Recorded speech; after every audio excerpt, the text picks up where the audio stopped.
I transmigrated into an 8-year-old child. Got bound to a divine-level crime master system. At the very beginning, bank robbery mastery is instilled. Mastered the weight of cash, escape routes, and money laundering techniques in an instant. Just as the police were live streaming a legal education drill, I directly stepped forward to guide the amateur robber. The flawless crime plan left the policewoman utterly dumbfounded. Break the rules and let me play the mastermind. The live stream begins, with me wearing a cartoon mask, using professional jargon to awe the entire audience, turning what was meant to be a comedic drill into a real-life crime tutorial, causing the chat to completely explode. However, when I actually stole the 2 million in training banknotes, the system prompts that the mission has been perfectly accomplished, and unlocked the next, even more dangerous, serial crimes catalog. Chapter 1, Age 8, The Crime Master System? Blue Star, Anchung. Sister? Lin Nian looked at the beautiful girl who was a head taller than him, then glanced at his own tiny hands, lost in thought. No, I'm an only child. Where did this sister come from? I just graduated and started delivering food in my yellow uniform in the Magic City. Where is this? From now on, it's just the two of us siblings depending on each other. I've already transferred your school records for you. Classes start in 2 days. I still need to go to work, so I'll leave you 100 yuan. If you feel bored at home, you can go out for a walk, but don't go too far. Lin Xiaonuan looked downcast, his face haggard with exhaustion. After mustering the strength to finish speaking, he left a 100 yuan bill and walked out of the house. His Lin Nian suddenly felt an intense pain in his head, as if someone were violently churning a blender inside his brain. Overwhelmed by the agony, he collapsed onto the sofa while unfamiliar memory fragments flooded his mind. It took quite a while for Lin Nian to recover. I've traveled through time, and ended up as an 8-year-old kid? Receiving all these memories, Lin Nian felt sorry for the child in his heart. His parents died in a car accident, his grandparents were already old, and his sister had just graduated and started working. Not wanting the original owner to lose access to good education, she brought him to Anchung. After the accident, the perpetrator refused to take responsibility, claiming to have no money, and only gave Lin Xiaonuan 30,000 yuan. The original owner, being too young to handle such trauma, developed a persistent high fever, which created the opportunity for his consciousness to cross over. Thinking this through, Lin Nian silently recited to himself, "Don't worry, little bro. I'll take responsibility for this family in your place." He picked up the 100 yuan bill from the table and was about to head out to explore this new world. Suddenly, a system notification sound echoed in his mind. Criminal Master System binding successful. Host information, Lin Nian, age 24. Criminal talent, D. Unlocked crime catalog, 050. Rated as a rookie, would you like to accept the beginner's gift package? Lin Nian's expression turned grim. Sure, I'm 24 years old, but I'm a law-abiding citizen. Moreover, after transmigrating, I'm only 8 years old. What kind of nonsense is this crime master system that I'm bound with? But having a system is better than having none, Lin Nian thought helplessly. Accepted. Newcomer's gift package has been distributed. Congratulations on acquiring a new skill, bank robbery mastery. Instantly, hundreds of methods of operation flashed through his mind, as if he had already robbed hundreds of banks. But the problem is, I'm only 8 years old. I must be really hungry if I dare to rob a bank, probably not even craving seaweed egg drop soup, just wanting to swallow a bullet. Forget it, Lin Nian decided to put the system out of his mind. Going out for a walk to get to know this new world might be a good idea. Percent at the same time, outside Anqing Bank. Police officer Jiang Xiaoxiao and Constable Chen Tao are recruiting volunteers to play the roles of robbers, preparing for tomorrow's live-streamed legal education program. With the increasing number of internet users, live streaming has become the new wave of the era. The Anqing Police Department plans to use live streaming as a means to promote legal awareness through an entertaining approach. It effectively deters criminals, warns wrongdoers, and also educates citizens on how to handle emergencies and ensure their personal safety. Our live streaming data is very low right now, and I heard that if we fail to meet the promotional goals this time, future live streams might be cancelled. Chen Tao said to Jiang Xiaoxiao beside him. There's nothing we can do. The previous live broadcast didn't go well, the volunteers' acting was poor, and some even laughed during scenes, making our work very difficult. But if we cancel the show, I'd feel reluctant to let it go. After all, this program was initially proposed by Jiang Xiaoxiao, who had put her heart into it. The poor viewership numbers upset her just as much. Don't worry, it'll be fine. Just at that moment, Lin Nian, who was passing by, received a system notification in his mind. Target detected nearby. New task being issued. Task objective, rob a bank. Time limit, within 48 hours. Mission perfectly accomplished, robbery amount no less than 2 million, and successfully escaped. Perfect mission completion rewards, 1. Unlock bank robbery compendium, 2. Random new ability. Mission failure penalty, system binding relationship terminated. Lin Nian's face turned ashen, wearing an expression as if he were constipated. Bro, I'm only 8 years old. And I was just passing by the bank. You're seriously telling me to rob it? Do you really expect me to rob 2 million? Are you trying to keep me alive or kill me? Lin Nian silently cursed, convinced that the system was playing tricks on him, making a fool of him, and he had the evidence to prove it. But just then, Lin Nian spotted 2 police officers at the bank's entrance, along with a signboard beside them. Volunteer robbers wanted, no restrictions, experienced individuals preferred. Well, I'll be damned. Are undercover stings really this blatant nowadays? Lin Nian was stunned, since when did experienced individuals preferred apply? Anyone with actual experience would probably still be in prison waiting for their sewing machine shifts. Fugitives wouldn't dare show their faces. This is truly absurd. Has the world developed in such an abstract way? Perhaps I could become a robber too. At this thought, Lin Nian's eyes lit up. Right, the system requires me to rob a bank. Does this mean that as long as I commit the robbery, the task is considered complete, regardless of whether the money stays in my hands or not? Then if I volunteer to be the robber myself, it seems the mission could actually be accomplished. Lin Nian thought of a way to break the deadlock, so he walked over. Big sister officer, what are you doing here? Lin Nian stepped forward to ask. Zhang Xiaoxiao looked at Lin Nian's innocent little face and explained with a smile. Little one, we're preparing for tomorrow's live broadcast to deliver legal education. We're looking for volunteers to play the robbers. Lin Nian understood now. So that's how it was. No wonder they were being so blatant. It turns out it wasn't entrapment after all. Is that so? Then I'll be the robber, Lin Nian said immediately, having grasped the situation. As soon as he said this, Zhang Xiaoxiao and Chen Tao burst into laughter. Chen Tao stepped forward and ruffled Lin Nian's head. This is a legitimate legal education livestream, not child's play. You'd better hurry home to your mom, little one. My parents died in a car accident, Lin Nian said casually. Chen Tao's face stiffened, and he quickly smacked his own mouth, cursing his big mouth for bringing up such an inappropriate topic. I'm sorry, little one. I didn't know about your situation. You can watch the live broadcast, but the role of a robber isn't suitable for you. Zhang Xiaoxiao's eyes also flashed with sympathy as she said, little one, if you really want to be a volunteer, you can be a hostage, you'll still get on TV. Zhang Xiaoxiao initially thought he just wanted to be on television. But it clearly states here that there are no restrictions, meaning age doesn't matter either.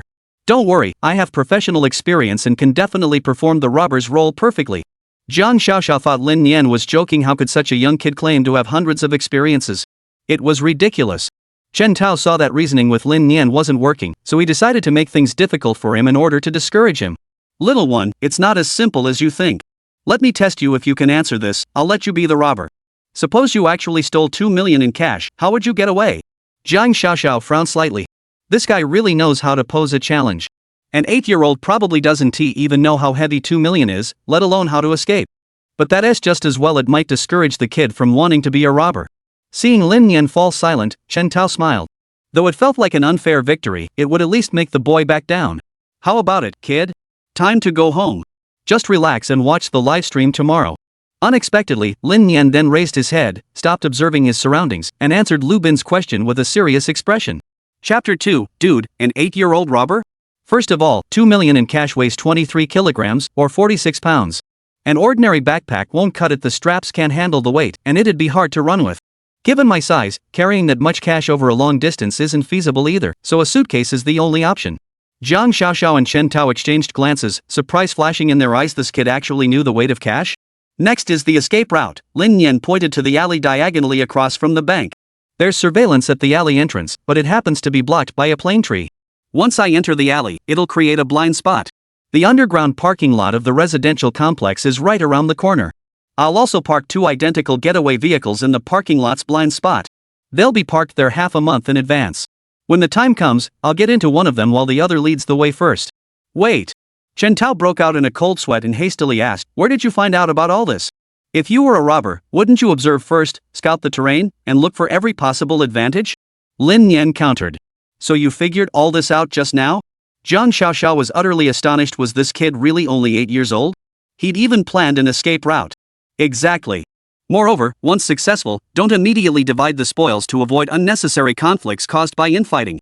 And you must use the acid washing method to remove the fluorescent markers from the banknotes, otherwise, no matter where you spend the money, it can be traced back. At this moment, Chen Tao's face turned pale, his gaze fixed on Lin Nian as if he were looking at a monster. It's hard to imagine these words coming from an 8-year-old child. Their professionalism made it seem as though they were genuinely conducting a pre-heist rehearsal. Who taught you this? Zhang Xiaoxiao stammered, convinced the child must have a mastermind behind him, perhaps even the bank robber. Watching TV and movies, I even know to wear a proper head covering, avoid leaving fingerprints, and prevent conflict or bloodshed. Enough, enough. Jiang Xiaoxiao hastily interrupted Lin Nian. Is this kid really 8 years old? He's probably an old hand. Can I be a robber now? Lin Nian asked with an innocent expression. Chen Tao and Jiang Xiaoxiao looked rather displeased, especially Chen Tao, who would have guessed this guy actually had substance in him. Chen Tao hesitated, his gaze turning toward Jiang Xiaoxiao.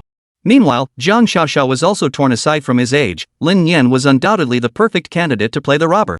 But age was the fatal flaw. If they really let Lin Nian perform, the show would undoubtedly flop. Xiaoxiao, I think I can bring him along to perform with me. The audience in the livestream is very dissatisfied with our show, and this is the era of entertainment. To keep viewers engaged, we need enough appeal. If this still doesn't work out, the show is really done for. Chen Tao reminded in a low voice that his role as the robber was pre-arranged because he needed to steer the direction and prevent everyone from acting out of control, otherwise, it would turn into pure chaos. A trace of hesitation flashed in Jiang Xiaoxiao's eyes. Chen Tao's words made sense. If the program was doomed to be cancelled either way, it'd be better to let the kid play the robber for once. It was clear he had real talent. Alright, the two of you will play the robbers tomorrow. The car has all the props you'll need. They must look realistic. That way, the effect will be better, and the public will have more confidence in us. Lin Nian stared at the box of props: balaclavas, replica guns, even fake bombs. And this beat-up minivan would be their getaway vehicle. Chen Tao never expected his accomplice to be the 8-year-old Lin Nian. After showing Lin Nian all the tools, he returned to Jiang Xiaoxiao's side. What's your name, little one? I'm Jiang Xiaoxiao, you can call me Sister Xiaoxiao, and he's called Chen Tao.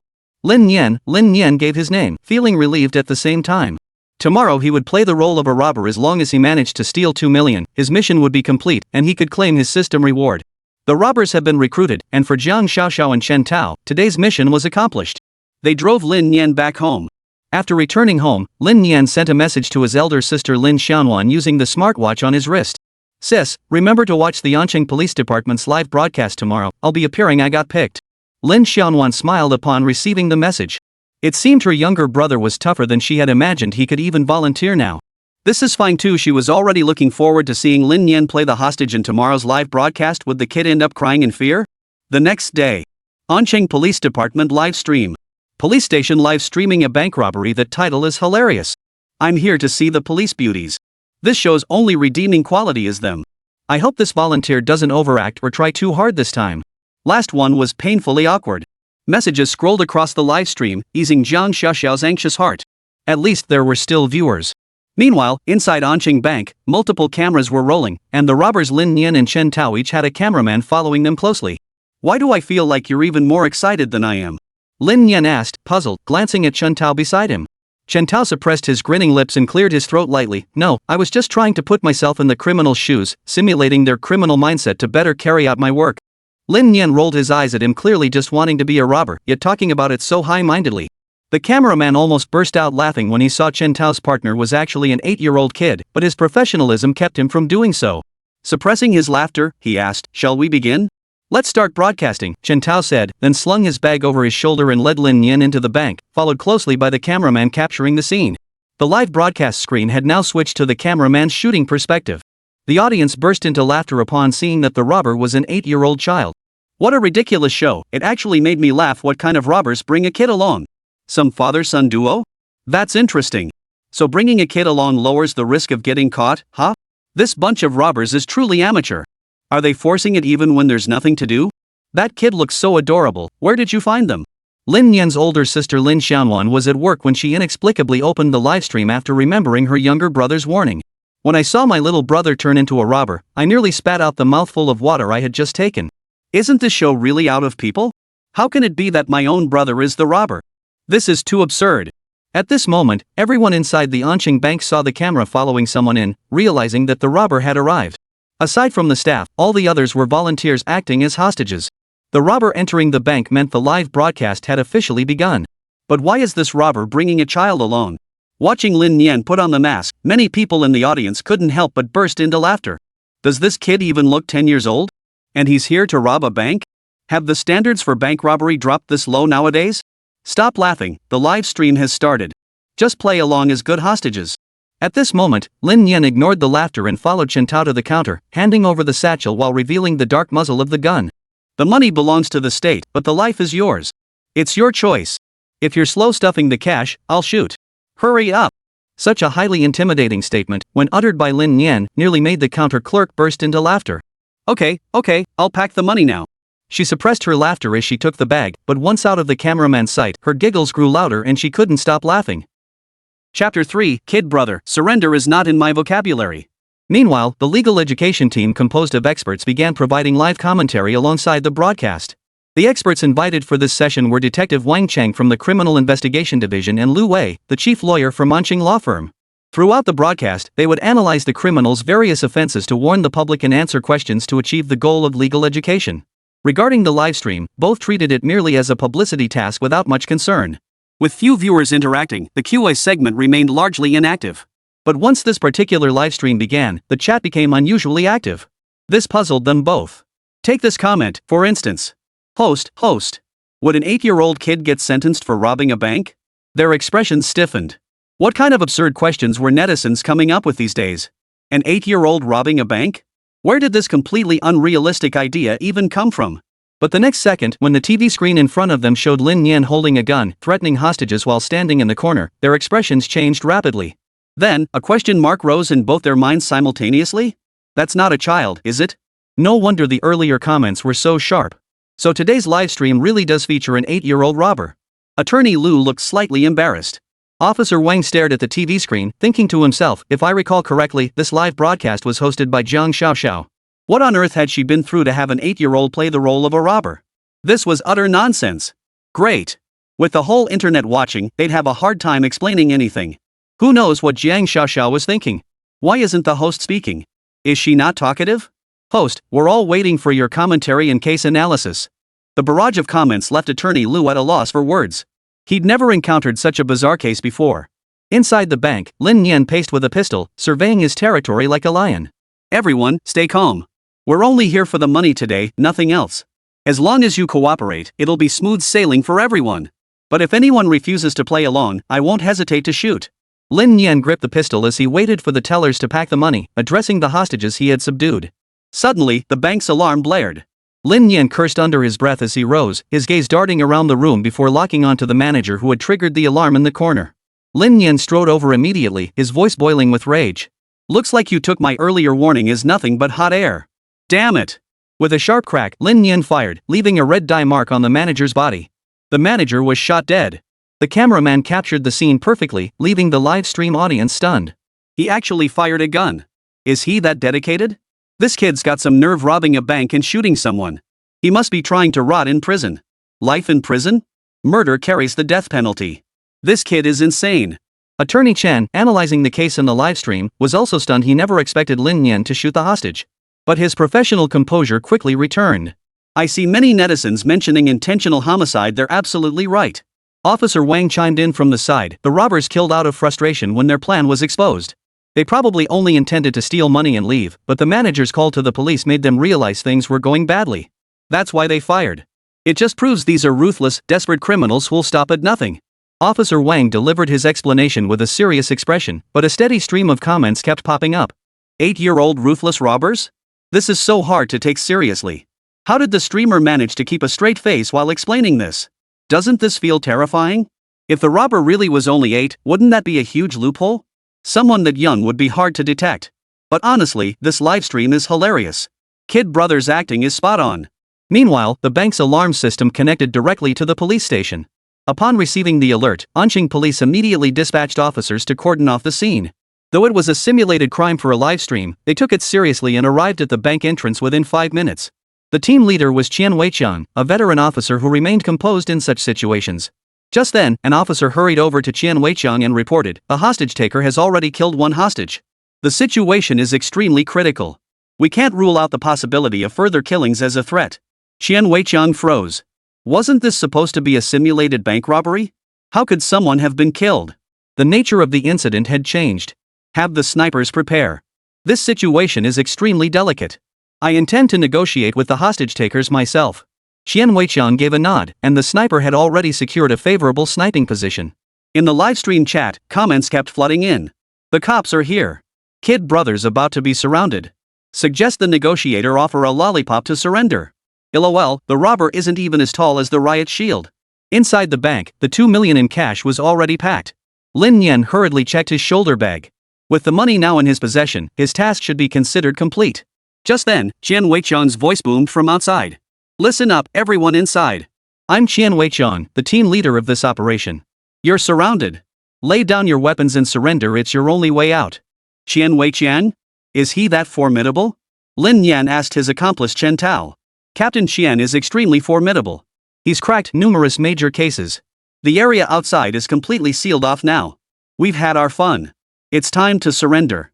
As a police officer, Chen Tao had already experienced things he never thought he'd do in his lifetime. He felt completely satisfied. Surrender? No way. We still have hostages. Why panic? Let's grab this money and get out of here. Speaking calmly, Lin Nian pulled out a map marked with numerous locations. Like I told you yesterday, I've already mapped out a perfect escape route. The livestream audience watched Lin Nian, who was dead serious about this scheme, and the dumbfounded Chen Tao beside him, and instantly burst into laughter. Robber, I want to surrender. Kid brother, no, you don't. There's no retreat. This kid brother is insane. He even prepared a map. With props this complete, I'm dying to see him pull off something epic. Unbelievable. Kid brother never said surrender, how could you give up? Get up and fight. Meanwhile, Qian Weiqiang outside, seeing no response from the hostage takers inside, couldn't help but grab the megaphone and shout again, I repeat, you are surrounded. Cease all resistance immediately. A loud bang echoed through the bank as another shot rang out, followed immediately by Lin Nian's voice. Everyone back up 100 meters, or I'll shoot another hostage. I still have 16 hostages in my hands. Push us any further, and I'll make them all go down with me. Everyone back up. That gunshot and Lin Nian's shout, if not for the distinctly youthful tone, would have convinced Qian Weiqiang this bank robbery was real. Weren't they supposed to surrender once the police arrived? Why were they still putting up a fight? Nothing was going according to the script. But this was live television. Since the hostage takers wouldn't budge, he wouldn't be held responsible for getting serious. Chapter 4, Commissioner's Attention, Task Force Established, Special Operations Unit. All units, all units. The hostage takers are extremely unstable and may harm the hostages. Snipers, report the situation at all times. Qian Weiqiang issued the command over the walkie-talkie, then waved his hand, signaling other officers to retreat 100 meters to avoid provoking the hostage taker. He stepped forward himself to initiate communication and negotiation with the hostage taker. Your actions constitute serious violations of the law, gravely endangering citizens' lives, property, and all lawful rights. I issue this final ultimatum, ensure the safety of all hostages and exit the bank. Otherwise, we will not rule out any necessary measures. Qian Weiqiang's voice was firm and unwavering, showing no sign of weakness, otherwise, the robbers would only become more aggressive. Inside the bank, Lin Nian acted as if he hadn't heard Qian Weiqiang's words. He pulled out a stack of newspapers and double-sided tape, tossing them in front of the hostages. Use these newspapers to cover every single window in the bank. I need to make sure no one outside can see inside. Seeing the hostages freeze in confusion, Lin Nian pointed his gun at them. What are you waiting for? Get moving. The hostages covered the windows with newspapers, momentarily obscuring the bank's interior from the police outside, including the snipers. The livestream audience watched Lin Nian's actions and were stunned. Guys, something's off here. This doesn't feel staged. We need a thorough investigation. This kid must have a mastermind behind him. If it weren't for the livestream, I almost bought it. What's the meaning behind their actions? Need clarification at lawyer Lu Wei. It was Officer Wang Cheng beside Lu Wei who stepped in first to explain. The criminal is increasing the stakes. The police can't see inside the bank and don't know the criminal's situation, making it harder to make effective decisions. It also makes it harder for snipers to lock onto a target, increasing the search area and difficulty. Lu Wei stared silently at Wang Cheng. Why are you explaining this kid's actions so seriously? He could barely keep a straight face explaining the kid's actions. Was this really something a child would do? It was utterly reckless. Meanwhile, Qian Weiqiang, whose view through the bank's newspaper-covered windows remained obstructed, grew even more grim-faced. Just then, the sniper's report came through the earpiece. Unable to lock onto target. Target may be attempting escape. Keep a close watch on all exits, don't let them get away. Gather all surveillance feeds in the vicinity and monitor them closely. Report immediately if any suspects appear. Roger that. Just then, Qian Weiqiang received a call. Old Qian, the task force has been established. The special operations team is heading your way. Your priority is ensuring the hostages' safety and keeping the hostage takers calm. Commissioner Zhao omitted the latter part of his statement, show the prowess of our Ansheng Police Department. Commissioner Zhao had never paid much attention to this program, leaving it entirely to his subordinates. It was just a legal education show. But who could have predicted that Lin Nian's participation as the kid brother would send the livestream's popularity skyrocketing so much so that it reached his ears? He watched the stream himself, witnessing the overwhelming traffic pouring in. What else could he do? This was the perfect opportunity to promote the Anqing Police Department. It served a dual purpose, spreading legal knowledge while showcasing the positive image of the police force. He'd expected a hasty conclusion, but the hostage-takers showed no signs of ending the stream. Perfect. This would showcase their swift case resolution and their commitment to protecting citizens' lives and property. When Qian Weiqiang received the chief's call, his eyes lit up. He hadn't expected the chief to take it so seriously. Not only did he refrain from reprimanding them for their recklessness, but he also established a task force and dispatched a special operations team. Now, he could finally unleash his full potential and show what he was capable of. His call was on speakerphone, so the live stream viewers could hear it through the camera. Holy crap, looks like the police are taking this super seriously. Kid Brother's really digging his own grave here. They even set up a task force? It's over. Kid Brother is completely doomed. I'm actually looking forward to seeing the Special Ops Squad face off against Little Brother. He looks like he's only 8 years old. This is going to be ridiculous. Just imagining the scene makes me laugh. Deploying a special task force just to catch Kid Brother? It's like using a cannon to swat a fly. Poor Kid Brother. He died before he even got started. Just showed up and got shot down. Inside the bank, Chen Tao's adrenaline was surging. His earlier surrender was a consideration for Lin Nian's state. After all, he was only 8. The livestream was also meant to educate the public, and he'd essentially done everything he needed to do, so he'd hoped to wrap things up quickly. But he never expected Lin Nian to keep streaming. Well, that suited him just fine. If Lin Nian wasn't leaving, he was determined to see this through to the end. Just then, Lin Nian pulled out identical monkey masks and made all the hostages put them on. The hostages were already bewildered, their smiles fading. This didn't seem like the intended content for the livestream. But they had no choice but to comply. After all, they were hostages now. After completing this, Lin Nian turned to Chen Tao and said, "The ventilation ducts on the second floor can be used to escape, but they can also crawl in through them. The window at the corner on the second floor is another potential entry point. We need to keep a close eye on both locations. I need to create a diversion to draw fire. You handle the office window on the second floor. It's out of the police's line of sight, a blind spot. We can escape from there. Keep it quiet." Chen Tao's eyes widened in disbelief as he listened to Lin Nian's plan. "Dude, you actually did your homework?" Chen Tao stared at the rough floor plan sketched in Lin Nian's hand, his scalp tingling. "Who taught you this?" The cameraman aimed his camera at Lin Nian's hand-drawn bank layout. Viewers in the livestream saw the diagram Lin Nian had drawn himself. Though it was quite rough, it was still understandable. Holy crap, he even has a map? How insane is that? He described those spots earlier down to the last detail. He's a genius. A genius bank robber?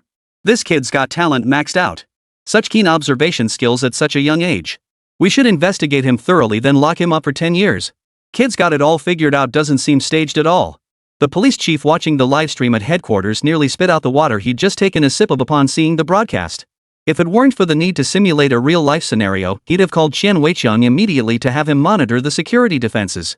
He silently prayed Qian Weiqiang would uncover the flaws soon before they escaped. Meanwhile, a message came through Qian Weiqiang's walkie-talkie. "This is the Special Operations Team leader.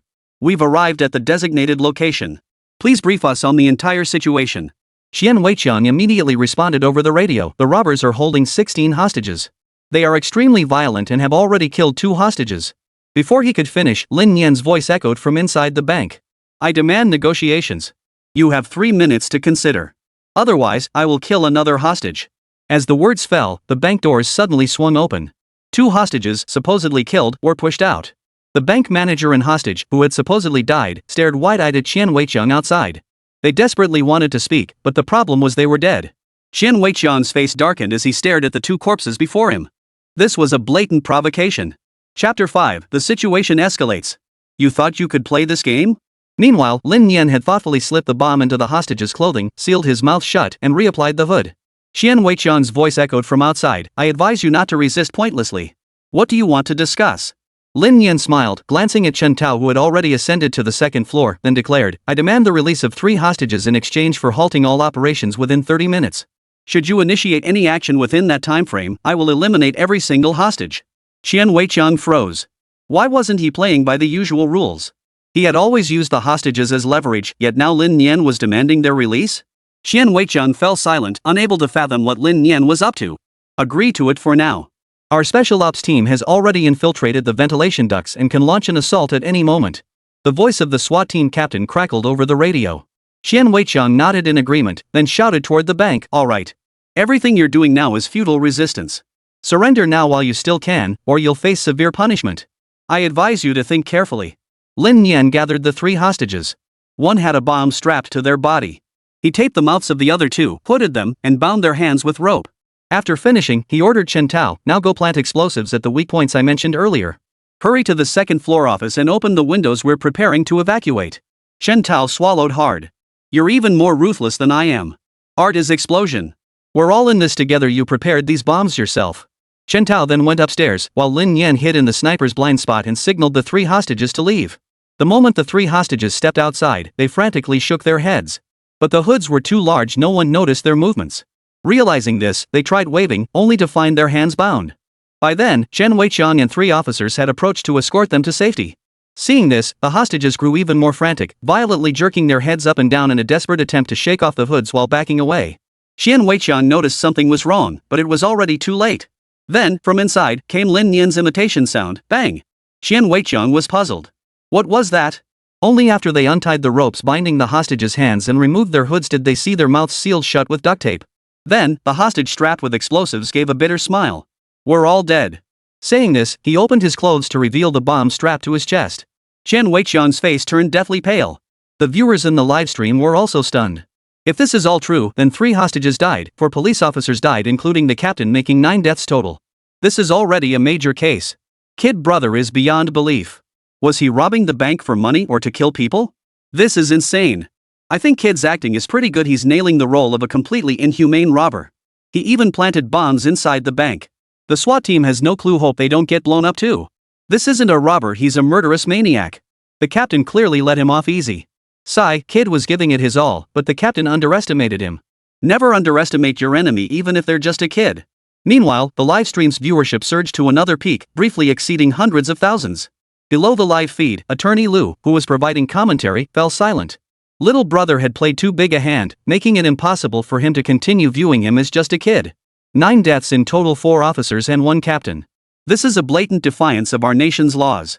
Once apprehended, charges of robbery, murder, endangering public safety, and assaulting officers will be stacked. Multiple offenses warranting consecutive sentences directly impose the death penalty. Execute immediately. Netizens were reveling in the spectacle, relishing the drama. Kid brother's combat prowess is insane. He's barely a kid, and he's already thinking about reincarnation. See you in the next life, huh? Only 8 years old and already owing 2 lives? Chen Weiqiang, now dead, felt a complex and heavy mix of emotions, tinged with self-reproach. Though this was only a simulated livestream, he recognized his mistake. His actions had caused 7 others to die alongside him. And because it was a live stream, his mindset had been off. If this had been real, he would have died truly dead and likely died with guilt still weighing on him. He learned his lesson and pulled out his phone to watch the livestream. Having logged out, he intended to see what tricks little brother had left up his sleeve. But when he saw his subordinate Chen Tao placing explosives in the ventilation ducts on the livestream, his vision instantly went black. Alright, so this is how you want to play it. Just wait until the livestream ends, I'll show this kid a thing or two. Ancheng Police Bureau. The chief's vision went black upon seeing the livestream footage. Old Xian was usually so cautious, how could he suddenly act so foolishly and drag himself into this mess? With this unexpected incident and 4 officers dead, he couldn't escape responsibility. He'd have to take personal charge and even notify the armed police. The more he watched the livestream, the more absurd it seemed. He'd intended to use it for publicity, but now look, he'd dragged himself into this mess too. The chief hurried to the newly formed task force. Every face in the task force was grim. It was supposed to be a simulation, but no matter how you looked at it, the deaths of 4 officers were very real. The armed police squadron has already called. They're heading to Wanqing Bank and are demanding to know why we didn't notify them about this incident. The problem with this operation stemmed from our flawed mindset. We shouldn't have treated the robber like a child. We must recognize his true identity as a criminal. His methods were extremely brutal, the impact was extremely damaging, and he has completely ruined our reputation. Isn't this a form of arrogance? Everyone must write a self-criticism, including myself. The bureau chief entered the task force office, glanced at the cameraman present, and spoke with a stern expression. Recover whatever reputation we can. I'll have Chen Weiqiang write a 10,000-word self-criticism later. The other members of the task force all wore expressions of guilt. They pledged to complete the mission without fail. As the director's words reached the live stream audience, comments flooded the chat. The chief is right. This is the proper response. Combating crime is everyone's responsibility. Am I the only one who heard the armed police are joining too? Brother Kid must be out of his mind. Keep escalating this and it'll turn into a full-blown counter-terrorism operation. All counter-terrorism needs is coordinates. Little brother is done for. But robbing a bank and turning it into a terror attack? That's just insane. Watching this livestream makes all the old ones seem so lame. The old content was boring, but this kid's playing by his own rules. This is how it should be. I don't think it's scripted. Kids' ideas and logic just don't feel staged. My suggestion is to put him under strict surveillance. This is beyond the pale. Chapter 6, is Kid Brother a bomb man? He sure loves explosives. As the situation escalated, the number of viewers and the livestream's popularity kept soaring. The volume of bullet comments was terrifying, a dense, non-stop stream of messages. The online count had completely surpassed 500,000. Jiang Xiaoxiao watched the livestream, her heart pounding with excitement. She nearly shed tears on the spot, silently thanking Lin Nian for the buzz he generated and feeling relieved she hadn't given up on this broadcast. Over 500,000 viewers, even top-tier streamers couldn't guarantee such numbers. Jiang Xiaoxiao's excitement stemmed from the fact that prior to this, their legal education livestreams had never surpassed 20,000 viewers. The last broadcast had drawn only a few thousand viewers, accompanied by countless comments criticizing her awkward acting and lack of naturalness. This had deeply disheartened Jiang Xiaoxiao. After all, she was hosting a legal education livestream backed by the Anqing Police Department. Such low viewership felt like a betrayal of everyone's trust and a failure to meet her colleagues' expectations. But this time, Lin Nian's talent had propelled the viewership to new heights, allowing Jiang Xiaoxiao to finally live up to expectations. Since she hadn't participated in the broadcast herself, but instead monitored the data and bullet comments, she was able to track the numbers. Sure, the show got its dramatic effect, but it didn't need to make such a huge fuss. Now look, even the armed police are coming for you. Hakim, are you serious? Meanwhile, the Special Operations Team captain had already contacted the task force. Xian Weiqiang, the officer in charge of this operation, has been killed. The situation is extremely serious and dire. He must report this to higher-ups immediately. Captain Xian has fallen in the line of duty. We've identified a breach point and can enter the bank within 1 minute. Please advise whether to proceed with the assault. The squad leader glanced at his team members and asked repeatedly. Everyone in the task force turned to the bureau chief. Since he was present, the order had to come from him. But the chief was now at a loss. He had assumed he would remain detached from the situation, so he had been watching the live feed the entire time. The SWAT team's assault route had been detected entering now would guarantee a bomb blast. And with the live broadcast ongoing, if the chief informed them of this or outright refused the operation, it would seem unrealistic. He could choose to refuse the operation for the sake of appearances. But this was only a simulation. What if it were real? He couldn't predict the hostage-taker's actions in advance. What kind of scenario would that create? Because it was a simulated live broadcast, they underestimated the threat, and Xian Weiqiang had already paid the price. Finally, under everyone's gaze, the chief spoke. You'll have to decide this yourselves. I've seen the livestream, I can't make any decisions. The chief addressed the task force members. Upon hearing this, the livestream viewers flooded the chat with comments. This chief is truly upright and honest, I'm a fan now. I love this approach. The chief is genuinely a good person. If it were me, I couldn't guarantee I wouldn't leak this crucial information. Don't even think about it, you could never be the chief. Honestly, the chief's transparency in distancing himself from the incident really earns respect. If he'd kept it secret and ordered no assault, no one would have been hurt. But reality doesn't follow logic, and we don't have omniscience. So even if the SWAT team suffered losses, they gained a valuable lesson. Well said. I agree. Suffering more in simulations means staying more alert in real situations. After all, no one wants officers getting hurt. Good chief.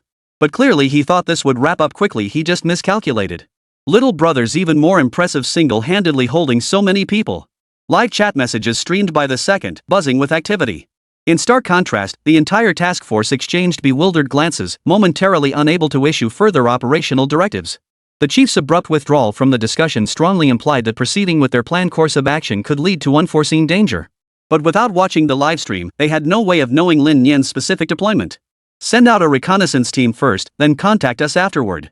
Given the circumstances, they settled on a cautious offensive strategy. Roger that. Upon receiving the message, the Special Operations Team leader began making arrangements. You two will each assess potential hazards along the assault routes. Conduct thorough reconnaissance and report any anomalies immediately. Understood.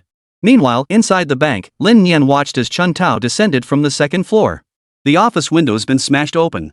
We can evacuate anytime now, Chun Tao said excitedly. He had grown addicted to playing the role of a robber. If he could actually make a clean getaway, that would be truly thrilling. Alright, grab the money and get ready to leave. Chun Tao hoisted 2 prop backpacks, each roughly the same weight. They were only simulating the robbery, they couldn't actually take the money out of the bank. That would turn the simulation into a real heist.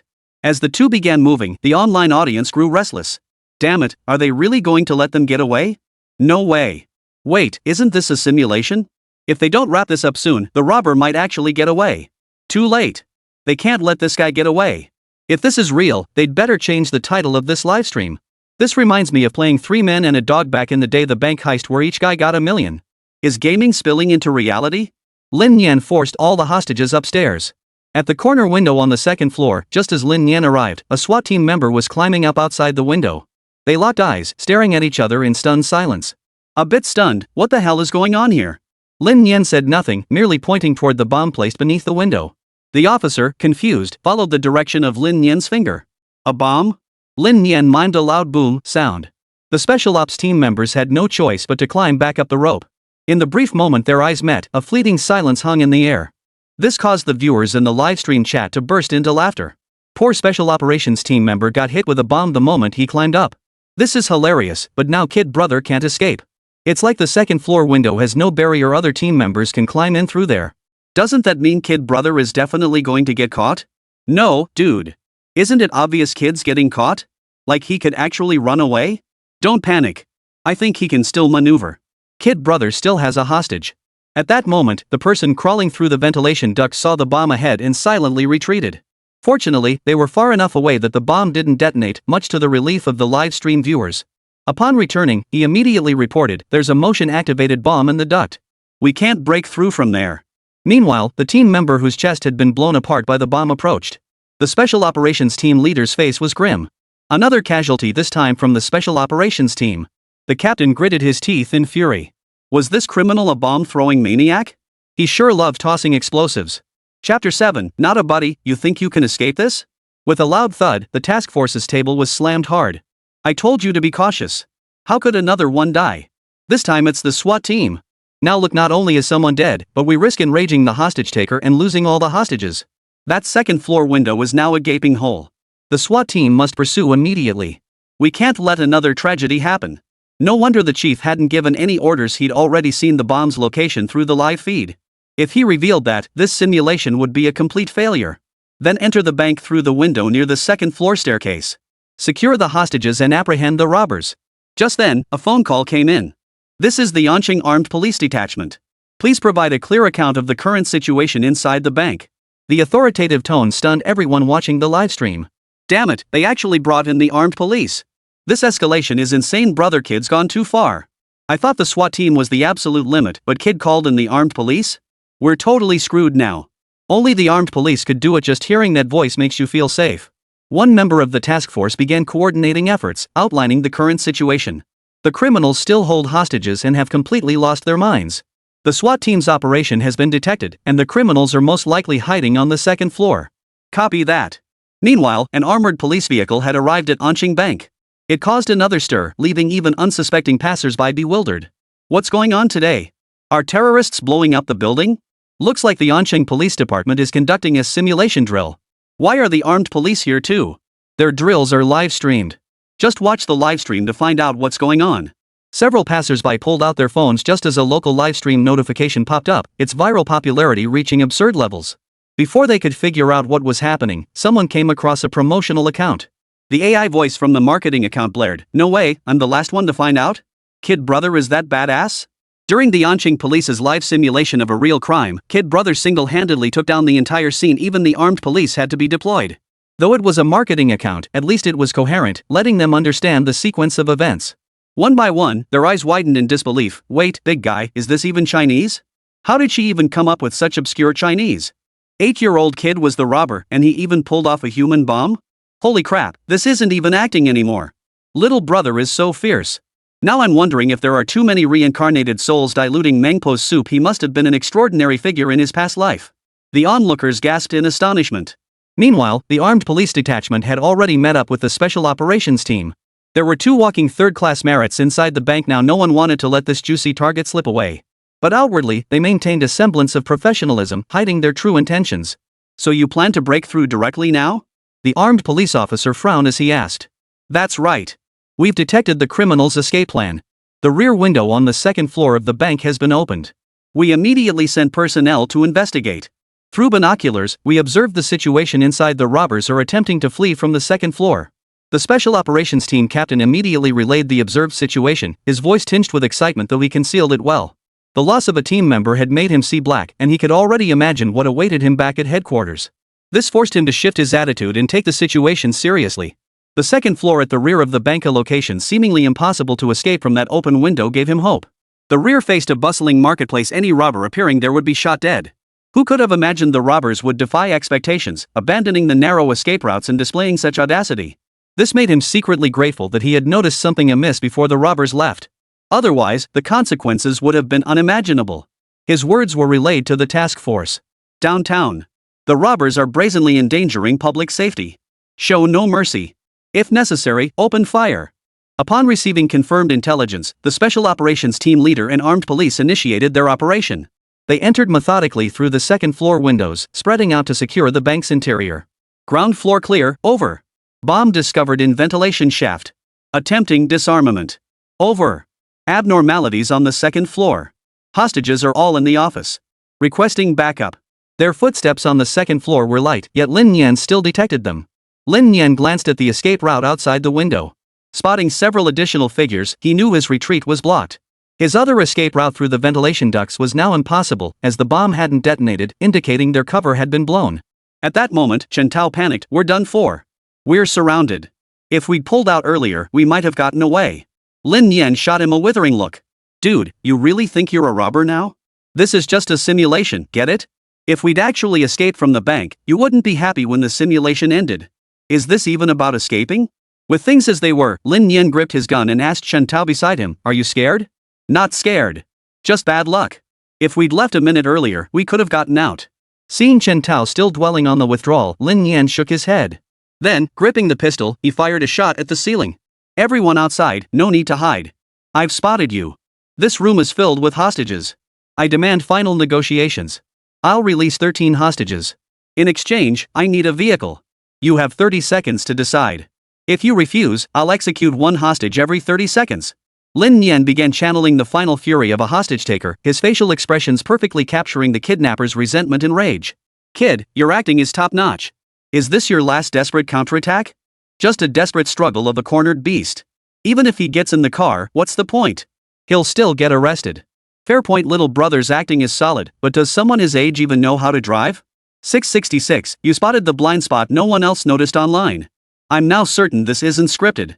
Real scripts don't deliver this kind of impact. The comments flooded in, but outside, the Special Operations Team leader remained calm and composed. Cease all futile resistance. Lay down your weapons and release the hostages. That is your only way out. If you persist in your stubborn defiance, you will meet your final demise. Simultaneously, the SWAT team leader had already given the order. Snipers had shifted positions and locked onto Lin Nian. Below the bank, under the windows, SWAT and armed police were already creeping up. They could reach the second floor in just 10 seconds. But at that moment, Lin Nian raised the gun in his hand. Chapter 8, what kind of free ride dog? Why even have a rating system? Report, the suspect has raised his weapon and may harm hostages. Request authorization to fire.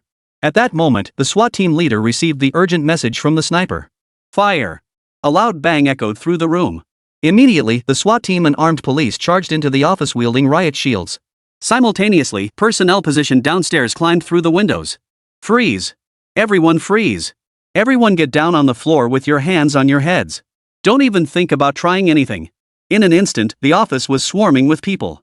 Chen Tao was stunned. At the last moment, he saw Lin Nian's gun barrel actually aimed at him, only to be lowered again. Which meant Lin Nian had actually intended to kill herself. The realization sent shockwaves through Chen Tao. If she had killed herself, it would have been disastrous. He felt utterly duped. Perhaps Lin Nian had also realized that suicide to evade punishment would damage her image, which was why she had aimed the gun at the hostages instead. That split second, subtle movement was impossible for Chen Tao to discern clearly, but he was now pinned to the ground by his colleagues.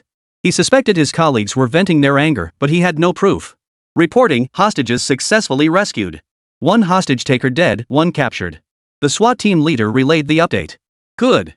Inside the police station, the task force members collectively exhaled in relief. Had news of a hostage death surfaced at the last moment, it would have been a devastating blow. The hostage takers were finally neutralized. Mission accomplished. Meanwhile, viewers watching the livestream felt unsatisfied after seeing the conclusion. This doesn't make sense. Kid was so fierce earlier, why did he falter here? The special ops team, armed police, and regular cops are all here. If kid brother actually gets away, that'd be insane. This is just a simulation, got it? If little brother actually escaped, you wouldn't be happy. But in real life, if there were a dangerous criminal like little brother, that'd be terrifying. You're right. Let me tell you, in this livestream wrap-up, kid guy gets MVP, and his accomplices are just freeloaders. Excuse me, what exactly is the accomplice's role? It feels like they're just there to fill the numbers. This simulated livestream really blew my mind. I never imagined it could be like this. Thank goodness you didn't see the old livestreams, those were absolute disasters. Meanwhile, the two commentators below the livestream window visibly exhaled in relief. They then launched into a public education segment, urging viewers not to attempt imitation. Simulation is one thing, but real-life consequences would only lead to prison time. After everything concluded, Chen Tao finally retrieved his phone. But when he saw the comments about himself in the livestream, his expression darkened. What do they mean I'm a freeloader? Kid brother MVP? Without me, kid brother wouldn't even be in the livestream. I provided all the props too. Without my contributions, how could Lin Nian have won MVP? Seriously. This generation of netizens is way too obsessed with the rating system. Why do they care so much about that thing? It distorts people's hard work and dedication. Get it? He muttered to himself inwardly before following the crowd out of the bank. The moment he stepped outside the bank entrance, Chen Tao bumped into his immediate superior, Xian Weiqiang. Xian Weiqiang stared at Chen Tao with a forced smile, took 2 steps forward, and slapped Chen Tao's shoulder. The force behind those 2 slaps was considerable, making Chen Tao's shoulder ache as he grimaced. Xian. Team leader Qian, hello? I'm fine, just fine. Chen Tao, your performance during that livestream was truly impressive. How come I never noticed you had this kind of talent before? Chen Tao felt like crying inside. Captain Qian, that's not true at all. How could I possibly do something like that? It was all for the simulation. Those ideas were Lin Nian's. I even wanted to end it then, but Lin Nian didn't want to, so I just... Xian Weiqiang wasn't buying Chen Tao's nonsense, staring at him with a look that screamed, "You've got to be kidding me." So you're saying the entire plan from the heist to planting and detonating the bomb, resulting in all these casualties, was all his doing? Chen Tao, do you think I'm senile in my old age? Chen Tao's eyes widened instantly, wishing he could die on the spot. He was telling the truth. Why wouldn't they believe him? The cameraman was still filming, so their entire conversation was picked up by netizens. This is hilarious. I can vouch for Officer Chen, it was all kid brother's doing. Hilarious. That blame shifting was like a boomerang, it just came right back at him. Just admit it, no one's saying a word. That blame's not going anywhere. Poor Officer Chen. Just then, Jiang Xiaoxiao walked up to the camera and flashed a sweet smile. This simulated bank robbery simulation has concluded. We hope everyone takes this as a cautionary tale and refrains from any illegal activities. A preview for the next livestream will be available soon, stay tuned. If possible, please give us a follow so you can be the first to see our legal education content. The livestream began with Jiang Xiaoxiao's introduction and concluded with her final words. Afterward, Jiang Xiaoxiao handed them 2 bottles of water. You've worked hard. Lin Nian, your acting was superb. Have some water. Lin Nian nodded.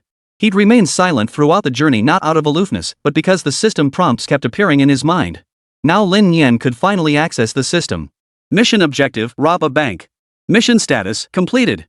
Reward, unlock bank robbery achievement, random new ability. Accept? Lin Nian breathed a sigh of relief. At least he'd gotten his hands on the money, which counted as completing the mission. Though he hadn't managed to escape, at least the reward hadn't been reduced. Claim. Congratulations, host, on unlocking the encyclopedia entry in new ability, Master Swindler. Master Swindler increases charisma, making others more inclined to believe your words. Reading the skill description, Lin Nian nodded. This was an incredibly useful ability. It meant that from now on, if he didn't do his homework and told the teacher he'd forgotten it, the teacher would actually believe him. Very useful. Lin Nian checked his character panel. Host information, Lin Nian, 24 years old. Criminal talent, D+ veteran. Unlocked crime profiles, 150. Overall stats were decent, with room for improvement. Just then, Xian Weiqiang approached him. Kid, who taught you all this? Lin Nian glanced at him, wondering if he was trying to use him as a lead. TV shows and movies, man. That's how they do it on screen. Lin Nian flashed a wide, innocent grin, his teeth gleaming. Xian Weiqiang's mouth twitched, but he held his tongue. The kid was only 8 years old, though he was a bit strange. Just don't ever go down the path of crime, Xian Weiqiang muttered under his breath before silently walking away. Jiang Xiaoxiao approached again. Let me add you on WeChat. I'll walk you home first. This was originally a charity livestream. We didn't disable gift donations, intending to donate all viewer contributions to an orphanage. But since you performed so brilliantly, many people tipped for you. I'll split half of those donations with you. Forget it. Can I invite you and your sister to dinner? I'll tell your sister about this then. Jiang Xiaoxiao said. She recalled what Lin Nian had told her yesterday, both parents deceased, leaving only a sister to rely on, and the other party had only compensated them with 30,000 yuan. So Lin Nian's family couldn't be well off. The viewers were tipping because of him, so he deserved that money. She hoped Lin Nian could get into college, not drop out halfway through due to financial pressure.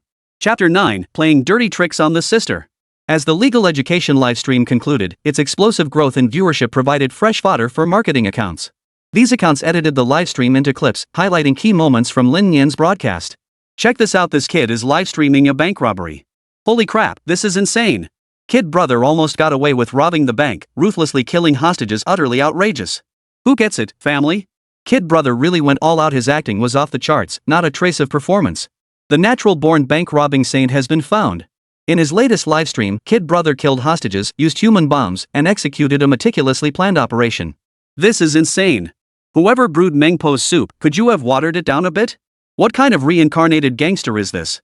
Netizens who missed the livestream tried to scroll through videos, only to be flooded with little kids' content. Marketing accounts racked up tens of thousands to millions of likes. It felt like the sky had fallen. Guys, my short videos seem to have been hijacked by Kid brother. My donkey hoof trimming, knife forging contests, wilderness survival, log cabin building, movie reviews, where did they all go? Kid brother's bank heist is way more entertaining, it's insane. Is this guy a mini bomb squad? We need a thorough investigation. This guy's practically a gangster. I'm reporting him. Give me the link so I can watch this masterpiece. Little kid is streaming under the Ansheng police station account. I'm following him now. If he doesn't stream next time, I'm unfollowing. Fun. Online traffic surged, and the Ansheng Police Bureau's follower count kept climbing. Jiang Xiaoxiao remained unaware of the online commotion, having avoided checking her phone. After leaving Ansheng Bank, she first drove Lin Nian home before returning to the police station. When her colleagues told her about the live stream data and trending online, it felt like dawn had broken. Watching the account, she managed to gain thousands of new followers nearly every minute. She found it almost unbelievable. Xiaoxiao, the chief is waiting for you. You should go now, someone reminded her. Jiang Xiaoxiao tucked her phone away and headed for the chief's office. Inside the office were two familiar faces, Chen Tao and Qian Weiqiang. Xiaoxiao, you're here, the director said, his stern expression softening into a smile as he looked at her entering the room. You're just in time. This live stream promotion was spot on and aligned perfectly with our objectives. It also laid bare some of our current shortcomings. Qian Weiqiang, this was a simulation. Look at what you did. How many lives were lost? Why? Because you underestimated him, thinking he was just an 8-year-old child, so you became careless. His primary identity is that of a robber, a dangerous criminal, only secondarily a child. See what happens when you underestimate your enemy? Qian Weiqiang's face was tense. I will conduct a thorough self-criticism. This operation's failure stems from my carelessness and negligence. I swear I will never repeat this mistake. Qian Weiqiang felt like dying. Who could have known the simulated robber would be an 8-year-old child? This is ridiculous. And now he was getting chewed out for it? This was beyond ridiculous. The chief nodded slightly, then fixed his gaze on Chen Tao. You little punk, you enjoyed playing robber in this simulation, didn't you? No, not fun at all. Not fun in the slightest. Chen Tao's survival instinct was now fully engaged. Later, discuss your insights with Captain Qian. Share your thoughts from playing the robber. Help him better understand and relate to the situation. It'll make him more convincing when facing real robbers. Understood, Chen Tao replied, sounding somewhat defeated. The chief made Captain Qian write a self-criticism, and Captain Qian made him write one. Sigh. Why does the tough luck always fall on me? And honestly, a lot of those decisions weren't even his idea. He'd never dream of using a human bomb to take out Captain Qian. Why does no one believe in themselves? The two of them left the office one after the other. Only the director and Jiang Xiaoxiao remained in the room. The smile on the director's face instantly brightened considerably. This publicity campaign was exceptionally well executed, far superior to previous efforts. You've certainly earned your stripes, Xiaoxiao. Jiang Xiaoxiao quickly replied, Director, you're too kind. The credit for this livestream shouldn't go to me. It was all thanks to young Lin Nian's acting skills that created such compelling livestream effects. That's what made viewers want to watch, and naturally achieved the goal of legal education outreach. Well said. What's the story with that child, Lin Nian? How did you find him? Upon hearing this, Jiang Xiaoxiao promptly recounted the events of the past 2 days and shared details about Lin Nian's family situation with the director. He's a decent kid, though it's unfortunate he and his sister are relying solely on each other now. You did the right thing. Future livestreams must be scheduled on his days off. Don't interfere with his studies. Understood. You may go now. Think about the theme for the next livestream. It should focus on raising public legal awareness. Jiang Xiaoxiao nodded in agreement and left the office. The door opened. Lin Nian turned to see his older sister, Lin Xiaonuan, returning home. Lin Xiaonuan carried a bag of groceries. Seeing Lin Nian at home, she sighed in relief. After slipping into a pair of slippers, she didn't even bother putting down the groceries before rushing over and yanking Lin Nian's ear. "Oh, is this how you streamed when I asked you to? Imitating robbers? How dare you? Now the whole internet is demanding a crackdown on you. Way to go." A flash of anger crossed Lin Xiaonuan's face, but it was tinged with concern. She had to work and couldn't keep an eye on Lin Nian. The thought of him going down the wrong path made her wonder how she could ever face their parents. "Ow ow ow. Sis, my ear's gonna fall off." Lin Nian hissed, quickly begging for mercy. For some reason, perhaps because he'd been an only child in a past life, having an older sister to look after him now felt strangely comforting. Lin Xiaonuan released her grip on Lin Nian's ear, but tears streamed down her face as she began to sob.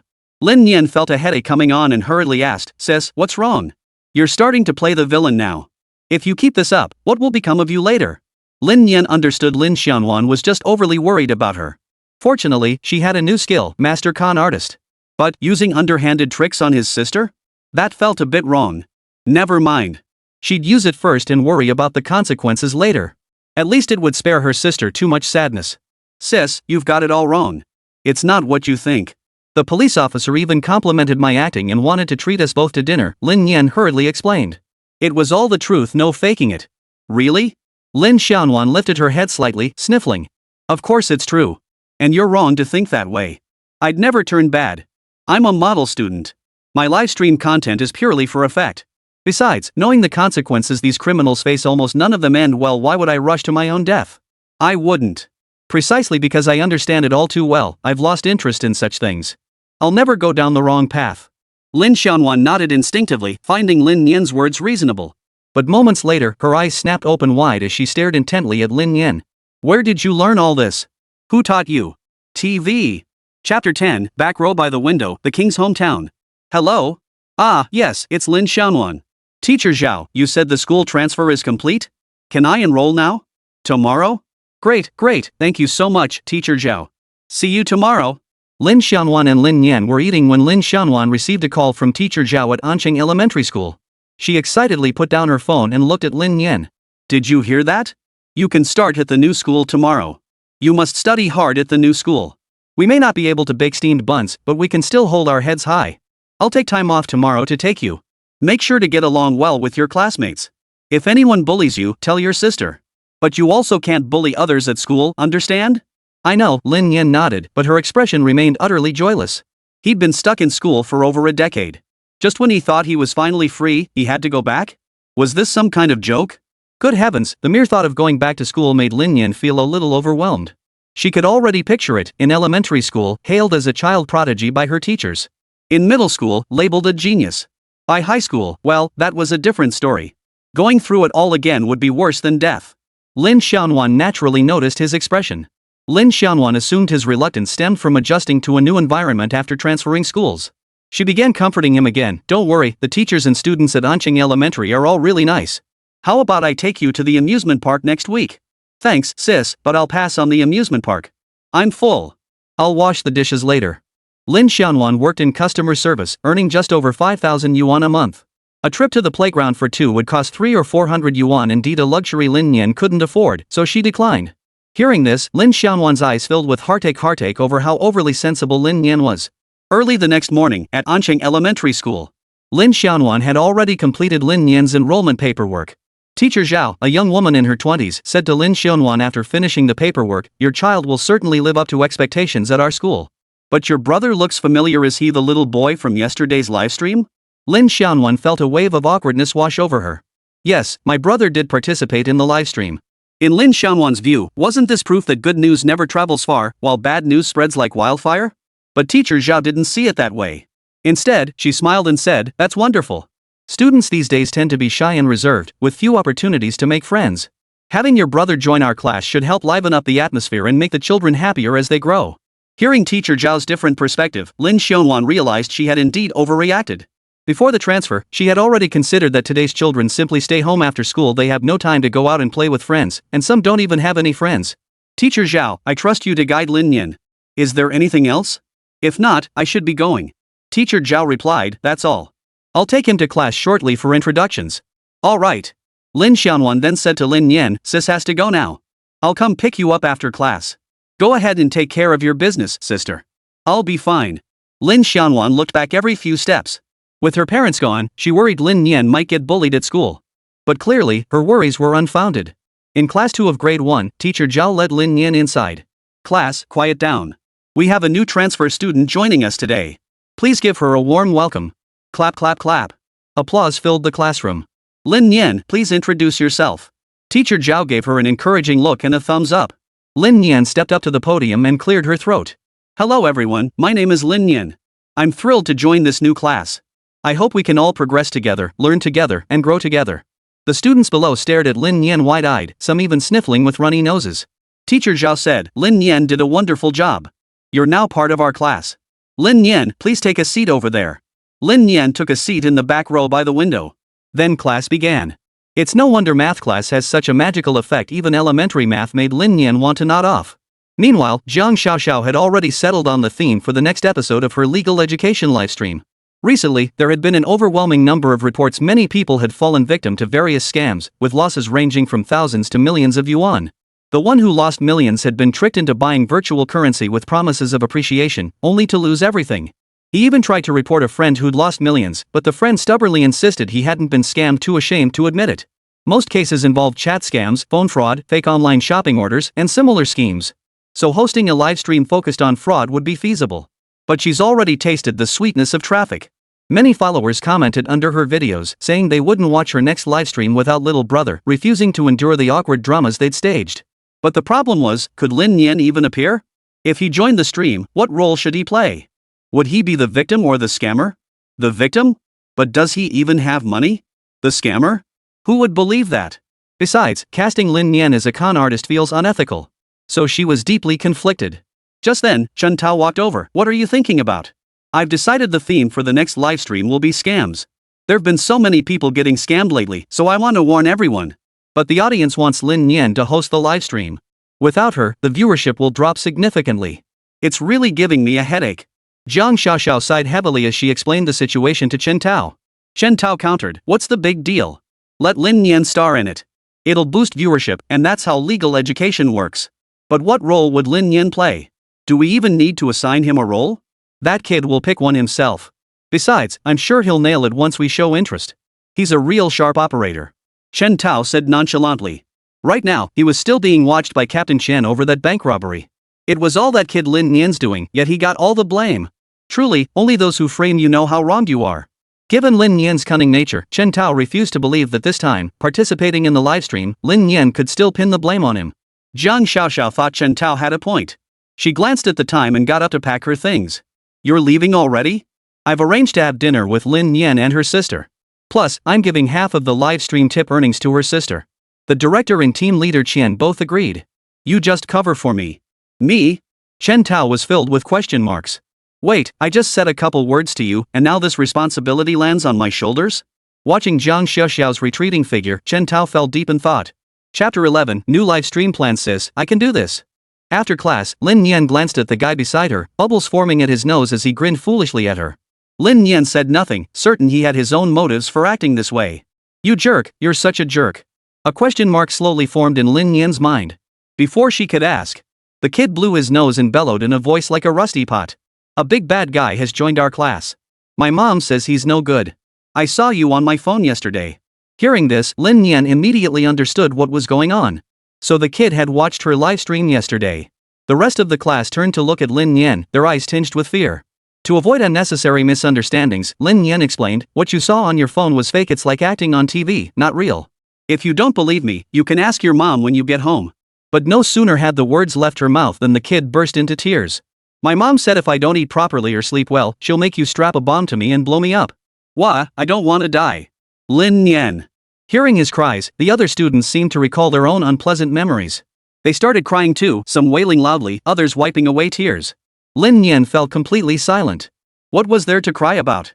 Besides, the sound of children crying annoyed him. Before he could speak, a beautifully dressed little girl tilted her head and said in a clear, high-pitched voice. If you keep crying like this, what if he gets upset and hits you?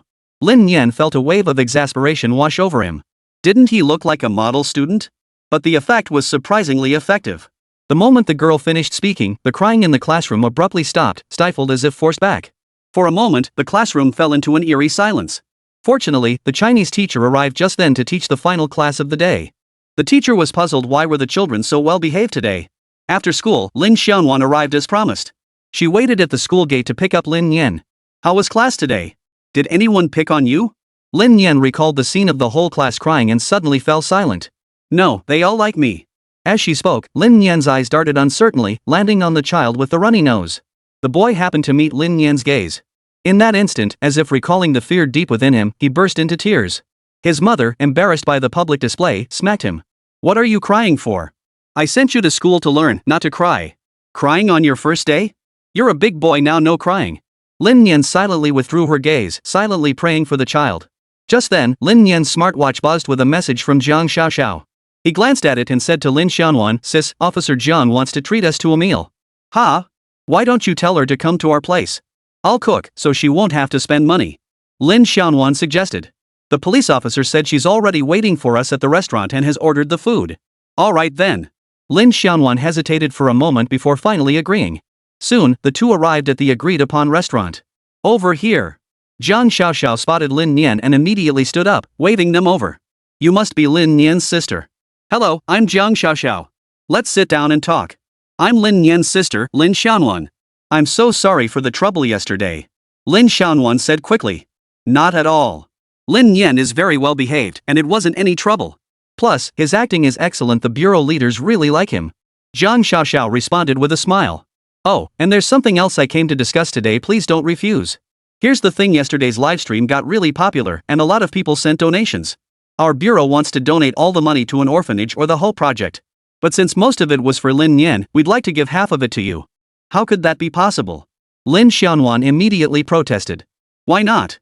The bureau leadership entrusted me with this matter. Just accept it. It's all thanks to your brother. If you refuse, I won't be able to explain myself back at the bureau. Don't make this difficult for me. Jiang Xiaoxiao promptly transferred the money to Lin Xiaonan, adding, We're already planning the next livestream. If you refuse this, we won't feel comfortable inviting your brother again. Right now, the entire internet wants to see him on camera. He's been incredibly helpful for our legal awareness campaigns. Lin Xiaonan wasn't pushy, nor could she refuse. She simply couldn't argue with Jiang Xiaoxiao. She accepted the tip, totaling 12,030 yuan. After accepting the money, Lin Xiaonan inquired, What's the theme for the new livestream? Can my brother participate too? Lin Xiaonan didn't want Lin Nian to participate, believing his priority should be focusing on his studies. The tentative topic is fraud. Don't misunderstand, our legal education livestreams are based on real-world situations. Many people are currently falling victim to phone scams. We hope that through these livestreams and subsequent publicity efforts, we can prevent more people from being deceived. Lin Nian's eyes lit up involuntarily. That's certainly a good cause, but what could my brother possibly contribute? He's still so young, he probably wouldn't make much of an impact. You're underestimating your brother, Jiang Xiaoxiao said with a smile. She hadn't thought Lin Nian could accomplish much either, yet he'd ended up making such a big impact. She still remembered what Lin Nian did when they first met. He thoroughly analyzed the surroundings of the bank, including blind spots and escape routes. If not for his youth, she would have thought he was a criminal biding his time. To be honest, last time was supposed to be the final livestream, which is why we had your brother appear. But the broadcast unexpectedly performed exceptionally well, drawing a huge viewership.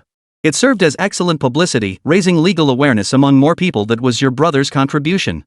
Sis, I want to be in it too. Lin Xiaonan turned her head to look at Lin Nian. Especially with that determined look in his eyes, Lin Xiaonan couldn't bring herself to refuse. Alright, but only during breaks. No skipping classes. No problem. Jiang Xiaoxiao agreed immediately. Chen Tao was right after all. She hadn't known what role to assign Lin Nian, but since he'd volunteered, he'd surely find a suitable one for himself. Just as Lin Nian gave his consent, the system's voice abruptly echoed in her mind. Task updated. Mission objective, complete the fraud within 24 hours. Stage rewards, 100k bronze, 200k silver, 500k gold. Rewards, bronze 1 random abilities, silver 2 random abilities, gold 2 random abilities plus unlock fraud compendium. Failure penalty, all innate abilities revoked. Sigh. Lin Nian hadn't expected this system to have completion levels. Gold rank is required to unlock the encyclopedia? Interesting. Chapter 12, Lin Nian, Unyielding in Righteousness. The system quest was indeed issued, but couldn't you have given me a tighter deadline? Why not let me scam 500,000 within 2 hours? Within 24 hours by this time tomorrow. But I have to go home and sleep after dinner, then wake up for class. This schedule is so packed. How desperate are they? Or did the system never intend for me to complete this mission? With no other choice, Lin Nian steeled herself and said to Jiang Xiaoxiao, police officer, how about we go live after dinner? Ha? Tonight? Isn't that too rushed? Plus, the cameraman isn't here, and I haven't even thought of a theme yet. It's too sudden. Jiang Xiaoxiao replied instinctively. Lin Nian sensed that her lack of outright refusal left room for negotiation. He gently coaxed her further. Tonight is definitely best. We can strike while the iron is hot. Aren't many people still eager to see the livestream? Promoting it now will be more effective. Plus, most people aren't working at night, they're looking for entertainment. Our livestream fits that need perfectly. Viewership will only go up. And most crucially, if we delay by a day, doesn't that mean more people will be deceived for another day? The real criminals get another day to evade justice. Only by working harder can we prevent more people from being victimized and make it impossible for these criminals to operate freely. Lin Nian argued with righteous conviction, every word hitting home. Lin Xiaonuan and Jiang Xiaoxiao were both stunned into silence. Was this really her brother? His righteous indignation left even Lin Xiaonuan somewhat stunned. Jiang Xiaoxiao was deeply shaken. Was this really a work shirker? Cough. His righteous fervor left her speechless. What profound awakening was this? It felt like a scene straight out of the poem, how I wish to shelter all the world's poor scholars with joyful faces, how I wish to build 10,000 grand houses for them all. Such noble righteousness left Jiang Xiaoxiao at a loss for words. She understood Lin Nian's good intentions, but going live was something that needed to be discussed with the director, especially at night. I'll call the director. Jiang Xiaoxiao said, picking up her phone and stepping outside. After hearing Jiang Xiaoxiao's call and her purpose, the director smiled and said, what are we waiting for? Get a cameraman ready and start the live stream tonight. This shows young Lin Nian's sense of justice. We shouldn't let his righteous spirit go unnoticed. He's so young, yet he wants to save every person he can. We should be the ones taking on this responsibility. Also, you hold the broadcasting rights. You can go live whenever you want, no need to call me for every little detail. Jiang Xiaoxiao? She was stunned. She never expected such a response from the director, it was completely unexpected. She'd expected rejection, but instead received his full support. After hanging up, Jiang Xiaoxiao returned to the hotel. The director agreed, but we currently don't have a suitable candidate for this fraud theme, nor any actors who can cooperate. I'm afraid the livestream won't turn out well. I have a solution. Let's eat first, then go live after dinner. No rush, we still have plenty of time. After dinner, Lin Xiaonuan headed home first. She wanted to go with him, but Lin Nian kept insisting she go home first, saying he could take care of himself. In truth, Lin Nian feared he might frighten Lin Xiaonuan if she witnessed the scene, so he wanted her to stay away. This approach also had an advantage, netizens only knew Lin Nian, not what his sister looked like. If criminals ever targeted him, his sister could become a leverage point. Lin Nian wasn't stupid, he had to eliminate this potential threat. As for Jiang Xiaoxiao, what criminal would be crazy enough to threaten an active police officer? Soon, Lin Nian met up with the cameraman and Chen Taotao. You're something else, kid. I just finished eating when I got the message you wanna go live, huh? Good grief, you've got boundless energy for someone so young. Chen Tao shook his head helplessly. The cameraman didn't complain at all, it was his job. Though it was late, finishing tonight meant he could take tomorrow off. Then he could go out with his girlfriend and have a great time. Alright, stop complaining. You're not the only one affected, Jiang Xiaoxiao interjected to smooth things over. She then turned to Lin Nian. What role do you want to play this time? Lin Nian flashed an innocent smile. I'm going to play a con artist. Ha? Huh? You want to play one? Who are you going to fool? Chen Tao asked incredulously. He thought Lin Nian's idea was wildly unrealistic. Scamming wasn't like robbing a bank. The moment you opened your mouth, people would know you were a kid. How could anyone believe you? It was impossible to pull off, right? I have a plan. Since it's a nighttime livestream, I think we'll be safer at the police station. I'll make phone scams, and once someone actually transfers money, I'll remind them to watch the livestream and return the money. This way, it'll raise their awareness about scams as long as you guys don't really arrest me. Lin Nian hurriedly explained his plan. Plus, you can provide target information, maybe someone you know personally. Our acquaintances?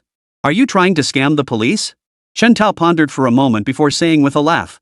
No way. I just want fewer scammers in this world. Lin Nian neither denied nor refused. Alright, we can provide some information. Jiang Xiaoxiao nodded.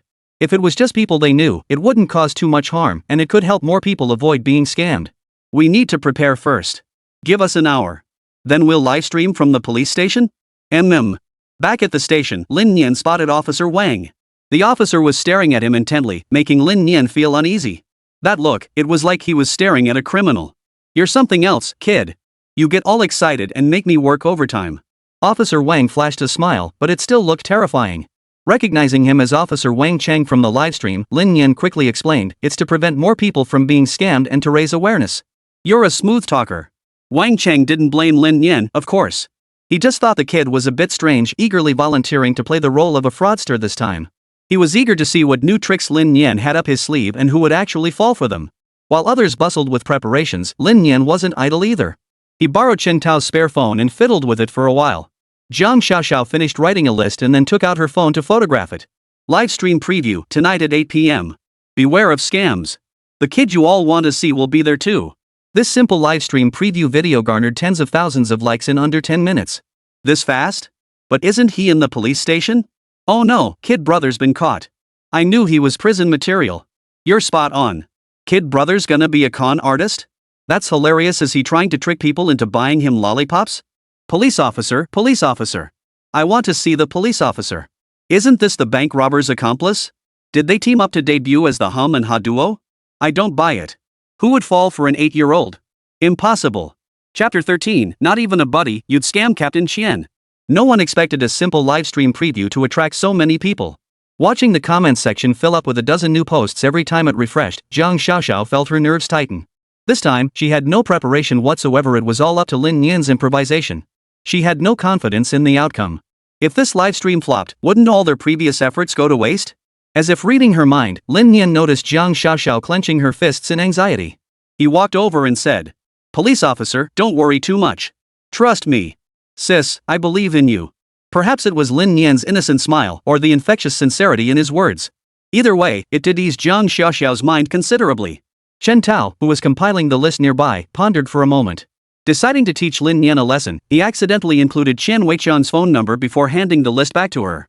Seeing over 30 phone numbers listed, Lin Nian felt this was sufficient. Tonight, she would go all out. She absolutely had to secure that gold medal reward. Lin Nian set down the list and suggested to Zhang Xiaoxiao, "Tonight, I plan to interact with the audience to expose scams and fraud schemes. What do you think?" He glanced at Chen Tao again. "Sure. Since you're confident, you can host it, but don't get too aggressive." Zhang Xiaoxiao agreed. After all, she wasn't entirely confident either. Since she was letting Lin Nian take the lead, she might as well let him do his thing without too much pressure. "Alright, I'm almost ready. We can go live now." Lin Nian took a deep breath, ready to begin. Lin Nian sat in the center of the conference room, with Chen Tao and Zhang Xiaoxiao seated on either side. The cameraman positioned himself directly in front of them, ready to begin the live stream. 3, 2, 1, go live. Good evening, everyone. I'm Zhang Xiaoxiao from Legal Education Live. Beside me is the little boy everyone's been waiting for, Lin Nian, along with my colleague Chen Tao. Zhang Xiaoxiao smiled as she addressed the camera. Today's live stream focuses on fraud. With technological advancements, sophisticated devices, and pervasive scams surrounding us, our financial security faces serious threats. This broadcast will delve into the criminal mindset from the perspective of a fraudster, offering an in-depth analysis. We hope this serves as a cautionary tale for viewers encountering similar scams. Additionally, we'll be interacting with you through real-time comments. What kind of scam response do you most want to know about? Please send in your comments, and we'll expand on that specific scam during the broadcast. Thank you all. Zhang Xiaoxiao rattled off all the highlights of this livestream in one breath. Viewers in the livestream room saw the three of them sitting together, and the comment stream kept flowing. Finally, the stream is live. Kid Brother is here too. Why does his seat look like he's under arrest? Scam? Anti-fraud awareness? Sounds interesting, but what's Kid doing here? He's not the one running the scam, is he? Don't joke around. I just finished dinner. I can't handle jokes right now. I have no issue with little Kid streaming, but I'm still confused about his role this time. First time watching this stream. Those old clips had me dying laughing. Hope little Kid doesn't let me down. Bits of chat kept flying by as the live stream's viewership instantly skyrocketed to 200,000. Just starting the stream, and the numbers were already impressive. At that moment, Lin Nian looked into the camera, took a deep breath, and declared, "Hello everyone, I'm Lin Nian. In the past, I concealed my identity and lived under a pseudonym.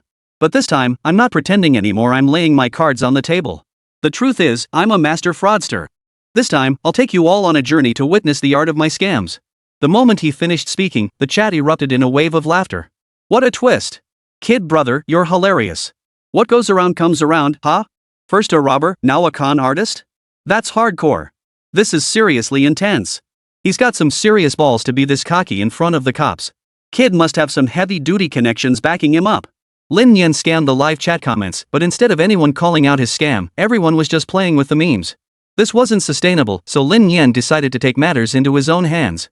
He then announced, "Next, I'll begin my first lesson. Everyone, get ready." He picked up his phone, glanced at the numbers on the list, and randomly dialed one. Beep beep. The call connected quickly. A familiar voice came through. "Hello?" Lin Nian fell silent instantly, while Chen Tao and Jiang Xiaoxiao's expressions changed noticeably. Jiang Xiaoxiao looked utterly bewildered, while Chen Tao felt a secret thrill of satisfaction. No one had expected Lin Nian's first call to go straight to Qian Weiqiang. Even Officer Wang, who was preparing to discuss the case next door, couldn't help but chuckle. The live stream viewers were puzzled. Why are they all laughing? What's so funny? Can someone explain? That voice sounds familiar. I think I heard it yesterday. Heard it yesterday? That sounds like Captain Qian's voice. Ah, right. It's Captain Qian. No wonder it sounded so familiar. Haha, who on earth made that call? That's insane. When a scammer meets a cop? Interesting. Starting off this intense, does little brother still have a chance to turn things around? I'm laughing. Kid brother is really asking for trouble. Look at kid brother's expression, that's the real highlight. At that moment, Captain Qian on the other end of the line was completely baffled. Why wasn't this person saying anything? If you don't speak up soon, I'm hanging up. Captain Qian urged. Lin Nian shot Chen Tao a strange look. The guy was actually enjoying the spectacle. Looks like Chen Tao added Captain Qian's number himself. Fine, you wanna play games? Just you wait. Just as everyone thought Lin Nian was about to make a fool of himself. Who would have thought Lin Nian would actually speak up? Captain Qian, I'm a fugitive on the run. These past days, I've been fleeing non-stop, my conscience gnawing at me. Every day has been filled with fear and anxiety. I deeply regret my actions. I don't want to keep wandering anymore. I intend to turn myself in. As Lin Nian spoke, he asked Chen Tao beside him to jot down any fugitive's name. Chen Tao was dumbfounded, and the viewers in the livestream were equally stunned. Dude, you've got some nerve. Seriously, how do you expect your voice not to be recognized? What did he write on the paper? I'm a bit confused. Wasn't he supposed to be portraying a fraudster? How did it turn into a fugitive now? On the other end of the line, Chen Weiqiang's tone turned serious the moment he heard the word fugitive. Who are you? Where are you now? Want to turn yourself in? Fine. But let me tell you, life on the run isn't exactly a picnic, is it? Captain Qian, I made a mistake. It's Qin Xiaoqiao. I shouldn't have done it. I want to turn over a new leaf and start fresh. I'm ready to turn myself in. Please give me a chance, Captain Qian. I'm in lynching now, but I don't have a penny to my name, not even enough for bus fare. I hope Captain Qian can give me 500 yuan for transportation. This is my number. Can you transfer it to me? The entire room was stunned. No way, dude, you're really pulling this off. Chapter 14, Captain Qian, you actually transferred it? Unbelievable. This works? The live stream viewers were dumbfounded. How does this kid come up with such smooth lines on the spot? Is this even possible? If I remember correctly, the one who answered the call was the captain, right? Holy crap, am I still half asleep? How did we suddenly end up watching a cop get scammed? Wait, is this guy actually trying to scam the police? Just by opening his mouth, this kid has already reached heights I could never hope to achieve in my lifetime. Honestly, if he weren't a cop, I'd totally buy it. This kid is wild, he even fooled the police. Is this even possible? I don't think it'll work. The live stream chat exploded with comments, some questioning Lin Nian's actions, others stunned, but no one called him cowardly. Come on, trying to scam the police? That's not timid, that's bold. On the other end of the line, Qian Weiqiang was momentarily stunned. This was his first time encountering such a situation. He sorted through the details in his mind, a fugitive wanting to turn himself in, but lacking the travel money. He knew this fugitive, Qin Xiaoqiao. So he fell silent. If the fugitive could turn himself in, it would indeed be a good thing for him. It meant the case could be closed. Seizing the moment, Lin Nian spoke again. Chief Qian, my phone is about to die. I'll go to a nearby public restroom to charge it. Please transfer me some travel money. I promise to be at the police station tomorrow. Once my phone is charged, I'll send you photos and location updates along the way, no running away. After saying all this, Lin Nian hung up immediately. The two people beside him were puzzled by his behavior. Chen Tao couldn't help but ask, you just hung up? How could he trust you? His words echoed the doubts of most viewers. Hanging up like that left no room for negotiation. Lin Nian smiled and addressed the camera. I already said my phone was dead. Isn't it normal for it to shut off? Whether he believes me or not is up to Captain Qian. If he trusts me, he'll transfer the money. If not, there's nothing I can do. But I'm leaning towards him believing me. The live stream audience erupted in disbelief. Brother Kid is way too confident. Captain Qian isn't stupid. Your story is full of holes at the very least, your voice gives you away. Exactly. I knew something felt off. Kid Brother's voice is too young. The other guy isn't dumb, he'd notice. Looks like Kid Brother's first scam attempt failed. Still, trying to pull one over on the police takes guts. Pretty entertaining though. Faced with the chat's skepticism, Lin Nian was about to explain. Suddenly, a pleasant ringtone sounded from his phone. Wealth treasure transfer, 500 yuan. The entire network erupted in commotion. No way, he actually transferred it. This is insane. You can actually transfer money like that? That money is way too easy to make. Money, wake up. You've been scammed, you know? How could you fall for this? This is hilarious. Scamming cops is one thing, but actually transferring the money? Unbelievable, truly unbelievable. I love this livestream. Kid Brother sure knows how to entertain. The livestream audience erupted with excitement. Meanwhile, the two people beside Lin Nian were dumbfounded, staring blankly at him as the sound of the successful transfer echoed in their ears. Captain Qian, our most brilliant Captain Qian, how could he have fallen for this scam? In the adjacent room, Officer Wang, responsible for the briefing, felt his mouth twitch. Old Qian, how could you be so foolish? If you just glanced at the livestream on your phone, you wouldn't have fallen for this scam. He could only continue explaining the case details. Faced with a flood of questions filling the live chat and Chen Tao's inquiries beside him, Lin Nian finally spoke up to explain. It's quite simple. Many of your questions can be boiled down to 2 points. First, why did Captain Qian trust my voice? This is practically a gimme question. My voice was altered by an AI voice changer to mimic that of a grown man, completely stripping away my natural vocal timbre. And that's just the most basic level. More sophisticated methods will follow later. Everyone, please be vigilant against scams. Second, I was simply playing to his preferences. I won't elaborate further. Lin Nian's brief explanation not only failed to resolve the issue. Instead, it felt like he'd made things worse. Unbelievable. Kid, you sure know a lot. Is this what you learn in school these days? Where on earth did you learn this? It's insane. Even Captain Qian fell for it. I don't think I'm smarter than the police. Right. An 8-year-old can fool people? I feel like I've wasted all these years. Lin Nian dragged the whiteboard over from the conference room and wrote on it with a marker. 500,000. Whoa. The entire room fell silent. What does this mean? Kid Brother plans to swindle $500,000 tonight? Unbelievable. Scamming $500,000 in one night? He's lost his mind. Little Brother's youthful ambition is admirable, but overconfidence borders on arrogance. Is he planning to pull the same scam on everyone in the police station? Even if he fleeces them all, no one will believe him. This is interesting. Lin Nian turned to face the camera and said, "Alright, that little intro is over. I still hope everyone will participate actively. Tonight's livestream will follow the method with the most comments. You have 3 minutes, please tell me which scam you want me to analyze." After speaking, Jiang Xiaoxiao quietly tugged at Lin Nian's sleeve, pulling him out of the conference room. Are you really going to scam this much? What are you going to do with all that money? Pay it back right now? Lin Nian glanced at his phone and replied, "I'll repay it after the livestream ends. If I return it now, I'd have to explain to everyone individually, which would take up too much airtime. There's no turning back once the arrow is shot." Lin Nian feared the system might fail to verify the refund if he sent the money back prematurely, so he planned to return it only after accumulating enough funds. Besides, this scam was genuinely challenging. His minimum target was actually 100,000 yuan. The 500,000 figure was purely for attention. Seriously, scamming that much in one night? He didn't even believe it himself. By the time he returned to the conference room, the livestream had already selected the most common scam method.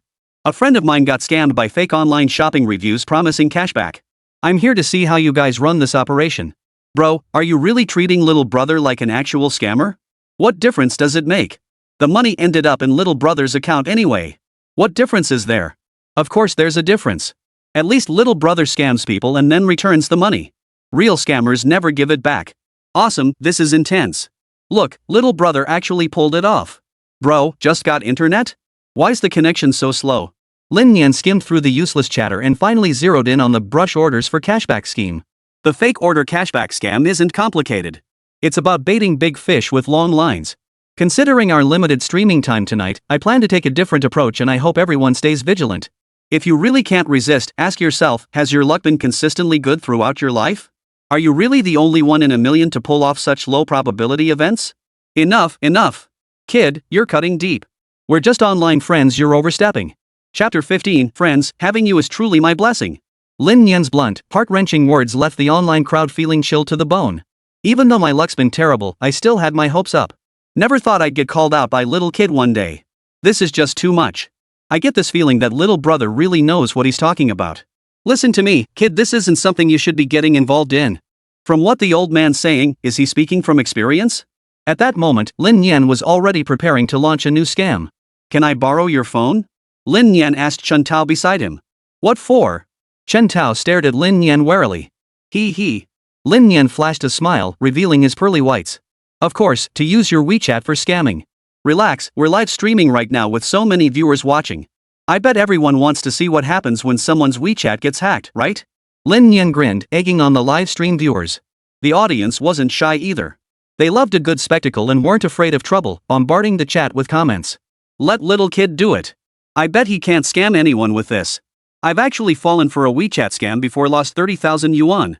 Little kid, expose the scam. Let us all see how it works. LOL, if he actually calls that number, the scammer must be freaking out. Their inner monologue, I have a cop friend, am I being scammed by a cop? Damn, now that you mention it, this actually sounds promising. I want to see the other side's perspective. +1. The live stream's comments streamed by one after another as Lin Nian watched Chen Tao with keen interest. Chen Tao felt a pang of reluctance. One glance at Lin Nian's expression and subtle facial cues told him this guy must be holding a grudge after calling Captain Chen earlier. True to form, kid never held a grudge overnight, he settled scores on the spot. Now Chen Tao's expression was more painful than constipation. He couldn't decide whether to pull out his phone or not. Finally, he stubbornly lifted his head. Here, take the phone. But don't go overboard. No problem. Lin Nian grinned as he took the phone, simultaneously snapping a photo of Chen Tao with the spare phone he'd been using. Say something into the phone, repeat the line above. Chen Tao held the spare phone, a bit confused, but obediently followed instructions. Zhang Xiaoxiao, watching from the side, looked pensive. The audience was baffled, but some sharp-eyed viewers caught on immediately. Looks like they're recording audio. They took a photo earlier too. How does kid brother know so much? Hey, bro, you know your stuff? Could it be that you're also? We'll find out soon enough. Kid brother never disappoints. Lin Nian fiddled with the backup phone for a moment before testing it again. Hello? Hello? Lin Nian spoke a sentence, and the spare phone repeated it but in Chen Tao's voice. Hello, hello. Chen Tao's voice echoed again from the spare phone. Chen Tao, standing nearby, was completely dumbfounded, his jaw nearly dropping in shock. He never imagined that just one sentence he spoke could be captured so precisely, and that the AI's response sounded almost identical to his own, even mimicking his exact tone.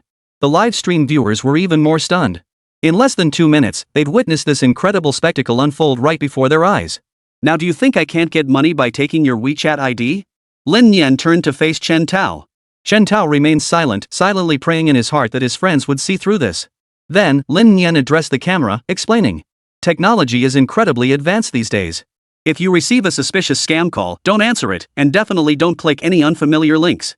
Just like in the simulation we saw earlier, Officer Chen only said one sentence, yet the AI mimicked his voice perfectly, so convincingly that it's impossible to guard against. If your personal account gets compromised, lock it immediately.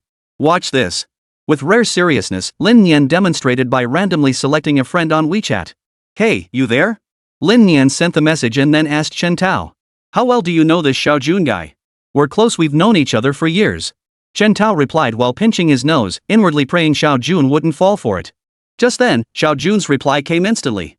What's up, son? Chen Tao felt awkward, but Lin Nian didn't hesitate. She immediately activated the voice changer on her backup phone and said urgently, I've been in a car accident. I'm at the city hospital now. My condition has stabilized somewhat, but I'm still short 30,000 yuan. Please help me out and get me through this crisis. Chen Tao said nothing, grinding his teeth so hard they nearly shattered. Who got into a car accident? Not me. Lin Nian then replayed the voice message she'd just sent. The voice sounded remarkably similar. There were some inconsistencies, but they were barely noticeable unless you listened closely. Xiao Jun, what? A car accident? Xiao Jun, I'll come see you right away. Should I transfer the money first? Lin Nian, just send it over. Thanks, bro. Xiao Jun, transferring 30,000 yuan. Lin Nian, payment received. The live stream audience was stunned. This can't be right? He's transferring money so casually, isn't he an actor? Even actors aren't this dedicated. Transferring 30,000 yuan in just a few sentences? Unbelievable. Bro, you better put away your magic powers, 2 cops are watching you. Unbelievable, 30,500 out of 500,000 already? This is brutal, just brutal.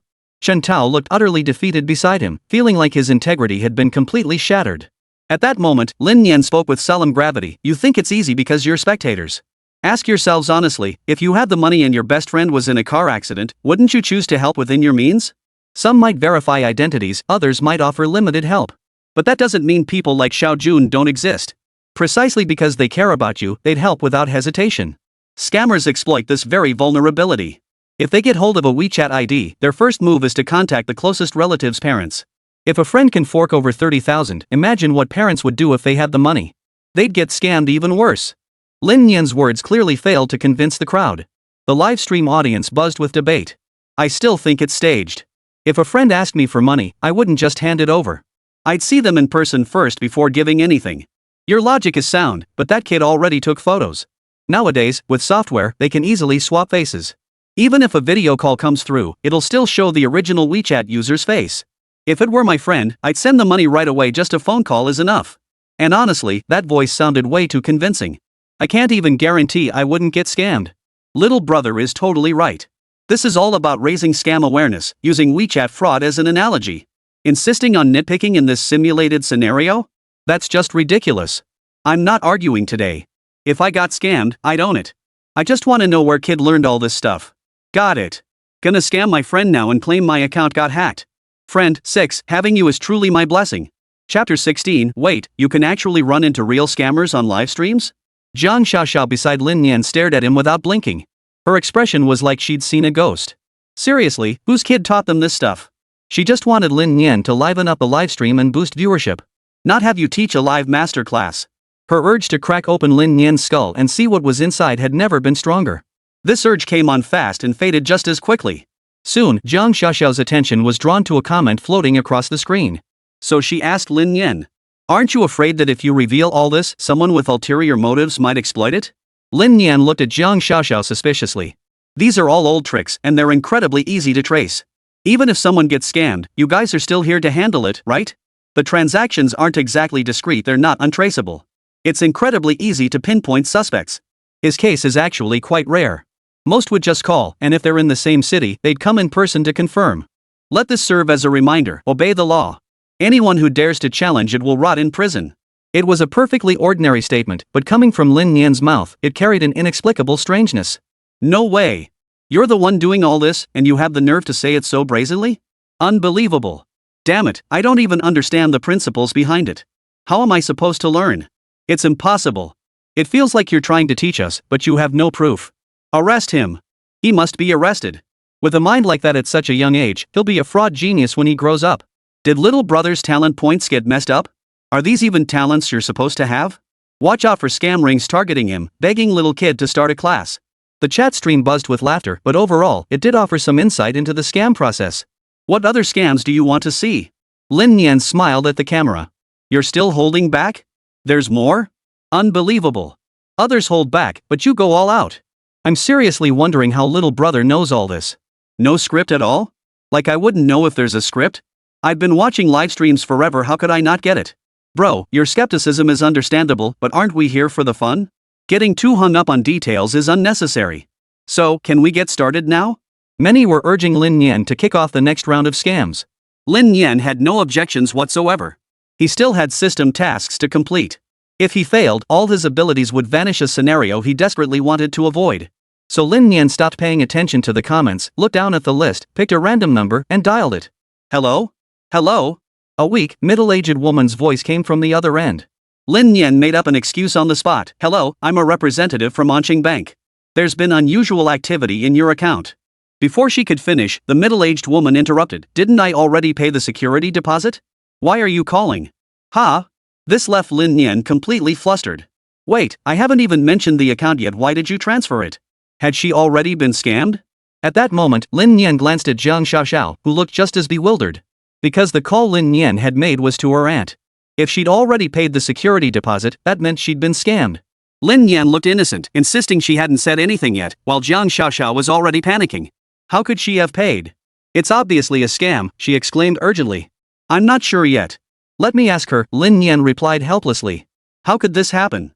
There were actually colleagues trying to steal her business. Lin Nian couldn't stand it. She immediately asked, how much did you pay? I need to verify it. Jiang Xiaoxiao stared at Lin Nian, wide-eyed and speechless.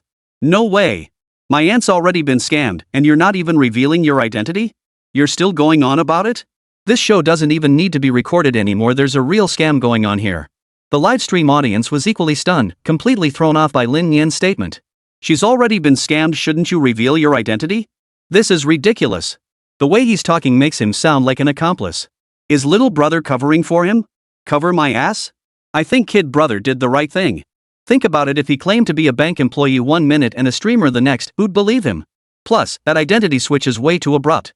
The other end would just hang up immediately, giving away zero useful info. You're right. I'm with you on this. We three are really something. At that moment, Lin Nian paid no attention to Zhang Xiaoxiao, refusing to let her actions sway his emotions. Then, Zhang Xiaoxiao's voice came through. I transferred the 500,000. Verify it quickly. They said it'll be returned in 3 days, but I'm still uneasy. 3 days. Hearing this, Lin Nian's mouth twitched.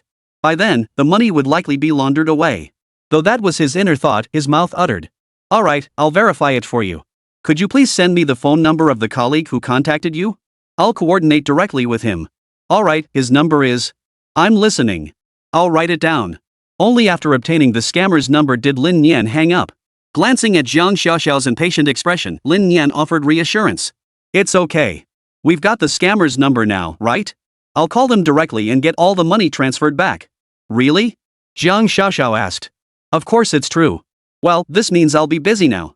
After I get through with the call, I'll need a technician to track their location. The rest is up to you guys. Lin Nian spoke with clear logic. The livestream chat exploded. Holy, wait, are they really going all out? Is the peak competition starting? Kid's got guts. Instead of calling the cops when something goes wrong, he's trying to squeeze money out of the scammers. Is that even possible? Hope it works out, or else we'll lose all our money if this blows up. Hold up, guys. I'm just watching a stream here. Are you actually busting scammers now? Is this still the stream I signed up for? This is getting interesting. Kid brother's going undercover to expose the scam?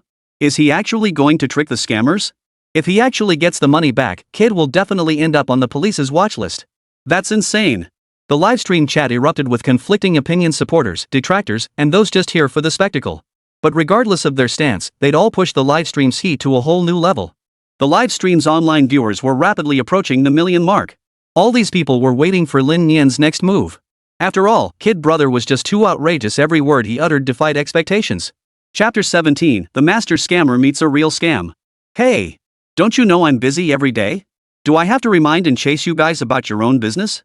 What the hell? When's the money coming? Lin Nian's voice changer instantly emitted a deep, rough male voice, the kind that screamed trouble. The young scammer on the other end was completely dumbfounded. Who the hell are you? He was about to hang up, but then something clicked. Professionalism kicked in, and his demeanor shifted instantly to one of deference. Hello, this is Xiao Lu from Oncheng Bank. Did you dial the wrong number? Fraudster Lu said with a smile. Cut the act. You think I don't know what you're up to? I won't beat around the bush. You promised to transfer the money by now, but it hasn't arrived. What do you take me for? We're talking tens of millions here, and you expect me to wait for this measly sum? Are you guys out of your minds? Scammer Xiao Lu was even more bewildered. What was he talking about? Who are you? You contacted me, and now you ask who I am? If this doesn't concern you, hang up. We don't need your money for laundering. Figure it out yourselves. I'm hanging up. Beep beep beep. The line went dead. Lin Nian hung up immediately. The livestream audience was stunned. Dude, what the hell? That was nonsense. 666, not even pretending to act. Those few lines left me confused. How could the other side believe that? This guy's probably gonna get blacklisted. Is Kid out of words? Or just out of ideas? I have this weird feeling the other guy might actually call back. Kid's call was totally random, but somehow it feels like it could happen. Bro, stop defending him. How can you defend this? The other side got randomly lectured, and now they're supposed to call back? Are they crazy or just masochists?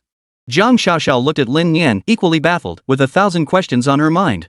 But as the words reached her lips, she caught Lin Nian's reassuring glance and held back. He must have his reasons, right?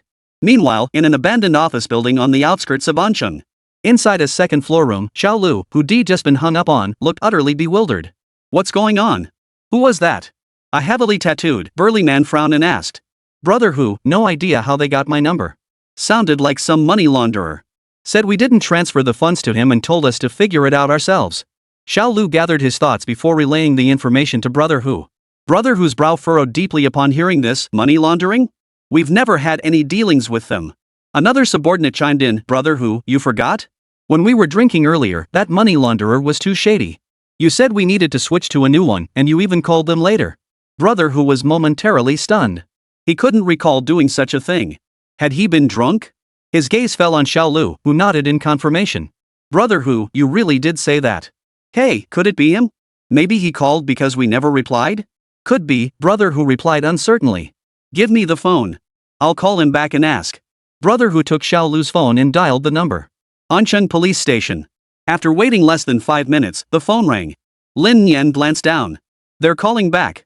The entire room erupted in commotion. The live stream viewers were stunned. Seriously, are they out of their minds? They're actually calling back? Aren't they scammers? See? I told you they'd call back. At that moment, Lin Nian feigned impatience as she answered the call. Hello? Are you kidding me? Didn't I just say? Figure out your own problems with this small amount of money. Why are you calling again? Tiger Brother, who'd been bombarded with scolding the moment he answered, was momentarily stunned, nearly unable to respond. But as the boss, he maintained his composure and spoke up. Sorry, bro.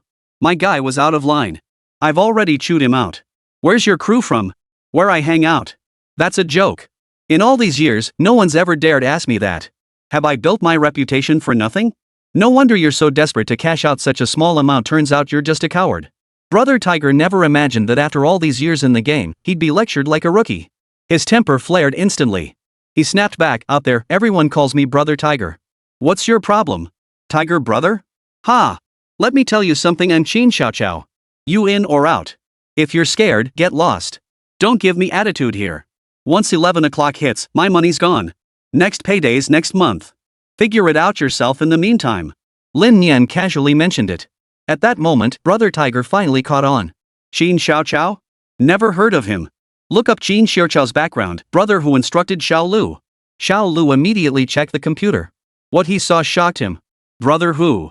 Qin Xiao Xiao is a wanted criminal in our city. They say he's wanted for robbery and hasn't been caught yet.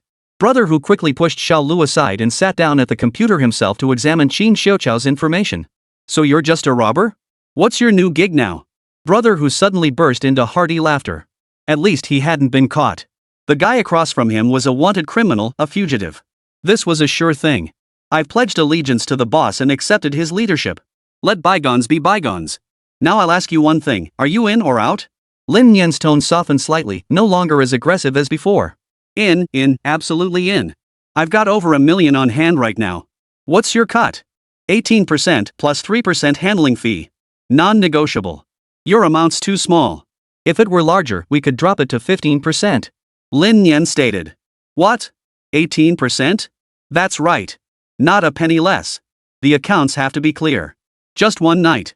Funds will be in your account by 8 a.m. sharp tomorrow. I have tens of thousands of accounts overseas. The domestic authorities can't trace them. Finally, it flows back from India to Hong Kong. One night is plenty of time. Is the channel secure? Brother Hu was seriously tempted. Previously, the cut had been 30 points, and last time they'd demanded 5 points in fees outright. All his earnings went to supporting this bunch of useless cowards. Now hearing this deal totaled only 21 points? It was too good to be true. Safe? Ha! My boss's channels are rock solid. We've got multiple routes, one through Europe to Russia, though the exchange rate's steep and it's slow. Another goes through the States, but that's pricey. This one's the most hassle-free. Whoa! Brother Hu sucked in a sharp breath. Qin Xiaoqiao's connections were seriously wild. I need to think it over. After all, this is our first time doing this. Give me some time. Fine, take your time. I'll give you 5 minutes. But you said 11 o'clock? What do you mean, buddy? You're trying to play games with the timing? That's ridiculous. 11 o'clock is when I've got all my connections lined up. I'm about to start making calls right now. Think about why things are moving so fast. By then, I won't even be able to take your call. Think it over. If you're not ready to act now, you'll have to wait until next month. After I finish up today, I've got to head to Southeast Asia to set up another line. I don't have time to chat with you. 5 minutes. Wait for my call. Brother Hu gritted his teeth. Chapter 18, what are you laughing at? Just remembering something happy. After hanging up the phone again, Lin Nian could distinctly sense that the atmosphere around her had changed. Jiang Xiaoxiao and Chen Tao, who were standing beside him, stared at Lin Nian as if he were a ghost, too shocked to speak. They couldn't wrap their heads around it. Lin Nian was only 8 years old. At that age, they were still babbling nonsense. And now, right under their noses, Lin Nian had just pulled off a performance that toyed with a con artist? This was beyond absurd. You. Jiang Xiaoxiao hadn't even finished her sentence when Lin Nian gave a mischievous chuckle. All learned from the movies. That single sentence completely shut Jiang Xiaoxiao up. But eyes don't lie. Jiang Xiaoxiao's eyes were filled with disbelief. Was he pulling her leg? All learned from movies? But she couldn't do anything about Lin Nian. She couldn't exactly arrest him, could she? That would be even more ridiculous. Lin Nian had already turned to Chen Tao. Snap out of it. Did you just let someone track your phone? Lin Nian's call lasted 5 minutes. With that much time, the tech team couldn't possibly have failed to track it. Unless Chen Tao hadn't called for help. It's located in the suburbs of Ancheng. Chen Tao finally caught on and hurriedly replied. Then go arrest the scammer. Lin Nian said, glancing at the livestream. The number of viewers surged again. The comments kept flooding in. Kid brother says he learned it from movies? Who'd believe that? Last time he robbed a bank, he also claimed it was from the movies. 666 Everything's learned from movies? Are movies really that explicit nowadays? I think it's more about guts. Kid brother can actually learn stuff from movies, while we can only fantasize about it. Unbelievable. Kid brother dares to say it, and that scammer actually believes him? He's just spouting nonsense, and they still buy it? How can someone with that IQ pull off a scam? As a professional, I gotta say kid brother's got some skills. He created time pressure, played on the other guy's psychology, exploited human weaknesses, only gave multiple choice questions, no open-ended ones. Even crazier, he claimed to be Qin Xiaoqiao, a wanted criminal, making the other guy lower his guard again. That's some real skill. Holy crap, he's using his own story. What's your profession, dude? I'm calling the cops. Psychology. Kid brother's delivery was pretty sharp, no wasted words, tough attitude. Impressive. I'm exhausted, you psychology crime master. Buddy, you and Kid should team up. When things go south, you'll go to jail while Kid heads to school. Lin Nian noticed this comment too. It made sense, but unfortunately, the guy didn't know his trump card. He possessed the ability of a master of deception. Charm boost. That's precisely why Brother Tiger across the way was more inclined to believe his words. No need to explain this, it didn't matter anyway. As long as the goal was achieved, that was all that mattered. By now, police forces had been mobilized, preparing to raid and dismantle the fraud ring.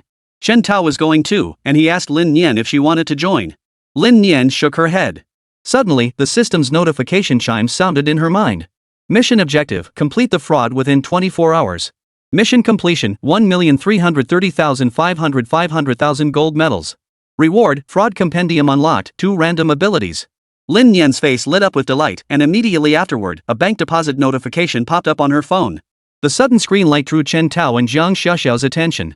Seeing the deposit notification, they both froze in shock. Holy, it actually came through. Ah! The two exclaimed in unison. The live stream audience erupted into frenzy, with comments flooding the screen. Before Lin Nian could even glance at the comments, she received a call from Brother Hu. Brother Qin, the money's been transferred. Thanks so much for your help. The extra 2 points are yours. Hu Gu had already composed himself and spoke with a smile. He had already recognized Lin Nian's capabilities. Lin Nian's rough voice came through, no problem at all. It'll be in your account by 8 tomorrow morning. If you have time, I'll send someone to meet with you. Happy cooperation. From now on, we're all brothers. Great. Great. Great. Brother Hu's face lit up with delight, his voice booming with enthusiasm. The live stream audience went wild with laughter. Still pulling a fast one at this hour? Talk about dedication. Little brother mentioned sending someone to meet him, so hard to guess who it could be. All I can say is impressive. Forgive my lack of education, but one word can rule the world. I used to doubt if some things were too outlandish to be true, but now it seems the most outrageous stuff is usually real because you just couldn't make it up. Awesome. Play the MVP theme song. The live stream was buzzing with excitement. Meanwhile, Lin Nian had already returned the phone to Chen Tao. Chen Tao, who had been about to call the police, was persuaded to stay and clean up the mess. Due to well-known issues, today's anti-fraud campaign has concluded. Please don't fall for scams and never hand over money lightly. Even when verifying identities, conduct thorough checks from multiple angles. Most importantly, stay vigilant at all times. No sooner had Lin Nian finished his closing remarks than Xian Weicheng burst in. He had been about to go to sleep when he received a call from headquarters to go out and apprehend fraudsters. He was puzzled. This was clearly a serious matter, so why was the officer who called him laughing as he relayed the news? Was this supposed to be funny? Puzzled, he asked the officer what was so funny. The officer simply replied that he'd remembered something funny and left it at that. After hanging up, he received a deposit notification. 500 yuan deposited into his Zhifubao account. Xian Weicheng was baffled. Who had transferred money to him? By this point, he had already sensed something was off. But when he finally saw the transfer memo, his vision went black. It read, Captain Xian, beware of scams. Then he recalled Jiang Xiaoxiao mentioning something about a scam theme earlier today. Still refusing to believe he could be scammed, he stubbornly tapped open the short video. When he saw the police station's live stream was active, with that brat Lin Nian sitting in the familiar conference room broadcasting, his heart finally sank. He really had been scammed by a kid, no less. Qian Weiqiang stormed into the conference room with a dark expression, his gaze sweeping past Lin Nian and fixing directly on Chen Tao. "Come with me." Qian Weiqiang's voice had grown noticeably stern. Chen Tao, feeling guilty, followed Qian Weiqiang out. "What's going on?" Qian Weiqiang demanded, his face dark. "It's about the anti-fraud campaign," and then Chen Tao recounted the entire livestream to Qian Weiqiang. When he heard he was the first one to fall for the scam, Chen Weiqiang could have smashed Chen Tao to bits. This embarrassment was huge. He'd been humiliated in front of millions. How could he ever hold his head up again? He'd probably be laughed to death from now on. But as he listened further, he realized the entire scam ring had been completely outmaneuvered. Qian Weiqiang's mood instantly lifted considerably. Now that the police were out to catch this gang, he felt a lot better. Still, it was frustrating. Getting scammed by a scam gang was one thing, getting scammed by them was another.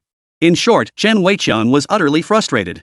After the live stream ended, Officer Wang, who had been commentating next door, also came out. Spotting Qian Weiqiang, he stifled a laugh and patted him on the shoulder. "No big deal about losing credit, just watch out for scams." Qian Weiqiang gritted his teeth. Qian Weiqiang took the initiative.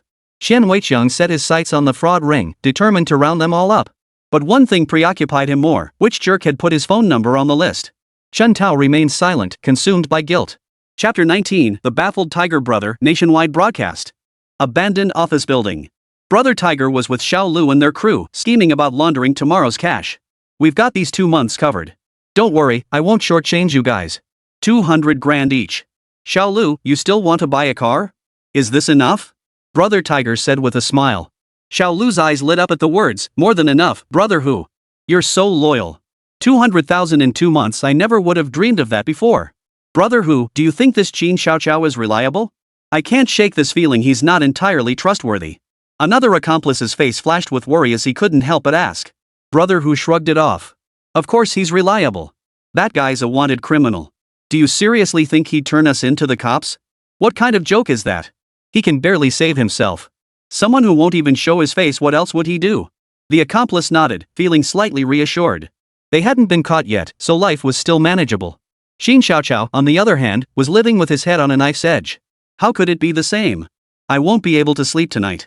Once the money hits our accounts by 8 tomorrow morning, we're out of here. Head south first, see where it takes us. This cash should keep us afloat for a while. I'll treat you guys to a wild ride. We'll worry about the future later. Brother Hu, you rock." Xiao Lu chimed in, then pulled out some liquor from the fridge to celebrate. Meanwhile, a kilometer away from the abandoned office building, 3 police cars pulled over and silenced their engines to avoid alerting anyone.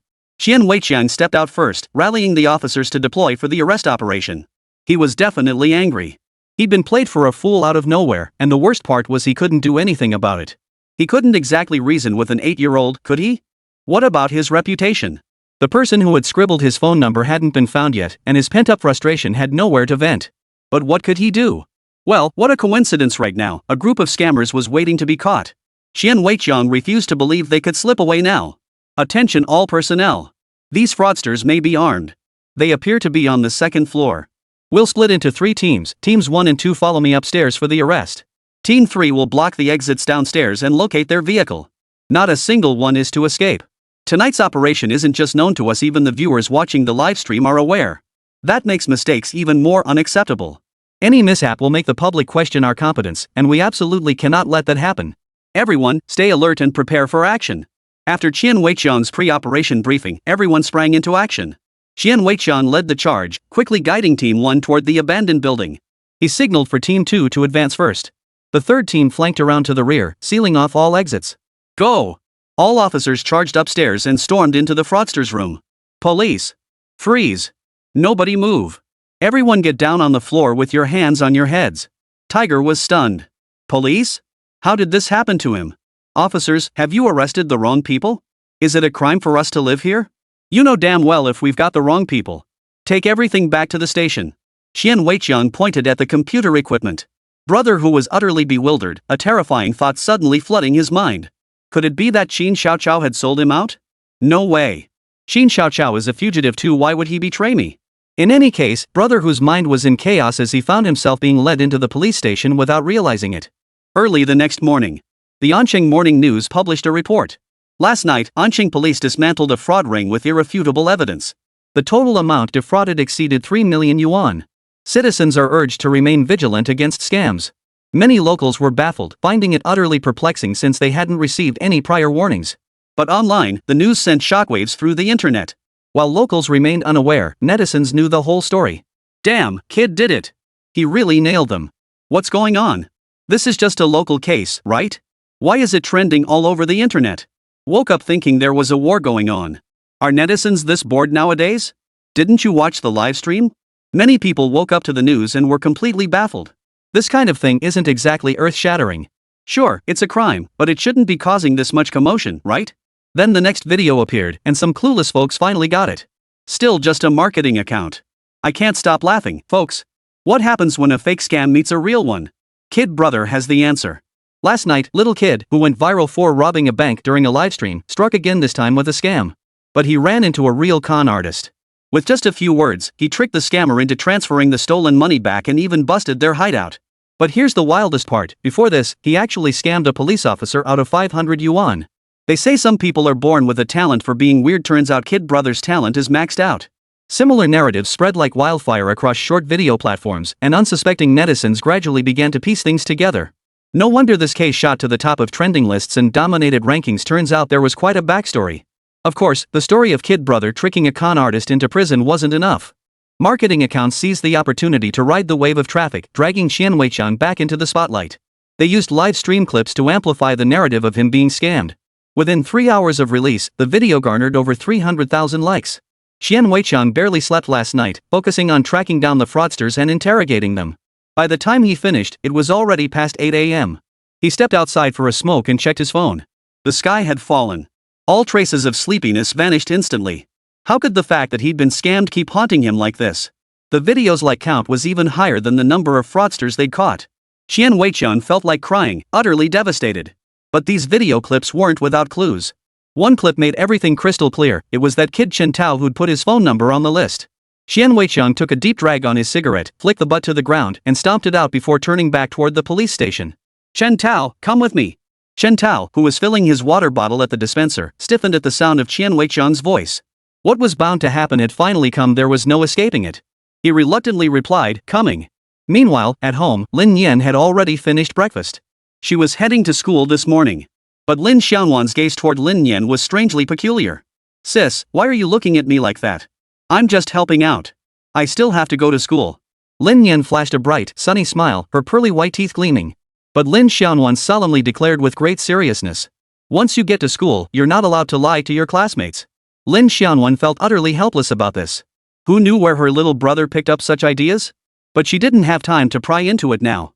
After dropping Lin Nian off at school, she had to rush straight to work, otherwise, she'd lose this month's perfect attendance bonus. Chapter 20, I'm only 8 years old, and my sentence is at least 100 years. Anqing Elementary School. Teacher Zhao entered the office right on time, clocking in for work. Although the first class wasn't hers, as homeroom teacher, she had to arrive early. She felt helpless about this habit. She always arrived at school right on time as a student, and now she clocked in at work precisely on schedule. If not for the time clock system, she'd definitely be late. Teacher Zhao was still young and unmarried. Like most people these days, ever since getting a cell phone, she rarely went to sleep before midnight. She usually hit the pillow right around midnight. The problem was, she'd stayed up too late last night, not falling asleep until 3 in the morning. She was one of the viewers watching Lin Nian's livestream. She had resolved to start sleeping early and waking up early, aiming for a better tomorrow, beginning today. But then she came across Lin Nian's livestream. Remembering this transfer student in her class, she found herself inexplicably clicking in. Once she started watching, she couldn't tear herself away. Just listening to Lin Nian's words and seeing what she did made her think this kid was truly troubled. What if she went down the wrong path in the future? Even if she was just a homeroom teacher, if he did go astray, she'd share some responsibility, a stain on her career. Lost in these wild thoughts, I witnessed Lin Nian actually swindling a con artist. The sight left me speechless, an image I couldn't shake for a long time. Even after the live stream ended, she kept scrolling through the content posted by the marketing account. Though few were watching at the time, the comments section was bustling, and she found herself endlessly engrossed in reading them. When she finally snapped back to reality and glanced at the time, she realized it was already 3 a.m. She forced herself to sleep, long since abandoning any notion of early bedtimes and mornings. Tomorrow would be another day. Xiao Zhao, did you see yesterday's livestream? That kid seems to be in your class.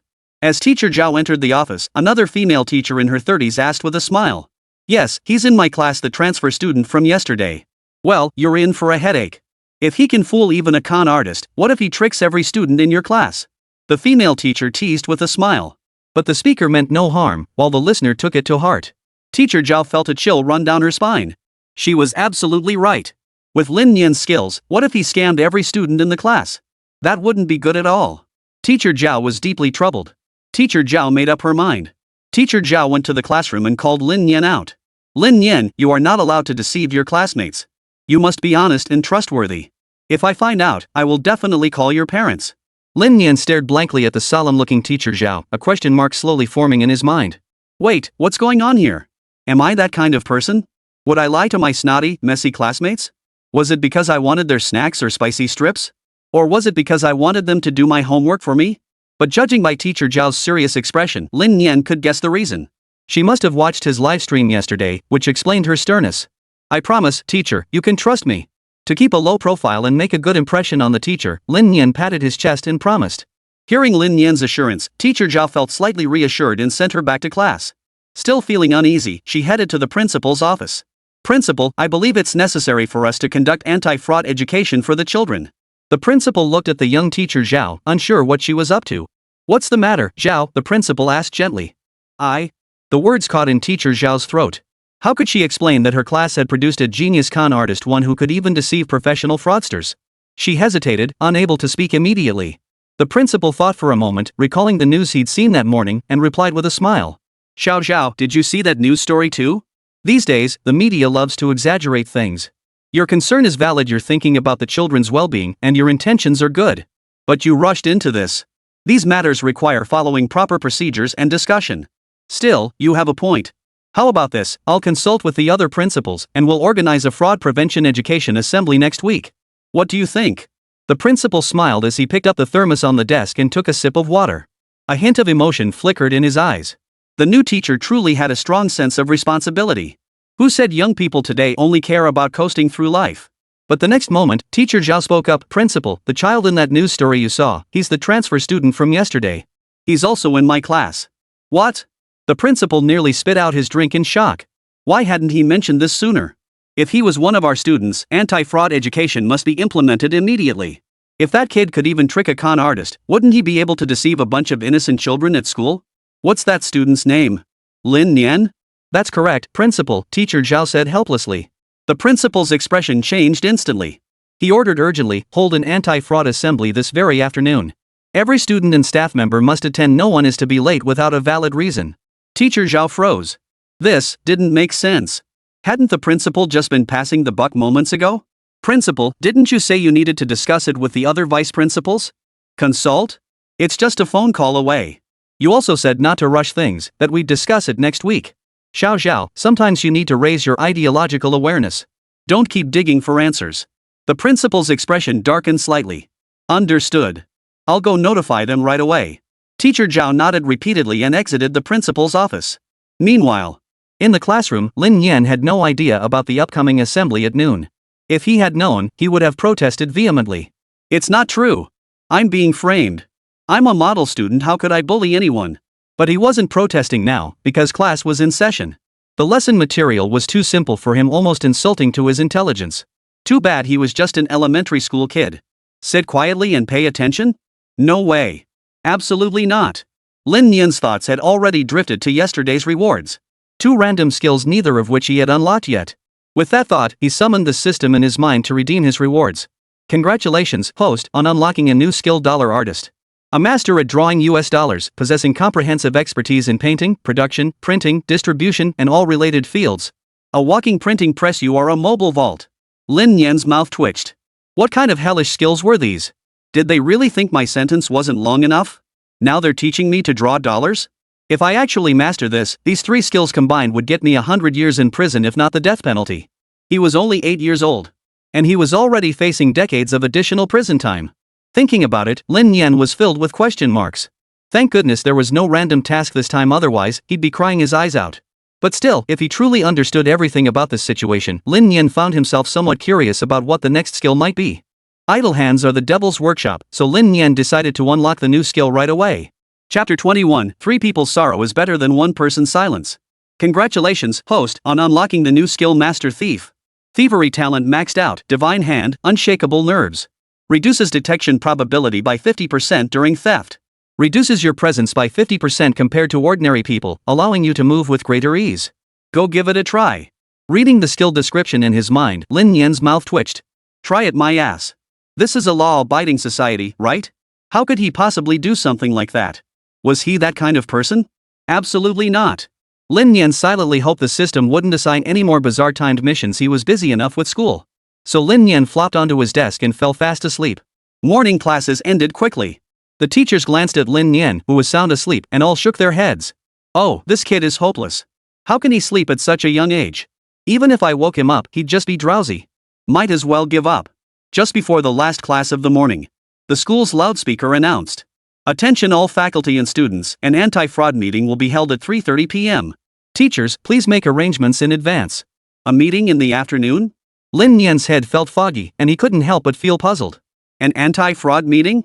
When the loudspeaker sounded again, Lin Nian heard it clearly. Great. This wasn't an anti-fraud conference at all, it was clearly targeting her. Seriously, she was only 8 years old.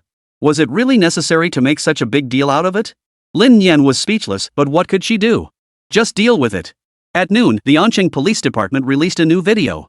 Police Bulletin. It featured the 3 fraudsters apprehended last night. This video garnered an exceptionally high number of likes. After all, most previous reports had come from marketing accounts. With official endorsement this time, its impact far surpassed anything those accounts could achieve. But the tone of comments beneath the video shifted dramatically, as if netizens had collectively gathered for a fun-filled team-building session.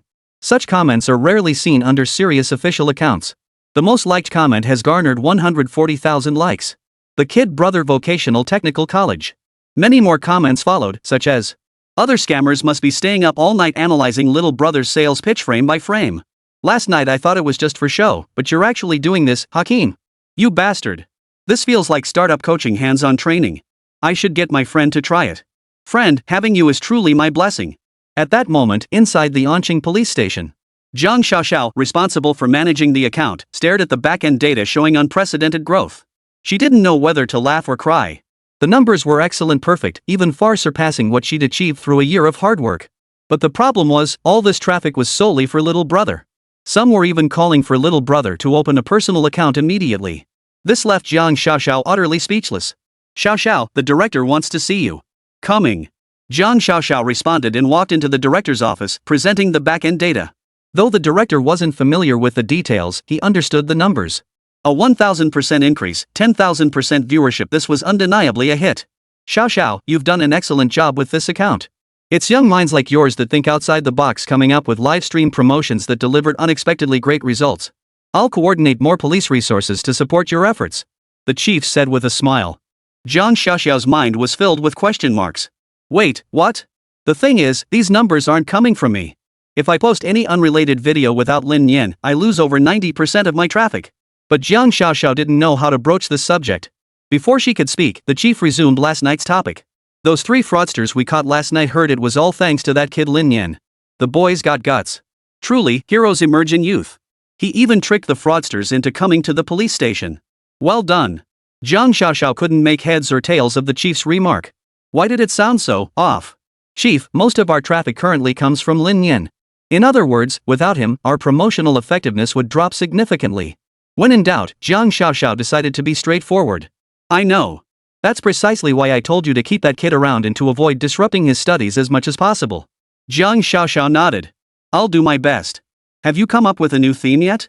If not, don't rush it. Take your time, or consider rebroadcasting one of the previous themes that didn't perform well. I'll take care of it." Leaving the director's office, Zhang Xiaoxiao fell deep in thought. Ideas don't just pop up like that.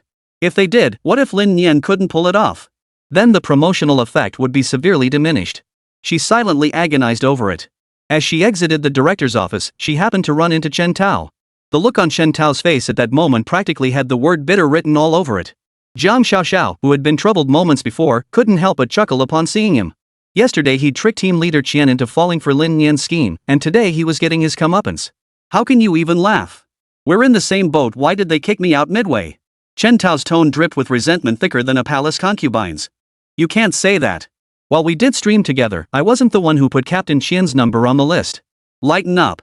Captain Qian's already been turned into a meme. How can you not feel better about that? Ahem. At that moment, Chen Weiqiang's cough echoed from afar. He was staring at his phone, looking at his own meme, feeling a pang of sadness. Then he shot Chen Tao a resentful glare. Unlike the awkward atmosphere between the three of them. Inside a conference room at an internet media company in Anqing, the boss, the operations manager, and the company's biggest internet celebrity were all staring intently at the data projected on the screen, their eyes burning with fervor and desire. The video data on the screen belonged to Lin Nian. His numbers skyrocketed hundreds of times over practically overnight. Look at this, his first appearance on a live stream. The viewership started at just a few hundred, but within half an hour, it surged to hundreds of thousands. After the bank robbery topic ended, even the marketing accounts had millions of likes. Muhan's highest data only reached 1 million likes. Within 2 days, the bank heist video surpassed 3 million likes. And this morning's scam data hit over 2 million likes in just a few hours. Our city has truly produced a major internet sensation. The operations manager rattled off screenshots and data analyses non-stop, growing increasingly animated as he spoke. His face flushed crimson, his voice hoarse, but he didn't care. He didn't even pause to take a sip of water, just kept pouring out the analysis. The boss pushed his glasses up, observing the slightly calmer operations manager, and asked, "So what's your suggestion?" "We need to sign him. His traffic is massive. Once we secure the contract, it'll boost Muhan's metrics too, along with our other influencers. The benefits for our company would be enormous." Chapter 22, Temptation. The operations manager understood the importance of traffic all too well. Muhan, the major influencer their company was heavily promoting, was also sitting in the conference room. She had been recruited at great expense and was treated like royalty. Otherwise, if another company offered a higher price, she could switch allegiances in the blink of an eye. Though influencers rely on their youth, she was genuinely young. Even if a rival company offered compensation, they could afford it. So to keep Muhan, the only option was to offer equity. As for the lesser influencers below her, the biggest one had only around 300,000 followers, while the rest ranged from tens of thousands to just a few thousand. Signing Lin Nian would be a huge win. Letting their influencers ride her coattails for exposure and traffic would be incredibly profitable. The boss was well aware of these issues, but his perspective was broader. For instance, the most pressing reality was that the company's cash reserves were running low. Moreover, Lin Nian's persona clashed sharply with the company's core brand identity. Even if they did sign Lin Nian, traffic would undoubtedly surge, but the real question was how much of it would stick? Even if that aspect were addressed, the primary concern remained. Lin Nian is still too young. How would they structure the contract? Would his parents agree? Even if they did, how much would it cost? These were all things he had to consider. So the operations team talked themselves hoarse, yet the boss still hadn't made up his mind. "I've reviewed his traffic data, it's impressive, but his direction doesn't align with our company's growth strategy. Plus, he's clearly connected to the Anqing Police Department. Partnering with Lin Nian, who focuses on looks, would put us in a different lane. The boost to our brand might not be as significant as we imagine," the boss said in a low voice. "Surely we can't have our own attractive streamers donning hoods and robbing banks alongside Lin Nian. Is that even right? That's not right, is it?" The operations team remained undeterred. "Then we could persuade him to try a collaboration and gauge the results. After all, who isn't envious of that kind of traffic? If we hesitate, others will jump in. And we're not the only media company in Anqing. We need to decide quickly. Delaying even a day could mean someone else scoops up that traffic." The boss felt conflicted, so he turned to Muhan. "What do you think?" After all, Muhan held company shares and should contribute her input. Muhan smiled and said, "Then let's do it his way. We'll collaborate once and see how it goes. If we don't take the initiative, someone else will. His traffic is unmatched across the entire internet. Who wouldn't be envious?" Whether genuine or not, Muhan was undeniably envious of that kind of traffic. After all, her own data, painstakingly built over 2 years, couldn't hold a candle to Lin Nian's overnight sensation. How could she not be jealous? But if collaborating once could let them get a slice of that traffic pie? That would be even better. Which influencer would ever complain about having too little traffic? Seeing Muhan speak up for him, the operations manager shot her a grateful glance, though Muhan's eyes never once met his. "Boss, we can give it a shot. Let's reach out to Lin Nian first and discuss a quote." The boss could only nod helplessly. "All right, have the business department reach out. Keep the quote reasonable, nothing too high." Got it, got it." At Anqing Middle School, Lin Nian sat on the playground, dozing off. He'd thought the assembly was just a passing mention, but it turned out to be the real deal. Lin Nian had no choice. He couldn't even sneak in a nap now. He listened as the teacher on stage lectured about the dangers of fraud and how to improve scam awareness. Lin Nian's mind was blank except for one thought: this whole thing felt like it was targeting him personally. He could only pray for it to end soon. Just then, his smartwatch buzzed with a notification. Lin Nian glanced at it. It was from Zhang Xiaoxiao. She hoped to treat Lin Nian and his sister to dinner after school and had already spoken with Lin Xianwan, so she was just letting Lin Nian know. Assembly, class, dismissal. At the school gate, Lin Nian saw Zhang Xiaoxiao and her sister Lin Xianwan waiting for him. My aunt got her money back last night. She's incredibly grateful to you, so she wants to treat you to dinner. Don't get the wrong idea, we wouldn't possibly repay such a huge favor with just a meal. My aunt plans to cover all of Lin Nian's college tuition and every single textbook expense during her studies. She even wants to adopt you as her godson. As they got into Zhang Xiaoxiao's car, she continued explaining. Auntie, there's no need for such extravagance. Besides, last night was a live broadcast and the police solved it in the end. You really shouldn't go to all this trouble, Lin Xianwan quickly replied. No way. How could I explain that to my aunt? It's settled. Come on, I know a fantastic restaurant. I'll take you both there. Zhang Xiaoxiao flatly dismissed Lin Xianwan's refusal. If Lin Nian hadn't called and tricked the scammer last night, Auntie's money would never have been recovered. It wasn't like Lin Xianwan said they hadn't helped at all. Lin Nian remained silent on the matter. He had no interest in such affairs. Without expectations, there could be no disappointment. He just focused on living his own life. After all, it was just talk. If she actually helped, great. If not, no big deal. Why let such things affect his mood? During dinner, a new notification popped up on Lin Xianwan's short video account. She glanced at her phone. Lin Nian, a media company in our city, wants to collaborate with you on videos and live streams. What do you think? Zhang Xiaoxiao felt it was essential to consult Lin Nian personally first. His willingness was paramount. Only then did she explain the situation to Lin Xianwan, his guardian. This media company is fairly well known in Anqing, and the contract details haven't been finalized yet. Let's see what Lin Nian thinks first, and you can share your thoughts too. Lin Xianwan wasn't entirely enthusiastic. I think Lin Nian should focus on his studies right now. But Lin Nian immediately said, sure, let's talk to them and see what their offer and requirements are. His sister genuinely cared about his studies. The problem was, Lin Nian really didn't want to go through all that elementary school stuff again. It felt like being forced to do something he didn't want to do. Making videos and live streaming was way more fun. At least she could earn money to help out at home. Lin Nian. Are you giving up on your studies? Lin Xianwan's tone sharpened as she called his name. Sis, don't worry. I won't neglect my studies. If I don't get a perfect score on the exam, I'll quit streaming and focus solely on my studies. Lin Xianwan knew instantly that Lin Nian's promise was unreliable. But what could she do? Forcing him wouldn't work. Since he wanted to do it, she might as well let him. Lin Xianwan reluctantly agreed. Just then, Zhang Xiaoxiao's phone rang. Chapter 23. Wait, you're only 8? That much scheming? It's the media company we just contacted. They sure called back fast. Zhang Xiaoxiao glanced at the screen, looking exasperated, then turned to Lin Nian. Answer it or not? Answer it. See what they want, Lin Nian muttered, picking up a piece of food. Lin Nian thought, if they want to discuss a collaboration, that means there's money to be made. For him, that was undoubtedly a good thing. After all, he knew their family situation all too well. Earning more money would not only improve his own life but also ease his sister's burdens. He was still young, and unlike children in ordinary families, he had no means of earning money. Everything from food and drink to basic necessities cost money. His sister's monthly salary of around 5,000 yuan was manageable for now, but it wouldn't be enough once he grew older. If his sister had to keep supporting him forever, what would become of her own future? Lin Nian wasn't ungrateful. But in today's world, words meant little. Only cold, hard cash held real value. That's why Lin Nian wanted to earn money so she and her sister could live a better life. Zhang Xiaoxiao answered the call and put it on speakerphone. Hello? Is this Officer Jiang? The business voice on the other end sounded slightly stiff, asking cautiously. It's me. Are you calling about the proposal from earlier? Zhang Xiaoxiao cut straight to the point without beating around the bush. The caller, slightly surprised, cut to the chase. Yes, we also aim to promote legal awareness and cooperate with the police. Plus, some of our influencers are eager to participate in legal education campaigns. If possible, this could be a powerful collaboration yielding unexpected results. Moreover, as a locally based private enterprise in Anqing, this aligns perfectly with our city's policies. For Anqing, it's an excellent opportunity to expand our outreach. The impact will undoubtedly be tremendous. The sales rep smiled as he spoke, carefully framing everything from Zhang Xiaoxiao's perspective. His words were indeed quite polished.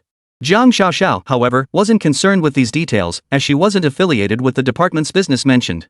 The intentions are good, and the proposal is sound, but I can't make this decision alone. Nor can I speak for Lin Nian. Let me check with her and get her thoughts. Business was taken aback. Ah, so you're saying you're with Lin Nian right now? That's correct. And with Lin Nian's family. Alright, thank you for checking with her. Zhang Xiaoxiao then turned her gaze toward Lin Nian. What do you think? Agree to it. I think he's right, their influencer status can drive traffic. It's truly a win-win for us. Lin Nian nodded in agreement. The business representative on the other end of the line heard Lin Nian's words and felt a slight pang of emotion. What Lin Nian said didn't sound like something someone his age should be saying at all. But seeing that she had agreed, it was clearly a positive development for him. He quickly added, since young Lin Nian has agreed, shall we arrange a meeting to discuss the specific details? The salesperson asked with a smile. Lin Nian replied, come now. We're at the restaurant. I'll send you the location, just come over. Alright. The agent's face lit up. After hanging up, he saw the location sent by Zhang Xiaoxiao and immediately drove over. He also relayed the news to the boss. The boss's stance was clear, keep the expenses down. Zhang Xiaoxiao, who had also just hung up, teased Lin Nian, you just let him come over like that. Aren't you afraid he'll rip you off? Not worried. Who knows who'll be the one getting taken advantage of once he gets here. Zhang Xiaoxiao and Lin Xianwan's expression stiffened slightly. Lin Nian had a point. With his silver tongue, he could con a con artist, let alone pull a fast one on a business deal. Noticing the shift in mood, Lin Nian quickly added, just kidding. If it's normal business dealings, fine. But if he tries anything shady, I won't play along. It's not about him messing around. Even if his demands are unreasonable, you shouldn't deceive him. Honesty is key, Lin Xianwan lectured, frowning. Got it, sis. Lin Nian rolled her eyes, letting the lecture go in one ear and out the other. Her sister meant well, trying to steer her values in the right direction. But Lin Nian's values were already solid. She wasn't about to be pushed around into silence if someone tried to pull a fast one on her. Wouldn't that make me a coward? Don't worry, with me here, they won't dare to cause trouble, Zhang Xiaoxiao reassured him. With her status on the line, would that businessman dare to cause trouble? He really thought he was Lin Nian, trying to fool the police? Soon, a Santana pulled up outside the restaurant. The agent stepped out, scanned the area, spotted Lin Nian, and his eyes lit up as he hurried over. Hello. You must be young Lin Nian and Officer Jiang. I'm Zhang Can, the business representative from Anqing Mutual Entertainment Media. We just spoke on the phone. Zhang Can introduced himself with a smile, neither overly deferential nor arrogant. Ah, Mr. Zhang. You're here already? Please, have a seat. Zhang Xiaoxiao shifted to make room beside her. Zhang Can sat beside her shyly, smiling as he played the straight man. Little Lin Nian, you're truly amazing. Your live streams are top-notch. Is this all just talent? That kind of talent is truly enviable. Lin Nian chuckled, if you want that talent, take it. Haven't you seen how people online say I'll get taken away once I turn 18? Zhang Can chuckled back, that's all just banter. It just shows how much the netizens adore you. Our company wants you to collaborate with our influencers on videos and live streams. Considering your studies, we'd start with one project and discuss future collaborations later. What do you think? Our boss is very sincere. The offer for this video plus livestream is 100,000 yuan. If you agree, we can sign the contract right now. Is that your sister beside you? Can she make the decision? Zhang Can asked with a smile. Lin Xianwan's heart was pounding wildly. Lin Nian could earn 100,000 yuan just by filming a video and doing a livestream. 100,000 yuan. That was money she'd have to go without eating or drinking for 20 months to earn. At that moment, Lin Xianwan was tempted. No wonder so many people wanted to be internet celebrities. But then she felt conflicted. If she agreed to sign, wouldn't that make her someone who would do anything for profit, exploit her own brother for money? Just as she was wrestling with this, Lin Nian spoke up. This won't do. I'm not satisfied with your offer. Another company has already approached me, willing to pay 300,000 yuan. After all, I still hold significant commercial value. In this era where traffic reigns supreme, your bid is far too low. At this, all three were utterly dumbfounded. Wait, what? Lin Xianwan was bewildered. When had someone made an offer? Zhang Xiaoxiao was equally bewildered. 300,000? Someone actually offered that much? Wasn't that just a big bluff? And didn't you promise not to deceive people anymore? But the most bewildered of all was Zhang Can. Wait, you're only 8 years old. 8? How could you say something like that? Are you kidding me? He thought 100,000 yuan was a sure thing, but now they wanted 300,000? How could that be possible? He had no authority to decide. Chapter 24, Finalizing the Contract. Who suffers, I won't say. This. Zhang Can was sweating buckets. He wondered if Lin Nian was deliberately inflating the price. After all, it was a common tactic, perfectly normal business practice. But even if it was a normal tactic, it felt utterly abnormal coming from an 8-year-old. When he was 8, he'd get scammed and still count the money. How could he even think of scamming others? But if you say this is real, It wasn't impossible that someone would actually spend 300,000 yuan to buy Lin Nian's traffic. But the current commercial value was severely overestimated. It wasn't as if anyone would actually shell out 300,000 yuan. After all, while Lin Nian's trending topics are high, they essentially boil down to two main sources. The other one is just an extension of the headline. There's no way anyone would pay 300,000 for that. Zhang Can wouldn't stay silent forever, though. He finally spoke up. I can't make this decision on my own. My authority only goes up to 100,000 yuan, and that's the price I quoted from the start. Now that you mention it, I need to make a call. Go ahead then. Pricing does require careful consideration not just for your side, but mine too. I have my public image to uphold. Zhang Can felt a wave of dizziness wash over him. Does your online image even need protecting? He stumbled slightly as he rose, hurrying outside the restaurant to make the call. Meanwhile, Jiang Xiaoxiao and Lin Xiaonan both eyed Lin Nian with a hint of scrutiny. Lin Nian felt a pang of guilt. What's wrong? Why are you looking at me like that? Who taught you that? Who quotes prices like that? And you named such a high figure, do you really think they'll agree? Lin Xiaonan didn't understand these things. All she knew were the numbers. The initial 100,000 could cover her for 20 months, but now 300,000 would cover her for 5 whole years. She'd have to go without eating or drinking for 5 years to save up 300,000. She didn't have Lin Nian's nerves of steel. Her voice trembled slightly as she spoke. Jiang Xiaoxiao was in much better shape. She understood Lin Nian's tactics, but she also thought it was unlikely. That quote is a bit inflated. The traffic is good, but they're not going to actually pay that. Whether I say it or not is my business. If it really could be settled for 100,000 yuan, then wouldn't my quotes drop even lower in the future? I have to look out for myself. Lin Nian knew her sister was a traditional person, lacking her own boldness, so there was no need to spell things out too clearly. You're so money hungry. What if they take advantage of you?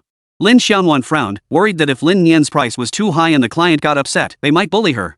What if Lin Nian didn't tell her? Don't worry, I've got this under control. Outside, Zhang Can relayed the situation to the boss over the phone. The boss on the other end of the line grew impatient. What does that kid do? Didn't you watch the live stream? He can even scam con artists. You got duped and didn't even realize it, yet you call me? He's clearly trying to drive up the price. You couldn't negotiate, and now he's got you by the nose, making you call. He's practically sending you over to hand him money. The boss scolded Zhang Can for being an idiot. Zhang Can sounded a bit aggrieved. Boss, he's only 8 years old. How could he be that scheming? If he weren't cunning, how did that con artist get caught?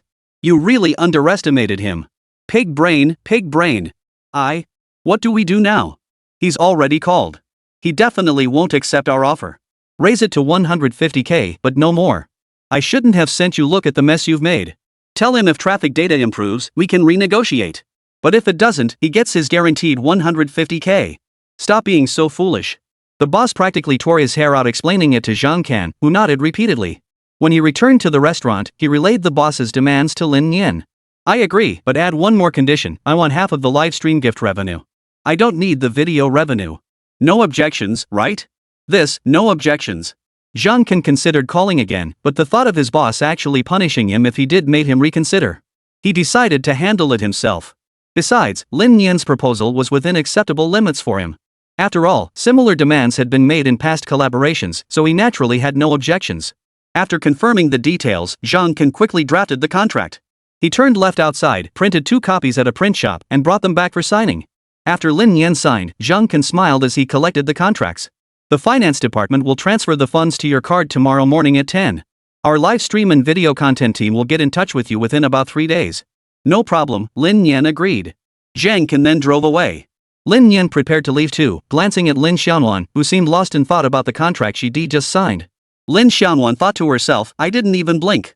Just by signing my name, 150,000 yuan would be deposited into my account tomorrow. Whoa! This sum was so enormous to her that she found it almost unbelievable. Lin Nian, is all this real? Lin Xiaonan snapped back to reality, patting her own cheeks before turning to Lin Nian. Of course it is. The money will be in your account tomorrow. Sis, you can buy yourself 2 nice outfits. Lin Nian said cheerfully. Lin Xiaonan felt warm inside, but the next moment, her body trembled slightly. She recalled the compensation after her parents' car accident. That money had been delayed and dragged out. Yet this money? All it took was a signature for it to land in her account. Ah, indeed, the coldness and warmth of human relationships, only one can truly know them. As she settled into Jiang Xiaoxiao's car, Jiang glanced at Lin Nian. We still haven't settled on a theme for our promotional livestream.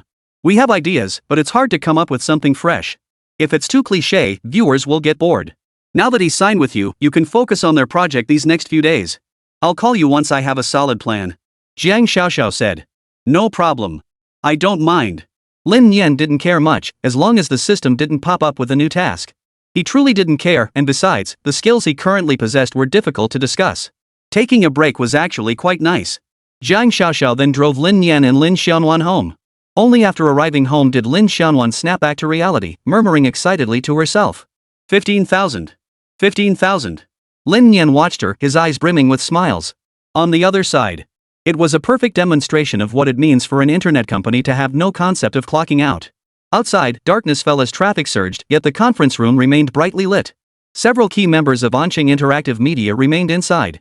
Planners, operations staff, the boss, Muhan, 5 or 6 people were all staring at Zhang. The intense scrutiny made Zhang can feel uneasy. The contract is signed. Lin Nian has agreed to 1 livestream and 1 video.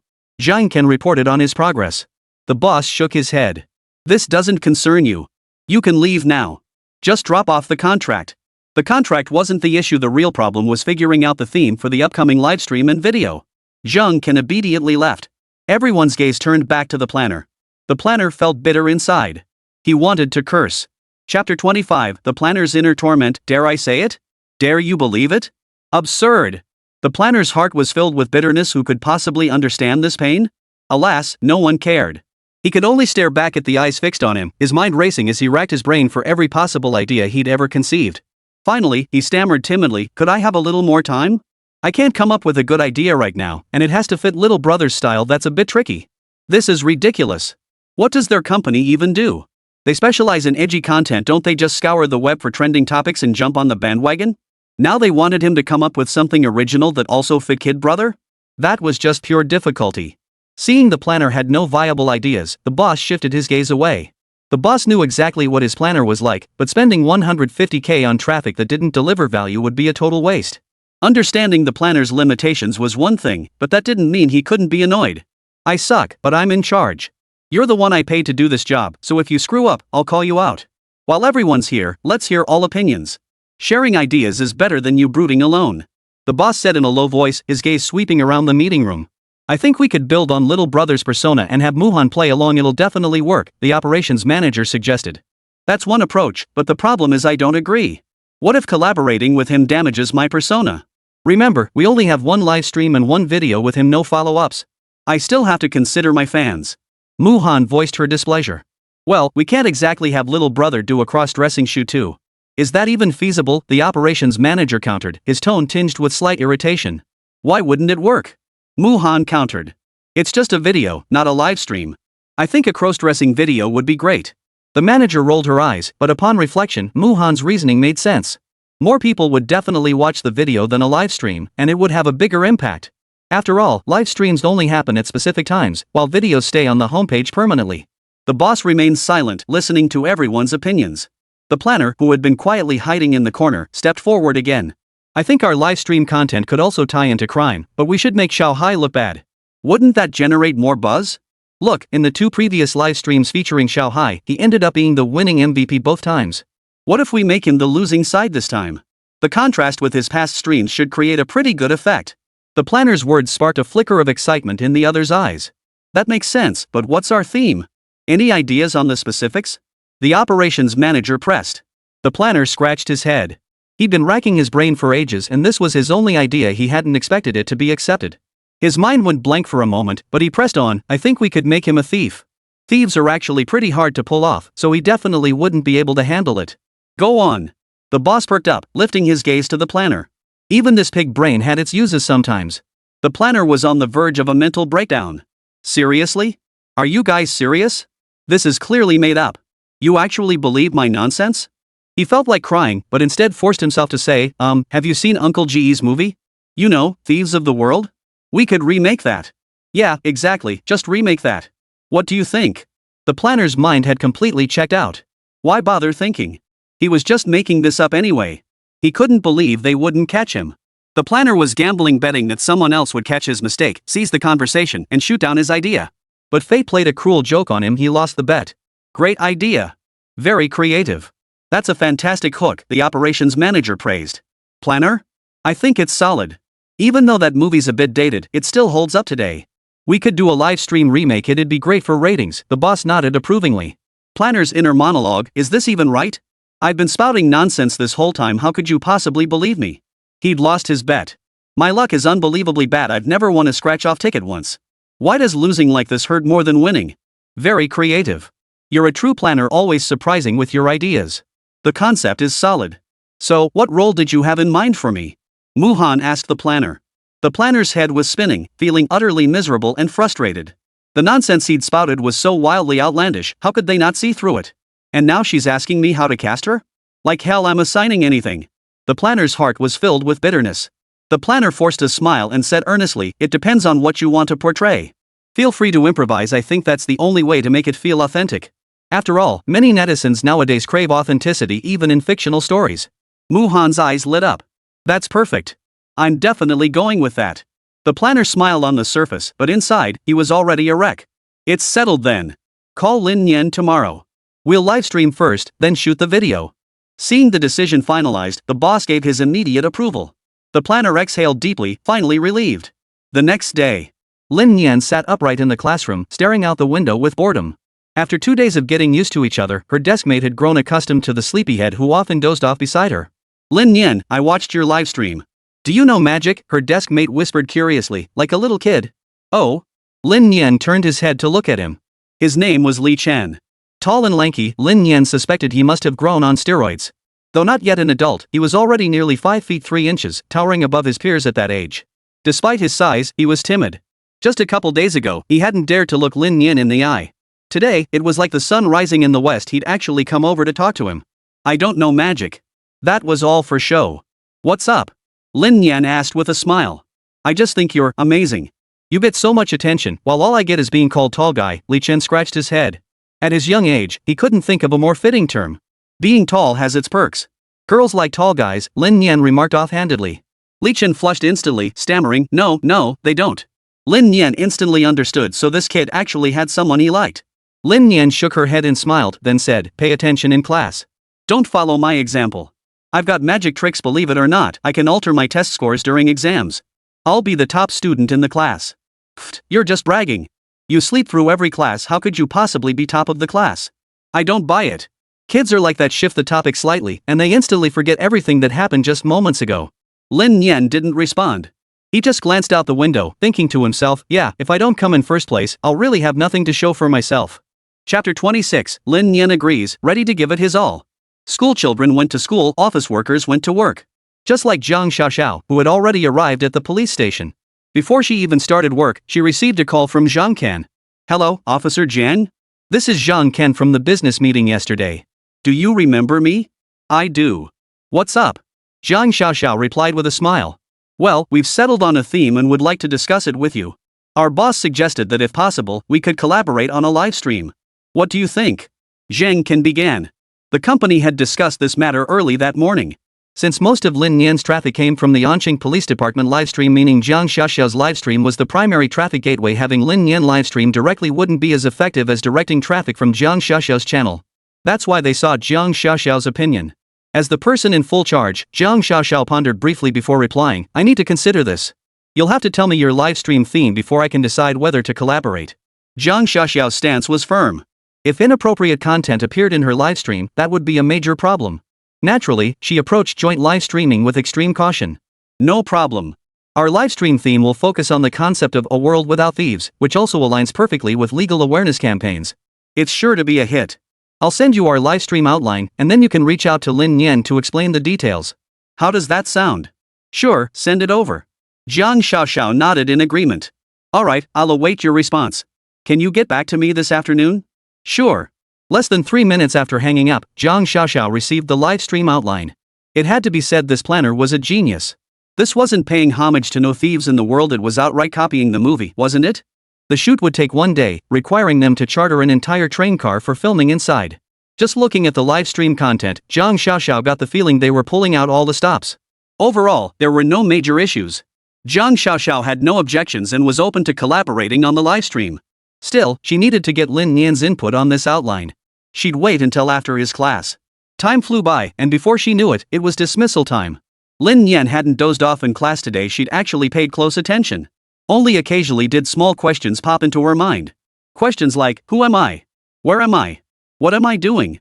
Sluggish during class. After school, he was full of energy. Before school ended, Lin Nian's smartwatch had already received a message from Jiang Xiaoxiao. So as soon as she stepped out of the school gate, Lin Nian spotted Jiang Xiaoxiao's car. After getting in, Jiang Xiaoxiao drove Lin Nian home. Since Lin Xiaonuan hadn't gotten off work yet, Lin Nian invited Jiang Xiaoxiao inside. Jiang Xiaoxiao looked around the modest two-bedroom apartment in the older neighborhood. While the natural light wasn't great, the room's layout and decor felt warm and inviting. After a brief glance around, Jiang Xiaoxiao turned her attention back to the sofa and sat down. Their live stream content has been finalized. Take a look. Lin Nian had already fetched a glass of water from the water dispenser and placed it in front of Jiang Xiaoxiao. I'll take a look. Lin Nian took the tablet Jiang Xiaoxiao had brought and looked at the live stream content. This is just like No Thieves Under Heaven, Lin Nian thought to himself. Anyone unaware might think it was a remake. But he didn't dwell on it. After a careful look, he found nothing objectionable. It's fine, but if we follow their plan, it can only happen on weekends. Lin Nian handed the tablet back to Jiang Xiaoxiao. You agreed to it just like that? Are all their demands really acceptable? Didn't you look at it carefully? Jiang Xiaoxiao stared at him in surprise. What's there to object to? It's fine. Everything's within acceptable limits, Lin Nian said indifferently. Then I'll call them back and tell them you've agreed? Sure. If we're scheduling this week, it'll have to be the day after tomorrow. Tomorrow's Friday, and we can shoot on Saturday. Lin Nian outlined the schedule. Oh, tomorrow's Friday already. Jiang Xiaoxiao realized with a start, feeling a bit embarrassed. Sure enough, back in school, you remembered the days of the week. Once you start working, you only remember the date and how many days until payday. Alright then, I'll call them now. Alright. Jiang Xiaoxiao then called Zhang Ken to relay Lin Nian's suggestion. Then let's schedule it for Saturday. We'll handle the other preparations. Thanks. Zhang Ken agreed. After hanging up, Jiang Xiaoxiao stood up and said, nothing else to discuss. I'll head out now. See you on Saturday. After seeing Jiang Xiaoxiao off, her sister Lin Xiaonuan still hadn't returned. With nothing else to do, Lin Nian opened her phone to scroll through videos. Homework? Sorry, no homework at this age. Ever since her last livestream ended, even promotional accounts had started posting more videos about her. Lin Nian scanned the comments below, analyzing the mental state of today's netizens. Definitely ahead of their time. Before she knew it, Saturday arrived. Since Lin Xiaonuan still had to work, Jiang Xiaoxiao accompanied her this time. Lin Nian got into Jiang Xiaoxiao's car and headed to the pre-arranged location, Anqing train station. Prior to this, Anqing Mutual Entertainment Media had already released a live stream teaser online. They made no mention of a mystery guest, as they were riding the wave of popularity mystery wouldn't generate much traffic. They simply stated that Lin Nian would be appearing in the livestream. Despite its brevity, this preview video garnered millions of likes. Since it was posted under Muhan's account, the tone of the comments section took a sudden turn. Oh no, don't mess around. My favorite visual streamer, no crazy stunts. That kid's already off the charts. This is gonna corrupt little Muhan for sure. 666, just the teaser alone is already over the top. Crossing over like this will wreck your persona, Heikihen, you rascal. The comments section was filled with memes and jokes, with many expressing differing opinions. Some hopeful collaborators saw it as a bold transformation attempt. Others were skeptical, fearing it would ruin his persona. Others simply didn't care. After all, the beauty streamer market is already fiercely competitive, and the number of die-hard fans won't be huge. So, beneath these comments, the majority still speak up for Lin Nian. While the pretty face streamer scene is fiercely competitive, Little Kid is the only one in the entrepreneurship niche. Seeing the overwhelming support for little brother in her comments, Muhan felt a mix of frustration and amusement. But seeing the follower growth figures, she felt it was all worth it. A single livestream preview garnered over 50,000 new followers. That conversion rate was simply astonishing. So Muhan was also looking forward to the livestream interaction with Lin Nian. Gaining followers was what mattered most to her. The media company staff waited at the train station for nearly 10 minutes before finally spotting Jiang Xiaoxiao and Lin Nian. Over here. Chapter 27, New Livestream? And seek a mentor? Are you sure? Lin Nian and Jiang Xiaoxiao both looked up to see the car from Anqing Mutual Entertainment Media. Zhang Ken was waving and calling out to them. Are we late? Jiang Xiaoxiao asked, feeling a bit embarrassed. Not at all, not at all. We just got here too. No rush. Let me introduce you. This is our company's top internet celebrity, Muhan. And this is our company's boss, Mr. Chen. Zhang Ken smiled as he introduced them to Jiang Xiaoxiao. Hello. I'm Jiang Xiaoxiao. Mr. Chen, Miss Muhan. After the pleasantries, Muhan turned to Lin Nian. Hello. We'll be streaming together this time. I've watched your streams, they're really good. You're very talented. Lin Nian smiled. Not at all, thank you. I never imagined I'd be streaming with Miss Muhan. You're truly beautiful, sister. Really? Muhan's eyes lit up. When others complimented her beauty, it felt insincere, but Lin Nian was different. Children don't lie, they know best whether someone is beautiful or not. Those words made Muhan feel as if she were bathed in spring breeze, and her smile grew brighter. It's crowded out here. Let's talk in the car. Boss Chen invited everyone with a smile, gesturing for them to get into the 7-seater van. They settled into the back seats. Once the doors closed, the noise instantly faded. Did you watch the live stream? Boss Chen asked. We've seen it. We have no issues, Zhang Xiaoxiao replied. All right. We've already coordinated with the train station and rented 2 train cars for filming. This livestream has 3 main segments: the initial confrontation, the apprenticeship ceremony, and the arrest of the robber. Each part offers plenty of material to work with, though some details will require improvisation on the spot. Is that okay? Mr. Chen looked at Lin Nian. Since Lin Nian was still young, he worried she might have issues with this. Of course I'm fine with it. But what exactly does this apprenticeship mean? Lin Nian asked, puzzled. It means you'll be apprenticing under me, little brother. My skills are beyond question. Muhan boasted. Originally, the plan was to build buzz around Lin Nian's humiliation. If he didn't suffer any embarrassment, how could there be any drama? Thus, having Lin Nian become her apprentice was a subtle way to make him look foolish. Moreover, the implied hierarchical dynamic where Muhan stood a head taller than Lin Nian would be more effectively showcased through the livestream format, further elevating Muhan's status. Lin Nian was unaware of their little tricks and didn't hold much hope for the apprenticeship process. Are you sure? Lin Nian countered. Seeing Lin Nian's slight unease, Boss Chen stepped in with a smile to smooth things over. It's all for the livestream effect, nothing real. Plus, we'll consider viewer feedback. We're all here to boost the stream's metrics, right? So some things are just necessary. There's no question of being shortchanged or not. Zhang Xiaoxiao frowned slightly. The explanation didn't sit well with her. But she couldn't really say anything after all. The choice was entirely up to Lin Nian. Lin Nian understood and smiled. My suggestion is for Muhan to formally ask me to be her mentor. That would generate more buzz and create a stronger contrast. Since the goal was boosting stream metrics, Lin Nian offered the most straightforward approach. Muhan seemed reluctant, though her smile remained unchanged. It's different. If you ask me to be your mentor, it makes perfect sense. Plus, that's how we planned it from the start. We're about to go live now. Changing things last minute might not have the impact we want. Let's stick with the original plan. Lin Nian understood and didn't dwell on the matter. So be it, becoming her apprentice would definitely generate buzz. Then let's proceed as you suggested, Lin Nian agreed. Mr. Chen and Muhan visibly relaxed, then began pulling Lin Nian aside to discuss specific details with Zhang Xiaoxiao. Lin Nian responded absent-mindedly. His thoughts had already drifted elsewhere, fixated on the system. The system still hadn't issued any tasks this time, making Lin Nian wonder if it had gone on strike. But when he saw the popularity points shop was about to unlock, he realized it wasn't on strike, it just hadn't issued a task yet. The popularity points shop had remained locked for so long that Lin Nian had even suspected it might be broken. But then again, it made sense.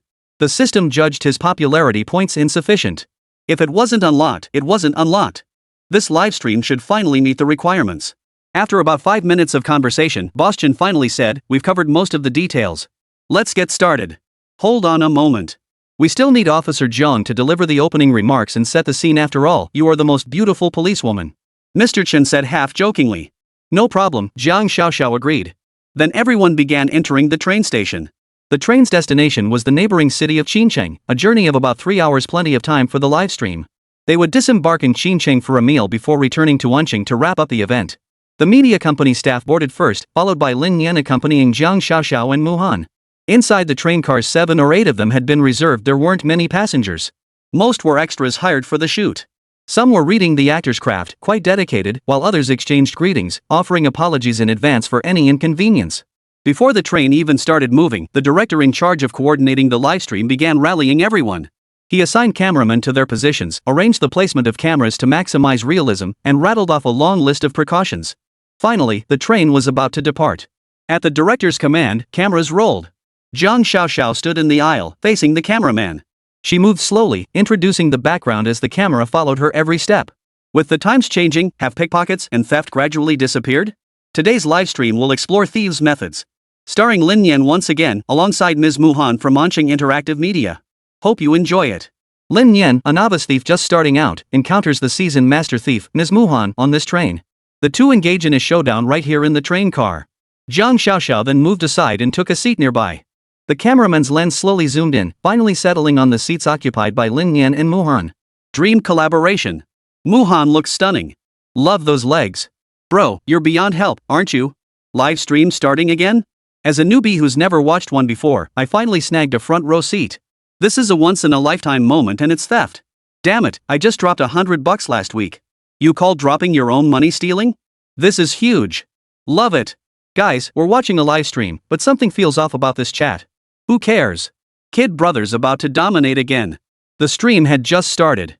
Since it was a joint broadcast, most comments were about Lin Nian, with a few about Muhan. The operations manager in another private room, who had been glued to the chat, finally let out a sigh of relief. I knew it. I knew it. This traffic surge proves we made the right move. The moment the stream went live, the view count shot straight past 100,000. Chapter 28, I stole your little genius smartwatch. As the camera zoomed in on Lin Nian, the cameraman captured her hand fiddling with something. A closer look revealed it was a gold ring. Suddenly, a woman in the back row screamed in despair, "Which damn thief stole my ring? I need it to save my daughter's life. Who the hell did this?" The woman wailed uncontrollably, tears streaming down her face. The cameraman shifted the lens to focus on her. Only then did the live stream viewers understand. I get it now, little kids stole her ring. Little kids no good. Cyber detective work, cold as ice, bro. Could it be we're not the cutie here? How come this live stream is so confusing? Lin Nian felt helpless about this. The ring had been on his hand from the start, meant to showcase his master thief skills. Just then, Muhan beside Lin Nian acted swiftly, snatching the gold ring from his hand. Lin Nian reacted instantly, fixing his gaze on Muhan. Muhan, determined to maintain her image on camera, spoke in her cool, detached voice. "Young man, you're pushing your luck. You actually dare take this ring?" Lin Nian retorted, "What business is it of yours?" Unfazed, Muhan bent down and returned the gold ring to the distraught woman. "I found it on the ground. Is this yours?" "Yes, it's mine. It's mine. Thank you, you're such a kind person. Thank you." The woman wept with gratitude. Muhan smiled, stood up, and left his seat. Leaning close to Lin Nian's ear, he whispered, "Follow me." The cameraman hurriedly followed. What was that scene about? I didn't get it. My guess is that Muhan is more experienced than little brother. She probably knew Lin Nian's identity all along but didn't expose him. Instead, she took him aside. Maybe it's that mutual respect among colleagues? Overthinking it. Mutual respect in this industry? They're lucky they don't steal from each other when they meet. Those legs are something else, they're drool-worthy. This is the comments section, not a no-go zone. The cameraman followed the two to the connecting passage between carriages. Muhan then spoke up, "This is interesting. Kid, you're new to the game, aren't you? Causing such a ruckus right off the bat, are you trying to make sure everyone knows about it? So you're quite the expert, huh? How come I haven't seen any proof of your skills?" Lin Nian retorted defiantly. Muhan calmly raised his hand, revealing Lin Nian's little genius smartwatch in his grasp. Lin Nian's face instantly paled. When did you? This scene had the live stream audience laughing so hard they nearly choked. Hilarious. So you stole a smartwatch, huh? This is hilarious. What a thief. I'm doomed. I laughed out loud when that smartwatch appeared, and now my boss caught me. I'm in big trouble. Muhan is so dedicated. How did she manage not to laugh? Other thieves steal cash or phones, what's with stealing a smartwatch? Doesn't that just prove how skilled she is? The actress is so dedicated. Who knew Muhan had this kind of talent? The camera showed Muhan returning the watch to Lin Nian. Next time, pay attention. You should know your own line of work. Without even basic insight, how do you expect to survive in this world? Lin Nian, feeling slightly guilty, took the watch back and slipped it back onto her wrist. She retorted defiantly, "This doesn't count. You must have snatched it off me when I stood up. Let's have a contest, whoever loses becomes the other's disciple." Muhan eyed Lin Nian with interest. "Let's do it. I just doubt you'll dare. We have an hour. Let's see who gets the most valuable stuff. Deal? Deal." With that, Lin Nian returned to the carriage first, letting out a long sigh. Following the script was exhausting. Sitting back in his seat, Lin Nian scanned the surroundings, searching for a target to strike. Due to the script's design, most people's personal belongings aren't carried as conveniently. Moreover, their perception automatically dropped by 50%. It could be said that as long as one didn't make a big commotion, these items were quite easy to obtain. But Lin Nian couldn't resist the urge. After all, he possessed the master thief skill. He wanted to test just how powerful his skill truly was. Following the script to obtain specific items felt utterly pointless. Without hesitation, Lin Nian had already set his sights on a target. The phone of an asleep extra. The cameraman kept his lens trained on Lin Nian, trailing behind him. Lin Nian's footsteps were now barely audible. As he passed the passenger, his hand shot out lightning fast, snatching the phone from the pocket with pinpoint accuracy. The livestream viewers were still speculating what Lin Nian would steal. Steal that bag. It's so obvious, must have been planted there beforehand. It's scripted. Boring. Let's move on. We came to see kid brother catch someone off guard, not watch something pre-planned. This kid brother seems way too well behaved in this livestream. Isn't being well behaved normal? Asked a puzzled netizen. Normal? Yeah, right. Just watch kid brother's last 2 livestreams and you'll see how scripted this one feels. Just then, Lin Nian turned around and held up his stolen loot for the camera. Netizens were baffled. Wait, where did that phone come from? Huh? Phone? Didn't take the bag? Did he just snatch it? I didn't even see it. Where did this phone come from? No way, he didn't just pull it out of his pocket earlier, did he? Bull, he definitely just snatched it from someone. If kid brother had put the phone in his pants pocket, it would have bulged out, you'd see it instantly. How could this be premeditated? I thought I saw kid brother make a move just now. Was that just a feint? How did he manage to grab the phone? Netizens were stunned, but since it was a live stream, there was no replay. Netizens were baffled, and the cameraman was equally confused. His focus never wavered from the live feed, his eyes fixed on Lin Nian in the camera frame. He couldn't let the broadcast falter. But the moment Lin Nian pulled out the phone, even he wasn't sure anymore. He wasn't getting old and farsighted. The staff in the adjacent carriage were baffled. Is this phone our prop? No, it looks like it belongs to one of the extras. Huh? Could he actually be able to do it? At that moment, Lin Nian was already scouting for his next target. Another passenger struck up a conversation, distracting her attention. Lin Nian's target was her handbag.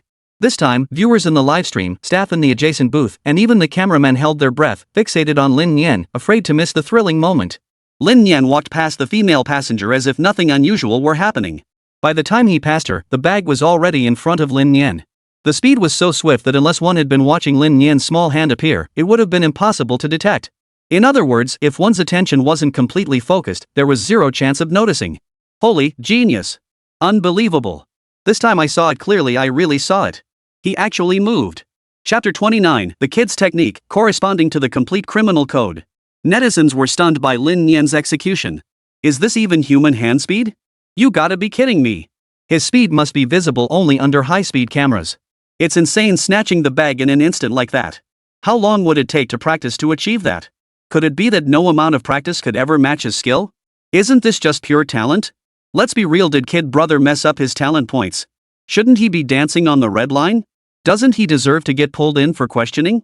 That hand speed, how old is he? Is this just for show? Whose show effects are this realistic? This is pure superhuman strength. Our Chang Wei doesn't actually know martial arts? Netizens reacted with utter astonishment. But many viewers who'd watched 3 live streams in a row said they were used to it by now. After all, they'd been following him since little brother's bank heist days, witnessing his entire journey.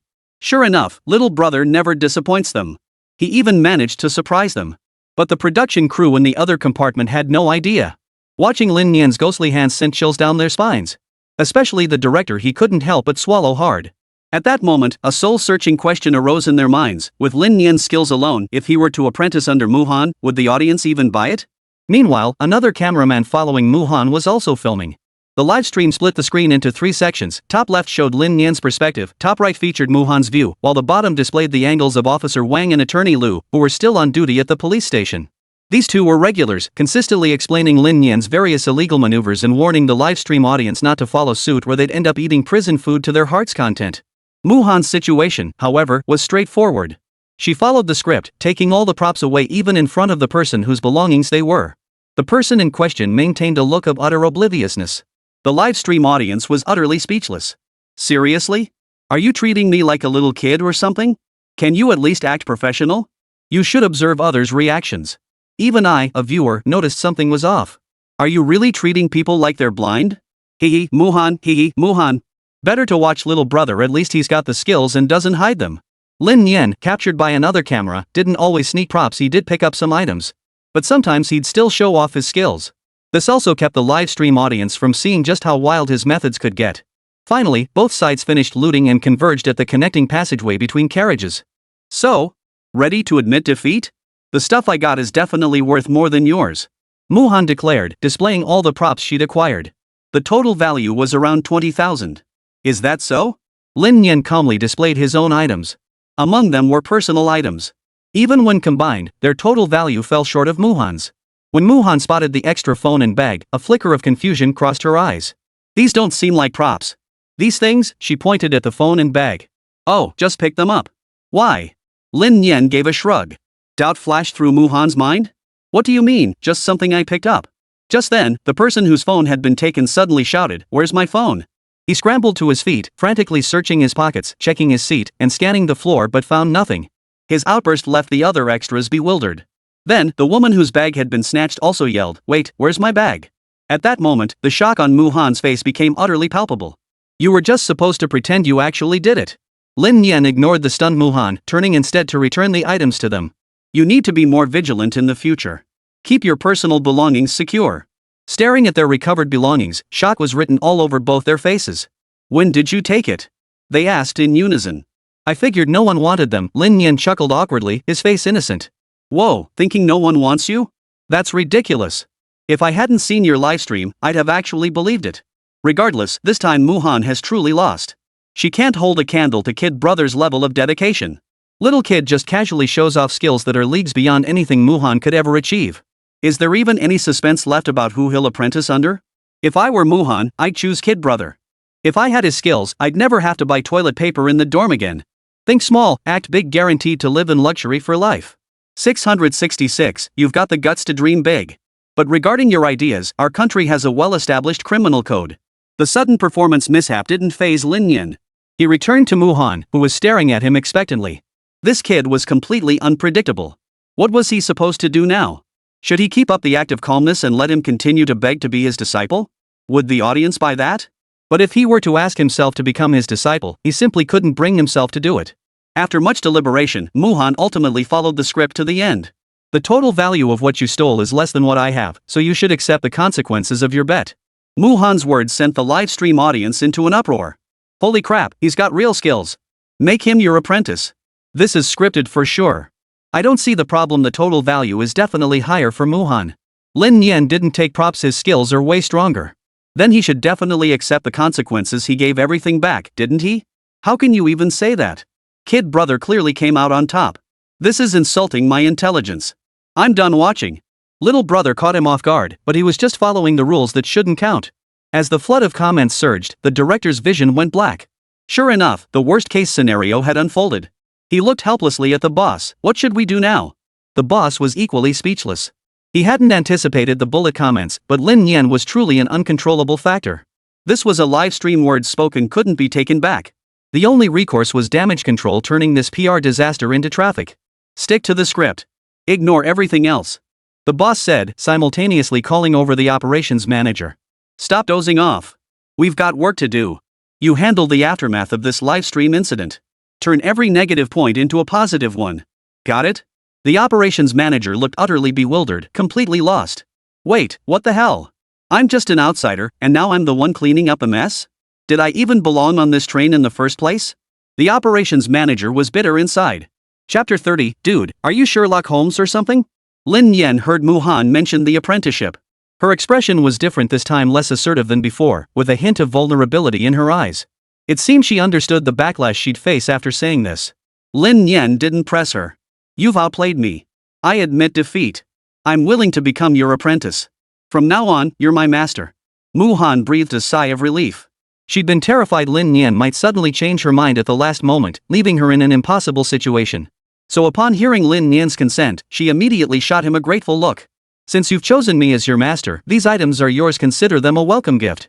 I'll impart a wealth of valuable knowledge to you. Thank you, master.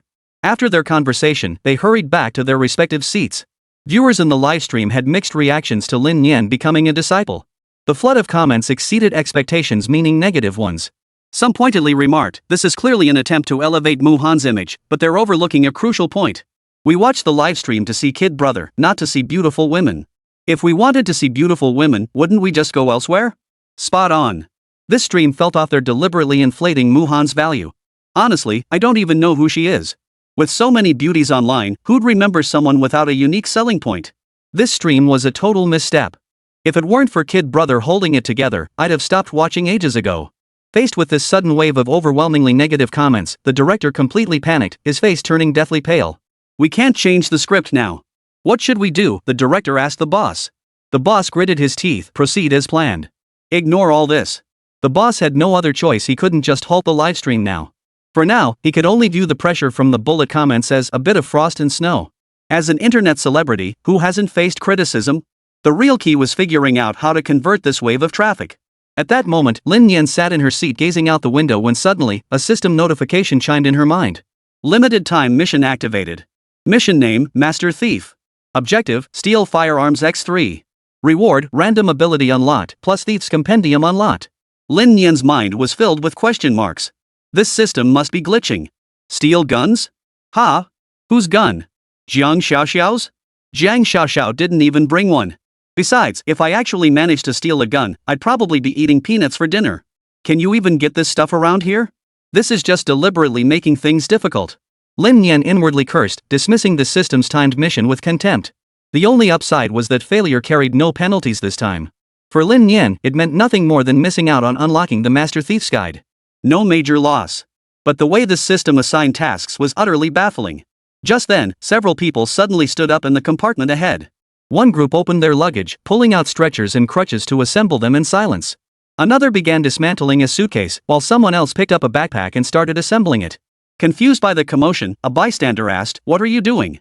The group ignored the question, continuing their assembly. Until the cold muzzle of a gun was pointed at the person who had spoken. "This is a robbery. Hand over everything of value you have on you." "No way, dude. Are you filming a movie? Robbery? Give me a break. You think you can pull off a robbery with this junk? That's hilarious. Where can I catch this movie?" Not a single person believed that the makeshift junk in their hands could be used for a robbery. They all thought the men were joking. Until a loud bang echoed the gun fired. The first guy to mock them got shot in the leg, screaming in pain. "Help! Help! Real gun?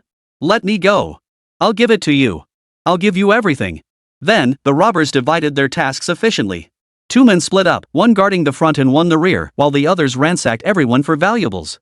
One stood guard at the front car entrance, while another oversaw the entire operation. The four worked with such precision it was clear this wasn't their first robbery. "Everyone, stay calm. We don't want to hurt anyone. We're just in it for the money. All we're taking are small items, not worth much. But if you dare resist, you'll lose your life. Money or life you choose. Our guns might be old, but that doesn't mean the bullets are fake. One hit and you'll be out of commission for half a year. If any of you want to end up in the hospital or dead, just step forward. We'll make sure you get what you want." The leader of the gang, in charge of coordinating the whole operation, spoke with a magnetic voice, coaxing and soothing them. Sure enough, many chose to hand over their belongings after hearing his words. Life is irreplaceable, but money can be earned again. Just as the robber said, none dare to gamble with their lives. But since society now widely uses QR code payments, the actual cash they get is minimal. Yet they don't want it only phones and valuable items. All phones must be turned off. After clearing this entire train car, one person remained to watch over them while the other three headed toward the rear compartments. This particular compartment housed the boss, the director, and their entourage. At that moment, every face in the compartment turned pale. Who would have thought that while streaming live, they'd run into train robbers? This stuff had been extinct for years. What incredible bad luck to run into them. Meanwhile, in the rear carriages, Lin Nian finally grasped the true intent behind the system's assigned mission. His expression turned as sour as if he'd swallowed a fly. He genuinely wondered if the system had been possessed by Conan. How could it lead them into something like this? He was utterly speechless. Meanwhile, the live stream viewers were utterly dumbfounded. Is this part of the show? This can't be right. A homemade gun? I can't even tell what it is. This thing might be the real deal. Holy crap, train robbers. Train robbers vanished years ago have resurfaced and it's live. Holy crap, these guys are crazy. Robbery? That's so low level nowadays. Unbelievable. Honestly, these robbers' guns are seriously well made. Only someone with real skill could build this. Whoever made this gun is a genius. Forget genius, call the cops. Can these guns actually kill people? These homemade guns are different from legit ones. They might look weird, but they have a high rate of backfiring. They might not seem threatening, but they pack a serious punch. These robbers never dreamed their heist was being live-streamed across the entire internet. Unbelievable. If you've got skills like that, why not use them for something legitimate? You'd make way more money than robbing people with zero risk. Now you're just going to rot in jail. Chapter 31. You guys are total amateurs, robbers? Inside the Anqing police station, the atmosphere was thick with tension. The chief slammed his fist on the table in fury. How dare they? They have the audacity to brazenly rob a train right under our noses, seriously endangering the lives and property of the public. We must apprehend every single one of them. The impact of this incident is immense, and its heinous nature is utterly depraved. Dispatch teams immediately, we must apprehend every last one of them. The chief's voice was almost a roar, his fingers trembling with rage. This was a live broadcast. They had robbed a train in front of hundreds of thousands, even millions of netizens. How would netizens view Anqing now? Their online reputation was utterly ruined. The thought of people forever associating Anqing with train robbers was unbearable. Such a negative image would completely undermine all their cultural tourism efforts. This couldn't be tolerated. A heavy-handed crackdown was essential. Xian Weiqiang, the officer in charge of this operation known as Captain Chen, wore an equally grave expression. Commissioner, Xiao Jiang is on the train, along with Lin Nian. If their identities are exposed, the robbers might resort to extreme measures. We must secure them before they act. No time for hesitation, we're moving out immediately. Understood. Xian Weiqiang saluted, then led his officers in pursuit by car. It wasn't just the Anqing Police Department, the neighboring Qincheng Police Department had already called. This incident has extremely negative implications. The train will pass through Qincheng, so we should coordinate our efforts. We must neutralize the hijackers within our two jurisdictions. We absolutely cannot let them escape elsewhere. The chief naturally had no objection to Qincheng Police Station's proposal. Xian Weiqiang is leading our Anqing team this time. You can coordinate with him. No problem. He's an old face we know well. Meanwhile, inside the train carriage, the robber eyed the cameraman standing in the aisle, his gaze fixated on the camera in the man's hands. Hand it over. The robber knew this was a valuable piece of equipment. What are you filming? The cameraman was drenched in sweat. He couldn't very well say he was live streaming. If the robber found out, he'd probably get shot on the spot. I'm taking photos. The cameraman blurted out a lie, feeling uneasy. Finished yet? Bring it over when you're done. This thing should be worth a pretty penny. The cameraman nervously shut down the live stream. Viewers in the live stream room saw the feed cut off and grew tense. Fortunately, the hidden cameras kicked in at that moment. The stream switched to footage from the hidden cameras. Though not as clear as the main camera, the multiple angles provided different perspectives. Soon, however, the feed was cut off, leaving only one less important camera still streaming live. The feed was manually controlled, and whoever was operating it realized continuing the broadcast could spell trouble. That's why they chose a remote camera angle. Ajin, they're serious. They've snatched the camera. Damn, you gotta hand it to them for dedication pulling this stunt on a train? That's practically suicide. But if you say they're not dedicated, they still know to grab the cameras. I'm sweating buckets. This immersion is intense. The camera operator's a genius. Why does it feel like I'm spying on an affair? 666, hidden corner, huh? They're done for now. Just waiting to be rounded up. First-person immersive robbery, they actually pulled it off during a live stream. Can't deny it's scripted now. Soon, the director's compartment was ransacked first, then the robbers moved to Lin Nian's compartment. Lin Nian finally grasped just how absurd the system's assigned task truly was. The question arose, could the things in their hands even be considered guns? Technically, yes, but it still left Lin Nian speechless. Hand over everything. The robber barked the demand menacingly from start to finish. When they reached Lin Nian, he nervously stared at the robber. Do you want this smartwatch too? The robber's expression shifted slightly, his mouth twitching. No. Sit tight here and don't cause trouble. Even though it was the final shot, Lin Nian's voice still came through clearly in the livestream. One sentence eased the viewers' anxious hearts, and they all chuckled at Lin Nian's words. Got a beef with the little genius smartwatch, huh? Kid, here's your smartwatch. Robber, not interested. While joy shouldn't come at others' expense, this is seriously hard to keep from laughing. Just then, the cameraman received a call. We need a clearer angle. From this perspective, we can't determine the robber's actions. The cameraman froze upon hearing this. Who could be calling? Who is this? This is Xian Weiqiang. Xian Weiqiang was on his way to the scene. He was frustrated too. He had just made contact with the team leader at Xincheng prison, and both sides would join forces to apprehend the hijackers. It was known that the rear section of the carriage was now under the robbers' control, but further details remained unclear. He had intended to monitor the situation via the live feed, though it meant more people would see it, but he couldn't afford to be picky now.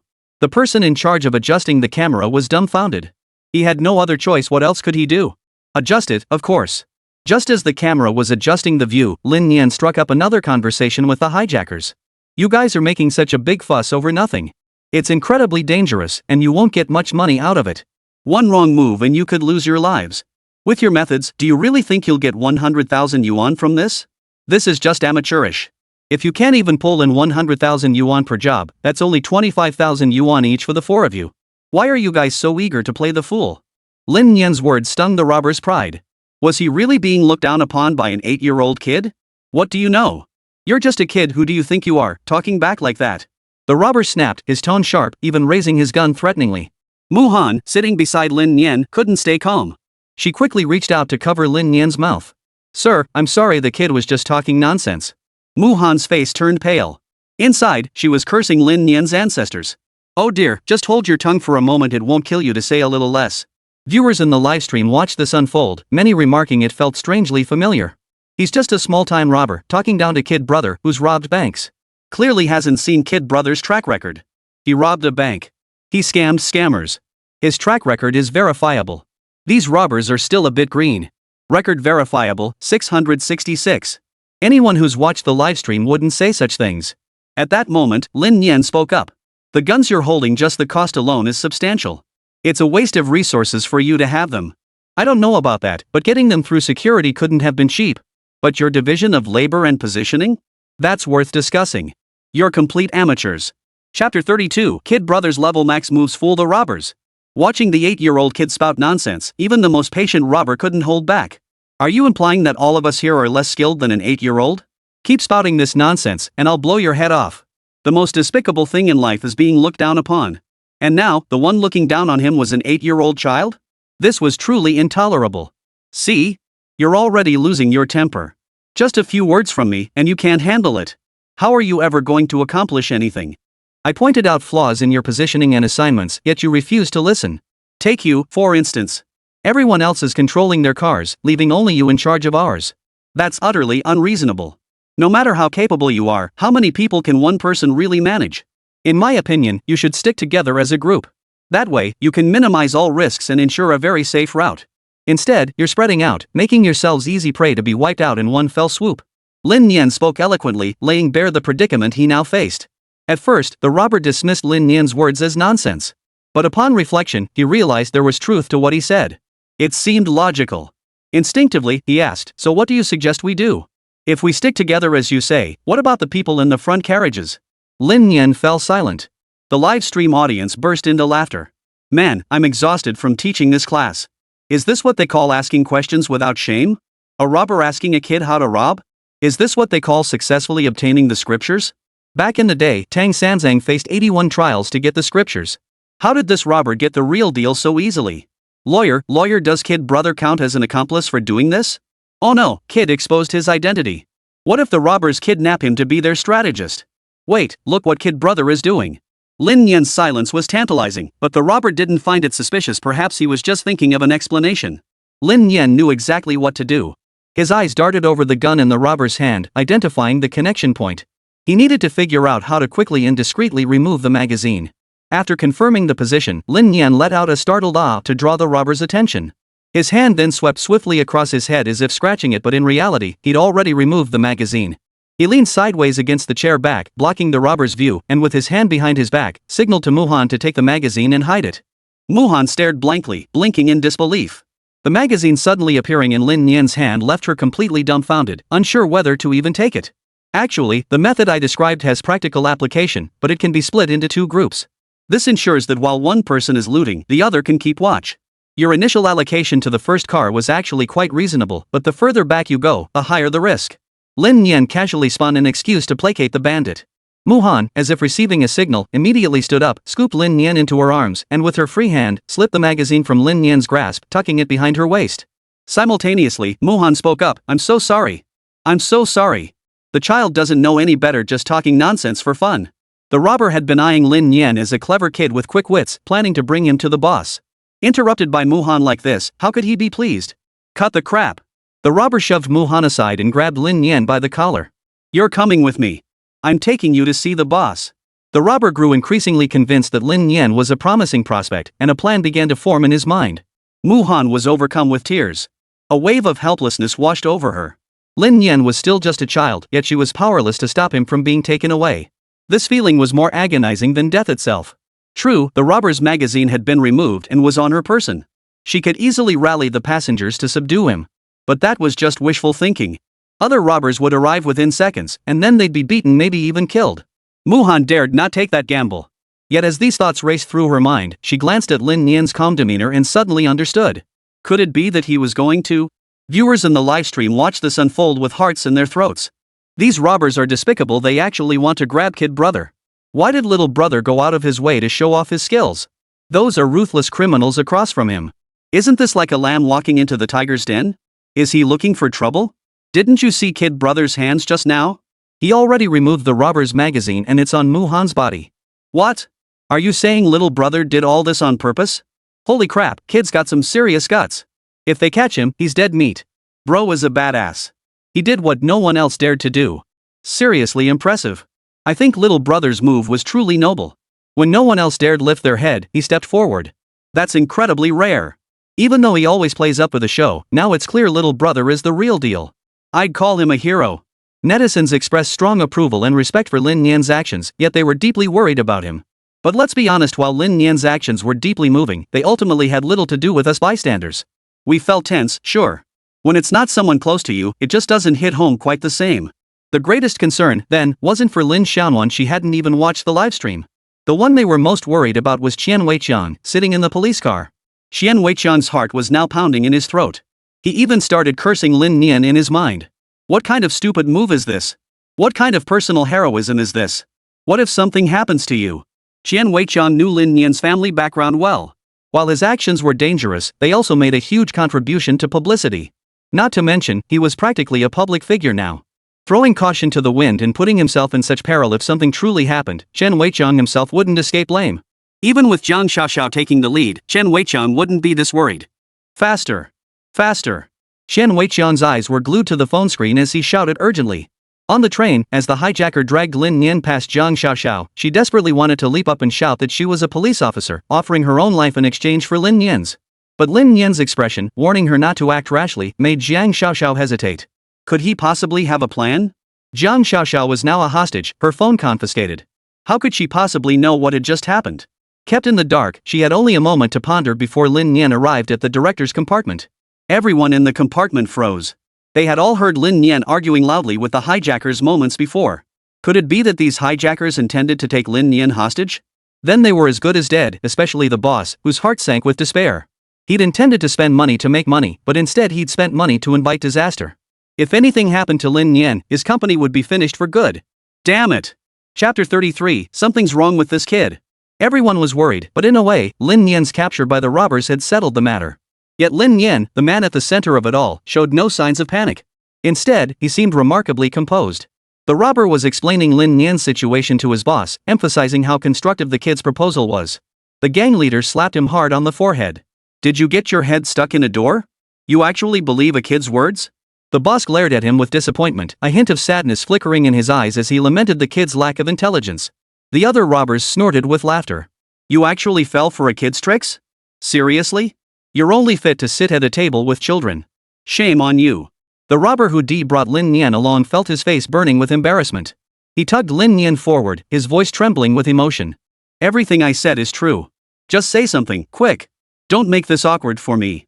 Based on what Lin Nian had just said to him, the robber couldn't believe their boss wouldn't be moved. If Lin Nian would just speak up now, everything would be resolved.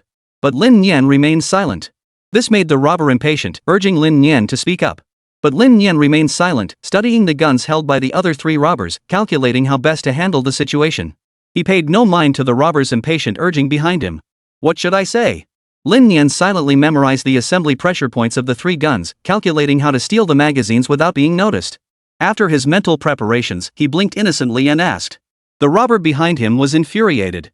You were just talking to me back in the rear compartment. Can't you repeat what you said? Is that so hard? Don't make this difficult for me. Oh, Lin Nian nodded, looking as if she'd just had an epiphany. You believe everything I say? How are you supposed to be a robber looking like that? Lin Nian retorted, turning the tables on him. The other robbers burst into laughter, while the accused robber's face flushed crimson with anger. You brat, don't bite the hand that feeds you. Heaven is my witness, earth is my witness, those were his exact words just now. How could he possibly deny it now? Enough, enough. Stop picking on the kid. Finish the job? We're leaving. The gang leader's smile vanished as he stepped forward to count the loot. The bag holding the loot blocked Lin Nian's body. Seeing his chance, Lin Nian immediately raised his hand to grab attention. How about my genius smartwatch? That's pretty valuable too. The leader's mouth twitched. The robber who'd grabbed Lin Nian covered his face. This kid just wouldn't quit, would he? No. Just get out of here. Go back, the robber shouted, his face darkening. Lin Nian's left hand swiftly reached for the magazine of the gun held by the robber beside him. Taking advantage of the robber's distraction, he pulled it out and pushed the bag in front of him. The robber instinctively caught the bag, his attention diverted from the gun. Meanwhile, Lin Nian had already tucked the magazine into his waistband. I just said you lot aren't professional enough. Your positioning is terrible, utterly amateurish. The robber who had grabbed Lin Nian heard this and, his face darkening, forced himself to swallow the words he'd been about to shout. Right, keep talking. No tricks. The gang leader raised an eyebrow, smirking as he looked at Lin Nian. What do you know, kid? Seems like you've got plenty of experience, huh? The gear you're carrying isn't cheap. It makes no sense to risk it all for such a low-reward job. Lin Nian paused tactically. Unexpectedly, the leader gave Lin Nian a look of newfound respect. You think you're Sherlock Holmes? How can you be so sure this is our only job? The leader's mocking retort sent a chill through Lin Nian. Could they have been involved in other crimes? Lin Nian didn't want to overthink it now, that wouldn't serve him well. All he wanted was to take out their magazines. But in the livestream chat, many viewers felt their scalps tingle at the leader's words. Could they have been plotting something else? Kid brother just dropped a bombshell with that one line. Could their train robbery have been a diversion? That's entirely possible. You actually believe everything he says? You're so gullible. He's a robber, everything he says is bull. That anyone would believe him is beyond belief. At that moment, Lin Nian quickly interjected, I can't be certain, but I'm sure your actions are amateurish. While I can't rule out curiosity, your risk-reward ratio on this trip is extremely low. Others go for high risk, high reward, you're high risk, low reward. That's why I'm suspicious of you. Sharp observation, kid. Too young, though. Otherwise, I'd recruit you. The bandit leader nodded approvingly. Is this some kind of direct recruitment by the boss? What's kid doing? He wouldn't actually be thinking of going down that path, would he? Hey, kid, what's with you? Didn't you just take the magazine out of the gun? Lin Nian analyzed the situation methodically, his hands moving in sync with his thoughts. If I were you, starting from that carriage, I wouldn't have fired a shot, let alone planned it this way. I confirmed the target first before acting. A single targeted job yields far more than random robberies like this. Too bad you didn't. Not only that, but even if you'd gone further back to rob, the risk increases the further you go because of the limited number of people.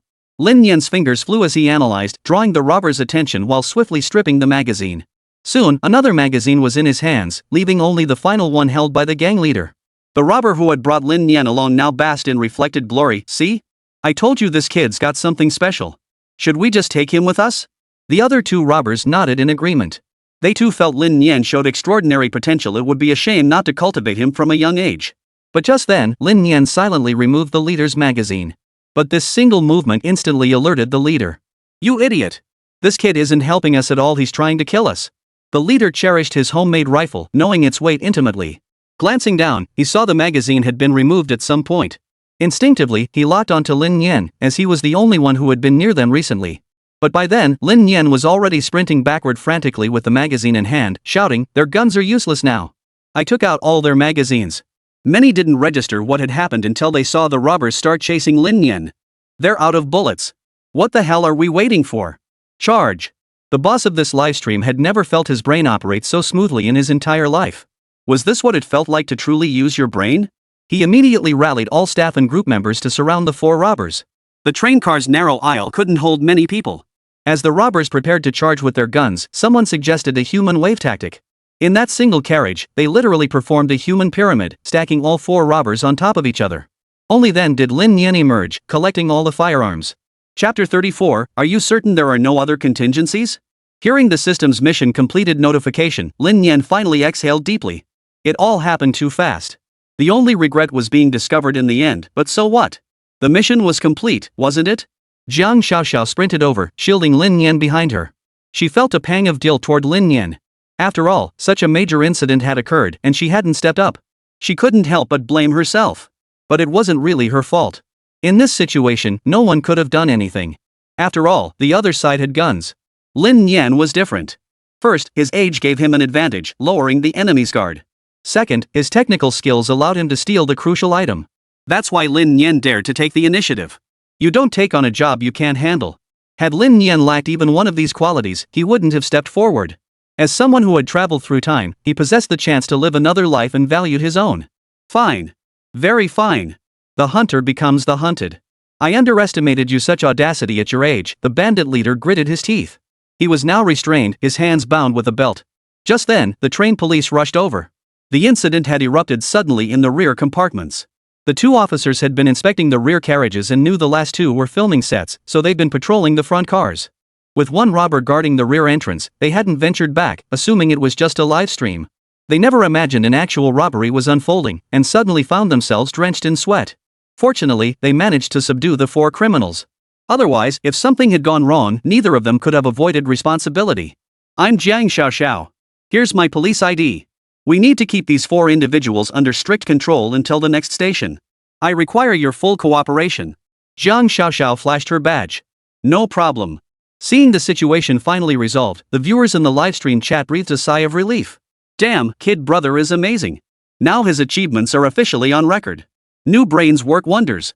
Handling 4 robbers solo, disarming their magazines they didn't catch on until the very end. Unbelievable. Little brother is truly impressive, but his tactics and actions feel like a battle between his left and right brain. Both are criminal methods. What criminal tactics? Kid brother acted with noble purpose to protect people's lives and property. He improvised in a crisis. How could that be criminal? I didn't even blink, and it's already over? I told my friend about this, and he said I must have watched the live stream until I went dumb. How is that even possible? Yeah, how could it be possible? But little brother pulled it off. Little brother is amazing. Such a young body saved so many people, that's incredible. Netizens were buzzing. Even the police officers who rushed to the scene from both jurisdictions watched the livestream in disbelief. Wait, did he just steal their jobs? It was just a private grumble. Now, on the way there, the mood wasn't as heavy as it had been before setting off. Chen Weiqiang felt considerably more relieved. This kid sure knows how to surprise us. Let's hurry to the next stop. Jiang Xiaoxiao just called me. We're taking down the robbers at the next location. Lin Nian's task completed, he handed over all the confiscated guns and magazines to Jiang Xiaoxiao. At that moment, Muhan also handed over the first magazine he had secured to Jiang Xiaoxiao. Muhan's expression now defied description beyond mere shock. Initially nervous and fearful, then bewildered and uneasy after Lin Nian intervened, helpless after Lin Nian was taken away. Now, beneath her calmer demeanor, a hint of relief surfaced. You're the real little hero here. Muhan crouched down and said to Lin Nian. Lin Nian felt something was off upon hearing this. He touched his nose and said, "It's fine. You played your part perfectly just now. It wasn't all my doing." Just then, the boss approached. "Thank you for stepping up. If anything comes up in the future, don't hesitate to tell me. I'll do everything in my power to help you." Inside, the boss was thrilled with his own brilliant move. Because he'd just spotted a golden opportunity to clean up his image. That's why he'd shouted for someone to subdue the 4 robbers so he could establish his character right before the audience's eyes. He knew the livestream was still ongoing. One moment, the controversy over Muhan's apprenticeship might have sparked a backlash. The next moment, as the boss, he set an example by unhesitatingly coming to Lin Nian's aid. Whether intentional or not, he felt this had solidified his image. Though the outcome remained uncertain, at least he'd taken action better than doing nothing. That's why he felt his brain working at full capacity for the first time. Lin Nian couldn't quite figure out his boss's tactics, but he sensed the boss was trying to salvage his image, so he smiled and agreed. With the robbers interrupting like this, the livestream was obviously impossible to continue. But the desired effect had already been achieved, so there was no need to dwell on it. Just then, the gang leader called out to Lin Nian. "Kid, you're sharp as a tack. But I'll say it again since you can see how amateurish we are, can you guess if we have any other tricks up our sleeves?" With that, the leader burst into laughter. Frowning, Lin Nian followed Jiang Xiaoxiao to stand before the leader. "What do you mean by that? Spell it out clearly."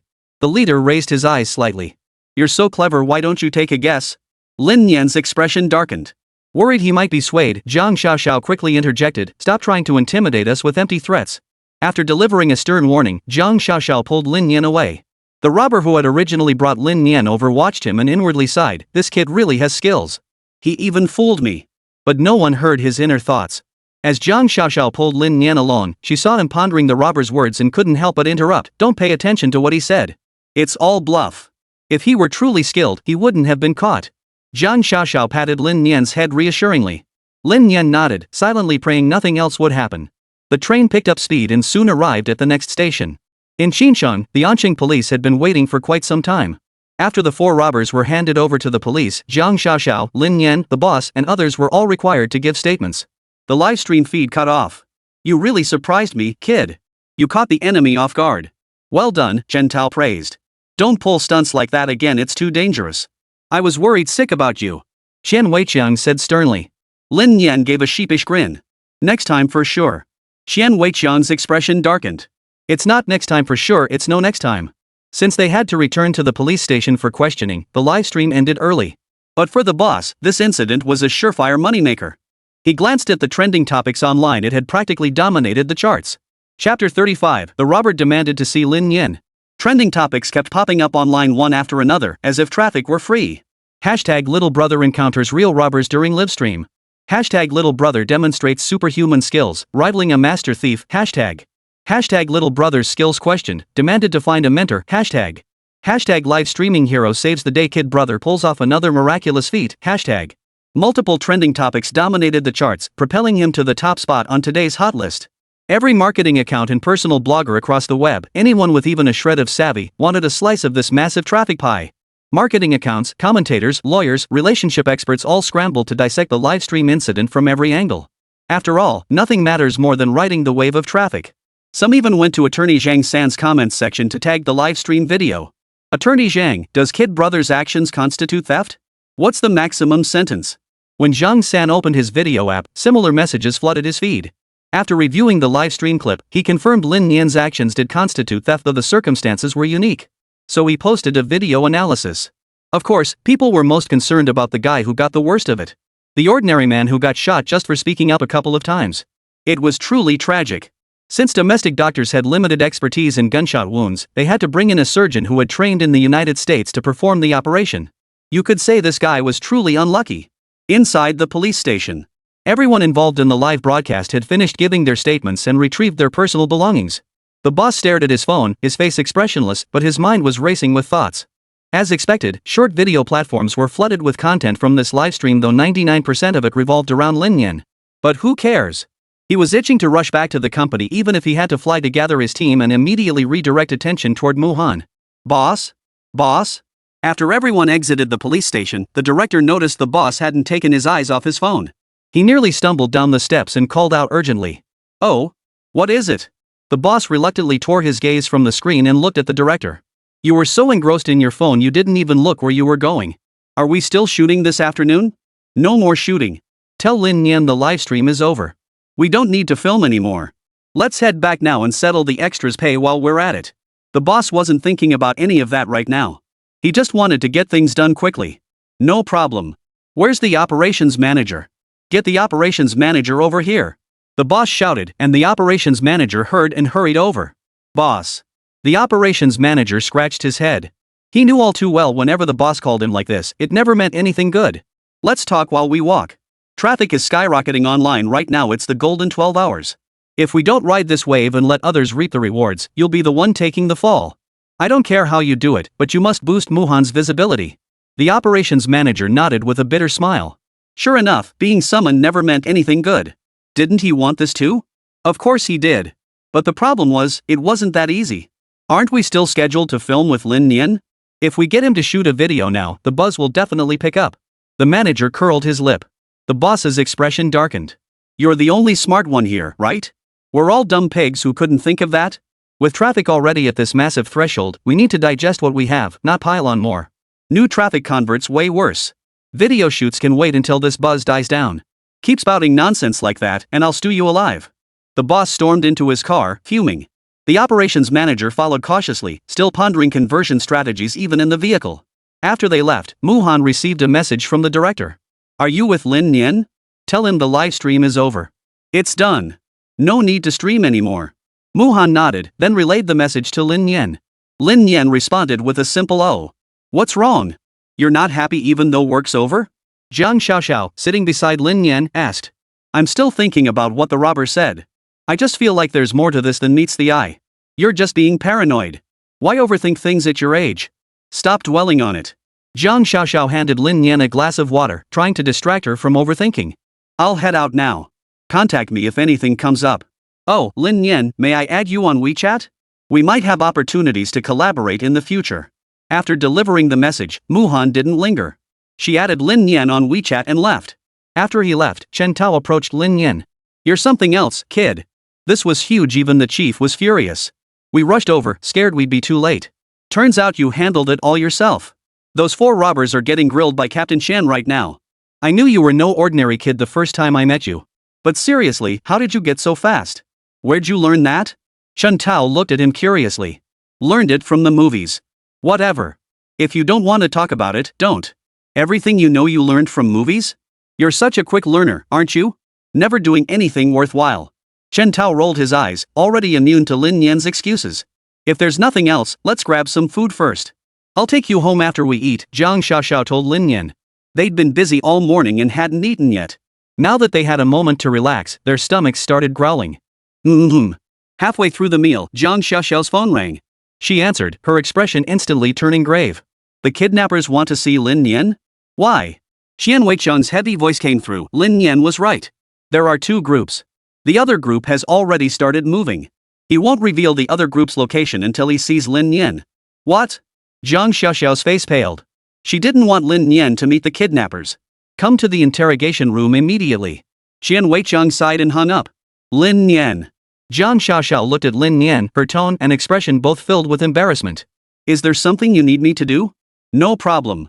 Lin Nian hadn't heard her phone conversation, but he guessed the gist from her expression. Well, the robbers have another group still out there.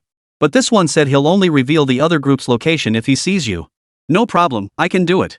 Lin Nian didn't even consider refusing and agreed immediately. Outside the interrogation room, Xian Weicheng took a drag on his cigarette, then stubbed it out when he saw Jiang Xiaoxiao escorting Lin Nian over. Lin Nian, I've been thinking. You could refuse this assignment, it's not your responsibility after all. Captain Xian, what are you talking about?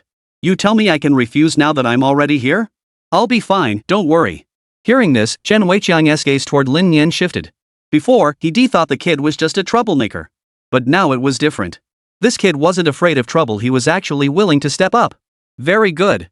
Chapter 36, The Showdown with the Robber Boss. Well, look who's here. Isn't this our beloved little hero? Never thought we'd meet again. As soon as he entered the interrogation room, the robber leader, shackled and seated in a chair, grinned and teased Lin Nian. He took a deep breath as he spoke, his voice tinged with delight. I was just saying that offhand, never expecting it would actually bring you here. Oh my, what an honor indeed. You've got some skill, kid. Pretty sharp too. Truly unexpected. Lin Nian sat down across from him, accompanied by Qian Weicheng. Did you summon me just to show me the defeated man's unwillingness to accept defeat? Well, that's fine.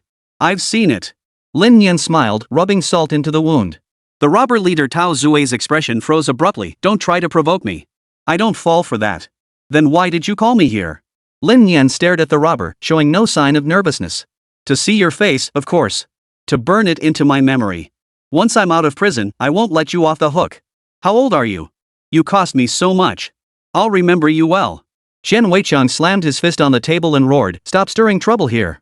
And don't even think about revenge. You're delusional. I'm warning you solemnly. If you don't give us useful information now, you'll never get another chance. It's just a joke. Why take it so seriously? The gang leader chuckled, completely unfazed. You brought me here just for a joke? What else do you have planned? Feel free to share, I'm quite interested. Lin Nian asked calmly. Is that so? Mainly, you're just a sharp kid way beyond your years. Must be exhausting living like that, huh? Ha ha ha. You're right. Our weapons aren't cheap. These are all custom-made, high-end gear, you know? I'm just curious, why would you dare challenge us under these circumstances? For honor? I doubt it. I can't figure out why someone your age would risk death to mess with us. Don't give me any noble bull. I don't buy it. I just want to hear your real story. The gang leader asked with rare seriousness. Lin Nian kept his expression calm, though inside he wanted to curse. Talk about rubbing salt in the wound. My teacher taught me to be a good person. I'm a model student. When I see injustice, I step in. What's wrong with that? The leader was momentarily speechless, his gaze fixed on Lin Nian, filled with question marks. You? A model student? What kind of model student steals ammunition boxes? What kind of model student has such twisted talent points? Even if you're just making stuff up, you couldn't make it up this badly, could you? This is nothing short of insulting my intelligence. The gang leader muttered to himself. Even Qian Weicheng, standing beside Lin Nian, quietly lowered his head. Deep down, he admired Lin Nian's unflappable composure. Damn, he sure can spin a yarn. Hey, your turn to talk. What's your purpose? Lin Nian asked directly. Us? Objectives? What are you talking about? I don't understand. The gang leader began feigning ignorance. Qian Weicheng's voice was grave. This is your chance to atone for your crimes. If you confess honestly, your sentence may be reduced. But if you resist to the end, just wait and see. Lin Nian interjected. You wanted to see me, and now you have. I've answered your questions. Now it's your turn to talk. Is that so hard? For example, who supplied your weapons? Trying to trick me, the gang leader retorted with a smirk. No need to trick me. Just tell the truth. The other gang planned to rob a jewelry store and must be preparing to leave by now. That's all I'll say. Figure out the rest yourselves. I'm keeping a close eye on you, you know. If you can't figure it out, you'll miss the prime opportunity, and that haul will truly vanish into thin air. Hearing this, Xian Weiqiang and Lin Nian's expressions darkened. There were over a dozen jewelry stores in Quanan City. While this information narrowed the search, it still made the decision incredibly difficult. You'd better be clear which one? Xian Weiqiang pressed. But the robber leader played dead, saying nothing more, only fixing a taunting gaze on Lin Nian.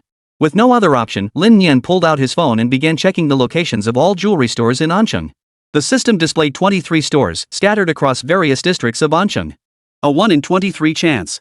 If he bet wrong, he'd miss the optimal window. Xian Weiqiang glanced at Lin Nian's actions before saying, "You don't need to worry about this. I'll have someone analyze it." "No problem, I'm just looking," Lin Nian said, his eyes never leaving the screen. The gang leader sneered. Xian Weiqiang immediately dispatched specialists to analyze the only available clues. From a flight perspective, it could only mean the crime was committed using a drone. Ancheng had few areas with no drone altitude restrictions. After a brief investigation, Lin Nian immediately ruled out over half the jewelry stores. Lin Nian then began questioning them one by one. He mentioned the name of a jewelry store to gauge the leader's reaction. First one, no reaction. Second name, no reaction. When he mentioned the third one, the robber leader said, "You don't need to ask me like this. You won't get anything out of me. I don't know much. Maybe today, maybe tomorrow, who knows?" Lin Nian then added the third jewelry store to his list of targets. He continued questioning afterward. Finding no useful leads, Lin Nian turned his attention to the locations of police stations marked on the map. This directly impacted response times after receiving reports. Meanwhile, within the police station, discussions were underway analyzing where this unknown jewelry store robbery might occur. They compared the different locations of the jewelry stores in various details to determine which ones were more likely to be targeted. There were no leads. Xian Weiqiang was growing impatient, clicking his lighter repeatedly as he lit a cigarette. After multiple comparisons and careful thought, Lin Nian's gaze shifted back to the robbery ringleader. "I see. Your target isn't in Ancheng. If I'm not mistaken, it's one of the jewelry stores in Qincheng, right?" At these words, the robber leader's expression instantly turned incredulous. "What do you mean? How did you know?" "Guessed," Lin Nian replied casually. The leader's face drained of color. "How could it be a guess? How could you possibly guess that? Because you only mentioned robbing a jewelry store. You tried to make me overlook the fact that you didn't strike at the very start of the train journey. Instead, you waited until mid-route. Why? And why create such a huge commotion? If your goal was to draw police attention, you succeeded, but it wasn't enough. To lure forces from both jurisdictions, you'd have to strike at the border crossing, wouldn't you? But you were caught in Ancheng, yet the police force in Qincheng was also drawn away. So you'd still choose to commit crimes in Qincheng. And you only mentioned robbing a jewelry store to trap me in fixed thinking, assuming it would only happen in Ancheng, completely disregarding other locations. Right?" Lin Nian's warm, sunny smile seemed terrifying to the gang leader. Chapter 37, there really was a sequel, what a shame. The gang leader never dreamed Lin Nian could piece together such crucial details so quickly. He himself wouldn't have dared to imagine it. How did she do it? The leader couldn't fathom it. Lin Nian was still just a child, after all. Were kids' minds this sharp nowadays? His mind went blank, his gaze fixed on Lin Nian with a vacant stare. He remained lost in his own bewilderment. Xian Weiqiang, standing beside Lin Nian, wore an even more remarkable expression. He stared at Lin Nian in utter bewilderment.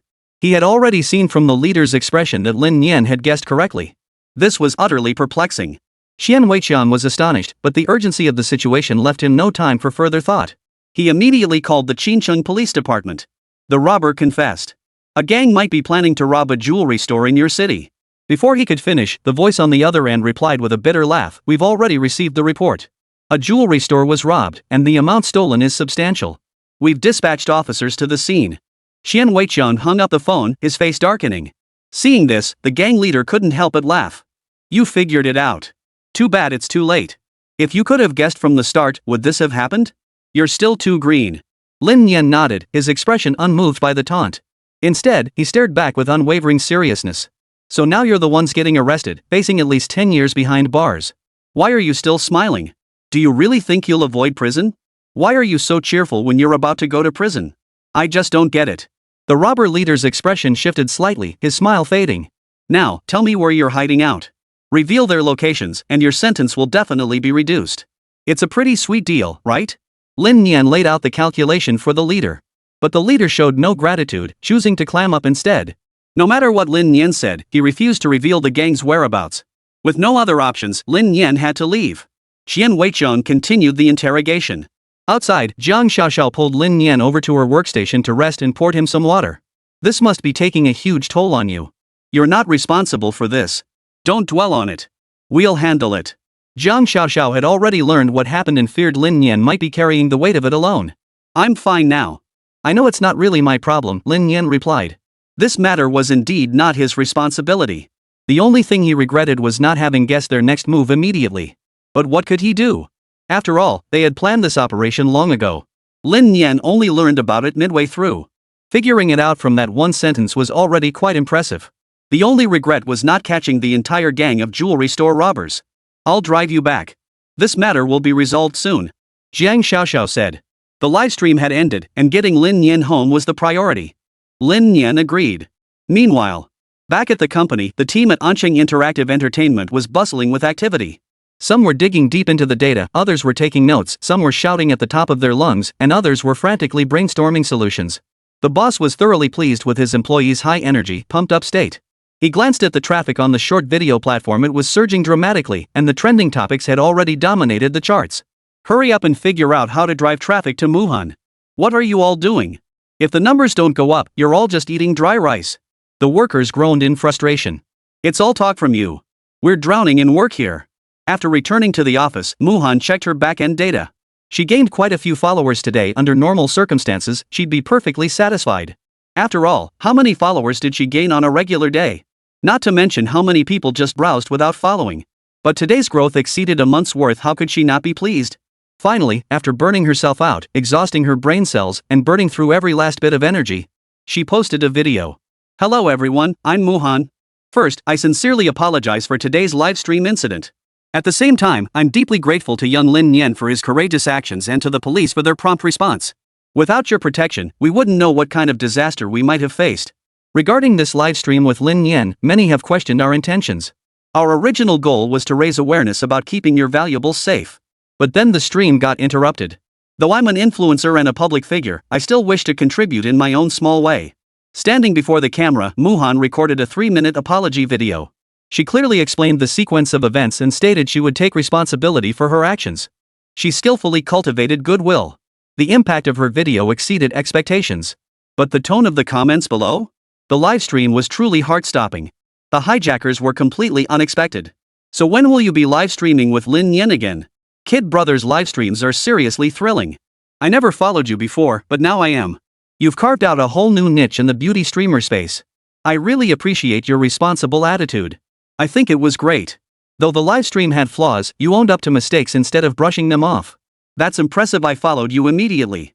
The scripted part earlier was genuinely off-putting, but what happened afterward was beyond your control. What you did afterward was great. Let's call it even. The comments slowly started rolling in. Inside the conference room, the exhausted operations team and planners finally let out sighs of relief. The apology video's heat is still rising. We should see some conversion. This was the best approach we could come up with. No other video would have looked more sincere than this one. The operations manager spoke up. The results are promising. Let this settle for a while. Next, you guys focus on gathering trending topics online. Controversial ones are best to keep the momentum going. The boss nodded with rare satisfaction. Controversy was exactly what they wanted. Controversy meant traffic, meant viewers. They could spin it any way they wanted, good or bad, as long as it kept the numbers flowing. Understood. The exhausted planner and operations manager now wore expressions as grim as if they were constipated. But what could they do? The boss gives the orders, and the subordinates run themselves ragged. The boss then turned his gaze to Wuhan. This livestream went well, should bring in a lot of new followers. Let's shoot an ad soon and see what kind of offers we get. We need to see a return on the money we gave Lin Nian.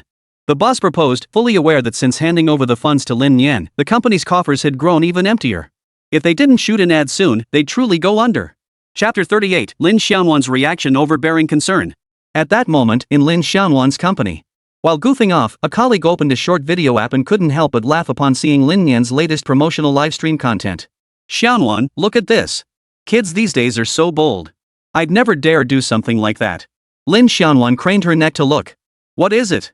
Just watch the short video. I'll forward it to you. Lin Xiaonan pulled out her phone and glanced at it. It was her own little brother. Startled, she hurriedly opened the video to watch. The video was from a marketing account. No wonder they say kids these days are so impressive. Little brother Lin Nian has gone live again, but this time it's different. The stream started off fine, but then the tone suddenly shifted. Ziqiao was right, life has no rehearsals, every day is a live broadcast. Don't believe me? Then watch this VCR. As soon as she finished speaking, Lin Xiaonan saw Lin Nian being dragged away by a robber. He then engaged in a standoff with the criminal, even managing to dislodge the robber's magazine. Not only that, but he was being chased by the robber. Watching this scene, Lin Xiaonan's heart leapt into her throat. Fortunately, someone shouted for others to subdue the robber, preventing Lin Nian from getting hurt. Only then did Lin Xiaowan's heart settle back into her chest. Even so, she couldn't bring herself to watch the video a second time. The thought of her brother being held hostage and in danger made the worry on Lin Xiaowan's face grow heavier. Simultaneously, a deeply troubling thought began to surface in her mind. What if Lin Nian hadn't been rescued? If something happened to Lin Nian, how could she possibly explain it to her parents? Just thinking about it made her regret it so much she could die. If only she hadn't let Lin Nian sign that damn contract. She nearly ruined Lin Nian. Everyone else treated this as a joke, but Lin Xiaonan couldn't see it as funny at all. Her only concern was Lin Nian's safety. Seeing him in danger, she wished she could shield him with her own body. Her colleague beside her noticed Lin Xiaowan's sinking mood and asked in confusion, "Xiaowan, what's wrong? Did that video upset you?" Lin Xiaowan's mouth opened slightly, her voice strained, "No, nothing." Her co-workers didn't know Lin Nian was her brother, and she didn't want to burden them with this. So now that trouble had struck, she had to bear it alone. This left her distracted throughout the afternoon, glancing at her phone intermittently, hoping for a call from Lin Nian. Finally, the workday ended. "Xiaonan, let's grab dinner together." Her colleague called out, but Lin Xiaonan walked straight out of the office without looking back. She usually took the bus home, but this time, eager to see Lin Nian sooner, she hailed a cab. After getting out of the cab, she practically ran home in 3 strides. Pushing open the door, she saw Lin Nian sitting on the sofa watching TV. Her emotions burst forth. She slammed the door shut, ran over, and pulled Lin Nian into a tight embrace. "Sis, what's wrong?" Lin Nian was puzzled. Had his sister been wronged at work? Why was she hugging him so tightly the moment she got home? "I'm fine. It's you. If I hadn't checked my phone, I wouldn't have known what happened to you today. Were you planning to keep this from me? Do you realize you were kidnapped? You could have stayed hidden in the back. Why did you put yourself in danger? Did you think it was fun? Do you realize who this hurts the most? We lost our parents. You're all I have left. If something happened to you, what would I do?" Lin Xiaonan wept almost hysterically, her tears falling onto Lin Nian's shoulder. Lin Nian froze for a moment, instantly understanding what had happened. "Sis, I'm fine. I'm sorry for worrying you." Lin Nian offered no explanation, only an apology, patting her sister's back. "You still have the nerve to worry me? Why didn't you think about me back then? All those older people didn't step forward, didn't they know the danger? Why did you have to go out there? Promise me you'll never put yourself in danger again." Hearing this, Lin Nian fell silent. He understood this was his sister's protective instinct, the most fundamental way to shield him. But Lin Nian found it difficult to agree. He could easily make empty promises and brush it off. But that would only break her heart. So Lin Nian remained silent. "Sis, I'm fine now. I promise I won't put myself in danger again." Lin Nian finally agreed, feeling a pang of guilt.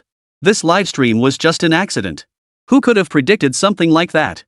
"So don't worry, sis. Will you still stream with them?" Lin Xiaonan suddenly looked at Lin Nian. "No more live streaming with them. They only care about so-called traffic and completely disregard your safety. We're done with live streaming. Sis, the contract says 1 live stream and 1 video. The live stream is done, no follow-ups. Just 1 video left, shoot it and we're done." Hearing she might still have to work with them, Lin Xiaowan's face immediately fell. "No way. I refuse. I won't shoot the video with them either. Once bitten, twice shy." That saying was now embodied in Lin Xiaonan. "Sis, be reasonable. It's just 1 video. There won't be any other issues. Besides, if we don't film it, we'll be in breach of contract and have to return the money we received. Then let's breach the contract. We don't want that money. I don't ask for anything else, I don't care about the money. I only ask that you stay safe," Lin Xiaonan declared stubbornly. While she was overcome with emotion, Lin Nian remained level-headed and analyzed the situation carefully. The video shoot is indoors. There's no danger whatsoever. Plus, the risk of breaching the contract is high. It means all the unexpected trouble we went through for this livestream would be for nothing. It just doesn't make sense. Listen to me, sis. Trust me, I promise there won't be any more danger. Lin Nian's reasoning was sound, but Lin Xiaonan, consumed by emotion, found it difficult to listen further. Lin Nian had no choice but to continue soothing her with gentle words. Only then did she gradually calm Lin Xiaonan down, shifting her stance. Her stance shifted from insisting on canceling the contract and ending all cooperation to, since we've invested so much already, we should take the money, it's better to be secure. Lin Xiaonan's emotions gradually stabilized. You must be hungry. I'll make you something to eat. What would you like today? I want pork ribs. Alright, sis will stew some ribs for you. Lin Nian watched Lin Xiaonan's busy silhouette and let out a long sigh of relief. Even though Lin Xiaonan had been a bit unreasonable earlier, Lin Nian still felt incredibly happy. Was this what it felt like to be cared for? Her heart felt warm. Though she promised Lin Xiaonan she wouldn't risk herself again, she hadn't said she'd stop streaming. He still held to his original goal, to earn a lot of money, a lot of money, so that he and his sister would never have to struggle for it again. This thought filled Lin Nian with renewed determination. Chapter 39, What I once dismissed with disdain, I was just putting on airs back then. Midnight. Lin Nian was jolted awake by the system notification sound. Since arriving in this new world, he'd grown accustomed to a child's sleep schedule and was usually asleep by 10 o'clock. In her previous life, this would have been unimaginable. Woken by the system alert, Lin Nian felt like cursing. Frustrated, he mentally checked the system's status. Popularity threshold reached, system store unlocked. System store? Lin Nian's eyes lit up, but unlocking the system store in the middle of the night? Wasn't popularity value supposed to refresh at midnight? After analyzing the situation, Lin Nian opened the system store anyway. Two sections were currently unlocked. One was for items, the other for skill upgrades. The items in the tools section were fairly ordinary, but the skill upgrades section was baffling. Aren't all the skills I've acquired already maxed out? Why are there upgrade options here? Lin Nian discovered that every item in the store required popularity points to unlock. He glanced at the skill prominently displayed at the front, robbery. Upgrading it would increase the gains from using the robbery skill by 50% and boost popularity by 50%. With that, Lin Nian understood. His skills were indeed maxed out. This so-called upgrade merely enhanced the rewards he received. Well, that was settled. His current popularity value was 0. After checking, a system prompt appeared. System store activated. Popularity points reset to 0. Will automatically refresh at midnight the following day. Lin Nian understood. But skill upgrades were genuinely painful. A single skill upgrade required 10,000 popularity points, and the costs for subsequent upgrades remained unknown. And the prices of those items were outrageously expensive. For instance, the simplest 5-minute invisibility item alone demanded 100,000 popularity points. Lin Nian silently closed the system shop. Not having money was one thing, but now he didn't even have any popularity points. Truly a 000 youth, oh wait, a 000 elementary student. Woken by the noise, Lin Nian's drowsiness vanished. He checked his personal status again. Host information, Lin Nian, 24 years old. Criminal talent, C skilled. Unlocked crime compendium, 350. Currently unlocked abilities, Rare Master Thief, Fraud Master, Dollar Artist, Peerless Master Burglar. Lin Nian glanced at the data. Not bad, pretty standard. At that moment, the crime encyclopedia flashed with light. Host has successfully activated 3 guides. New rewards available. Accept? Accept. Obtained S-rank item trial card, emotion visualization 3 hours. Emotion visualization, after using this item, you can view everyone's current emotional state for the next period, enabling better strategic decision-making. Just from the description, Lin Nian knew this item was valuable. Its effectiveness hinged on the situation. Consider a counterexample. If he used it during class, the emotions he'd see would be limited to attentiveness, distraction, or drowsiness, rendering the item useless. But during a live stream, when engaging in a psychological battle with the police, seeing their emotional shifts would let him tailor his words to their reactions, achieving complete psychological dominance. This was an exceptionally useful support item. By Lin Nian's standards, it was indeed quite good. Acquiring the new item did little to ease Lin Nian's restlessness.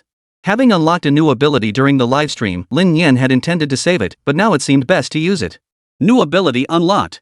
Congratulations, host, on unlocking the new ability, Superhuman Financial Strategist. Ha! What's this thing? As he spoke, a flood of information poured into his mind. Everything became crystal clear, as if he had personally experienced it all. After absorbing it all, Lin Nian rubbed his throbbing head. Did I just get back from a training session at Tilan Xiao? Lin Nian was speechless, but he now understood the super god financial expert's professional skill. Simply put, if asked to handle the books now, he couldn't tell fact from fiction. It was indeed an incredible skill, but the problem was he didn't even have a company. Lin Nian felt too exhausted to complain. Fortunately, he didn't have class tomorrow. With no sleepiness in sight, he lay back and scrolled through videos. Staying up late watching videos, what a wonderful thing. I'm busy all day long, though I'm not sure what exactly I'm busy with. Staying up late isn't good, but this is the only time that truly belongs to me. The world isolates me, let them mock me. Traditional Chinese medicine teaches wellness, how to achieve daily peak performance. 6 everyday life tips. The last one 99% of people don't know. The next morning, Lin Nian was roused by Jiang Xiaoxiao's call. Lin Nian, are you busy today? We're presenting you with an award, and TV stations, newspapers, and many media outlets want to interview you. If you don't want to appear, I can help you decline. Lin Nian rubbed his sleepy eyes, then suddenly perked up. There's such a good thing? What? Jiang Xiaoxiao didn't quite catch it. Nothing. Interviews are fine. I can make an appearance and accept them. At first, Lin Nian had disdained pursuing such fame. Until the system store appeared, he realized his attitude had been way too pretentious. Forget all that nonsense, I'm just a regular person who wants to be famous. Who says fame is scary? That's all bull. I want to be famous. Brush teeth, get dressed, hop in the car, and head to the police station. Accompanied by Jiang Xiaoxiao, Lin Nian met the chief and saw the media from all over. The chief was smiling broadly as he said, "Little Lin Nian is our bureau's lucky charm." He was chattering away to the reporters. Upon seeing Lin Nian, the chief's smile blossomed like a chrysanthemum. "Here you are. So quick.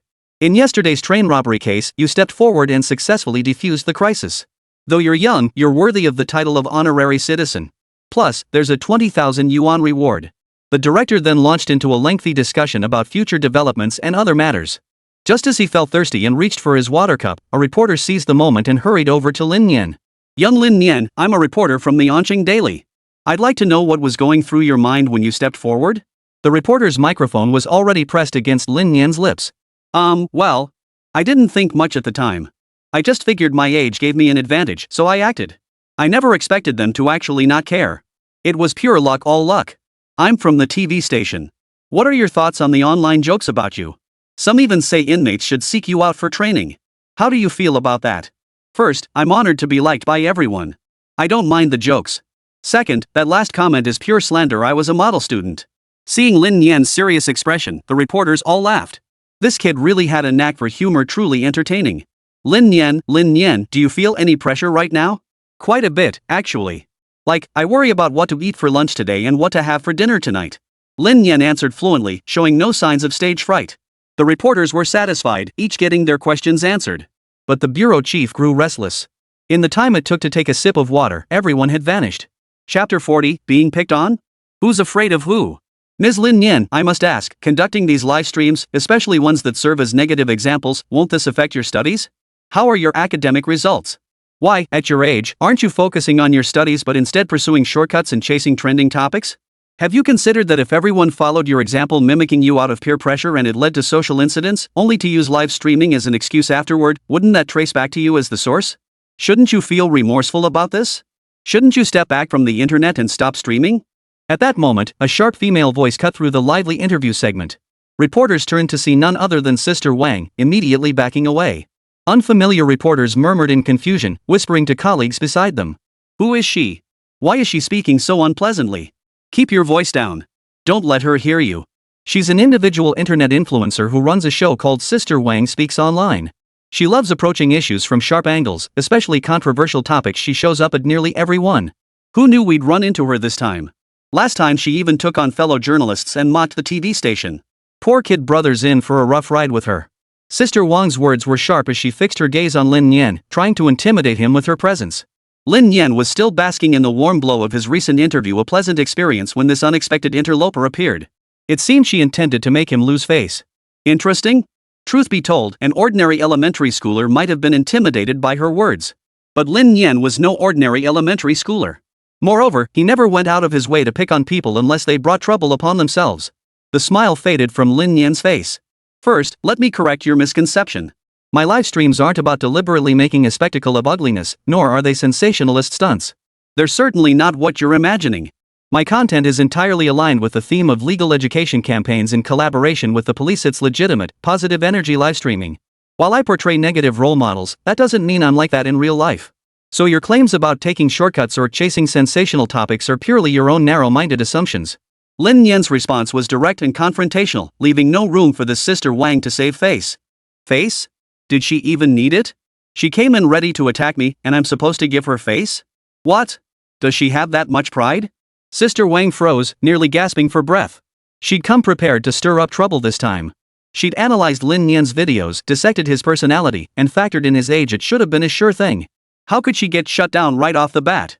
Lin Nian's sharp retort sounded nothing like a typical elementary schooler. But Sister Wang was a pro at generating buzz. She quickly regained her composure, dropped the livestream confrontation, and shifted gears. My concerns aren't narrow-minded speculation, they're backed by data. Who didn't see your chart-topping momentum yesterday? If this influence grows further, who's to say people won't start copying you? Are you really a role model? Have your studies suffered at school? If your grades aren't top tier, shouldn't you focus more on academics instead of all this nonsense? Lin Nian sighed. This is exactly why talking to people like you is pointless, utterly pointless. Do you even have kids? Would your own child still talk to you? Sister Wang hadn't expected Lin Nian to steer the conversation back to her like that. That was a pretty big leap. That's none of your business. We're talking about your issues here, not my child. Whatever. Whether you admit it or not, I believe your child doesn't seek your company and probably avoids you. Know why? Because you place too much importance on so-called grades.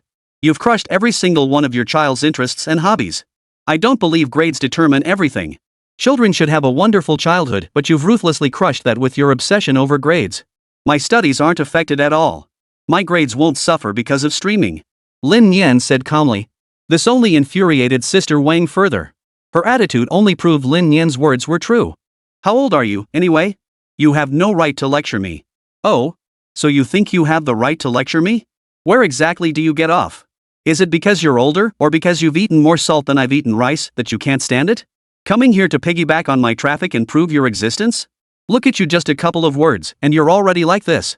Your own attitude isn't even proper. You're approaching me with such a narrow-minded and extreme viewpoint. That proves your starting point is all wrong. Since we started off on the wrong foot, there's no point in continuing this conversation. I decline your interview request. Sister Wang's chest heaved with anger, her face darkening. She never imagined she'd be lectured by a child. In that moment, her pride took a massive blow. The journalists nearby were stunned. No one had expected Lin Nian to be so fiercely combative. He'd completely shut Sister Wang down. This is great. Sister Wang will definitely take Lin Nian down online later. So what? We have the video evidence. Don't underestimate netizens. Look, right and wrong are crystal clear. True. At that moment, Jiang Xiaoxiao stepped forward. Excuse me, the interview is over. Everyone, please leave now. Jiang Xiaoxiao knew Lin Nian's family background, so at that moment, she only felt pity for her and didn't want her to be bullied by this so-called Sister Wang any longer. The reporters took their leave one by one, and finally, Sister Wang reluctantly departed. Are you okay? Don't take her words to heart. The world is vast, and it's full of all kinds of people, Jiang Xiaoxiao offered comfort. I'm fine. Look at me, do I seem upset? She's the one who should be upset. How pathetic she couldn't hold her own and slunk off like a scared cat. Lin Nian said with an innocent expression. Jiang Xiaoxiao chuckled. If Lin Nian could joke like that, it meant he was truly fine. It's Sunday today. Want to go out? I can show you around. Jiang Xiaoxiao asked, since she wasn't on duty today. Sure, getting out for a walk would be nice. Before leaving, Lin Nian collected 20,000 yuan from the bureau chief. He felt pretty chuffed. This money didn't even require taxes, it was after tax. After returning home, Sister Wang grew increasingly furious. Her frustration boiled over, and she gritted her teeth as she began drafting her column. This issue, Sister Wang declared, would be all about Lin Nian. Chapter 41, What a master of twisting truths and mocking the masses. Fuming with rage, Sister Wang unleashed a full-on attack in this episode, directing all her fire at Lin Nian. Hey everyone, can you believe what happened today? It's absolutely ridiculous. You all know that kid Lin Nian who's been all over the internet lately? Yeah, him. I merely offered her some constructive advice, perfectly reasonable suggestions, mind you, yet instead of appreciating it, he resorted to personal attacks. Utterly ridiculous. In this 8-minute video, Sister Wang unleashed a barrage of criticism. She started with a statement of facts, then proceeded with in-depth analysis, citing references and expressing her subjective feelings to elicit sympathy. She applied the same approach to Lin Nian's words, except instead of sharing her own subjective feelings, she interpreted everything with the utmost malice. Once this video hit the platform, it exploded across the internet within half an hour. The reason? It perfectly aligned with the platform's algorithmic promotion system. First and foremost, the Sister Wang Says series itself was already wildly popular, amassing tens of millions of views. So this video's initial traffic wasn't a concern. The platform's traffic distribution mechanism operates like a level-based system. It starts with 500 views. If completion rates and metrics are strong, it continues pushing the content, essentially clearing levels to 1,000 views, then 5,000 views, and so on, until the content either fails to meet the traffic pool's standards or gets outperformed by other concurrent releases. Thanks to existing followers and foundational traffic, the initial push was practically effortless. This is one reason for its explosive popularity. The second factor is that this wave of traffic directly targeted Lin Nian's existing audience, essentially a direct hit. Currently, any edited clip from Lin Nian's livestream, paired with some captions or comedic sound effects, can attract significant traffic. Her own traffic combined with Lin Nian's traffic created a perfect synergy. It would be impossible for it not to go viral. That's why her videos exploded in popularity so quickly. Not to mention, she's already a social media sensation with millions of followers. Many people love her style and her fearless attitude of speaking the truth. Combined with her mastery of conversational techniques and keen understanding of human psychology, it's no wonder her videos went viral. The comments section is no less lively. Sis Wang is absolutely right. Her intentions were good. If someone doesn't appreciate it, that's one thing, but why resort to personal attacks? How can this kid be so lacking in manners? I just can't stand kids like this. They managed to tick all the boxes for being utterly unlikable. Who on earth would actually like a kid like that? To be fair, I don't think the kid did anything wrong. The blogger started it. How can this be blamed on Lin Nian? Oh my, even the impartial commenters are here. Anyone starting with "to be fair" is invariably an impartial commenter, and a biased one at that. Not a single one is innocent. I won't comment at all. Listening to only one side without knowing the kid's side of the story just sets you up for a fall. Another coward who won't speak up. Everyone else is telling the truth and you're spouting nonsense here? Saying you won't comment until you know the whole story? The video's right there, don't you have eyes? Spot on. Sister Wang's the real deal. I love seeing her charge ahead. I'll carry her banner. The comments section below the video was nearly as crowded as the likes section. Those defending Lin Nian were all labeled as neutral observers in this comment thread. Besides, Lin Nian is just a kid. Why are you picking on a child? This only gave the other side more ammunition, and the argument raged on. For marketing accounts obsessed with trending topics, missing out on a hot issue felt like money stolen from their pockets. The quickest marketing accounts jumped on the bandwagon within half an hour of Sister Wang's video going live. Even slower ones eventually jumped on the bandwagon. Content? Doesn't matter. Knowledge? Doesn't matter either.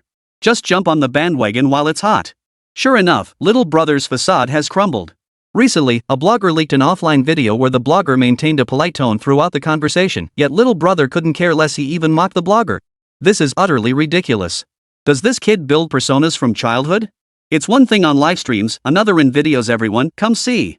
The marketing account's bandwagon effect led to the Sister Wang Says segment being reposted multiple times, significantly amplifying its reach. At that moment, Jiang Xiaoxiao was shopping with Lin Nian at the mall. She happened to catch the video while checking her phone in the restroom. Her face turned green upon seeing the content. The fact that this video had made it onto the trending list nearly drove Jiang Xiaoxiao to curse. Fortunately, her decent upbringing kept her from voicing her anger. She took a deep breath and forced herself to watch the entire video despite her discomfort. She truly hadn't expected that just a few hours later, Lin Nian would be trending again. The worst part was that all the news was negative. Lin Nian probably didn't know about it yet. Jiang Xiaoxiao agonized for a moment but ultimately decided not to tell her. She feared Lin Nian might lose control of her emotions upon learning she'd been cyberbullied. But the problem was, she had gone to the bathroom. Lin Nian had ordered a bubble tea at a tea shop. By sheer coincidence, she overheard the sound of someone scrolling through videos nearby. The video playing was a repost from a marketing account titled Sister Wang Says, complete with a voiceover at the end, terrifying. Some people's personalities are just innate. The passerby watching the video sighed in disbelief, pulling their companion over to watch. I told you so. Anything that blows up overnight is bound to crash and burn. You don't even need to watch it. You can't say that. I just feel like what that person in the video said is problematic. Pfft, who cares about right or wrong online anyway? Lin Nian's heart sank. He didn't care about the bystanders' opinions. People have their own opinions. Can you really force them to shut up? That'd be way too bossy. He was dissatisfied with this video creator, extremely dissatisfied. How the hell did they twist the facts like this and still have the nerve to post it? Do they really think I'm an idiot? Lin Nian silently told himself not to get angry, adjusting his breathing to calm his emotions. Just then, Jiang Xiaoxiao emerged from the bathroom and spotted Lin Nian. Want some bubble tea? I'll buy you some. Jiang Xiaoxiao gave a nervous chuckle, trying to appear natural. Lin Nian replied, let me borrow your phone. I need to watch a video. Lin Nian didn't have a phone yet, so she had to borrow Jiang Xiaoxiao's. Jiang Xiaoxiao knew immediately that Lin Nian must have overheard something, which was why she was acting this way. I suggest you don't watch it. I'm afraid you won't be able to handle it. Sis Xiaoxiao, what could possibly be too much for me? It's just cyberbullying, right? Lin Nian shrugged it off with a carefree smile. Jiang Xiaoxiao nodded silently and handed the phone to Lin Nian. This kind of cyberbullying, you should report it to the police. I promise they'll investigate. Jiang Xiaoxiao's initial concern was for Lin Nian's feelings, but now that Lin Nian recognized this as cyberbullying, she felt compelled to uphold justice and speak out for her. Chapter 42, Reaping all the traffic benefits, is that it? Interesting. Lin Nian watched the short video where Sister Wang delivered her well-reasoned analysis. She was absolutely furious. She was boiling with rage. This was blatant defamation. To put it bluntly, there was no way she could lose a lawsuit against her. Angry as she was, Lin Nian wasn't about to rush into a court battle just yet. That would only trap her in a self-incrimination trap. It's laughable she started this mess, yet expects me to prove I'm in the right? Even if she could prove she was right, what good would it do? It would only give her more loopholes to seize upon, creating new talking points to prolong the saga. Would Lin Nian have to keep repeating her defense over and over? Does being a good person mean you deserve to be held at gunpoint? But if this isn't stopped, more people will get swept up in the frenzy. Lin Nian glanced at the trending list and casually took a screenshot. All of this counts as evidence. Lin Nian, are you okay? Jiang Xiaoxiao asked anxiously. We're going back to file a report right now. Lin Nian handed her phone back to Jiang Xiaoxiao. I'm fine, no rush. Aren't there other media outlets interviewing us? We can wait until they publish their stories. It's not over yet. The real show has just begun. Ending it now would only give them more ammunition. If she craved attention, Lin Nian didn't mind giving it to her, helping her reach the peak of her fame. Meanwhile, inside Anqing TV station, many staff were compiling interviews related to Lin Nian. Copywriters polished the scripts, ready for anchors to deliver them when the time came. But they weren't blind to their phones. They'd seen the video that had shot to the top of the trending charts. The room fell silent for a moment. After a brief pause, someone whispered, "Should we still air it?" All eyes turned to the team leader. The team leader immediately replied, "Of course we're broadcasting it.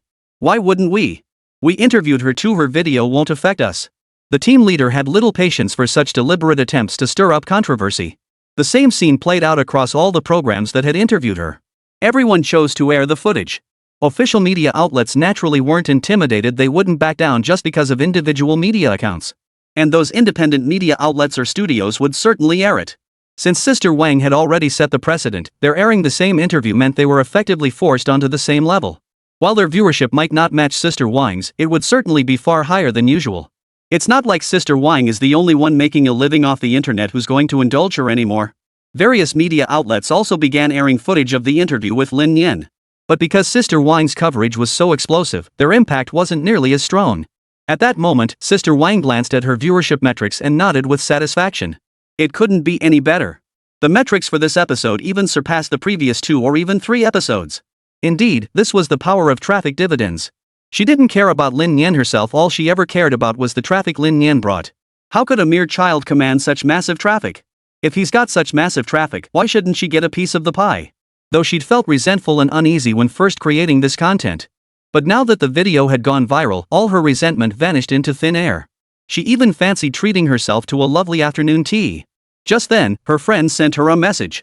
The online backlash is unexpectedly intense. I suggest you edit this video, it could backfire badly. Pfft, like I'm scared of him? He's just a kid, what kind of storm could he possibly stir up? Don't worry about it. Your timing is perfect, I'll treat you to afternoon tea. Are you in? No thanks. She declined. As online backlash intensified, some bloggers jumped on the bandwagon, escalating demands to shut down the livestream and force Lin Nian to issue a public apology. Personally, I support Sister Wang. First things first, stacking armor. Everything I say in this video represents only my personal views, nothing else. The purpose of releasing this video was actually set long ago. First off, am I the only one who thinks casting a child as the villain is deeply questionable? Why are so many people blindly following the narrative that it's acceptable? Viewers' reactions to this individual blogger's video were sharply divided. But those who support Lin Nian, those who stand by her side, and even those who remain undecided, all are growing restless. The overwhelming pressure from one-sided public opinion has affected them all. So they desperately needed to find voices supporting Lin Nian to seek psychological validation. Precisely because of this one-sided public opinion, some bystanders who originally stayed out of it were forced to join in. They're willing to go against the grain with this crowd. While searching for topics supporting Lin Nian, they came across pre-existing interview videos featuring Lin Nian. This batch of videos included content from individual bloggers as well as official news outlets. In these videos, Lin Nian's image was far from the disgraceful portrayal in Sister Wang's footage. Lin Nian answered reporters' questions with great enthusiasm and patience, even cracking jokes to lighten the mood. She was like a completely different person compared to the one in Sister Wang's video. How can the same interview look so different? Sister Wang must have edited it to cut out the best parts. I knew little brother wasn't as bad as she made him out to be. Why is this video getting so little attention? Same interview, no issues, only Sister Wang's version has problems? Interesting. Damn it, the video's getting too little attention. I'm going to speak up for little brother. At that moment, Lin Nian had already been taken to the police station. It wasn't Lin Nian's choice. The chief had called Jiang Xiaoxiao, insisting Lin Nian be brought in. The chief slammed his fist on the table. Pure fabrication. Slander. People will stop at nothing for views these days, even dragging children into the mud? The chief was notorious for protecting his own. Especially when it came to a child like Lin Nian. Now, because of what Lin Nian had said, that Wang's sister was about to spread it all over the internet, deliberately twisting the facts. How could he tolerate that? And you? How could you not tell me about this? Did you have to wait until I saw the video to call you in? Did you think we'd just let this slide? Let me tell you, this absolutely cannot be swept under the rug. The director's frustration still hadn't dissipated as he repeated his words to Jiang Xiaoxiao. Jiang Xiaoxiao gave a bitter smile. Was it that she didn't want to? It was Lin Nian who hadn't said anything. But what could she do? The director didn't know the full story, and she saw no point in explaining further. At that moment, Lin Nian spoke up. I'm suing her. The director nodded with satisfaction. That's the spirit. We have nothing to fear if we're in the right. Don't pay attention to what people say online. I'll get you a lawyer. Let's have Xiao Lu handle it. Xiao Lu, that S attorney Lu stationed in the livestream room. Chapter 43, who says you're the only one who can cash in on this traffic? Upon receiving this news, attorney Lu was outraged by Lin Nian's plight. Yet upon rational analysis, the outcome of Lin Nian's lawsuit was a foregone conclusion. Both in principle and in practice, if the bureau chief asked him to take the case, he would represent Lin Nian pro bono. There was no deeper reason for this. It was mainly because he, too, had profited from the traffic Lin Nian had generated. Lawyer Lu was indeed quite well known in Anqing, possessing a certain reputation, yet always falling just short of true prominence. Ultimately, it all came down to Anqing being a small city. Barring some extraordinary turn of events, he likely wouldn't achieve significant fame in his lifetime. A lawyer's reputation directly impacts his career, how many cases he can take on. That's why he was willing to be a regular guest on the legal education livestream.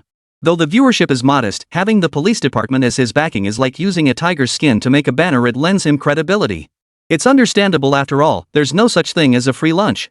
But ever since Lin Nian appeared in the livestream, the dynamic changed completely. The very first broadcast felt like a disaster. Not for any other reason, but because the viewers' perspectives and the questions they posed were too sharp and challenging. He wore a mask of agony throughout, a complete failure of promotion in his eyes. By the end, he saw no hope, convinced his career had suffered a major stain. He was done for. But after the stream ended, the tone shifted dramatically. The marketing account edited clips from Lin Nian's livestream, but they also edited him in. They even superimposed a mask of agony onto his face. Though he'd been turned into a meme, he discovered his fame had skyrocketed. In just a few short days, he'd already been approached by at least a dozen cases, begging him to take on their lawsuits. This was like springtime for him. Not only that, but the number of people consulting him about their cases was also skyrocketing, all potential clients. From that day on, his stern expression faded, replaced by a more frequent smile. All of this stemmed from Lin Nian's livestream and the positive impact it had created for him. So when the bureau chief brought up the matter, he agreed without hesitation. Leave this case to me. I'll gather the evidence, but it'll take some time, attorney Lu assured him, patting his chest. I'll help you, Jiang Xiaoxiao added. Could they really expect Lin Nian to provide evidence? How old was she, after all? That's why Jiang Xiaoxiao was willing to help. Lin Nian expressed his gratitude to them. Gathering evidence would take time, and sorting through the clues would require careful work. Before getting started, Jiang Xiaoxiao first drove Lin Nian home. Lin Nian watched Jiang Xiaoxiao leave from downstairs, in no hurry to go home. Instead, he turned and walked into a cell phone store, buying a new phone. He had money now, but he didn't buy anything too fancy, just a phone under 3,000 yuan, good enough for his needs. After buying the phone, he returned home, inserted his SIM card, connected to Wi-Fi, and opened a short video app. News about him was still circulating online, but the narrative had shifted. It turned out that videos released by official media outlets had gained traction. This brought the incident to the attention of a wider audience. Crucially, what had started as marketing accounts riding the trend had now transformed. A major influencer with 4 million followers, known as Truth Investigator. His videos primarily revolve around topics like unsolved mysteries, historical truths, and controversial social issues, presenting them through fair and objective storytelling. His distinct style, engaging delivery, and high-quality production have earned him a massive following.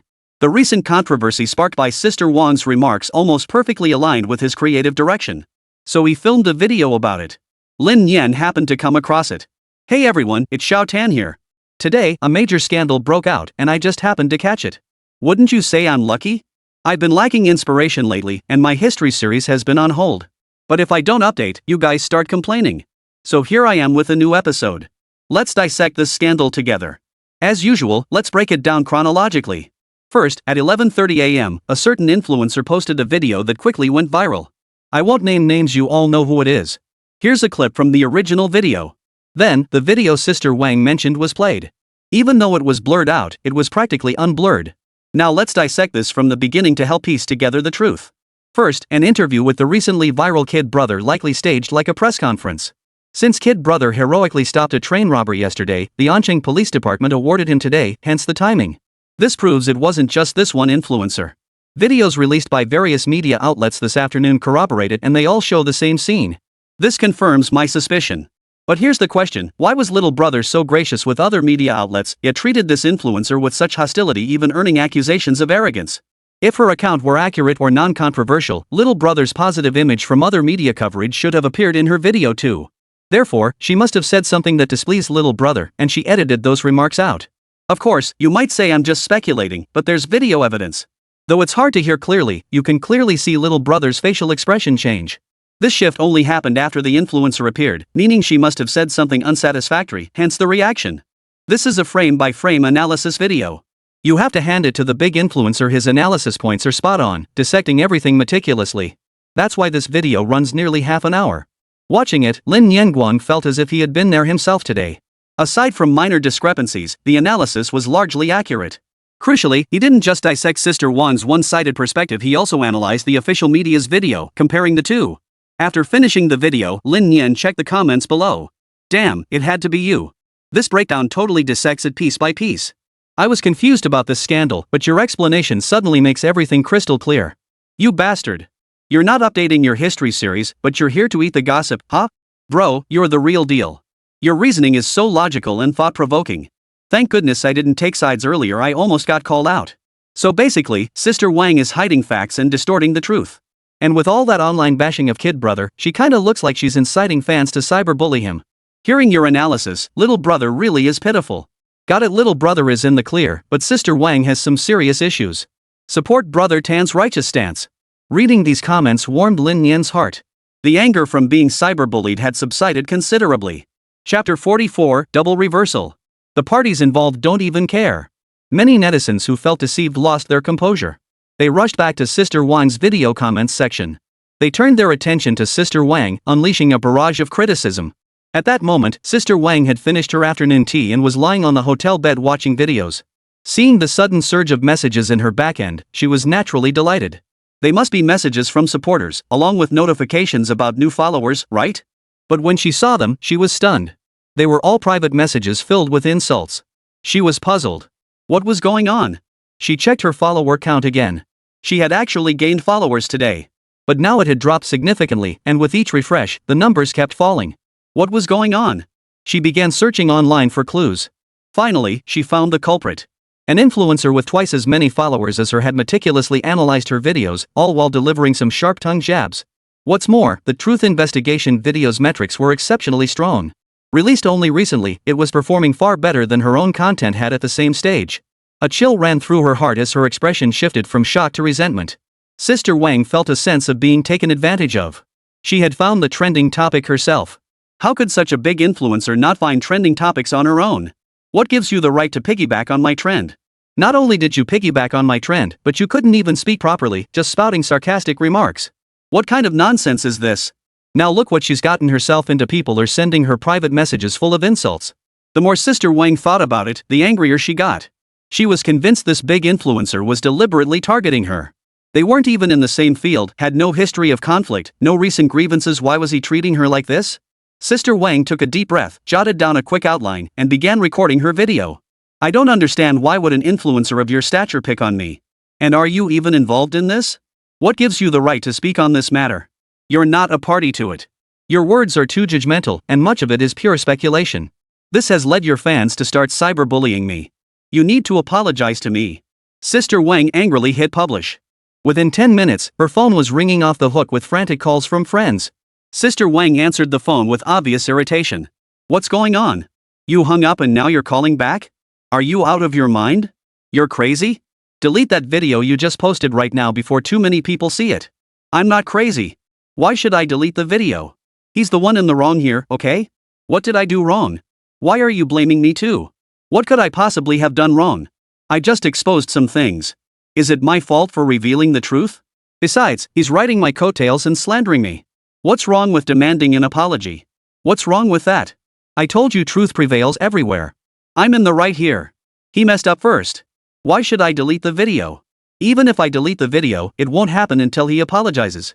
The person on the other end of the line was rendered speechless by Sister Wang's words. She never imagined Sister Wang would say such things. Forget it. She had no heart to persuade her anymore. It was pointless anyway. She silently hung up the phone, hoping Sister Wang would come to her senses on her own. Sister Wang tried to say something else, but the other end had already hung up. She froze for a moment, then felt her frustration welling up again. What kind of nonsense is this? You were the one who called, you were the one who kept calling, and I only said a couple of words. How dare you hang up on me? You're the one who called. I should be the one to hang up first. She stopped dwelling on the call and returned to scrolling through online comments. She scrolled endlessly, feeling elated by supportive comments and seething with anger at those that insulted or belittled her. Her emotions swung wildly back and forth, yet even after an hour, she still hadn't found the apology video from the big influencer. Sister Wang grew tired of scrolling and her emotions settled. A smile returned to her face. Though she hadn't gotten the outcome she wanted, she felt she had still won in this online battle. She had come out on top. Lin Nian shook his head when he saw Sister Wang's demand for an apology video. This person must be sick. You get played by someone using your own tactics against you, and you're actually upset? How ridiculous. Judging by her expression, she probably doesn't even realize where she went wrong. That's the real tragedy. But it doesn't matter. Lin Nian has plenty of time. So he asked Jiang Xiaoxiao for the full video recording of the interview. He then released it on his short video platform. And it was a joint release with the Anqing Police Department. By then, it was already evening. After uploading the video, Lin Nian went straight to bed. Who cares about this or that? Even if the sky falls, I'm sleeping. No more staying up late, otherwise I'll be late for class tomorrow. He slept soundly. But this jointly released video sent the netizens already on the front lines of the gossip frenzy. Completely restless. Wait, did Kid Brother start a short video channel? It's a new account, and it's a joint release. It must be legit. Then I'm following him right now. That makes me one of his first fans. Funny, you guys are late. The follower counts already hit 10,000.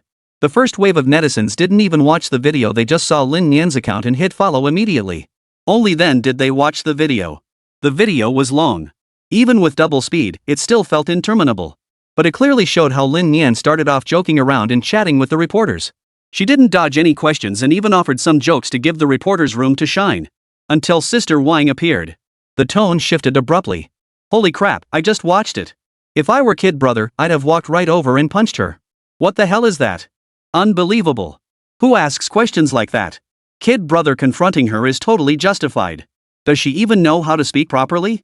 What Kid Brother does is none of your damn business. Are you addicted to playing the clown or something? I knew it. I never believed Kid Brother was as bad as she made him out to be. How come everything sounds so terrible coming from her mouth? Turns out there's a reason for that. 666, she sure knows how to cherry pick and spin things. Masterful use of historical narrative techniques. Impressive. Cyberbullying a minor? How interesting. Netizens went wild after seeing the video. They rushed straight to Sister Wang's video to comment. But this was tough on the marketing accounts. Today's scandal was already big enough, and they couldn't even keep up with editing. Then another bombshell dropped. Great. All those freshly edited videos are now useless. Once posted, they'd miss the trending topics entirely. After all, the hype moves too fast. They couldn't even keep up with the trend. It's truly absurd. Sister Wang savored the fruits of victory. After all, when a major influencer retreats without a fight, doesn't that mean she's won? So Sister Wang went to sleep. She avoided the wave of comments that night altogether. But what was bound to come? Chapter 45, Sister Wang left speechless. Early the next morning. The system notification updated her popularity points. Yesterday's popularity points increased by 80,000. It was unclear how the system had obtained these 80,000 popularity points. But something was better than nothing. Compared to items that required hundreds of thousands, even millions of points to exchange. Skill upgrades were far more cost-effective, requiring only 10,000 points per level. But when Lin Nian leveled up, he discovered the next upgrade required 100,000 points and his smile instantly froze. He knew the system had ulterior motives. But whatever. Lin Nian maxed out every skill he had to level 1. All skills now provided a 50% boost to benefits and an additional 50% increase in popularity. That was fine. Just after finishing breakfast, Lin Nian received a call from Jiang Xiaoxiao. The evidence has been gathered. What do you want to do? Just follow standard procedure. I'm heading to class now. Lin Nian hung up, thought for a moment, and a smile curved his lips. He then picked up his phone and recorded a video. He hit publish, tossed his phone aside at home, and headed off to class. Leaving the phone behind wasn't a problem, but the video had already been uploaded online. Early in the morning, many people checked their phones during their commute, partly to pass the time, partly to stay alert. When they saw Lin Nian's newly posted video, they were all a bit confused. What was going on? Many didn't understand what was happening, but their instincts told them this was major gossip. So they patiently kept watching.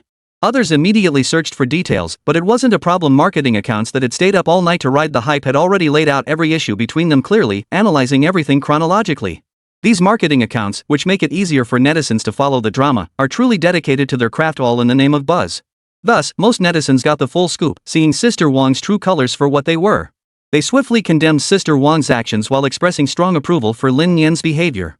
Damn, this person is disgusting. I finally see it clearly now.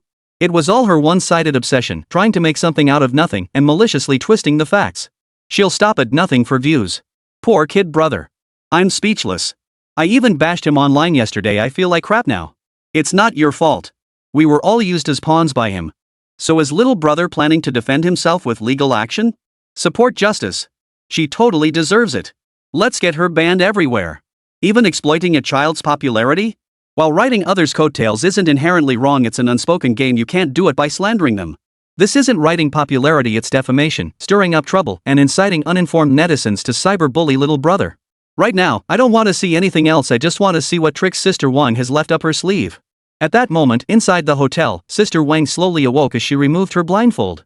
The first thing she did upon waking was to check the data on her account. This had become her daily routine. Watching her numbers climb each day was something to be happy about. Despite yesterday's turbulence, so what? The rougher the seas, the pricier the fish. She was confident her skills would surely convert this wave of traffic. But when she saw her private messages had exploded, she was stunned. Every single message was filled with all sorts of friendly greetings. She was stunned. And many people were tagging her to watch a video. She cautiously tapped the video to watch.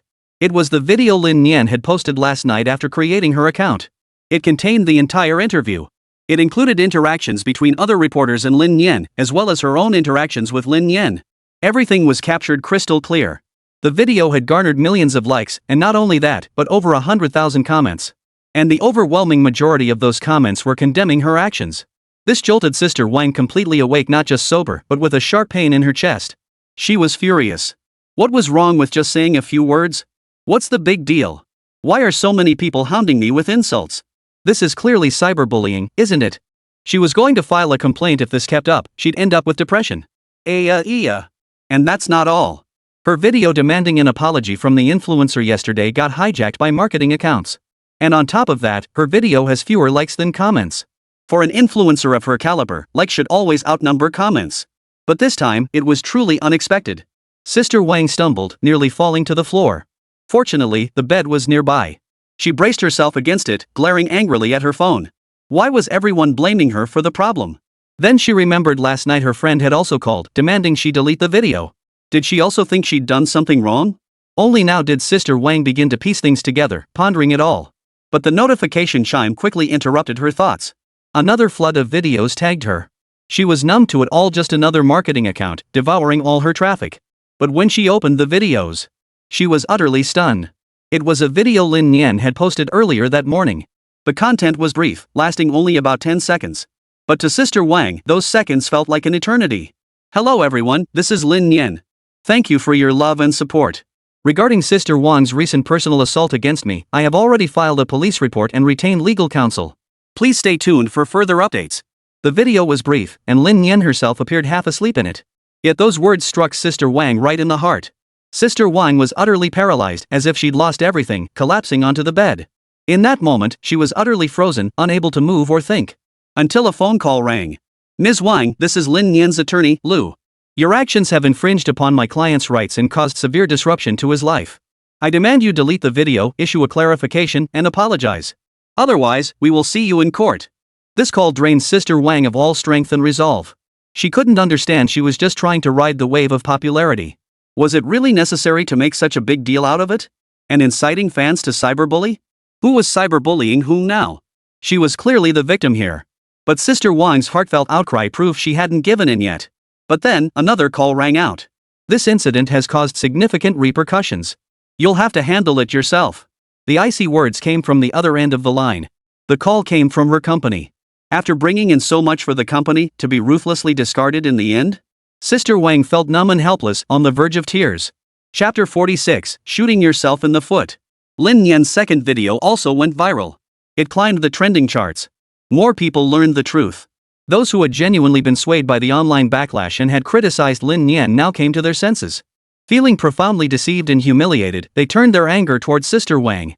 Meanwhile, Sister Wang's original fans refused to fight a losing battle. Some even faced backlash for following Sister Wang. Furious, they unfollowed Sister Wang immediately. Before leaving, they couldn't resist taking a few final jabs. The short video platform was buzzing with activity at that moment. The major influencer Truth Investigator, whom Sister Wang had publicly called out for an apology, promptly posted a video response. I admit my analysis was flawed. I never imagined your actual actions would be worse than what I predicted. So what if a kid said a few things? Why did you lose your cool first? And you accuse me of riding your coattails? Seriously, who's riding whose coattails here? I was just reporting the facts, turning your distorted words into reality. Is stating the truth considered riding someone's coattails? That's just too overbearing. This response video didn't gain much traction, largely because Lin Nian had already taken center stage. Others might ride Lin Nian's coattails, but Lin Nian is the spotlight herself, she doesn't need to ride anyone's coattails. Sister Wang still didn't respond. She just sheepishly deleted the video. She only deleted the video demanding an apology from investigating the truth. As for the video riding on Lin Nian's coattails, she hasn't deleted it yet, hoping to draw more traffic and stall for time. But at that moment, Lin Nian couldn't care less about any of that because she couldn't see her phone. Class was over. During break, many classmates stared curiously at Lin Nian. They were discussing her. They now knew their class had a major internet celebrity. But this big internet celebrity didn't seem very approachable. Lin Nian couldn't care less. She paid no attention to their chatter and couldn't muster any interest in listening. Her desk partner, Li Chen, a tall, lanky boy, asked quietly. Lin Nian, I saw the videos. So many people online are criticizing you. Doesn't that upset you? Lin Nian shot him a glance. Why should I be upset? Maybe yesterday I would have been, but today, I'm not the one who should be upset. Li Chen didn't understand Lin Nian's meaning, so he asked, does that mean Xiao Pang is upset? I know he didn't do his homework. Lin Nian glanced at Xiao Pang, who was furiously scribbling away. Maybe. Just then, the homeroom teacher walked into the classroom, followed by two people, one holding a microphone, the other carrying a camera. Class, over the next 3 days, will be attending classes with these two representatives from Onching TV. They'll be filming our classroom atmosphere and producing a documentary for broadcast. Would you like to appear on TV? The students froze for a moment, but upon hearing the chance to appear on TV, they all shouted in unison, yes. Only Lin Nian remained silent, lifting her eyes to meet the homeroom teacher's gaze. The homeroom teacher gave an awkward smile. Her heart was filled with bitterness. She too had been summoned to the principal's office to be told about this matter. Normally, such a thing would never happen. But her class, well, her students were anything but normal. After yesterday's interview, the TV crew released the footage. They immediately recognized Lin Nian's potential. The traffic was impressive. So they came to the school to talk with the principal. After a brief explanation, the principal understood their purpose. Naturally, the principal was more than happy to oblige. After all, it was a great opportunity to showcase the school and attract more students. Perhaps filming videos could make the school famous and attract more students. He agreed to it and then informed the homeroom teacher, Mr. Zhao. Teacher Zhao had no reason to refuse. So she agreed as well. Lin Nian happened to be seated in the back row. The two staff members naturally took their places behind Lin Nian. Hello, Lin Nian. The female reporter greeted her with a sweet smile. Lin Nian had spoken with her just yesterday and recognized her immediately. Hello. Are you guys here to livestream? Lin Nian inquired. He certainly wasn't opposed to a live broadcast. He'd been looking for ways to boost his visibility during class hours. This was like getting a pillow when you were sleepy, pretty great. Exposure meant recognition, and being able to livestream during daytime at school was perfect for Lin Nian. Yes, we're not just streaming, we'll also be producing videos. We apologize for not informing you beforehand, that was our oversight. But everything is negotiable. Sounds good. How many days will filming take? 3 days? Just 100,000 yuan? That's a steal. Ha! The reporter was stunned. He'd just thrown out a figure casually, and Lin Nian took it seriously. That's right, that's the price. Our previous videos charged 150,000 yuan per livestream. You're getting 3 days for that price. It's already a great deal. So that's why you asked if we'd be live streaming, the reporter asked, still dazed. Exactly. Are you really planning to film a class for the live stream? Lin Nian countered. The reporter gave an awkward chuckle. He asked Lin Nian to hold on while he called his supervisor. The superior gave the green light, and the reporter finally breathed a sigh of relief. All right, it's a deal. Lin Nian nodded in satisfaction. Why pass up easy money? This money was rightfully hers, after all. He had a cooperative relationship with the police department, so he didn't charge them. But that wasn't the case with the TV station. And with them showing up uninvited like this, Lin Nian felt she was actually undercharging them. She only held back because of the TV station's reputation. Then the reporter produced an electronic contract. Lin Nian signed her name and sent a copy to her sister, Lin Xianwan, asking her to sign as well. Minors require adult supervision to sign contracts. Lin Xianwan remained skeptical, reluctant to sign and urging Lin Nian to drop the matter. But at first glance, TV station? Second glance, 100,000 yuan for 3 days? Third glance, in the classroom? What was there to hesitate about? She refused to believe any more shenanigans could happen this time. Besides, with the TV station present, what kind of trouble could possibly arise? So Lin Xianwan signed the contract. By the time everything was settled, it was already time for class. It was art class. The reporters and cameramen respected the class schedule and refrained from interrupting. They stepped out of the classroom first and adjusted the camera in the hallway. The reporter began delivering her lines. Hello everyone, I'm reporter Xiaotao. I'm currently at Anqing Elementary School, an institution with a long history and strong faculty. Xiaotao also remembered to mention the principal's promotional message before continuing. The number of viewers in the live stream was steadily increasing. No wonder the headline was spot on, guaranteeing traffic. The live stream's title read, Uncovering Lin Nian, Live Streaming Class. No one cared about the latter. It's all about the former. Damn, the TV station's filming Lin Nian's class? That's bold. They're really capitalizing on the buzz. Haven't they resolved the kid-brother situation yet?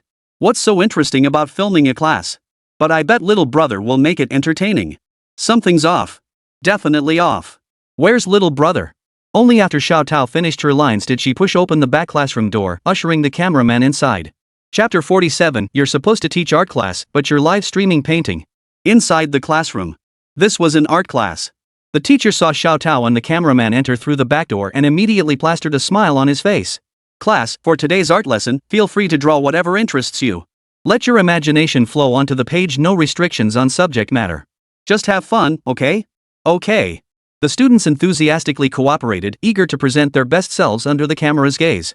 Lin Nian suddenly found herself intrigued. Drawing? That sounded interesting.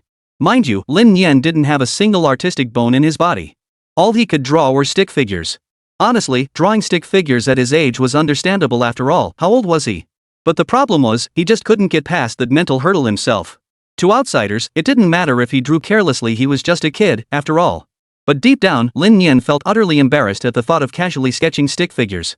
It was just a tiny bit of stubborn pride and embarrassment. With no other choice, Lin Nian set out to protect his tender young heart. Without a second thought, he set his own artistic goal. Among all the skills he currently possessed, the one that best suited him and showcased his artistic talent was undoubtedly drawing dollar bills freehand. That was his skill, the dollar sketch artist. Since acquiring this skill, Lin Nian had never once used it. But now, it would finally come in handy. Lin Nian laid an A4 sheet flat on the desk, pulled out a pencil, and began showcasing his talent. His desk partner, Li Chen, froze in surprise. During art class, this reliable buddy was usually dozing off. Why the sudden change today? Was he pretending to work hard for the cameras? Li Chen thought it was possible after all, his desk partner was a bona fide internet celebrity. Perhaps demonstrating basic professionalism on camera was also part of the deal. He silently encouraged himself, if his desk partner was this dedicated, he absolutely couldn't slack off either. Even the art teacher's gaze toward Lin Nian seemed unusually pleased. This kid is finally paying attention in class, what a relief. Even if it was just for the camera, it didn't matter. In her eyes, as long as he was paying attention in class, that was what counted. The students were all diligently creating their artwork. One student drew an elephant with stick figures standing beside each of its 4 legs, seemingly illustrating the parable of the blind man and the elephant. Others drew houses, pandas, or various other creatures. In short, it was all kinds of bizarre, and the teacher kept nodding in agreement. By then, Xiaotao had already approached Lin Nian with the cameraman. As you can see, Lin Nian is exceptionally focused during class. Let's take a look at what she's drawing. Xiao Tao whispered in a hushed voice. Art class is the best. I just love art class. Kids today have it so good. We didn't even have art class back when I was in school. Little brother seems pretty well behaved at school, nothing like his livestream persona. He looks genuinely great. Doesn't seem like much of a livestream effect. It's just class, what kind of trouble could he possibly cause? The livestream's viewership gradually climbed as more people joined to watch Lin Nian broadcast. But some left out of boredom, keeping the viewer count steady within a certain range. This situation clearly wasn't working. So Xiao Tao quickly instructed the cameraman to focus the lens on Lin Nian's artwork. Regardless of what Lin Nian was drawing, even if it was ugly, it was still something to watch. It was better than just staring blankly at the screen. Under the camera's gaze, Lin Nian worked with meticulous care, his expression unwavering as he meticulously carved away at the paper with his pencil. No flashy flourishes or showboating, just the dedication of a craftsman. Look at Lin Nian's focused state of creation. He's incredibly serious. Let's see what he's drawing. As Xiao Tao finished speaking, the camera zoomed in on Lin Nian's artwork.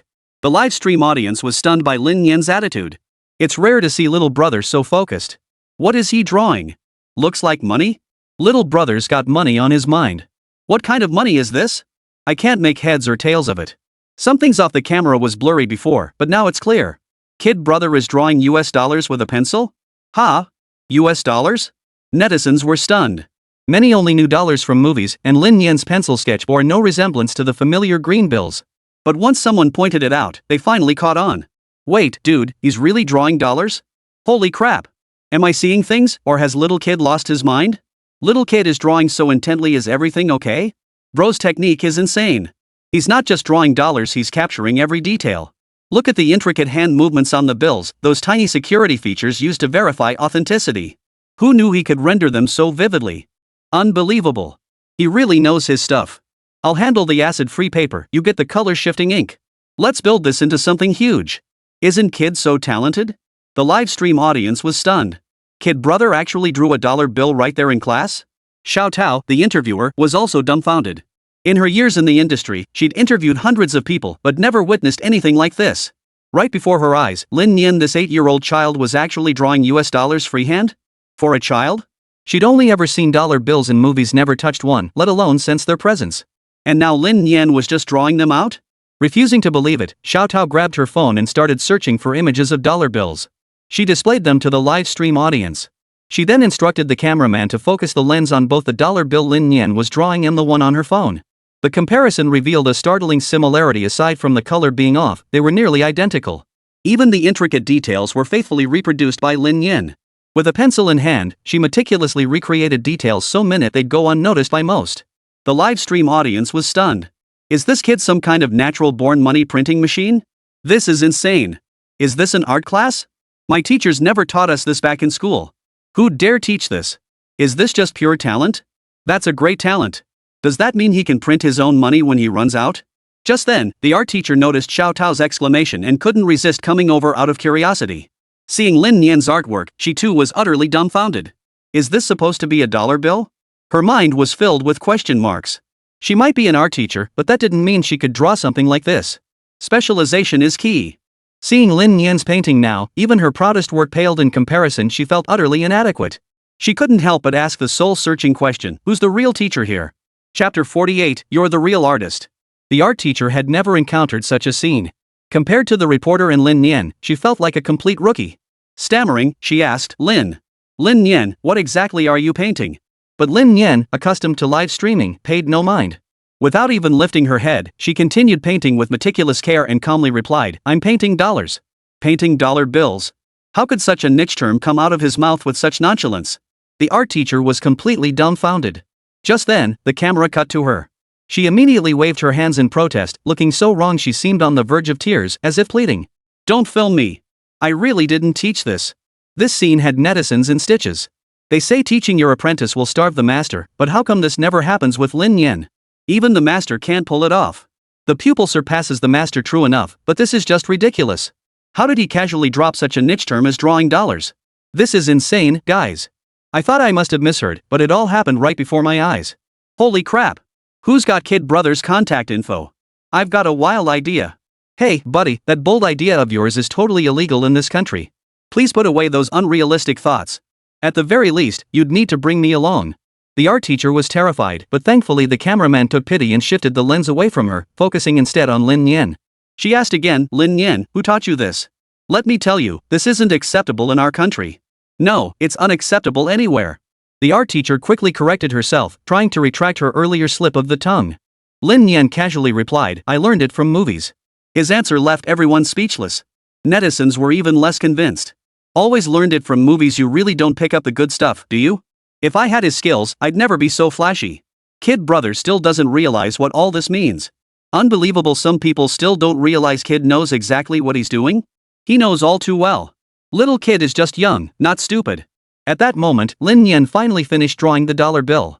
He wasn't entirely satisfied with it, giving it a mere 6 out of 10 in his mind, barely passing.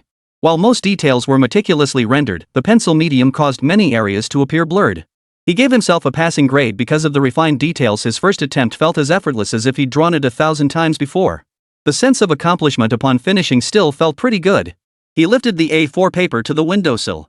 Sunlight filtered through the paper, and Lin Nian could still make out some of the details. The overall craftsmanship was quite good.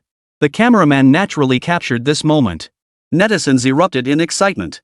Experts in the field offered their analysis. Though it's a bit distant and some parts are blurry, the visible details are incredibly accurate. Just the reproduction alone is impressive.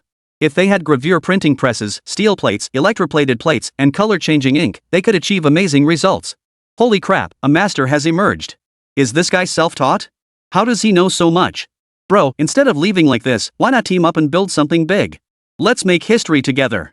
At Anqing Police Department, with little brother pulling off such a big move, aren't you guys going to give him some attention? A wave of followers tagged the account. At that moment, Jiang Xiaoxiao had just finished compiling all the evidence of Sister Wang's online harassment of Lin Nian into a file. Her phone buzzed with a flood of messages. She took one look and was stunned. 2 questions immediately popped into her mind. First, how did Lin Nian start streaming? And with a TV station? Was this her own collaboration? But that wasn't even the real issue. The key question was, not only was this kid streaming, but he was actually drawing out US dollars right in the middle of class? Jiang Xiaoxiao was utterly baffled. Still dazed, she sought out the bureau chief. Upon hearing the news, the director glanced at his phone and was equally stunned. Are you sure he learned all this from movies? Xiaoxiao, you've known Lin Nian the longest. What do you think? Jiang Xiaoxiao could only think of giving a bitter smile inside. If only she knew. She could only shake her head helplessly. I don't know. The chief fell silent too. After a moment, he sighed. Lin Nian has a huge online following right now. If this situation attracts the attention of criminals, Lin Nian could be in mortal danger.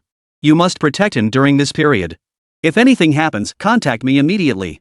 The chief's words were undeniably true. Because among those watching Lin Nian's livestreams now were quite a few criminals. Normally, these people wouldn't pay him any mind. But constant promotion was relentless. Marketing accounts pushed and hyped him non-stop. As the mainstream players, they wouldn't give a second glance to an outsider like Lin Nian. Especially an outsider collaborating with the police department. Until they witnessed Lin Nian's various livestreams, their attitudes began to shift quietly. Whose kid robs banks with such audacity? Whose kid pulls off such sophisticated crimes on trains? Whose kid is such a master manipulator? Not to mention he can even make counterfeit dollars with his bare hands? You're telling me this kid is 8? Who's playing who here? So this group has started taking Lin Nian seriously. Some even embraced the philosophy that true masters always carry the heart of an apprentice and began studying Lin Nian's techniques directly. Unbelievable. Of course, most of them weren't exactly angels either. They were guilty, no doubt, but they weren't insane. Given how viral Lin Nian had become online, with so many eyes watching, anyone daring to make a move would likely never breathe tomorrow's free air again. They'd all end up behind bars. There's already a precedent from the live streaming incident. Someone got locked up during that train livestream. The difference was that in Anqing, a group of people stared at Lin Nian on their phones with an especially intense gaze. Haha, boss, this kid can draw dollars. If we snatch him up, we'd be rolling in it. You think I'm stupid? In our line of work, low-key is everything. Bringing in outsiders is the worst thing you can do. The clatter of the gravure printing press echoed incessantly. The boss barked orders to his underlings, his eyes fixed greedily on Lin Nian. Buying the dollars he draws isn't out of the question either. That stuff's worth a fortune. At that moment, Lin Nian had already begun sketching the reverse side of the counterfeit dollar. Everyone watched intently, determined to witness this historic moment.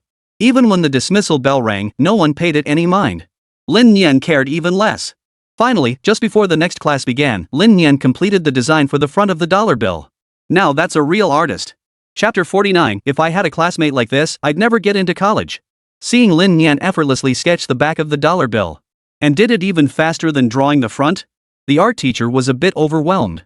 She only remembered that back in her school days, her teacher had said she had a natural talent for drawing and was willing to put in the hard work, making her well suited for studying art. And she believed it. But now, her hard work proved utterly useless in the face of true genius. At Lin Nian's level, even 10 more years wouldn't let her catch up. Drawing dollar bills freehand both sides perfectly without any reference at all? And she did it purely from memory. What was she supposed to learn from that? You can even draw the backside. The art teacher gasped, her voice tinged with resignation. Xiao Tao was equally baffled, instinctively pulling out her phone to compare against a back image. With her untrained eye, she couldn't spot any difference at all. The live stream audience erupted in excitement. Lin Nian then announced, "Teacher, class is over. It's time for the next period." The art teacher snapped out of her daze, glancing at the homeroom teacher on stage and flashing an apologetic smile. "Students, please hand in your artwork. We'll discuss it further in the next class." As for Lin Nian's painting, the art teacher didn't dare to collect it. She even instructed Lin Nian to destroy the thing, lest it cause unnecessary trouble. The homeroom teacher was a bit bewildered. She couldn't figure out what had happened. It was just an art class, after all. Could Lin Nian have pulled off another stunt? The homeroom teacher approached with a smile, inquiring about the situation. "Lin Nian, what's going on?" "Nothing much, just drew a picture."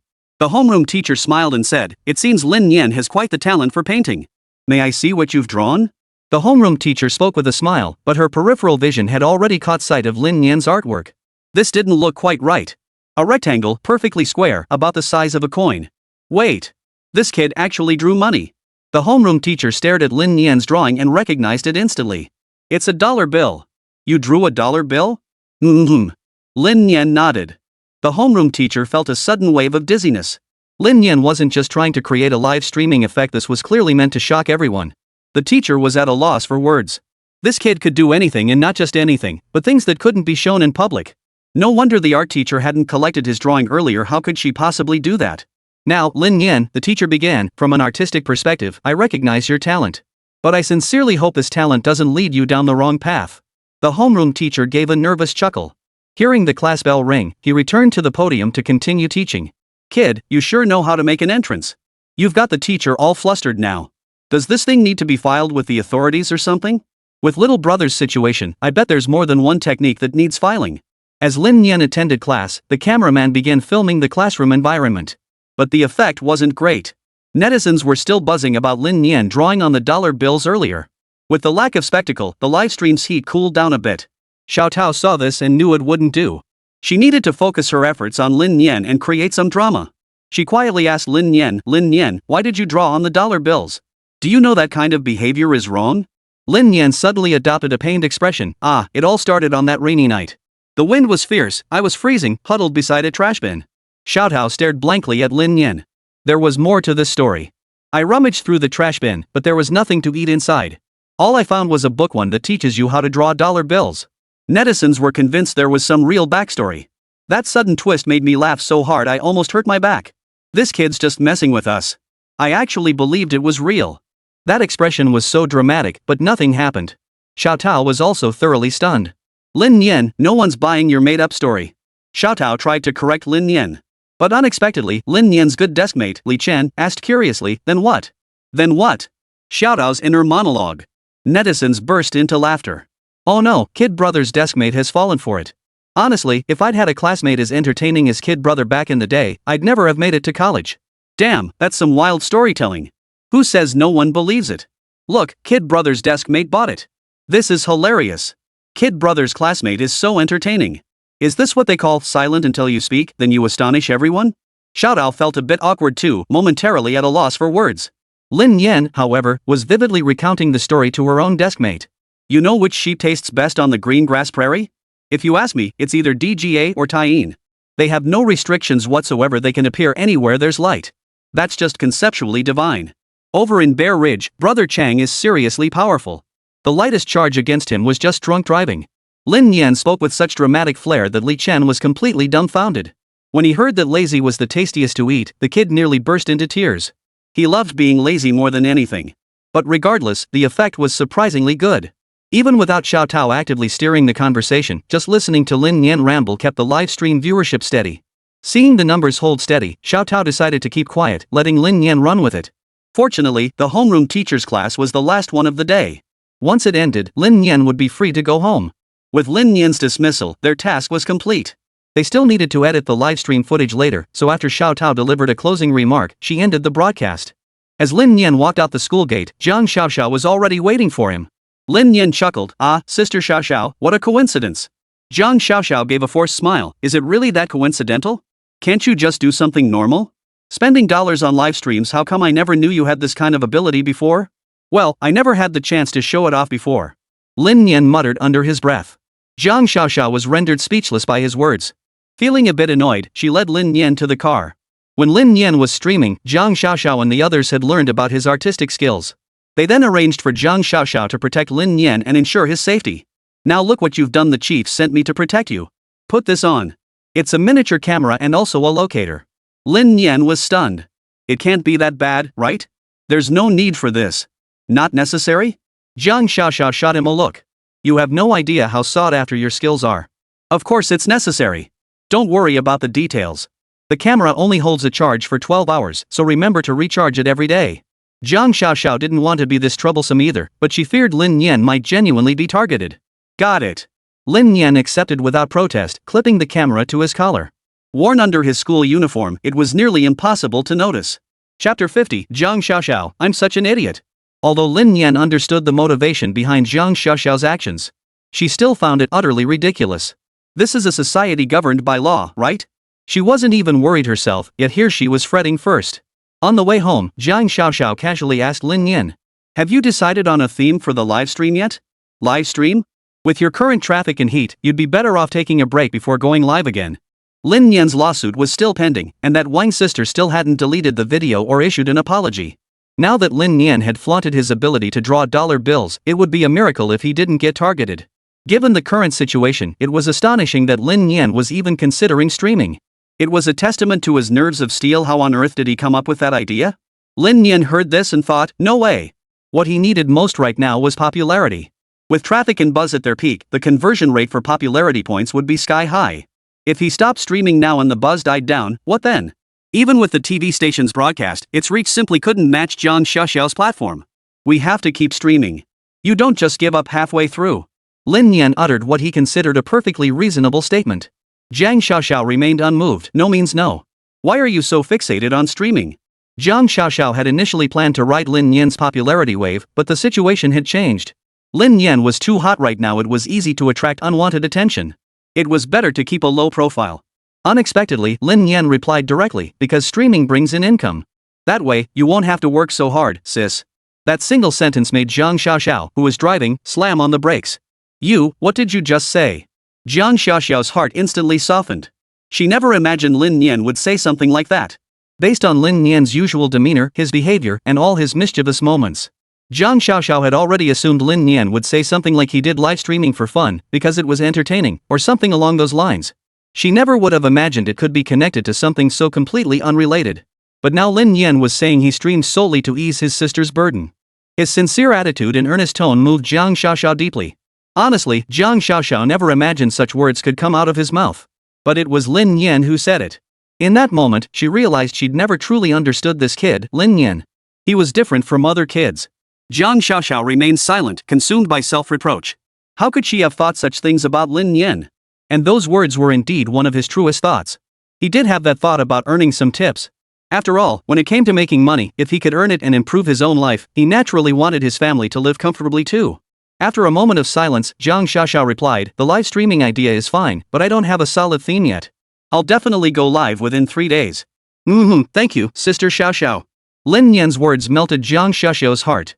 What a wonderful kid. It was a shame she didn't have a younger brother, and even if she did, he probably wouldn't be as considerate as Lin Nian. His maturity was heartwarming. Despite his playful demeanor, his heart was so kind. "Oh, and what about that dollar bill you drew? You need to hand it over. I have to go back to the police station." "Huh?" Lin Nian froze. He had to hand that over too. He mechanically handed the items over to Zhang Xiaoxiao.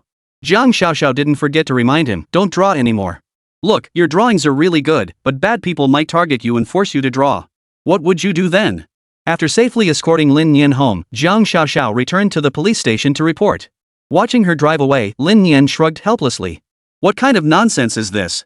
Home at last. Lin Nian retrieved the phone she'd just bought. He discovered his follower count had surged to 450,000, poised to break the 500,000 mark. Both videos he'd posted had gone viral, one with 6 million views, the other with 4 million, and the numbers were still climbing. Her back-end messages showed 99 plus notifications. Upon opening them, she found people were still messaging her non-stop. Some were discussing collaborations, others wanted to apprentice under him, some hoped to film together, and there were even requests to add him on WeChat. He swiped them all away, deleting them one by one. She glanced briefly at the back-end data. Lin Nian shifted her focus to Sister Wang. This guy, well, he deleted the videos, but only the one demanding the big influencer apologize. The one where he slandered himself? Still up. No statement, just vanished, not a single message. Not her problem, huh? Interesting. Lin Nian didn't bother with her. Whatever. Her lawyer would sue her when the time came. Meanwhile, the counterfeit currency gang, using the position of Lin Nian's live stream camera as a reference point, roughly pinpointed the area where Lin Nian might appear. This brat's really hard to track down.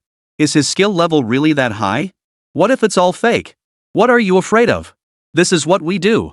Look closely, his stuff is even better than ours. Another member held up his phone to show him an image. It was a screenshot of the dollar bill Lin Nian had drawn during his livestream. It really is. Let's find the guy first. But boss, doing this won't expose us? What's there to fear? We just need to print enough money beforehand to live off for the rest of our lives, right? The bold survive while the timid starve. Let's do it. Anqing Elementary School is here. We'll ambush him tomorrow. Lin Nian had no idea he was already being targeted. At that moment, he was in contact with a media company. His backers had approached him about collaborating on a media project and live streaming. Lin Nian first conducted due diligence to confirm they weren't a fly-by-night operation before entering negotiations. The offer was 100,000 yuan for a collaboration and live stream. But Lin Nian rejected their offer. He countered with his own terms. 200,000 for the livestream, 50,000 for the collaboration. Upon seeing Lin Nian's counteroffer, the other party fell silent. Lin Nian assumed the other party had backed down and simply ignored him. Back when her traffic was low, offers were 15,000. Now that her viewership had grown, he wanted 10,000 just to go live? No way. Just then, Lin Nian suddenly received a system notification. Optional task updated. Objective: print 300,000 yuan within 48 hours. Stage objectives: print 150k bronze medal, print 300k silver medal, print 500k gold medal. Rewards: bronze 1 random ability, silver 2 random abilities, gold 3 random abilities, plus unlock printing house collection. Additional rewards: 20% increased remuneration, distributed through legal channels. Lin Nian froze, his mind filled with question marks. Hey, the livestream audience called him an outlaw for daring to draw dollars. Now look at this, turns out the system is even crazier than he is. He only drew $1 bill, and now it demands he print 500,000? Is this even a feasible task? And within 48 hours? 2 days? Think he's Superman or something? Chapter 51, Sorrow is just your lie. Lin Nian was speechless, but he'd built up immunity to the system by now. The system always had a knack for randomly assigning utterly ridiculous tasks. Meanwhile, the boss of Anqing Interactive Media hadn't capitalized on Sister Wang's popularity at all. When Sister Wang released her video slandering Lin Nian, he had already begun contemplating whether to have Muhan release a video to speak up for Lin Nian. Then he deliberated some more. It wasn't just him, the entire team at his company was deliberating. Posting a video was simple enough, but under what capacity should it be released? As a former collaborator who had worked with Lin Nian? What if it backfired? After all, the entire internet was being swayed by Sister Wang's narrative. If they rashly stepped forward, they could easily become targets of attack too. So they held off. Then the official video dropped. Now that things were going smoothly, they considered posting too. Surely nothing could go wrong when riding the wave? But then another major influencer burst onto the scene and completely hijacked the traffic. By then, jumping on the bandwagon was pointless, the traffic was gone. In short, they hesitated over and over, and in the end, the video never surfaced, let alone get released. By then, Lin Nian had already cleared his name. Posting the video now would just make them look like they were jumping on the bandwagon. So an inexplicably stifling atmosphere permeated the entire company. If only we'd released the video right away. Now look at us hesitating until we missed the chance to capitalize on the heat. The boss fumed in the conference room. The operations manager offered an awkward smile. The video hadn't been released, and he was the one who had pushed the limits. He was the one who always managed to stall the boss. When the boss insisted on posting the video, he argued for delay, claiming it was too risky now and he'd end up taking the blame. When the boss said not to send it, he insisted on sending it, but the boss believed the video wouldn't get any views and wouldn't make much difference. And so the tug of war continued, with the video never getting posted. Boss, we still have the chance to film with Lin Nian. Here's what we'll do, have Muhan collaborate with Lin Nian on a video. Since Lin Nian has a short video account now, this approach will be more effective. Plus, I've got a brilliant idea, the script's already written. Let's take Lin Nian to the pool for filming. This way, we showcase Muhan while helping Lin Nian move past these unpleasantries. It'll prove we're all about action. The boss looked at the operations manager like she was a little cutie. This guy's ideas sound like something a madam would come up with. Is this even feasible? Besides, these videos are bound to be short. The boss really wants a mini-series, at least it won't be brief, so he feels like he's getting his money's worth. The pool won't work. Let's go to the beach instead. Shooting a photo series at the beach will yield better results. Muhan joined the discussion at this point. The boss fell silent. It's not your money, is it? Why so stingy? Going to the beach? Easier said than done, money flows like water. The boss looked utterly miserable. I think we should visit little brother now and discuss our next collaboration. What if Lin Nian stops working with us after this video wraps? At that moment, Zhang Can, the business manager sitting in the corner of the conference table, quietly raised his hand to share his thoughts. As everyone turned to look at him, Zhang Can shyly continued, little brother's follower count is skyrocketing. This morning it was 200k, and now by evening, it's already hit 500k. Barring any surprises, if little kid does a couple more live streams, his follower count will definitely surpass Muhan's. If we sign him for a few more live streams now, we can get a lower price. But once little kid's follower count really takes off, the price won't be what it is now.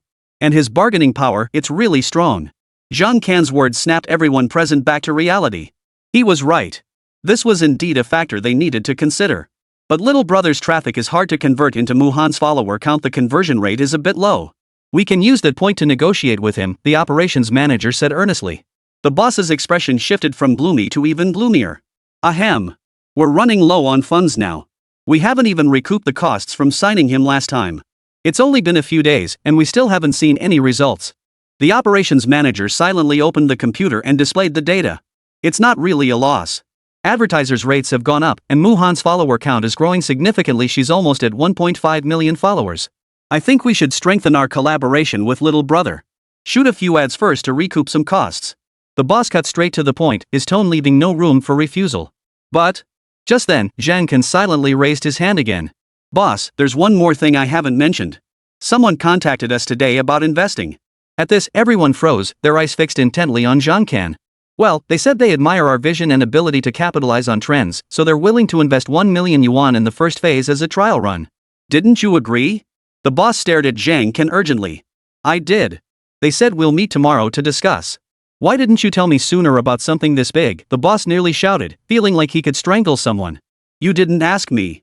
Besides, you've been talking about little brother the whole time, so I was just sharing my thoughts on him.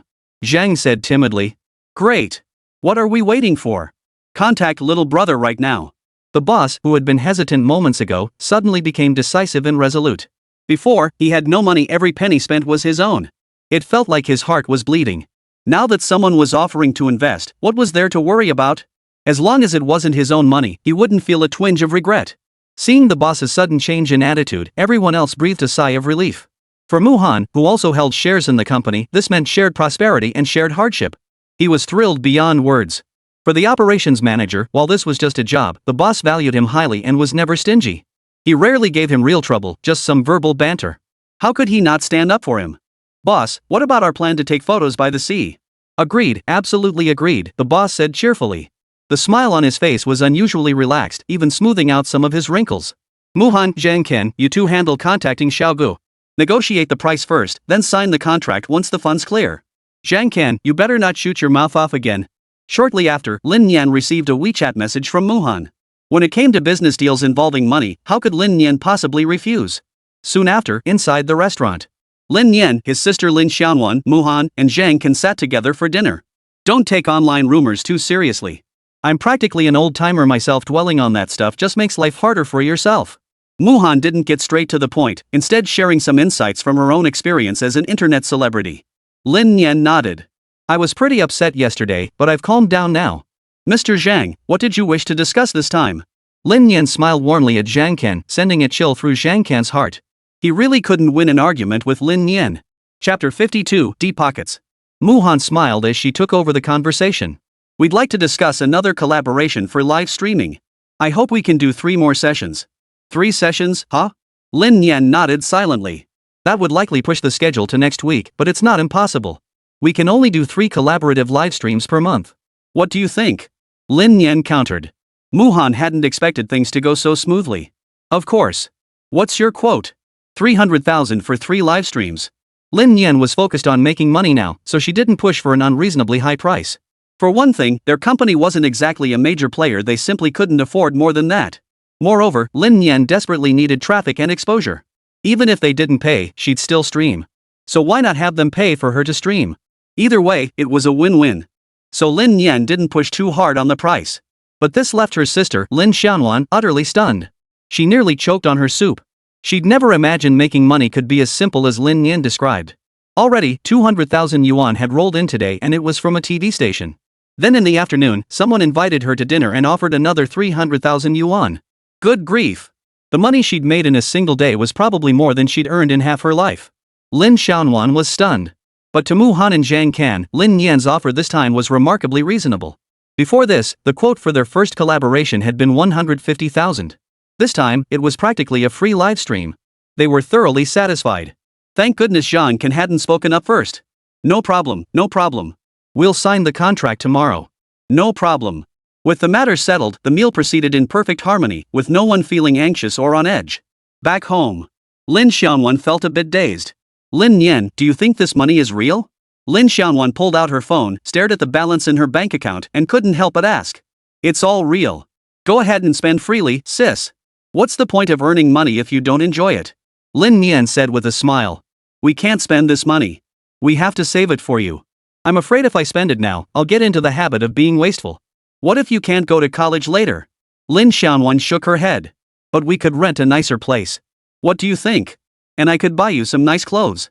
Plus, you've always wanted that toy, right? I could get it for you. Lin Xianwan rattled off a list of ideas, while Lin Nian just kept smiling and agreeing enthusiastically. Early the next morning, Lin Nian was on her way to school. Before she even reached the gate, she spotted Xiao Tao and the cameraman from yesterday standing there waiting for her. Seeing them, Lin Nian couldn't help but sigh, they're really dedicated. At the same time, the 2 men at the breakfast stall near the school gate also fixed their gaze on Lin Nian. That's him. I was right, wasn't I? No need to waste time and effort chasing him. We just need to wait here. But he's going to school now, not coming home. You idiot. We're just confirming the target now. Once he gets out of school, we'll follow him and everything will be fine. Stop talking nonsense. Are you asking for a beating? The man in the black jacket pulled out his phone and snapped a couple of photos of Lin Nian as evidence, just in case they ended up grabbing the wrong person. Haha, you're so clever. Idiot. Lin Nian, we still need to do the live stream today. I checked your schedule, how about streaming during your last PE class? Xiao Tao asked, batting her eyelashes. Yesterday's afternoon-long livestream had been carried by the viral moment when Lin Nian drew the dollar bill. In fact, after returning and editing the footage, they discovered much of the content was dead air, utterly lacking in highlights. So when Xiao Tao asked Lin Nian this, she was essentially saying that PE class offered more flexibility. Could Lin Nian create some kind of hot topic or viral moment during that period? Otherwise, there wouldn't be much point in streaming it. Lin Nian wasn't stupid, she understood Xiao Tao's hint perfectly. No problem, don't worry. I've got this covered. Xiao Tao hoped Lin Nian could pull off some tricks to boost the livestream's viewership metrics. Lin Nian also wanted to pull off some stunts to boost his own popularity. So even if Xiao Tao hadn't mentioned it, Lin Nian would have put effort into pulling off something special. Just past 10 in the morning. Ancheng Interactive Entertainment Media Company finally welcomed the investor. The investor was relatively young, dressed in trendy, fashionable attire. The boss, Muhan, and Zhang Can all came out to greet him. You must be Mr. Wang. Young Master Wang smiled. No need to be nervous. I'm easy to work with. Regarding little brother's traffic when he was trending, I saw it as a prime opportunity. But only you guys seized it. I mentioned this to your Zhang on the phone yesterday. Yes, that was our thinking too. Although the first collaboration with little brother had some hiccups, the overall data was very strong. Would you like to take a look? The boss reached for his laptop, ready to show the data meticulously polished by the operations team overnight. Young Master Wang waved his hand dismissively. No need. I don't need to see it. I can access the data myself. We've already booked little brother for his next month's live streams. That piqued young Master Wang's interest. Excellent. I can be the lead, but I want to participate in the live stream specifically. I want to do a scene opposite little brother. Can you arrange that? I won't make it difficult for you. Invest 1 million first. If the script is good, I'll invest another 1 million. Young Master Wang said with a smile. The boss's heart was pounding like crazy. No problem, absolutely no problem. Your requests will all be accommodated, of course. Then it's settled. Add me on WeChat. Send me the finalized script once it's finalized. After saying this, Mr. Wang immediately requested the company's account details and transferred 1 million yuan. The boss was delighted by such efficiency. Young Master Wang then departed, having spent less than 20 minutes at the company. That was incredibly smooth. Muhan was left speechless. But this script is going to be tricky. The scenes with the other actor, I wonder what Wang Gongzi's preferences are. Zheng Can interjected. Easy. Just bring in the planner, we can discuss it together. At that moment, the planner, who was currently slacking off in the restroom, suddenly felt a chill run down his spine. He had this nagging feeling something bad was about to happen. Probably just too many late nights lately. My imagination's running wild. Scaring myself for nothing. The planner muttered to himself. Finally, PA class arrived. Xiao Tao and the cameraman arrived as scheduled. Hi everyone, I'm Xiao Tao. Today's livestream is Lin Nian's PE class. Looking at this green field, I wonder if it brings back memories of your school days. Viewers flooded in quickly. Ouch. Back in my day, our playground was just a dirt hill.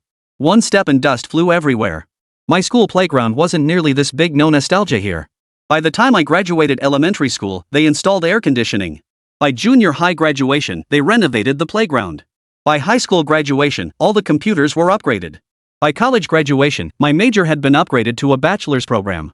This is just too cruel. Chapter 53, The Super Dedicated Kid. Hearing Xiao Tao's words and seeing Lin Nian's school playground, the viewers in the livestream were suddenly overcome with a wave of melancholy. Now I finally get why our parents' generation always says, we never had it as good as you kids today. So enviable. The viewers sighed in unison. At that moment, the entire class was running laps under the guidance of their PE teacher. After 2 laps, they transitioned into free time doing whatever they pleased. During this free time, Xiao Tao seized the chance to find Lin Nian for a livestream. Lin Nian stared silently at Xiao Tao. Xiao Tao felt a chill in her heart and hurriedly asked, "What's wrong, Lin Nian?" "I'm pondering something. Why didn't Louis XVI take the expressway?" Lin Nian asked with a serious expression. Xiao Tao stared blankly at Lin Nian. What kind of question was that? Louis XVI isn't a modern person. How could he take the highway? Lin Nian remained silent. But netizens found Xiao Tao's reaction rather amusing. She's right, but this feels like a hellish joke. She answered it way too seriously. Brother Kid is just teasing her. Then why wouldn't he take the highway? Her answer makes perfect sense. They're not even from the same era. LOL, that doesn't sound like a joke at all. Because you can't make a U-turn on the highway. Ha! Slow on the uptake. That really is a cold joke. I don't know about the others, but I know this one. What was the last thing Louis XVI heard from his GPS as he headed to the execution site? You turn ahead in 100 meters. Seriously, stop with these jokes. Because jokes need to have a punchline, right? Such a uniquely bizarre sense of madness, only you netizens could come up with this. Seeing Lin Nian silent, Xiao Tao glanced at her phone again, only to find the comment stream still scrolling by. Upon closer inspection, she was instantly speechless. Oh, so that's what it was, they were making fun of her. Xiao Tao silently shook her head. Just then, Lin Nian spoke up again, looking at her expectantly. Where in the world is the most competitive place? Xiao Tao was at a loss for words. How could she possibly know the answer to that? Where? Like a Mexican-style chicken wrap? Xiao Tao decided to play along with Lin Nian's peculiar train of thought. No. Lin Nian shook her head. The livestream chat began buzzing with answers. My company were definitely competitive enough. Never heard of this. Anyone know? It's simple, just think of it as a hellish joke. Too bad I don't know any. Well, now it wasn't just Xiao Tao, the netizens were curious too. Lin Nian said with a serious expression, it's the Mummy Museum. If you don't do it, plenty of others will. Xiao Tao's expression was priceless. What kind of people was Lin Nian talking about? Whatever. It was definitely cold enough. Lin Nian, that joke isn't funny. Xiao Tao didn't finish her sentence before Lin Nian cut her off again. Why do anime from that island nation always have beautiful girls falling from the sky? Xiao Tao, because it's fantasy genre. Audience preference. Netizen, because having little boys fall from the sky is considered unlucky. Lin Nian remained silent, just kept asking questions. Spider-Man got arrested by the police. What crime did he commit? Why is there no woman in the Journey to the West pilgrimage team? If a woman is said to bring misfortune to her husband, what should he do? Why are eggs sold individually in Japan? Questions like these drove Xiao Tao absolutely mad. Now she could see clearly that Lin Nian was indeed making fun of her. What about creating show effects? Turns out he was using her as the show effect. But the interaction in the comments had indeed increased significantly. Everyone offered their own theories. It was a bit hellish, alright, definitely hellish enough for a joke. The live stream ended and it was time for school to let out. As soon as Lin Nian stepped out of the school gate, he spotted Jiang Xiaoxiao. "I'm here to pick you up and take you home," Jiang Xiaoxiao greeted him. "Sure," Lin Nian agreed. As they drove home, a small van also pulled away. Inside the van were the same two people from earlier that morning. "That woman looks like a cop, the one who was live streaming with Lin Nian," the man in the passenger seat said to the driver. "I can tell. My eyes aren't blind yet. Shut up and memorize the entire route." The driver snapped back in a bad mood. Lin Nian's home wasn't far from the school, so she got out and went inside shortly after. The two men waited until Jiang Xiaoxiao had left before getting out of the car. "Let's go. It's this building. Not sure which floor, but there's a work uniform in the trunk for you to change into." Back home, Lin Nian took out his phone and began fiddling with the camera hidden in his collar. "Should connect, right?" Lin Nian gave it a try. Connected. This was what he'd been thinking about at school today. Every livestream was in third person, letting others watch him. Lin Nian hadn't had a short video account before. But now we have it. If you use this camera and turn it on during the livestream, it gives viewers another option. Whether they want to see the third-person view or their own first-person perspective. It should generate quite a bit of buzz. Lin Nian's popularity is still a bit low. She refreshes daily, but yesterday's view count barely hit 100,000, utterly insufficient. That's why Lin Nian keeps trying different methods to boost her stats. Forget the details, as long as there's a way to improve, keep trying different approaches. Better methods will eventually emerge. Lin Nian fiddled with the settings, tested a few things, and just hit the go live button. Immediately afterward, a voice came from outside the door. "Anyone home? Open up, gas inspection." Lin Nian tucked his phone into his pocket and opened the door. The man outside lit up the moment he saw Lin Nian. "Hey kid, we recognize you. You're Lin Nian, right? Could uncle buy one of your drawings? He really likes the dollar bills you draw." Lin Nian was speechless. He could tell these two weren't here to check the gas, they were clearly up to no good.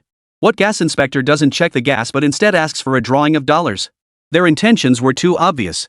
"Sorry, I don't have any," Lin Nian shook his head. "No problem. We can give you plenty of time to draw it. And everything we provide is top-notch. Please come with us." One man braced himself against the door while the other brandished a knife as he extended the invitation. Lin Nian paused, then belatedly feigned fear. "Should I be screaming for help right now?" Lin Nian asked curiously. The man staggered, nearly falling to the ground. He knew how this kid acted during his live streams and coldly warned, "Kid, this isn't a live stream. You'd better behave yourself, or this dagger won't be so forgiving." The problem was, when they knocked on the door, Lin Nian had actually started streaming. Holy, first-person view? How novel. What's he streaming? Did kid brother get kidnapped? So dedicated. Just started a stream at school, then switched to first-person at home, love it. Looks like little kid really loves streaming. Chapter 54, this live stream is so immersive. The rain taps and talks outside the window, falling for 3 days and nights straight, just like my beloved you, not picking up the phone for 3 days and nights. In the van, the guy in the passenger seat sang along loudly. The viewers in the livestream were all amused. How fitting. Is this the MVP's final cut? Kid brother got kidnapped in a way, this is the kidnapper's MVP moment. This perspective is genuinely fresh. After the afternoon livestream ended, I thought it was over, but little brother pulled another stunt. Uninformed viewers in the livestream chat teased. The passenger seat kidnapper yelled a couple times before getting scolded by the driver. "Shut up, you sound like a howling wolf. Hurry up and tell the boss our mission's done. Have them get ready." The passenger obeyed and relayed the message to the boss. After that, an eerie silence fell over the entire car. No one spoke, only the music played. Kid brother is so quiet. Why is he different from before? This live stream is so immersive. Just watching the footage, I feel like I've been completely controlled by these two. Is this what they call a veteran actor? A veteran actor at such a young age. So dedicated. Kid, I'm rooting for you. At that moment, Lin Nian couldn't see the live chat comments at all. He remained silent throughout, but that didn't mean his mind was blank. He let out a bitter laugh, instantly understanding the system's task reward arrangement. So this is what was waiting for him here. Printing $50,000 wasn't a big deal. But now, with his livestream running and his hands and feet bound, would printing money turn into a race against the police? Would he print the money first, or would the police arrive to rescue him first? Lin Nian was speechless. What a mess. By the time Lin Nian snapped back to reality, they had already arrived at their destination. The car pulled up at a factory building in the suburbs. A village lay nearby, though it was nearly deserted. That's why they chose this location. Even though it wasn't nighttime yet, no one would notice them. The kidnappers led Lin Nian to an office on the second floor of the abandoned factory building. Inside the office were 3 other people. One wore a black jacket and appeared to be their leader. The other two included a younger man who was their team's artist, as Lin Nian saw him painting. The older one was unclear, perhaps he handled engineering repairs. Boss, we've got the hostage. The man in black chuckled, showing no hostility toward Lin Nian as he spoke. Young man, we're not desperate criminals. We wouldn't risk our lives threatening you.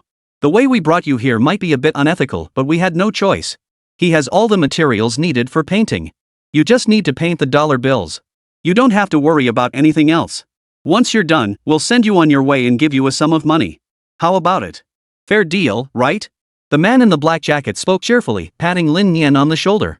Lin Nian, knowing when to play along, replied, no problem. The man in black was slightly surprised, but then decided this sort of thing happening to him wasn't so unusual after all. After all, judging by Lin Nian's live stream clips, this kid was more talented than any of them. Bank robberies, thefts, scams, what hadn't he done? By comparison, they almost seemed like goody two-shoes. Good. Let's get started then? Black Jacket spoke up. Lin Nian nodded and walked over to the control console. The artist beside him made way for Lin Nian and asked eagerly, how'd my drawing turn out? There was no hint of disrespect in the artist's eyes, only a thirst for talent. Lin Nian glanced at it briefly before stating, overall, it's completely inadequate.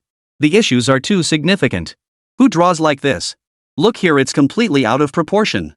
Even someone without professional training could spot this kind of error. And there are countless minor flaws. At a glance, I spotted at least a dozen errors. This is a failed piece. The artist nodded vigorously in agreement. I never noticed those points you mentioned, you're absolutely right. When I was painting, I didn't think that deeply about it. I basically just rushed through most parts. Many sections felt off, but I couldn't pinpoint why. Hearing your analysis is like a bolt of lightning striking my mind. The artist no longer saw Lin Nian as a child. This wasn't a kid, he was clearly a master. Lin Nian continued pointing out more issues with his work. The sincerity in the artist's eyes was unmistakable, they were filled with a thirst for skill and a deep respect for craftsmanship. This left netizens utterly dumbfounded. Wait, live, hands-on instruction? Is this even allowed? Is this even livestream worthy? Kid's first-person view is way too flashy. Is this skill absolutely essential to learn? It's like he's diving right in. After finishing his explanation, Lin Nian began painting himself. The artist beside him watched intently, as if afraid to miss any detail. Lin Nian remained silent while painting, and the artist watched quietly, copying alongside him, afraid of forgetting any crucial points. The others dared not even breathe heavily, afraid any noise might startle Lin Nian and make his hand shake. If that happened, the painting would have to start over. Meanwhile, viewers in the livestream experienced the painting process through an immersive first-person perspective. Guys, I'm screen recording this. I think I can do it. LOL, if you're all thumbs, don't even bother recording, you won't be able to draw it. Talent really is something, some people are born with it, needing no teaching, while others lack it, and no amount of instruction is anything but torture for both sides. Until Lin Nian finished one drawing. Everyone crowded around. The guy in the black jacket couldn't help but let out a sigh of admiration. Absolutely perfect. The painter was utterly captivated, cradling the painting in his hands with the utmost care, afraid to soil it. Well done, young man. We won't shortchange you. The man in the black jacket said with a smile. The two kidnappers then asked, should we take him back? No rush. Let's wait a bit longer. Just one copy, what if something went wrong? So Black Jacket wanted Lin Nian to draw a few more as backups. But just then, another man ran up. Boss, the machine's acting up again. It'll take at least 2 hours to fix it. I have no idea what's wrong this time. The man in black jacket's expression shifted from joy to anger. This damn machine always breaks down when we need it most. Go prepare the templates first. You can work on fixing the printing press later. Got it. But just then, Lin Nian spoke up, take me to see it. I can fix it. The expressions on everyone's faces instantly changed, and they looked at Lin Nian with suspicion. You can fix it? Don't be ridiculous. Since it's broken, it can't hurt to take a look, right? What if? Lin Nian asked with a smile. The man in the black jacket hesitated before nodding. Take him to have a look. Viewers in the livestream watched the scene and burst into laughter. But soon, a massive printing press appeared before their camera. This can't be right. That thing looks just like a money printer. Looks exactly like one. Kid brother really went all out for this livestream. Isn't he afraid of going to jail for this? Could it be that little brother really got kidnapped? Ha! Chapter 55, Boss, he seems more professional than all of us. The moment the viewers in the livestream saw the money printer, their brains went into meltdown. No way. This. What? Everyone was still caught up in the show's drama after all. This first-person livestream was genuinely thrilling. But now it seemed like something else entirely. This actually looks like a real money printing machine. Holy crap, is Kid brother that badass? He can even fix a money printer? Cut the crap. Kid seems genuinely tied up, call the cops. This doesn't look staged for the livestream. The concerned netizens' call finally reached the Oncheng police station. Hello, I need to report a crime. Your livestream partner Lin Nian seems to have been genuinely kidnapped by robbers. Numerous calls poured in, all reporting the same incident, the abduction of Lin Nian. News of the incident quickly reached Jiang Xiaoxiao's ears. Jiang Xiaoxiao couldn't believe it. Lin Nian was practically a professional villain, how could she possibly be kidnapped? Until Jiang Xiaoxiao saw Lin Nian's livestream. Wait, this guy actually started a livestream? And judging by the camera setup, it looked like the miniature camera she had given him. Just then, Zhen Weiqiang approached Jiang Xiaoxiao. What's going on here? Didn't he notify you beforehand? In Zhen Weiqiang's mind, Jiang Xiaoxiao should always know whenever Lin Nian went live he wouldn't just start streaming out of the blue. Jiang Xiaoxiao shook her head. I have no idea. He just went live without telling me. Viewers are calling and saying he's really been kidnapped. Don't you have his location? Just check and see what's going on. Zhen Weiqiang was thoroughly fed up with Lin Nian, mainly because he'd been tricked by him time and again before. Now Zhen Weiqiang had his own exclusive nickname, 500. Yeah, it meant he'd been scammed out of 500. So he felt a bit conflicted. If this turned out to be fake again and he got caught up in the live stream spreading false rumors, wouldn't he be in big trouble? Zhen Weiqiang hesitated. Just then, Chen Tao walked over and said, Captain Qian, why are you being so timid? This doesn't look fake to me. They've even brought out a gravure printing press. No live streamer would go to such lengths. Zhen Weiqiang's face darkened slightly. Chen Tao's words stung his pride. Whether it's real or fake, we're moving out now. By then, Jiang Xiaoxiao had checked the location and her expression turned grim. This seems real. Lin Nian really has been kidnapped. We need to go now. This situation felt like crying wolf. They'd overused the program effect angle so much that even a real kidnapping could be mistaken for one. But it didn't matter. At least there was video evidence, and this counted as a real-time live-streamed crime. This intaglio printing press is pretty outdated by model. Lin Nian pinpointed the core issue and resolved it directly. The guy in the black jacket was completely dumbfounded.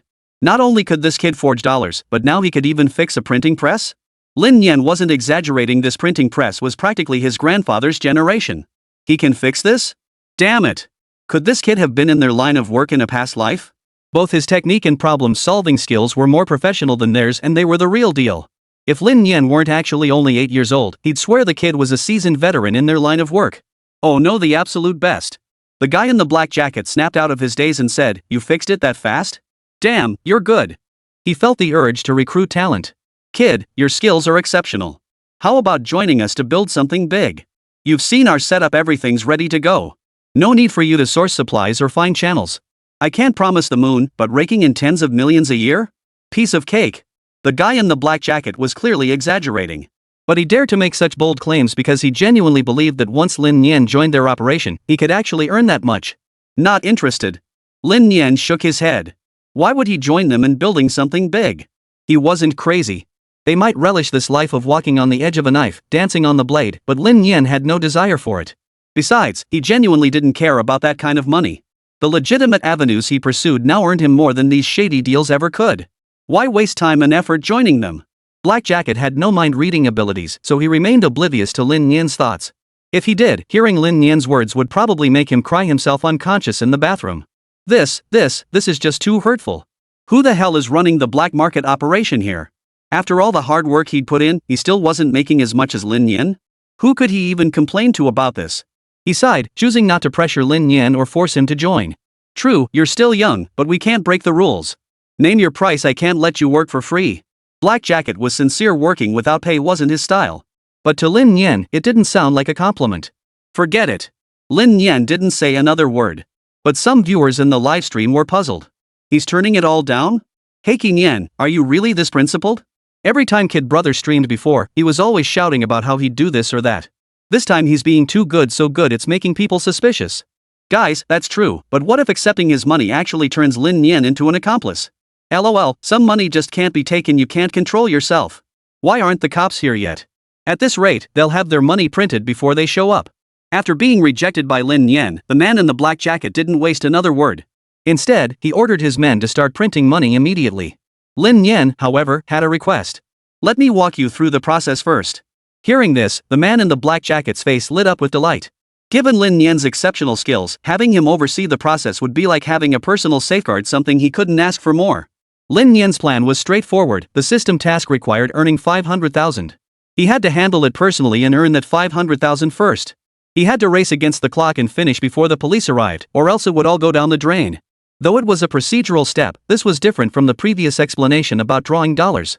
Lin Nian remained silent, solely focused on accelerating the production of dollar bills. Once the entire sheet was complete, Lin Nian personally cut it, ensuring there were no errors. Meanwhile, the system responded. The submitted amount in the backend kept climbing. Lin Nian breathed a sigh of relief. This counted as his own. The others watched in stunned silence. Boss, compared to him, we look like amateurs. Watching Lin Nian's skill technique, they racked their brains trying to figure out how he did it. He was only 8 years old. How could an 8-year-old be more proficient than all of them? No comparison, no hurt feelings. But comparison only deepens the wound. Chapter 56, The True Master. Laughing all the way to the bank. Kid only plays for real, no messing around with you. Who's the real counterfeit supplier here? They look like amateurs. Amateurs versus pros? This is getting interesting. I'm really going all out against you gifted players. How can anyone unlock such absurd talents? Is this even a crime? First time doing this, feeling a bit nervous. Everyone, please don't copy me. Some people put it into practice immediately. After all, Lin Nian was the first to do it, and later he could brag about having committed a crime or something. Well, what a coincidence. Same here. Same here. It wasn't that no one cared about Lin Nian after all, he was essentially in a kidnapped state. But here's the thing. Could this really be kidnapping? In my mind, kidnapping means ropes and gagging. Nowadays, kidnappers grovel and fawn, afraid to slight their master. To the uninitiated, it might even seem like someone was being forcibly invited to be the host. This isn't kidnapping at all, it's pure luxury living. No wonder nobody cares about this. Comparing it to my own situation, I feel like I'm worse off than Kid Brothers livestream. If anyone's going to worry, they should worry about themselves first. Meanwhile, Chen Weiqiang had already led his team to investigate. They hadn't believed it at first, but now they had no choice but to accept it. People these days are bold, recording their entire crime as if they want everyone to know they're committing a crime, Chen Weiqiang said grimly. This behavior was pure provocation. I think maybe they just enjoy it. They have their own reasons. It's a new era now. How can we judge today's youth with yesterday's standards? They must have their own motives for doing this. Shen Tao dismissed the notion. Perhaps this was simply what they enjoyed doing most. Chen Weiqiang offered no response, preparing to deploy his men for a raid. But considering the hostages in the kidnappers' hands, Chen Weiqiang dared not be too aggressive. What if cornering them drove them to desperate measures and they accidentally harmed Lin Nian? While some worried, others rejoiced. As time passed, Lin Nian's plan to earn $500,000 grew ever closer. At that moment, the man in the black jacket picked up a dollar bill. He examined it carefully, even pulling out a genuine bill for comparison. Which one is fake? After placing the two bills side by side, the man in black couldn't tell them apart at all. Others heard the commotion and looked over. Which one is real? He asked the people beside him. Can't tell. Maybe we should run it through the counterfeit detector. One person suggested, turning to the artist to ask if he could tell them apart. The artist carefully compared the two bills, even pulling out a magnifying glass. After 5 minutes of scrutiny, he still couldn't tell them apart. I can't tell. Honestly, I can't tell. The artist said helplessly. A smile finally broke through the composure on the man in the black jacket's face. Well then, if even you can't tell, we'll say it's genuine, and that makes it genuine. With such excellent quality, we won't sell it without a price hike. The group gazed at the painting, already envisioning their future fortunes. Inside the livestream. What are they saying? Can't tell? Is it really that hard to tell? Isn't it about the feel? You can tell just by touching where the problem is. They can't even do that? Kid Brother pulling this off is pretty impressive. It's actually pretty decent. At least he's doing it openly. If he did this behind closed doors, that would be a real crime. Clearly, Kid Brother wouldn't do that. Finally, upon hearing the crisp system notification sound, signaling Lin Nian's mission was complete. He didn't take a single counterfeit bill. So he left them all behind. Can I leave now? Lin Nian interrupted the black-suited men's celebration and asked. Of course you can. Take him back and treat him well. If I find out you've mistreated him, you won't get off easy, the man in the black jacket insisted. With this move, Lin Nian had become his very own god of wealth. How could they show disrespect to such a benefactor? The two who had kidnapped Lin Nian nodded in agreement, their gaze toward him now transformed. Their exchange, however, had the live stream audience in stitches. Am I seeing this right? Kidnapping comes with pickup and drop-off services now? Is this even kidnapping? Is this fair? Then reporting it to the police would be pointless. Seriously?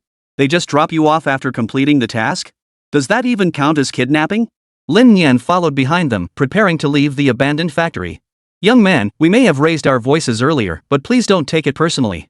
From now on, just give us the word, and we'll definitely help you. Exactly. This is what they called no fight, no friendship. They no longer dared to treat Lin Nian like a child. What kid in their right mind would be more skilled at this line of work than them? They felt an urge to recognize Lin Nian as their leader. Just as they pushed open the gate to the abandoned factory. At that very moment, the two sides collided head-on. The three of them ran straight into Qian Weiqiang, who was leading his team. Both sides stared each other down. Fortunately, Qian Weiqiang reacted swiftly. Freeze! We're the police! Qian Weiqiang instantly drew his gun to take control of the situation. Chen Tao and the other two officers rushed forward, intending to cuff them. Jiang Xiaoxiao hadn't even registered what was happening, but her hand flew out to grab Lin Nian and yank him behind her. The two kidnappers were stunned. Police? Their minds went blank. How did the police get here? Could the police really come to arrest them in such a remote place? Could it be that Lin Nian had called the police? No, that couldn't be. The kid hadn't had a chance to call the police since he was first captured. They'd been watching him the whole time. Besides, Lin Nian had been busier than anyone, more dedicated than even them. So why am I the one getting arrested now? Does that even make sense? Officer, have you arrested the wrong person? What crime have we committed? The kidnappers tried to wriggle out of it, convinced they had no evidence and couldn't do anything to them. Exactly. We know this kid, sure, but we just met him too. What's the big deal? Why are you arresting us? Both of them were lamenting their misfortune, complaining about how unreasonable Qian Weiqiang was. But Qian Weiqiang wasn't listening to any of this. The evidence was irrefutable. He handcuffed the pair to the vehicle and led his team inside. Thanks to Lin Nian's livestream, they had a clear understanding of the internal layout. After they stormed in, Jiang Xiaoxiao stayed behind to comfort Lin Nian. Are you okay? Though she called it comforting, Jiang Xiaoxiao's gaze toward Lin Nian was filled with suspicion. She hadn't watched the entire livestream. But based solely on the few snippets she had seen, Lin Nian seemed to be treated like royalty, offered the finest cigarettes, wine, and tea. There wasn't a single trace of someone who'd been kidnapped. So she was deeply skeptical. We're innocent. Innocent. The two handcuffed individuals kept crying out their innocence. Until Jiang Xiaoxiao retrieved the miniature camera from Lin Nian's body. Chapter 57, Why didn't you search us? You never said. The moment the camera came out, the two kidnappers were stunned. They never imagined it would end like this. This kid had a camera hidden on him? That shouldn't be possible. Is that why he cooperated so readily? The two of them were utterly baffled. Officer, we know this kid. We just asked him to help out. We need to take him back now. The kidnapper said with a forced smile plastered on his face. Jiang Xiaoxiao merely glanced at them before pulling out her phone. Your criminal actions have been live-streamed across the entire network. What are you still trying to argue about? The kidnapper's face froze instantly. What the hell? Live-streamed? Because of this camera? The two exchanged glances, their expressions seeming to ask, didn't you check your phone? Bringing Lin Nian here had gone far too smoothly. And Lin Nian was incredibly cooperative, showing no resistance whatsoever. He even helped them fix the counterfeit money printing machine and assisted in printing the bills. With things going this smoothly, you're telling me this was all being live-streamed? Lin Nian awkwardly pulled out his phone and shut off the livestream. Sorry, guys. When you two knocked and came in, I was in the middle of testing. I hadn't even finished speaking before you dragged me here. Can't really blame me for that, right? Lin Nian said innocently. The kidnappers fell silent. Well, that's one way to look at it. Bull. You had the livestream on, couldn't you have turned it off? The kidnappers snapped, furious.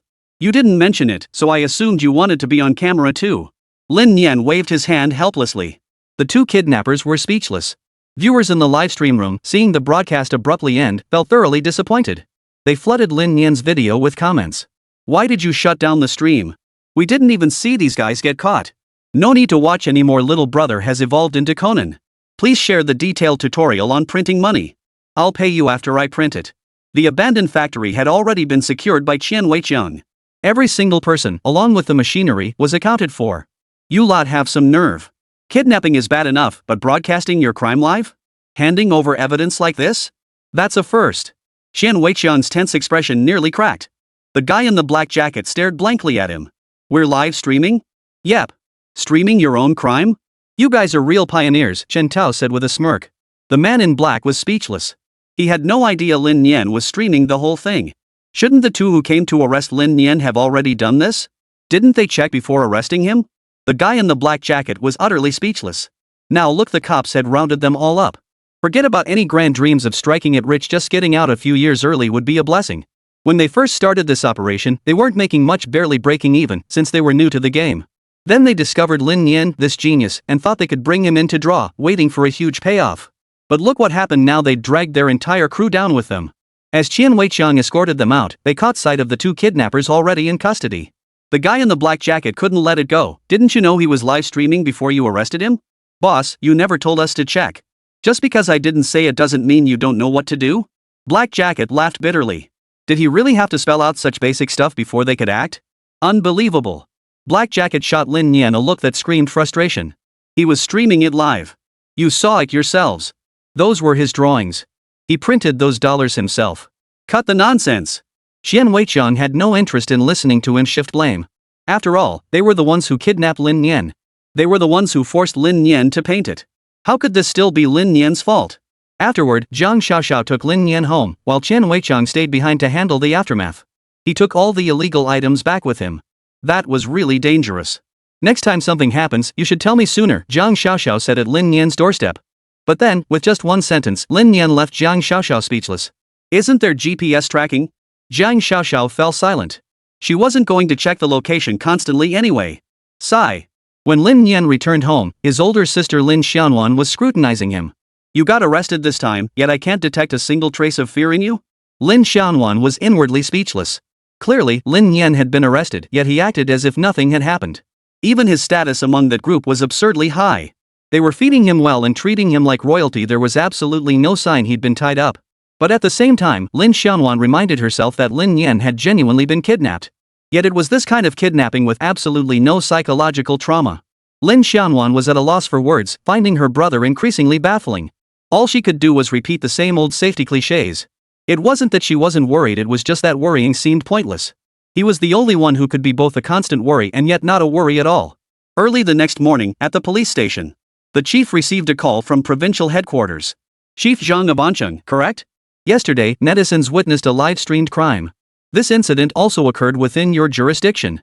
Chief Zhang instantly broke out in a cold sweat. Let me explain. Chief Zhang had no idea this call would come out of nowhere. But the caller suddenly said, "We're not here to assign blame. Can you contact that young man? We have a tricky case, another counterfeit currency operation that requires his expertise. His skill level is exceptional." Ha! Director Zhang was dumbfounded. He thought their antics were bad enough, but now the provincial authorities actually approved of them and even wanted Lin Nian's help? Was that even possible? Well, I'll have to reach out. I'm not sure if he'll agree. Get back to us as soon as possible. This case is tricky. When this news reached Lin Nian's ears, his first thought wasn't whether to help or not. Instead, a phrase popped into his mind. "Teacher, I took leave to fight crime." Lin Nian couldn't believe how bizarre his brain had become. A primary school student's reason for taking leave was to fight crime. That's pretty impressive. Alright, no problem. Lin Nian agreed. For him, this was practically a blessing. Not for any other reason he could take a day off, and the reason was perfectly legitimate. He wouldn't have to endure the torture of sitting in class. The sensation of revisiting knowledge he already possessed. It was quite peculiar. After Director Zhang received the news, he relayed it to the provincial authorities. The decision was finalized. Lin Nian was to depart on Friday, accompanied by Qian Weiqiang and Zhang Xiaoxiao. When the news reached Lin Nian's ears, she couldn't help but vent. Why are they so afraid of disrupting my studies? My studies can be put on hold, really. Chapter 58, Cyberbullying? This is justice. After the deadline passed for instructing Sister Wang to post an apology video and delete the original footage, Attorney Liu, handling the case, promptly filed a lawsuit against Sister Wang. He left Sister Wang absolutely no room to back down. Attorney Liu also released a video explaining the situation. But reactions in the comments section varied widely. Attorney Liu, I admit you're very dedicated. Could you clarify something for me? If I'm scammed out of money but then manage to scam all the money back from the other person, would that be considered self-defense? Attorney Liu, I want to marry my girlfriend, but her husband won't give his consent. How can I get him to agree? I heard lawyers have access to high-value divorce resources. Could you introduce me to a few newly divorced wealthy women? Sister Wang was overwhelmed. Especially after Attorney Liu posted that video, the entire online discourse shifted in his favor. Now he's even sued her, showing no intention of letting her off the hook. This has deeply hurt Sister Wang. What did I do wrong? Why is he treating me like this? Sister Wang lamented bitterly. If she posted an apology video, wouldn't that be admitting she was wrong? To prove she wasn't at fault, Sister Wang went to great lengths. Finally, she released an ambiguous video. In the video, she did apologize. But she elaborated at length on why she had to apologize. Then she used clever phrasing to imply her apology wasn't genuine, just a response to public pressure. She even went on to describe how innocent she was and how she'd been subjected to online bullying. This apology video lacked any sincerity whatsoever. As for her excuses, netizens aren't buying it. How could you even say something like that? If you're not wrong, then you're implying everyone else in the world is wrong? What kind of twisted logic is that? Your fans are pitiful, brainwashed by someone like you. From now on, I'll check profiles to see who follows you. If I see someone following you, there's no point in saying anything with that level of intelligence. What's the point? No sincerity whatsoever. Disgusting. And you claim you're the victim of cyberbullying? How can you even say that? You were the one who started it. When Xiao Haigu was being bullied, he didn't scream and shout like you're doing now. And how old is Xiao Haigu anyway? You're going after him? Shame on you. Exactly. You were the one who started this mess. Why does apologizing feel like it's going to kill you? You must be the only one left on your household register. Talk about having no regard for anything. The barrage of comments from netizens completely shattered Sister Wang's defenses. The fury landed Sister Wang straight in the hospital. But it didn't end there. Even from the hospital, she posted videos claiming she'd been cyberbullied, had been diagnosed with depression, and begged people to watch their words. No one paid any attention. Attorney Liu, however, wasn't having it. Legal action was essential. She must issue a public apology video and openly admit her mistakes. But he never imagined it would take this long. But the longer it dragged on, the less likely they were to let Sister Wang off the hook. What should have been a simple matter, just an apology, had now become so complicated that it completely blocked any other settlement options. Attorney Liu was locked in a battle of wits with Sister Wang. Lin Nian, on the other hand, had it much easier. He was enjoying his mission reward. Optional task: print money. Status: completed. Reward issued: 3 random abilities, unlocked printing house encyclopedia entry. Album progress: 450. Printed $500,000, increasing reward by 20%. $100,000 distributed through normal channels. Lin Nian couldn't stop grinning. Because the printed 500,000 couldn't be taken, let alone spent. But the extra reward from the system? That was truly hers. $100,000, that's over 700,000 yuan. Now, with this added to his existing funds, purchasing property in Anqing was more than manageable. Lin Nian then instructed the system to unlock a new ability. Congratulations, host, on acquiring the new ability, Fabricator. Fabricator significantly enhances the credibility of the host's speech, causing others to selectively overlook certain details. Congratulations, host, on acquiring a new ability, Master of Disguise. Master of Disguise, host's disguises will become utterly seamless.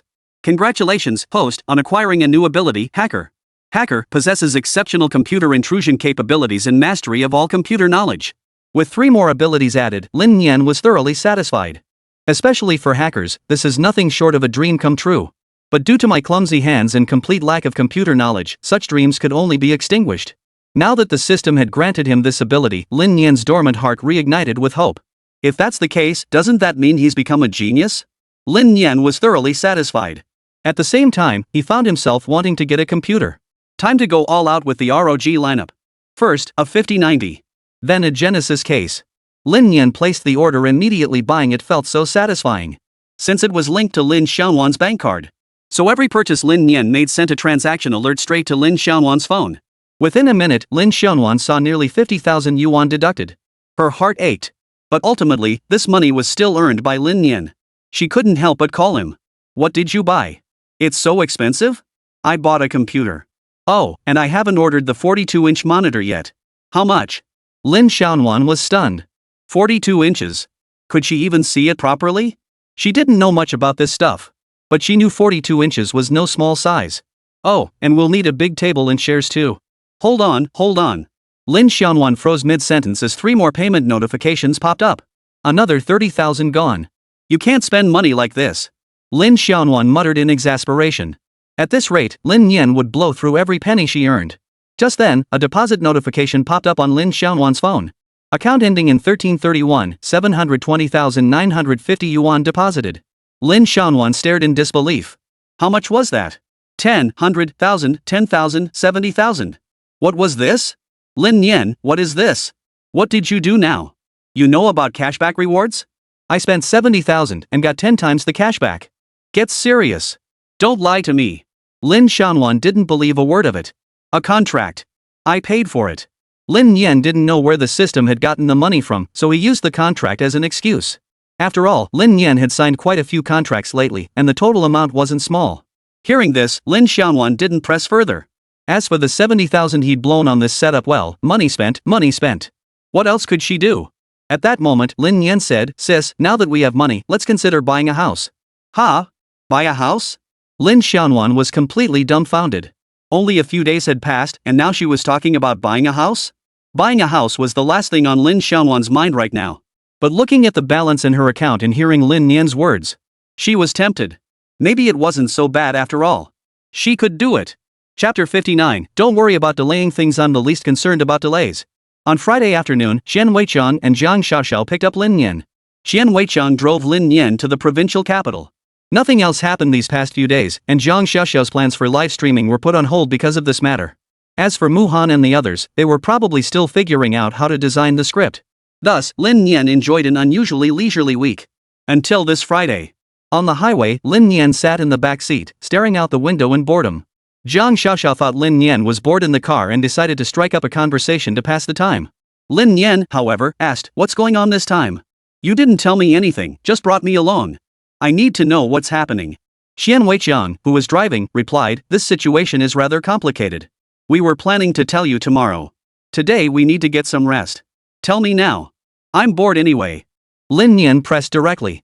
Xian Weichang gathered his thoughts before explaining, "The target of this mission is a trading company called Lu Chang.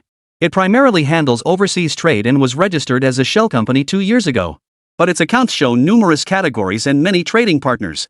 Then, 3 months ago, after a counterfeit currency case, the user of the fake bills revealed they obtained it from this company." Lin Nian nodded. "Then it's a clear-cut case, right? Shouldn't be hard to resolve?" "It's different. There's nothing suspicious in this company's accounts, and its background is clean. Once the counterfeit money trail leads back to them, there's nothing else to find. Plus, their income structure appears perfectly legitimate." Zhang Xiaoxiao interjected. Lin Nian frowned. "So even if they called me in and learned about these counterfeit bills, it wouldn't accomplish anything." "There's still a difference," Xian Weichang interjected.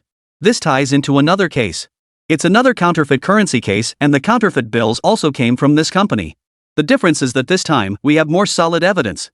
Of course, there's also the fact that your expertise is genuinely specialized. You could teach others here." Lin Nian scratched his nose.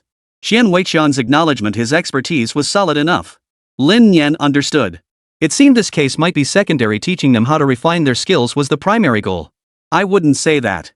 There haven't been any new developments in this case so far, and we still need to coordinate with the task force tomorrow.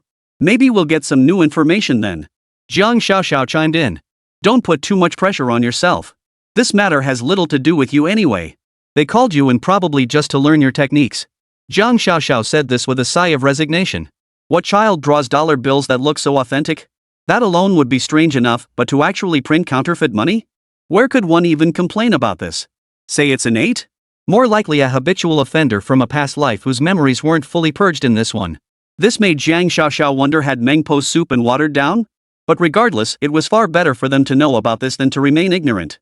The reason was simple: knowing meant they were under her watchful eye and wouldn't run wild.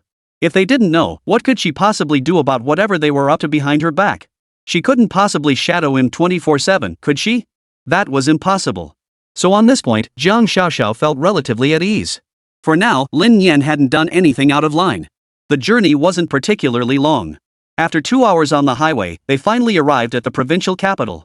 The three of them checked into the hotel they'd booked in advance, had dinner, and retired early. 2 rooms were booked. Lin Nian shared one with Xian Weichang. Lin Nian fell asleep quickly tonight. Maybe it really was just his age catching up with him. At this age, staying up late just wasn't feasible anymore. Early the next morning, Xian Weichang roused Lin Nian. After a quick breakfast, the trio headed to the provincial bureau. "Old Xian, long time no see. You're here." "Yeah, it's been 2 years now. Time flies. I wanted to treat you to a meal during the new year, but you were still swamped with work," Xian Weichang said with a smile. "Don't even mention it. The last time you came, I was stuck on a case and couldn't spare a moment. I really am sorry." Lin Nian scratched his head apologetically. "Oh, don't mention it. You gotta do what you gotta do. If we don't handle it, who will?" Xian Weichang responded understandingly. As the two chatted, Zhang Xiaoxiao quietly explained to Lin Nian, "This is Team Leader Wan, a classmate of Captain Xian." Lin Nian nodded. By then, the two had finished their conversation, and Team Leader Wan finally turned his attention to Lin Nian. "So this is the little kid brother who's been all over the internet lately, huh? You little rascal, why are you pulling such stunts during your livestream? If you dare go all out, I won't be holding you back. I'll definitely arrest you." Team leader Juan said with a chuckle. Lin Nian knew he was joking, so he replied, No, I wouldn't do anything reckless. It's all for the live stream effect. Alright, stop scaring the kid. Take us to check out the situation, Captain Chen interjected. But I'm not in charge of this case. I'm just here to host you guys. Old Sure is handling it. That stinker Sure? Has he still got that same foul temper after all these years? Qian Weiqiang asked. You bet he is. Watch what you say around him, don't provoke him, or he'll chase you down yelling, Team Leader Juan retorted, clearly no stranger to such remarks. Led by Team Leader Juan, the three arrived at the newly established task force. Any intel on the new suspect? Have the surveillance teams reported back? Stop standing around like idiots, use your brains. What should we do? We're all just waiting here, do you think criminals will just drop from the sky? Get busy. The commanding voice boomed from inside before they even entered the room. Team leader Juan and Qian Weiqiang exchanged glances and smiled helplessly. Lin Nian, observing their expressions, guessed that the voice inside must belong to the so-called Old Stone. It seemed the nickname was well-deserved. Team leader Juan knocked on the door before ushering them inside. Team leader Sure, everyone's here. Please brief them on the latest developments. I won't be staying. After making the introductions, Team leader Juan quickly exited, not forgetting to shoot Qian Weiqiang a look that said, Good luck to you. Team leader Sure merely glanced up and snorted coldly. What a child. I have no idea what he was thinking, sending a kid who hasn't even grown a full beard over here. Doesn't he fear causing trouble? Qian Weiqiang, since headquarters assigned you lot here, I won't leave you hanging. Hey, you there, go brief them. Now that you're under my command, you'd better learn to follow orders. Old Sure casually called over someone to handle the liaison. Qian Weiqiang didn't utter a word of protest. After all, Old Sure was a veteran detective with over 20 years on the force who would dare talk back to him? Chapter 60, No leads? Simple. Just find them. Here's the latest update, we've identified their transaction location. The operation went smoothly, we apprehended a partner responsible for distributing bulk goods. But the amount involved isn't significant, he's likely just a low-level operative. The task force briefed them on the latest developments. Qian Weiqiang pressed for more details, can we trace the operation upward through this individual? The officer shook his head. We've considered that approach, but it's unfeasible. They don't conduct direct transactions, they needed locations. This individual alone has visited over a dozen spots with no discernible pattern. Every district in the city could potentially be a transaction site, making a thorough sweep extremely difficult. Qian Weiqiang frowned. Seems the target has strong counter-surveillance awareness. I doubt any surveillance cameras captured the transaction locations either. The other nodded. That's the current situation. Progress hasn't been smooth. We already have people tracking his movements, but his daily routine is very predictable. He arrives at the company at 10 a.m. and leaves at 4 p.m. If he has a meeting, he eats at the restaurant next door, if not, he goes straight home. After tracking him for several days, we haven't gained any additional information. In fact, if not for this case, he'd be almost beyond suspicion. Lin Nian asked curiously, could he have committed the crime at home? Young lady, you have an interesting way of putting things. We already searched his home, no hidden doors, no basement. Besides, it's an apartment building, those features simply aren't possible. The man chuckled, patiently explaining Lin Nian's question. The case seemed to have reached a dead end. However, we do have one lead, though it's tricky. The suspect used virtual machine call forwarding, with overseas IPs to assign tasks. The meeting points vary, and the IP changes each time, making technical surveillance and decryption challenging. Qian Weiqiang countered, what about the person they're liaising with? Have you apprehended them? I think they could be a breakthrough point. The other party sounded hopeless, everyone who could be interrogated has been. But if you want to question them, we can arrange it. Then take us there, Qian Weiqiang declared. He didn't hold much hope, but it was far better than sitting here being nagged by Old Sure. 5 minutes later, a man was brought into the interrogation room. You're the buyer of the counterfeit bills? It's all a misunderstanding, officer. Just a misunderstanding. I bought it purely out of curiosity, I wouldn't dare spend a single cent of it. The man said with a wretched expression. Cut the nonsense. Where did you get the lead? From a group chat, a gossip group. I joined one where people share rumors. I check it daily. That day, I saw a link claiming they could get counterfeit bills. I thought I'd bookmark it as a cautionary tale, knowing what fake money looks like helps you spot it better, right? The man scrambled to justify himself. A website? How many times have I told you not to click on unfamiliar links? You didn't listen, and now you're in trouble. Qian Weiqiang snorted coldly. Do you even remember the URL? Oh, come on, you're really making things hard for me. It's such a long string of characters, who could possibly remember that? But it's all saved on my phone. They confiscated my phone, but you can go check it. If you don't know where it is, I can help you find it. Qian Weiqiang nodded and went out to retrieve his phone. Moments later, his phone was brought back, and the URL was found. But the problem was, it was now inaccessible. It looked like it had been deactivated.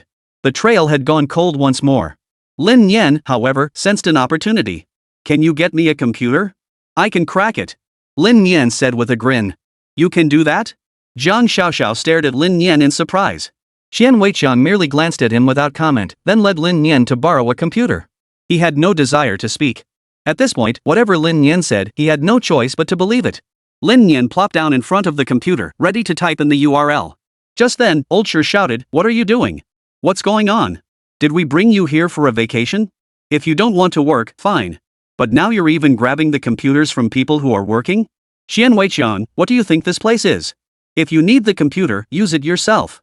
But why bring a kid here to use it? To entertain him with games? If you want to play games, go somewhere else. This isn't an arcade." Qian Weiqiang had thought he dodged being humiliated by Lin Nian, but he hadn't counted on getting chewed out by Old Shir. Not wanting to sour his relationship with Old Shir, he immediately plastered on a smile and said, "Old Shir, don't worry. This kid has a way to get clues. You have to trust him." Qian Weiqiang, do you know what you're saying? Are you implying that this kid can solve a case we've been stuck on for 3 or 4 days? Are you dreaming, or are we dreaming? If you're not awake, go splash some water on your face right now. Enough is enough. I was already annoyed enough transferring you lot over here, and now you're pulling this stunt? Think it's funny to make fun of this old man? Let me tell you, Qian Weiqiang, I'm giving you one last chance. If you come back with no leads, you're gone. I'll report this directly to headquarters. Old Shir finished angrily, then turned away without another word. Before Lin Nian arrived, he'd already heard about him. There was no denying the kid had some real talent in certain areas. Calling him in this time wasn't primarily about the case itself. The main goal was to have the kid teach them how to spot counterfeit bills, thereby boosting the professional skills of his own team. After all, his team had only ever examined counterfeit bills, they'd never actually printed them. There was a gap between them and someone like Lin Nian, who had hands-on experience. Despite Old Shir's loud words, he had kept his options open. If Lin Nian actually had something to offer, he wouldn't be left with egg on his face. Qian Weiqiang, who had been publicly humiliated, naturally felt uncomfortable. Still, he turned to Lin Nian and said, "It's fine. Old Shir is just like that. He doesn't mean any harm, he's just a bit impatient. Don't take it to heart." Lin Nian said nothing, sensing Qian Weiqiang's words were meant for his own ears. After all, Old Shir hadn't taken Lin Nian down, he'd taken down Qian Weiqiang. Lin Nian didn't hesitate and naturally didn't disappoint Qian Weiqiang. After entering the address, it indeed failed to connect. But who was Lin Nian? Now equipped with hacking skills, this was child's play. It must be said, the other party's anti-tracking awareness was exceptionally strong. They had set up nearly every possible safeguard, making the difficulty of breaking the tracking increase exponentially. No wonder they said it was hard to find clues here. But for Lin Nian, all this was a minor issue. Meanwhile, in a server room, an alarm suddenly blared. Oh no, someone's trying to break in. They're using aggressive methods and moving fast. Notify the boss, let's see how to handle this.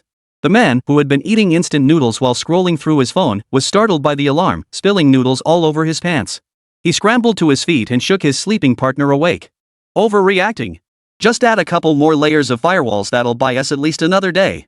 You slept like a log last night, and now that it's your shift, you're yelling at me? Is it because you're annoyed I was asleep? The slumbering man mumbled groggily.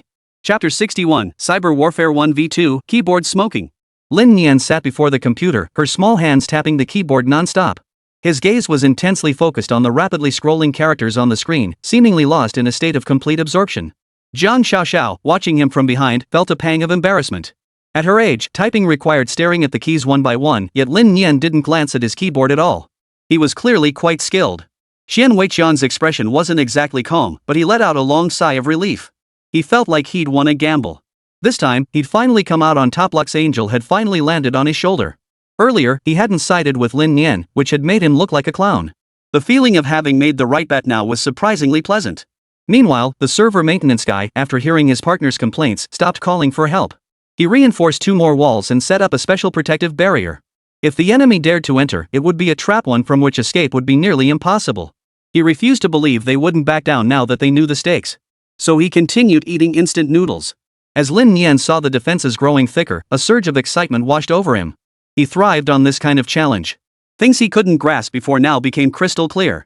Even relying solely on muscle memory, his hands were already pounding the keyboard before his mind had a chance to think. At that moment, the other members of the task force suddenly fell silent. They heard the sound of the keyboard being typed on. Who could type that fast? At first, no one paid it much mind, but gradually, something felt off. The network expert in the task force didn't seem to be working either. Following the sound, they traced it back to Lin Nian's station. Was this kid making the noise? Everyone stared at Lin Nian in astonishment, watching the characters rapidly scrolling across his screen. What was he doing? Suddenly, a smiley face flashed across Lin Nian's screen. Then, smiley faces multiplied relentlessly, as if the computer had been infected. The CPU core temperature rose, and the computer began to lag. Lin Nian knew he'd walked right into the other party's trap. He immediately took countermeasures. His hands danced across the keyboard so fast they left afterimages. Time ticked by second, and Zhang Xiaoxiao's palms grew so tense they were nearly sweaty. Though he knew little about computer networks, he understood what a computer virus was. Given Lin Nian's current situation, it was clear his system had been infected. If handled improperly, it could potentially render the computer completely useless. And this was the task force's work computer. If it really broke down and the files inside weren't saved, wouldn't the loss be even greater? That's why she was so nervous. The guy slurping instant noodles beside the server, seeing her fall for it, took another big bite. And you think that'll get you in? Just wait for your computer to turn into a brick. At that moment, Lin Nian had already decompiled the code, bypassed the trap, and successfully identified a vulnerability within it. Using this flaw, she successfully bypassed the trap.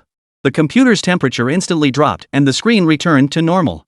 The instant noodle guy panicked, abandoning his bowl mid-slurp. He tossed it aside without caring if it spilled, frantically pounding the keyboard in an attempt to intercept Lin Nian and block his access. But it was too late. Lin Nian's offensive was fierce and relentless, each strike hitting the vital points. The guy panicked and shouted urgently. "Wake the hell up!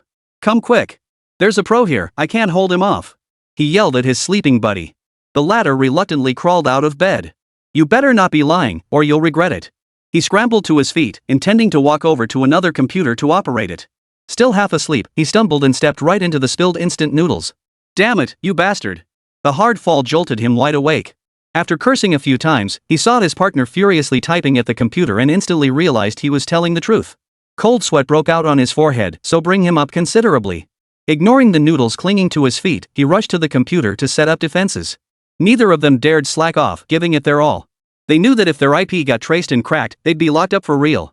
What they'd done was enough to land them 3 to 5 years behind bars. As the attacker's assault intensified, the guy pulled out his USB drive and plugged it into the computer. He immediately deployed 3 layers of security. He pulled his partner to his feet, lit 3 sticks of incense before the server. They prayed the server wouldn't crash, lest their cover be blown completely.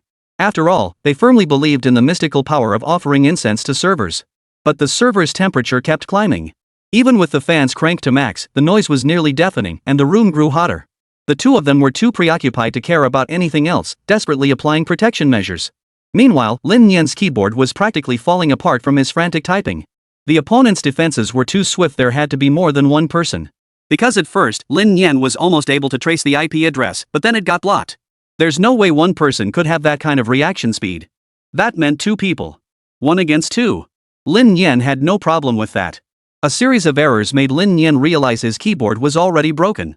He quickly unplugged it and plugged in another one nearby. The scene left the task force members speechless. He actually broke the keyboard? Is this kid serious? Everyone was thoroughly impressed. This kid had only been here a short while, yet he'd managed to break a keyboard that usually lasted 3 years without issue? Even old Shi's expression turned solemn at that moment. He had been glancing at Lin Nian intentionally and unintentionally for over an hour now. Lin Nian hadn't uttered a single word, just kept hammering away at the keyboard. Now that he'd broken one, it seemed he really did have something special about him. Just then, Lin Nian shouted, "Got it! The IP is locked. It's on Pingan Road. An IP address is unique to each computer user." Pinpointing it meant locating the source. Lin Nian promptly pinpointed the exact location. The task force members were stunned. Had a breakthrough finally emerged in their stalled investigation? Old Shi immediately shouted, "Get moving! Go arrest them!" After shouting, Lin Nian continued typing. Zhang Xiaoxiao was confused. "Didn't we already get the information? What are you doing? Play along with them to buy some time. They probably still think they haven't been discovered." Zhang Xiaoxiao nodded, half understanding, half confused because she truly didn't get it. Old Shi quickly dispatched personnel to move out immediately. Qian Weiqiang felt vindicated, lifting his head proudly. He looked at Old Shi with a silent challenge. Old Shi ignored him, thinking Qian Weiqiang was just showing off. After all, he hadn't cracked the case himself. Across the way, the 2 guys were still setting up their defenses, completely unaware their IP had been exposed. Seeing the enemy's offensive wane, they assumed the opponent had lost their nerve. "I told you they've got some skills, but when it comes to this, they're no match for us." Just then, the door burst open. Immediately afterward came the command, "Police! Freeze!" Chapter 62, Dead End? A turning point. The two guys who got caught were stunned. Police? Before either of them could react, they were handcuffed and loaded into a vehicle. At the same time, the police confiscated their server, along with all their equipment and files. Inside the interrogation room. "From now on, you answer whatever I ask. Don't entertain any illusions, it won't do you any good. We have ample evidence of your crimes. A confession will be your best course." The interrogator delivered the warning in a cold, expressionless tone. One of the two men was still half asleep. But they confessed what needed to be confessed. Inside the task force office, Old Sher frowned deeply as he reviewed the information they had provided. They have superiors? Well, this gang really plays for high-stakes layers upon layers of obstacles. Lao Sher clenched his fists. The confessions yielded little of use. Both of them were programmers unearthed 2 years ago. Initially, he was treated well by a man known as Brother Knife, only to be hired at a high salary several months later. He was always in charge of network maintenance and client development. The two of them only ever communicated with Brother Knife. Brother Knife could only be seen once every 2 months, and they never encountered a third person. It seemed they'd hit another dead end. Lin Nian was helpless after all, he had done everything within his power. Currently, this criminal syndicate operates from at least 2 separate locations. All coordination is handled exclusively by this Brother Knife. One location handles online solicitation, while the other manages offline transactions. The two sides have never met face to face, everything is managed by this intermediary known as Brother Knife. In other words, this Brother Knife is crucial right now. He's the key to breaking through the impasse. The task force convened a meeting where Old Sher outlined the next objectives. All resources were directed toward tracking down Brother Knife. Afterward, Old Sher approached Lin Nian. His usually stern face broke into a rare smile. "Young Lin Nian, your skills are impressive. Could you dig deeper into Knife, brother? Here are all the phone numbers he's ever used." Although the police force had its own cybersecurity unit, Lin Nian's efficiency seemed higher at the moment. Lin Nian nodded. Unfortunately, all these numbers were linked to overseas virtual machines, making substantial progress difficult. Meanwhile, Brother Knife had already learned that his subordinate had been arrested. Brother Knife clenched his fists, his face etched with fury. Arrested again? How come the cops have such a keen nose these days? Brother Knife immediately reported the incident. "You don't need to handle anything for now. Go lie low somewhere else for a while." Lu Cheng's voice came through, calm and composed. "But last time it was Old Dog's fault. If I leave, won't that make things harder for you?" Lu Cheng's voice grew irritated. "Forget about Old Dog. He deserved it. That bastard. You have to leave now. Before they catch you." Lu Cheng now knew he was being targeted. Escape was impossible. He could only pray this matter would be handled discreetly, hoping the eyes fixed on him would shift elsewhere. And the mere mention of Old Dog by Brother Knife sent a wave of irritation through him. Old Dog was Lu Cheng's distribution partner. Things had been fine until recently, when Old Dog casually mentioned the profit-sharing ratio was unfair. He wanted Lu Cheng to take less so he could get more. Lu Cheng had said he'd think about it, but that very night, Lao Go ran into trouble. This infuriated Lu Cheng beyond measure. Old Dog was already taking a hefty cut, and it was pure profit for him. While Lu Cheng appeared to be taking the lion's share, he was actually paying a much higher price. Then Lao Go started forcing shipments without warning, leading to his subordinates getting busted. Now the chain reaction has hit, even the online recruiters have been arrested. Damn it all to hell. Lu Cheng cursed under his breath. Daoj picked up on his frustration. "Boss, I'm pulling out. You watch your back. You go first. Make sure it's safe.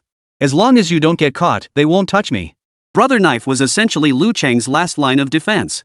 As long as Brother Knife stayed free, Lu Cheng remained safe. As for Old Dog, Lu Cheng wasn't worried. Though Lao Go's methods were highly questionable, he was in the same boat as Lu Cheng. Getting caught meant facing multiple charges simultaneously. Lao Go didn't have the guts to spill the beans. Even the slightest disturbance could destroy all his years of hard work in an instant. "Damn Old Dog.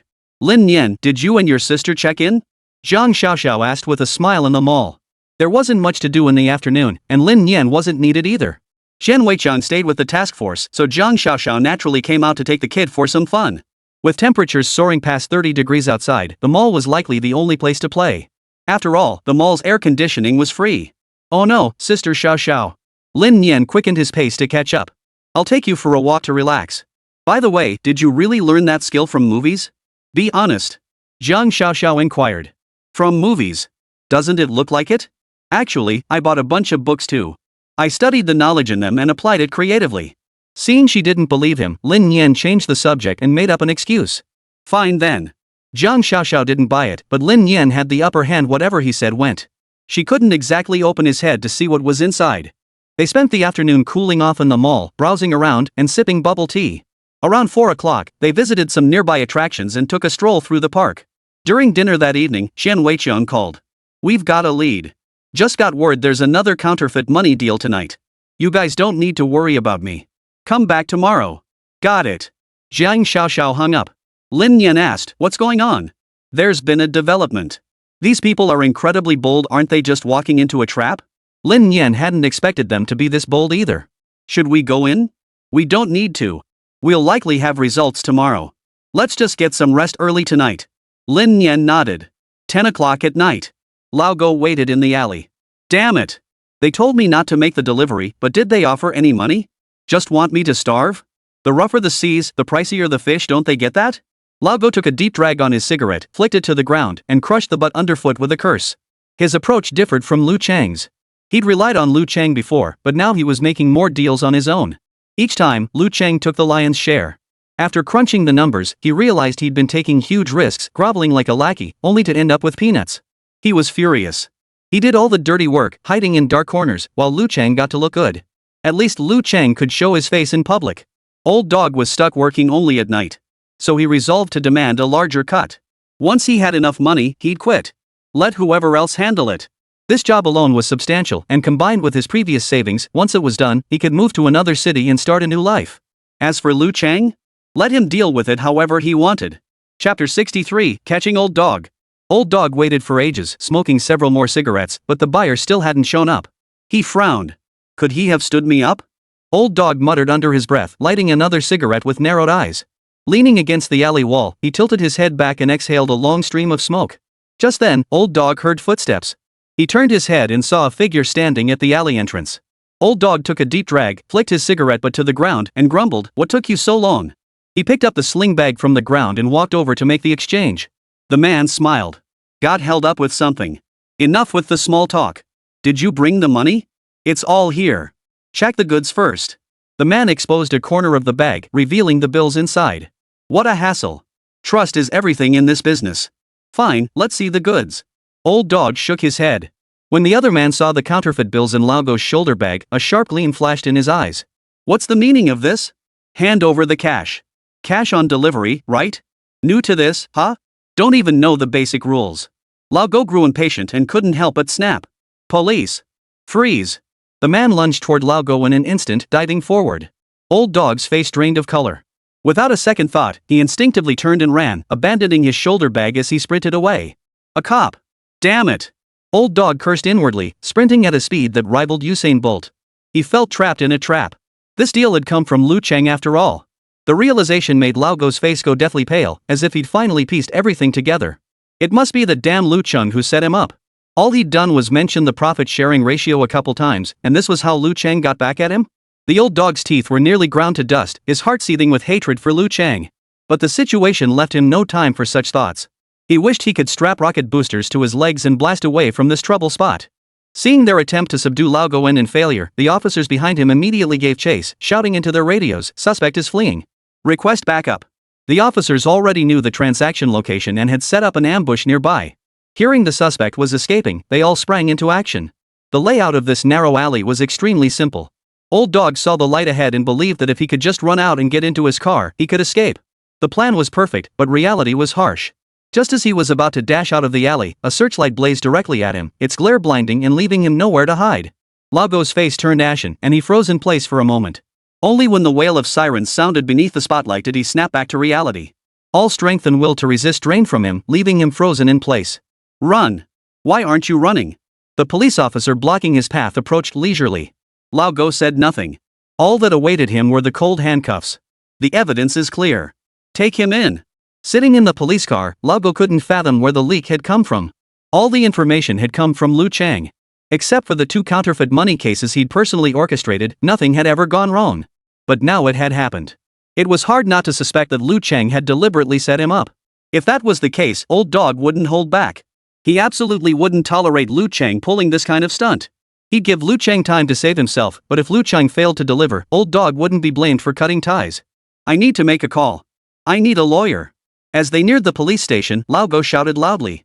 Upon learning Lao Go had been arrested, the lawyer assured him he'd handle the defense while calming Lao Go down. After hanging up, the lawyer immediately dialed Lu Chang's number.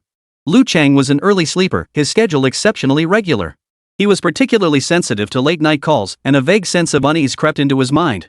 Lao Go got busted during a deal. Lu Chang's face darkened, his eyes flashing with gloom.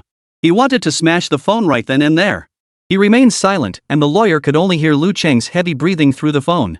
His breathing was heavy, as if he were struggling to steady his nerves. After 2 minutes of uninterrupted, deliberate breaths, Lu Chang's voice finally came through again. Got it. His tone was devoid of emotion, utterly calm. Just do your best to defend me. With that, Lu Chang hung up. He leaned against the headboard, leaving the lights off, simply staring at the empty room. The only light came from the moonbeams filtering through the window panes. Lu Chang couldn't figure out what that old dog was really after. Earlier, the old dog had demanded a higher cut of the profits, a demand Lu Chang admitted he hadn't met. But that didn't mean this idiot Lao Go could smash his own pot at this critical juncture. He was truly mad, and even more, he was courting death. Lu Chang never imagined anyone could be this stupid. He was practically running straight into the line of fire. He was asking for it. Killing himself is one thing, but dragging him down with him? Now Lu Chang was genuinely panicking. He'd already arranged for Brother Knife to leave, but he never expected Old Dog to get into trouble at this critical moment. Both Knife Brother and Old Dog posed direct threats to Lu Chang, capable of shattering his empire in an instant. That night, Lu Chang lay awake all night. Even so, he kept telling himself over and over that the police had no evidence against him and would never find his counterfeit operation. He numbed himself with this thought over and over. At least it hadn't completely collapsed. There was still a chance. The next day, though exhausted from a sleepless night, Lu Chang still followed his usual schedule to the company. Old Dog, however, was a different story. Lao Go had also stayed up all night, but in an interrogation room. No matter what they asked, he maintained the same stance. Any questions should be directed to my lawyer. I have the right to remain silent. He dragged out the process like this, refusing to say anything even when the evidence was staring him in the face. Deep down, Lao Go knew full well that Lu Chang couldn't possibly abandon him. The information he held was more than enough to drag Lu Chang down with him. It was precisely this knowledge that gave him his audacity. He was certain Lu Chang wouldn't abandon him so easily. Sure enough, first thing in the morning, the lawyer arrived on the scene to defend Lao Go. The lawyer began by asking Lao Go a few questions in a perfunctory manner. Lao Go answered truthfully. But his answers were all trivial, which infuriated the interrogators. We have solid evidence now. We don't want to hear your nonsense. Where did these counterfeit bills come from? And what role did you play in this? Old Dog chuckled, a smirk curling his lips as he sneered. I found them, I told you. I found them, so I wanted to sell them. Isn't this entrapment? A loud thud echoed as the interrogator slammed his hand on the table. Everyone on the streets calls you Old Dog. Just look at all the crimes you've committed.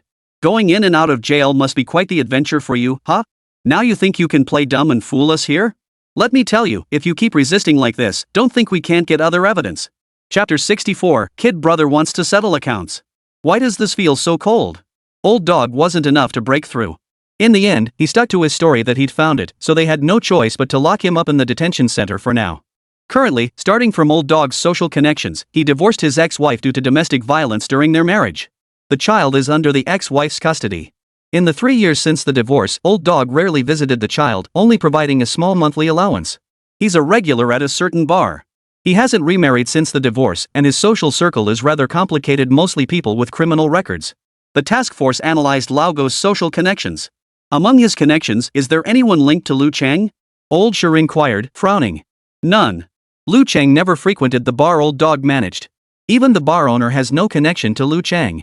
This was highly suspicious. If there was no connection, how did Old Dog manage to get involved with Lu Chang? Any leads on Lao Go's phone? Not much on the phone. We can't rule out the possibility that Old Dog had another phone. Old Dog's phone was practically spotless, no chat logs, no call records, nothing. It was completely normal. So we can only speculate that he has another phone that hasn't been found yet. Another dead end. Lin Nian arrived at the police station with Jiang Xiaoxiao around 10 o'clock, just in time to overhear them discussing Old Dog's case, which is why he muttered quietly downstairs. Of course, Lin Nian could only mutter to himself he wasn't part of the investigation.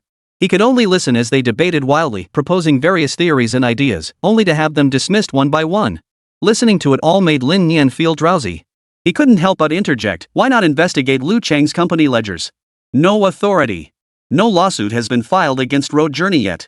We could coordinate with the tax authorities to audit them. We'd surely find something. What if we come up empty and Lu Chang turns the tables on us? Just do it. We can't just sit around doing nothing, can we? The task force members began discussing the feasibility of the plan. After about 2 minutes of discussion, Lao Shi stood up, contact the tax authorities. Go audit the accounts. As the current head of the operation, Old Shi felt they couldn't delay any longer. Otherwise, if Lu Cheng destroyed all incriminating evidence, progress would become nearly impossible. Moreover, their actions over the past 2 days had already alerted the target. They had to finish this in one go. The longer they dragged it out, the more likely problems would arise. Alright, those who stood guard last night can return to rest now. There's no need to push yourselves here.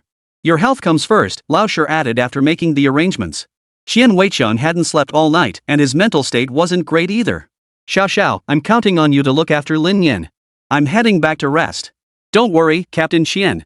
I'll drive you back. No need. I have someone to take me. While Jiang Xiao was talking to Qian Weicheng, Lin Nian had already approached Old Shi. Team leader Shi, I want to go too. I think I can figure out what's wrong. Lao Shi looked down at Lin Nian, his expression telling a story. Then you may come too. Though Old Shi hadn't said anything about the skills Lin Nian had demonstrated yesterday, he had already recognized her potential. This kid was a prodigy. If he went, he might just pull off something unexpected. Jiang Xiao turned around upon hearing Lin Nian's words, shook her head helplessly, and glanced at Old Shi with a hint of apology. After all, Jiang Xiao was under Qian Weicheng's command. Even team leader Qian spoke to team leader Shi in such a deferential manner, so she dared not say a word. But Old Shi remained quite friendly toward her. After all, he had witnessed her hard work. Xiao, is it? That live stream you organized in Ansheng was quite impressive. You're a promising talent. Thank you for the compliment, team leader Shi, Jiang Xiao smiled. Take this kid along on the trip. I hope you bring back some surprises. Though Old Shi could be sharp-tongued at times, he wouldn't speak harshly to someone not directly under his command. With his approval secured, the two climbed into the police car and set off. 2 vehicles in total, 1 tax authority car and 1 police vehicle. In the car, the other officers breathed a sigh of relief and chuckled at Lin Nian. You're something else, kid. You even managed to persuade Old Shi. Ever think about applying to the police academy? Come join us. Who knows, maybe you'll end up under my command someday. Now that's a bit much. He's from Ansheng. If he really goes to the police academy, he'll be stationed in Ansheng too. What does that have to do with you? All talk and no action. Everyone in the car laughed. Perhaps it was the accumulated pressure from Old Shi that made this outing feel like a welcome break. The moment Lu Cheng received the notification, his fists clenched tightly. He never imagined they'd come auditing the accounts so soon, without even a moment to catch his breath. Still, Lu Cheng wasn't overly concerned. After all, the books were meticulously kept. Even if they did come to investigate, nothing would turn up. His front company operated entirely within the law. No mistakes could possibly surface. Shortly after 11, 2 teams arrived. The tax officials were somewhat surprised to see Lin Nian.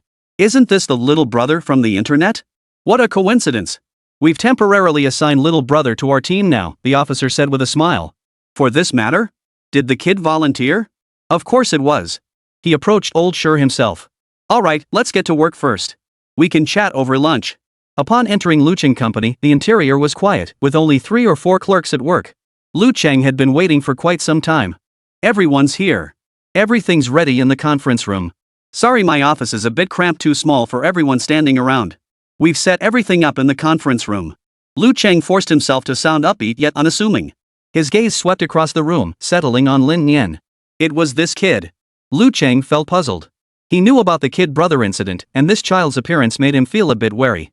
Too many cases had fallen apart because of this kid. He was practically a walking Sherlock Holmes. He had no choice but to be on guard. At that moment, Lin Nian also lifted his head to look at him, their gazes locking. The two stood in silent confrontation, neither yielding an inch. In the end, it was Lu Cheng who broke the silence with a smile. Little Lin Nian, right? I know you've been all over the internet lately. It's fine. It's all fake. How could you take online stuff seriously? Lin Nian replied. Lu Cheng's expression stiffened slightly before he regained his composure and invited everyone into the conference room. Though Lin Nian's attitude toward him wasn't exactly friendly, Lu Cheng sensed trouble brewing. Hopefully nothing bad happens. Lu Cheng silently prayed. The accounts are right here. Please take a look. Lu Cheng pointed to the ledger on the conference table. Thank you for your cooperation, Mr. Lu. Someone responded, while Lin Nian plopped down in a chair and began flipping through the ledger. Chapter 65, New Developments. Sister Wang loses the case. Lu Cheng had prepared thoroughly in advance, ensuring everything was in order from invoices and receipts to detailed billing records. Needless to say, he had prepared it all. His preparations were exceptionally thorough. The tax officials sat down to audit the accounts. Watching Lin Nian like this, Lu Cheng felt a pang of curiosity. He couldn't help but wonder inwardly, what is he up to? Could it be that this kid actually intended to audit the accounts? Wasn't that laughable? Could he even understand it? Lin Nian was completely absorbed in his work, entering a state where nothing else existed. After all, he possessed the skill of a god-tier accountant. You could say he'd trained at Tichia Bridge Prison. His bookkeeping skills were top-notch, and so was his auditing ability. His eyes functioned like a high-speed computer, detecting discrepancies in any ledger with a single glance. Several stacks of printed ledgers now covered the table. Lin Nian's gaze swept rapidly over them, moving from top to bottom, one sheet after another. He never lingered on any single sheet for more than a minute, yet even so, Lu Chang felt the pressure mounting. Lu Chang wasn't afraid of an audit, but he couldn't withstand Lin Nian's method of scrutiny. Lu Chang's expression stiffened, though he still forced a smile. Suddenly, Lin Nian paused, scrutinizing one entry closely. This pause made Lu Chang's heart skip a beat. Had she discovered something? "Young Mr. Lin, what's the matter?" Lu Chang asked with a cheerful smile. "Is there a problem?" Lin Nian withdrew his gaze and looked up at Lu Chang. "Nothing's wrong. I just got distracted for a moment." Lin Nian replied with a cheerful smile. He had already noticed the problem, but he couldn't tell Lu Chang. Telling him would be like stirring up a hornet's nest. But that alone wasn't enough. Lin Nian needed more evidence. "Rest assured, I've always conducted legitimate business. I guarantee no illegal activities, and I welcome your oversight."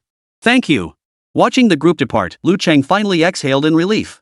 That kid Lin Nian had made a big fuss for nothing. He hadn't uncovered a thing and had only caused him to worry for no reason. Lu Chang exhaled deeply, his heart finally settling.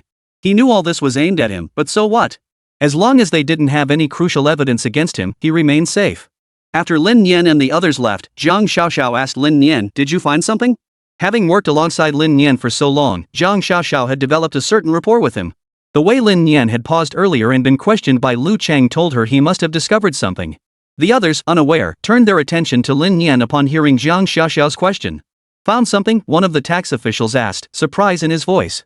She had reviewed the ledger too, yet hadn't spotted any irregularities. Could Lin Nian really have uncovered something? Was he that extraordinary? Lin Nian nodded calmly. "Yes. It's not overly complicated, just an issue with the flow of a 200,000 yuan invoice." "Ha?" Everyone turned to Lin Nian, waiting for his explanation. "It's simple. I don't know if you heard what was said earlier today about Old Dog." "I overheard some of it. The bar where Old Dog frequents just now, I saw a corporate transfer from Lu Chang Company going to that very bar." "This?" The others were puzzled. "What did this prove?" "To me, this is the breakthrough. I also noted other companies receiving large corporate transfers from him. If any overlap occurs, we'll have something." Lin Nian stated his assessment. As he spoke, he typed all the company names he had noted down onto his phone. Seeing Lin Nian's meticulous approach, the others' perceptions of him shifted abruptly. No one had expected Lin Nian to be this thorough, not overlooking even the smallest details. His reasoning made sense, and the execution wouldn't be complicated. Lin Nian then sent the list of company names to them. They reported to Old Shi. Upon receiving the message from his subordinate, Lao Shi's eyes lit up, launched the investigation immediately. He picked up his phone again and asked his subordinate, who handled this. "Young Lin Nian." "Lin Nian?" Old Shi was taken aback, a smile breaking through his controlled expression. It seemed sending Lin Nian to handle this was indeed the right call. Here came another new lead. This kid sure knows how to surprise people. The task force members launched an investigation into the companies Lin Nian had provided. Many of the companies involved in Lu Chang's large sum transfers turned out to be shell companies. They traced the network of relationships among these corporate entities. Following every lead without exception, the investigation finally yielded results. One company, though receiving few transfers from Lu Chang, was confirmed to be owned by one of Laogo's criminal associates with a prior conviction. This made sense, using Old Dog's crony as a frontman also indicated Old Dog's connection to Lu Chang. This lead consumed the entire afternoon. But Old Shi didn't care about that. He was decisive and swift in his actions. With a lead in hand, he immediately dispatched people to investigate. Evening. Lin Nian received a message from attorney Lu at Anqing Law Firm.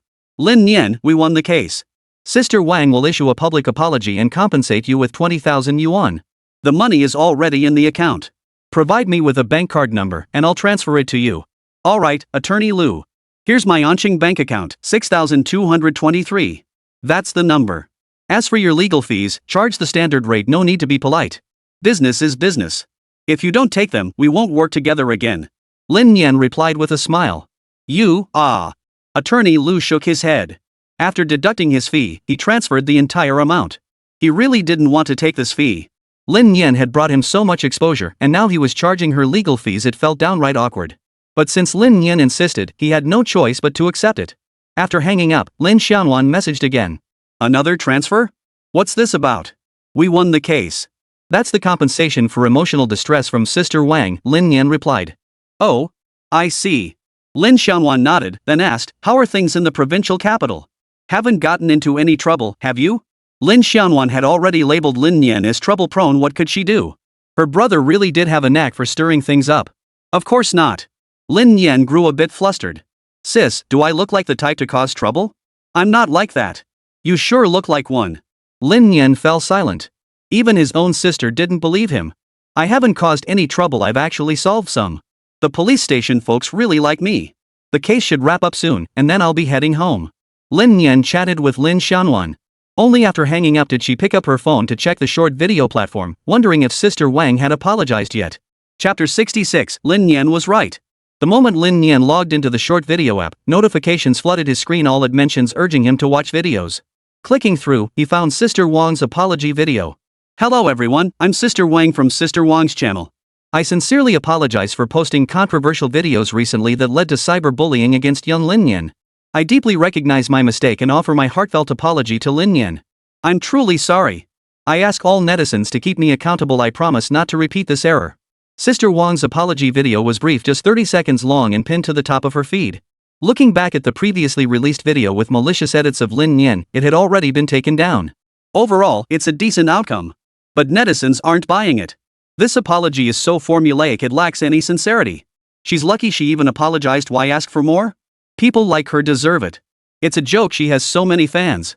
She doesn't know she's wrong, she knows she's finished. I watched the court hearing video. Lin Nian's defense lawyer said her actions severely infringed on minors. If she doesn't apologize, the other party will appeal. Then it won't just be about an apology, she'll lose her account. So that's why the tough cookie finally backed down. Turns out this is why. Cyberbullying a minor? She really took the cake. Justice served, so satisfying. After posting her apology video, Sister Wang collapsed onto her bed, her face pale and haggard. After the court battle, she returned home in a daze and immediately posted the apology video. Reading the comments from netizens, she felt like crying her eyes out. It was the same during the court hearing, a crowd of people insisting she was entirely at fault. She had intended to speak further in court, but received a warning instead. She knew any further explanation would be futile, utterly useless. So she had no choice but to accept it. Just as she was feeling distressed, her son walked past her again, avoiding eye contact. Seeing this, Sister Wang immediately snapped, "Stop right there. You see your mother and don't even say hello." Her son immediately stood still, looking timid. He lowered his head and whispered, "Mom. You little rascal. Have you finished your homework? Look at how dirty you are. You went out playing again, didn't you? How many times have I told you those kids are no good? Your most important task right now is studying, do you understand? I enrolled you in classes, and what do I find? You skipped them. Tell me where you went. What were your test scores? Have you any ambition left?" Sister Wang unleashed all her pent-up frustration on her son.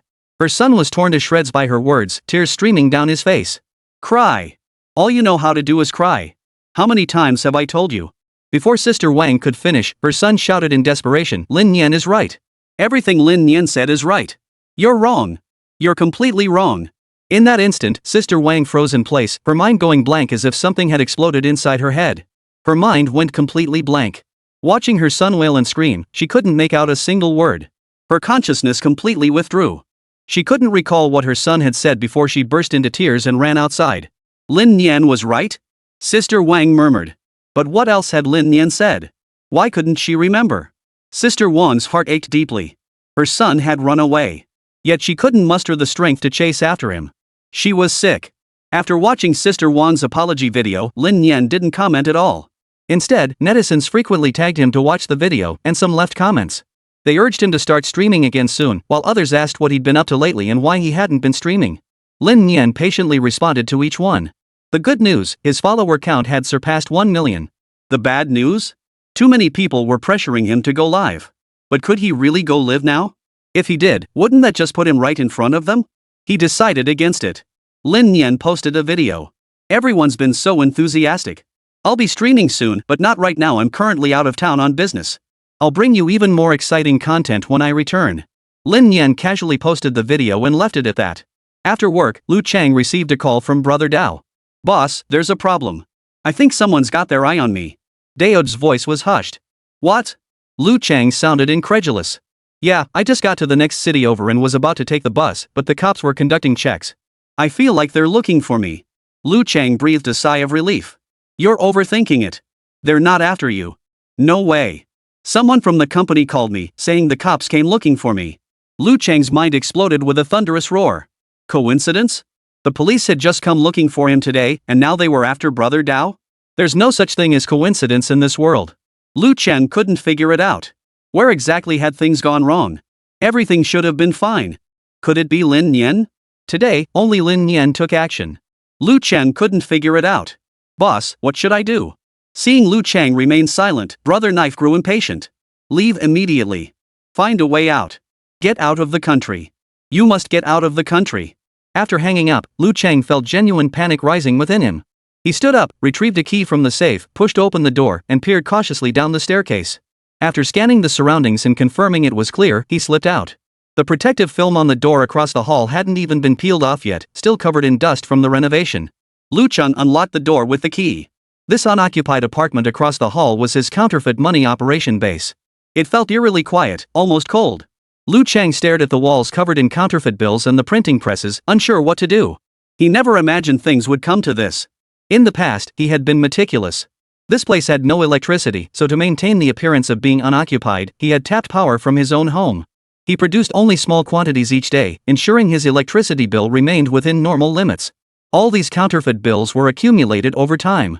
Later, as his operation grew larger, he had strictly controlled shipments to ensure everything remained normal. It should have been fine. But that old dog, that good-for-nothing, had to screw things up. His actions completely ruined Lu Chang's plans for the past few years. There was no way to dispose of it, and burning it was out of the question. Lu Chang sighed deeply, locked the door, and headed home. He hid the key away again.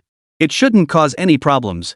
Lu Chang had never brought a second person to this place, so even if he got caught, no one would likely discover it. Brother Knife was quickly subdued. They'd spotted him the moment he made that phone call. Please cooperate with the investigation. Come with us. Brother Knife nodded repeatedly. Officer, there must be some misunderstanding. Brother Knife's mind raced. All he wanted now was to ditch the phone or smash it to pieces. Because he just contacted Lu Chang with it. If seized, the connection would be exposed. Chapter 67, Brother Knife's Arrest. Sir, there's no need to be nervous. This is just a routine check, one of the officers said expressionlessly. Brother Knife glanced around.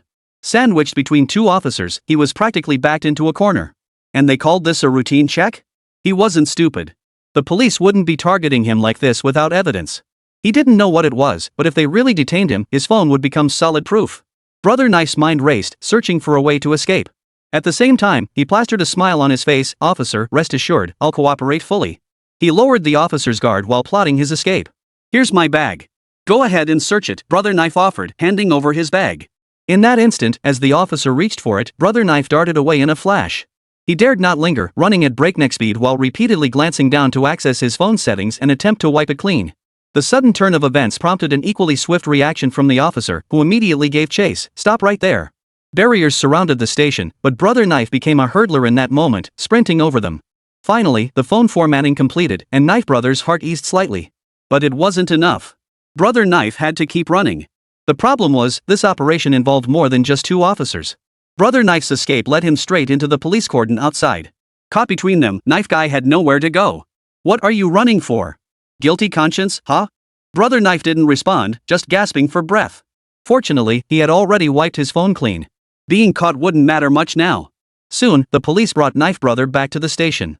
Though his true identity remained unknown, interrogation commenced immediately. The suspect fled during arrest and wiped his phone. One team of officers interrogated Brother Knife. Another team reported to Old Sure. We reasonably suspect this suspect must be a major breakthrough. Otherwise, he wouldn't have risked formatting his phone. Lao Sure nodded thoughtfully. Reasonable assumption. Is the SIM card still available? Request call records from the carrier. Data destruction isn't critical. The SIM card might still yield clues. Understood. The interrogation of Knife Guy yielded little progress. He remained tight-lipped on key issues, and even when asked indirect, non-critical questions, he maintained a playful demeanor, feigning ignorance and offering no openings whatsoever. This made the interrogation considerably more difficult. But the telecom provider delivered good news. The last person Brother Knife contacted was none other than Lu Chang. This meant Brother Knife was highly likely to be Lu Chang's subordinate. Before this, the police couldn't confirm that Knife Brother was indeed Knife Brother, but now it was different. Bring in those two server guys. Have them identify Lao Go and him separately. Old Sher pointed at Brother Knife in the interrogation room. Moments later, the first two arrested individuals were brought in. Upon seeing Brother Knife, they immediately identified him as their upline, Brother Knife. From their perspective, making the identification could reduce their sentences.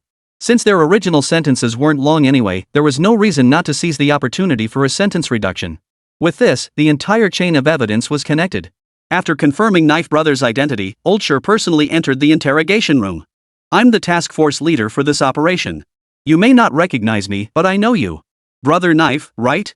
Daoj's eyelids twitched violently. He couldn't fathom how his identity had been uncovered.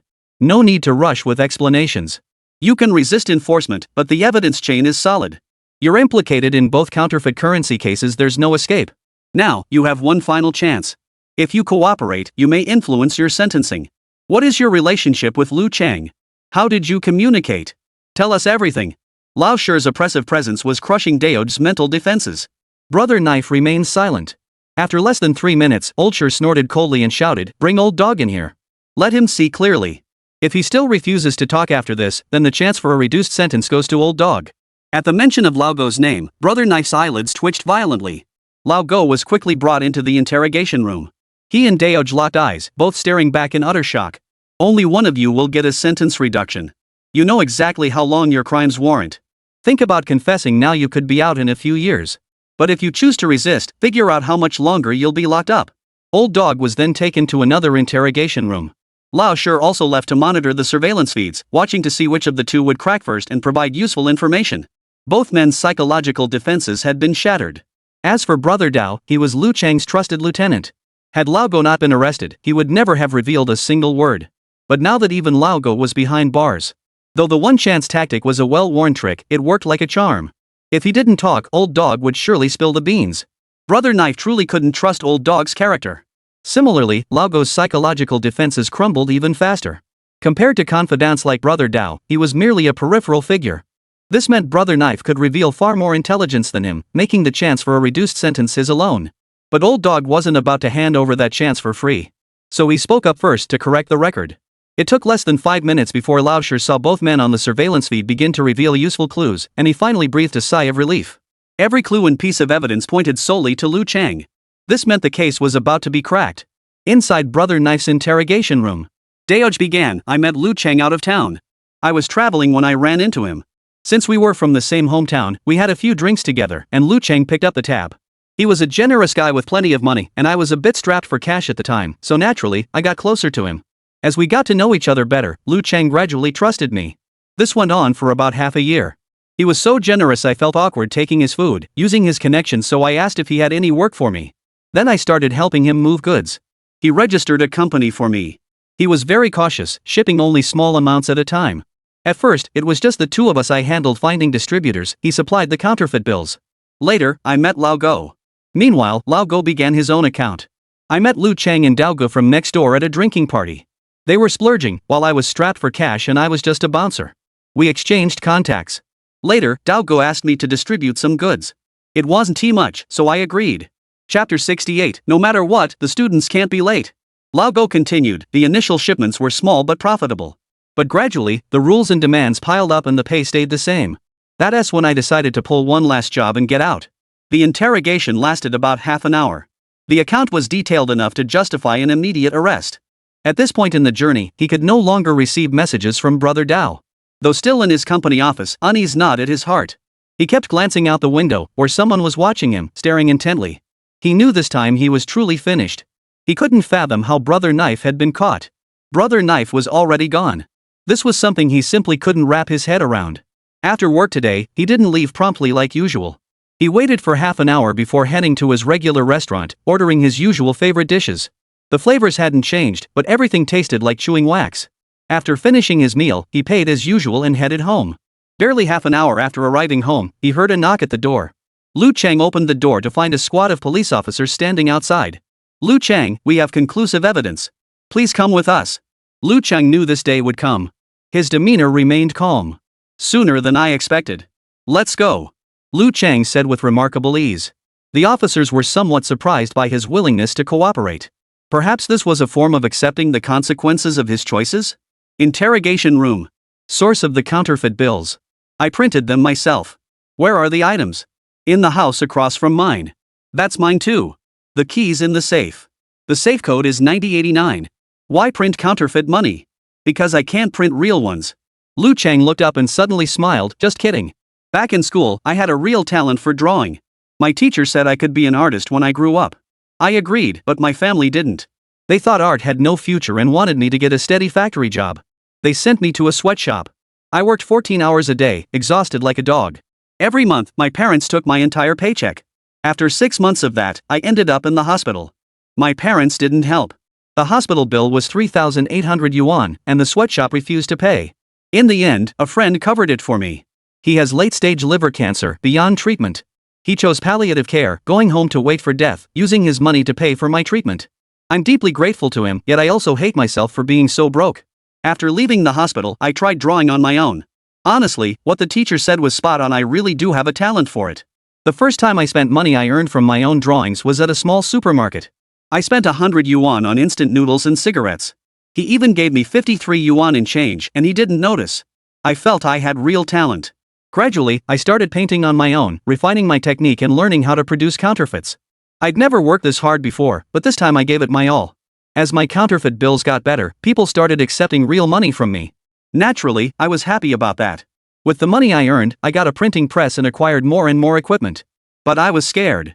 So I started studying again, learning how to avoid detection, improving my counter-surveillance skills. Lu Chang recounted much from his first forgery to each subsequent shipment. The interrogation transcript ran for 2 hours. When Old Sher returned to the task force, he smiled and said, "Thank you all for your cooperation during this period." "Thank you. The case is officially solved. I've seen everyone's hard work. I'll apply to the chief to give everyone time off." "Yes. It's finally over. All that hard work paid off." Lin Nian couldn't muster any joy. It wasn't that he was unhappy about the case being solved. Rather, it was because after the case was solved, his first task was to teach people how to spot counterfeit bills. Lin Nian was speechless. "It's just that while others get holidays, I have to work." A day later, Lin Nian was still teaching people how to spot counterfeit bills. Meanwhile, Old Sher was already giving interviews. "The counterfeit currency case in our city has been solved, and all suspects have been apprehended. I won't take credit for this, it's the result of the entire team's efforts. We also owe a debt of gratitude to a young child, Lin Nian. Little Lin Nian made an enormous contribution to this operation." The report was simultaneously posted online. Netizens had been bored lately due to Lin Nian's absence from streaming. Now that news about Lin Nian surfaced, they clicked in to see what was going on. "What? Kid brother cracked a major case? Dude, your persona just crumbled. Aren't you supposed to be creating major cases?" Ahem, no wonder little kid said he was on a business trip, turns out it really was a business trip. He's on TV. What's up with little kid? He's got some serious skills. Why isn't this live? I wanna watch. Live stream? You're dreaming. Streaming while solving a case? Do you think the suspects won't be watching their phones? Live streaming is basically giving away all your clues. They'd destroy every piece of evidence. 666, he's really made it big. Why can't I see kid brother on screen? What's up with that? Monday morning, Chen Weiqiang sped down the highway. In the backseat, Lin Nian was nodding off when she finally spoke up. "Captain Chen, it's fine. You don't need to drive this fast." He already received his bonus, not much, just 20,000 yuan, which he transferred to his sister's account. "What do you mean it's no big deal? I'm a 20-year veteran driver, I'll make sure you're never late." Hearing this, Lin Nian felt like crying. It really could be handled in 2 days, no disruption to classes at all. He glanced at Jiang Xiaoxiao, who was still sound asleep in the car. Why did he have to rush back to school? "Captain Qian, I feel a bit queasy, my stomach hurts. Could we pull over at the service area so I can use the restroom?" "No way. Hold it. Once we get to school, you can do whatever you want. I'm not letting a student be late." With that, Chen Weiqiang stepped on the gas even harder, speeding recklessly. Lin Nian felt like crying. Finally, just as class was about to start, Lin Nian made it into the classroom at the last possible moment. "Lin Nian, I saw you on TV," her deskmate, Li Chen, chuckled awkwardly. "Yeah, normal. I'm a legend, getting on TV is pretty standard, right?" Lin Nian replied casually. "Wow. Can you get me on TV too? I want to be on TV too." "Me too. Me too." After Li Chen spoke, the students in front also turned around and chimed in. They all stared at Lin Nian longingly, desperate to be on TV. Lin Nian sighed, "Getting on TV isn't that easy. Then why was it so easy for you to get on TV? Because I'm good.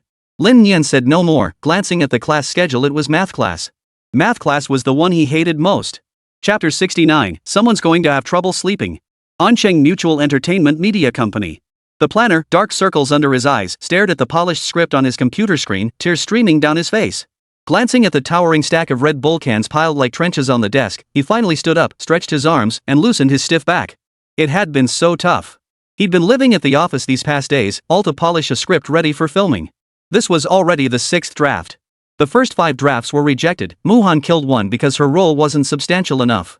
The boss rejected one because it wasn't eye-catching enough. The operations team rejected one draft, claiming it lacked explosive moments and dramatic twists. The last 2 were scrapped, one for being too grandiose, the other too sparse. This 6th version was finally polished to perfection. He had truly burned himself out. Stretching his stiff back and waist, the operations manager hit Ctrl+S to save the file. After reviewing it one last time to confirm everything was in order, he opened the company group chat. It's polished now. He then shared the 6th version in the group. 2 minutes later, the boss messaged, "At all members, assemble in the conference room."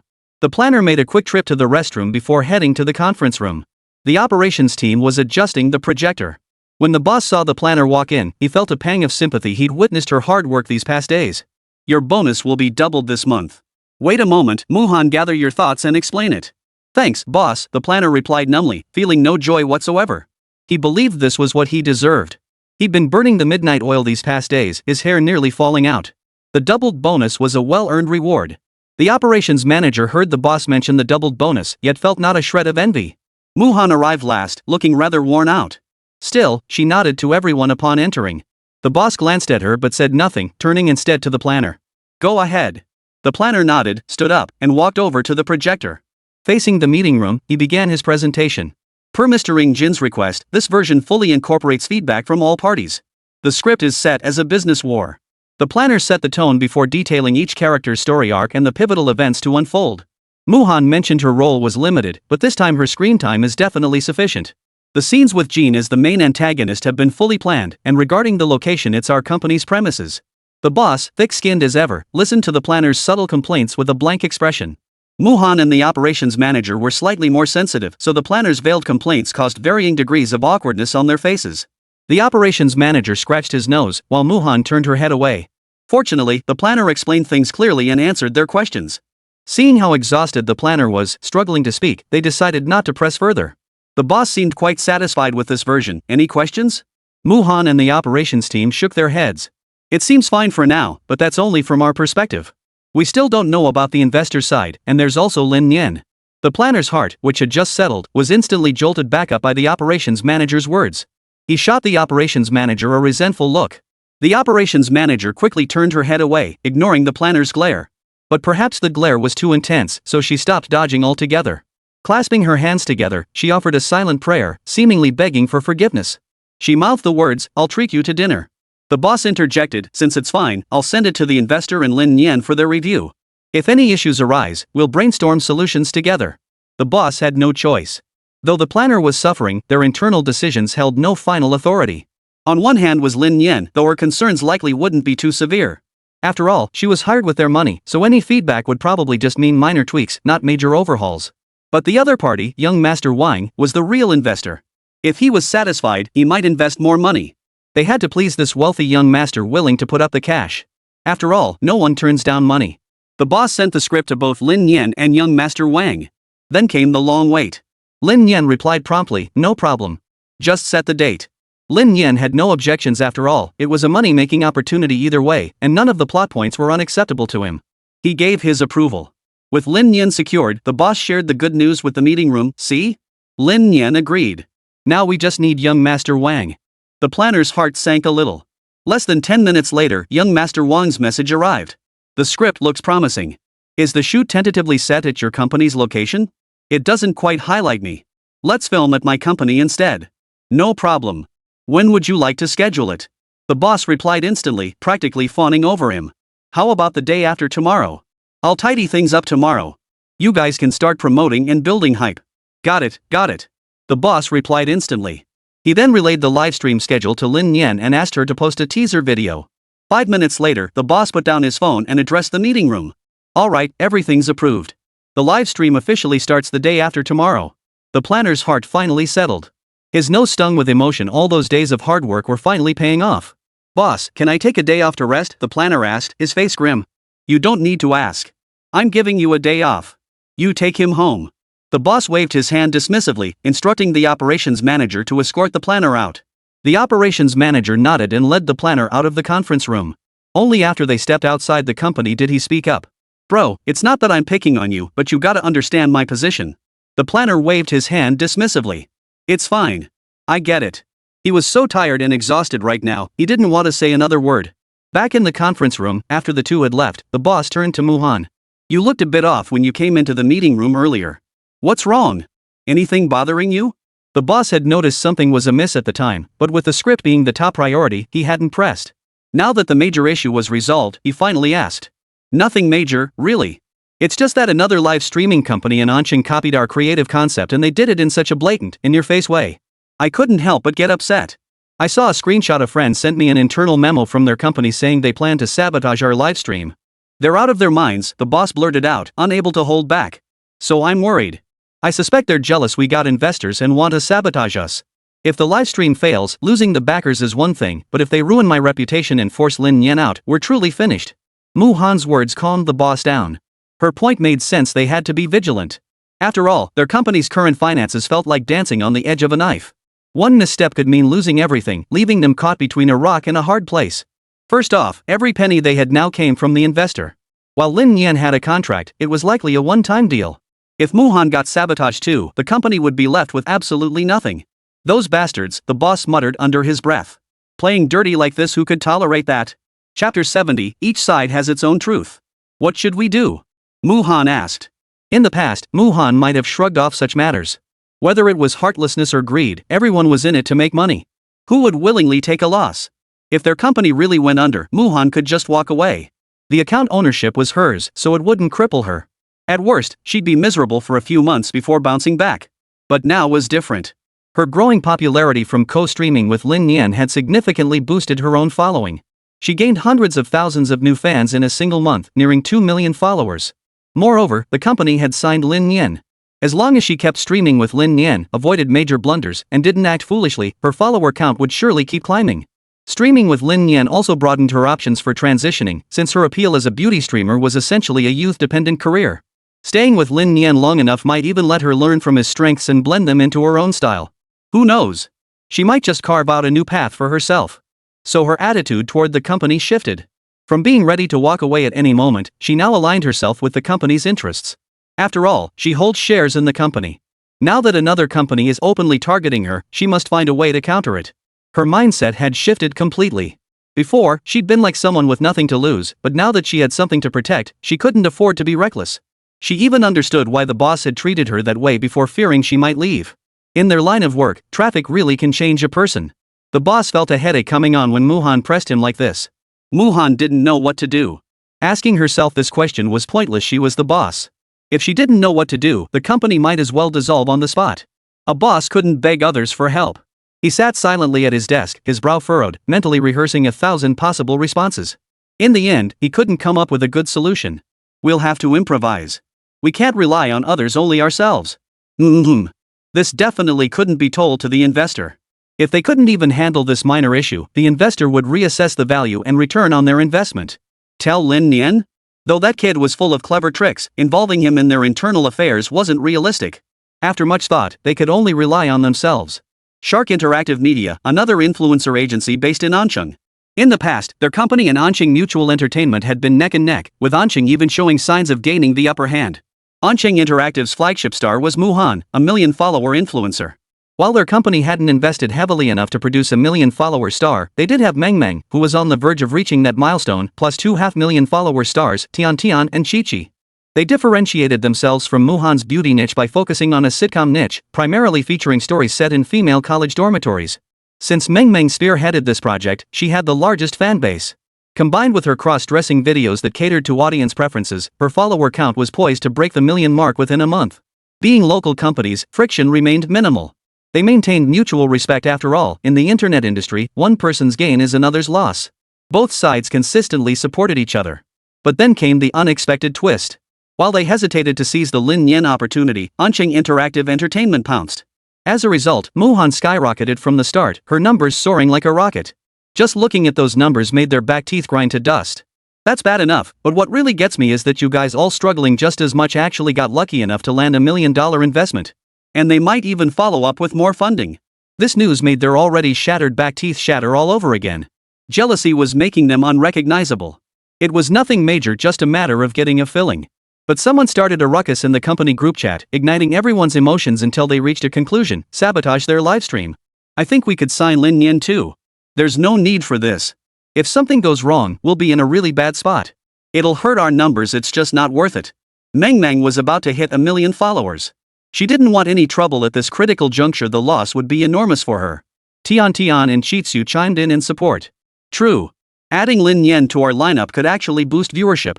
This approach is a zero-sum game, it's bad for everyone. Neither of them was keen on pursuing this scheme.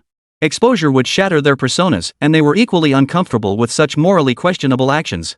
But Shark's boss disagreed. The situation is crystal clear: Lin Nian won't sign with us anytime soon, and we have no idea how long their contract with her lasts. Time is money right now. Lin Nian's popularity keeps soaring. If their collaboration continues, Muhan's follower count will only grow. At this rate, hitting over 2 million by month's end is a certainty. How can we possibly compete then? They might even siphon off our traffic. You might manage to hold your ground, but that's from your perspective. Have you considered the company? The company invested in promoting you, not to have you oppose its decisions now. If you have any concerns or ideas, speak up so we can discuss and resolve them. The boss had a point. The company invested heavily in promoting them, and now, at this critical juncture, they weren't pulling their weight, they were even casting dissenting votes. The boss had already harbored some dissatisfaction with the clique of the three of them before this, though he hadn't shown it. Now, at this critical juncture, they were diverging from the company's direction. How could the boss not be furious? From the boss's perspective, investing so much money, time, and effort into cultivating these three influencers only to have them turn into ingrates was an insult he couldn't stomach. His own investments had turned into ingrates, while the rival companies were poised to become major internet sensations. The stark contrast between them felt worse than death itself. The shark boss was truly on the verge of losing his mind. But if we really go through with this, the risks are too much for us to bear. Meng insisted stubbornly, convinced the boss had lost his reason and become a slave to his emotions. This was extremely detrimental to the company's growth. What do you mean we can't bear it? We're already fighting with our backs against the wall. If we don't go all out now, we're just waiting to die. Do you think we can sustain this online presence forever? We'll just be slowly devoured, and eventually, all of us will vanish into obscurity. Got it? It's not as simple as you think. To survive online, it's sink or swim. If we don't take drastic measures, we'll be swallowed whole by others. The boss declared with fierce intensity. Chapter 71, New Tools. Meng and the others were speechless in the face of the boss's argument. To them, the situation hadn't reached the point of desperate measures. They were in different leagues. While they envied Muhan's rapid follower growth, they accepted it as fate, something beyond their control. But the boss's attitude, this stubborn refusal to admit defeat, left them no room to remain neutral. They could only voice their opinions, though the final decision ultimately rested with the boss. A crucial reason was the fundamental difference between them and Muhan. Muhan's followers came organically, not cultivated by company operations. They, on the other hand, rose to prominence backed by the company's resources. The accounts themselves belonged to the company, and if they wanted to claim ownership, they'd have to pay a penalty fee. They couldn't afford that money right now, so they still had to obey the boss. I've already explained the risks to you.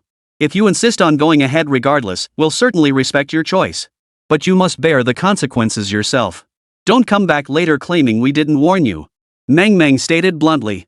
Tian and Chitsu nodded in agreement, fully endorsing Meng's words. The shark boss gritted his teeth. I know. I'll take full responsibility myself. No need to remind me. Despite the unpleasantness, since consensus had been reached, they would proceed with discussions.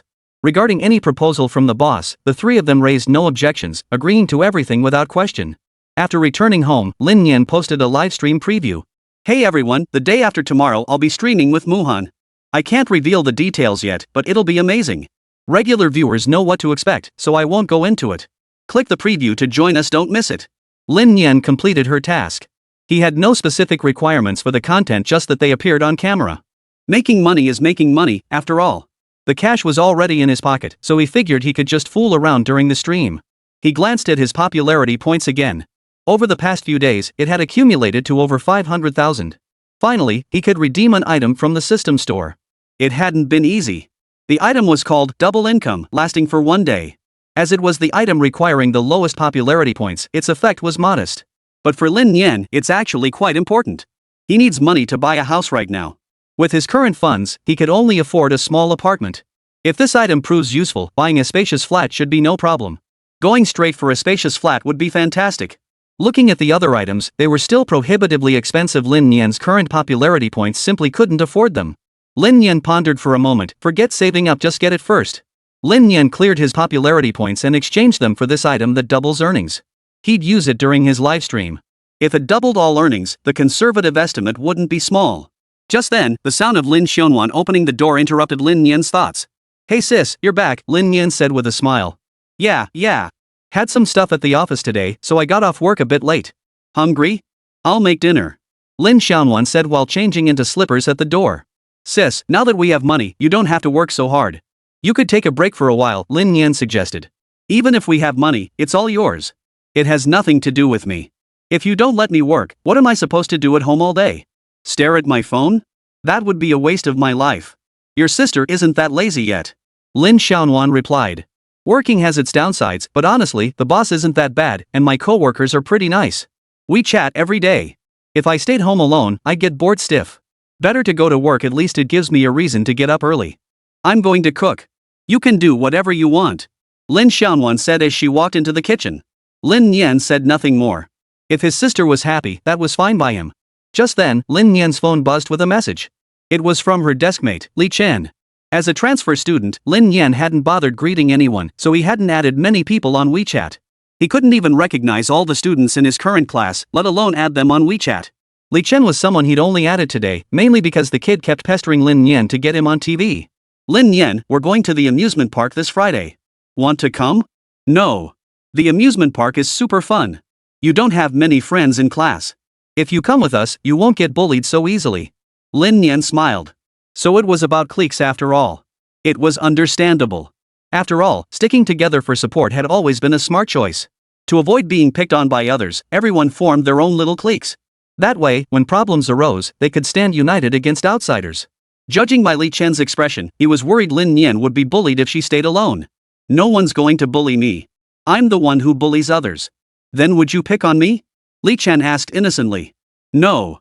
Just then, Lin Xianwan peeked her head in. "Are you chatting with someone? Who is it? A classmate?" "Yeah, they invited me to the amusement park." "I don't want to go," Lin Nian replied honestly. "Why not? Isn't it good to hang out with classmates?" "When is it?" "Just go then," Lin Xianwan suggested. "Friday afternoon after school, then. I'll see if I have time." After saying that, Lin Nian turned to Li Chen and added, "I've changed my mind.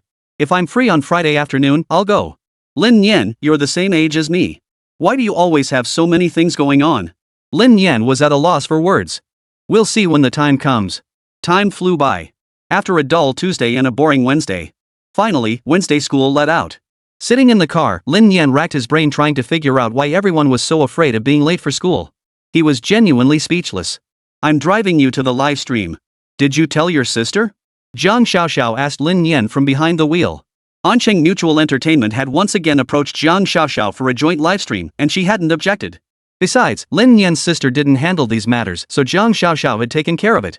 The main reason was that Lin Nian didn't want Lin Xianwan to be involved. During their conversations, Lin Nian had deliberately avoided mentioning Lin Xianwan, and Zhang Xiaoxiao had noticed this. Thus, it fell to her to handle it. "I told you, she has no objections." Zhang Xiaoxiao focused on driving. It was rush hour, but thankfully just heavy traffic, no gridlock. Otherwise, they would have been delayed for ages. Following the navigation, they finally arrived at the designated location, Runfeng Tower. Runfeng Tower was quite famous in Ansheng, standing 33 stories tall. The live stream location was on floors 30 to 33. All 3 floors belonged to young Master Wang and his company. In the underground parking garage, Lin Nian spotted Mu Han and the others again. "Everyone's here. Let's head upstairs."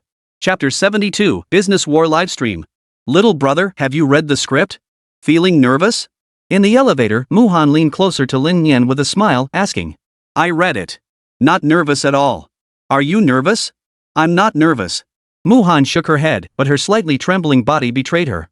She worried Shark might show up to cause trouble, and she also felt a bit of trepidation about the live streaming venue. After all, it wasn't their company's space, making her feel somewhat uneasy. "Nice to see you again. I wish Miss Jiang could be on camera too, the boss said regretfully, looking at Jiang Xiaoxiao. I'll host the opening segment, did you forget? Jiang Xiaoxiao replied with a smile. The boss slapped his forehead. Oh dear, what a brain I have. I just said we didn't assign a role to the police beauty. If there's a next time, I'll definitely have the planning team arrange it. No need, Jiang Xiaoxiao replied with a smile. The planner glanced up at the boss, his eyes brimming with resentment. All you had to do was open your mouth, and now I'm stuck with this mess. The elevator reached the 33rd floor. Outside, crew members were setting up props and adjusting equipment. Meanwhile, the 33rd floor was bustling with people from various companies. At that moment, young Master Wang approached, dressed in a white casual outfit. You're here. Don't mind them, they're all here to assist with our livestream. Young Master Wang gestured toward the company employees working overtime. After all, they were filming a business war drama, so it wouldn't make sense for the company to have no one present. It was just a bit of a hardship for them. With Wang being so wealthy, he probably wouldn't skimp on overtime pay. So this must be Lin Nian, huh? Ha ha. Nice to meet you, kid. I found your live streams quite entertaining, so I thought we could try co-hosting one together. If we work well together, how about I invest in one of your movies? Young Master Wang said with a cheerful smile. A movie? Haha, sure. Lin Nian didn't take it seriously. Streaming and filmmaking are two different ballgames.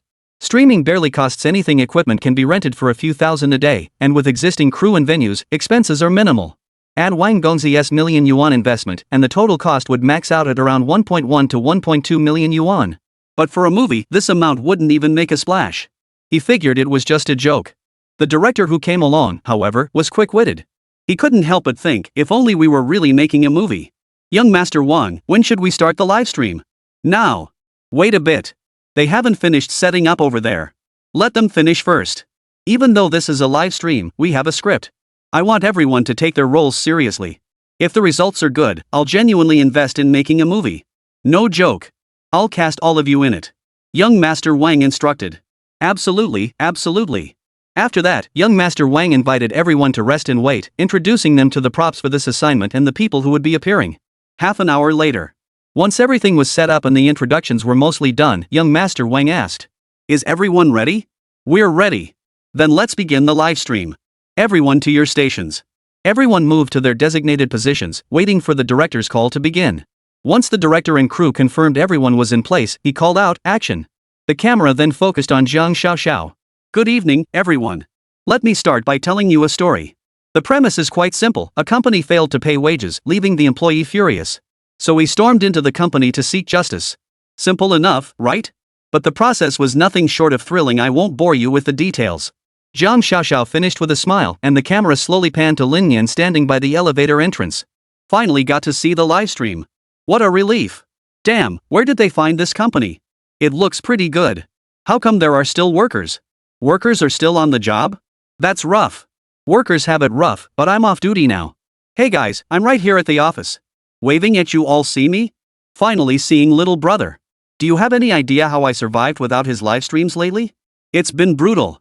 The moment he went live, his stream hit over 100,000 viewers and shot straight to the top of the local rankings. Lin Nian had already activated the doubling item.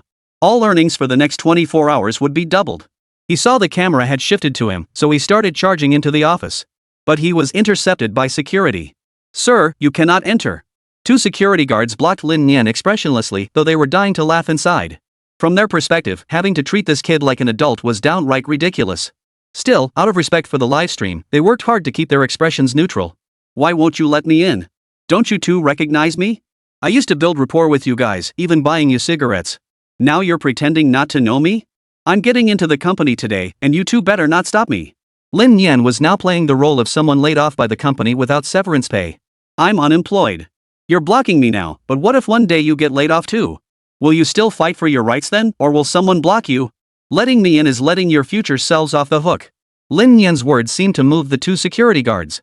The commotion at the elevator entrance drew the attention of office workers, who turned their heads to watch the spectacle. What's little brother acting out now? Didn't the police officer say earlier that kid brother is here to fight for his rights? I'm here in person, trying not to laugh is killing me. Supporting righteous advocacy these days, they really don't leave any room for working stiffs. Suddenly I totally relate. Damn this empathy. It's because so many people are unemployed these days. Meanwhile, the live stream switched to another camera angle. It was Mu Han and Wang Gongzi. Mr. Wang was naturally the boss, while Mu Han served as his secretary. Seeing the cameraman's signal, Muhan smiled and said, "Boss, here's the list of layoffs for this round. Please review it." Mr. Wang, his legs crossed, gave a slight nod. Just as he was about to speak, he frowned and asked, "What's the commotion outside?" Muhan walked to the doorway and glanced out. It's one of the laid-off employees causing a scene. "Boss, you needn't concern yourself." Young Master Wang frowned. Why is he causing trouble? Is the compensation insufficient? No way. Our company values reputation above all else. How could the compensation be insufficient? It's pure greed, like a snake trying to swallow an elephant. He's doing this on purpose. Muhan said nonchalantly. I see. Is he on this layoff list? Yes, right here. What a classic case of turning the tables. Muhan's performance is truly masterful. I'm so furious my teeth are itching. Legitimate rights protection is being twisted into greed and ambition. What a useless bureaucrat. Chapter 73, Layoffs strike at the heart. Workers everywhere are feeling this pain. No job security is bad enough, but getting fired and then humiliated on livestream? I can't even bear to think about it. This livestream is like ripping out your heart and pouring salt on it. It hurts. This livestream may cause distress. Viewer discretion is advised. Young Master Wang glanced at the layoff list in his hand and asked, he made this layoff list. Does he have any important documents in his possession? Rest assured, Mr. Wang. Nothing at all. He's just been with us longer than most. Muhan shot him a cold glance and replied flatly. His outburst is damaging the company's image. Have him come in for a talk. Wang Gengzi instructed. Muhan stepped out of the office, the cameraman following her every move. It must be said, the cameraman knew exactly how to frame shots. Long legs encased in tight black stockings, accentuated by a professional bodycon dress. The cameraman's low angle was clearly designed to captivate the livestream audience. Love this angle, camera operator, you're on my good side. Muhan's figure is seriously amazing. Those legs have just the right amount of meat. Perfect. This million-follower influencer isn't fake, she's the real deal. She shows off what she's got without holding anything back from us guys. Enough with the body talk upstairs. Did we come here to look at bodies? Exactly. But I already screenshotted it, just a quick edit and it'll make perfect wallpaper. Share it. Please share.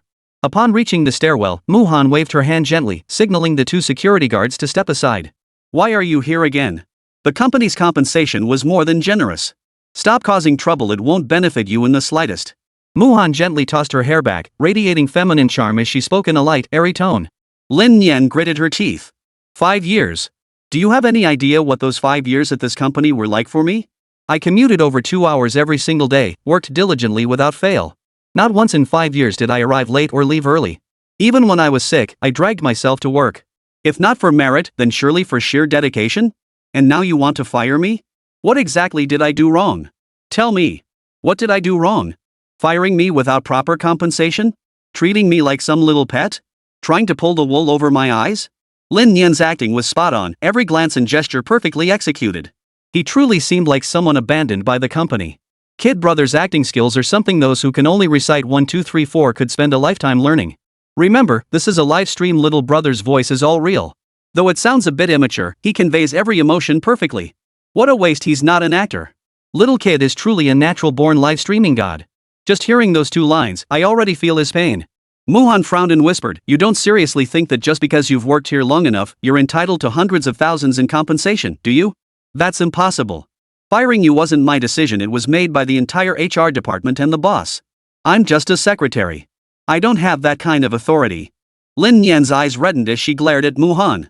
And you have the nerve to talk about compensation. This is what I deserve. You owe me what's owed to me. The entire company saw it. This is how you treat veteran employees. Muhan's expression shifted slightly before she replied. Mr. Wang said any issues should be discussed in the office. Don't disturb colleagues who are working. Scared now? Where was that fear earlier? Now you realize it affects your co-workers?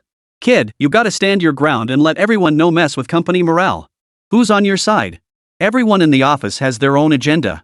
If you quit, plenty of others will take your place. Let's see how Kid handles this. 5 years of service and hundreds of thousands in benefits. Getting screwed over like this is a sweet deal for the company.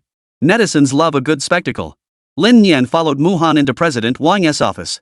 President Wang scrutinized Lin Nian from head to toe. After a long pause, he crossed his legs, folded his arms over his chest, and declared, I'm aware of your situation. You were dismissed for failing performance evaluations. There was no withholding of your wages or severance pay. We've seen your dedication over the years, but failing the assessment means you didn't meet standards. I've already shown considerable goodwill by paying your wages and bonuses. This new drama you're creating makes things very difficult for us. Here's what we'll do. Considering your years of service to the company, I'm willing to discuss with the board about retroactively paying you a 30,000 yuan bonus. How does that sound? Mr. Wang's approach was simple and universal, the carrot and stick method. It always worked wonders for smoothing things over. Did you hear that?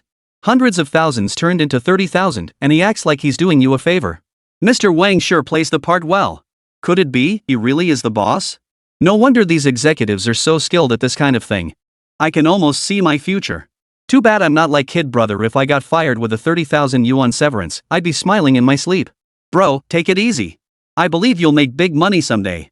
Netizens empathized fiercely once more. Mainly because this kind of thing is all too common. Precisely because it's so common, it tugs at everyone's heartstrings. They all hoped Lin Nian could receive full compensation. Facing Mr. Wang's suggestion, Lin Nian replied coldly, "Our labor contract is still valid. Firing me constitutes breach of contract, meaning you owe me full compensation, not just 30,000 yuan. Moreover, I never signed a non-compete agreement. That means I'm free to join any similar company. With my current skills, there are definitely firms willing to hire me. If you really think 30,000 yuan will make me go away, I won't hesitate to put my expertise to work elsewhere." Lin Nian's stance remained equally firm, showing no sign of yielding. Wang Gongzi and Mu Han's expressions grew increasingly grim. Wang Gongzi's face darkened noticeably, while Mu Han's expression was etched with utter astonishment. Taken aback, huh? Kid Brother really has the skills. You guys mess with him like this, and who ends up losing out? Let me tell you, give him whatever he wants. Get little brother to sign a supplemental agreement, at least that'll buy us some time. Is this what happens when you lay off someone actually useful? Interesting. I'm laughing myself to death. Serves them right. Lin Nian no longer felt rushed. He waited quietly for their response. Young Master Wang sat up straight, signaling to Mu Han to step in and mediate. Mu Han's expression underwent a complete 180-degree shift from initial disdain to an instant, radiant smile. Oh dear, how could you say that? We were colleagues after all. Why create such unpleasantness? We'll give your proposal priority consideration. How about giving us a little time? Lin Nian narrowed his eyes and laughed heartily. Sounds good. Chapter 74, is it over already? I knew it. Now you're scared, but Lin Nian isn't afraid. So you want to ostracize me just because I'm a senior employee? How amusing. Now that they see I've got something in my hands, they're scared. Where were you all along? That's why Lin Nian's demeanor now seemed especially arrogant. Mu Han and young Master Wang conferred. Boss, what do you think we should do? Though their voices were low, the cameraman was right up in their faces filming. First, keep him on board. We can pay him, but he must sign a supplementary agreement prohibiting him from joining a competitor for at least 3 months. Young Master Wang spoke up. Understood. Mu Han replied before heading off to prepare the documents. Only Lin Nian and young Master Wang remained in the room. Lin Nian, I've witnessed your dedication to the company over the years. Rest assured, you won't be shortchanged. I'll ensure you receive the compensation you deserve. Young Master Wang spoke first. I only want what I'm entitled to. Not a penny more. After speaking, Lin Nian whispered his true feelings to the camera. Who knows if he'd sue me for extortion if I took more money? The way Lin Nian shared these inner thoughts, the livestream audience found it quite amusing. Is that what you call true feelings? I almost didn't catch it at first. Working class folks really have sharp minds. Little brother's heart-to-heart hits the nail on the head, rough around the edges but spot on. If he'd taken more money, who knows, the other side might have actually sued him for extortion. Soon, Mu Han reappeared on the livestream and produced the supplemental agreement. Lin Nian, I can give you the money, but you must sign this addendum. Young Master Wang instructed Mu Han to hand the agreement to Lin Nian. Lin Nian quickly scanned it. 3 months without engaging in similar work? Mr. Wang, that's a pretty ruthless move. I'll sign. 3 months? At the current pace of industry evolution, things would likely undergo 7 or 8 iterations by then. By then, the data Lin Nian held would be completely obsolete. This supplementary agreement was remarkably targeted. Just sign it. Once you sign, I'll arrange for the finance department to transfer the payment. Young Master Wang stated directly. After Lin Nian signed the agreement, the funds were promptly transferred. Lin Nian then turned and left. After Lin Nian departed, Mr. Wang expressed his dissatisfaction to Mu Han. The supplementary agreement, every single person in the company must sign one tomorrow. Otherwise, if we get more people like Lin Nian, will they really treat our company like a charity? After being reprimanded, Mu Han looked utterly aggrieved. That's it? What about the promised business war? That's it? Over already? I doubt it. Kid Brother didn't really shine. Ending it now would be way too abrupt. The livestream isn't over yet, maybe there's more to come. Look, little kid is taking the elevator downstairs? At that moment, the cameraman followed Lin Nian every step of the way. Lin Nian took the elevator from the 33rd floor down to the 30th floor. That was another company. According to the original livestream plan, the 33rd floor housed the company where Prince Wang worked as its de facto leader. The 30th floor belonged to the other company that had invited Lin Nian to join. The owner of this company was young Master Wang's manager. Of course, for this livestream, he was portrayed as the owner of the other company. Due to the end of the workday and to emphasize that this company was not as prominent as young Master Wang's, the staffing, essentially former employees serving as extras, was less than half that of the floor above. Upon arriving at the 30th floor, the manager personally greeted Lin Nian. "Lin Nian, you're back. How did it go? Did you resign successfully? Did they withhold your wages?" "Success. I got the money back, but I had to sign a supplementary agreement," Lin Nian said helplessly, holding the agreement in his hand. That's no problem. I got word from an insider that their company's finances might be shady.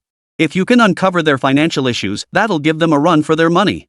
We can launch our product normally, definitely ahead of their schedule. As for the penalty in the supplemental agreement, I'll cover it for you," the manager said with a smile. The live stream audience perked up. I knew it wouldn't end this easily. Turns out the real drama's yet to come. This company's got some serious guts. Fair's fair, the method's a bit shady, but you gotta hand it to the boss for being willing to shell out. He's even covering the penalty fees. This proves Kid Brothers' data is absolutely crucial. They're willing to pay breach fees just to get the product out first. Is this what business warfare looks like? Isn't business warfare supposed to be pouring boiling water on a rival company's money tree? Steal their company's lucky cat and make a little straw doll for their boss. What a talent pool. Or backing incompetent people to infiltrate rival companies and drain their cash flow. Great idea. All great ideas. Lin Nian nodded. You need to transfer the penalty fee to me first. Otherwise, I'm afraid you'll end up selling me out in the end. The manager chuckled, no problem. I've bribed someone in their finance department. Figure out how to access the ledgers, pinpoint the issues, then call the tax authorities to raid them. Lin Nian nodded in agreement. Meanwhile, the boss of Shark Interactive Entertainment, having watched the livestream, had already pinpointed Lin Nian's location and was driving there with his crew. They were determined to succeed at all costs, intent on sabotaging the livestream. Seeing their theatrical stunt, the Shark boss wasted no time. He had someone actually call the tax bureau, ordering a genuine audit of the company. You like staging livestream dramas? I'll make your fake play real. The Shark boss sneered coldly. He hadn't had a solid countermeasure before this, and had originally planned to simply sabotage things. But now, following their script's progression, Shark boss naturally played the good guy. Hello, tax bureau? I suspect a company is falsifying accounts and may be evading taxes. When the operator asked for details, Shark boss promptly named the company. Then he waited in the parking lot, anticipating the commotion to unfold. Boss, isn't this a bit unethical? Morals? You're lecturing me about morals when I'm on the verge of bankruptcy? The Shark boss couldn't care less. He used to have a conscience, but now he realized that after discarding it, he made even more money. We'll just wait here patiently. It'll happen eventually. All we need to do is watch their livestream. I refuse to believe this can't be pulled off. Upstairs, the live streamers remained unaware that a kind soul had thoughtfully dialed the tax bureau. After receiving instructions, Lin Nian disguised himself and headed back up to the 33rd floor. Seriously, kid brother, this disguise is practically useless. With your build, it's hard not to stand out. Someone couldn't help but complain. He's willing to put on a show and disguise himself. Give him a break. That's totally missing the point. I'm dying laughing, guys. Who even does this? Chapter 75, Tax Authorities Pay a Visit. On the 33rd floor office area, when Lin Nian arrived, everyone pretended not to see him. This scene was truly hard to ignore, mainly because little brother's stature was just too small. It was nearly impossible not to notice him. But so what? He couldn't exactly pretend not to see him just to play along, could he? Following the script, Lin Nian found the accountant handling the handover. The accountant was quite attractive, with a perfect figure. Who said this livestream had no highlights? This is pretty interesting, right? Bro, what are you looking at? What's little brother holding? Can you see clearly? Can't see it, but it looks huge, really huge. That white lining is genius, all you see is white. The cameraman really knows how to capture the moment. Front row group shot. The accountant girl smiled as she hooked her arm through Lin Nian's, pulling him close. There are a few points you need to note here, and also here. Lin Nian's mind was nowhere near the ledger. The young lady had a wonderfully pleasant scent, and being so close, it inevitably drifted into his nostrils. This made it incredibly difficult for Lin Nian to focus on two things at once. Brother kid's treatment, that's my dream. Little brother's composure is as steady as Mount Tai. He's bound for greatness someday. When I was young, facing situations like this, I'd blush like a monkey's butt. Too bad I grew up ugly, now no more chances like this. Opportunities rained down on me like hailstones, but I dodged them all with my nimble footwork. I'm strong. I know it. Where'd kid bro learn that move? I wanna copy it. Lin Nian had only one thought: what the heck is this woman babbling about? Though he hadn't understood a single word, Lin Nian possessed his own extraordinary skill. He'd just need to take it back and compare it to figure out what was going on. Just then, the elevator doors on the 33rd floor slid open. A group of tax officials stepped inside. Damn, is this part of the live stream effect? They're really going all out for the broadcast. They're really daring to handle the accounts like this. Don't they fear an audit? Didn't the lady just say there were issues? Something feels off to me. Look at those guys' expressions, they seem a bit different. The tax officials walked straight into Mr. Wan's office. Hello, we're from the tax bureau. We've received a report indicating potential issues on your end. We need your cooperation with an investigation. Wang Gongzi stared blankly at the camera, his expression shifting to one of confusion as he realized something was amiss. He glanced at Muhan, his eyes seeming to ask, did you guys set this up? Muhan, equally bewildered, responded to Wang Gongzi, this unexpected visit, wasn't it arranged by you, Mr. Wang? Sure, absolutely. Wang Gongzi stood up and said, still not grasping the situation. After all, this scene wasn't in the original script. As young Master Wang passed by the production crew, he shot them a puzzled look. Could this be the production team's doing? The production crew felt wronged. They didn't have the capability for something like this. Just from that single glance from young Master Wang, the boss of Muhan Company felt his heart nearly leap out of his chest. Who the hell was sabotaging their plans? They were live streaming. It was scripted from the start, but now it had turned into a live broadcast that would attract tax audits? Have they lost their minds? This wasn't even their company, it belonged to young Master Wang. They couldn't possibly know his background inside out. If any issues were uncovered, their livestream would be ruined, and any chance of Prince Wang's follow-up investment would vanish. The boss of Anqing Interactive Entertainment felt his heart sink halfway, praying nothing would go wrong. But as he contemplated these consequences, a bold yet chilling thought suddenly took root in his mind. Piecing it all together, he recalled something Muhan had mentioned earlier. Could this be Shark Entertainment's doing? The moment this thought surfaced, he felt it was highly likely they were behind it. Otherwise, why would the tax authorities show up during their livestream? Damn it all to hell. The boss's mood was utterly depressed, taking a long time to calm down. They were sabotaging him like this, he felt like killing someone. If the livestream flopped, he'd become a laughingstock. If young Master Wang was disgraced, any follow-up investments would vanish, funding support would dry up completely. This would be a devastating blow to him. Such tactics were despicable, yet undeniably effective. Lin Nian was currently enjoying the sweet life, or rather, reviewing the ledgers as a spy. Suddenly, he saw young Master Wang arrive with tax officials. He was momentarily stunned and a bit embarrassed. The cameraman, however, was sharp enough to capture Lin Nian's expression at that moment. A smile that was awkward yet still polite. Little brother's facial expressions are so expressive it's genuinely amusing. I've already screenshotted it for memes. Too funny. Forced smile. Though Lin Nian wore an awkward smile, his composure returned swiftly. At first, the tax officials didn't suspect anything when they arrived, but gradually, they began to notice something was off. Why were so many cameras pointed at them? That didn't seem right. It made them look like they were under surveillance. This made them even more cautious in their approach. We received a tip that your company may be evading taxes. We're here to verify the information. Please cooperate with our investigation. The accountant looked confused and a bit dazed. What did this mean? Her pleading gaze turned to young Master Wang. Young Master Wang was helpless too. This situation was beyond his control. Just hand them over. Let them see. We've paid all our taxes properly. The accountant nodded quickly and pulled out all the ledgers she was holding. But because she was nervous, she handed over the one that was clearly problematic, the ledger meant for Lin Nian. By the time the accountant snapped back to her senses, it was already too late. Hey, that one's a prop. The tax official glanced at it and immediately shook his head. A prop? Are you guys live streaming or something? Finally, they asked the question they'd been wanting to ask. Yes. The script was already quite immersive, and now they were forced to reveal they were live streaming, which completely shattered the immersion. So the tax inspector returned the props to them. This scene left Shark Boss, who was watching the live stream, utterly dumbfounded. They actually believed that. The viewers in the live stream were also curious. Why did they return it just because it was a prop? What if others use props as an excuse in the future? Need answers. The cameraman now focused the lens on the ledger. The ledger read. Time, date. Year 20XX, month 13, day 10. Company purchases elephant in Thailand 5,320,000. Company team building trip to Africa 120,003. Company went to Somalia to become pirates 1,042.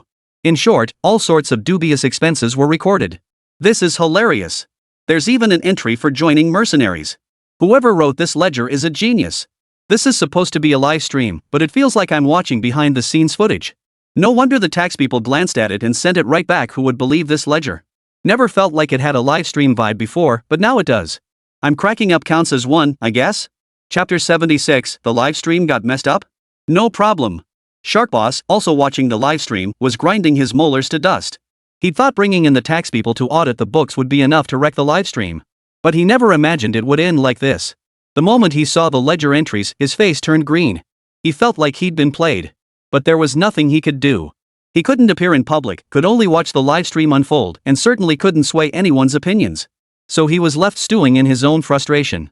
Upstairs, tax audits take time. This caused the live stream to stall. The situation had been deadlocked for 5 minutes. During a live stream, a 5-minute vacuum period has a significant impact. Many viewers stayed solely for Lin Nian's sake, but some were just there for the entertainment. With the atmosphere now so oppressive and no fun to be had, why would they stick around? Some viewers have already left the live stream. The production team monitoring real-time data backstage was also hit hard by the steadily dwindling audience numbers. We need to get them moving. They shouldn't be stuck in that room, whispered the owner of Onching Interactive Entertainment beside the director. You're right. Send someone to relay a message. It wasn't just them who were anxious. Lin Nian and the others were anxious too. They were right there with tax, and since it was a live stream, they could already anticipate the reactions in the chat. They couldn't just sit around waiting any longer. They exchanged glances, communicating silently with their eyes. Though their communication was entirely misplaced, no one could decipher those glances, as they weren't some exceptionally in-tune duo.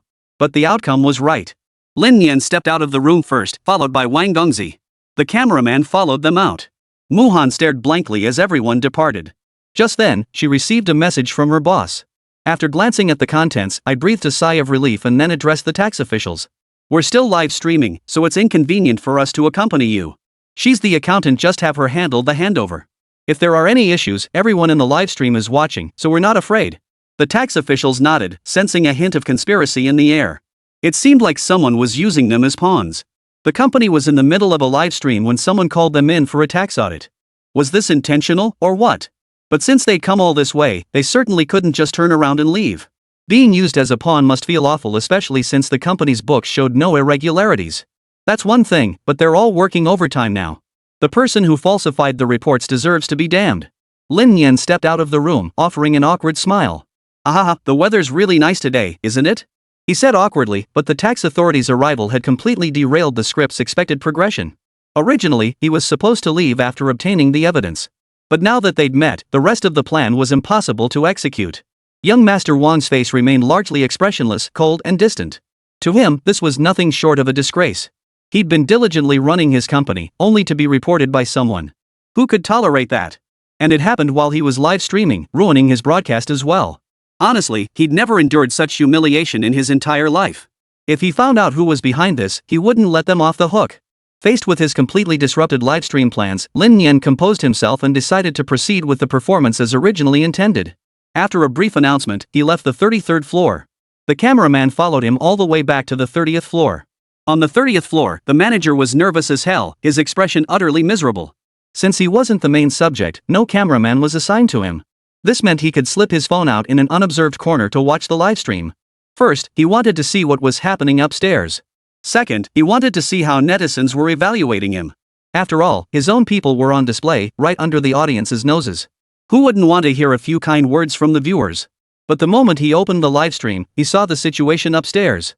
Then he glanced at his boss's darkening expression and knew he was in deep trouble. Now that Lin Nian was back, it was clear the livestream would continue. He had no choice but to keep playing his part. Did you get it? The manager asked. Of course we got it. Just wait until we see who actually made the move. Now that we have the evidence, we'll definitely take them down. Lin Nian declared triumphantly. But the comments in the livestream chat seemed a bit different. Acting all serious like that is just hilarious. The evidence you have, is it about someone buying an elephant to become a mercenary? By your logic, it sounds like you guys can't win. This is killing me. I didn't even see that crappy ledger before, but now that I do, paired with Kid Brother's dead serious expression, I can barely keep it together. How is he even keeping a straight face? I'd love to know. This livestream was clearly sabotaged. Wonder who little brother offended. The manager looked at Lin Nian and said with a smile, "All right, give me the ledger. I'll handle it." Hey, no way. You gotta transfer the money to me first. Otherwise, you're not getting that ledger. After all we've been through, you don't trust me, the manager asked with a smile. Business is business, and relationships are relationships. You can't mix the two. Lin Nian displayed strong wariness. The smile vanished instantly from the manager's face, replaced by a darkening expression. I can give you the money, but how can I be sure you're not deceiving me? Just hand over the money first. Stop beating around the bush. Lin Nian's expression now held a hint of intrigue. He displayed that resolute confusion, along with the cautious wariness born of betrayal. After all, Lin Nian was now playing the role of someone who'd just been fired, yet had to deal with a new company. That meant his trust in everyone had plummeted to freezing point. He trusted only his own money. Kid, you're acting kinda weird. Why's that? He doesn't trust anyone now. Only money matters. Think about it, if you got screwed over and couldn't even get your money back, would you trust anyone again anytime soon? Once bitten, twice shy. No wonder little brother's acting is so convincing. You're right. I don't see anything wrong with little brother acting this way. The manager's expression turned cold. So you're implying that even after joining our company, I'd still deceive you or betray you? Understand your position now. What you hold in your hands is utterly useless to you. Hand it over, and you'll get everything you desire instead of haggling with me here. You have no right to demand that. What you hold is useful to me, but not essential. I can wait for another opportunity. But can you? We're in the same boat now. I have all the time in the world. Can you afford to drag this out? Lin Nian retorted loudly, if that's the case, why not pay up first? All this talk is useless, show me the money. Do you also think I'm just a worthless pawn? I'll tell you this, absolutely not. Lin Nian's acting skills were now in overdrive, hitting the fast lane. Chapter 77, The Plot, Who's Clicking on Me? I think Kid Brother's reaction is pretty genuine, it's just how someone who's been scammed would normally react. But this boss's response seems a bit off. Is he trying to renege on the deal? Deadbeats always act like this. He definitely wants the goods without paying. That's got me fired up. I wasn't as sharp as Kid Brother back in the day, so I got scammed. Damn it, 3 months' wages gone without a penny left, not even enough for food. Ended up borrowing $500 just to get home. He's not even human. His boss's actions aren't divine, they're inhuman. He's not even human. Netizens vented their anger online. Faced with Lin Nian's firm stance, the boss's stern expression instantly softened into a seemingly amiable smile. Let's talk money first. I can pay you up front, no shortchanging you. How about it? But you must guarantee the goods are flawless. Of course. Lin Nian nodded. The boss then prepared to transfer the funds. Lin Nian glanced at the screen, this amount is wrong. Looks like you added an extra zero. Our deal was 100k. You're sending me $1 million? Got money to burn? The livestream viewers were a bit confused by Lin Nian's move. What's going on here? He's turning down $1 million? From little brother's tone, I thought he meant 1 0 was missing. Why is he upset about an extra zero? You just don't get it. Transferring the exact amount specified in the contract means even if it gets exposed, it's fine. But if it's more, the boss could turn around and accuse little brother of extortion, and little brother would have to give back everything he got. Holy, that's possible? He orchestrated this whole thing himself, stealing the rival company's ledgers, recruiting their employees, and now he wants to frame little brother? That guy's heart is pure black. Standard procedure. He said he'd cover the penalty for little brother that's not in the contract. Once he gets what he wants, he'll kick little brother to the curb, then turn around and sue him. Little brother would lose everything, his money and his freedom. He'd be ruined. Isn't that a bit too cynical? If I can imagine it, it means reality's even more surreal than my imagination, simple as that. Oh, and change the account too. Don't use the company account for personal transfers. It's not good for either of us, right? Lin Nian smiled and stopped the boss's hand, halting his money transfer action. The boss froze for a moment. My apologies, my mistake. My mistake. The personal account successfully dispersed 100,000 yuan. Lin Nian received the funds and handed the ledger back to the boss. If it had been the company account, he'd have been pure extortion, knowing exactly which transactions were permissible and which weren't. The boss didn't care, but Lin Nian certainly understood the stakes, otherwise, he'd suffer a major loss. You've got what you need. I'll come back to work tomorrow. I'm leaving now. After Lin Nian entered the elevator, the cameraman continued filming the boss on the 30th floor. He waved his hand, summoning his accountant. Find the discrepancies in the ledgers. Tomorrow we'll call the tax authorities and take them down. Meanwhile, start preparing our product for launch immediately. We need to beat them to market, it must go live before they can rush theirs out. He declared with solemn seriousness. But the live stream viewers were truly baffled. The tax office is upstairs, dude. This is hilarious, going through all this trouble, only to find the tax office is upstairs. Are you serious about keeping mercenary accounts like this? Looks like he's been playing too much Delta Force, His forced-to-work expression is priceless. Even after the live stream mishap, he's still pushing through with the act. What dedication. 33rd floor. After confirming there were no issues and that the company was indeed law-abiding and paid taxes on time, the tax officials expressed some regret before leaving. Their apology, coupled with the abrupt halt to the livestream, was utterly frustrating. Young Master Wang's expression remained grim, his mood noticeably subdued. Having his livestream disrupted like this left him feeling far from pleased. If it hadn't been a live broadcast, he would have lost his temper. Did he tolerate such behavior from others? Downstairs in the parking lot, Shark Boss watched the tax officials leave, his expression utterly priceless. Absolutely priceless. Now he had to consider another way to disrupt the livestream. He was starting to panic. The livestream had been going on for over an hour, approaching 2 hours. Barring any surprises, it was truly nearing its end. Though he didn't know how long the broadcast would last, if he didn't act soon, he'd lose his chance. The pressure weighed heavily on him, causing him to panic slightly. But the moment their people showed up, it would essentially be like laying their cards on the table, telling the other side, "We're the ones after you." He claimed he didn't care about anything. But when the moment of exposure truly arrives, how could he not care? All those followers he'd worked so hard to build, if that were destroyed, he'd be heartbroken. Either way, it was torture for him. One is a short-term pain, the other a long-term one. Seeing her colleague's dream come true left her feeling uneasy. She dreaded the boss doing something foolish, yet she couldn't refuse. "Boss, maybe we should just call it quits. This time is enough. If we show our faces, Ancheng Interactive Entertainment won't be a problem. The real issue is this Wang guy. He has the money to invest in Ancheng Interactive Entertainment, and his company is far stronger than ours. In the end, if our identities are exposed, we'll be the ones at a disadvantage.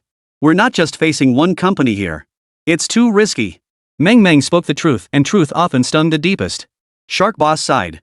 "I know exactly what you mean. But tonight's livestream will likely bring another wave of traffic and we'll get nothing. It's unbearable. Forget it. Let's go. That's it for today. We'll find another chance next time." In the end, the Shark Boss's reason overpowered his emotions, and he didn't charge in to disrupt the livestream.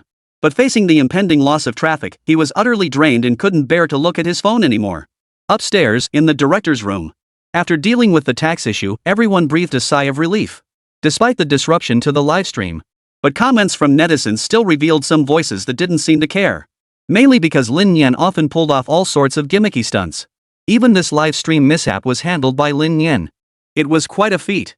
The boss's sorrowful expression caught the director's attention. "What's wrong, boss?" "Nothing. Just worried there might be more live broadcast mishaps." "That can't be. Someone's trying to sabotage us?" The boss nodded helplessly. "Seeing us thriving and getting better and better, did it warp their minds? That's disgusting. Boss, don't worry, I've learned my lesson this time.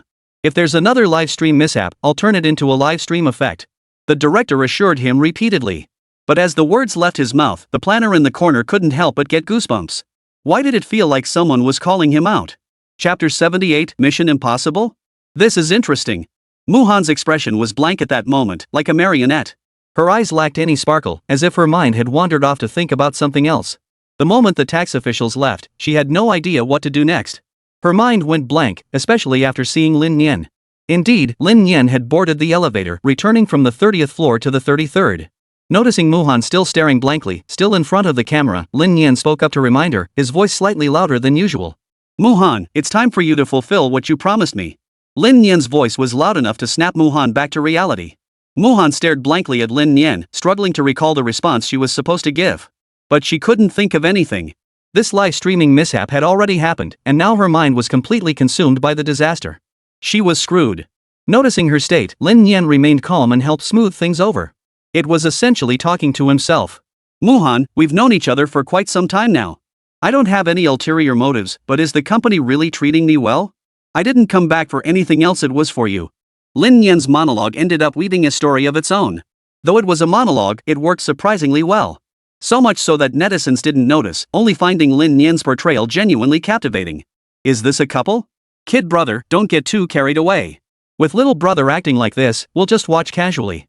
The story feels a bit cliché to me, but what can you do? Little brother is the lead. It seems off, yet when he plays it, it feels perfectly natural. Little brother's tragic love story? We saw that 800 years ago. Fortunately, amidst Lin Nian's monologue-style stand-up routine, Muhan had already remembered what she needed to do. A flicker of apology crossed her eyes before she said, "Why did you come back? You've already been fired from the company. I came back for you. I already told you I have a solution now." Lin Nian insisted repeatedly. Muhan's cheeks flushed slightly. What do you mean for me? Though she asked rhetorically, her eyes betrayed her. Damn it, women really can express their feelings even through their gaze. So liking someone really can show on your face. My game is way too low. Now that she's shown it, I feel like I was nothing but a clown back then. No big deal. At least she's willing to pretend to love you far better than those who won't even bother to put on a show. Lin Nian cut straight to the point. I need to see Mr. Wang. Take me there. Why see him now? You have no connection to the company anymore. Is that so? Says who? Lin Nian countered with a smile. What do you mean by that? Muhan looked utterly confused. Nothing. Just take me to see Mr. Wang and you'll find out. Lin Nian stated bluntly. Muhan feigned a look of utter bewilderment. Fine then, but whatever happens, it's none of my business. Muhan had regained her composure, hence her demeanor. Of course not. Lin Nian followed Muhan to Wang Gongzi's office. Mr. Wang, he's here again. This doesn't concern you. You may leave now. Mr. Wang frowned and waved him off. Muhan turned and left the office, leaving only Lin Nian, Mr. Wang, and the cameraman responsible for filming inside. What's going on? Why are they sitting together again? Little brother, you're not trying to have it both ways, are you? A spy within a spy? That's interesting. I'm a bit lost here. Can someone explain it properly? It's simple enough, I figured it out. Netizens shared their thoughts in the comment stream. At that moment, in the office, Lin Nian spoke first with a smile. Let me tell you a story. You know the tale of buying the box but returning the pearl, right? A Chu man wanted to sell a pearl for a high price, so he crafted an exquisite box to hold it. When a Zhang man saw it, he was utterly captivated by the box itself and bought it, returning the pearl to the Chu man. Simple story, right? Young Master Wang chuckled softly. Are you implying I lack discernment? Or suggesting I'm superficial, fixated on appearances while overlooking substance? Neither. I was just wondering, wouldn't it be interesting if someone wanted only the pearl, not the box? Wouldn't that show they're quite shrewd? Lin Nian asked with a smile. Enough of this nonsense. How did things go? Prince Wang waved his hand dismissively. Muhan isn't here now. Just tell me straight. Lin Nian smiled. The task was completed flawlessly, and the money is in hand. Barring any surprises, some complications will likely arise in the coming days, but I trust your capabilities to handle them all. Of course. Your next task is to remain within his company. They won't easily abandon product development, so what you must do is quite complex. Young Master Wang propped his chin on his left hand, gazing at Lin Nian as he nodded lightly. But I reckon, with your skills, you'll wrap everything up within half a month. Ha! You're overestimating me, Lin Nian replied with a laugh. Nothing else to discuss. I'll take my leave. Oh, and remember to transfer the money you promised me. Once this is settled, I plan to start my own company. Make sure to have your friend invest in me. No problem, Wang Gongzi said with a playful grin. Frog fun, I knew there was something fishy going on here. Turns out it's a spy within a spy within a spy. Who came up with this plot twist? It's got me laughing out loud. Brother kid going in and out 3 times like that, is that even possible? Now I get it, this whole thing was staged.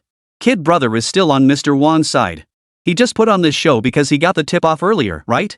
Maybe the product positioning conflict was too severe, so they came up with this solution. Besides, didn't little brother say he'd exit after messing things up? He'll start his own company and have Mr. Wang's friends fund it. His books will look squeaky clean. That's ruthless. The other company just had a product positioning conflict, but with this move, Kid has completely destroyed them. Boss Wang seems to have taken a hit, but it's just a necessary sacrifice. Once the product is developed, he'll be the one benefiting in the end. The play isn't over yet. If you keep guessing like this and actually get it right, what's the point? I hate spoilers the most. Same here. I hate spoilers, but I hate being kept in the dark even more. This is getting interesting. Following this logic, the other side's losses are at least in the millions. Factor in the product development timeline, and it could be even worse. For a small company, this move would cripple them. Brutal. Chapter 79, Product Launch. How did they get it too? Netizens were engaged in heated discussions, speculating on the competitors' potential losses. Lin Nian left the office, officially marking the end of the second act of the script. According to the script's requirements, the third act was about to begin. At this moment, Jiang Xiaoxiao stepped forward to transition the scene. Hello everyone, I'm Jiang Xiaoxiao. I wonder if you all still remember me. Since we're live streaming, we won't waste your time or make you wait a full fortnight. That's why I'm stepping in to manually intervene. There was indeed an incident during the previous livestream, but thankfully everyone worked hard to overcome the challenge together, preventing the incident from spreading further. Thank you all for your support. Jiang Xiaoxiao paused briefly. The tone in the livestream chat softened immediately. Police officer sister. Totally get it, totally get it. I knew something was off right away. How could they make such a mistake during a live stream? Looks like someone was trying to cause trouble. I noticed too. A perfectly good stream almost got ruined. With my temper, I wouldn't have put up with it. Definitely targeted. Probably jealous of Kid Brother's high viewership. Just don't know who did it. Let me tell you, this was definitely premeditated. Someone set her up. Jiang Xiaoxiao couldn't see the comments, but she paused mainly to give viewers time to process what had just happened. After a moment, she continued, time flies. Before we knew it, half a month had passed and the product was about to launch. The evidence the rival company's boss had in his ledgers wasn't enough to bring down Mr. Wang's company, but it certainly caused them trouble. Of course, all of this was a false impression orchestrated by Mr. Wang himself. His company's competing product of the same type was being rolled out methodically, and today was the day both companies' products would launch simultaneously. Jiang Xiaoxiao explained with a smile. Her pleasant voice carrying as she detailed everything that unfolded after the second act of the script. After finishing her narration, Jiang Xiaoxiao slowly retreated behind the scenes. The camera operator then refocused on Lin Nian, following her into the elevator as she returned to the 30th floor. Though Lin Nian's attire remained unchanged, the aura surrounding her had shifted dramatically. If her earlier performance conveyed a hint of world weariness, her eyes reddened by frustration over the money, this new aura felt distinctly different. This time, she radiated greater confidence, the kind that comes from having money in hand and peace of mind. 30th floor. After a few days apart, the manager personally greeted Lin Nian once more. Our product launches today, and you're the top contributor. Want to witness history together? I believe our product has the power to change the world. Lin Nian curled her lip. It was just a software for gathering information changing the world? He smiled. Sure. I'm curious to see what all the fuss is about. Following the manager, Lin Nian entered the conference room on the 30th floor, which was similarly packed with people. Each person appeared intensely occupied. The massive projection screen displayed information all AI generated. Boss, the product is ready for launch. Our preliminary promotions and pre-launch activities are nearly complete. We can go live anytime. The manager nodded with a smile. Friends, thank you for your dedication to the company during this period. Now is the time to reap the rewards. I believe our product's launch will not let your efforts go to waste. I assure you, I won't shortchange anyone. Everyone's bonuses will be doubled. The manager began with some inspiring words. With his command, the product launched and became available for download. At the same moment, the AI-generated animated graphic began to shift. Of course, only they knew that the live stream audience wasn't paying attention to these details. They merely noticed the rising projections and found it somewhat intriguing. Boss, it's only been 3 minutes since launch and we've already surpassed 10,000 downloads. A young woman exclaimed excitedly. The manager nodded with a smile. This is just the beginning. No rush. Lin Nian remained silent the entire time. That fast? Must be some killer marketing. Just goes to show apps from small companies get zero attention. 10,000 users in 3 minutes? That's impressive. The marketing campaign really hit the mark. Back when I worked on my project, we only got 300 downloads in half a year. The boss was lucky he didn't demand our money back. I'm not as good as you guys.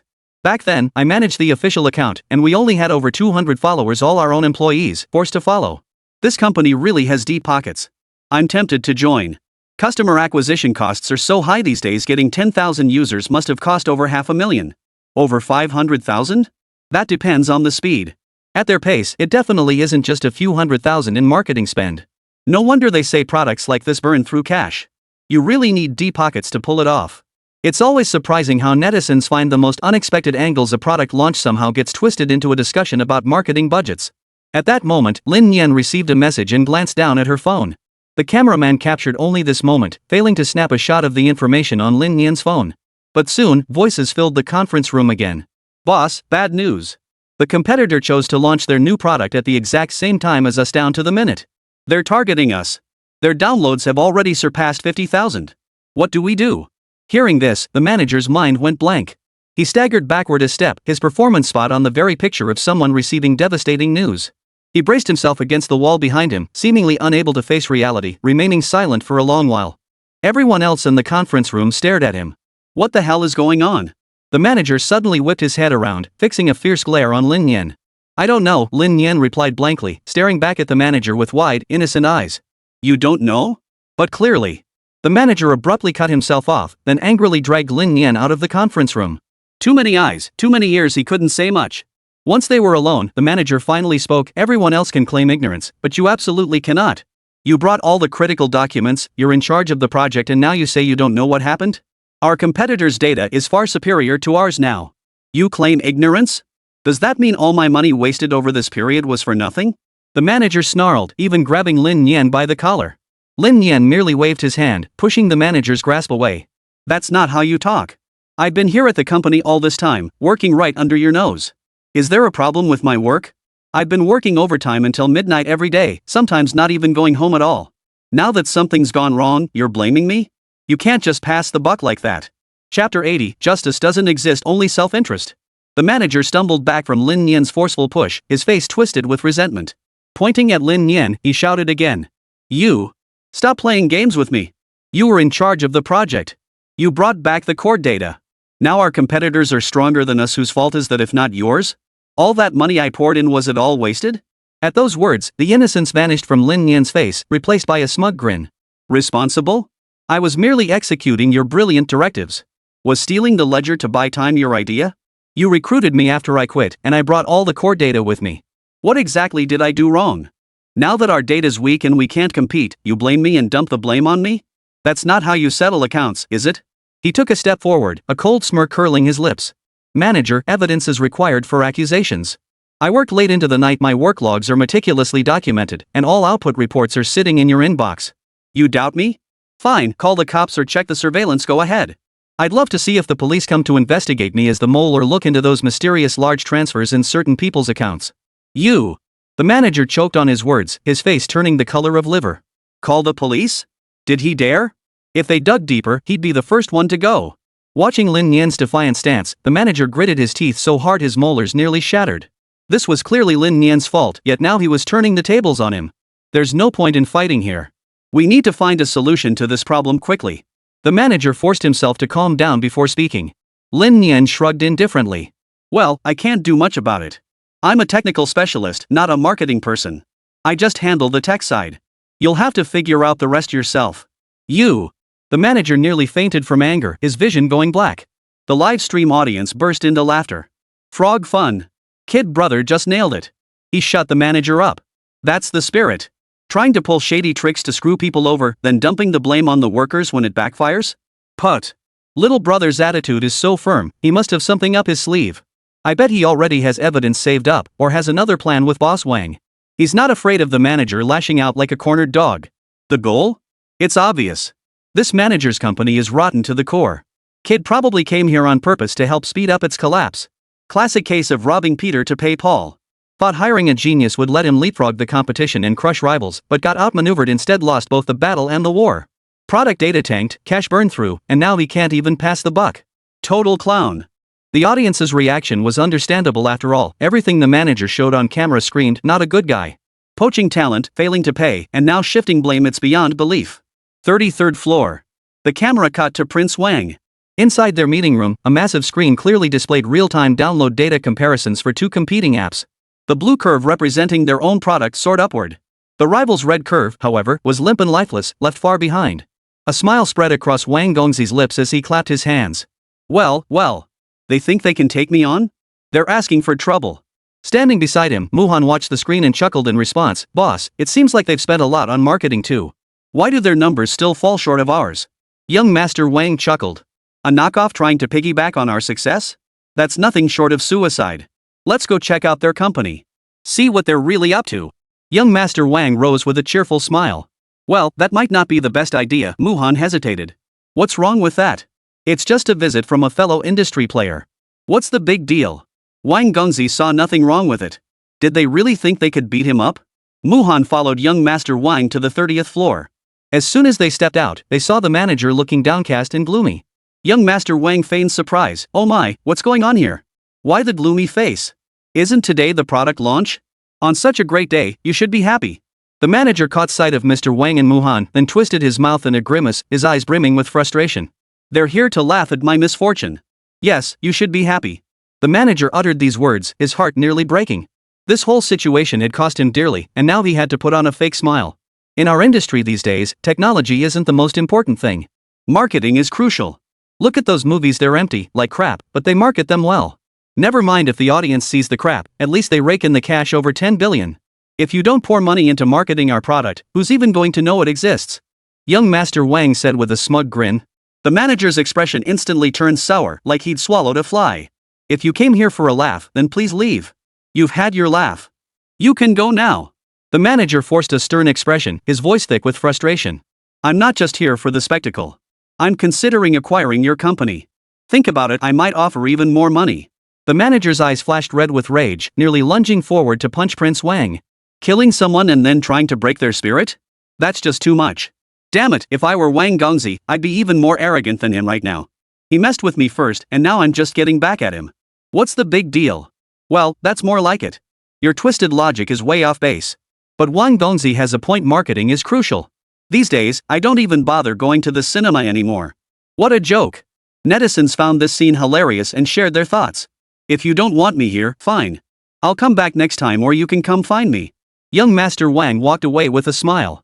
The manager was nearly fuming, storming back to his office in frustration. Later, Lin Nian emerged and took the elevator back to the 33rd floor. The two arrived one after the other. Lin Nian followed the cheerful young Master Wang to his office. This task is complete. As per our prior agreement, our business is settled. Young Master Wang looked at Lin Nian.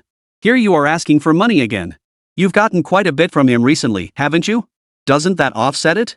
I won't pursue it. What you have on hand now is more than enough. So you're saying you won't pay me? Lin Nian challenged. The moment those words left her mouth, the viewers in the livestream instantly snapped out of their euphoria over the recent success. Oh, another deadbeat? Holy crap, kid brothers stuck in the middle with deadbeats on both sides. Man, not a single decent boss here.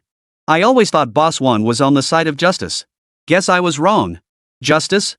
What justice? They did a decent job filming it. There's no absolute justice in business warfare, only sufficient profit. They pulled this stunt because the profit was right. So little brother got stiffed again. Damn it.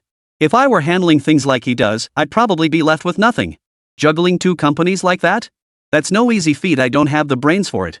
Chapter 81, Name Your Crime, I'll give it to you. Lin Nian didn't press Wang Gongzi on why he wasn't paying up. It would be pointless and only make him look weak. He spoke softly, I've always hoped we could part ways peacefully, rather than waste breath on this. I just want my fair share. I was involved, but you're the biggest beneficiary and that makes you the prime suspect. Let's be honest, our actions could be charged as either infringement of trade secrets or disruption of production operations. You chose to stay behind the scenes while I walk the legal line. But I'm no fool.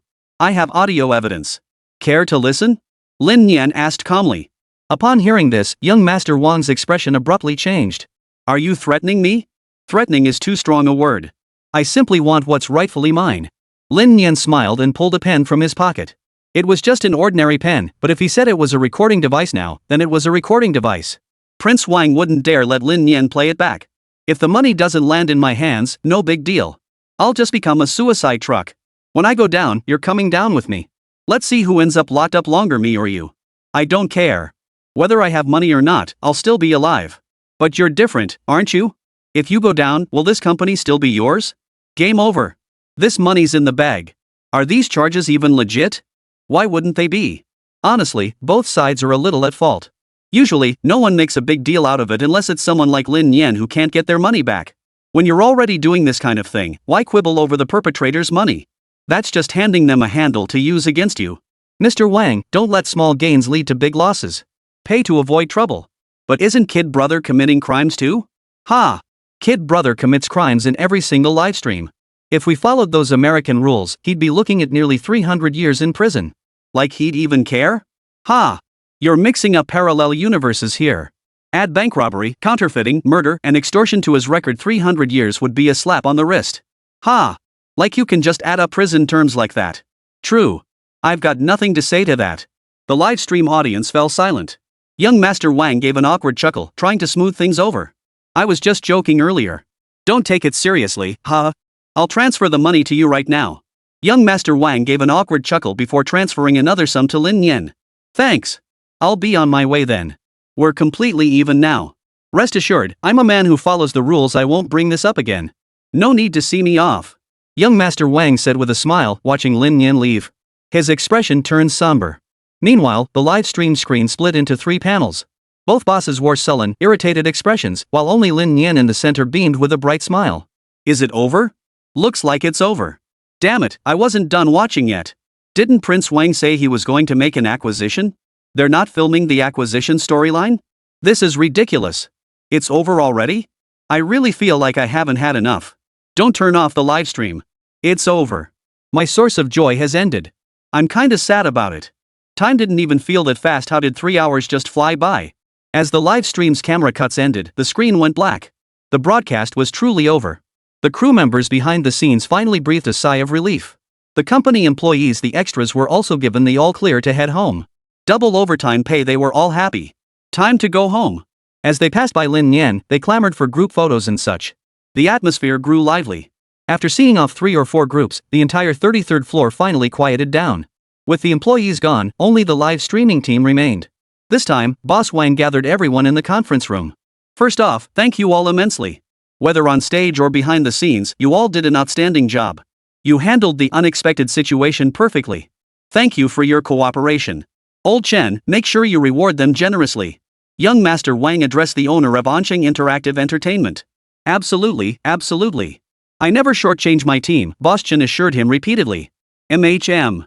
Young Master Wang nodded, his expression returning to normal. Now, there's another issue. Who was behind this live stream incident? Was it targeting you or me? I may have joined the stream out of curiosity, but this premiere nearly went off the rails. If the broadcast had failed, who would take responsibility? If everyone hadn't worked so hard to recover, it would have ended long ago. When discussing rewards, young Master Wang had been beaming with joy, but his expression turned ominously dark as he broached the issue. His seamless emotional shifts left Boss Chen drenched in sweat. He had anticipated this very scenario during the stream, and now it had come to pass. Young Master Wang, please don't be angry. This was aimed at me, not you. I suspect Shark Media is behind it. We'd already received warnings they were planning trouble. Why wasn't I informed? Young Master Wang visibly relaxed upon hearing this, though his expression remained unsettled. Knowing who was behind it and the reasons behind it was fine, it was the uncertainty that was truly frightening, like taking a blow to the head for no reason. Well, Boss Chen gave an awkward chuckle. I just figured if I told you, it would make our company look utterly useless, unable to handle even this minor issue. Mr. Chen was being honest. After all, the man before him was his major client. He might as well lay it all out. The incident had already happened, and his client knew exactly what he was capable of. There was no point in hiding anything now. Young Master Wan was quite satisfied with his candor. You can be incompetent. You can be useless. You can be clueless about crisis management. But you cannot lie. Everything else can be improved with practice, but lying? That's truly beyond remedy. Is Shark Media really that formidable? Young Master Wang inquired. About the same size as us. Then he's an idiot. Messing with me won't end so easily. Alright, despite the hiccup, this livestream was solid overall. Let's review the metrics. If the numbers hold up, I'll invest another $1 million. But you can't cheat with fake data or you won't get a single penny. Mr. Chan breathed a sigh of relief. Young Master Wang said nothing more. It was getting late, so everyone headed home. Lin Nian was driven home by Jiang Xiaoxiao. Jiang Xiaoxiao couldn't help but grumble a little. I feel like I'm your personal chauffeur and I'm paying for it out of my own pocket. How about I pay you? 10,000 a month? Get lost. Jiang Xiaoxiao laughed and shook her head. Chapter 82, Made Money. Sis, I'm home. Lin Nian greeted his sister upon returning home. Lin Xiaonuan looked at Lin Nian and smiled. Hey, isn't this our big internet celebrity? You actually remembered to come home. I watched your live stream today. Nice acting, kid. But I also saw something else. Looks like someone's trying to sabotage your live stream. Is someone jealous of your traffic? Is there anything your sister can do to help? Sis, you're worrying for nothing again. Lin Nian chuckled as he slipped on his slippers and sat down on the sofa beside Lin Xiaonuan. Nothing's going to happen. So, did you watch my stream today? How did I do? Lin Nian grinned, changing the subject. It was pretty good.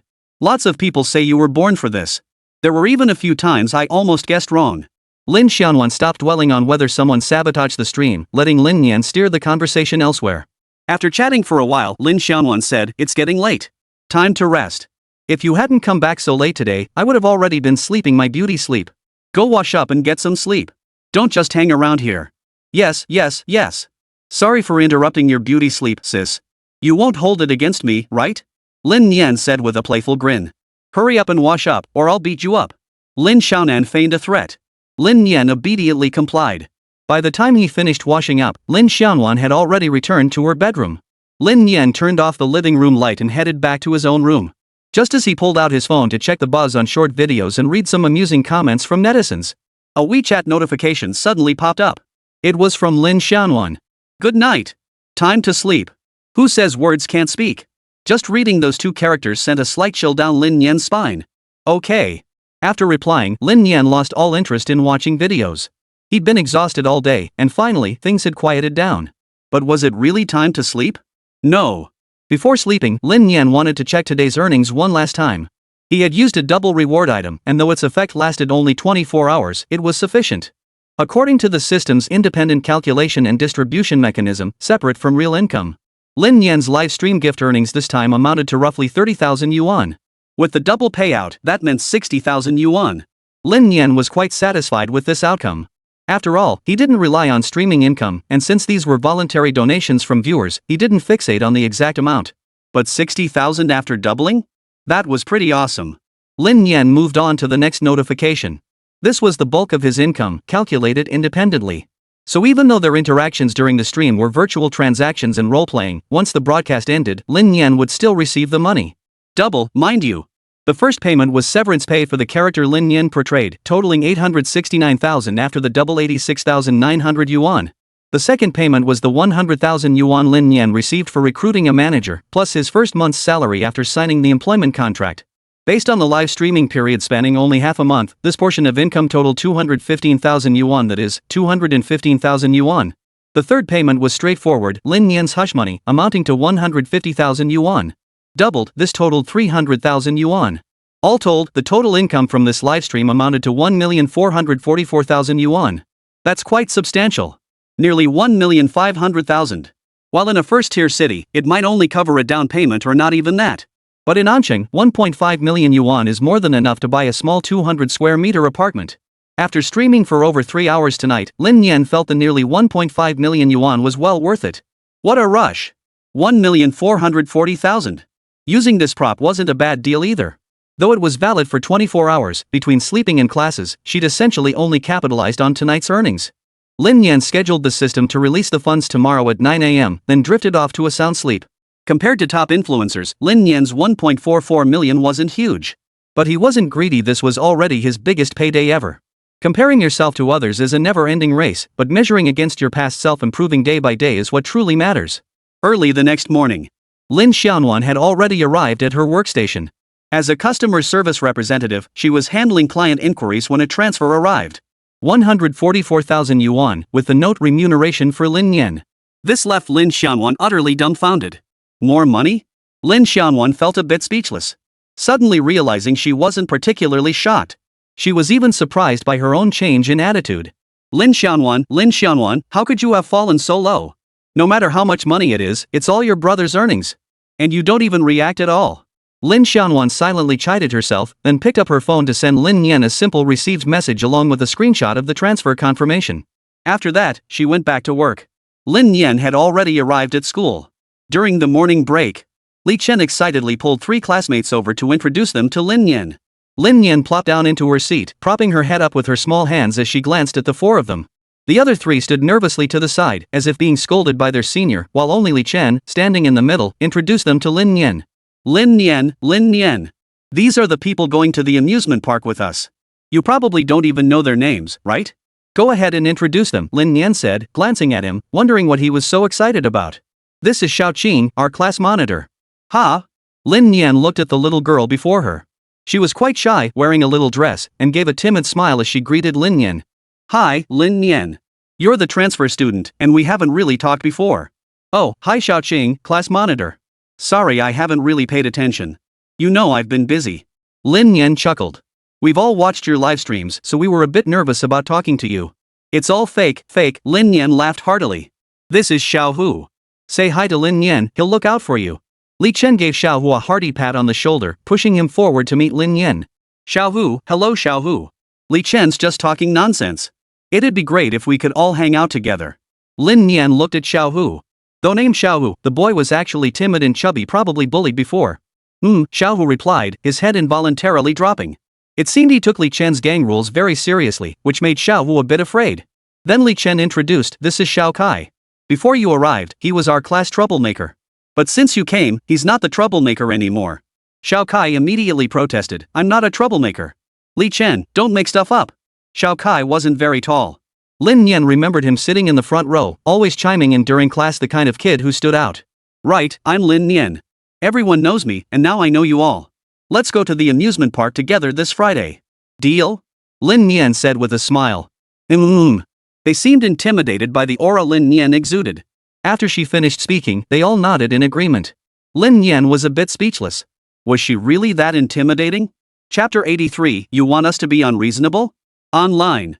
The marketing accounts that had been relentlessly promoting since last night were truly diligent beyond measure.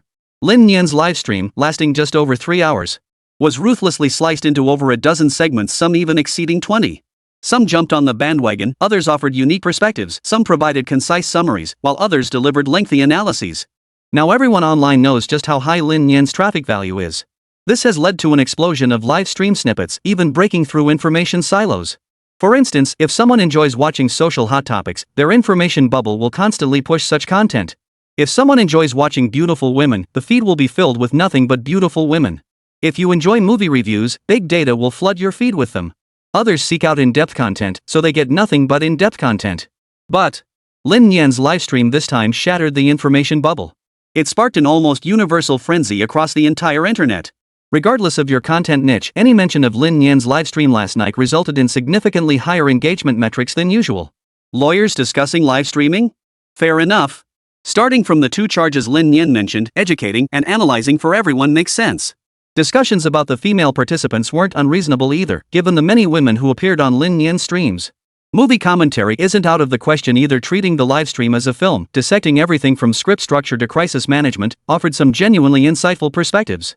But when you start dissecting dismemberment cases or even donkey hoof trimming, just cramming everything in to ride the hype wave, it's genuinely laughable. This has led to many multi-talented creators discovering their feeds now filled with Lin Nian's edited clips instead of the beautiful women or movie commentary they used to follow. The most immediate consequence? Lin Nian has truly exploded across the entire internet. What niche market? Doesn't matter. Does that even matter? Everyone now knows that a kid named Lin Nian has emerged from Ancheng. He's incredibly entertaining during his live streams. It's mostly about coveting that traffic. 1 wave, 2 waves, 3 waves of traffic related to Lin Nian could have taken off, but they didn't act. No more waiting. Screw it, this livestream is going all out. Data explosion. Many viewers started by spamming comments, intending to switch back to their own channels. Little did they know, the more they spammed, the more hooked they got. There's always a particular commentary angle or clip that grabs people's attention. So many people embraced the if you can't beat them, join them mentality and started watching these videos. And precisely because the entire internet is chasing this hot topic, Lin Nian has dominated the trending charts. From last night until now, it hasn't stopped for a second. I watched last night's livestream from start to finish. Honestly, compared to previous ones, it wasn't particularly thrilling. I think part of the reason is that someone messed with it maliciously. Even though their company hasn't released any official statement about last night, the clips clearly show they were sabotaged. I didn't watch the full stream, but I saw the clips. A perfectly normal broadcast suddenly gets interrupted by an investigation, and the streamer's expression clearly freezes. That's an obvious emergency situation. And an emergency means they got sabotaged. They had no idea what was happening, their expressions froze, they went silent. You can't fake that. Who could have done this? It's so hard to guess. They're targeting little kid just because he's getting attention. What did he do wrong? Didn't that sister Wang try to take him down too at first? If little brother really did something wrong, then exposing him would make you a hero doing what no one else dares. But if he's innocent, then it's pure extortion, just a clown trying to make a scene. You can say little brother plays unscrupulous characters, but you absolutely cannot call him brainless. I feel like he's sharper than I am. So, due to the intense online discussions and influencers pushing the narrative. Hashtag #BroShaoKS livestream incident handling hashtag. Hashtag livestream incident hashtag. Similar trending topics have also skyrocketed on popularity charts. Everyone hopes authorities will crack down on troublemakers like this. Of course, online interactions are mostly just for fun. At worst, it's just a few words exchanged, nothing directly tied to the netizens themselves. But it matters to Ancheng Interactive Entertainment. Early that morning, the entire staff gathered in the conference room. Every face was beaming with smiles. Those genuine, overflowing smiles couldn't be contained. Is the boss the biggest beneficiary? No. It was Muhan. Muhan was the company's biggest winner. His follower count skyrocketed by over 500,000 overnight. And the numbers keep climbing. The boss now reflects that signing Lin Nian for a month of livestreams was the right decision. Though only 3 sessions were scheduled, this single broadcast alone has already recouped the investment. Not only did Muhan's account gain followers, but even the company's decorative accounts received attention. Their smaller accounts also saw varying degrees of growth, with the highest gaining over 50,000 new followers. Absolutely worth every penny. Boss, since this morning alone, we've received at least 10 commercial offers with substantial quotes. What should we do? Zhang Kan, in charge of business coordination, asked with a smile. This is just half a day's worth of offers, more than we used to get in half a month. No rush. Let's review their products before accepting, just like before. The boss replied with a smile. Finally, some income. I'm sure you've all seen the buzz online. Many people are demanding we turn in those who targeted us. What are your thoughts on this? The boss asked. Expose them. That's clearly Shark Media's doing, right? Why keep it under wraps if we don't expose them? We can't expose them. At least right now, with all this attention, it's best to do nothing. Leave some room for maneuver. If we reveal the truth now, with how much netizens are watching, we'll instantly become the ones cyberbullying them. Plus, it's just speculation without concrete evidence. We'd be at a huge disadvantage. I agree. We've already profited handsomely. Exposing them now would make them look vulnerable and seem like we're rubbing salt in the wound. Better to be magnanimous. We let them off the hook? That's rich. If things had gone wrong back then and the livestream had completely flopped, do you think they would have spared us? Well, let's not speculate. We never said we wouldn't expose them. If they messed with us, we wouldn't just swallow that silent loss. It'd be a matter of time. Let's stall for now. Besides, if they really did it, they must be agonizing inside. What about Mr. Wang? How do we explain this? How do we explain Lin Nian? This time, it wasn't just our company's Muhan who appeared on the livestream. Lin Nian was there, and so was Mr. Wang. They're demanding an explanation. What can we possibly give them? Enough. Enough. Everyone, stop arguing. Muhan stepped forward to intervene as the meeting room erupted into chaos. We've already gotten what we wanted. Though it exceeded expectations, what we gained is sufficient. Exposing this now, how will the public perceive us? The best solution for us is actually to swallow this bitter pill. If we really go to court with Shark, no matter the outcome, we'll leave a bad impression in the audience's eyes. That would be fatal for us. So we're supposed to just swallow this bitter pill? Muhan shot the speaker a glance. They've got nothing to lose. If we make a big fuss over a lawsuit, we'll just be playing into their hands. If you doubt my analysis, have the boss call Lin Nian and young Master Wang to get their take. They're only partners with us. If trouble hits us, they'll cut ties in a heartbeat. But if we screw up, do you really think we can resolve it internally? Muhan's words calmed the group. Chapter 84, Shark Boss, damn it. They all want to betray me. Indeed, Muhan's words made perfect sense. From a rational perspective, this was indeed the optimal solution at present. The boss nodded in agreement. Muhan is right about this. She's considered everything thoroughly. Despite the live streaming incident, we've exceeded our expectations overall. The incident itself seems insignificant and hasn't caused much impact. The traffic is still on our side. If anyone in the company shows hostility, netizens will interpret it. Think about that Sister Wang from before, the one who spread negative news targeting Lin Nian. What's her situation now? Though our circumstances are different, when facing the internet, it's the same. This matter doesn't need further consideration, let it rest. But that doesn't mean we won't revisit it later. If they dare to target us again, we'll settle both old and new scores.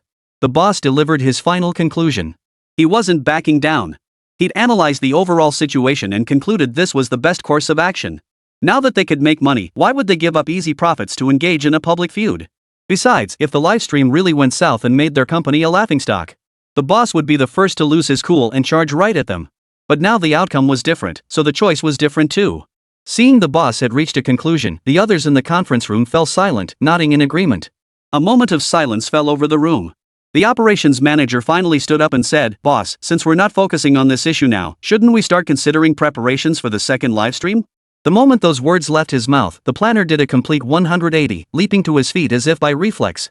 His eyes widened, and he fixed them on the operations manager. His expression seemed to scream, "I trusted you like a brother, and this is how you repay me?" The planner felt bitter inside, wanting to curse. "We're all colleagues here, why are you pushing me so hard?" This wasn't about planning the next livestream, it felt like a death sentence.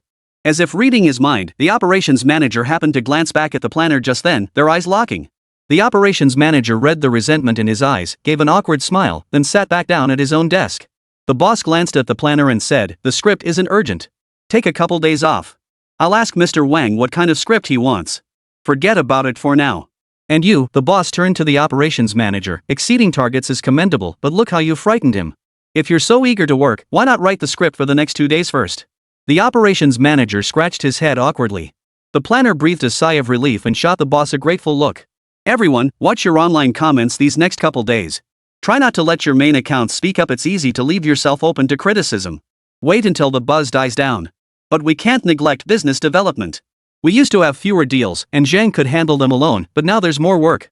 Have operations assist you for a while and try to secure more business opportunities. With the buzz generated, the strategic focus shifted to converting this traffic. How to monetize it? Through business deals, of course. Failing to monetize such massive traffic would be like throwing money away. After the meeting, the boss returned to his office and called young Master Wang. Mr. Wang, we're here to see how you want to proceed. What kind of content do you want to shoot? Young Master Wang replied, anything is fine, but this time I want to win. It's a turn-based system, right? Last time Lin Nian won, so this time it's my turn. The funds have already been transferred to your company's account. Also, what's the status with that shark guy? If he causes trouble again and you can't handle it, I'll withdraw my investment. Ah, Mr. Wang, our company won't let shark off the hook. But with all this traffic now, exposing them would make us look like we're being unreasonable. So we plan to wait until the heat dies down. I don't want to hear excuses. I demand no further issues in the next livestream. Got it? Understood, understood. The boss plastered on a smile, looking quite earnest. Less than 10 minutes after hanging up, the finance department messaged that the million-yuan Wang Gongzi had pledged had already arrived in the company account. He paid up quickly. What's wrong with making a few demands? The boss consoled himself internally.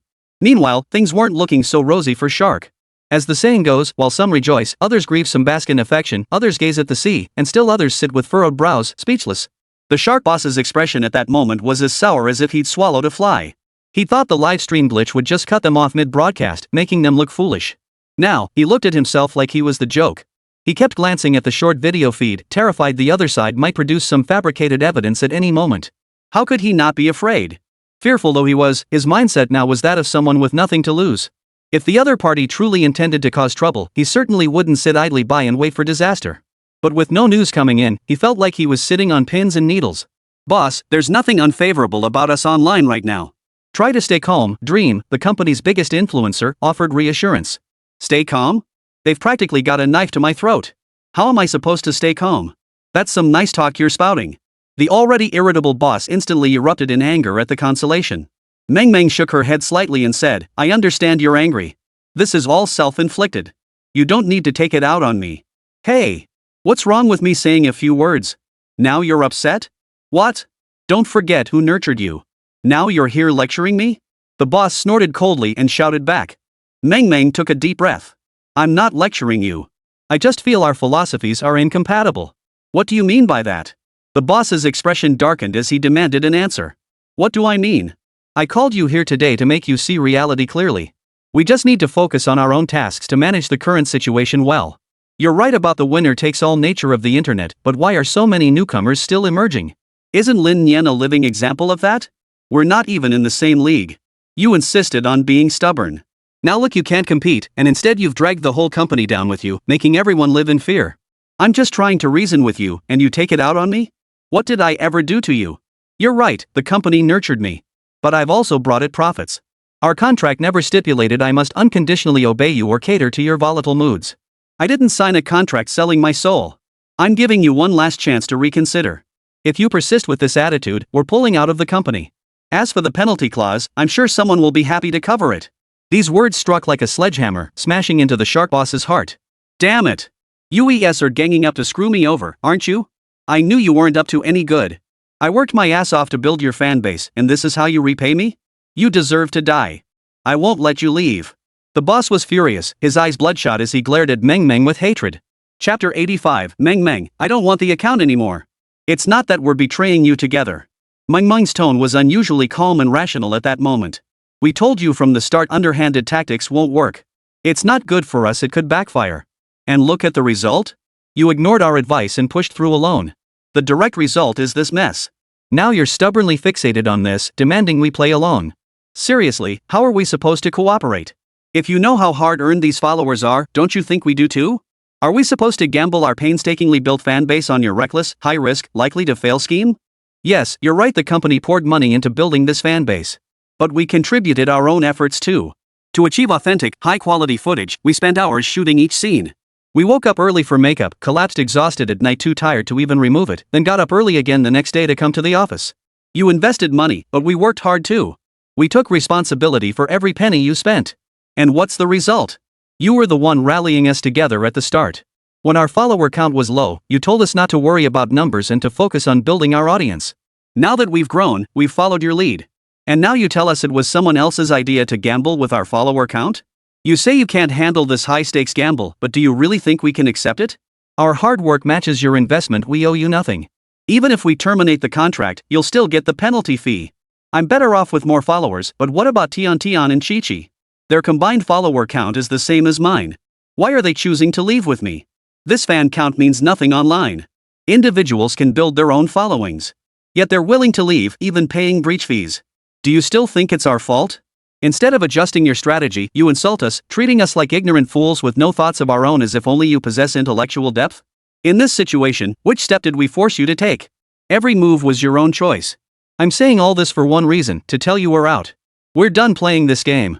The contract offers two options: pay the full penalty and take the accounts, or pay 30% of the penalty and leave the accounts to the company. We can't afford the full amount, but what about these accounts we worked so hard to build? Didn't you say you poured money into them? We don't want them anymore. Let the accounts stay with the company. We're willing to pay the 30% penalty. Meng Meng's words were clear, but her demeanor had shifted dramatically from calm and reasonable to hysterical, even shouting, her eyes reddening. She wasn't from a particularly wealthy family either. She'd worked incredibly hard to build this account. As an influencer, how could she not understand its importance? Having witnessed countless influencers crash and burn, she managed hers diligently. She occasionally paid out of pocket for fan perks, avoided getting involved in other social issues, and focused solely on growing her account. Even when promoting products, she carefully considered how to avoid alienating her followers. For the past 2 years, she had been both the owner and witness of this account, watching its follower count skyrocket from 0 to nearly 1 million. She felt deeply reluctant to leave, but unable to find another sponsor willing to cover the penalty fee, she chose to depart. She gritted her teeth and managed to scrape together the 30% penalty fee. Faced with Meng Meng's complete honesty, Sharkboss's mind went blank. Only now did it dawn on him. Did his actions drive her away to the point where she didn't even want the account anymore? The Sharkboss had witnessed how much effort Meng Meng and the others had poured into the account. Now they didn't want it anymore, didn't care about it. Was it really his fault? With them all gone, what use was the account left in his hands? They were the soul of the account. Without them, she'd just have an empty shell that couldn't reach its full potential. He recalled their spirited enthusiasm when they first joined the company, and their diligent work ethic. The Shark Boss choked up at that moment. Please don't leave. I know I was wrong. Meng Meng shook her head. With things having come to this, staying won't help. This incident has left a scar in both our hearts like a crack that neither of us can ignore. Future collaborations will only breed more conflicts and growing tensions. Eventually, we'll clash over the same issues again. Why force ourselves in each other? Letting go is the best choice for both of us. After finishing, Meng Meng added, we'll write our resignation letters immediately and transfer the penalty fee to the company account within 3 days. The Shark Boss was truly panicking now. After all these years, I've only managed to cultivate the 3 of you. If you leave, what's the point of me holding on to the accounts and running an empty company? Sorry, but that's not our problem anymore. It's your own decision-making issue, not ours. If you think the loss is significant, then so is ours. At least you'll still get our penalty fee. Meng Meng didn't want to waste any more words. She turned and left the boss's office. To be honest, once she stepped out of the office, her mood lifted considerably. The other 2 influencers, Tian Tian and Shitsu, approached her. What's up? It sounded like you guys were arguing just now. It's fine. All we need to do now is pay the penalty and submit our resignation letters. No need to stick around any longer. Ah, I can't afford that money. That's so abrupt, we have to hand over all the money we earned. These past 2 years were basically wasted. Sigh, what can we do? We're out, but we can start over. The 3 chatted sporadically, their voices and tones tinged with profound sadness. The money was gone, the accounts were gone, 2 years of their lives were gone all for nothing. Ending up with nothing to show for it, they managed to say it with a forced smile. That was really something. The 3 submitted their resignation letters. They handed over their accounts. Watching the accounts log out of their phones, the smiles vanished from their faces. Tears began to fall. 2 years of hard work, gone just like that. And now they had to pay penalty fees. There was nothing to smile about. Because they supported a wrong decision, in the end, it was still rootless people like them who paid the price. The person handling the handover couldn't bear to see her suffer and whispered, maybe you should reconsider. No need, Meng Meng wiped away her tears. Just then, the Shark Boss appeared. Give them the account. You take the account with you. The penalty stays the same, still 30%. I have 2 more commercial orders here. You can take those too. Of course, all the profits from these orders are yours. After you complete them and pay the penalty, you should still have some left over. I'm sorry for what happened. Wishing you all the best in your future endeavors. Chapter 86, The Amusement Park. Meng and the others froze, utterly stunned by the boss's unexpected words. But then they remembered why they had joined this company in the first place, because the boss was genuinely a good person. Back when the company was struggling and facing potential bankruptcy, he had repeatedly pulled strings and negotiated deals to get them to where they were now. Now that the company had finally gained some traction, the external pressures had caused his original intentions to shift. Letting me take the accounts meant a huge loss for the company, 2 years of investment down the drain while only requiring me to pay a 30% penalty. He's a good person, but unfortunately, not a good boss. Thank you, Meng and the others expressed their heartfelt gratitude. With their departure, Shark lost any chance of recovery.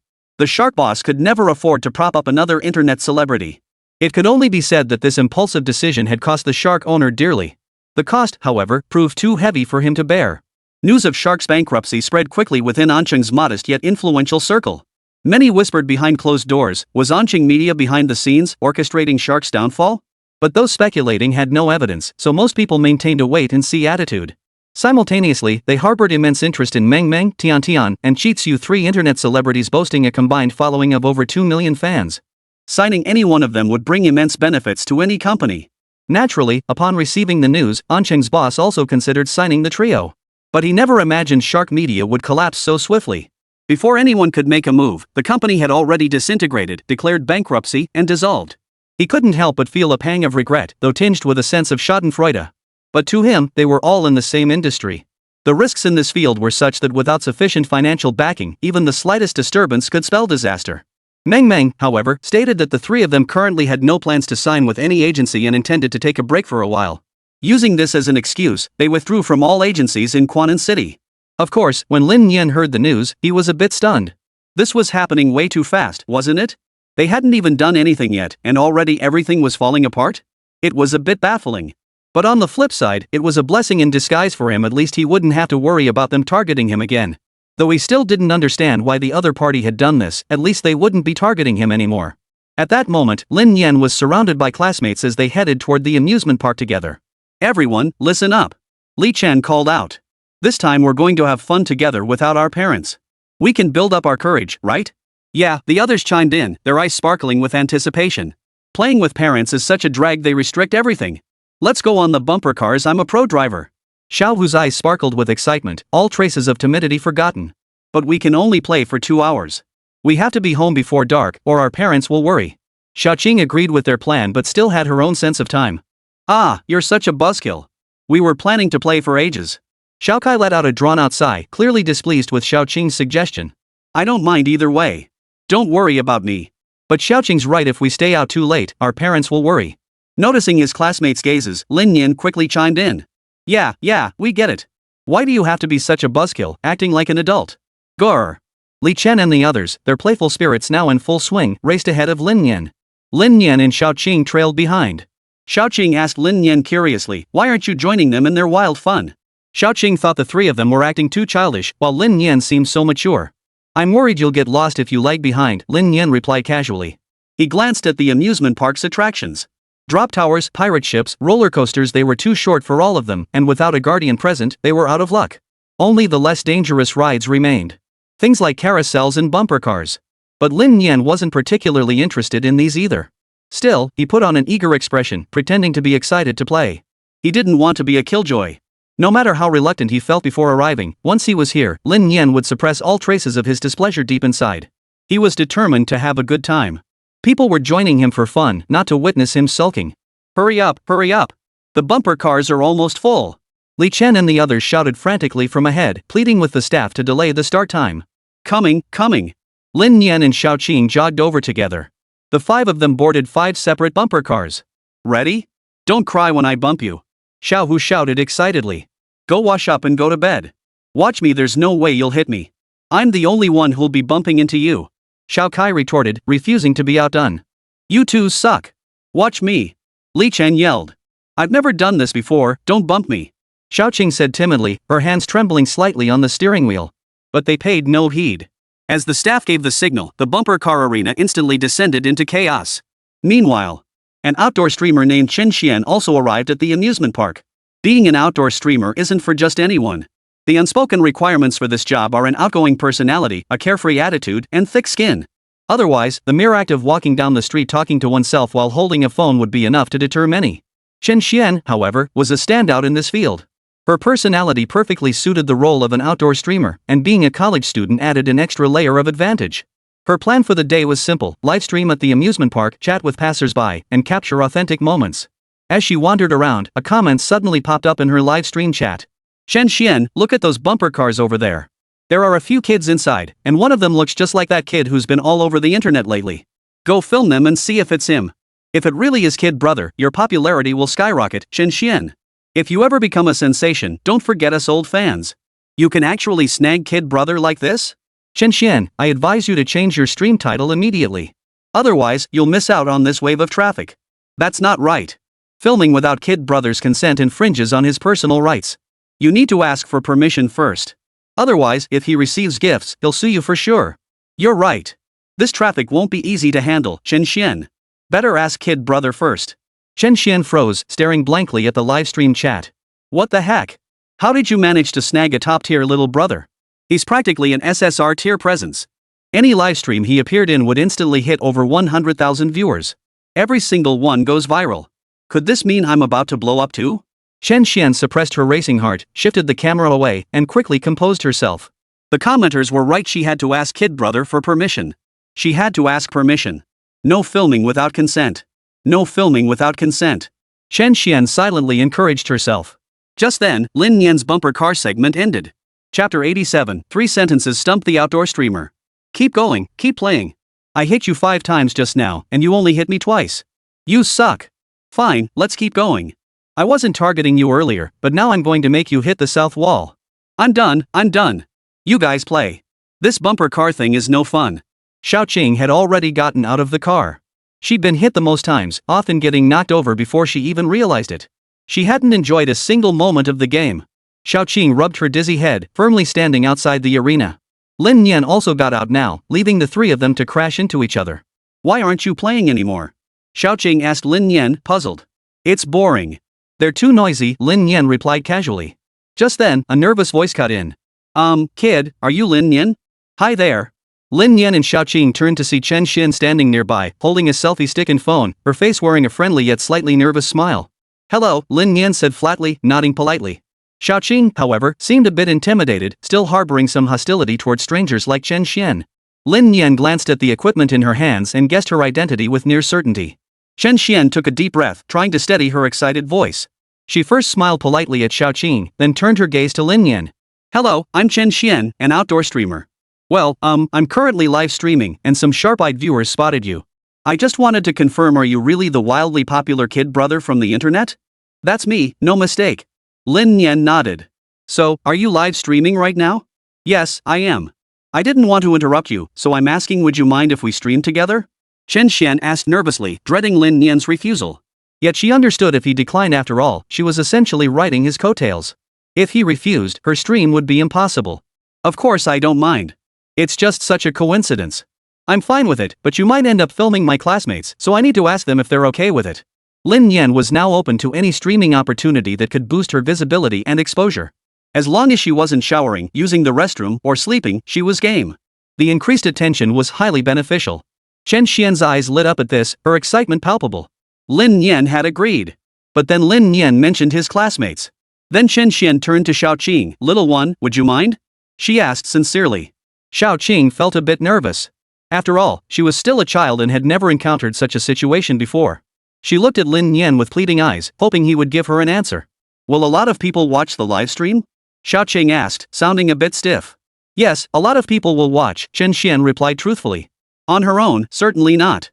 But with Lin Nian's name attached, it would be different. Okay, but don't film me too much. I'm a bit nervous. Xiaoqing couldn't bring herself to refuse, looking into Chen Xian's eyes filled with expectation.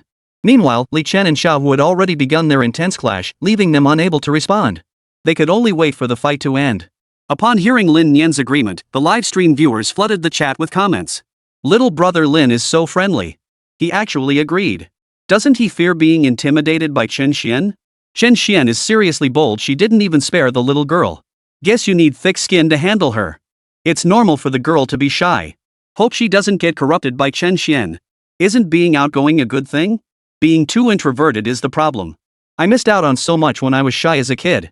Who knew little kid had classmates? I always thought he was the lone wolf in class. Remember when he streamed from school? He isolated the whole class by himself. You're so funny. So people with real talent isolate themselves, while the weak ones get isolated by others, huh? Despite the flood of online comments, Chen Xian and Lin Nian stood together in awkward silence. Lin Nian smiled and asked, "What's your approach to streaming? What kind of content will you cover? I'd love to hear your thoughts." Xiaoqing pricked up her ears, listening intently to Lin Nian's question. She thought to herself, no wonder Lin Nian is an internet celebrity, his words are truly profound. Chen Xian, however, froze stiff as a board, standing dumbstruck in place. This was truly unscripted. How could she have known she'd be called out by little brother? Yet it felt strangely fitting. This was precisely little brother's signature live streaming style. She dared not treat Lin Nian like a child anymore. Stammering slightly, she replied, "My live streams are all about spontaneity, fulfilling viewers' requests. That's it. No real goals." By this point, Chen Xian felt a bit embarrassed. Comparing her streams to Lin Nian's, hers did seem rather lackluster. That's a good approach, serving your audience. It works, but it has its limits. Do you have other talents to showcase? If not, this kind of stream could easily get phased out. Lin Nian nodded, critiquing Chen Xian like a seasoned streamer. Chen Xian was dumbfounded, while the viewers in the livestream were amused. LOL, kid brother critiquing Chen Xian, she's asking for trouble. Little kid spot on. What's wrong with that? Chen Xian's streams rarely break 1,000 viewers, that's her limitation, isn't it? After all, kid brother is the epitome of a hit streamer. What he pointed out to Chen Xian really is her problem. Xiaoqing listened to their conversation, only half understanding. Right now, only one thought occupied her mind. It seemed like this sister had been scolded by Lin Nian. As the thought surfaced, Xiaoqing began to doubt her own interpretation. But seeing Chen Xian's slightly awkward expression, her interpretation seemed spot on. Just then, the bumper car trio finished their ride. Spotting Lin Nian chatting with an older girl, the trio hurried over. This conveniently broke the awkwardness for Chen Xian, who quickly asked, "Hey kids, I'm live streaming. Want to join in? A live stream? Is it because of our Lin brother?" Li Chen's tone now carried an elevated respect for Lin Nian. He spoke with great pride, as if this reflected well on him. "Live stream? Can we be on TV? Of course you can. Want to play with us?" The bumper car trio was incredibly enthusiastic. Chen Xian breathed a sigh of relief. After answering their questions one by one, she turned to ask Lin Nian, "Can I change the livestream channel name to yours?" "Sure." Lin Nian didn't refuse after all. What kind of buzz would she get if she didn't use her own name? Chen Xian nodded excitedly and immediately updated the stream title. Outdoor streamer bumps into kid brother Lin Nian. And then, it was time to witness the magic. Chapter 88, hey, there's more to come. Chen Xian was eagerly anticipating it, because she knew firsthand just how massive Lin Nian's built-in traffic could be. The search volume itself wasn't particularly high, usually just netizens looking up related videos. If the live stream happened to pop up in their search results, they'd naturally click in. But this was too coincidental. She happened to be streaming, and someone happened to search. Calculating that traffic even at just 0.5% was still quite substantial. But that wasn't even the main source of traffic. The bulk came from system recommendations. When the system detects keywords, it pushes the live stream to users currently watching videos related to those strong keywords. That's where the bulk of the traffic comes from. It's actually easy to understand. When you search for a game guide, if the search volume is high enough, the videos you see next will likely be related to that game. This is the system's strong association mechanism. Under this recommendation mechanism, Chen Xian's livestream audience was bound to explode. Within seconds of her title change, the livestream's viewer count skyrocketed like a rocket launch. The chat exploded instantly. Holy crap! It's little brother. The streamer's got crazy luck. She actually ran into him. Little brother is so handsome. Is that his classmate next to him? So cute. Bumper cars. Nostalgia overload. Watch little kid race. What a sweetheart. Thanks for fulfilling our wish to see little kids' everyday life. Got a tip. Absolutely got a tip. You get it, streamer. Chen Xian watched the rapidly scrolling comments and the constant stream of gift effects popping up, feeling her heart nearly leap out of her throat. She knew she'd made the right bet. This wave of unimaginable fortune was truly coming her way. In just a few minutes, the livestream's viewership had skyrocketed past 100,000. For someone like her, whose streams barely broke 1,000 viewers under normal circumstances, this sudden surge of traffic was nothing short of a small miracle. It was so overwhelmingly popular that she couldn't believe her own eyes. She dared not open her eyes, hoping it was all a hallucination. How could this be real? If it was an illusion, Chen Xian would have been heartbroken. But the sudden surge in traffic left her tongue-tied. Known for her outgoing and lively personality, she found herself shrinking back in the face of this utterly absurd traffic surge. She carefully aimed the camera at Lin Nian, not daring to appear on screen herself at all. Lin Nian couldn't help but chuckle at her cautious maneuvering. Is this it? Just moments ago, she was boasting about being an outgoing outdoor streamer, yet now she's acting so introverted? Off camera, the bumper car trio weren't idle, clowning around in front of the lens. They had no idea how many people were watching. All they knew was they were on TV. What's your short video account? Li Chen hurriedly asked Chen Xian. Chen Xian gave him the number. Li Chen pulled out his phone, searched for it, and pinpointed the livestream. Then he burst out laughing. Haha, look everyone, we're on TV. Did you see that? Li Chen quickly held up his phone to share the moment with others. Yeah, I can even hear the echo. Is this kid brother's classmate? He looks so cute. This kid's so tall. Holy crap, he must be on steroids or something. 8 years old? Seriously? That height at 8? Holy crap. Kids these days are just too well fed. I envy that height. Too bad I'm so short, people call me a third-class cripple. Lin Nian was pondering what kind of stunt to pull during his sudden livestream. After all, he couldn't just stand here doing nothing and expect to get views and everything else. He wasn't a statue. Without stirring things up, the livestream's heat wouldn't last long. While Lin Nian pondered his next move. Meanwhile, the bumper car trio had already caught everyone's attention. They didn't understand the concept of livestream appeal, they just knew they were on TV and could show off. Especially the clownish Xiao Kai, wildly showing off his talents in front of the camera. Just watching him made people laugh. This kid was truly a show-off. Meanwhile, in a remote dwelling in Anshun. To be precise, it was abandoned. There used to be a mine here, so people lived nearby. But after the mine was depleted, it became a subsidence zone. Everyone was relocated, leaving the place deserted. Though there were many houses, none were occupied. Not even vagrants would bother coming here after all. They needed to scavenge trash to survive, and this place had no trash to speak of. Look at that brat still live streaming here. The more I watch, the angrier I get. Just walking away like this feels downright unethical. So what do you want to do about it? The man sitting on the bedhead, smoking a cigarette, glanced at the agitated figure before him. What do I want to do? Kill him, of course. I refuse to believe the three of us can't handle a kid. We have to avenge my brother. You want to avenge your brother by going after this kid? Have you no humanity left? The man at the bedside flicked his cigarette butt onto the floor and crushed it underfoot. No. I don't. My brother got arrested. Now none of us can leave. And you're talking to me about humanity? We're almost out of instant noodles. Are we leaving or not? If we're not, I'll go get a gun and shoot him right now. I don't want to live anymore. His shouting drew two men from outside into the room. You're just in time. He's ready to end it all over this kid. What do you say we do? The man asked the two newcomers. I think he's got a point, boss. We've been hiding here for nearly a month. We're practically molding. Are we just gonna stay hidden forever? We can't hide forever. We might as well get rid of this kid. Maybe then we can make a run for it. Otherwise, we're just gonna rot away here? Yeah, I've come to terms with it.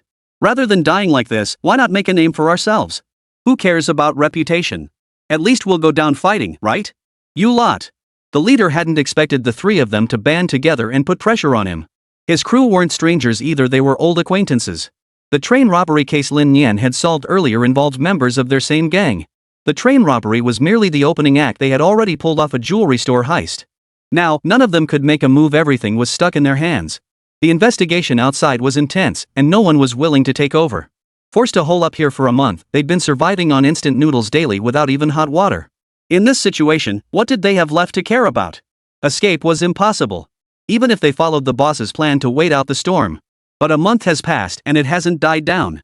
They're truly losing their patience. Seeing Lin Nian appear so openly in her livestream, laughing and joking as usual, just made their blood boil. Previously, whenever they spotted Lin Nian streaming, it was always from safe locations where their presence would inevitably be detected. But now, she was openly broadcasting from an amusement park, a crowded, bustling place. What did they have to fear? Let's do it. Let's go all in. Screw living like this. I'd rather die than keep dragging myself through this. The three of them gritted their teeth and pressed their demands so fiercely that even the boss couldn't hold them back. He had no choice but to agree. Chapter 89, 3 heads are better than one. The three of them piled into the only minivan heading for the amusement park. The boss was behind the wheel. I'll say this one last time, this has nothing but downsides for us. Boss, just focus on driving. What's this about benefits and drawbacks? I never went to school, so I don't get it. You recruited us to build something big and powerful, but look at us now, we're nothing but pariahs. Whoever wanted this kind of life? You didn't make us rich, fine. Now we don't even want riches just to prove ourselves. And you're trying to talk us out of it? Honestly, we were blind to follow you. The deeper we got in, the worse it got. Who do we complain to about this? We don't want anything else. We don't want the money now, we don't even want our lives. So what if we make that little brat pay with his life? You say we're picking fights with kids? Let me tell you, I don't even care about my own life anymore. What do I have to fear from you? The man shouted, the other two chiming in with yeah. They truly had enough of this life. When would this endless suffering end? Better to just die and be done with it.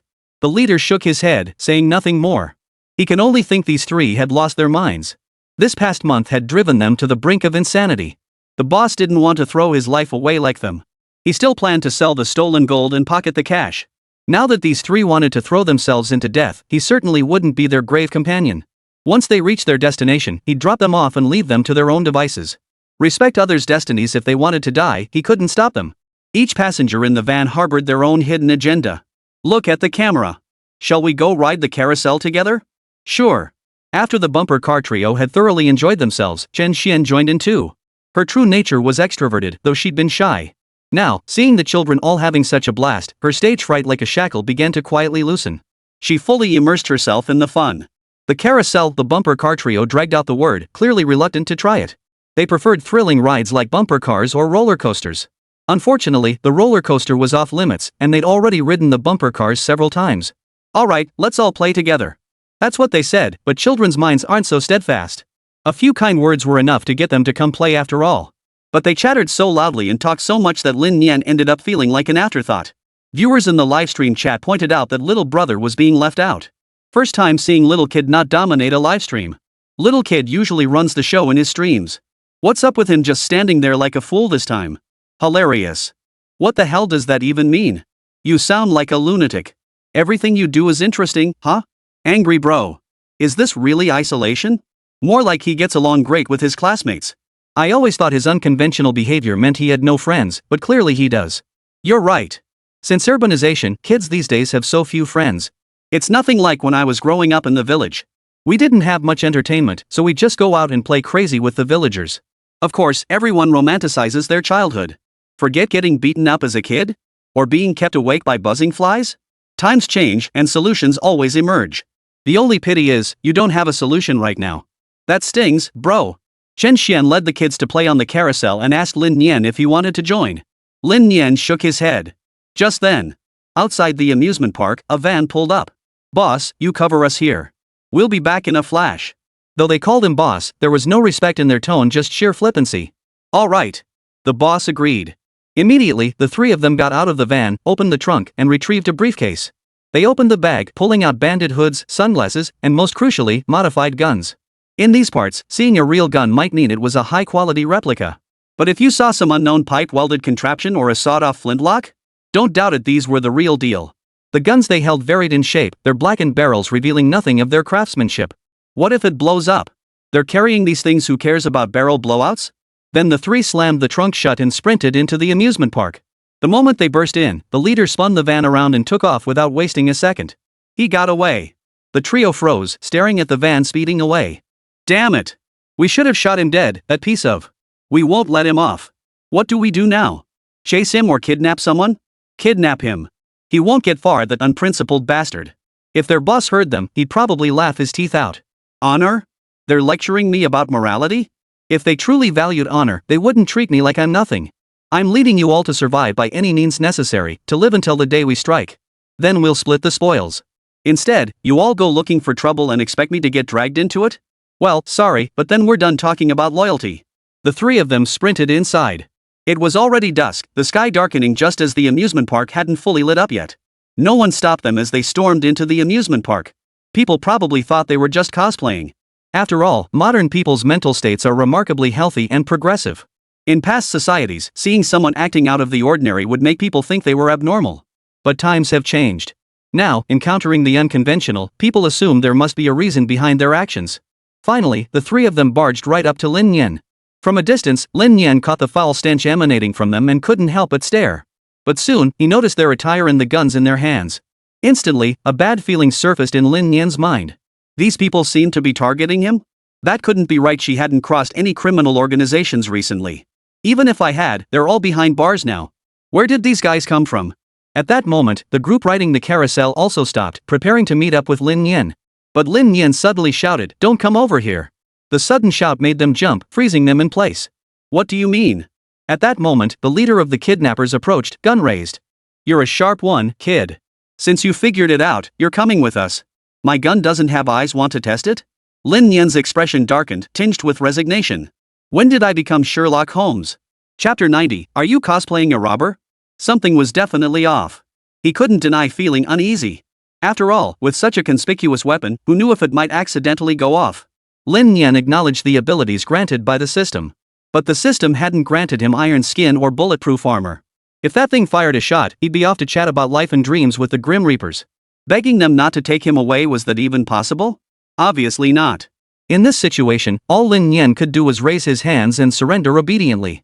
These brutes weren't afraid of death, but Lin Nian, having already died once, certainly was. Lin Nian's sudden shout instantly shattered the previously boisterous atmosphere. Chen Xian and the 4 children looked over, their smiles freezing on their faces. The giggles vanished as terror gripped them. The 3 towering figures, their faces concealed by bandit hoods, moved with purpose. One held Lin Nian in place while the other 2 strode toward them, their presence growing heavier with each step. The foul stench emanating from them intensified, and their menacing demeanor sent Xiaoqing into a panic. Ah! Xiaoqing screamed uncontrollably, her body trembling as she collapsed onto the ground. Tears streamed down her face as she wailed loudly. Li Chen, Xiaohu, and Xiao Kai were also deeply shaken. They had managed to maintain a semblance of composure until Xiaoqing's wail struck a chord within them, causing their own tears to flow uncontrollably. Chen Xian's mind went completely blank. Though she was the oldest among this group of kids, that didn't mean she was the bravest. She might be outgoing, but having lived in peaceful times, she'd never seen anything like this before. Her greater knowledge, gained through her age, only amplified her terror. It felt like a giant hand had suddenly clamped down on her heart, squeezing the life out of her until she could barely breathe. Her hand, clutching the selfie stick for the livestream, froze stiff as a board. She couldn't move a muscle, as if the slightest movement would mean certain death. All of you, come here. No crying. Keep crying and I'll blow your brains out. The thug snarled viciously, grabbing Xiaoqing by the hair and slamming her toward where Lin Nian stood. The impact made Xiaoqing cry even harder. The thought of dying made Xiaoqing try to stifle her sobs, but she couldn't control herself. Covering her mouth, she whimpered uncontrollably, tears streaming down her face. The bumper car squad fared little better, shoved by the thug toward Lin Nian's location. Then there was Chen Xian, who was still live streaming. Her face had gone pale with fear as the thug smacked her phone right out of her hand. Film. Keep filming. You think I won't kill you right now? Get over here. Viewers in the livestream were baffled when the screen suddenly went black. Holy, is this script supposed to be this realistic? A new play the role of a thugga scenario? 666, this costume is on point. The prop gun looks super realistic. Did the streamer splurge on this? Kid's acting is spot on. That look in his eyes, that expression like he's really in trouble. Ha ha ha, the supporting cast is spot on too. Look how scared the little girl is, tears just started flowing. This scene setup, this atmosphere amazing. The streamers team is awesome. Let's tip them. What's little brother up to now? Street counter-terrorism drills? Bro, you really went all out just tossing your phone like that. The other kids' reactions are so genuine. If this hadn't been staged, it could have left them with lasting trauma. But would it have the same effect if they knew in advance? Meanwhile, the kidnapper guarding Lin Nian picked up Chen Xian's phone and selfie stick and handed them back to her. Why so rude? It's fine, let her film. We're not planning on living anyway, might as well livestream this kidnapping. Here you go. Make us look good, got it, he instructed as he handed the equipment back to Chen Xiaoxian. Livestream, huh? Listen up, everyone watching, I'm seriously kidnapping someone here. This isn't a joke. Then, in the camera's view, the kidnapper aimed the gun at a nearby tree and pulled the trigger. A loud bang echoed as a bullet hole appeared in the tree, and white smoke curled from the muzzle. He turned to Chen Xian, did you see that? Did you get it clearly?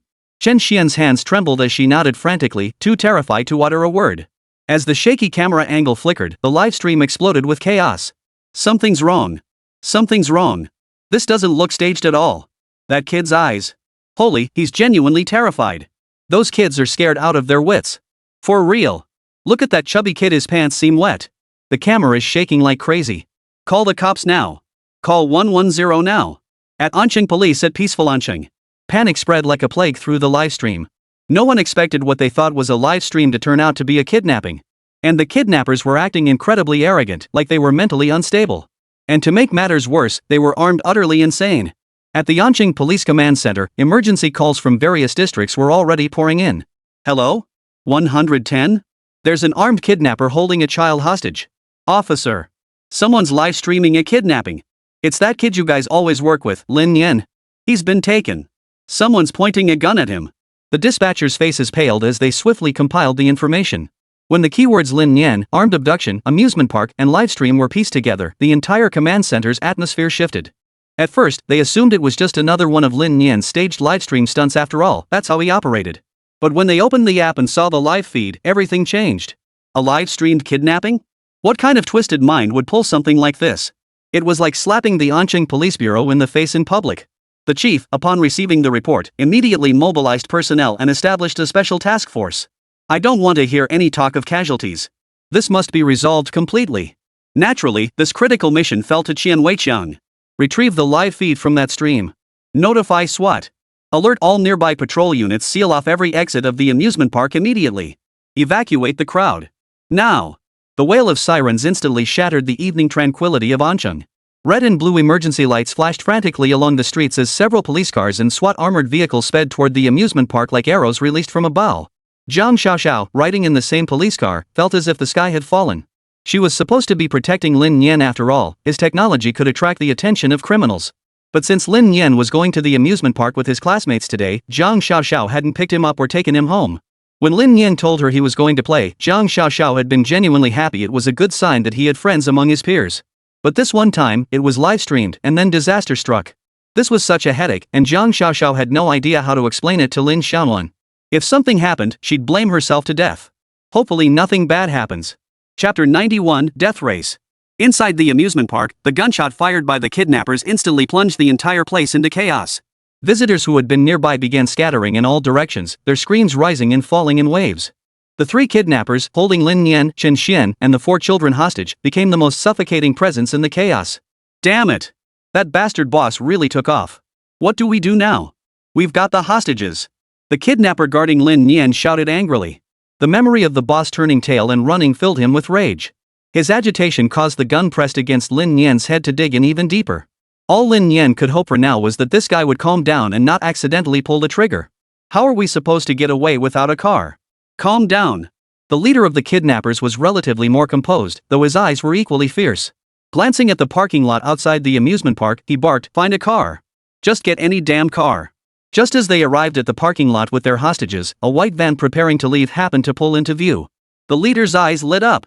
That one. He growled, abruptly pointing his gun at the van and sprinting toward it. He roared at the driver. "Stop the car. Get the hell out." The minivan driver, a middle-aged man in his 40s, saw 3 hooded figures brandishing weapons and a child trembling under their gun barrels. Instantly, he was terrified out of his wits. Seeing the driver frozen in shock inside the car, the robber cursed under his breath, rushed forward, yanked open the door, and pressed the black muzzle of his gun directly against the driver's forehead. "Get out! Or I'll shoot you dead." Terrified, the driver went limp, tumbling and scrambling out of the driver's seat before rolling and crawling away to the side. "Don't kill me. Please don't kill me, I didn't see anything." The driver begged, terrified the hijacker might snap and shoot him. "Hurry! All of you, get in the damn car." After dealing with the driver and making him crawl away, the kidnapper roared at Lin Nian and the others. The other 2 hijackers shoved them into the vehicle.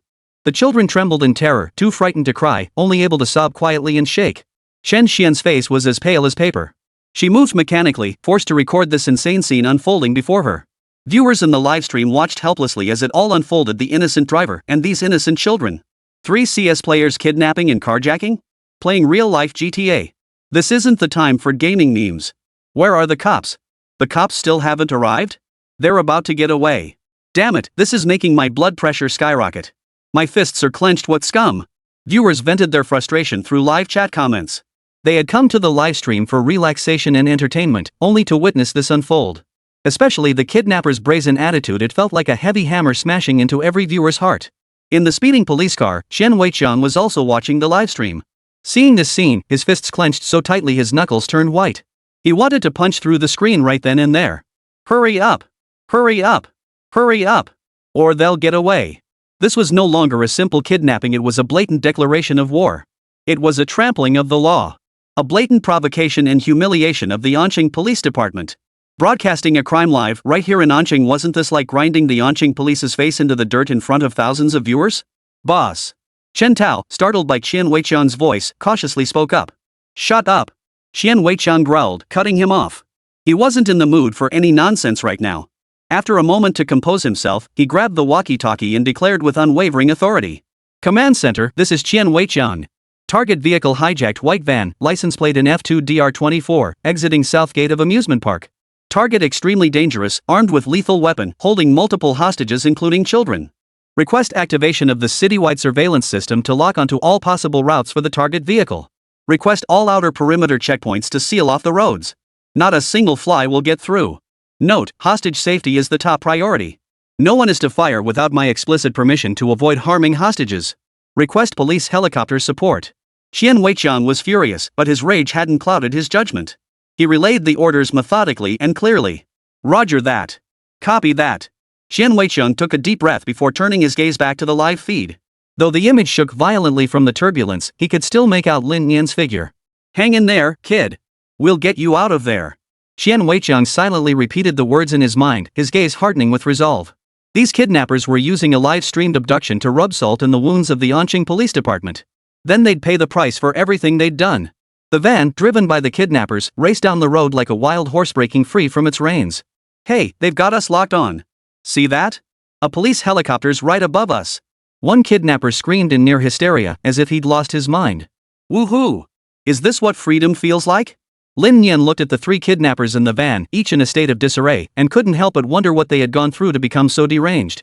Then again, only someone truly insane would commit kidnapping, let alone broadcast it live.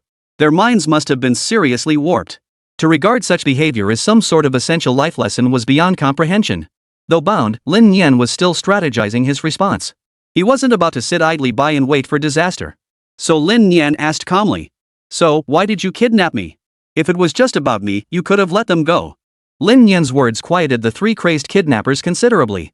Aside from the driver, the other two turned to look at him. You're not scared out of your wits. That's something. You want me to let them go? Fine. I'll let them go right now. I'll open the window and toss them all out. No, no. Lin Nian waved his hands frantically. But the cries of the other four children grew louder. This only provoked the kidnappers into loud laughter, their expressions pure amusement. Shut them up, the driver shouted. Then another kidnapper began threatening them to stay silent. Remember the train hijackers? You got my brother arrested, left us with nowhere to turn. Since that's the case, we won't live either. If we can't go on, neither can you. After the kidnapper in front explained, Lin Nian finally understood. So they were a gang, and they were here for revenge. Then why kidnap me? I didn't arrest them. Do you think I'm easy to bully just because I'm young? Hey! Look at you talking, kid. We're bad, but we're not stupid. I can tell who's an easy target. Chapter 92, not just buddies? Precision, enchanted, and a critical hit? Lin Nian chuckled at the robber's self-proclaimed cleverness. He really is sharp. But how could that brain be as thick as dung beetle paste? Would a truly smart person do something this stupid? What's wrong with him? His left and right brains are having a free-for-all, each trying to prove it's the stronger half. It was like a pig's brain, practically screaming for attention. He mocked them inwardly, but Lin Nian's mind was far from idle. He was already plotting a solution. Sitting around waiting for death was out of the question. First, engage them in conversation to gauge their level. So you say your brother got arrested? Lin Nian's voice suddenly cut in, tinged with just the right amount of regret. That really is some bad luck. The driver glanced at him through the rearview mirror but said nothing. The hot-headed robber in front of Lin Nian, however, snorted derisively. Unlucky? It's all because you meddled in things. What could a kid like me possibly do? Lin Nian spread his hands, his expression utterly innocent. There were so many people on that train. You're blaming me for this? Not blame you? Who doesn't know it was you who took out the magazines from my brother's guns? You're so tough, huh? Now you're talking to us. You want to take out our magazines too? Well, sorry, but this gun doesn't have a magazine. It's just a rusty old flintlock. Can't handle fancy stuff like that. Wanna try taking one out right here? The robber sneered, fiddling with his gun. His lips curled slightly, as if to say, one move and I'll shoot. It's not that simple. The situation's different. Lin Nian waved his hands hurriedly and shook his head. How could this situation be the same? Back on the train, there were so many people, and the commotion was considerable it was only natural they went unnoticed. Now they were in a small van. Even if his hands were lightning fast enough to grab the gun, the robber's hands could be faster still. He could just shoot him on the spot. So Lin Nian didn't even entertain the thought of relying on his master thief skills. It was simply impossible. Even the most skilled thief wouldn't be that foolish. Beyond 7 paces, the gun is fast. Within 7 paces, it's both fast and accurate. Not to mention the distance between Lin Nian and him. Forget 7 paces, he'd be grateful if they were even 70 centimeters apart. He. Seeing Lin Nian's reluctant wave, the man's grin widened into pure delight. This was the criminal genius kid everyone talked about online? He couldn't even hold a candle to himself. He was cowering like this in front of him. The other kidnapper, besides the one driving, joined in the laughter too. Taking advantage of their moment of relaxation, Lin Nian pressed further. I'm a bit curious. You all came here together, right? So why are only 3 of you leaving? There should be someone else covering for you. Where did he go? This question was a mistake. The moment it left his lips, the 3 of them truly couldn't sit still. Cut the crap. The kidnapper's smile froze instantly, his voice sharp with anger. Lin Nian pressed relentlessly. I can see right through you. He ditched you guys the moment you got out of the car, didn't he? Or maybe you couldn't come to an agreement? Or perhaps you hid the gold you stole? But I doubt that's likely. If you had the gold, you'd value your lives far more than I do. Yet you still chose to kidnap me and did it live on stream. That proves one thing, you didn't get the gold. I hate to think it, but you really are pathetic. Enough. Shut up. The kidnapper clutched his head, glaring fiercely at Lin Nian. Why won't you let me speak? Did I really hit a nerve? If you couldn't even get the gold, why kidnap me? Why make such a huge scene? Now you've done this, every cop in the city will be hunting you down. They'll completely ignore whoever actually has the gold. What if that person has already left Anqing with it? You're so aggressive, are you planning to shoot me? Why kill me? We've never even met, yet you want me dead? You say I ruined your plan, but your scheme was full of holes from the start. That train incident was riddled with flaws. Now you've eliminated even the flaws, you're just a glaring mistake. You lack the most basic professional ethics. Pointing a gun at me now won't help. If you pull the trigger, are you really trying to kill me? Or kill yourself? You know what I mean. I'm not talking about someone else killing you. I'm talking about you shooting yourself, or rather, the you that once was? Lin Nian paused for an eternity after those last 4 words, giving the kidnapper ample time to anticipate her next move and wonder if she'd slip up. But unfortunately for him, Lin Nian had gotten it right this time. Though much of it was sophistry, this was Lin Nian's skill, and crucially, he was a master con artist. He understood the most basic applications of psychology. Judging by their demeanor first, all 3 were in poor mental states, teetering on the edge of collapse. This suggested they had endured a terrible ordeal before facing Lin Nian. Moreover, the train kidnapping case they mentioned had occurred over a month ago. This alone was enough to suggest they'd likely endured a terrible month. The rest was easy to deduce. Internal conflict within the group had undoubtedly exacerbated their already fragile emotional state, pushing them closer to the brink. This explains why they behaved so erratically in front of Lin Nian, one moment bursting into maniacal laughter, the next falling into profound silence.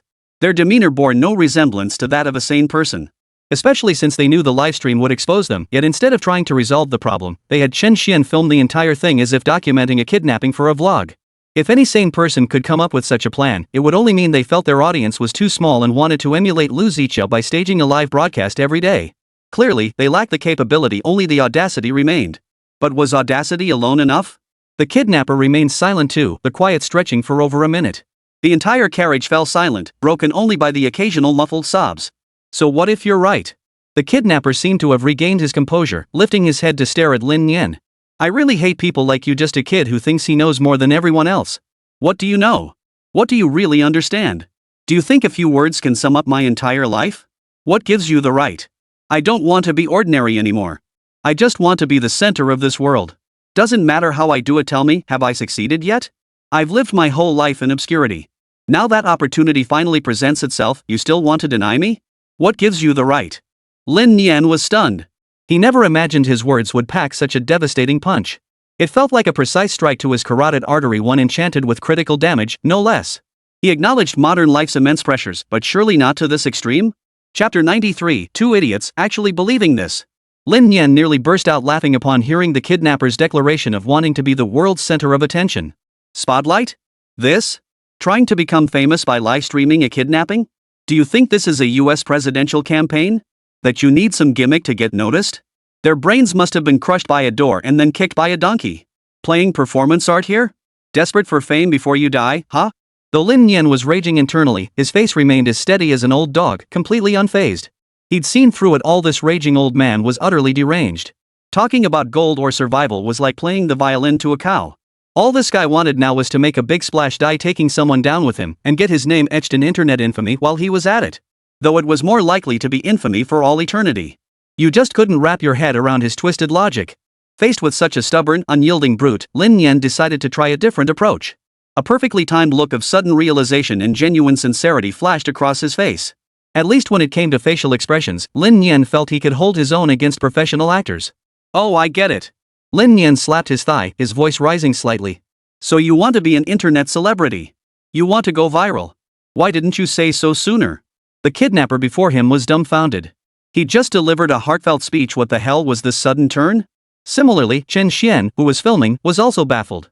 What was with Lin Nian suddenly acting like they were old friends? The viewers in the livestream were also struggling to process the shift. But while new viewers were still worried, the regulars were already cracking up. I knew Kid Brother was entertaining. Damn, even tied up, he can't stop talking. Looks like he's about to pull another stunt. You know what? Kid Brother's got some showmanship. Cough cough. Even tied up, he's still pulling stunts. With that kind of nerve, what can't he pull off? What's going on? I don't get it. Are you guys using code words? He's tied up, right? Whoa, we've got a newbie here. Don't worry, new viewer, you'll get it in a minute. Before the kidnappers could react, Lin Nian spoke up. Bro, your approach, that's got some real potential. Live streaming a kidnapping? That'll definitely grab attention. Traffic's gonna explode. But have you thought about it? You're narrowing your path too much. Narrow? The kidnapper asked blankly, completely confused. Exactly. Lin Nian looked genuinely dismayed. Think about it, what's trending in live streams right now? Positive vibes. Cute contrasts. You're starting off brandishing guns and knives way too hardcore. Viewers won't connect and they'll get bored fast. Plus, your script, it's so cliché. No originality whatsoever. Once the cops show up, they'll take you down in a flash, your livestream gets banned, and all anyone remembers is, oh, another bunch of dumb kidnappers got taken out. How long do you think your fame will last? The hostage taker was momentarily stunned by his words, instinctively lowering his gun slightly. The other hostage taker, who'd remained silent, also perked up his ears. Lin Nian nearly glanced at him. Ignoring him, he focused solely on continuing his bluff. Bro, listen to me. If you want to go viral, you gotta pull off something unique. You need twists and turns. Gotta know what twists and turns means? The kidnapper shook his head. Lin Nian paused deliberately, building suspense. For example, put down your gun now and say to the camera, folks. That was all scripted. Got you scared, huh? Actually, we're the Anti-Terrorism Drill Special Operations Unit of Anqing Police. Code name, Protect Kid Brother. Put. The driver couldn't hold back and spit out a laugh. The other two kidnappers stared at Lin Nian like he was mentally challenged. How could he possibly say something like that? But Lin Nian remained unfazed, adopting a look that screamed, I'm doing this for your own good. See? If you say it like that, wouldn't it be perfect? Total plot twist, bro. And you'd piggyback on the police's buzz. This would make your live stream explode with views, gifts pouring in non-stop. People would be talking about how you fought back only to find it was all an inside job, how you played along to ride my coattails. You'd go viral instantly. No need to lose your head, and you might even get a commendation banner. If not, I'll send you one myself. A commendation for the most dedicated kidnapper. How's that sound? Lin Nian grew more animated as he spoke, already envisioning a bright future beckoning them. He couldn't resist painting the picture further. If this really works and you rise to fame, you'll be the top dog in the influencer world. Ads will flood in. When people ask what brand they're buying, they'll say, hey, I bought the Fierce Bandit brand. How impressive is that? Plus, with that traffic, it's like sitting on a gold mine you could never mine at all. This whole strategy will earn you way more than risking your life for this job. That's why you gotta use your brain. Doing it this way, you're just a wanted criminal. But if you become an internet sensation, this whole thing becomes your story. The kidnappers were stunned into silence by Lin Nian's words. It sounded too good to be true, but Lin Nian's pie in the sky was undeniably tempting. The kidnappers pondered it for a moment and suddenly felt like the future was beckoning to them. Though beautiful, it remained a fantasy, not reality. It's not that simple. If being an internet celebrity were that easy, everyone would do it. The kidnapper tried to save face. Hey, what are you talking about? If you don't believe me, just look at the data. Can't you see it? They went viral overnight. Still think it's fake? I'm telling you, you two would make great actors. You look just like them. Like what? Like big influencers, seriously. The kidnapper felt a bit better. He glanced at his phone. The numbers did look impressive. See? I wasn't lying. Looks legit. The other kidnapper said, glancing at his phone. At that moment, the driver completely lost his cool. You two idiots, morons. Can't you tell he's playing you? Or can't you hear it? Real? Real my ass. This kid's got all the data, so of course he gets to call the shots. You two don't have a single bit of data. The driver slammed on the brakes. The van came to a screeching halt. Without a second thought for the others, the driver jumped out. Looking at the unfinished building before him, this godforsaken place where not even birds would, with several half-built concrete skeletons just sitting there exposed, dying here wouldn't be so bad. He whipped his head around, his face dark as a pot bottom. If looks could kill, he'd have slaughtered them both already. Snap the hell out of it, you two. This kid's full of hot air. What traffic? What influencer? Bull. We've got hostages. We've got a live stream. That's what matters. Get up to the top of that building. He pointed at the tallest unfinished building. It's high. Great visibility. The cops won't dare mess with us up there. His roar temporarily silenced the chaos. The other two kidnappers also snapped out of the fantasy Lin Nian had spun. No matter how flowery the words, the cold reality was they were all ready to die. It was useless. Kid, if you'd said that earlier, it might have been different. But now? Ha! Die with us. Chapter 94, Respect our professional ethics. We're kidnapping. On the fourth floor platform of the unfinished building, the kidnappers had brought everyone here. They hastily erected makeshift barriers using discarded wooden planks and oil drums to avoid being spotted and shot in the head by snipers. The location of this unfinished building was remote, with no taller structures nearby. Snipers would have to aim low to hit high, though finding a better vantage point couldn't be ruled out. The children had grown numb. As darkness deepened, their fear and anxiety surged, leaving them huddled in corners, shivering uncontrollably. Chen Xian felt numb too. Truth be told, it was nothing short of a miracle that the livestream hadn't been shut down yet. His arm holding the selfie stick ached from fatigue. Though his nerves were under immense strain, he felt strangely calm. Had he grown accustomed to fear through sheer exposure? Lin Nian was at a loss now. The kidnappers weren't even bothering to talk to him, busy building a makeshift shelter instead. Aren't you hungry? Since they weren't talking to him, Lin Nian decided to take the initiative. The kidnappers paused in their movements and glanced up at Lin Nian. Shut up. You talk too much.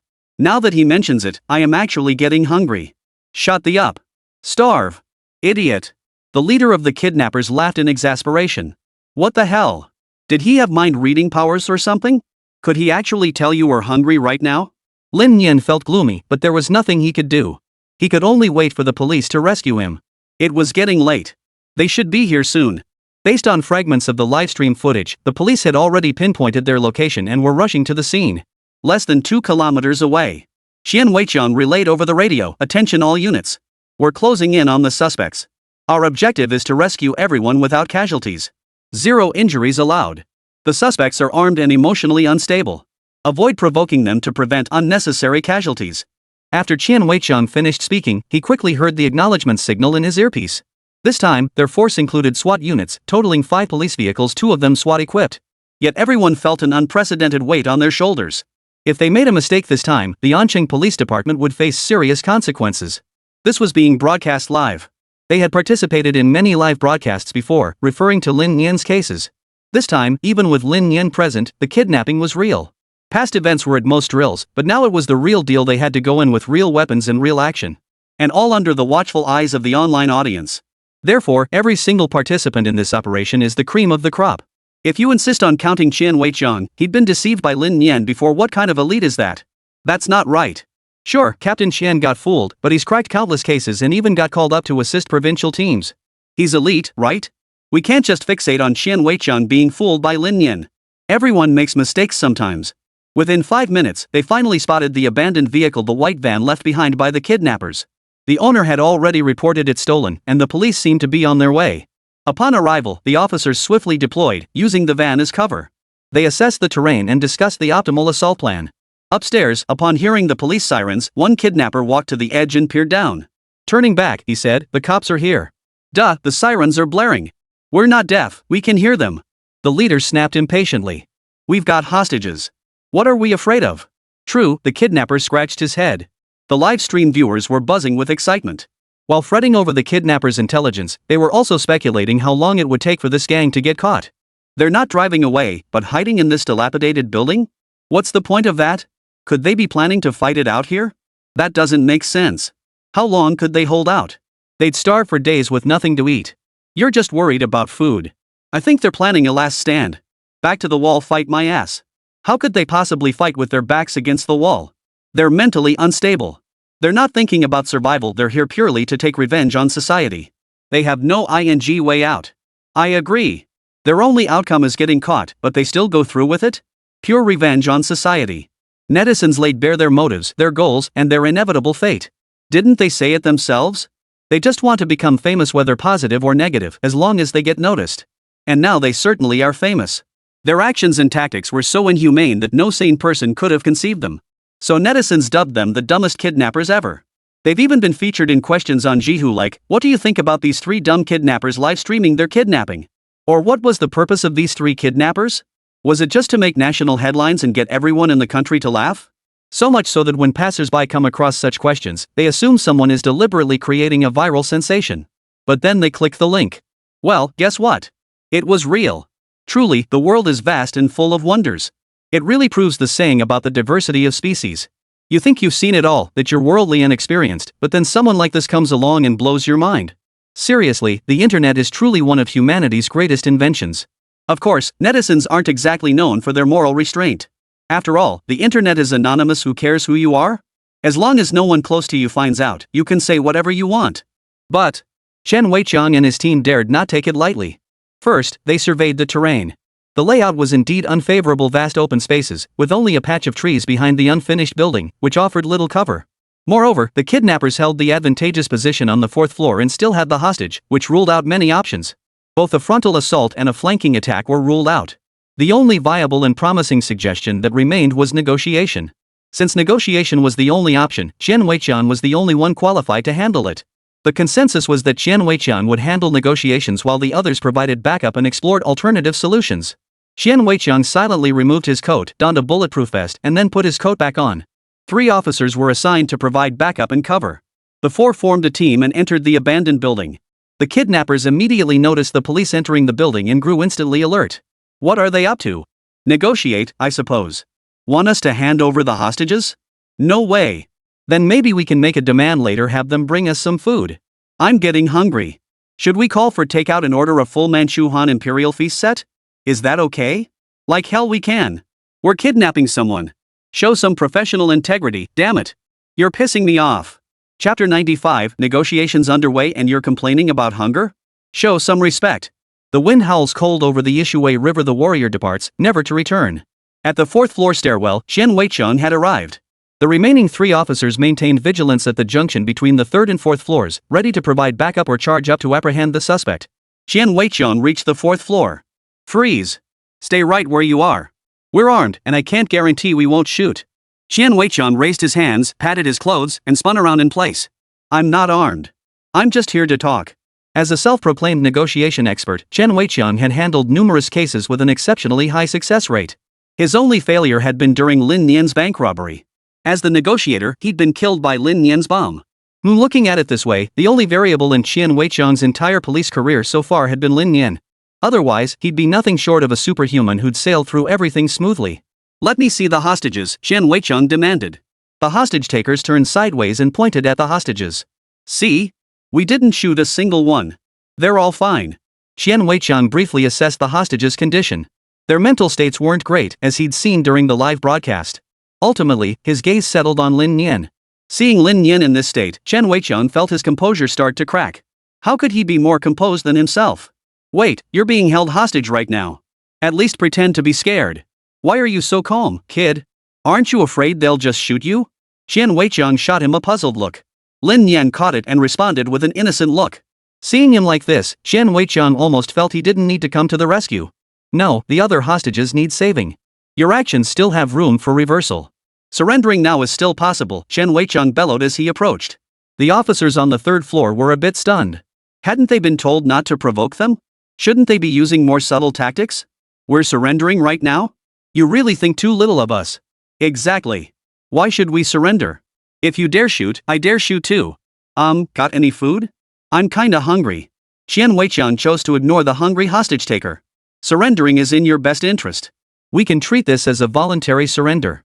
As long as you don't cause major repercussions, if you behave well in prison, you might be out in less than 10 years. But if you choose to fight to the bitter end, then there's nothing we can do. And you know your actions have crossed the line, leaving yourselves no way out. Well then, you've achieved your goal. Chen Weiqiang addressed them directly from a sentencing perspective. Just then, Lin Nianhao's voice came through, as if on cue. He's right. The fact you do something like this shows you don't understand the law. If you surrender now, you won't face the death penalty. Your previous charges, robbery, armed assault, kidnapping, would add up to over a decade. But if you'd shot and killed someone, that would be capital punishment, the severe kind. So it's not too late to stop now. Your brother's been kidnapped, right? Maybe you and your brother could even meet in prison. Serve time together. Your brother and the others got 10 years max. I don't know who your brother is, but hopefully he wasn't the unlucky one who got the 10-year sentence. The others got 7 or 8 years. If you stop now and behave well in prison, you could be out in 7 or 8 years at the earliest. But if you keep this up, you could face life imprisonment or even the death penalty. Fearing they hadn't grasped the gravity, Lin Nian laid out the financial consequences. The 3 kidnappers genuinely wanted to shoot Lin Nian dead. But upon second thought, they suppressed the urge to pull the trigger. After all, life imprisonment and the death penalty were things they subconsciously wanted to avoid at all costs. So the 3 fell silent. Viewers in the livestream chat reacted as follows. Kid brother actually knows the law? That math doesn't add up. For what they're doing now, multiple charges could mean life imprisonment. But if they shoot and kill someone, it's definitely death penalty. It's a split-second decision, totally not worth it. Better to stay alive if you can. Given the current birth rate, if you really die, you'll probably be reincarnated in India next time their birth rate's way higher. Damn, that's a twisted way of looking at it. Now you've got me scared to even die. Why were there no women among Tang Sanzang's disciples? Because their destination was India. Guys, little brother is facing a life or death situation right now. Can we show some respect? Seeing the kidnappers remain silent, Chen Weiqiang spoke up again. You guys keep stalling, but it won't change the outcome. Why not just state your position now? The kidnapper retorted, but if we shoot you dead, wouldn't that make the situation even worse? We're all going to die anyway, right? Chen Weiqiang's expression darkened. Damn it, were these kidnappers determined to cause trouble? Just then, Lin Nian spoke softly. Hey, this whole situation is giving everyone a headache, but there's one person who isn't bothered at all, the guy who brought you to the amusement park. He's taking all the gold you stole with him. Once he sells it off, he'll live comfortably for the rest of his life. Meanwhile, you'll either rot in prison or face the death penalty. Indeed, comparison is the thief of joy. Lin Nian sighed at the perfect moment, even sounding a bit compassionate. She was clearly thinking of their best interests. Yet the mockery in his words doubled instantly. It instantly enraged the kidnapper. Shut your mouth. You little bastard, you wanna die? I'll blow your brains out right now. I'm not going to live anyway, so you can die with me. At least we'll have company on the road to the underworld. Such words struck a nerve. Even in this desperate situation, Lin Nian, a hostage, dared to defy him. And mock him at that. He really wasn't afraid of death. But beyond the rage, upon reflection, Lin Nian's words held no fault. They'd been abandoned. They couldn't even share life and death together. They were as good as dead. If the boss avoided capture, his future would be far brighter than theirs. Just thinking about it made his heart ache with unbearable injustice. It was better not to bring this up at all. The resentment could stay buried inside, known only to himself. But Lin Nian had to go and rub salt in the wound, constantly bringing it up. It's like being already irritable over poor exam results, only to have someone nearby flaunt their own excellent scores. Not only that, but they point at your paper and sneer, your results are so bad. You worked harder than me all along, how could you do so poorly now? It was enough to make you want to kill someone, but unfortunately, murder is against the law. The kidnapper was irritated, but Chen Weiqiang took it to heart. Surrender now, and I'll treat this as a voluntary surrender. If you provide information on that person, I'll personally pursue it, I won't let him escape. Chapter 96, better a double loss than a single win. Then speak up already. Chen Weiqiang truly listened this time. Though his tacit understanding with Lin Nian wasn't particularly strong, in this instance, he precisely grasped the message Lin Nian was conveying. Originally, Chen Weiqiang had only intended to use standard persuasion tactics, a set of stock phrases. With no other sources of information and limited understanding of the current case, he had no choice but to rely on the standard script. But Lin Nian had provided a source of information, one that seemed remarkably reliable at this point. The kidnappers were already losing their temper, their demeanor completely shifting. This indicated the reliability of the information was quite high. This was a huge advantage for Chen Weiqiang. He could now supplement his standard script with this newly acquired intelligence. This allowed him to develop more effective persuasion tactics, significantly boosting the negotiation's success rate. Think carefully. It's not too late to walk away now. You can provide valuable intelligence that will contribute to solving this case. Plus, if you turn yourselves in now, you won't face a long sentence. But if you continue to be stubborn, I won't be able to help you. Chen Weiqiang continued his gentle persuasion. Seeing a shift in the 3 kidnappers' attitudes, he pressed on, detailing numerous benefits. The kidnappers appeared swayed. If we give you the intel, can you really catch him? Of course we can. Why wouldn't we? Chen Weiqiang agreed immediately. I don't believe you. Unless you can bring him here right now. Well. Chen Weiqiang's expression turned troubled. That was impossible. Time was already tight, and the target's whereabouts were unknown. Even if they dispatched a team immediately based on the provided intelligence, the absolute best-case scenario would still require half a day. Just as Qian Weiqiang pondered his response, Lin Nian pressed on, "You keep thinking this way and that way, but what useful information have you actually provided? You want him to bring the person here now? He's no superhero. At the very least, you should tell us where he's hiding, or the license plate number when he's driving, right? You haven't given us anything concrete, yet you expect him to just show up? Do you think he's a god? If he really had that kind of ability, he'd have gone to the moon by now. Why would he be here talking to you? If you ask me, it's getting late. You'd be wise to surrender now. We can both walk away from this. Dragging it out won't get you anything, it'll only make things worse. Why push it? The worst case scenario is that I die with you. Isn't that your logic? A double loss is better than a single victory, right? I don't care. I'm the victim, everyone saw what happened. My death will draw a few sighs at most. But you're different. You're the perpetrators, the suspects. Don't you have parents?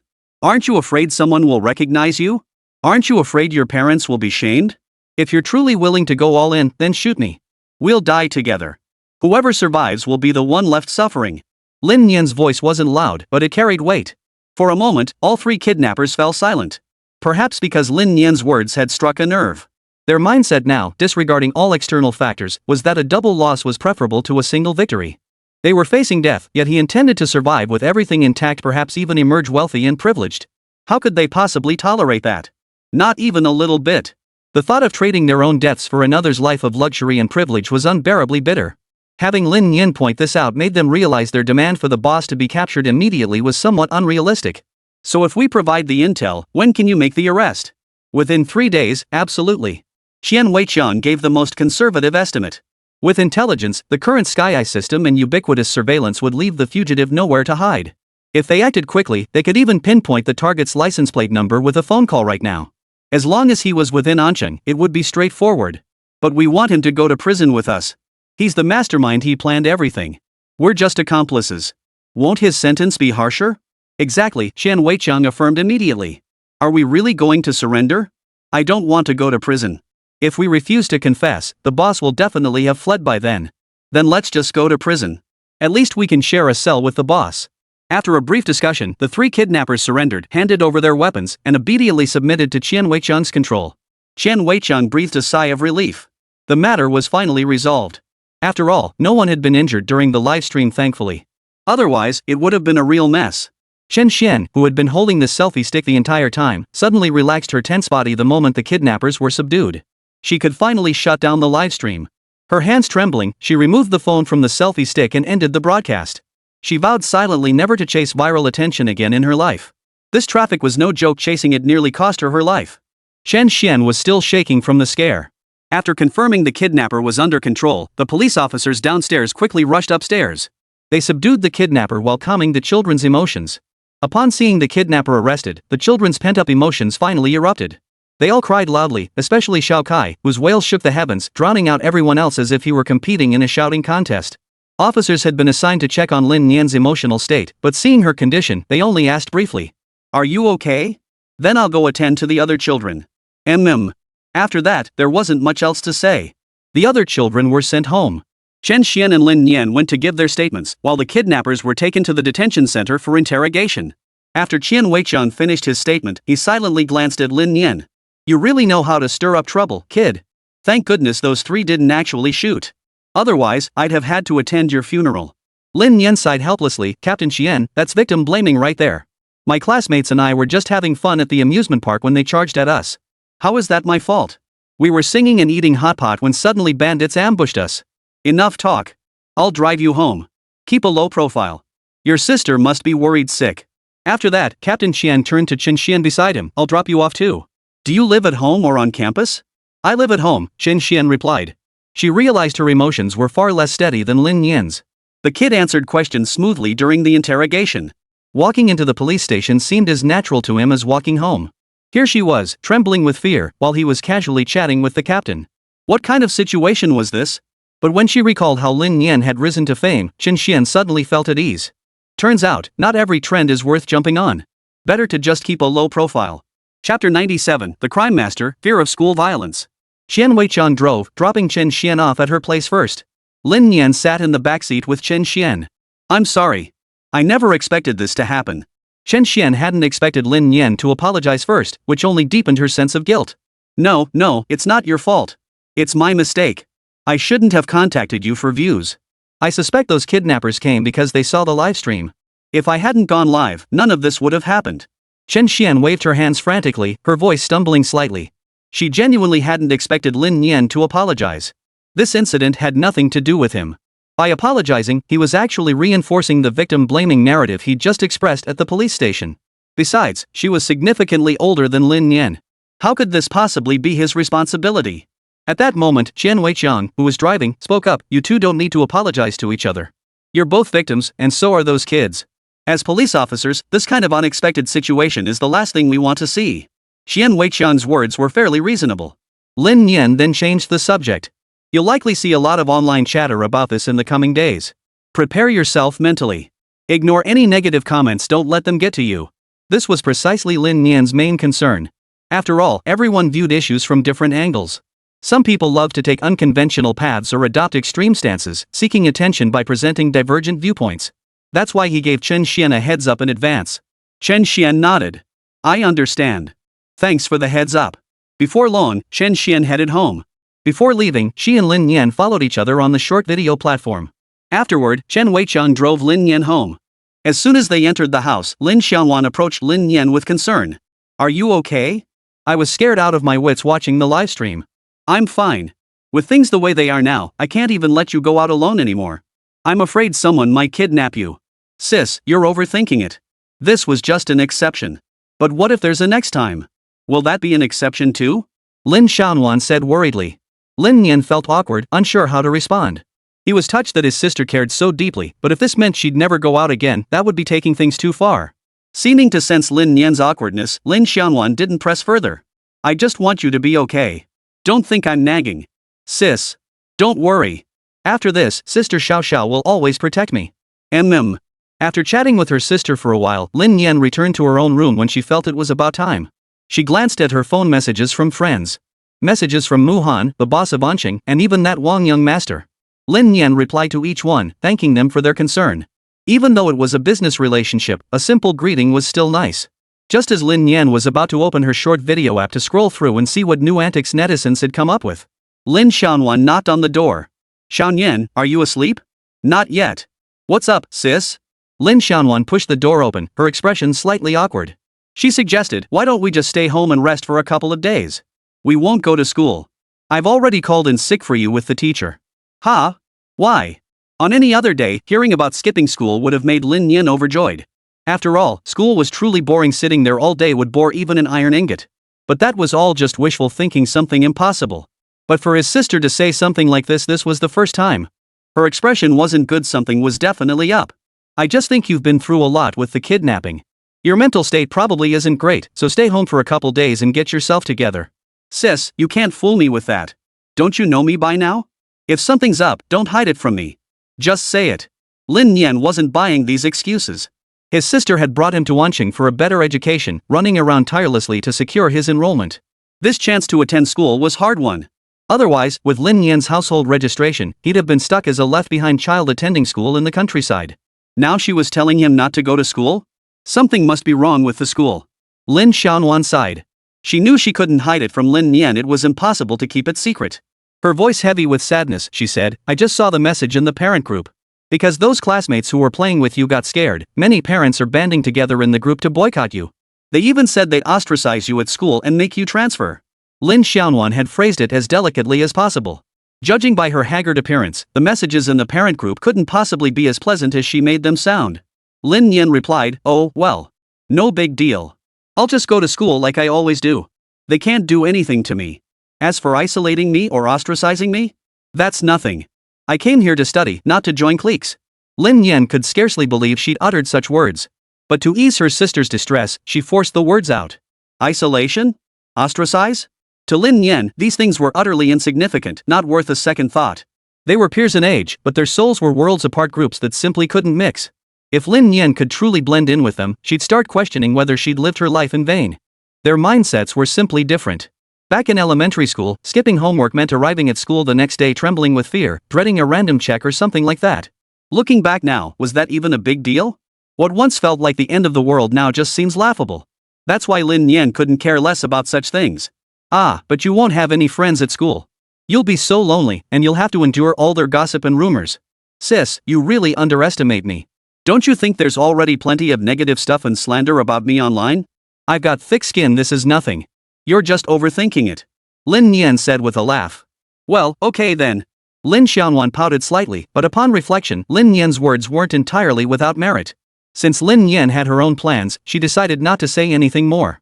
After Lin Xiaonan left, Lin Nian turned off the lights and checked her phone. An 8-year-old body, a 24-year-old soul, afraid of school bullying. It was just as laughable as that internet meme of a guy with a face full of tattoos and muscles claiming to fear school violence. Lin Nian shook her head, then opened the short video app to see what was new. Even her own live streams had been edited by marketing accounts. But the focus was no longer on her. All the attention was now on the 3 kidnappers. At least these 3 had fulfilled their lifelong wish. They had indeed gone viral online. Though not in a positive light. But they were genuinely viral. Negative fame counts too. Chapter 98. Is there really going to be a parent-teacher meeting? The next day, Lin Nian entered the school. He wasn't particularly early, he arrived right on time. Before he entered, the classroom atmosphere was still lively, with everyone chatting away. But the moment he stepped inside, everything changed. Everyone instantly fell silent. The classroom grew quiet as all eyes turned to scrutinize Lin Nian. The intensity of their stares was uncomfortable, but Lin Nian had nerves of steel. He didn't let it bother him, calmly returning to his seat. His desk partner, Li Chen, had arrived early. He'd been recounting yesterday's harrowing kidnapping to someone else, but upon seeing Lin Nian, he froze like a mouse encountering a cat. He ducked his head and kept it lowered. He glanced sideways at Lin Nian, only to catch Lin Nian's gaze fixed on him. He quickly looked away, nervous and fearful that Lin Nian might pick on him. But things didn't turn out as he feared. Lin Nian merely glanced at him once and paid him little further attention. An unpleasant incident had occurred, but it wasn't something this child could decide or control. So, his sense of guilt made it seem as though he himself had done these things. Class began. The first period was homeroom. The homeroom teacher looked surprised upon seeing Lin Nian, then seemed slightly embarrassed. But she held no authority over the matter, all she could do was proceed with the lesson. Lin Nian found the class rather boring. So he started fiddling with the system. It had been a while since he last checked the system's various attributes. He hadn't paid much attention to it, but over the past few days, his popularity points had already surpassed 3 million. With over 3 million points, the range of items he could exchange for had become considerably more abundant. Except for the top-tier items, everything else was available for exchange. Items varied in quality. Lin Nian scanned through them one by one. Calm mind? Use this for 7 days of highly efficient sleep with improved quality. For the month following those 7 days, insomnia won't bother you either. This item was quite practical, but costing 1 million popularity points made it useless. Presence modulator, permanent use. Adjusts one's presence, either diminishing or amplifying it. Requires 800,000 popularity points. This one's decent usable. Icebreaker Gum 10, quickly breaks the ice and builds trust. 300,000 popularity points. This one's useless. Lin Nian already possesses the skill to break the ice effortlessly. After scanning through the list, many items seemed flashy yet impractical, though calling them entirely useless would be unfair. Take the focus item, for instance. It resets your state to heighten concentration, but it costs a whopping 1 million popularity points. The scenario this item fits into is probably last-minute cramming for exams, where you're terrified of getting distracted. But it's useless for Lin Nian, at least until high school.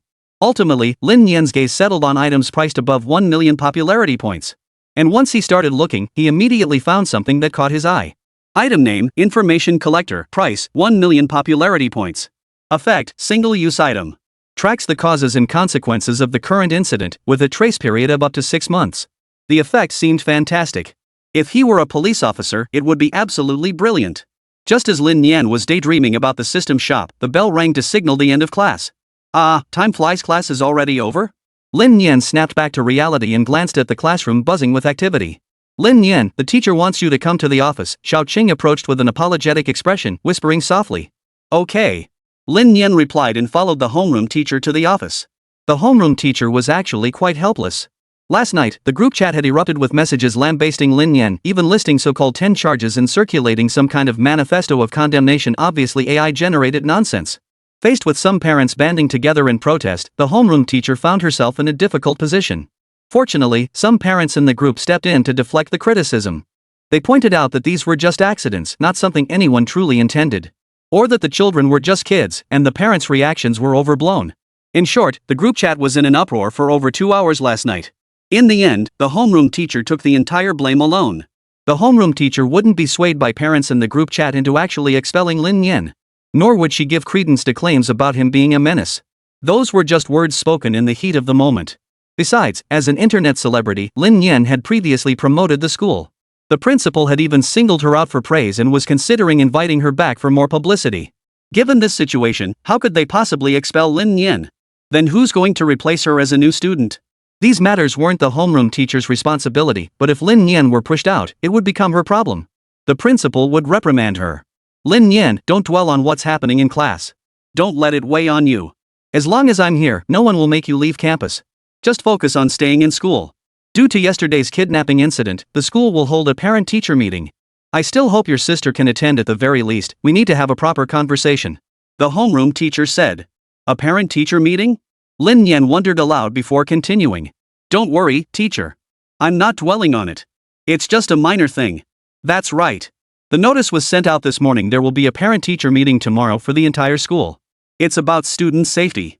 Your kidnapping incident had a very negative and significant impact, so the meeting is necessary. The homeroom teacher explained briefly. If anyone bullies you in class, tell me. Don't try to handle it alone, understand? After a few words of advice, the homeroom teacher sent Lin Nian back to class. Lin Nian still felt a bit resistant to the parent-teacher meeting. After all, it brought back many unpleasant memories. But this time, it was unavoidable.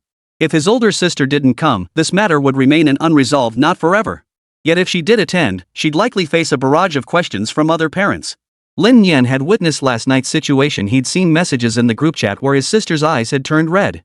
If they actually met tomorrow, things would probably be even worse. That was something Lin Nian didn't want to see. The parent-teacher meeting could happen, but if they intended to bully his sister there, that was absolutely unacceptable. The interrogation room at Anqing police station had a new suspect. It was the leader who had escaped. Based on information provided by the three kidnappers, they quickly identified him and launched a manhunt at 3 a.m. The suspect was apprehended at 4 a.m. At 6 a.m., the gold he had hidden was finally recovered. Now, he sat in the interrogation room. Chen Tao was conducting the interrogation. Originally, Captain Xian was scheduled to conduct the interrogation, but after escorting Lin Nian home last night, he returned to the station to continue the overnight manhunt. He'd barely had a moment's rest and was now utterly exhausted, so Chen Tao took over the interrogation. I've confessed everything I needed to. I have only one request. Once I'm in prison, I don't want to be locked up with them. The boss truly lived up to his name, such foresight. He'd even considered his life behind bars. Impressive. Chen Tao smiled faintly. Of course, that's not something I can decide. I have no authority to interfere, but I'll submit your request for consideration. Hearing this, the boss felt his heart sink like lead, his face turning ashen. Chapter 99, Muhan's plea for help. After the case was solved, the police chief held a press conference to disclose the details. The jewelry store robbery and the train robbery were committed by the same gang. These were premeditated crimes. The gang successfully diverted police resources while carrying out their heists. However, the operation has been completely dismantled. All suspects have been apprehended and transferred to the court awaiting sentencing. In both cases, young Lin Nian also participated, assisting with the investigation. Though still a child, she provided invaluable help. The chief spoke eloquently, answering every question from reporters without hesitation. There was no way around it. The incident had caused an enormous stir online. Even though both cases had been solved, the internet had already cemented the impression that Anqing was a real-life Grand Theft Auto. As the chief, it was his duty to dispel this notion and demonstrate Anqing's capabilities. Otherwise, if higher-ups called in, he'd be in trouble. The reporters were cooperative, and some even voluntarily defended Anqing. After all, it was their hometown. The press conference was brief but effective. No one asked any tricky questions. The press conference was held in the morning. The official press release went out in the afternoon. Initial online comments remained largely unfavorable. With the release of the press release, the tone of the comments shifted. Impressive efficiency. Kudos to the Anqing police. Little brother was involved both times. I couldn't help but laugh at that. With his innate criminal disposition, trouble follows him wherever he goes. And last time when little brother was taken in for counterfeiting US currency, doesn't that count as no guts, no glory? Sacrificing himself for the greater good to assist the police. Little brother, I only had to lift a finger to achieve heights ordinary people can't reach. Netizens were still buzzing. Unfortunately, Lin Nian was in class and couldn't check her phone, so she naturally missed it all. After school, Jiang Xiaoxiao personally came to pick up Lin Nian. I'm scared of you now. One time I didn't pick you up and trouble happened. I can't even imagine what might happen next time. Jiang Xiaoxiao was in a good mood and asked jokingly. That's what you're here for, sis. With you around, nothing bad will happen. Stop flattering me. You have no idea how busy Captain Chen has been these past few days. He didn't sleep a wink last night. I just dropped him off at home. The boss even approved some time off for him to rest for a couple days. Oh, and next week is Captain Qian's birthday. Do you want to attend?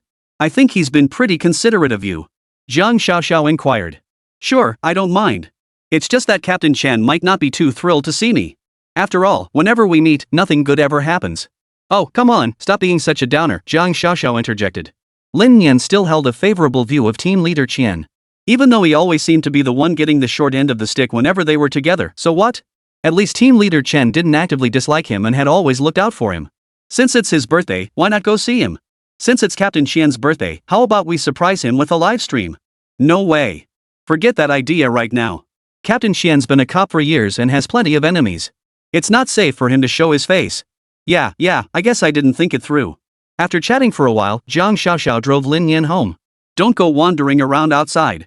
If something happens again, there'll be no one to help you. Lin Nian nodded. Getting into trouble, it wasn't like he wanted it to happen. Watching Zhang Xiaoxiao leave, Lin Nian picked up his phone to scroll through videos. After school, collapsing on the couch to scroll through videos was such a blissful thing. Lin Nian's follower count had now surpassed 2 million, nearing the 3 million mark. And yet, in the comments section of his sparse few videos, there were actually people suggesting he cross-dress? That was ridiculous. Cross-dressing? Not in this lifetime. As for the message list, there were quite a few mentions. Most of them were at ing him to watch videos of beautiful women. Lin Nian felt a bit helpless. Sooner or later, this generation of netizens would corrupt him. Just then, Lin Nian received a message. It was from Muhan. Hey, are you there? Could you help post a clarification video? We'll co-post it on our accounts. It's pretty urgent. What's going on? Lin Nian replied instantly. Muhan organized her thoughts. Remember when we did that live stream with Boss One? It got hacked, right? Now people are spinning that story. Since Shark Entertainment went bankrupt and dissolved, some folks are stirring the pot, claiming we're encroaching on Shark's territory and poaching their influencers. They're attacking us from all angles and you're getting dragged into it too. I saw you were just getting off school, so I asked. Didn't you see it? I didn't see it. I'll post a video then. Soon after, Lin Nian and Muhan released a joint video. Afterward, Lin Nian saw the hostile videos Muhan had forwarded. She randomly clicked one. I've noticed some companies are shameless. They partner with a rising influencer, then start aggressively squeezing out other companies' growth space.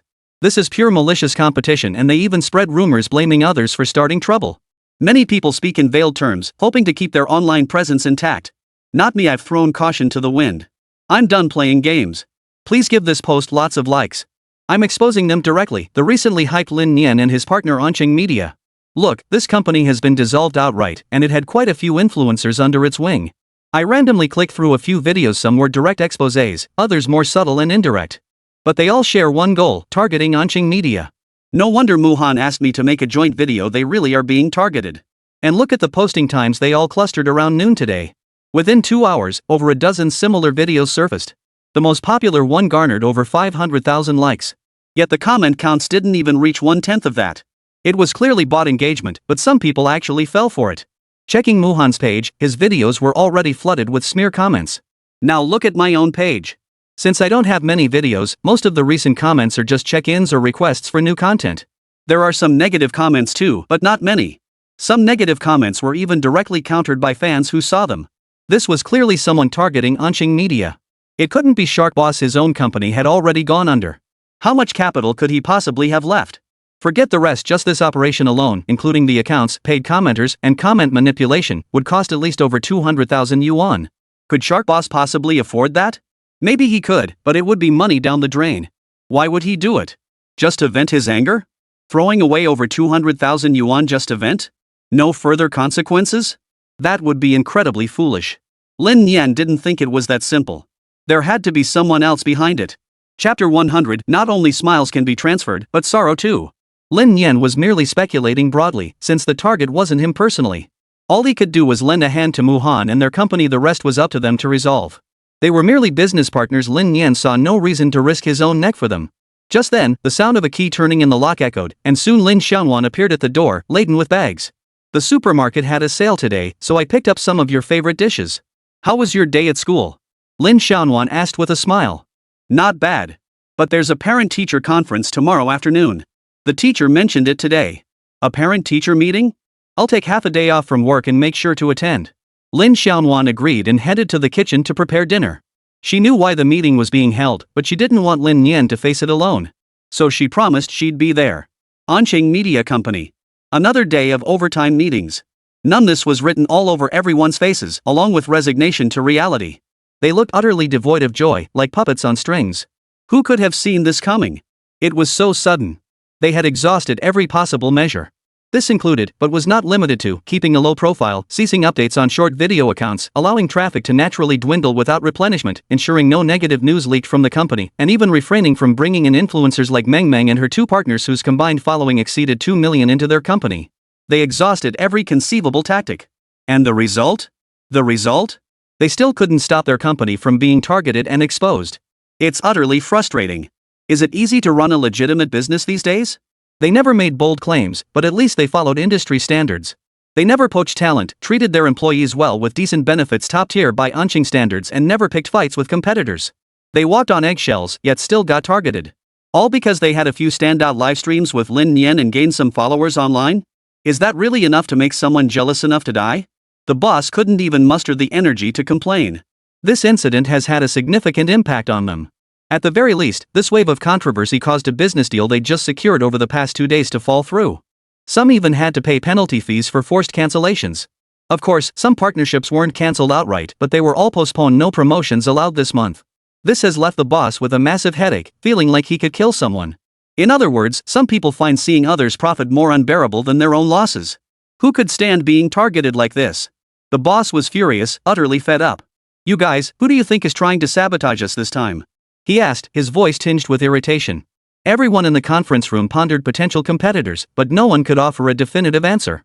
There were plenty of rivals in Anqing. If they guessed wrong and the boss launched an attack only to target the wrong company, who would take responsibility? Better to do nothing than make a mistake. Keeping their mouths shut was better than anything else. Seeing the heavy silence, the boss snapped, "Have you all gone mute? I didn't say we're confronting them now, just figure out who did it." Boss, please calm down. We can still handle the online situation. It's not as complicated as you think. How exactly? Tell me. The internet is flooded with accusations that our company is unethical, that we're feeding on human blood buns, bullying Lin Nian because he doesn't understand contracts, and forcing him to stream with us on purpose. Listen to this yourself, can you stomach it? I paid him, damn it. He earned more than I did. Now they're calling me a bloodsucker? Don't you think I'm being wronged? The boss was genuinely on the verge of breaking down. Lin Nian's payment had already been transferred, yet they hadn't made a single sale this month. Finally, they landed a commercial deal only to have it sabotaged. They'd spent money left and right without seeing any returns, and now they were being berated? This was like paying to be treated like dirt, only to be misunderstood on top of it. So unfair. The operations manager felt awkward.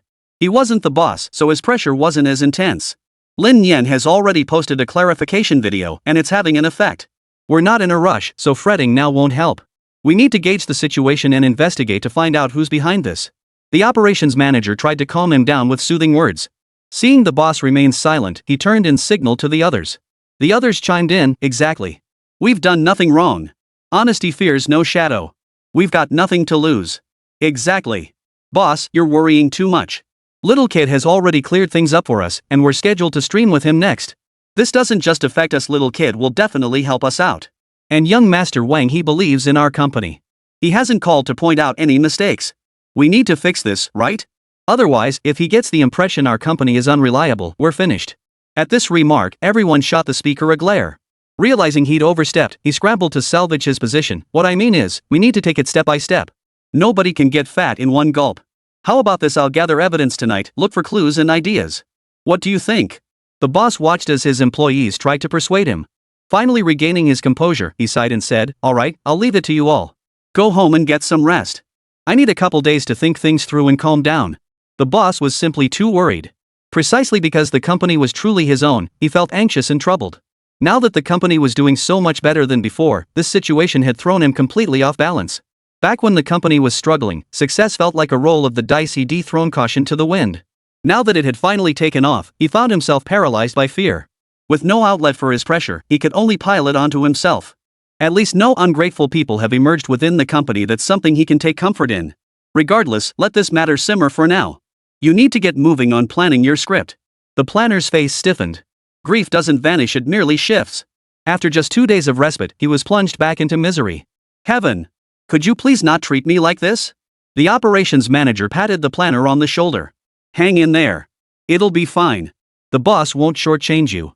The boss paused at the doorway and pointed at the operations manager, and you work with the planner on the script. The operations manager's face instantly froze. The sadness had successfully shifted from the planner's face to the operations manager's. The planner suddenly brightened up, no longer sad.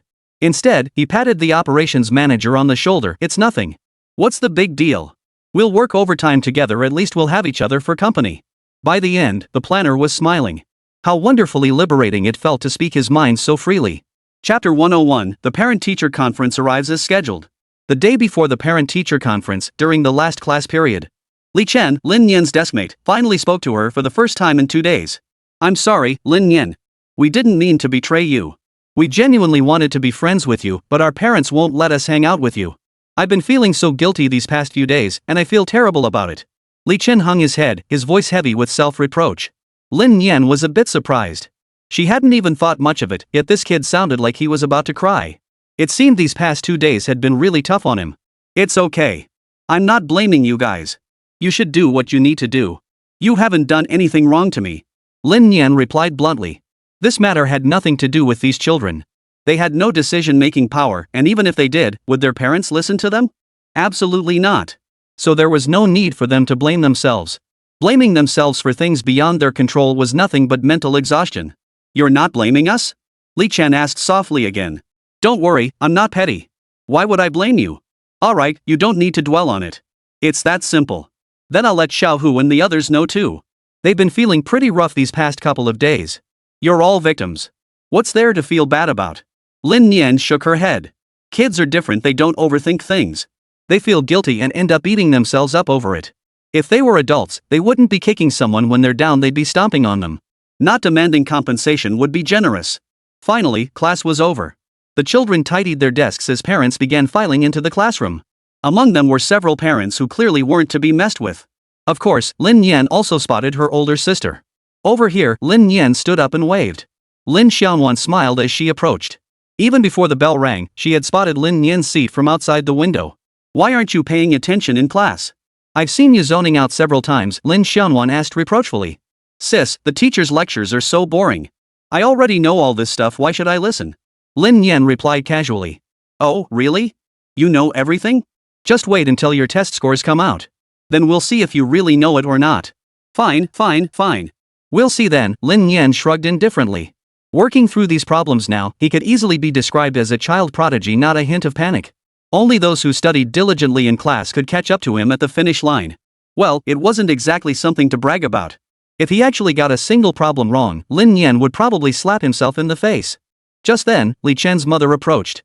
She was slightly plump, adorned with gold bracelets and a gold necklace, dressed in an orange-red outfit. As she approached, she overheard Lin Nian boast about knowing everything. She couldn't help but snort derisively. So impressive. Looks like I'll have to speak with the teacher. My son can't sit next to yours. We wouldn't want him getting into trouble. Lin Xiaowan felt awkward but defended her, then go talk to the teacher. Besides, there haven't been any exams yet. Once the results come out, we'll see. Why mock a child? Oomph. Who's mocking? I'm just telling it like it is. Why are you getting so worked up? Really? Li Chen's mother didn't even glance at her, plopping down into her seat. Seeing Lin Xiaowan about to say more, Lin Nian pulled her down to sit and whispered, forget it. Soon, the students lined up at the back while the parents sat in front.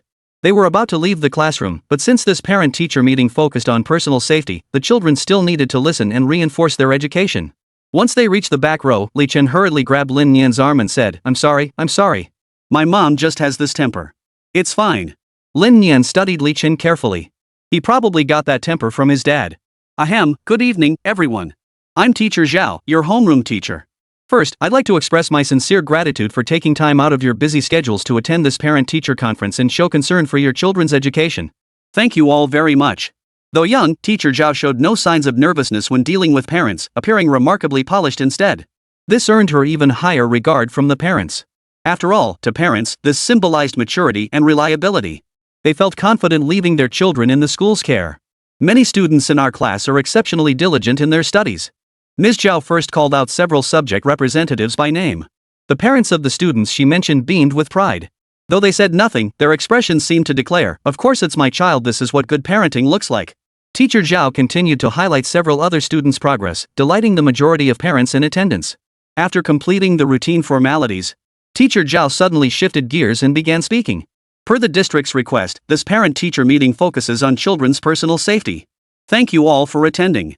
With societal progress and development, judicial authorities' zero-tolerance stance toward criminal acts has made our society more harmonious and secure. However, this does not guarantee absolute safety.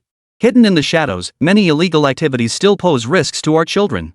Teacher Zhao began using a PowerPoint presentation, illustrating his points with accompanying images. He covered everyday hazards first, then public safety issues. His explanations were straightforward, and many parents listened attentively. After laying this groundwork, she finally addressed the kidnapping incident that occurred during Lin Nian's livestream. Truthfully, this was the topic Teacher Zhao least wanted to cover. While preparing the slides, she even asked the grade director if she could skip it. But the principal insisted, "This is precisely why we're having this meeting, to address this very issue." The severity of this incident was precisely why it needed to be addressed. If they avoided it, what would be the point of holding a parent-teacher meeting? Teacher Zhao felt helpless about it. After all, it wasn't the principal delivering the speech, so naturally he didn't care. Sure enough, as soon as the kidnapping case was mentioned, many parents in the audience couldn't sit still. "Teacher Zhao, we understand what you're saying, but I believe the root cause of this kidnapping lies within our own class. Teacher Zhao, out of respect for your position as an educator, we won't press you. If you don't wish to speak, I'm not afraid to say it myself. Fellow parents, the root cause of this tragedy is Lin Nian from our class. It's bad enough this child doesn't focus on his studies at school, but he also participates in live streaming. Now he's been targeted by criminals because of it. Our children are innocent. Yet they have to be in the same class as such a child. What if criminals start lurking at the school gates one day? How can we guarantee our children's safety?" This parent is absolutely right. I wholeheartedly agree. My child is innocent, why should they bear this risk? Teacher Zhao just emphasized the importance of children's safety. I must ask, if we allow a child who could be targeted by criminals to remain in our children's midst, what happens if another kidnapping occurs? Chapter 102, Lin Nian, argue? Can you argue with me? In the classroom, parents were seething with indignation over the kidnapping incident, eager for Teacher Zhao to take decisive action and expel Lin Nian on the spot.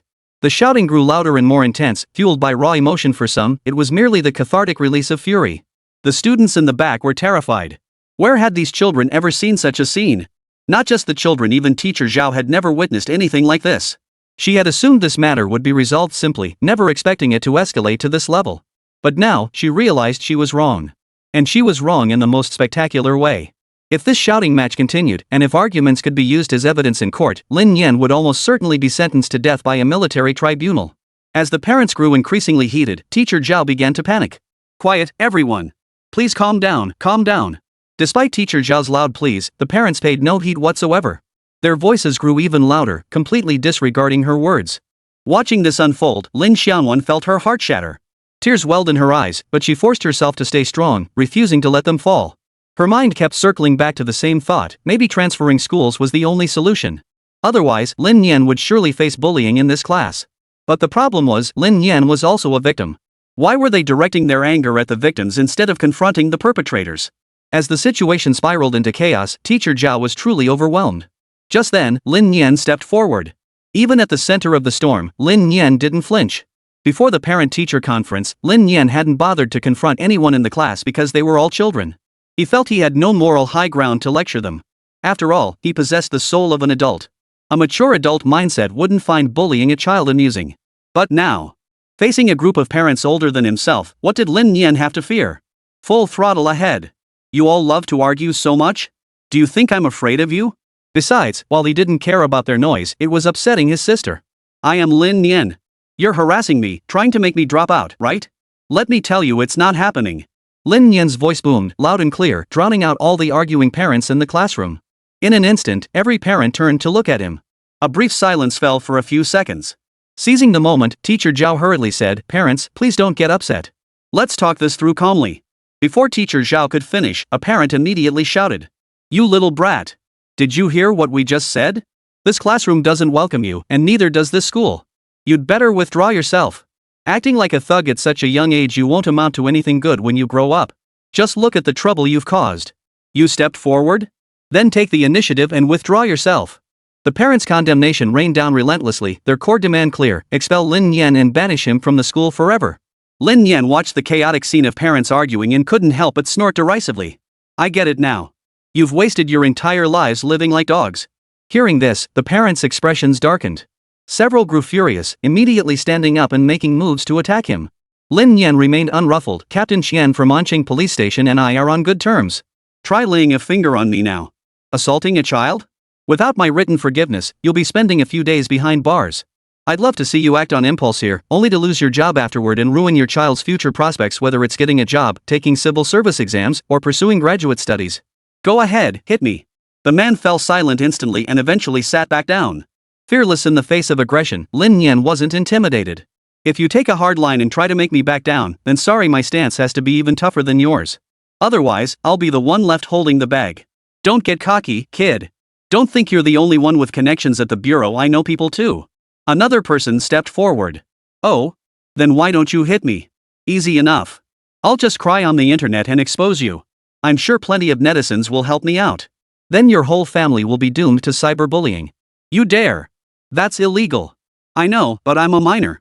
Worst case, I'll just make a public apology and post a clarification video. So what if the apology video stays online for a few days? Lin Nian transformed into a thick-skinned bully, completely unfazed by him. You little brat, you've got a heart of stone. Lin Nian smiled. I just wanted to talk with you guys, but you kept trying to kick me out of this class. I don't want that.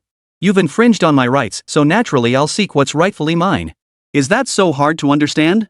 After a few sentences, the classroom atmosphere grew noticeably quieter. The tension that had been hanging thick in the air had eased. First off, I'm a victim too. The kidnapping was random, not something I planned. Your stress here won't change anything. Second, based on what you've just said, I could easily sue you for defamation and slander. If that doesn't work, I can post it online. Then none of us will be able to live comfortably. You can sue me for cyberbullying, but then none of us will be able to live peacefully. As Lin Nian finished speaking, the parents' glances toward her grew even more resentful. Lin Xiaowan's mood lifted at that moment. Watching Lin Nian meticulously lay out the facts and reason with them, she felt a little better inside. No wonder this kid always told her not to worry, nothing bad would ever happen to him. With his gift of gab, trouble would have to come knocking to find him. Hearing Lin Nian's words, the parents began whispering among themselves. Lin Nian let them strategize without interruption. After a moment, several parents spoke up. Lin Nian, we don't want to make a big deal out of this, but you know the situation. You're the victim, yes, but you're also a potential danger. None of us want our children to be put at risk. Don't get too cocky, kid. If you keep clinging to this place, the whole class will shun you. You won't enjoy that. Lin Nian glanced at them coldly and retorted, so you're willing to talk nicely now? I can say with absolute certainty that I won't be leaving this school. As for your threats of exclusion, I couldn't care less. I came here to study, not to join cliques. Besides, you can't seriously expect me to get along with your children, can you? At this, many parents' faces darkened considerably. Seeing Lin Nian speak so eloquently now, they were genuinely envious. If only their own children could be like Lin Nian, possessing such poise. But alas, they didn't. As for the danger you mentioned, I can assure you it won't happen again. If you think my words are meaningless, go ahead and file a complaint. If you truly feel threatened, arrange for your children to transfer schools. I'm staying put, what can you do about it? Chapter 103, not a single one worth fighting. That was Lin Nian's nature, give me an inch and I'll take a mile. It's a very straightforward value system. Why should I smile and grovel after being insulted? That's just self-degradation. If you need something from someone, then saving face isn't so important at that moment. Different matters require different approaches. After all, our idioms and sayings are pretty hypocritical. But if you're shoving your face in mine, Lin Nian won't back down, she'll fight fire with fire. If you speak to me politely, I'll speak to you politely. You come barging in, yelling at me to get lost, spewing all sorts of nasty insults. Now you expect me to agree to your demands? Think I'm a pushover? Even clay figures have their breaking point. Though the tactics he mentioned were a bit underhanded, a last resort, Lin Nian reserved the right to use such desperate measures. That doesn't mean he won't use them. Lin Nian was satisfied that these parents could now discuss matters without emotional outbursts. His objective had been achieved. Frankly, I find your demands difficult to accept, one parent spoke up, nods of agreement rippling through the group. While it's true you're the victim, our children are innocent. The danger you brought upon them is undeniable. Had criminals not targeted you, our children wouldn't face this threat. Lin Nian nodded. There is some truth to what you say. But does transferring schools mean everything will be fine? Does it mean we can just shift the conflict onto another child? No need to sugarcoat it. I understand your feelings, but transferring schools isn't something I can do overnight. How about this, just for this semester?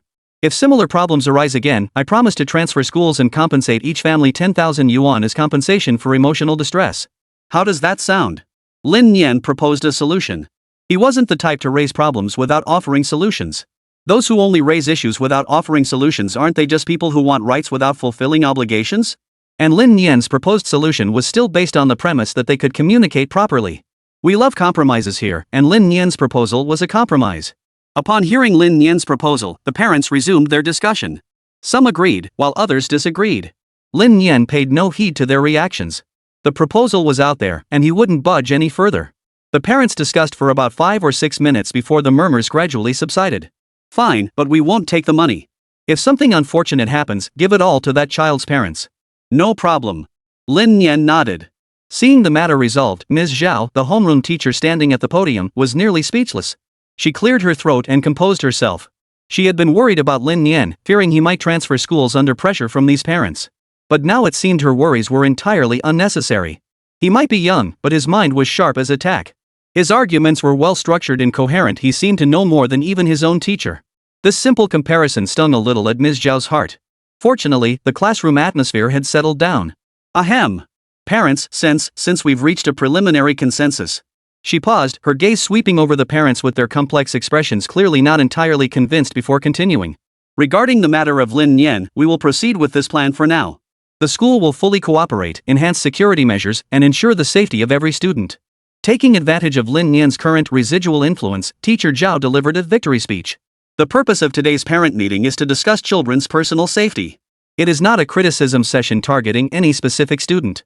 Children's safety is a shared responsibility of the school, the family, and society. It's a collective duty that cannot be placed solely on the shoulders of a child who is also a victim. At these words, the parents below instinctively avoided her gaze. We should continue discussing how to identify potential risks, strengthen homeschool communication, and the self-protection skills children need to master. Some parents lowered their heads to their phones to hide their discomfort, others picked up pens pretending to take notes. Though the atmosphere remained somewhat tense.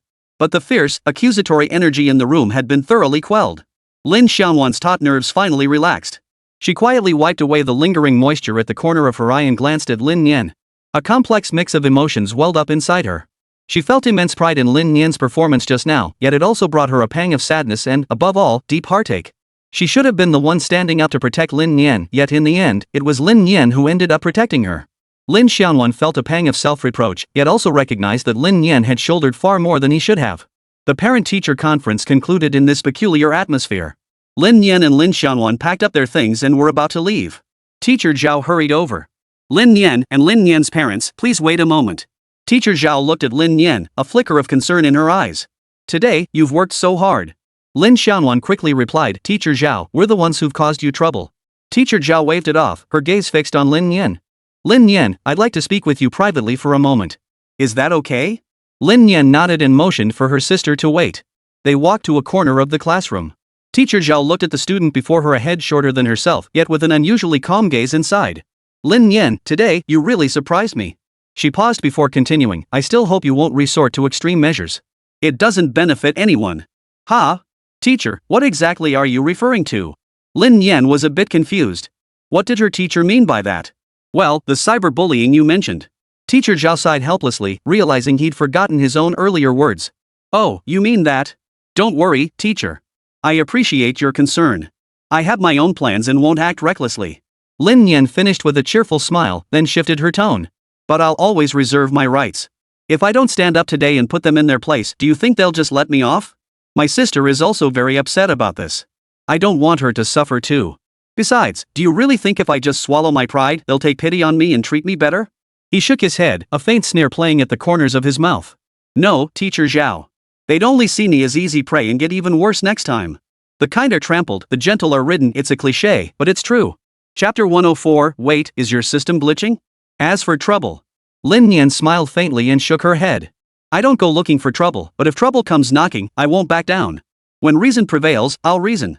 When reason fails, I have ways to protect myself and my family. As for anything else, I won't explain. I came to this school to study, not to make friends, and certainly not to be pushed around. Teacher Zhao stared at him blankly, momentarily speechless. Lin Nian's words were strikingly unconventional, delivering a solid lesson to Teacher Zhao. Alright, Teacher Zhao, my sister is waiting for me. Thank you for standing up for me today. Lin Nian politely ended the conversation and turned toward the door where Lin Xiaonan waited. Teacher Zhao remained rooted to the spot, watching the siblings' retreating figures. The fading sunlight streamed through the window, casting a golden halo around their silhouettes. This child, his path ahead was unlikely to be ordinary.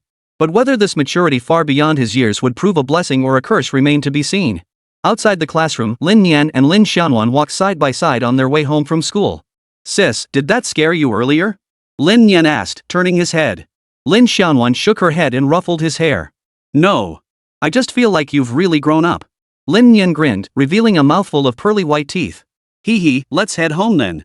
Lin Xiaonan wouldn't press Lin Nian for answers now. Judging by how he'd carried himself at the parents' club earlier, she felt she couldn't hold a candle to him. Lin Nian was even more capable of standing on his own than she was. Yet Lin Xiaonan couldn't feel happy. They say children from poor families grow up fast. But at the same time, Lin Nian had lost the innocence that should have come with his age. And that, Lin Xiaonan felt, was her fault. Upon returning home, Lin Nian took a sip of water only to spit it out instantly. "What's wrong? Did you choke from drinking too fast?"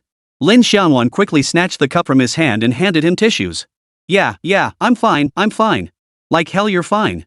What kind of good person system tells you to go kill someone? Just now." The moment Lin Nian stepped through his door, the system that hadn't made a peep in ages suddenly popped up. It issued a new mission. Target, plan and execute a murder. Time limit, 7 days. Rewards, 1. Doubled popularity points. 2. Random skill. 3. Unlock the homicide compendium. Mission description. As a crime mastermind, one could have avoided getting entangled in a murder case, but who hasn't missed their chance? Lin Nian stared at the suddenly popping system task and felt like cursing. Especially that mission description. Wrong. I'd been a model student my whole life. What kind of mistake could possibly lead me to kill someone? This mission was utterly horrifying, leaving Lin Nian completely dumbfounded. A murder case, to be carried out by me. Having lived 2 lifetimes, Lin Nian had never even killed a chicken. Now they wanted him to murder someone? That was a hellish joke. Fortunately, the task carried no additional penalties, so failing it wouldn't matter. Lin Nian just figured the system had suddenly gone haywire, then let out a fart. That was it. Randomly going out to kill people on the street? That was completely out of the question. It didn't align with Lin Nian's values at all, let alone his core principles. Snapping back to reality, Lin Nian's phone rang. He picked it up and saw it was Jiang Xiaoxiao calling. "Hello? Hello, Lin Nian, are you home yet?" Jiang Xiaoxiao asked from the other end. "I'm home already. What's up?" Jiang Xiaoxiao rarely called him proactively. After all, they saw each other often in person, and any matters could be discussed face to face. Lin Nian could count the number of times they'd spoken on the phone on one hand. "Just wrapped up a meeting. My workload's pretty heavy, but I need your help. We're going live." "Huh? A live stream? No problem." Lin Nian was now open to any live stream opportunity. "Here's the thing. Because of that kidnapping case of yours, the Tourism Bureau has been complaining about the online backlash. They know we often do live streams, so they want us to stage another kidnapping-themed case. Don't worry about promotion, the Tourism Bureau will handle it. You can just post about it too." "That's great. It'll help dispel some public misconceptions." "What's so good about it?" Jiang Xiaoxiao sighed. "This time, I'm the kidnapped victim, and you're the kidnapper. Plus, there's no script, they want you to improvise on the spot." Jiang Xiaoxiao worried this livestream might go wrong, but Lin Nian's eyes lit up. Improvisation, no script. This was right up her alley. "Xiaoxiao, did you forget how I did my previous live streams? After collaborating on a few scripted ones with others, you really think I don't have any real skills?" Lin Nian chuckled. Jiang Xiaoxiao's eyes lit up instantly. Right. Lin Nian's unscripted streams had been top-notch too, hadn't they? But in the blink of an eye, Jiang Xiaoxiao's smile vanished. Jiang Xiaoxiao recalled the past. Jiang Xiaoxiao fell into a deep silence. Jiang Xiaoxiao felt a sudden chill of dread. Because Lin Nian's unscripted live streams back then were simply too outrageous. It was completely beyond what any sane person could comprehend. Now Jiang Xiaoxiao felt it would be better to have a script after all. At least it could regulate Lin Nian's behavior, what he could and couldn't do. Jiang Xiaoxiao was starting to feel afraid. Unfortunately, it's too late now. Lin Nian, you should rein yourself in a bit. Don't worry, Sister Xiaoxiao, you can trust me to handle things. Jiang Xiaoxiao inwardly rolled her eyes at the remark. It's precisely because you're the one handling things that I can't help but worry. I hope Lin Nian can rein it in a bit. The livestream starts this Saturday, the day after tomorrow. All props will be ready. You need to come to the police station tomorrow afternoon. I'll pick you up and see what props you need. No problem. After hanging up with Jiang Xiaoxiao, Lin Xiaonan asked curiously, are you and Jiang Xiaoxiao going live again? Yeah. The kidnapping case had a pretty big impact, so the police station wants to counteract it by live streaming a staged kidnapping. It'll serve as positive publicity. Oh, I see. So you'll be playing the hostage? Of course not, I'm playing the kidnapper. Lin Xianwan fell silent. I'll go cook. Then Lin Nian picked up her phone, recorded a video, and uploaded it. It was just a very ordinary live stream preview. The recording was done casually. The footage was a bit blurry. But the impact of this video was surprisingly powerful. Still live streaming? A kidnapping case? Are you going head to head with the kidnappers? Already subscribed. Don't let us down. This time it's a live stream with the police station. Ancheng police station knows how to make things happen. Is little brother still being held hostage? Little brother is a professional villain. This is clearly him playing the kidnapper. Hilarious. The kidnappers got arrested, and now they're dragging them back out for a public shaming. They really know how to make a spectacle. Chapter 105, Spot on Judgment.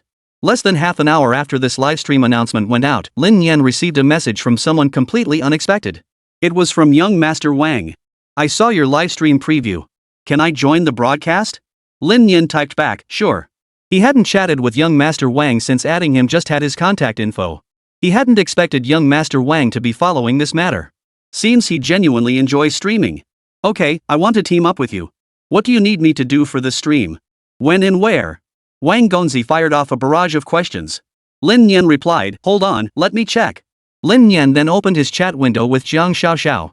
That Wang Gongzi wants to join the livestream too. He wants to be on my team. I agreed, is that okay? Jiang Xiaoxiao replied instantly, of course. Just start the day after tomorrow. He doesn't need to come to the police station. Just relay any updates to him when needed. As the person in charge of the livestream, Jiang Xiaoxiao had that authority. Besides, Wang was a familiar face. Teaming him up with Lin Nian should help keep her in check, preventing her from standing out too much. No problem. Lin Nian then relayed the message to Wang Gongzi. The latter replied, alright, get in touch with me when the time comes. Oh, and that Shark Media, didn't they go under? I'm thinking of taking over their streamers. What do you think? Huh? Why are you asking me about this? Lin Nian was a bit surprised and puzzled. From any angle, his answer wouldn't matter much. Taking them over was purely a business decision, how much to pay, setting up a company, and so on. What difference would his opinion make? Yeah, you're an influencer now. And you're not like ordinary kids. I want to hear your take on it. Transfer, 50,000 yuan. Note, reference fee. Lin Nian fell silent. This Mr. Wang wasn't just deep-pocketed, he was surprisingly approachable too. You've hit the nail on the head by asking me, Lin Nian thought as her small hand tapped to accept the transfer. These three influencers are manageable for now. Their follower counts are decent, but there's some negative sentiment circulating. Didn't Shark Media go bankrupt? Online sentiment is currently targeting Ancheng Media and Muhan's team. Since these three were under Shark Media, they'll inevitably face some backlash. Lin Nian analyzed briefly before giving her answer. I know that. What I value is precisely this public opinion. Where there's discussion, there's engagement and traffic. So I'm wondering, can we turn this wave of backlash into traffic? Do you have a way to make that happen? Wang Gongzi shared his idea. You're right. If handled well, it could be converted. But I don't have a way to do that. Lin Nian replied casually. Transfer, 200,000. Note, service fee. You're not being honest, kid. You went from nobody to a major internet sensation overnight, how could you not have a way? Just help me convert these followers, and this 200,000 is yours. Lin Nian's eyes widened in astonishment. Suddenly, he found himself rather liking this Prince Wang. What a generous gesture, no beating around the bush. If he couldn't get things done, he'd just throw money at the problem and make it happen. You really know how to judge people. Lin Nian tapped her finger and another 200,000 yuan landed in the account. It's not that there's no solution, just that it's a bit complicated to handle. We still need to go through the live stream. Sign him up first. We'll handle things with the police during the live stream, then tackle this issue together during the next broadcast. For now, focus on investigating who's behind the Ancheng Media incident. The rest will fall into place. Agreed. We'll discuss it then. After closing the chat, Lin Nian couldn't help but sigh. Wang Gongzi's plan to venture into the internet himself had nothing to do with her, but Ancheng Media was in for a rough ride. After all, they were his partners. It seemed Wang Gongzi had abandoned them, no longer planning to invest further. It made sense, really.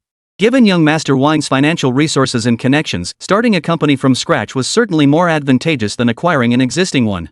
Plus, he'd have full ownership, eliminating any potential complications. Ancheng Media had only invested capital. Probably because the last livestream had been so disappointing, that's why he decided to start his own company. There's nothing to be done about it. It's all business. How they choose to proceed is their affair. Lin Nian was just doing his job for the money. But seeing how they operate has even made Lin Nian consider starting his own company. But Lin Nian understood the risks were too high. Even with some capital now, it wouldn't withstand a major setback. More importantly, the best scenario for Lin Nian remains not starting a company. By staying an influencer rather than a boss, he could take on numerous gigs and collaborate with every media company in Ansheng. But once he started his own company and had influencers under his banner, well, all those former partners would instantly become competitors. If hiring issues arose, Lin Nian would be throwing money down the drain. Therefore, Lin Nian wouldn't take on that kind of risk at this stage. Starting a company requires waiting until he has sufficient funds on hand, then investing a portion that won't impact him even if it incurs losses. That's the smartest approach. After some thought, Lin Nian ultimately decided not to share this news with the boss of Ansheng Media. The man was likely already overwhelmed with problems. There was no need for her to add to his burdens with unnecessary chatter. The following afternoon, at the police station, Jiang Xiaoxiao came to pick up Lin Nian. At that moment, Lin Nian and Qian Weiquan were glaring at each other. Captain Qian, why don't you lead the livestream? If we keep acting like rivals, won't the audience get bored? Lin Nian feigned surprise, asking with a smirk. Qian Weiquan's face darkened considerably. Could he not tell Lin Nian was mocking him? This kid really had become a sly fox. Don't get ahead of yourself, kid. Last time was pure luck on your part. One underestimated you. But things are different now. This time, I'll personally take you down. Qian Weiqian reflected. His first encounter with Lin Nian wasn't just underestimation, he'd dismissed him entirely. The cost? A bitter lesson learned. The subsequent livestream had also ended in humiliation at Lin Nian's hands. But this time, Qian Weiqian swore he wouldn't slip up again. Alright. Jiang Xiaoxiao stood awkwardly between the two, trying to smooth things over. Lin Nian, I'll take you to see the props. See if there's anything you can use. Saying this, Jiang Xiaoxiao pulled Lin Nian away and led her to a nearby conference room. The conference room table was already piled high with all kinds of props. Lin Nian glanced around and selected a replica gun. Then she picked up a laptop. And wires, hand grenades. Jiang Xiaoxiao watched with a look of utter bewilderment. What big shot was Lin Nian planning to kidnap with all this? With all the props Lin Nian was grabbing, wouldn't this trigger a counter-terrorism operation? Lin Nian, didn't you say you'd keep it low-key? Jiang Xiaoxiao muttered, speechless. This is already restrained. I brought my laptop, which saved me from needing a lot of other props. Otherwise, it wouldn't even fit in one backpack. At this remark, the entire conference room fell silent. Damn kid, you've got guts. Chapter 106, the job's here, crank it up. Lin Nian finished preparing his props and packed half of them into his bag. Then he followed Jiang Xiaoxiao to the meeting. The meeting outlined the essential tasks for this live stream. Success was mandatory, failure was not an option. That was the rallying cry. Lin Nian, you're not teaming up with me this time? After the meeting, Chen Tao approached Lin Nian with a look of regret. He still remembered the days when the two of them teamed up to rob banks. Playing the bad guys had been a blast. Nah, I've already got someone. You'd better stick with Captain Qian. But if you want to be an inside man, that's not out of the question, Lin Nian replied with a smile. Sure, but how could that be? Do I look like that kind of person? Don't be ridiculous. Chen Tao had been about to agree, but when he caught team leader Qian's gaze, his attitude did a complete 180. Chen Weiqian snorted coldly at Chen Tao's change of heart. If he betrayed them, Chen Weiqian would make him pay dearly. It would be like planting a spy right in his own camp from the start. Who could tolerate that? Chen Tao cleared his throat twice to ease the awkwardness. Chen Weiqian snorted coldly. You'd better put all those little schemes of yours back where they belong. He glared at Chen Tao as he spoke. Understood. Chen Tao scratched his head and gave an awkward smile. Then he watched Qian Weiqian leave. Once he was gone, Chen Tao looked at Lin Nian and gave an awkward smile. There's nothing I can do to help either. Don't worry, even though I'm on Team Qian's side, my heart is with you. Keep fighting. Lin Nian fell silent. Were those really his words? Was this like being in Chao's camp but loyal to Han? But the problem was I'm the villain here. Why are you declaring your allegiance to me? Lin Nian shook her head. Jiang Xiaoxiao spoke up, I'll walk you back. You'd better not make too much of a scene tomorrow. Don't worry, Lin Nian smiled, glancing at the backpack stuffed full of gear. A warm, reassuring feeling washed over him, a sense of security. The next day, Saturday, 9 a.m. The sun was shining brightly. Outside the Ansheng Hotel, Lin Nian met up with Prince Wang. I'm not late, am I? Wang Gongzi stepped out of his SUV, sunglasses on, looking incredibly handsome. Not too late. The livestream hasn't started yet. We can prepare first. Follow me. Lin Nian said. His team consisted of 4 people, making 5 including young Master Wang, a cameraman, an emergency responder for unexpected situations, Lin Nian, and Jiang Xiaoxiao. The 5 entered the hotel. Thanks to prior arrangements, they easily obtained the room keys. Floor 11, rooms 1103 and 1105. The emergency responder stayed in 1105, while the remaining 4 occupied 1103. Want to tie him up? Asked young Master Wang. This is all for the live stream effect. Of course we should, Lin Nian replied, already pulling out the rope. Seriously? Zhang Xiaoxiao's eyes widened, her mouth gaping open. They're actually doing it. This isn't necessary, Zhang Xiaoxiao protested immediately, visibly resistant. It's called immersive storytelling. Otherwise, the live stream viewers will think it's fake. Without that sense of immersion, how can there be any sense of crisis? Zhang Xiaoxiao fell silent. No matter what Lin Nian said, she refused to be tied up. Lin Nian could only symbolically tie her hands behind her back. This was the furthest he'd go. Zhang Xiaoxiao sat on the bed, though lying down would have been fine too. Lin Nian then pulled out his backpack and began distributing props to Wang Gongzi. This prop gun is yours. This infrared sensor needs to be placed at the stairwell entrance. Lin Nian began explaining. Just then, the cameraman reminded them, it's almost time to go live. Shall we start now? The cameraman for the simultaneous broadcast asked me. Let's begin then. The cameraman nodded and the live stream officially began. Since Lin Nian had already gained significant popularity online, a significant number of viewers flooded in immediately after the broadcast began. Zhang Xiaoxiao began the opening segment as usual. Hello everyone, welcome to our legal awareness campaign. I'm Zhang Xiaoxiao. As you can see, I've been forced to join today and become a victim myself. Zhang Xiaoxiao helplessly waved her hand, afraid the viewers might not see her. The cameraman sensibly gave her a close-up shot. Starting off this intense? I thought she was a police officer. Tied up already? Interesting. Guys, stop posting comments, it's too easy to get the wrong idea. She really showed up for the live stream. Where's Kid Brother? Where's Kid Brother? The live chat exploded with comments. At this point, Zhang Xiaoxiao continued her introduction. This time, our filming crew has a total of 6 cameras, and there are over 30 volunteers. Please don't try to imitate this, and don't take it too seriously. As Zhang Xiaoxiao finished her introduction, Lin Nian's voiceover took center stage, and the cameraman shifted focus. Lin Nian was still explaining the purpose of each prop to young Master Wang. This drone is for reconnaissance. Can you operate it? If you can, you take the controls. Next, we'll head outside to set up. We have 10 minutes to prepare. After that, I'll send someone to relay the message to the Anqing police station, so time is limited. Let's get started now. Lin Nian removed the items temporarily unnecessary from his backpack, laying them on the bed, taking only the essential gear with him. The audience watched the props laid out on the bed and instantly grew excited. Is this even a kidnapping? Just look at all these bombs. Who are they trying to kidnap? Even Zhang Zichun didn't go this big. Is little brother planning the most extravagant kidnapping ever? If Zhang Zichun had Kid Brother's gear back then, he might have actually pulled it off. The audience marveled at the sheer extravagance of Lin Nian's gear. Meanwhile, Lin Nian had already taken young Master Wang outside to set up the scene, with the cameraman following closely behind. The two descended to the 10th floor to set up infrared-triggered bombs. Young Master Wang was visibly excited. Though it was just a simulated crime, the thrill was undeniable, especially with these bombs in place.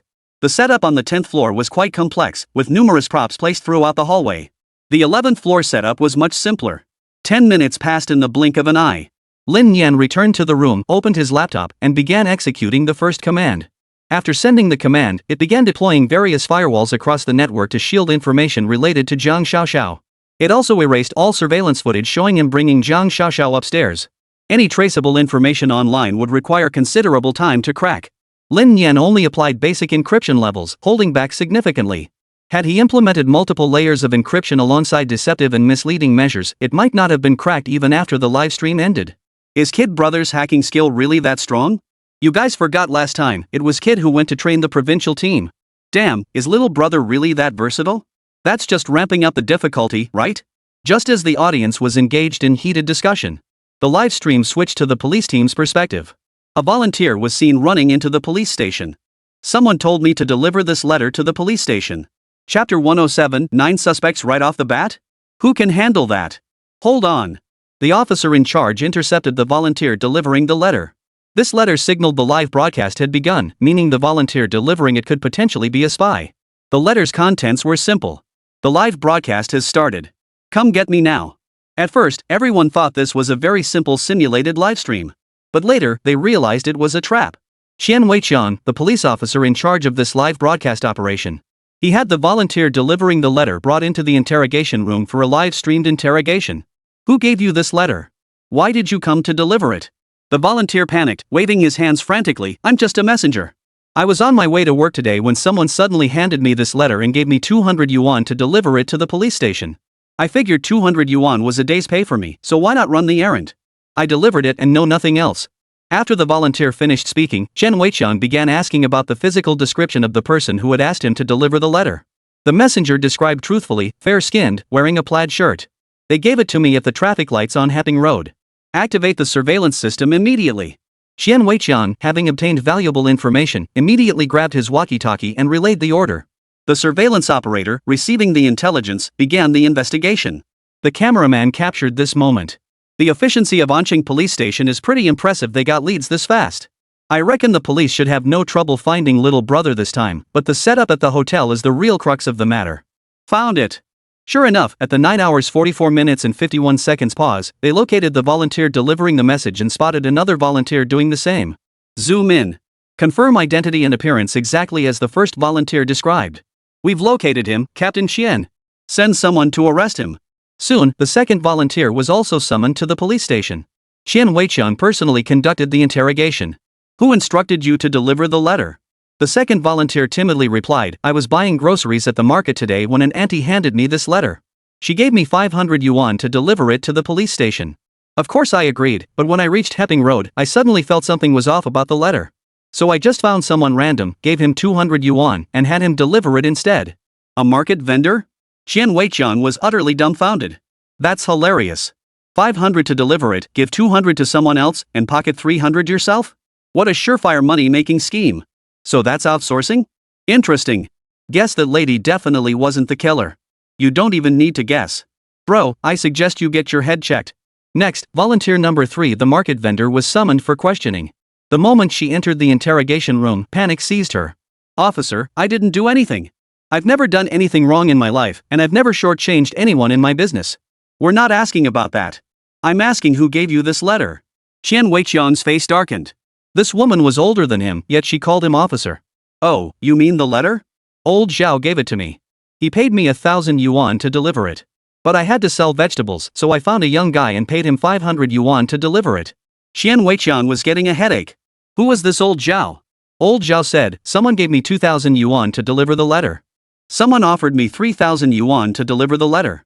The volunteer grabbed 8 in a row. 8 people. Chen Weiqiang was utterly flummoxed. This was live on air. Caught 8 people on livestream. Each one claimed someone else sent them to deliver the message, each pocketing a chunk for themselves and passing part of the money to the next person.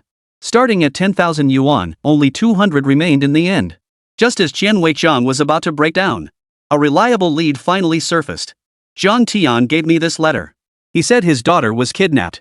He dared not report it to the police, fearing they'd kill her, so he sent me to deliver the message. Why didn't you just call? Chen Weiqiang asked. Delivering it in person is safer. I was afraid of being bugged. 10,000 yuan for one letter, the risk is smaller that way. Then why are you giving it to someone else? Ha? I'm afraid of being targeted. If I get targeted, that 10,000 yuan would just become a ransom for my life. Chen Weiqiang was speechless. He immediately launched an investigation into Zhang Tian's daughter. Zhang Xiaoxiao, female, 26 years old, unmarried. Run facial recognition on every surveillance camera in the city. We must find her. Start with Zhang Xiaoxiao's social media accounts. Find any clues. One order after another poured from Chen Weiqiang's mouth. But the viewers in the livestream chat were already laughing. Little brother has already planted multiple red herrings. This is going to hit a roadblock. The officers murmured among themselves. Zhang Xiaoxiao's messages are encrypted, we'll need to decrypt them. Too many decoys suspect the other side has set up multiple layers of defense. The surveillance cameras in Zhang Xiaoxiao's usual haunts didn't capture anything suspected tampering. Chen Weiqiang's head was pounding like a drum. His eyes widened in fury, as if ready to shoot laser beams. When Lin Nian took the laptop as evidence yesterday, Chen Weiqiang had sensed something was off, though he couldn't quite put his finger on it. Now he understood. Lin Nian was a hacker. She was deliberately making things harder for him. He hoped the extra hurdles she added wouldn't be too troublesome. Speed up the decryption. Call in the cybersecurity expert to get him to assist. Chen Weiqiang's order sent all the officers present into a flurry of activity. Meanwhile, Lin Nian remained remarkably relaxed, even turning on the TV to watch a movie. Seeing this, Wang Gongzi couldn't help but ask, aren't we kidnappers? Why are you watching a movie? It's fine. They won't trace it back to us anytime soon. Just relax for a bit. You're the one who's too tense. Lin Nian reclined comfortably on the bed, while Wang Gongzi remained alert, pressed against the wall, his hand tightly gripping the prop gun. The cameraman panned around the room. The livestream switched to a dual-screen view, allowing viewers to see everything clearly. The cops are swamped, but the kidnappers are taking it easy. At least pretend to be doing something. The policewoman got kidnapped, yet she's watching a movie? She doesn't look kidnapped at all. All the dirty tricks are being played on Captain Qian. Feeling sorry for him for 3 seconds. Little brother is comfortable now, but he won't be for long. At that moment, Lin Nian's computer screen flashed with numerous forced access alerts. Lin Nian glanced at them briefly, considering taking action, but ultimately decided against it. This laptop needs to be destroyed. Lin Nian took the laptop outside and handed it to the emergency personnel from 1105. The emergency personnel were stunned. This was live. Could they actually appear on camera? This one's yours. Remember to take it back. With that, Lin Nian returned to 1103. Mainly, he feared his own hands might get itchy, prompting him to launch a few more rounds. If that happened, today's livestream theme would shift from a kidnapping case to a cybersecurity offensive defensive battle. So sending the notebook away lets us get back on track. Chapter 108? Is Captain Qian on a roll? Inside the police station, Shen Weiqian was under immense pressure. Especially under the live camera of the cameraman, every minute and every second felt like absolute torture until he obtained useful intelligence. What was even more terrifying was that this agony had already lasted 10 minutes. During those 10 minutes, everyone was working at breakneck speed, the clatter of keyboards echoing in waves.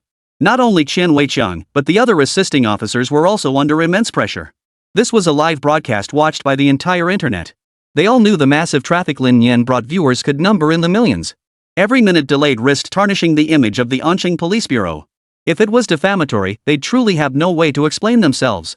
Fortunately, as they cracked through the encrypted data, they discovered Lin Nian hadn't intervened. No new programs were automatically generated, either a silver lining in this dire situation. The first breakthrough came in cracking Jiang Xiaoxiao's social circle. Her social circle had been reconfigured specifically for this livestream. Captain Qian, we've got results. The officer's excited voice rang out. Shen Weiqian's massive frame jerked upright as he hurried over. What's going on? The cameraman hurriedly followed suit. Viewers in the livestream chat flooded the screen with congratulatory messages. Congrats! Kid brother over there is practically mesmerized. I always thought little brother's computer skills were fake, but now it seems he's the real deal. This isn't a kidnapping case, it's clearly a boss battle.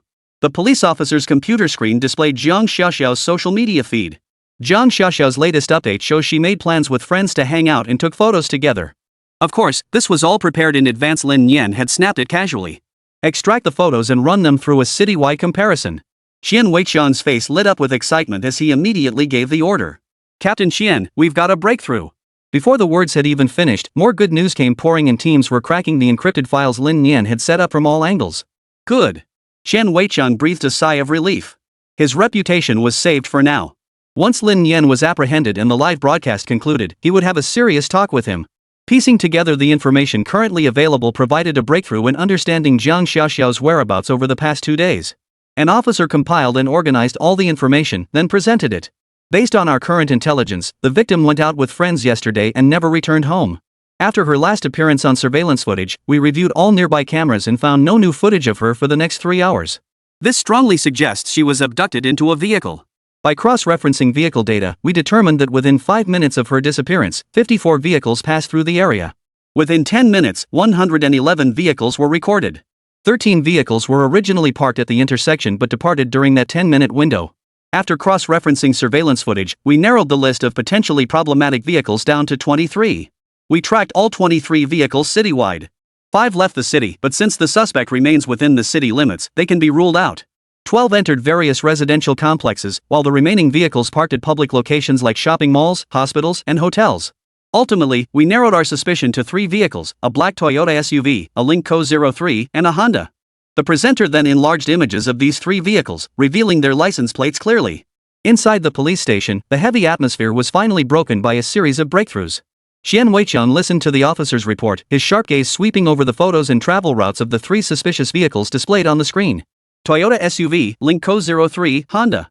Qian Weiqian tapped the screen with his finger. Focus the investigation on these 3. Where did they last disappear? Captain Qian. The officer in charge of vehicle tracking responded immediately, fingers flying over the keyboard as he pulled up the map. The black Toyota SUV, license plate in AXXXXX, was last captured at the intersection of Tianhe Road and Jiefan Road in the city center. It then entered a surveillance blind spot in the middle section of Jiefang Road for about 5 minutes. After reappearing, it ultimately parked at the Anqing Grand Hotel parking lot on Jiefang Road, where it remains. Anqing Hotel? Qian Weiqian's eyes narrowed. What about the other 2 vehicles? The Lingko 03 is parked in an old residential complex in the eastern part of the city, while the Honda is in the underground garage of a shopping mall. Neither has moved yet, but their locations are relatively dispersed. Qian Weiqian's mind raced. The Anqing Grand Hotel, Anqing's long-established star-rated hotel. Complex foot traffic, relatively robust security, yet vast interior spaces conducive to concealment and obstacle placement. More importantly, that kid Lin Nian excelled at exploiting environments and rules to create chaos. An ordinary residential neighborhood or mall parking garage seemed far from fitting his style of pulling off something big. Moreover, the hotel environment would be far more conducive to deploying the high-tech props he'd previously demonstrated. Both intuition and experience screamed at Qian Weiqiang. Anqing Grand Hotel was the stage Lin Nian had chosen. Good. Qian Weiqiang slammed his fist on the table, his voice unwavering.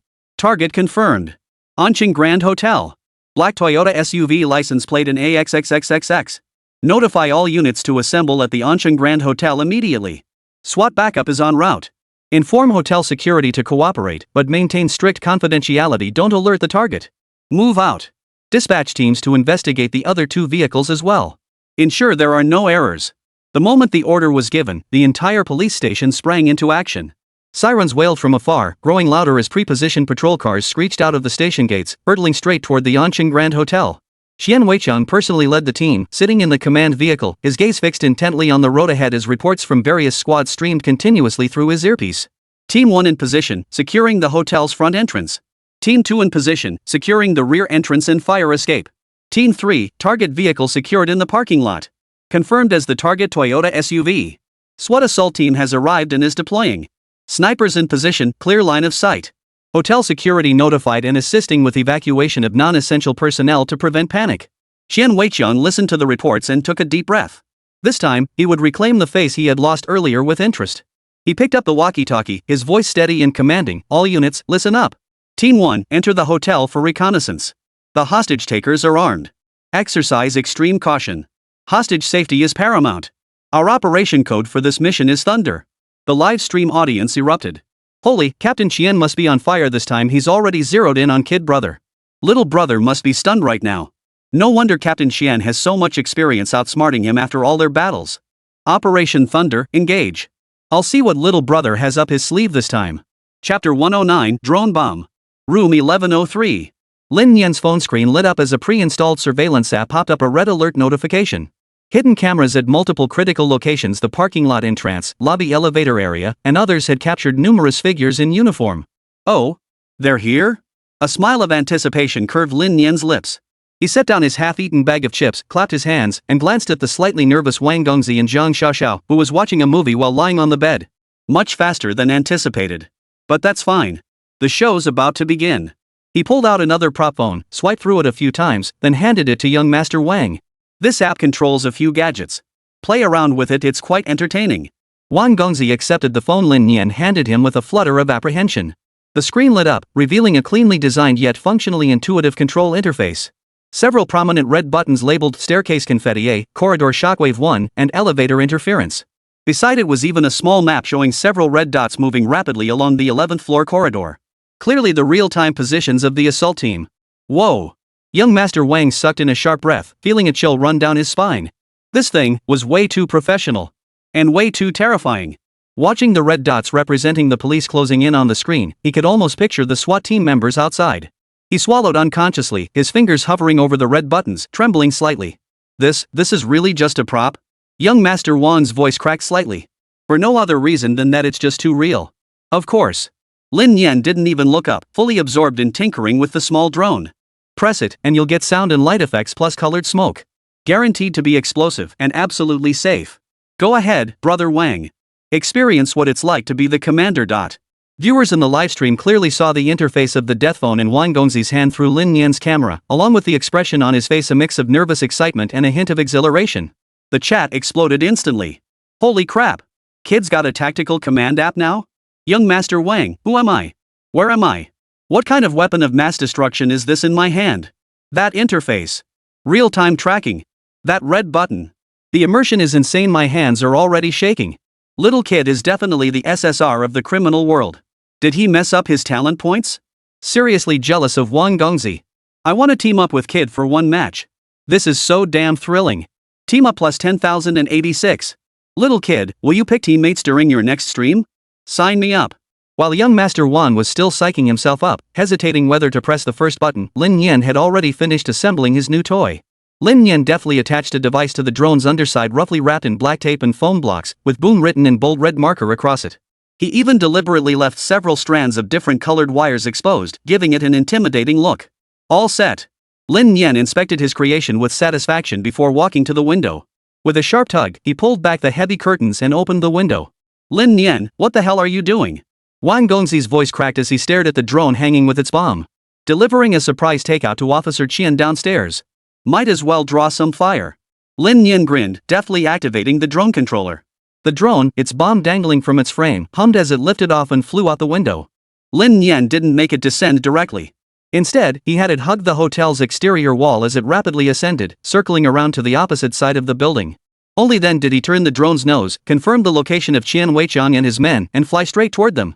Downstairs, beside the command vehicle, Qian Weichang was intently watching the live surveillance feed of the hotel entrance and monitoring his walkie-talkie when he suddenly heard an unusual humming sound growing louder as it approached. What's that sound? He looked up alertly. A drone. There's a drone. An observant officer immediately pointed skyward and exclaimed. Everyone instantly looked up to see a small drone hurtling toward them at considerable speed. What made everyone's pupils contract even more was that beneath the drone, it seemed to be carrying something. Bomb drone. Someone shouted in alarm. Take cover. Qian Weichang bellowed, instinctively lunging toward a young officer beside him and slamming him hard to the ground. The surrounding officers were terrified, scrambling to find cover and take cover. Chaos erupted instantly. The sniper's muzzle instinctively lifted, locking onto the drone that was closing in. At that critical moment, when everyone's heart was in their throats, the drone suddenly plummeted from a height of less than 5 meters above the command vehicle's roof. Simultaneously, the device labeled bomb on its underside emitted a soft boom, accompanied by the shrill whistling sound mimicking a bomb hitting the ground. The scene fell deathly silent. Seconds later, Qian Weichang scrambled to his feet, covered in dust and dirt. His face was ashen, his eyes blazing with fury. He glared intently at the drone lying on the ground. The drone was effectively scrapped, but in the process, it had also injured the officers nearby. Lin Nian. The words were practically ground out between his teeth. The officers closest to the drone now realized what had happened and awkwardly exited the scene, moving out of the camera's frame. This signaled they had been taken offline. Meanwhile, the live stream's chat exploded with comments. Holy! A bomb drone! Bro, you're really keeping up with the times. Is this some kind of new age tech warfare? Wait, isn't this just a regular kidnapping? Why all this? Someone watching might think it's a war zone. Sniper, I had my gun aimed perfectly, and this is what you show me? Sniper, if I actually fired, would that count as damaging the props? No wonder the sniper didn't shoot. Hilarious. The most arrogant kidnapper ever. Toying with the SWAT team. I'll be bragging about this livestream for a year. Qian Weichang took a deep breath, glanced at the surrounding officers, and forced himself to suppress his anger. He stared intently at the crashed drone, his mind racing. Where did this drone come from? Where was its takeoff point? Once they found the takeoff point, they could definitely catch Lin Nian. Team 1. Qian Weichang bellowed into his walkie-talkie, his voice hoarse with fury. The target may be in the building across the street. Proceed immediately to search that building. Exercise extreme caution. We cannot afford any more casualties. Team 1 copy. Team 1 immediately moved to surround and search the opposite building. Lin Nian watched the officers encircling the building outside the window, a triumphant smile spreading across his face. Luring the tiger away from the mountain, it worked. Chapter 110, wiped out again, total annihilation. Beside Qian Weichang's command vehicle, the radio crackled with the squad leader's voice. Captain Qian, Squad 1 reporting. We've secured the building and thoroughly searched all windows and rooftops that could serve as takeoff points. No suspicious individuals, control devices, or residual traces found. Repeating, no target found. Over. What? Qian Weichang's grip on the radio tightened violently, his knuckles turning white. A chill shot instantly from his feet to the top of his head. Are you sure? You searched every corner? Confirmed. Team leader Qian. We even questioned the building security and some residents. No one saw or heard a drone take off from their side. That drone seemed to appear out of thin air. Team leader Yi's voice was thick with awkwardness. Out of thin air? Qian Weichang clenched his teeth, snapping his head up to stare fixedly at the sign for the Anqing Hotel. A thought exploded in his mind like a thunderclap. Luring the tiger away from the mountain, feigning an attack in the east while striking in the west. Lin Nian wasn't in the building across the street at all, he'd been in the hotel the entire time. That drone deliberately circled around to the opposite building before flying back, misleading him about its true direction. Its sole purpose was to divert his forces. Damn it! After piecing it all together, Qian Weiqiang cursed furiously, slamming his fist onto the roof of the command vehicle with a dull thud. He felt like Lin Nian had led him by the nose. This feeling was worse than death itself. Team 1. Immediately. Right now. Return to the hotel. The target is inside the hotel. His roar crackled clearly through the walkie-talkie across all channels. It also reached the ears of the live stream viewers. Captain Qian finally snapped out of it. This is killing me. Kid brother sure knows how to play the lure the tiger away from the mountain tactic. Opposite building? What does this have to do with me? Captain Qian's been completely outmaneuvered. Can't really blame Captain Qian though. The bomb drone's appearance was unexpected, and it came straight from the enemy base. It's easy to assume it launched from there. It makes sense that Captain Qian sent someone to investigate. SWAT team preparing to breach the building. Qian Weiqiang took a deep breath to steady himself before speaking into his walkie-talkie. Roger that. As soon as he finished speaking, the live stream switched to a new view. The assault team leader, accompanied by 3 elite members, had already approached the stairwell entrance of the hotel lobby in a standard tactical formation. They opted not to take the elevator, choosing instead to search each floor systematically. Working in perfect coordination, they began ascending the stairs with weapons drawn and eyes on their surroundings. Room 1103. Through the surveillance feed on his phone screen, young Master Wang clearly observed every move of the assault team. The adrenaline rush had already triggered a reaction within him. Just witnessing Lin Nian remotely detonate a drone bomb, such a reckless idea had been enough. So young Master Wang, at this moment, no longer hesitated or wavered. Lin Nian. There on the lobby stairs, almost at the first floor. A hint of maniacal excitement tinged young Master Wang's voice. Lin Nian smiled upon hearing this. The toy is in your hands. Do whatever you want with it. Wang took a deep breath, hesitation gone, feeling almost reckless. His finger pressed down on the button marked first floor bomb on his phone screen. A light press. The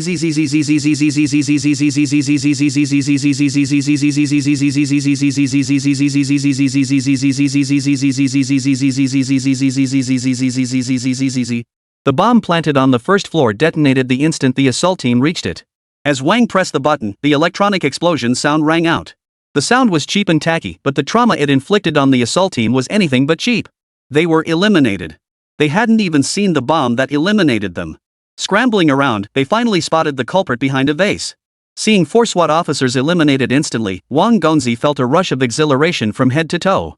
Though lacking grand spectacle, this act of rebellion and defiance, coupled with its success, gave him an incredibly satisfying thrill. No wonder Lin Nian acted so recklessly. This feeling was incredibly exhilarating. Near the command vehicle. Within moments, Qian Weiqiang spotted the assault team returning. All eliminated. Qian Weiqiang murmured. He could see the awkward smiles on the assault team members' faces.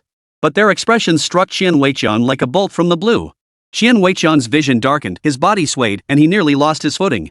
An indescribable sense of frustration and defeat washed over him. Total annihilation.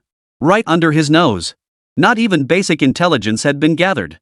Swept away in one fell swoop. Total annihilation. Qian Weiqiang had made every possible preparation beforehand. This included, but was not limited to, no longer underestimating Lin Nian and taking him seriously as an opponent. But damn it, Lin Nian just doesn't play by the rules. Damn it! Qian Weiqiang felt his old face being repeatedly rubbed in the dirt by Lin Nian. What the hell? Another wipe? This time it was Prince Wang who wiped us out. I wish I could. This isn't a kidnapping anymore. It's a special ops mission. A counter-terrorism operation. Kid's firepower setup, trap layouts. If you told me he wasn't a terrorist, I wouldn't believe you. Soloing a police SWAT team? His record speaks for itself. Little brother, call it quits. The place is swarming with cops. The audience never imagined an ordinary kidnapping could escalate into a terrorist operation. Now look at this mess. So many officers have been casualties. Captain Qian's mental pressure must be off the charts right now.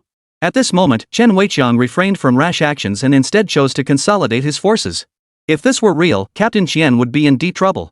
The losses from this operation are too heavy. There's nothing we can do. I suspect Captain Qian hasn't adjusted his mindset properly. Subconsciously, he still thinks this is just a regular live-streamed simulation, not a real-life incident. This feels like reverse psychology to me. Remember when Captain Qian rescued Lin Nian? That was also a kidnapping case, but his demeanor then was completely different from his live-streaming persona. Dude, are you even comparing apples to apples?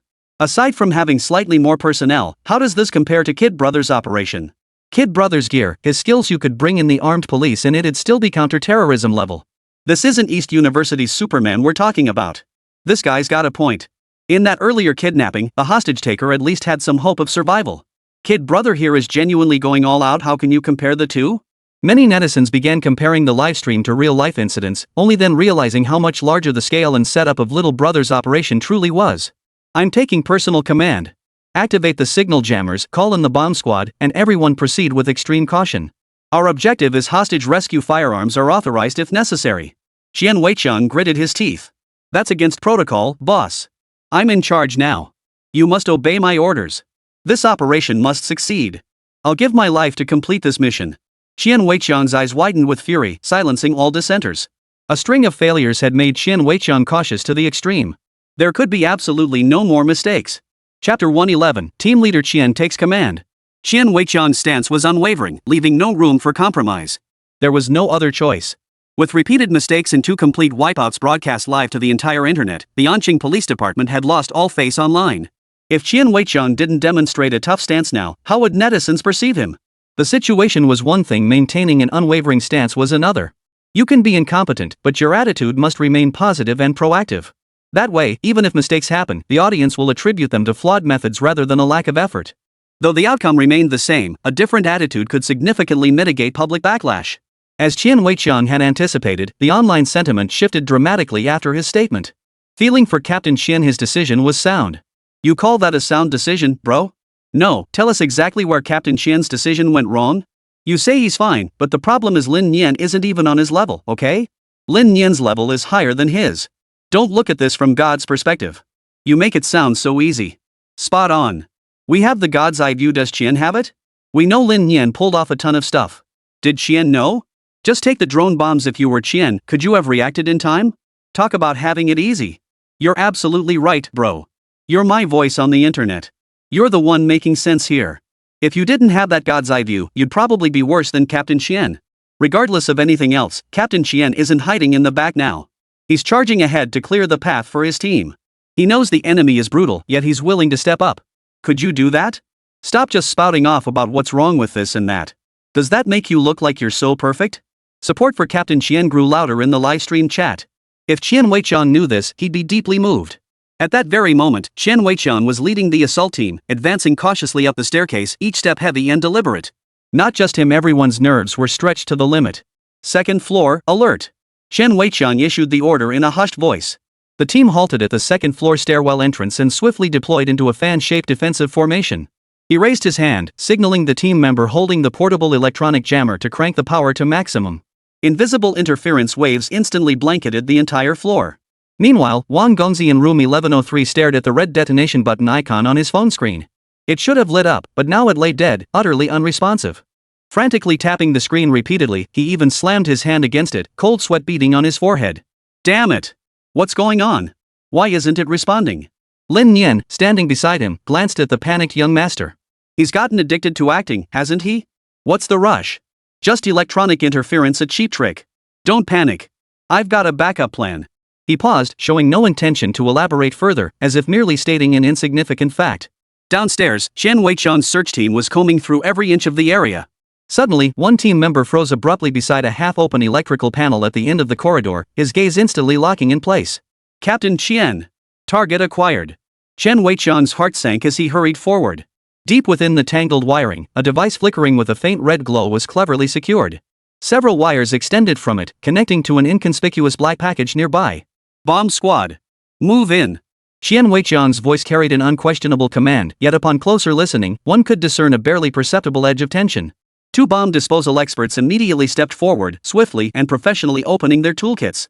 One carefully examined the internal structure with a scope while the other began preparing wire-cutting tools. Time seemed to stretch in that moment. The air grew thick, filled only by the bomb disposal experts' heavy breathing and the occasional faint clink of their tools. Qian Weiqiang stood a few steps away, his face ashen, sweat trickling down his temples. The defusing process was agonizingly slow, but finally, with a short, clear from the bomb disposal expert, the physical fuse was successfully severed, and the deadly red light device went completely dark. Target neutralized. Viewers in the livestream witnessed the bomb's successful disarmament. The jammer did its job. See? That's professionalism. Bringing the jammer was genius. Kid brother's remote control failed. Little brother said he had a backup plan? Looks like all bluff to me. Captain Xian handled this flawlessly. Kid brother won't be able to escape this time. Xian Weiqiang breathed a long sigh of relief. This is settled. But this only stabilized the situation on the second floor. The third floor remained unknown, so the electronic jammer had to stay on. Who knows if Lin Nian would spare no effort to plant bombs on every floor. After all, that kid is truly capable of anything. Continue ascending. Everyone, stay vigilant. Qian Weiqiang urged his team to proceed upward. Room 1103. Wang Gongzi's face instantly drained of color. Lin Nian, what backup plan did you mention? This phone is already useless now. Young Master Wang asked anxiously. Before joining the livestream, young Master Wang had plenty of ideas he intended to showcase. But when Lin Nian handed him a phone at the start of the broadcast, all his plans suddenly seemed like child's play in Lin Nian's presence. It was like a greenhorn street thug encountering a true, legendary outlaw. He'd be better off keeping his little tricks to himself. Otherwise, he'd surely be laughed out of the room. After all, what kind of decent person makes bombs? What kind of decent person uses drones for demolition? So now, the phone Lin Nian handed him was as useless as a brick, completely useless. The layout of our 9th and 10th floors hasn't even come into play yet. What's there to panic about? It'll take them half an hour to reach us. Relax. Lin Nian continued watching the movie. His words reminded young Master Wang. Right before the official broadcast, they'd been busy preparing on the 9th and 10th floors. There really was no need to be so tense. He'd been overthinking it. The livestream audience had just witnessed a smooth victory for Team Chen. Now, hearing Lin Nian's words, they were instantly curious. What were they doing on the 9th and 10th floors? Who knows? I got here late. I don't know either, even though I came early. I joined right when the stream started. Probably finished it before the stream started. If that's the case, the middle floors probably aren't too dangerous. Captain Xian, hurry up and go upstairs. He's only on the 4th floor now, he's being too cautious. Yelling here won't help, Captain Xian can't hear you. True. Once Captain Xian reaches the 9th floor, we'll know for sure. The viewers in the livestream were anxious, but there was nothing they could do. They could only watch as Qian Weiqiang's team moved slowly. They knew the intermediate floors were safe, but Qian Weiqiang didn't. Chapter 112, 9th floor false alarm. But the 10th floor. 9th floor, Anqing Hotel. When Qian Weiqiang's team arrived and saw the dense tangle of wires before them, his heart skipped a beat. Was this really necessary? Setting up this much just to kill me? The wires were tangled in a chaotic mess, making it impossible to tell which ones were real and which were fake. Qian Weiqiang was overwhelmed, but no matter how dire the situation, he couldn't just walk away. He commanded, the bomb disposal experts will handle the disarmament. Everyone else, keep your hands off. Qian Weiqiang was genuinely terrified. With the cameraman right behind him, they'd already suffered 2 consecutive losses over a dozen officers in total. This was already a major failure in the line of duty. Any further casualties would render this live broadcast an unmitigated failure. Its publicity impact wouldn't even match that of the initial real kidnapping case. Under any circumstances, Qian Weiqiang couldn't accept that. No more failures were permitted. Hearing this, the other officers instinctively took a step back. They understood the gravity of the situation and felt immense pressure themselves, though not as intense as that borne by Captain Xian. 2 bomb disposal experts stepped forward, both visibly tense. This was truly the first time they'd encountered such a situation. After all, what kind of hostage taker would make things this complicated? This was taking things way too far. Even in real-life crimes, if someone were bold enough to plant bombs, right? But even the most audacious criminals wouldn't plant this many. They may be desperate, reckless criminals, but that doesn't mean they're stupid. What Lin Nian's doing now, setting aside everything else, is definitely testing their skills. Just then, the bomb disposal expert walking ahead spotted a sticky note on the wall. He tore it off and held it in his hand, glancing at it. It read, "There are 3 bombs total. I'm being merciful, I didn't plant any more." The handwriting was childish, clearly Lin Nian's. The cameraman rushed forward, aiming the lens at the sticky note in the bomb disposal expert's hand. Viewers in the livestream chat erupted with comments. This is hilarious. I can't believe the bomb squad's not laughing. Is this some kind of silent provocation? Silent provocation? The guy practically wrote provocation on his face and you call that silent? Seriously, bro, your definition of silent is pretty unique. This kidnapper's legit, he'd actually press the detonator if there was a bomb, and he's genuinely leaking info. LOL, look at all those wires on the floor, at least a dozen. Now he only wants you to defuse 3? Those odds mean you're wasting tons of time here. Kid's got guts, he's not leaving Team Chen any room to breathe. I'd love to root for Team Chen's smooth victory, but the problem is, Team Chen is in trouble again. The bomb disposal expert handed the sticky note to Qian Weiqiang behind him. Qian Weiqiang's face instantly turned liver-colored. Provocation. Pure, unadulterated provocation. Just you wait, once I catch you, I won't let you off the hook. The bomb disposal expert began tracing the wires. He worked with extreme caution, tracing the circuitry with meticulous care as he compared and verified each connection. Good news, though the wiring appeared dense and complex, it was only superficial. Perhaps due to time constraints, the tangled wires were only knotted in a few simple spots. It looked tangled, but as long as he worked through it carefully, it shouldn't be too difficult. It wasn't as complicated as imagined. Soon, the bomb disposal expert carefully severed the final wire connected to the explosive device. The entire corridor seemed to echo with the collective sigh of relief as everyone's heart settled. Reporting to Captain Qian. All 3 bomb fuses have been safely disarmed. Area confirmed secure. The bomb disposal expert exhaled deeply, wiping sweat from his forehead. His voice carried a hint of hoarseness, tinged with relief. Qian Weiqiang's tightly drawn mouth finally twitched slightly. Though the curve was barely perceptible, it was unmistakably a look of relief. He gave the bomb disposal expert a firm pat on the shoulder. Well done. His gaze swept over the equally relieved team members behind him as he ordered in a deep voice. Stay alert. Keep moving up. The target is on the 11th floor. The team's atmosphere eased just a little. After all, they had just overcome a trap that appeared extremely complex but had actually been mercifully limited in number by Lin Nian. Though this mercy carried a heavy dose of sarcasm, it objectively eased the pressure. Livestream comments. Cleared it. The expert is awesome. Captain Qian, see? Steady and methodical is the way to go. Kid brother might have messed up this time, huh? Ha ha. Complicated, but the expert's steady hands and sharp mind. Kudos to the bomb squad. Keep rolling with the momentum. Captain Qian, go go go. Almost at the 11th floor. Feels like kids running out of tricks. He's probably done for now, right? Qian Weiqiang led his team up the stairs toward the 10th floor. But when the fire door was cautiously pushed open a crack, the sight of the 10th floor corridor met their eyes. Whoa! Qian Weiqiang, the bomb disposal expert, every member of the team, even the cameraman carrying the camera, all of them involuntarily sucked in a sharp breath. The confidence and sense of ease they had built up on the 9th floor were instantly shattered by the scene before them. If the 9th floor was a wiring hell, then the 10th floor was pure infrared hell. The entire 10th floor corridor from ceiling to walls to floor was crisscrossed with a dense network of faintly glowing infrared beams. These beams weren't static, they swept, crisscrossed, and shifted in complex patterns, weaving a dynamic laser net that left almost no blind spots. Even more spine-chilling was that these infrared emitters weren't fixed in place. Instead, they were ingeniously installed in all sorts of unexpected locations: air conditioning vents, gaps in wall lamp decorations, even the slightly raised edges of carpets. They worked in tandem, their beams sometimes parallel, sometimes converging, sometimes refracting off walls, carving the entire corridor into countless tiny, perilous grids. Bathed in dim light, the corridor was enveloped by this ever-shifting crimson web, radiating an eerie, sci-fi-esque aura of lethality. What the hell is this? A police officer couldn't help but whisper in shock. Qian Weiqiang's face instantly turned deathly pale, 10 times worse than when they'd been bombarded by drones downstairs. His eyes darted instinctively to the electronic jammer in the technician's hands. The device hummed steadily, its indicator lights showing maximum interference power. The jammer? Is the jammer useless? Qian Weiqiang asked the technician in a dry voice. The technician looked equally incredulous as he frantically checked the device. Reporting to team leader Qian. The jammer is functioning normally. Power is at full capacity. Coverage area confirmed accurate. But these infrared devices, they don't seem to be triggered by wireless signals. They have their own independent sensing and drive systems. The jammer can't interfere with them. Chapter 113, nearly eliminated, and you call this a toy? Qian Weiqiang's heart jolted at the words. Not electronic remote control. Physical sensor triggered activation. This realization sent a chill through Qian Weiqiang's heart.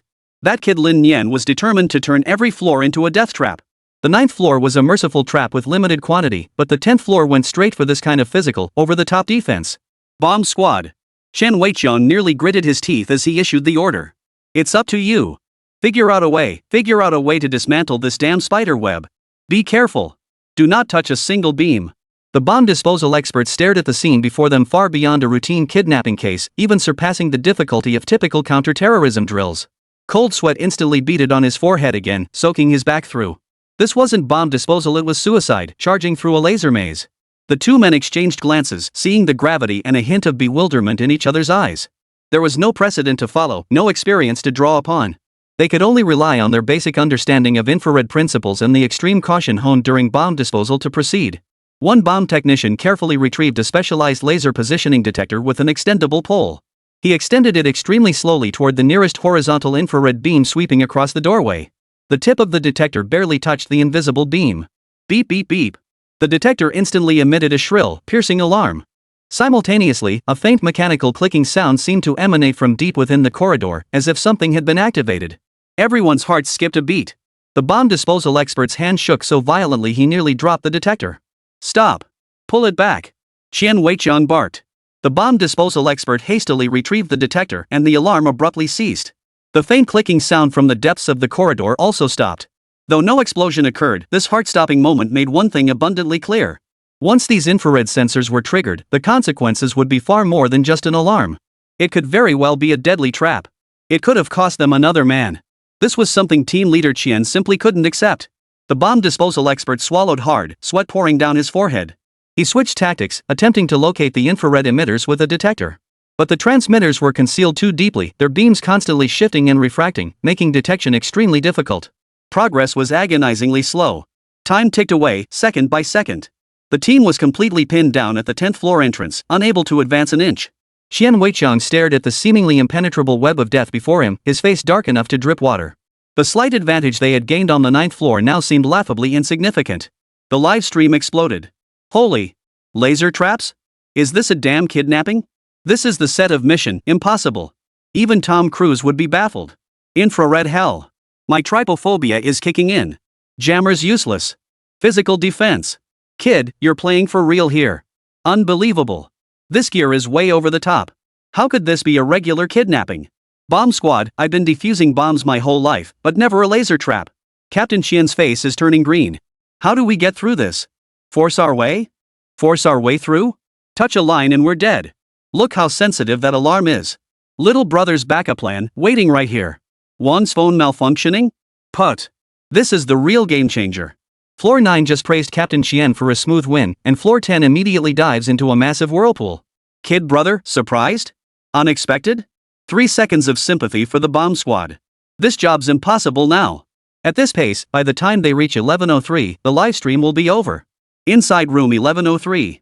Lin Nian watched the surveillance feed showing Qian Weiqiang and his team trapped at the door, utterly flustered. He took a satisfied sip of water. Wang Gongzi, momentarily forgetting his phone malfunction, stared at the screen in disbelief. Lin Nian, you did this too? Lin Nian shrugged nonchalantly. Just a little something to spice things up for them. Don't worry, the real show is yet to come.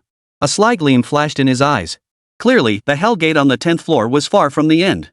Qian Weiqiang wanted to reach the 11th floor, but he had some time to kill. At the entrance to the 10th floor corridor, the bomb disposal expert's detector suddenly emitted a soft beep.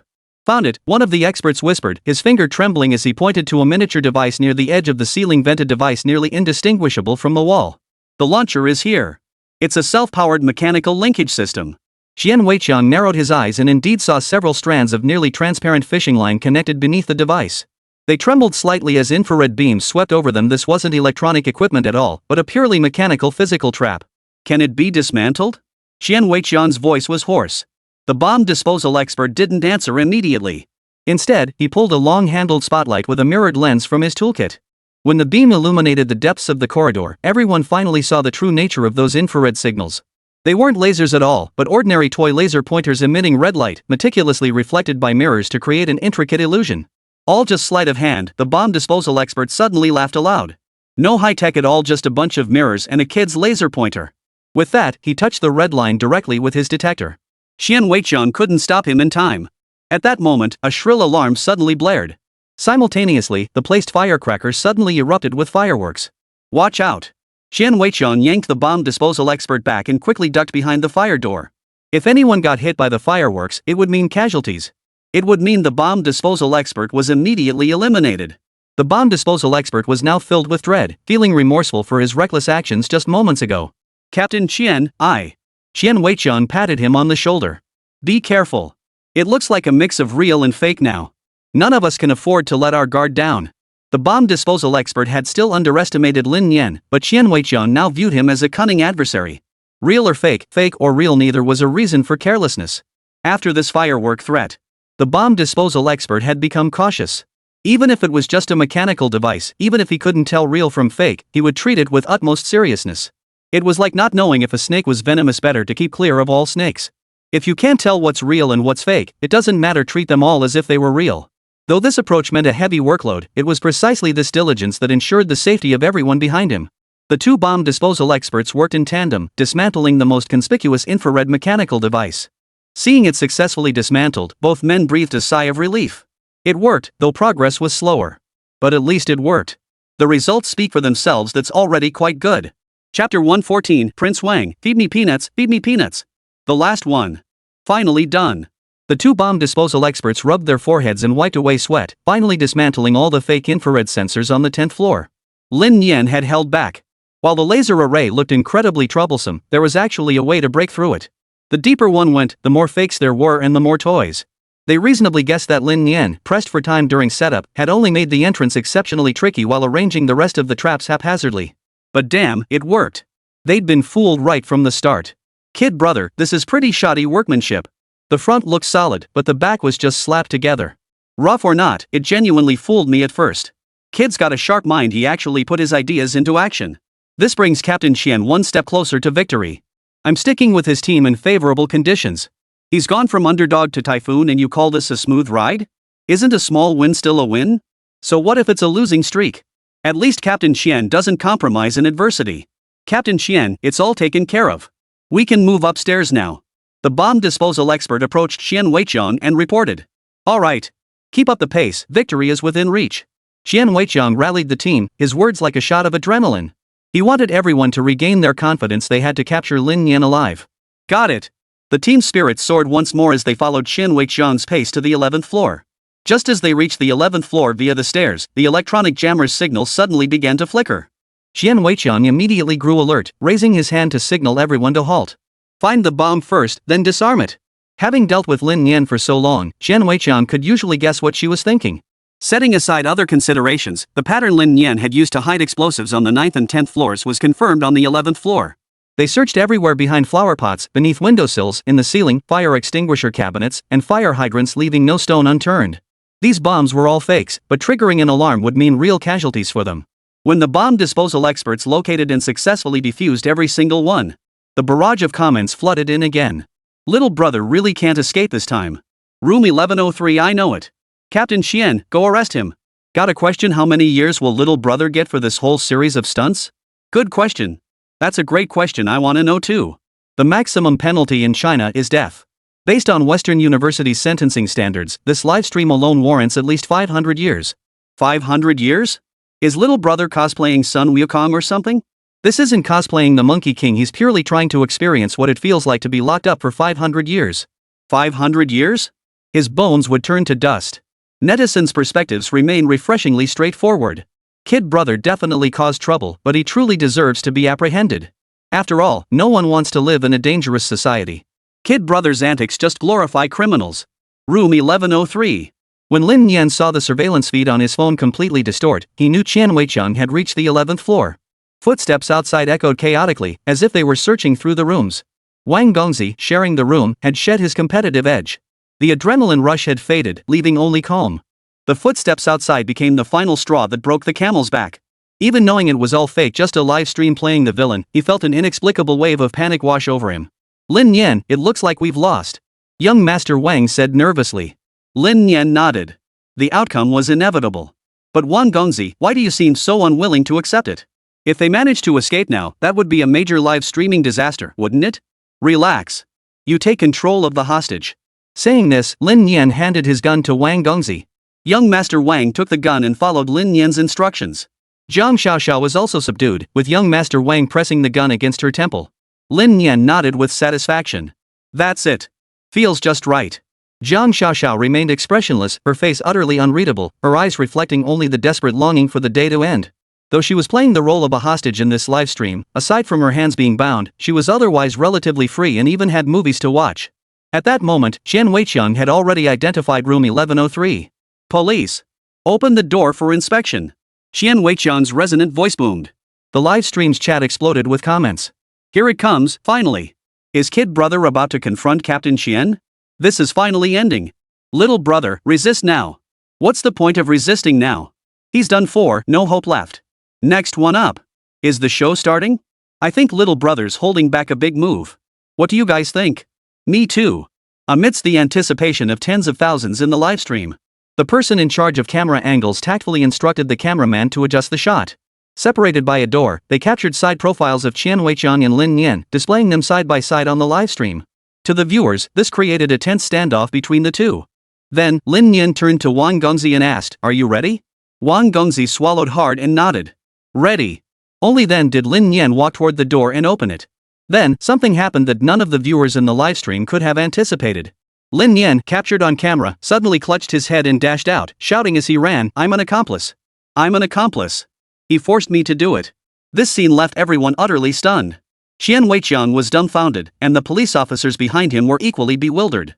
Some viewers watching the livestream were drinking water when they witnessed the scene. Water sprayed straight out of their mouths. "You're the accomplice? Holy crap! Did I just waste my time watching this? Kid, you're killing me with laughter. Now you're scared? Where'd you be earlier? Mr. Wang, meow meow meow? So I'm the mastermind now? Young Master Wang is holding a gun and has a hostage. Isn't he the main culprit who'd rather die than surrender? Hilarious. Young Master Wang's forced to go all in now." Qian Weiqiang looked utterly bewildered, but he still ordered his men to restrain Lin Nian and search him for any other explosive devices. He then aimed his gun at young Master Wang. "Drop your weapon." Young Master Wang was stunned, watching helplessly as Lin Nian was seized and Qian Weiqiang aimed his gun at him. He opened his mouth, wanting to say something, but couldn't find the words. Then he looked at his own actions. Could he really be the mastermind? What? Me? The mastermind?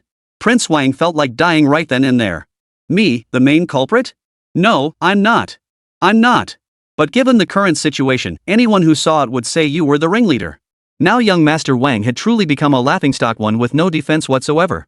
Young Master Wang, feed me peanuts. Feed me peanuts. Chapter 115. Didn't you say you wouldn't cause trouble? Young Master Wang's current mood was comparable to eating poop. No, it was even worse than eating poop. No wonder Lin Nian handed him the gun earlier, telling him to go rescue the hostage.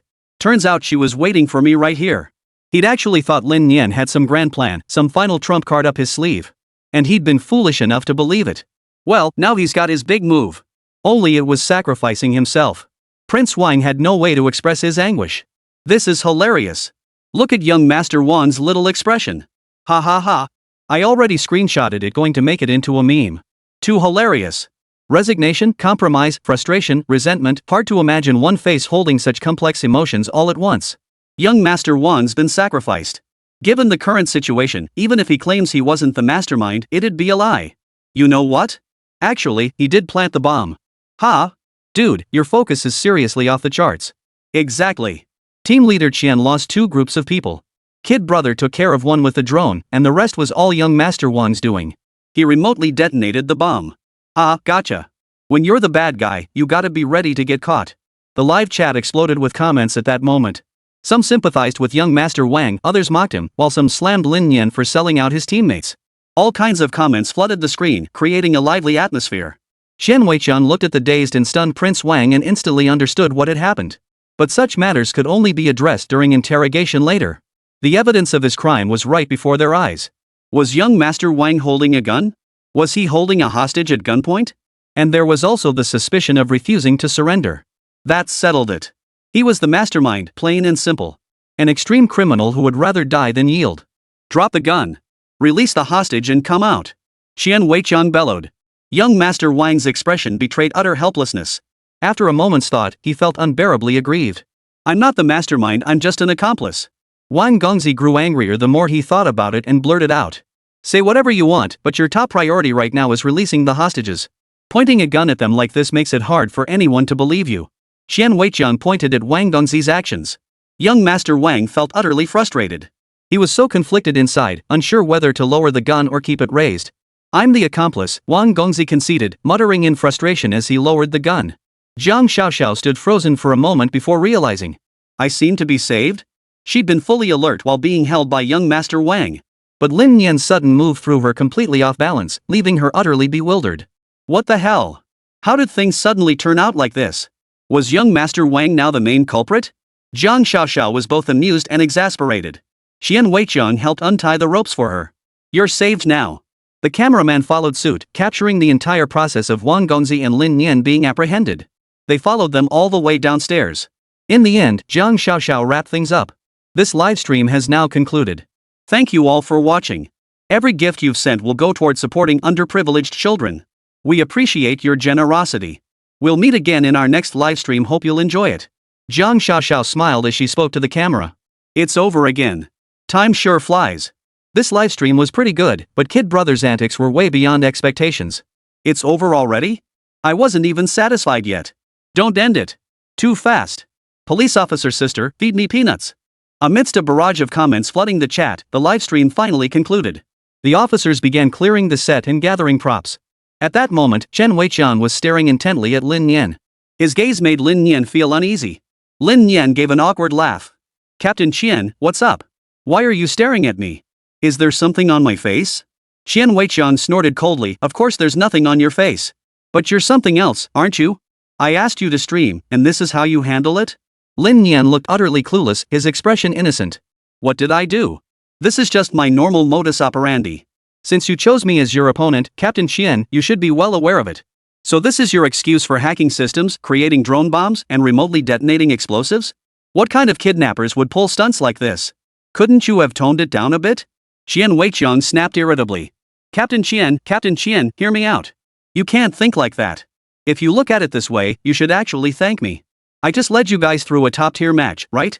If anyone dares pull this stunt in the future, won't you already have experience dealing with it? Chen Weiqian's blood boiled at Lin Nian's twisted logic. They're criminals, not fools. You just think I won't dare arrest you. If I really put you behind bars, you'd straighten up. What peak tournament? You're the peak tournament. Chen Weiqian didn't want to say anything else. Lin Nian's antics were driving him to the brink of a mental breakdown. Forget it. I'm not wasting my breath on you. Chen Weiqian muttered before turning to direct other officers in cleanup duties. After he left, young Master Wang shot Lin Nian another frustrated look. Lin Nian caught his gaze. So you just sold me out like that? The memory of what just happened left him utterly frustrated. Don't worry, at least you're trending now. Look, there are tons of memes with your face all over the internet. Young Master Wang looked at the memes of himself on Lin Nian's phone, and his mood sank even lower. These memes are so ugly. You bastard, you stabbed me in the back and then patched things up? How reckless. Truly reckless. Prince Wang silently regretted his actions. But he couldn't blame Lin Nian after all, he'd chosen to join this live stream himself. He couldn't very well blame Lin Nian for it. Sigh. He could only give himself a mental warning. Next time he collaborated with Lin Nian, he had to stay away. Stay away. I'll be heading back now. Would you like a ride? Young Master Wang asked, seeing there was nothing else to discuss. No need, Lin Nian waved him off, watching as young Master Wang walked away. As he turned back, he caught Jiang Xiaoxiao staring at him with a beaming smile. Didn't you promise not to go beyond the syllabus? What's going on here? Xiaoxiao, I already explained it's just standard procedure. That's your idea of normal procedure, isn't it? Jiang Xiaoxiao sighed helplessly. She knew it when Lin Nian played the villain in his livestreams, this was exactly how it would go. I'll walk you home. Sure, Lin Nian replied. No wonder Lin Nian had such a huge following. Lin Nian glanced at her phone. Holy cow, the video had been posted 2 hours ago. Her livestream hadn't even ended yet, and clips were already circulating. This traffic sure knows how to ride the wave. But Lin Nian didn't mind. He glanced at the video. The clip perfectly captured the moment when Chen Weiqian suddenly apprehended nearly 10 suspects. Each one had taken a cut and sent someone else to handle the job. Lin Nian chuckled. Talk about efficiency. Chapter 116, SWAT leader Qian went viral, but he didn't want to. Online reactions seemed positive. He scrolled through several videos in a row, each racking up decent likes. Some had garnered thousands of likes within just 10 minutes of posting. It was genuinely viral. Lin Nian's stance on marketing accounts was simple, let them be. There was little he could do about it, most of their content was just regurgitating others' ideas. But precisely because of this, they've elevated Lin Nian's profile to a whole new level. It's fair to say these accounts do a better job maintaining Lin Nian's visibility than she does herself. They're more dedicated than she is. It's precisely because they help maintain Lin Nian's buzz, constantly digging up old livestreams for comparisons and contrasts. This has enabled Lin Nian's traffic conversion rate to far exceed that of her peers. It's safe to say that half of the attention Lin Nian receives today is attributable to these marketing accounts. This outcome is quite favorable. As the beneficiary of this arrangement, Lin Nian naturally has no reason to oppose these marketing accounts. As long as the negative news isn't wildly absurd or involves outright fabrication, Lin Nian chooses to ignore it. Of course, online commentary about Lin Nian has increased. So what's the cost? Everything has two sides, immutable and beyond anyone's control. The cost was. The comments section under the Anqing Police Department's video account exploded. Captain Qian really gave it his all. Attached meme, Captain Qian's fierce face. Don't panic, Captain Qian. Image, Captain Qian staring in terror at a drone bomb with the caption, fire at me. Captain Qian's lifelong rival. Image, Lin Nian and Captain Xian staring at each other through a door, overlaid with a cold filter. This livestream felt intense, but somehow the hype doesn't match when you rescued Lin Nian. Captain Xian, we agreed on a kidnapping case, but now you're sending me on a counter-terrorism mission? The latest video, the one previewing the livestream, has seen extremely active viewer comments, all posted within the last few minutes. Not only that, but fans have screenshotted Captain Xian's various expressions to create memes, adding all sorts of hilarious captions. It felt like a bit of a slap in the face. And Captain Xian remained completely unaware of all this. Zhang Xiaoxiao, who managed the account, felt both amused and exasperated after seeing the content once she dropped Lin Nian off. She wasn't sure whether to tell Captain Xian. Of course, she didn't need to consider that, because at that very moment, Chen Weiqiang had already seen those memes. Chen Weiqiang was overseeing the cleanup operations at the Anqing Hotel. Only after confirming no evidence had been left behind did he lead his team back to the police station. During the ride back, he glanced at the videos on the short video platform. And then he saw it. It couldn't be hidden. To be precise, netizens weren't hiding it at all. Scrolling through the comments section of any random video, even completely unrelated content. Take videos of beautiful women, or donkey hoof trimming, unboxing, knife forging competitions. Even under these completely unrelated videos, you'll find Chen Weiqiang's meme. It's a collection of all sorts of abstract expressions, and its popularity is inexplicable. Take murder case analyses, for instance, there's Chen Weiqiang's deadpan meme with captions like, "Mess with me and I'll take you down." Or under a beauty video, you'll find Chen Weiqiang's meme with the caption, "Let me see." In short, each meme has its own quirks and flaws. Some are captured so abstractly they're downright ugly, so ugly that even Chen Weiqiang himself would want to delete them. But there's nothing he can do, he doesn't have the power to delete them. Chen Weiqiang just feels the pain. How to describe the feeling in his heart? You could say it's sad, but it's not really that sad. Sure, netizens were taking screenshots of his ugly photos. But they were just playing with memes. He's not petty enough to forbid memes, otherwise he wouldn't have put himself out there in the first place. Besides, this kind of spontaneous meme making actually shows that netizens like him. That was the only way Chen Weiqiang could console himself. He then glanced at the online comments. Overall, they were fairly positive. Most people acknowledged they'd done their best. This wasn't a routine kidnapping, but a counter-terrorism operation. Most people were still able to view the situation rationally. If this were a regular kidnapping case with so many deaths, people would definitely hold you accountable. But what Lin Nian did, you're calling that an ordinary kidnapping? He's a full-fledged terrorist. This is counter-terrorism, no further discussion needed. For Chen Weiqiang, this was beyond his capabilities and scope of duty. In reality, if such a situation actually occurred, Chen Weiqiang would also report to his superiors and deploy SWAT teams and armed police to suppress it. Because their respective responsibilities are different. Chen Weiqiang is the captain, yes, but he's still a grassroots police officer. As for Lin Nian's actions, explosions, drone bombs, openly provoking the police, these are the very acts of terrorists. If it were an ordinary kidnapping case, Chen Weiqiang would be perfectly capable of handling it. But for someone like Lin Nian, deploying SWAT and armed police to handle the situation is entirely in line with protocol. But this live-streamed incident really ramped up the pressure on Chen Weiqiang. So netizens are just playing with memes, they wouldn't criticize Chen Weiqiang, a frontline officer. That would be pointless. The nature of the case is entirely different. Netizens were just playing with memes, not overanalyzing the situation. Overall, the live stream achieved fairly positive results. All parties were satisfied, and thanks to these memes, the livestream's reach and visibility continue to grow. In short, it's gone viral. After arriving home, Lin Nian received a call from Muhan. "Hey, Lin Nian, I saw you were online on the short video platform, so I called. Looks like the livestream wrapped up perfectly, congratulations." Muhan said cheerfully. "Oh, you're just in time. Everything okay?" Lin Nian had barely sat down on the sofa, his butt not even warm yet. "Here's the thing. We've identified the mastermind behind this. It's someone from Ziyang Media pulling strings. Since you were streaming this morning, we didn't dare contact you. Now that you're free, we'd like to ask you to post another clarification video. It'll help our company shake off this negative buzz. Your reach is huge, so it'll definitely be more effective than anything we could do." Muhan explained. "I see. So what's the deal with this Ziyang Media? Let me get some background." Lin Nian inquired. Ziyang Media is also based in Anqing, but they're just starting out, a startup company. With the market saturated now, they're looking to grow, and making trouble is probably the fastest way. Plus, their reputation in Anqing isn't great. This time, they've set their sights on us. Muhan briefly outlined Ziyang Media's situation. "I see. They really are unscrupulous. But their results seem unexpectedly good. Still, if they keep operating like this without transforming, their chances of success are slim." Lin Nian offered an objective assessment. "Who knows? Maybe they never intended to grow in the first place, just looking to milk some quick cash." Muhan replied with a wry smile. Alright, I'll help you release another clarification video. This is a favor between friends, but there won't be a next time. Next time, I'll charge you. No problem, Muhan said gratefully. Chapter 117, Prince Wang's Troubles. After hanging up with Muhan, Lin Nian looked at the neatly organized materials about Ziyang Media that Muhan had sent over. The documents revealed that Ziyang Media, established less than a year ago, was already mired in lawsuits. It could be said they were true professionals at setting up shakedowns.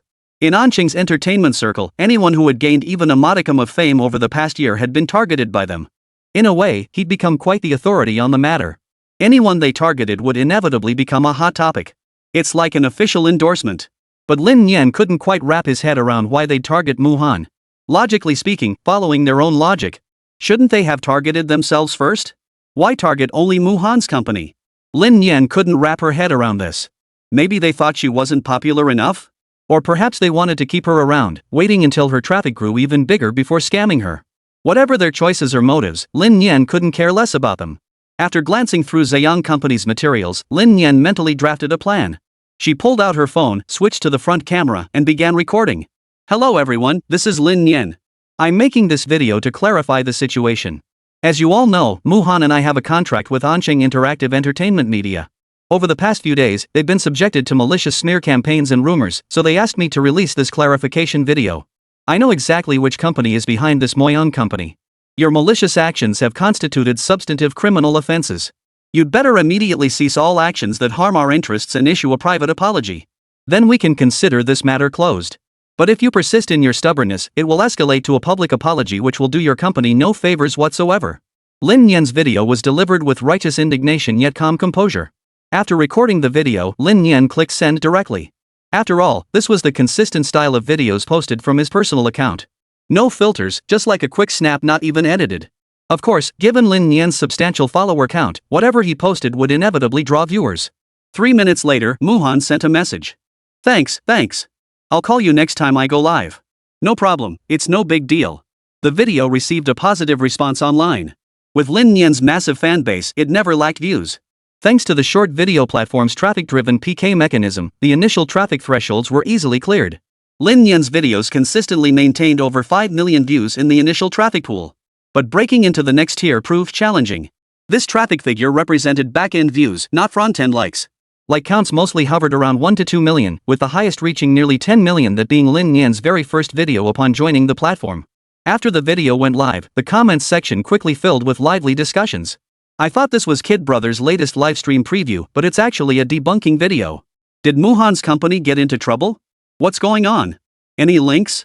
I think they're in trouble too, otherwise they wouldn't have invited Lin Nian. Little kid is so loyal. That was a loyal statement.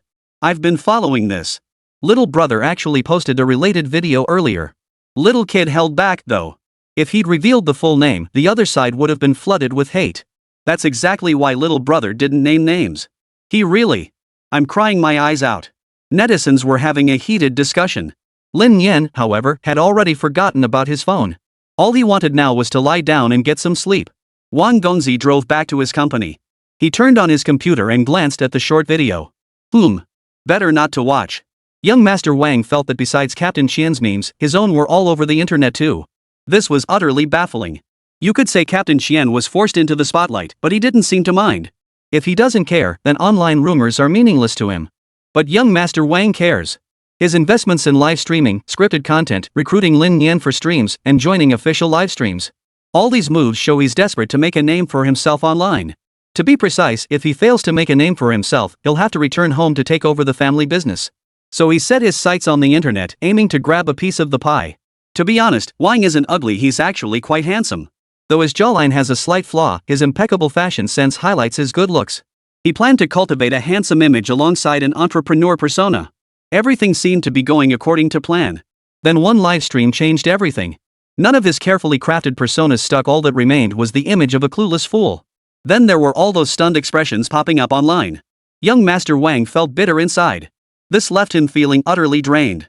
Just then, his secretary knocked and entered. Mr. Wang, the 3 influencers you invited have arrived. Young Master Wang composed himself and gave a nod. Have them wait for me in the conference room. I'll be right there. These 3 influencers were Shark's Legacy, Meng Meng, Jitsu, and Tian Tian. Young Master Wang had already devised a plan: establish a company, sign them all, then leverage his own capital and personal appearances to generate buzz and traffic. By cultivating connections with Lin Nian, the company was bound to turn a profit. But now he felt he was finished. In the future, the company might only have these three to represent it. If he stepped forward again, wouldn't he just be cementing his reputation as the clumsy oaf? Damn it! Wang composed himself slightly before entering the conference room. Meng and the others had been waiting, sitting together with their backs straight and heads held high. They knew this building well. It was where their former boss had nearly forced his way in and disrupted their livestream. No need to be nervous, it's just a casual chat, Wang Gongzi said with a smile, trying to lighten the heavy atmosphere. I've reviewed your profiles, videos, and follower counts. Overall, it's solid. However, considering the limited potential for monetizing your content, I'll still offer you a satisfactory salary. Leaving your previous company must have been tough on you.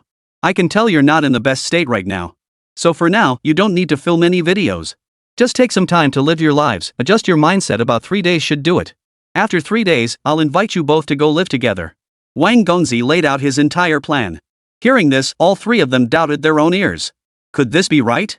Was this company's boss really this reckless? Their combined base salaries alone totaled nearly 50,000 yuan, averaging nearly 2,000 yuan in daily costs. Yet he was giving them 3 days off right off the bat. They all doubted their own ears. The main reason was that the paperwork for the new company hadn't been finalized yet. Signing with the current company wouldn't align with their business operations, requiring additional procedures, so it was better to wait 3 days.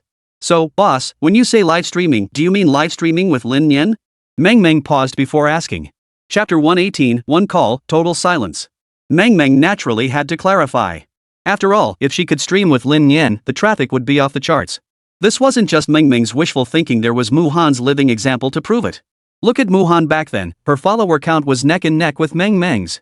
They were both million-follower influencers. But then, Mu Han's company reacted swiftly and decisively, snagging Lin Nian, that massive traffic magnet. Her current follower count truly proves that times have changed. Yesterday is no longer the same as today. Her follower count skyrocketed, while Meng remained stuck in place. With this stark reality before her eyes, how could she not feel envious? And now, Boss Wang has become closely connected with Lin Nian. Just this morning, they co-hosted a live stream together. So when Mr. Wang proposed a live stream, Meng immediately thought of Lin Nian.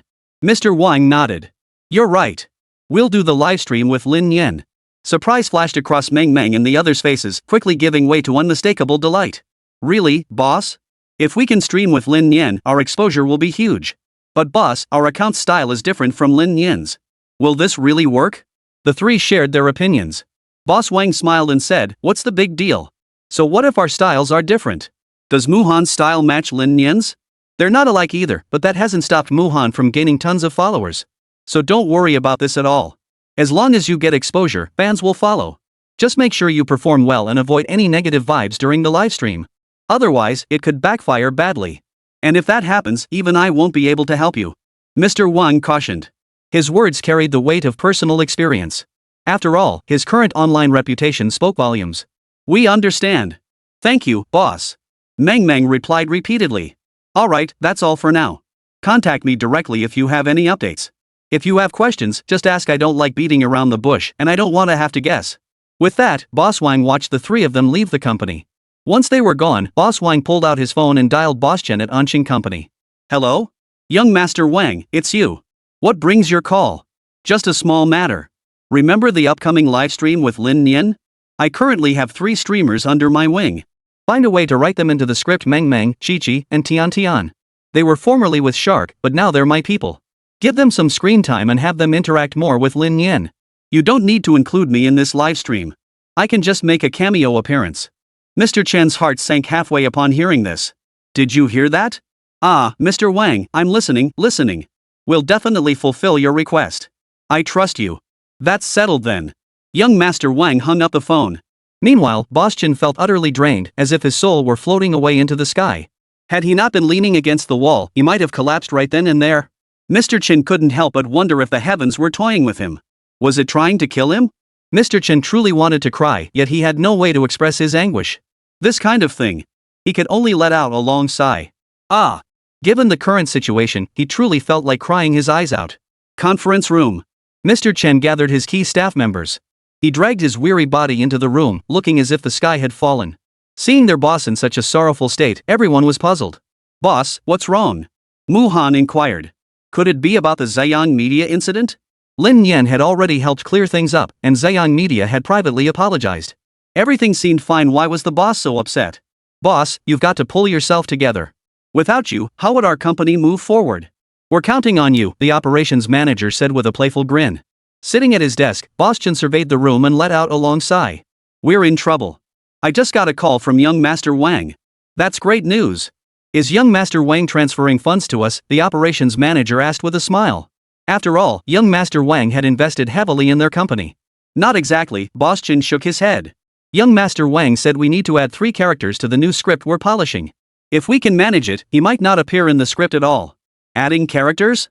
That's easy. I can handle it with the planning team. The operations manager still hadn't grasped the gravity of the situation. Those 3 are Shark's internet celebrities, Meng Meng, Tian Tian, and Chi Chi. So they've joined Mr. Wang's company now. Oh, I see. The operations manager's mind couldn't quite wrap around it. But the expressions on everyone else's faces had already changed. Boss, are you saying this livestream is just a stepping stone for those 3? We're all just supporting cast now? Muhan's expression darkened instantly. As an internet celebrity, her online instincts were still sharp. The boss's demeanor and expression clearly signaled that after this livestream, the contract terms with Lin Nian would be finalized. If the company still wanted to sign Lin Nian afterward, they wouldn't have young Master Wang's financial backing. Young Master Wang could then sign Lin Nian directly for his own company, bypassing them entirely. Their relationship with young Master Wang would no longer be one of cooperation, but rather one of hostility or, to put it more politely, competition. Whoa! Realizing this, Muhan's expression darkened. The cheerful operations team, seeing everyone's expressions grow heavy, finally grasped the gravity of the situation. Boss, young Master Wang won't be investing in us anymore. We'll have to compete with him now. Mr. Chen nodded non-committally. This was the very outcome he dreaded most. But reality was so unreasonable it happened without warning, leaving them no room to maneuver. Unless young Master Wang offered to buy out their company. But that was clearly impossible. Young Master Wang had invested in them. Now he was signing new streamers to his own company, proof that he had no intention of acquiring theirs. His investment in them was likely just for fun. What do they have to compete with young Master Wang for market share, or to scramble to sign Lin Nian? What do they have? Throw money at it? Their current funds all come from young Master Wang. They could never outspend him. So what do they have? They have Muhan and the minor influencers under their umbrella. But aside from Muhan, a nearly 2 million follower influencer who's irreplaceable, the rest of these minor influencers are far too easily replaceable. With young Master Wang's financial clout, he could easily surpass their company and scale within a month. These thoughts were too daunting to dwell on. As a result, everyone in the conference room felt an unusually heavy weight on their hearts. This livestream might very well be their swan song. Chapter 119, Boss Chen's Outlook. So, what should we do? The operations manager asked, sounding reluctant. Mr. Wang's approach was pure cherry-picking, using their company as a stepping stone. That's how it looked, but the key point was that young Master Wang had genuinely invested 2 million. That meant they couldn't simply settle the score like this. Both in principle and in practice, while young Master Wang might be exploiting them, he did put up the money. Strictly speaking, it wasn't exactly exploitation. The operations manager's question voiced what everyone else was thinking. All eyes turned to Boss Chen, hoping he would provide the next course of action. Mr. Chen sighed, his gaze sweeping across the conference room. The script still needs to be written, following young Master Wang's requirements. We may compete with him in the future, but we can pursue a differentiated strategy. After all, our company's development direction differs from the influencers under his umbrella. There might even be opportunities for collaboration with Mr. Wang down the line. Chang, I see you've wrapped up all the orders. Over the next few days, you two will handle the copywriting while the rest of the team focuses on ad placements. Make sure everything is done to the highest standard. The rest is purely up to fate. Mr. Chen voiced all his thoughts. There was no way around it. They simply couldn't compete with young Master Wang. For a small company like theirs to go head-to-head with him, it would be like snatching food from a tiger's mouth or a grasshopper trying to stop a cart. Utterly impossible to truly threaten young Master Wang, and highly likely to ruin their own company in the process. So the only option was to avoid his sharp edge. Now it was time to consolidate their resources and cash out while they still could, making money fast. Otherwise, once young Master Wang's company truly took root, they'd be left with nothing. That's just how it is. Something Prince Wang might dismiss as trivial could easily crush them and wipe them out completely. It's a humiliating reality, but it's the truth. It's like how a mere ripple from the cultivation world could crush ordinary people to death. Young Master Wang doesn't even need to target them deliberately. A casual move from him would force them to muster every ounce of strength just to defend themselves. Understood, boss. The group responded in unison. You may go now. Boss Chen waved them off. After they departed, Muhan paused and said, "Should I mention this to Lin Nian? Ask him to sign the next contract." Mr. Chen looked at Muhan. Deep concern was written all over Muhan's face. Back when he offered her shares to keep her, he'd hoped she'd stay. Now that Muhan had firmly decided to stay, she faced this situation. Honestly, Boss Chen felt a bit guilty toward her. If Muhan wanted better opportunities elsewhere, Boss Chen wouldn't stand in her way. It's unnecessary. Telling Lin Nian won't change anything. In business, it's not about personal connections, it's about interests. And we simply don't have enough leverage now. What do you plan to use to sway Lin Nian? That kid is cunning as hell. Who could possibly treat him like an 8-year-old? We can't appeal to his feelings. Only money matters. But our problem is we have no money. Not engaging in personal ties with him is a testament to our own capabilities. Even without Lin Nian, I believe we can still run this company well. Mr. Chen saw it clearly. With someone like Lin Nian, appealing to sentiment is nothing short of a joke. It's like laying your vulnerabilities bare. Better to leave it unsaid. Perhaps Lin Nian might even show some loyalty. But once you bring it up, there's no turning back, it becomes strictly business. Muhan nodded silently. Truthfully, when she uttered those words, she knew deep down it was impossible. It was merely a sliver of hope she allowed herself to cling to. Back when she'd asked Lin Nian to help clear up the misunderstanding online and clarify their relationship, he'd made it clear this was a favor for old time's sake, but next time, it would cost her. Seems I'm not as perceptive as Lin Nian, Muhan chuckled wryly. It's not too late to see things clearly now. I might not understand this as well as you, but someone else sees it far more clearly than we do. And how old is that person? 8 years old. At that age, they've already seen through it all. Mr. Chen sighed with emotion.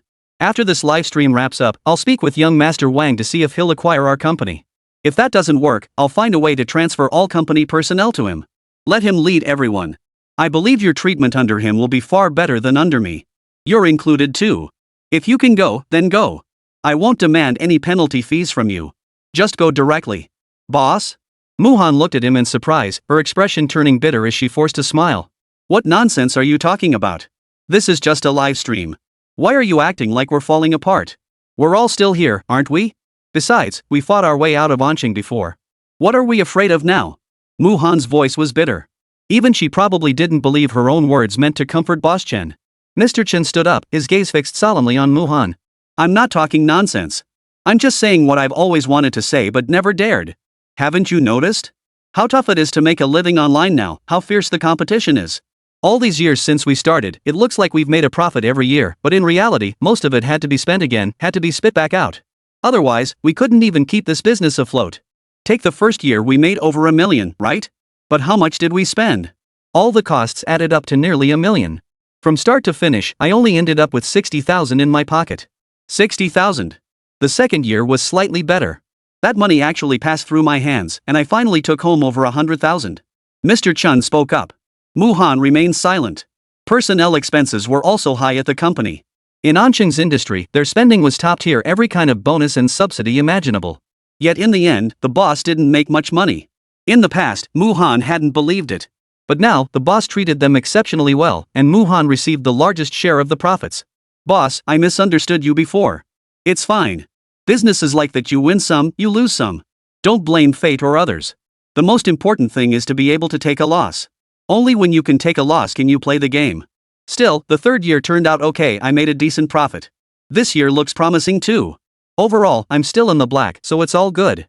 It's just that this company, if it really can't keep going, I'd actually feel quite reluctant to let it go. Enough said. You've talked enough. Go out first and compose yourself. When the time comes, I'll definitely lend you a hand. Mr. Chen said with a light chuckle, though his face was etched with resignation. Thank you, Muhan replied gratefully before leaving the conference room. Mr. Chen remained seated alone, gazing at the empty conference room before glancing out the window at the sky beyond. I really wish I could keep this company going. This Thai world. Chapter 120, Being Targeted. Lin Nian remained unaware of the events unfolding at Anqing Media. Even if he did, there was nothing he could do about it. Even if he did, at his current age, he'd probably just shrug and mutter, what the hell does it matter to me? He wasn't the savior of Anqing Media, and his friendship with young Master Wang wasn't deep enough to warrant him emptying his pockets for help. The most he could do was send Sister Muhan and go for it emoji. Beyond that, he'd observe 3 seconds of silent mourning, then hope they could muddle through this mess on their own. After all, the adult world was complicated and troublesome. At that moment, Lin Nian sat up in bed, rubbing her sleepy eyes. The afternoon sunlight had turned orange-red, casting long streaks of light and shadow across the floor through the curtain slits. Ugh! Lin Nian's face scrunched up in frustration. Wasn't I just going to nap for half an hour? How did I sleep straight through until dusk? Was she even going to sleep tonight? He shook his head, trying to shake off the grogginess. Then he got out of bed, intending to grab something to eat first. Meanwhile, at Star Candle Entertainment headquarters, Zhao Hai, producer of Who's the Mole, pressed his temples in frustration. Across from him sat director Lu Ming, equally grim-faced. The ratings report spread out before them looked like one critical condition notice after another. Old Lu, look at these numbers, they're plummeting through the Earth's core. Zhao Hai shoved the report forward, his voice thick with unchecked anxiety. The networks issued an ultimatum: if there's no improvement next quarter, our 5-year-old flagship variety show will have to make way for new programming. Director Lu sighed. Audiences' tastes change too fast these days. Old tricks don't work anymore. New ideas, they're not that easy to come by. The meeting room atmosphere was thick enough to cut with a knife. Just then, a stifled, hard-to-suppress chuckle erupted from the corner, accompanied by the faint glow of a phone screen. Zhao Hai was already irritable, and this untimely disturbance instantly ignited his anger. Who? What are you looking at during work hours? He slammed his hand on the table, his piercing gaze sweeping toward the corner. A young intern flinched, nearly dropping his phone to the floor, his face turning ashen. Zhao. Producer Zhao, I'm sorry. I didn't mean to. Not on purpose? Hand over your phone.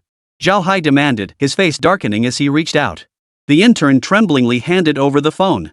The paused screen displayed none other than Lin Nian's face, still carrying a hint of baby fat, yet her eyes radiated an unusually nuclear-level innocence.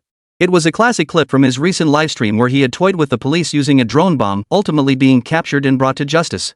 The born-to-prison saint body. 8-year-old terrorist. The bombing kid. The screen was flooded with densely packed comments, brimming with netizens' playful mockery and astonishment. Zhao Hai frowned, about to reprimand the clueless intern, when his gaze was suddenly drawn to the paused image. Lin Nian's face. He recognized it. He'd been all over the trending topics just days ago. That kid who turned a police drill into a nationwide manhunt livestream. Is that Lin Nian? Zhao Hai blurted out instinctively. Seeing Zhao Hai didn't immediately explode, the intern nodded like a bobblehead. Yes. That's him, producer Zhao. Lin Nian. He was still streaming this morning, it blew up.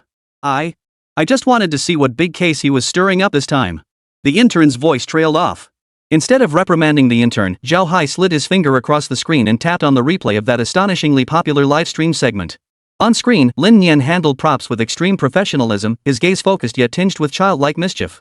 The dramatic tension peaked when he was led away, his expression clearly saying, "I'll be back." Director Lu leaned in beside him. As he watched, his furrowed brow gradually relaxed. A light called inspiration gradually illuminated his cloudy eyes. Old Zhao. Director Lu's voice carried a barely perceptible thrill. Look at this kid, that presence. That rebellious spirit. That contrast. An 8-year-old's body, but the soul of a villain. Zhao Hai stared at the screen, his fingers tapping the desk unconsciously, the rhythm growing faster and faster. A natural-born prison-hardened body, a terrorist, a villain. He muttered to himself, ideas exploding in his mind like fireworks. Suddenly, he snapped his head up, eyes blazing, and turned to Director Lu, who was equally agitated. Old Lu. What if we create a variety show dedicated to letting this kid showcase his special talents? You mean? Director Lu understood immediately. Exactly. Zhao Hai jumped to his feet, pacing the conference room excitedly. An immersive role-playing battle show. I've even got the name Genius Villain. Forget it, I haven't really thought of a name yet. Anyway, I think it'd be pretty interesting. The core concept is to set up various suspenseful, crime-solving, and mystery-themed scenarios, pitting guest teams against each other. And that kid Lin Nian. He pointed at Lin Nian's ultra-goody two-shoes face on the screen, his tone unwavering. He's our biggest draw. Make him a permanent cast member, specializing in playing the most troublesome, cunning, and unpredictable one, the mastermind. Or the key villain. Brilliant. Director Lu slapped his thigh, his eyes lighting up. We'll bring his criminal mastermind persona straight into the show. That's exactly what audiences crave. An 8-year-old outsmarting a bunch of adults, the dramatic tension, the buzz. It'll be a smash hit. The two grew more and more excited as they talked, the gloom of low ratings completely swept away. Now. Immediately. Zhao Hai barked at the intern still frozen in the corner. Go. Track down every single contact for Lin Nian. Reach out to his guardian or agent. Tell them Star Brilliance Entertainment's flagship variety show, Genius Villain, wants him as a core resident cast member. The terms are negotiable. Yes, producer Zhao. I'll get on it right away. The intern, relieved as if granted a pardon, dashed out with the excitement of discovering a new continent. Zhao Hai and Director Lu exchanged a knowing smile, already envisioning the ratings hitting rock bottom before soaring skyward. They desperately needed a game-changing breakthrough, and Lin Nian was that breakthrough. Lin Nian opened his laptop, ready to dive into an immersive solo gaming session, sipping cola and munching on fried chicken. Suddenly, she sneezed. Achoo! Who's cursing me? Lin Nian frowned, rubbing her nose. Could it be someone missing me? Pfft, bull. He didn't buy into that mystical nonsense. Just as he slipped on his headphones, gripped his top-tier controller, and prepared to dive headfirst into Night City at 4K full high definition in Cyberpunk 2077. To fully embrace his role as V, the Thunderous One. Suddenly, the door burst open with a bang. Lin Xiaonan walked in, carrying a document folder. Her gaze immediately landed on the fried chicken box and cola on Lin Nian's desk, causing her eyebrows to instinctively furrow. But clearly, something more pressing occupied her mind at that moment, allowing her to temporarily overlook the evidence of Lin Nian's junk food indulgence. Lin Nian. Lin Xiaonan spoke quickly, her voice carrying a hint of urgency from having just dealt with something. Someone just called me. Chapter 121, you figure it out yourself. Lin Nian was immersed in his game and wasn't thrilled to be interrupted. Without turning his head, his fingers tapped away at the keyboard settings. Oh? Insurance sales or loan pitches? Just block them, sis. It wasn't a sales call. Lin Xiaonan strode over to his desk and pressed the monitor's power button. Hey! Sis! I was adjusting the graphics settings. Lin Nian let out a wail at the suddenly black screen before reluctantly turning his head. What met his eyes was Lin Xiaonuan's face, a mix of excitement, confusion, and bewilderment. Earlier, when I was still at the office, my phone rang. Lin Xiaonan began describing the incident at breakneck speed, as if reenacting the scene. It was an unfamiliar Beijing number. When I answered, a young girl spoke. Her voice sounded quite young and a bit nervous. She stammered right away, "Hello? May I speak with Ms. Lin Xiaonan, the guardian of Mr. Lin Nian?" Lin Xiaonan mimicked the intern's tone with uncanny accuracy. I froze for a second. Mr. Lin Nian? That title. It sounded rather novel. Lin Xiaonan found herself chuckling at the memory. I replied, "This is she." "And who's this speaking?" "Then what, sis?" Lin Nian's tone carried a hint of impatience. His game. His precious game. 1 hour earlier. Lin Xiaonan was still at work. Suddenly, the phone rang. "Hello?" Lin Xiaonan answered, her tone tinged with irritation at being interrupted. "Hello, hello?" A distinctly nervous female voice came from the other end, trembling slightly. "May I speak with Ms. Lin Xiaonan, the guardian of Mr. Lin Nian?" The word Mr. sounded particularly jarring coming from a young girl's mouth when referring to Lin Nian. Lin Xiaonan raised an eyebrow. "This is she. Who's this?" "Great. Ms. Lin, hello. I'm Zhang, an intern with the production team of Star Brilliance Entertainment's show Who's the Mole?" Her voice rose slightly with excitement. "Well, it's like this. Our producer, Mr. Zhao Hai, and director, Mr. Lu Ming, are very impressed by Mr. Lin Nian's, online presence. Especially that unique, aura he displays during his live streams." Intern Xiao Zhang seemed to be struggling to recall her memorized lines, stumbling slightly mid-sentence. "Who's the mole?" Lin Xiaonan recognized the name vaguely and asked. "And then?" "Our production team is planning a brand new immersive role-playing competition show." Xiao Zhang's speech quickened, flowing with the ease of finally getting to the point. The core elements are suspense, crime, and puzzle solving. Guests compete in teams, requiring exceptional logical thinking and, well, destructive power. She seemed to feel the term destructive power was a bit inappropriate, but couldn't think of a more fitting alternative on the spot. Producer Zhao and director Lu both agree that Mr. Lin Nian is the perfect choice for the show's central role. We sincerely invite Mr. Lin Nian to serve as the core resident guest for our upcoming variety show, The Genius Villain. Core resident host? Lin Xiaonan caught the key phrase, her heart skipping a beat. She knew Star Candle Entertainment, one of the industry's top-tier powerhouses. Core resident? This wasn't some minor gig. Yes. Core resident. Xiao Zhang's tone was unwaveringly certain. Producer Zhao said all terms are negotiable. Salary, schedule, character details, everything can be discussed. As long as Mr. Lin Nian is willing to join. She delivered the sentence in one breath, as if completing a monumental task, then took a breath. "Ms. Lin, if it's convenient for you, our production team would like to discuss the specific collaboration details with you and Mr. Lin Nian as soon as possible." Both the producer and director are placing great importance on this partnership. Lin Xiaonan couldn't help but smile wryly at this. It seemed Lin Nian had truly become a sensation. But the problem was, the olive branch they were extending now was simply too tempting. It was too much for Lin Xiaonan to process all at once, let alone accept outright. After a few seconds of contemplation, her tone returned to professional detachment. "All right, Zhang, is that right? I understand. Thank you very much for your program's appreciation of Lin Nian. However, Lin Nian is still a child. Any collaboration requires careful consideration and must be discussed with him personally. So, please send me an email outlining the program's initial concept, filming schedule, approximate timeline, and, well, your proposed collaboration framework. I'll review it and provide contact details. Yes, yes. No problem. Ms. Lin. I'll compile it and send it to you immediately. Thank you so much. Xiao Zhang's voice brimmed with relief and delight. After hanging up, Lin Xiaonuan couldn't help but press her hand to her forehead, muttering under her breath, "That kid's stirring up trouble again. And these folks at Star Candle Entertainment, they give me this feeling of grasping at straws."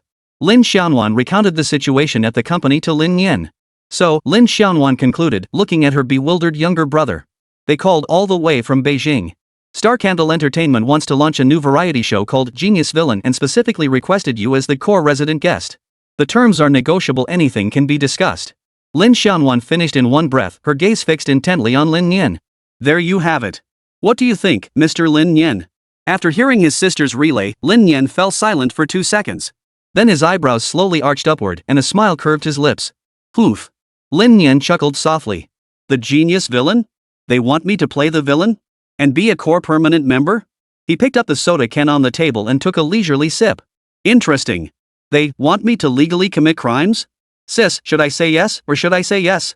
Lin Nian definitely wanted to go. After all, this arrangement would benefit him greatly and handsomely at that. Appearing on a variety show was nothing like streaming. Streaming was good, but variety shows were a long-term traffic magnet. This way, his popularity would have a long-term, stable source for a while. At the very least, it wouldn't be like now where his fame skyrocketed during live streams but only rose slowly when he stopped broadcasting.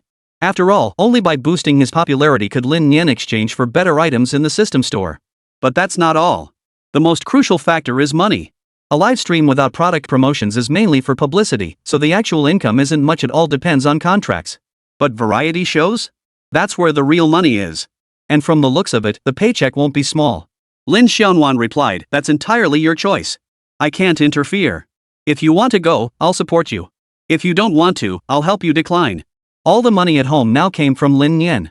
Lin Xiaonuan didn't want to treat Lin Nian like a money-making machine, so she hadn't spent a single penny of what he earned. Therefore, no matter what decision he made, Lin Xiaonuan would choose to support him. Chapter 122, Lin Nian's Choice. After all, in Lin Xiaonuan's eyes, nothing mattered more than Lin Nian's own happiness. Lin Xiaonuan's mindset wasn't hard to understand. Before this, she wasn't unfamiliar with the internet. Having access to it meant she inevitably encountered videos about pushing children to excel, as well as those filled with frustration over children not living up to expectations, forcing them into certain paths. Thus, a seed took root in Lin Xiaonuan's heart. She vowed never to become the kind of parent she saw in those videos. Of course, she hadn't become a parent yet, but she still had to raise her younger brother. So she used Lin Nian as her practice ground. That's why she fought so hard to suppress her intense urge to control Lin Nian. Not in a mind control way, mind you. Take the simplest example, that cola fried chicken. Lin Xiaonuan considered it junk food and wanted to stop Lin Nian. But her rational mind told her that wasn't right. She should explain the situation to Lin Nian and respect his personal choices. Sure enough, the reason modern youth avoid marriage boils down to an overwhelming sense of responsibility. If you adopt the mindset that one child is as much work as two, and as long as they have enough to eat and won't starve, that's good enough. Well then. Lin Xiaonuan fully respected Lin Nian's personal thoughts and wishes. Fortunately, Lin Nian was quite sensible and easygoing, and their relationship was going smoothly for now. Sis, I've accepted this variety show gig, but there's no need to discuss money right now, and it won't start immediately. Tell them I have other commitments, so I'll contact them after wrapping up my current projects. Lin Nian's voice interrupted Lin Xiaonuan's thoughts. Lin Xiaonuan cleared her throat softly, her thoughts returning. She smiled and said, I see. That's fine. But are you really sure you want to do a variety show? It'll be exhausting. Plus, your fame will skyrocket. You might become a star, but you'll also face a lot of gossip and criticism. I'm genuinely worried you won't be able to handle it. As his guardian, Lin Xiaonuan felt it was her duty to lay out all the pros and cons for Lin Nian. Don't worry, sis. I'm fully aware of everything you mentioned, I understand it all perfectly well. Since I've chosen this path, it means I've thought it through thoroughly. I'm not afraid of any of that. Lin Nian replied with a smile. Lin Nian saw it clearly, whether he joined variety shows or did live streams, it was all about boosting his fame. The system store was closely tied to fame. The higher one's popularity, the better the items available for exchange. The items available in the system store were utterly transcendent of reality. To borrow gaming lingo, can't play without cheats? Then you're on the banned list. If Lin Nian wanted to enjoy a life of cheating, he absolutely needed some cheats. Therefore, accumulating fame was exceptionally crucial for Lin Nian. He had to skyrocket his popularity. Lin Xiaonuan nodded. Got it. Alright, I'll get in touch with them right away. Go ahead. Remember to close the door behind you, I'm still gaming. Lin Nian said without turning his head, rising to turn on his monitor.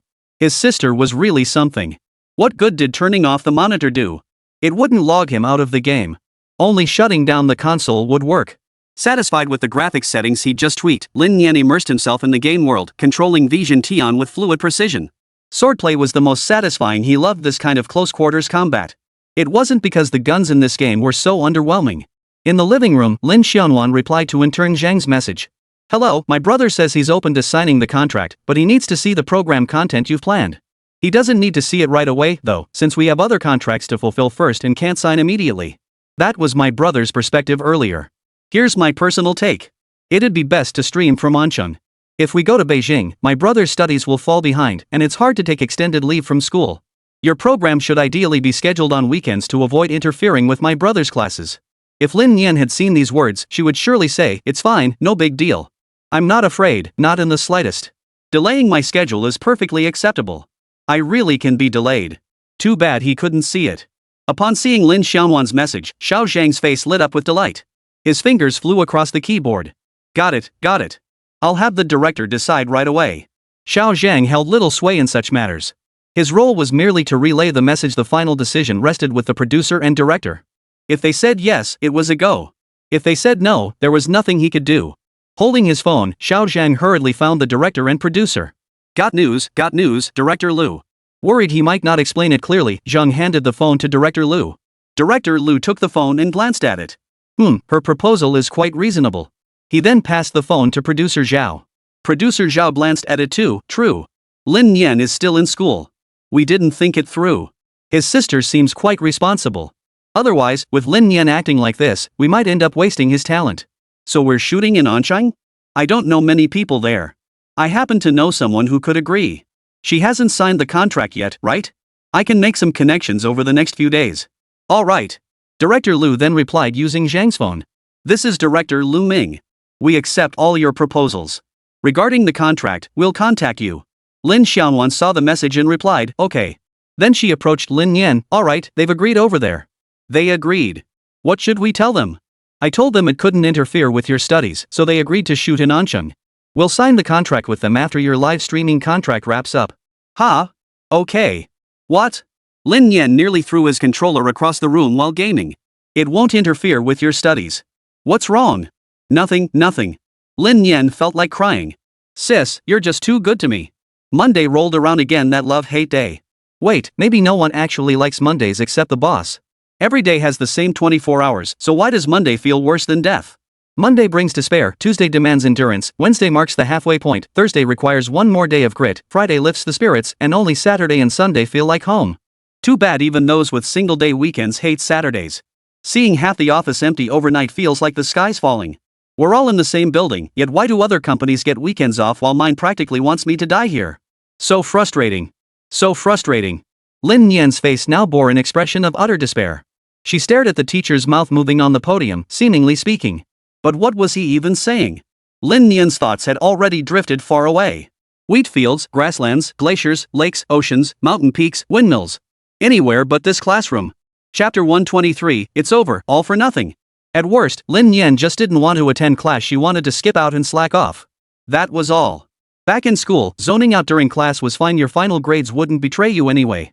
As it happened, Lin Nian had absolutely no need to worry about grades. This plus and minus cancelled each other out. But someone else couldn't afford to think that way. The planner at Ancheng Entertainment. Oh, and not just him, the operations team tagging along with the planners too. Yeah, the poor guys. Forget about weekends for these two. That's become a luxury.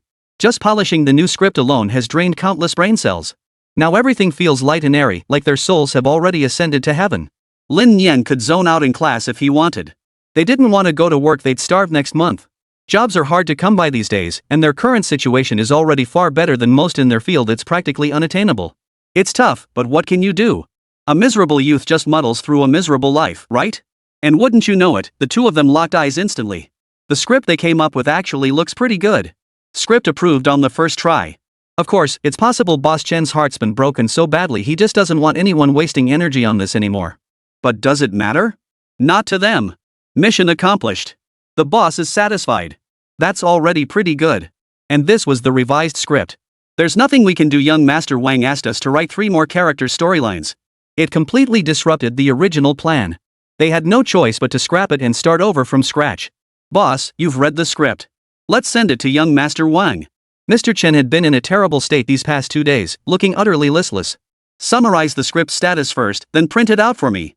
I'll discuss it with young Master Wang. Got it. The planner replied. The last time they submitted a script, Boss Chen had personally summarized it, painting a rosy picture of how excellent it was. Now, he couldn't be bothered to even glance at it, let alone summarize it himself. When the planner brought the summarized document, Mr. Chen even complained that it was too wordy. He waved the planner out and made the call to young Master Wang himself. Hello, Mr. Wang. The script is finished. I guarantee you'll be satisfied. Boss Chen mustered a bit of energy. After all, he needed this favor, so he couldn't afford to look too glum. The script's already in your email. Let me briefly outline the plot for you. This time it's a detective solving a case. Mr. Chen read aloud the summary the planner had prepared. I see. Fine, the script's acceptable. We'll shoot it when we have time. I'm a bit busy right now. I'll hang up first. With that, young Master Wang hung up. Mr. Chen felt his heart sink halfway. It's over. This time, I've truly been used and discarded. Big money was simply unstoppable. How could an individual possibly stand up to such capital? Small companies really don't stand a chance. Mr. Chen let out a heart-wrenching cry to the heavens. But in reality, young Master Wang was genuinely swamped right now. Young Master Wang was personally running around making connections. The new company hadn't been established yet, and the person handling it said it might take another half-month. Could young Master Wang afford to wait? He had no choice but to personally reach out to his connections. It must be said, in a small city like Anqing, getting things done still required pulling strings through personal connections.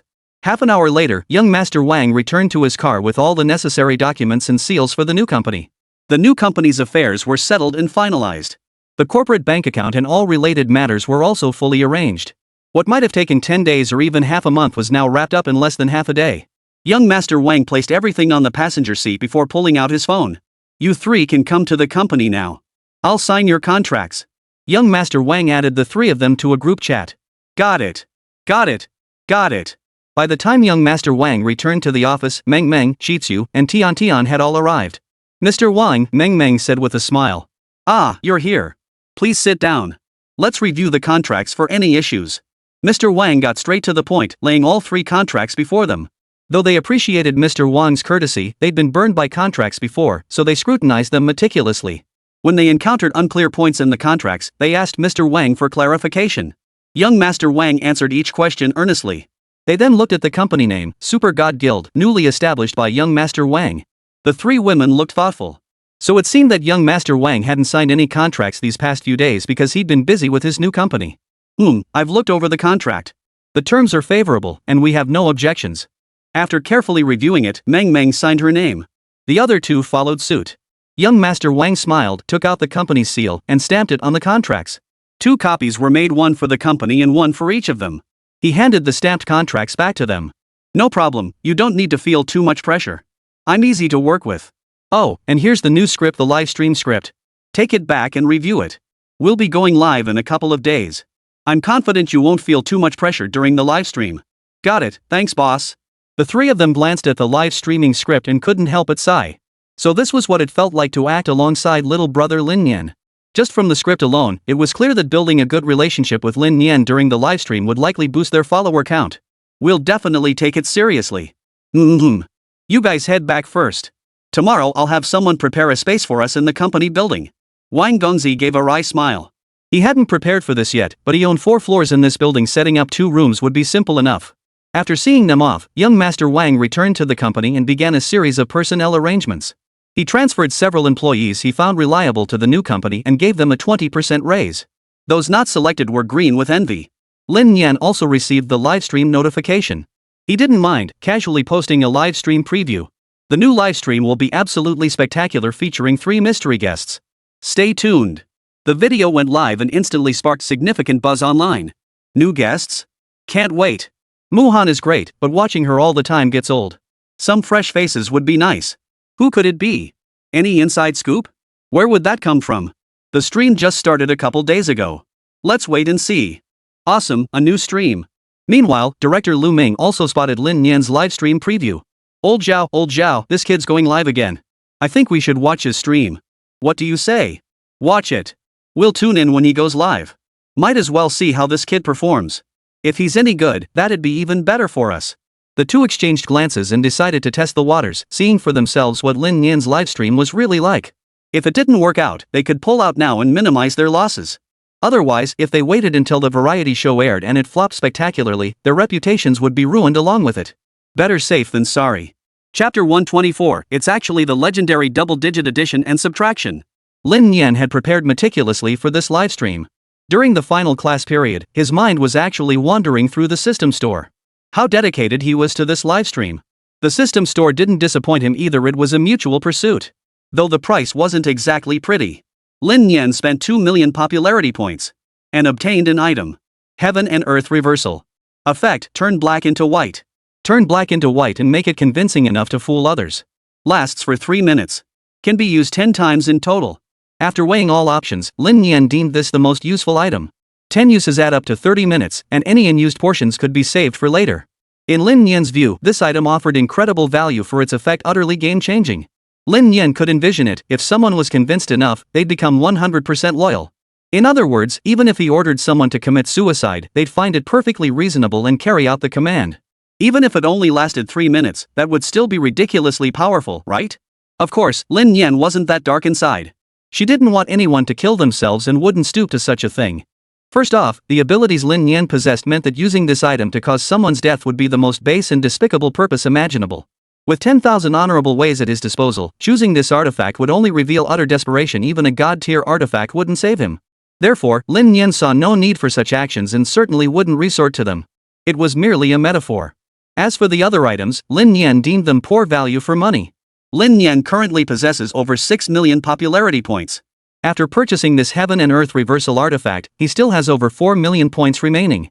If Lin Nian had over 40 million popularity points, he could casually exchange these items as mere playthings.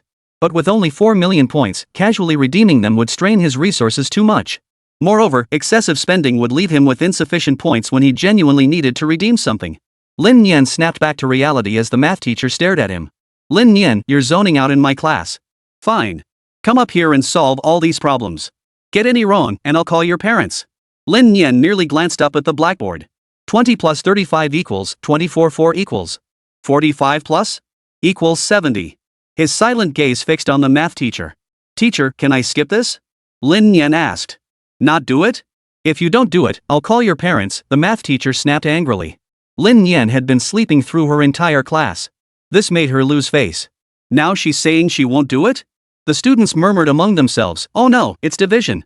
Oh no, it's the legendary 2-digit addition and subtraction. Terrifying. How could anyone solve this? Lin Nian definitely can't do it, otherwise he wouldn't be avoiding the podium. Only the class monitor could possibly get this right. Lin Nian reluctantly walked up to the podium. He scribbled down 55.625. After finishing, he glanced at the teacher. Can I go back now? The teacher was utterly stunned, exclaiming, what incredible math skills. What a promising student. The classmates watched in awe. Wow, he answered it faster than the teacher. Genius. Lin Nian fell into a deep silence, feeling like he was the butt of a joke. Such praise was better left unsaid. It was an insult to his intelligence. The bell rang just then. Lin Nian didn't even bother returning to his seat. He walked straight out of the classroom. Teacher, do I still need to call my parents? No need. Outside, Jiang Xiaoxiao arrived to pick up Lin Nian for the livestream. I heard from your sister that you're going to be on a variety show? Never would have guessed you're really making a name for yourself, kid. Jiang Xiaoxiao remarked with a touch of emotion. Back when she first streamed with Lin Nian, she sensed there was something special about this kid. Who would have guessed he'd keep growing? She thought being an internet celebrity was good enough for him, but he wasn't content to stop there. He wanted to climb even higher. Seems I underestimated this kid after all. Yeah, don't worry. If you ever stream, I'll definitely be there. I'm not the type to forget my roots. Lin Nian replied with a smile. You little rascal, give you 2 compliments and you're already getting a big head. Forgetting your roots? Who taught you that? Jiang Xiaoxiao teased playfully. Of course I learned it online, Lin Nian chuckled. Spend less time online. Come on, I'm an internet celebrity. What else am I supposed to do if I don't go online? You little. Seeing she couldn't win an argument with Lin Nian, Jiang Xiaoxiao gave up. Out of sight, out of mind. Abandoned factory.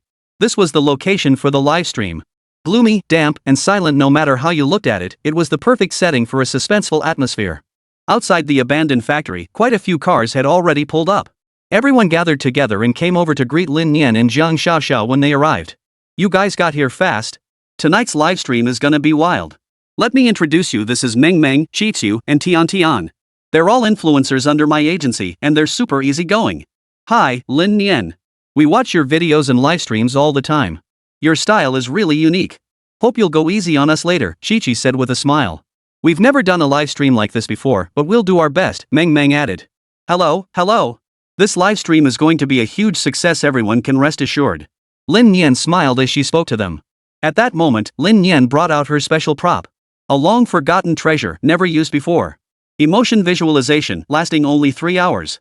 After confirming its activation, Lin Nian instantly projected everyone's current emotions above their heads. Dream's head displayed happiness, Sweetie's head showed anticipation, and young Master Wang's head radiated pride. Looking deeper, sadness appeared above Boss Chen's head, while worry hovered over Muhan's. Lin Nian could see everyone's emotions clearly. This gadget works. Lin Nian murmured in admiration. Seeing everyone's emotions visualized in real time, truly remarkable. At that moment, the sorrowful Mr. Chen also turned his gaze toward Lin Nian. He wanted to approach Lin Nian to say something, but Lin Nian was already talking with young Master Wang, so he didn't want to interrupt. Meanwhile, Muhan watched Lin Nian chatting with Meng Meng and the others. It gave off a distinct Mrs. Niu vibe. Once the sweet little darling, now the new girl has replaced the old, becoming the cow lady. Muhan sighed. This livestream was likely her last. Muhan tried to make her expression look more cheerful. Just then, the director returned to Boss Chen. All cameras are set up. We can start the livestream now. Notify everyone to take their positions. Get ready to begin. Mr. Chen murmured. The director was taken aback. Boss Chen's mood had been off these past few days. Usually, he was the one who gave the go-ahead to start filming. But since the boss had given him the go-ahead, he called it. Everyone, take your positions. We're about to go live. At his command, everyone exited the abandoned factory. The cameraman began positioning the lens on them. Action. Meng Meng, Tian Tian, Qiqiu, and Lin Nian stood in a row. Muhan leaned against the car, pretending to make a phone call. Opposite her stood Wang Gongzi, typing on his phone. Chapter 125, Factory Terror. We agreed this is about building our courage, Meng Meng said. This abandoned factory is supposedly haunted, so none of us can be scared, got it? No way, I'm terrified of ghosts. Can we not go in? Tian Tian pleaded weakly. No way. We're already here, how can we not go in? Qiqi insisted, tugging Tian Tian along. Hey, why aren't those two coming over yet? Lin Nian asked, and all four turned to look. They're probably just hanging around outside. Forget about them. Let's go in first. Meng Meng suggested. Just then, a man emerged from the abandoned factory. He was also an actor, though just a minor character. We've checked the entire place. It's safe. You can go in now. Really? Thanks, June, Meng Meng replied eagerly. The viewers in the livestream watched this unfold. Huh? Why isn't the policewoman giving us the backstory anymore? This livestream is pretty interesting, it uses cinematic storytelling. Without the policewoman explaining the background, it suddenly feels way more engaging. Those who joined the stream later must be so frustrated. This livestream has a lot of people, huh? Look, that one Huanbo is here too, plus 3 influencers, wait, 4. That kid Lin Nian is in for a treat. Legs everywhere. I could just gobble them up. So satisfying, nothing beats admiring long-legged beauties. Crude. But I like it too, hee. Meanwhile, Lu Ming and Zhao Hai, who worked on variety shows, also set up broadcast reminders. They clicked into Lin Nian's livestream right as it started. They watched the stream on their computers. The venue and talent selection seemed fine this time. It does look somewhat professional. The camera work is a bit off though. Why are they constantly filming the girl's legs? It's fine. She's an influencer different from us. Right now it's just setting the scene, the main part hasn't started yet. Lu Ming replied to Zhao Hai. True. Let's keep watching. Abandoned factory. Led by Jungu, all 5 of them entered the premises. The interior was immediately clear. The entire space was spray-painted into 5 distinct zones, A, B, C, D, and E. Jungu, which one do you think is the scariest? Qiqi asked eagerly. Zone D upstairs. They say someone died up there. Want to check it out? Tian Tian took a frightened step back and Meng Meng frowned, but Qiqi was all excitement. Yeah. We're here to test our courage, that's exactly why we should go to dangerous places like upstairs. That's not a good idea. We don't want to go, Tian Tian said, backing away. Why not? We're definitely going. Don't worry, it's no big deal, Qiqi said with a grin. Lin Nian, of course, had no objections. In that case, let's all go upstairs and take a look. Just one look. If anyone gets scared, they can come back down quickly, June suggested. Alright. Seeing Younga say this, everyone followed him upstairs. The stairs were rusty, creaking with each step as they climbed the metal risers. In this empty space, it felt especially creepy. Holy, I'm getting the creeps, holy. Now I suddenly think having the police beauty explain the background would be a great idea too. You know what? You're right. Suddenly I really miss the police beauty. Where are you, police beauty? This kid is scaring the crap out of us. The chat stream and the live stream kept scrolling by. Factory second floor, zone D. The scene was more complex, cabinets lay collapsed, others blocked the passageway. Dim sunlight filtered through sealed windows, casting an eerie atmosphere. To make matters worse, the cameraman had applied a ghostly filter, amplifying the horror. The cabinets blocking the passageway left just enough space for one person to squeeze through sideways. Looking at the rooms on either side, the left room had a large hole in the wall connecting to the adjacent room. If one didn't want to squeeze through the cabinets, they could go through this hole. The room on the right contained nothing. June chose to crawl through the hole in the wall, while the remaining 4 squeezed sideways through the cabinets. Can I not go? I'll wait here for you guys, Tian pleaded, terrified. This wasn't an act anymore, she was genuinely terrified. The dim, gloomy darkness triggered her claustrophobia. Seeing this, Chi-Chi relented. Alright, wait here for us. We'll go through.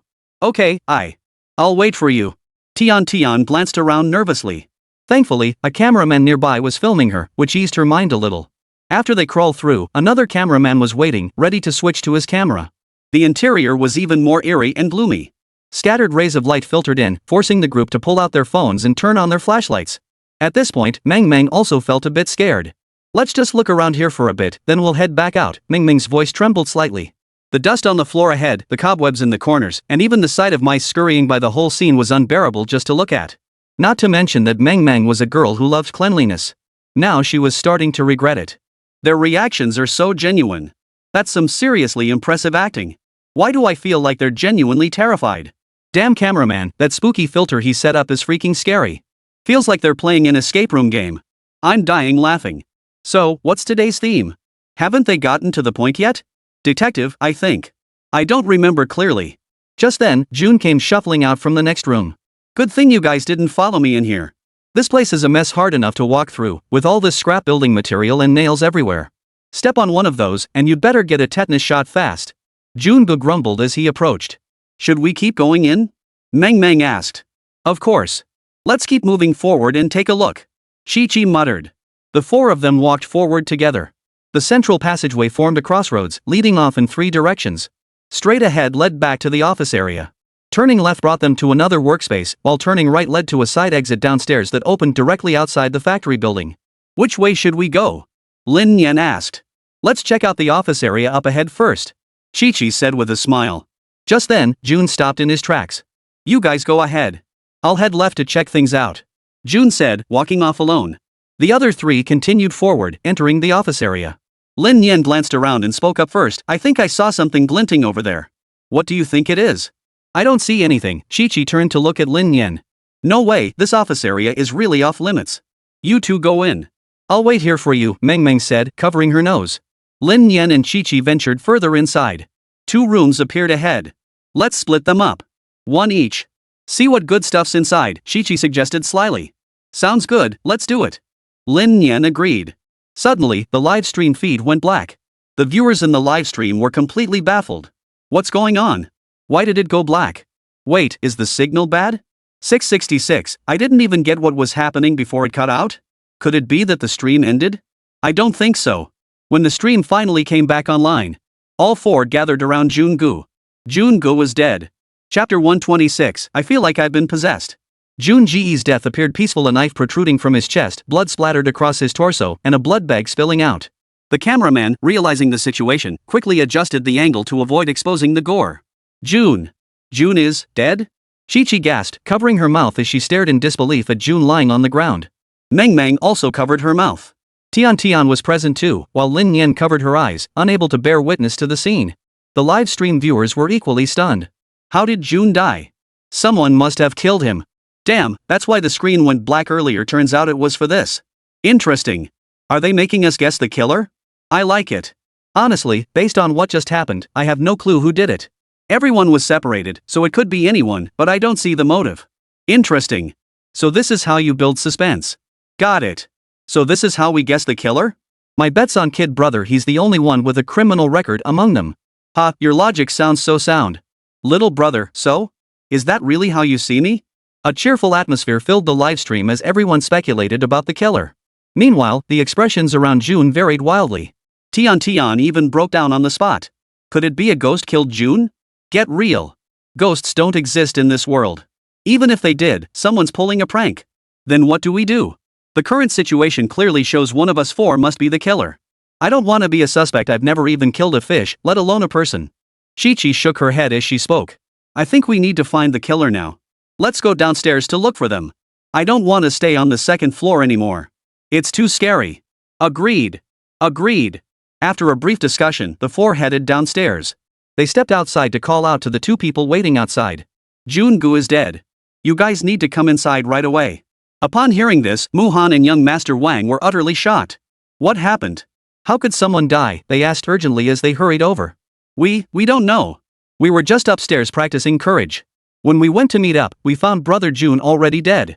Mang replied fearfully. We don't know anything. Could it really be haunted? Mu-han narrowed his eyes. The scheming stockings kept touching your stomach. Now you're both suspects. So tell me exactly what happened and I'll analyze it.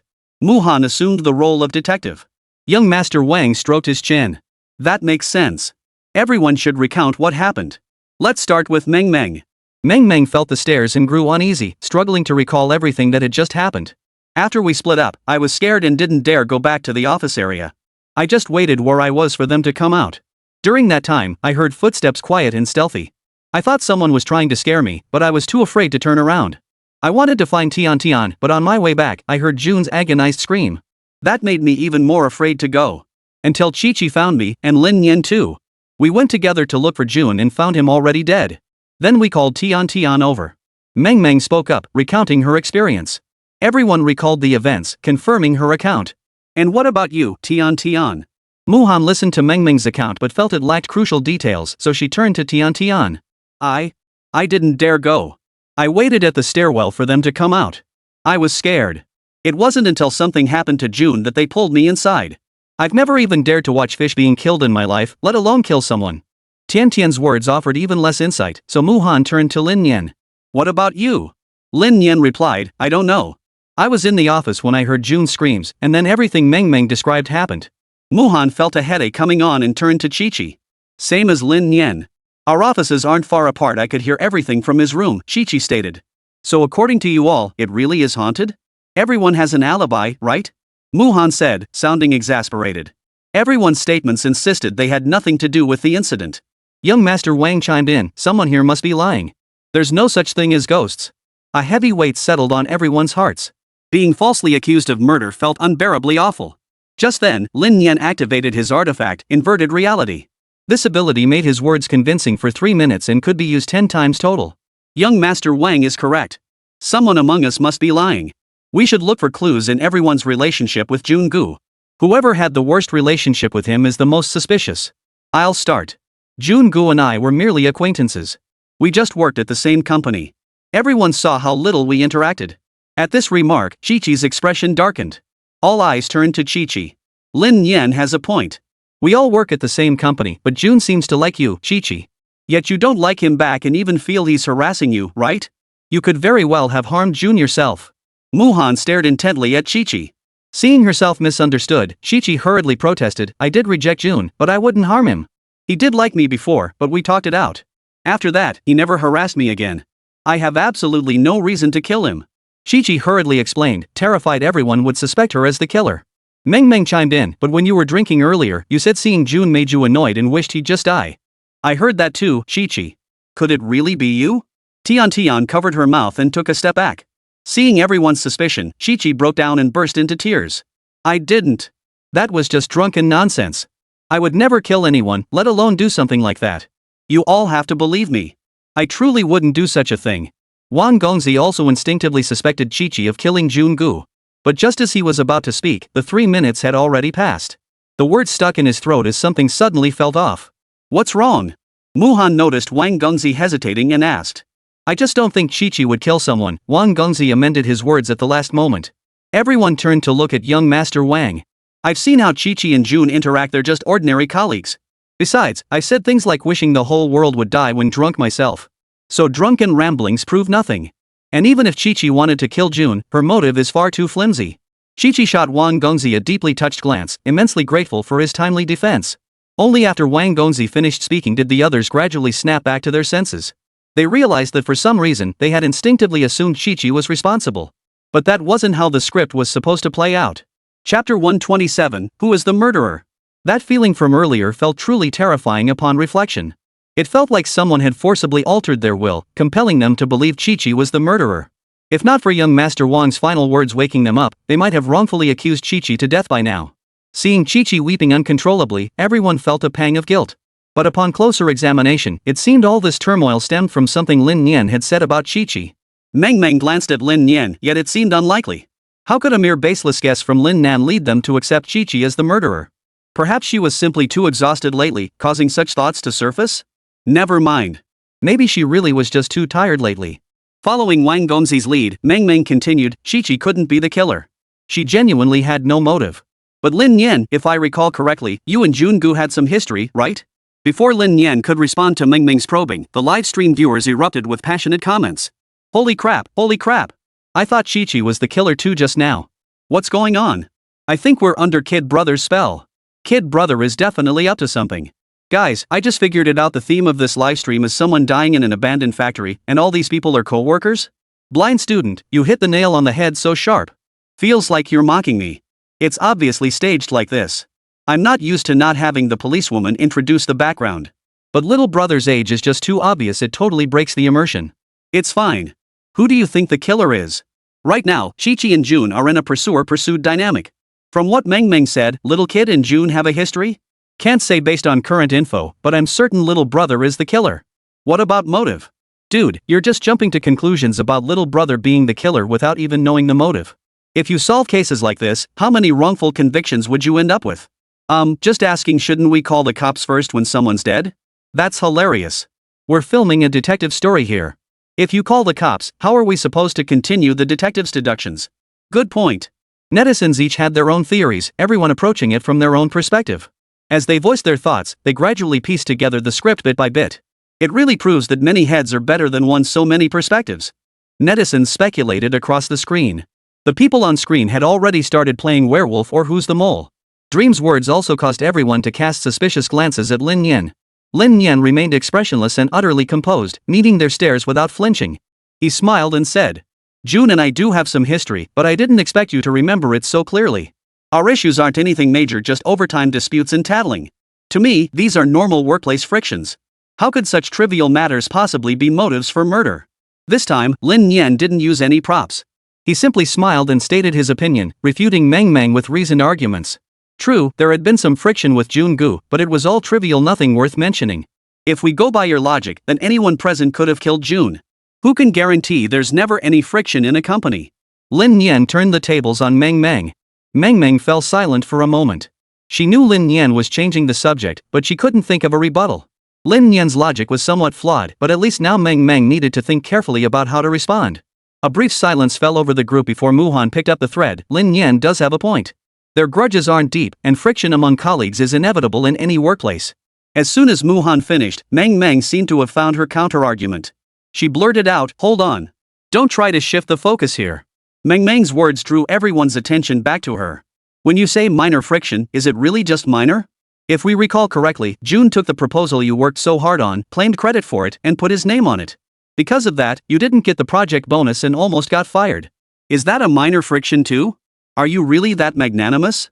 Meng confronted Lin Nian. Netizens perked up at the hint of a juicy scandal. Damn it, that June deserves to rot in hell. He's a total scumbag. Killing someone is still wrong, no matter what. Though I kinda agree with the punishment in my heart. How dare he steal credit like that? But seeing this, Kid Brother's motives make even more sense.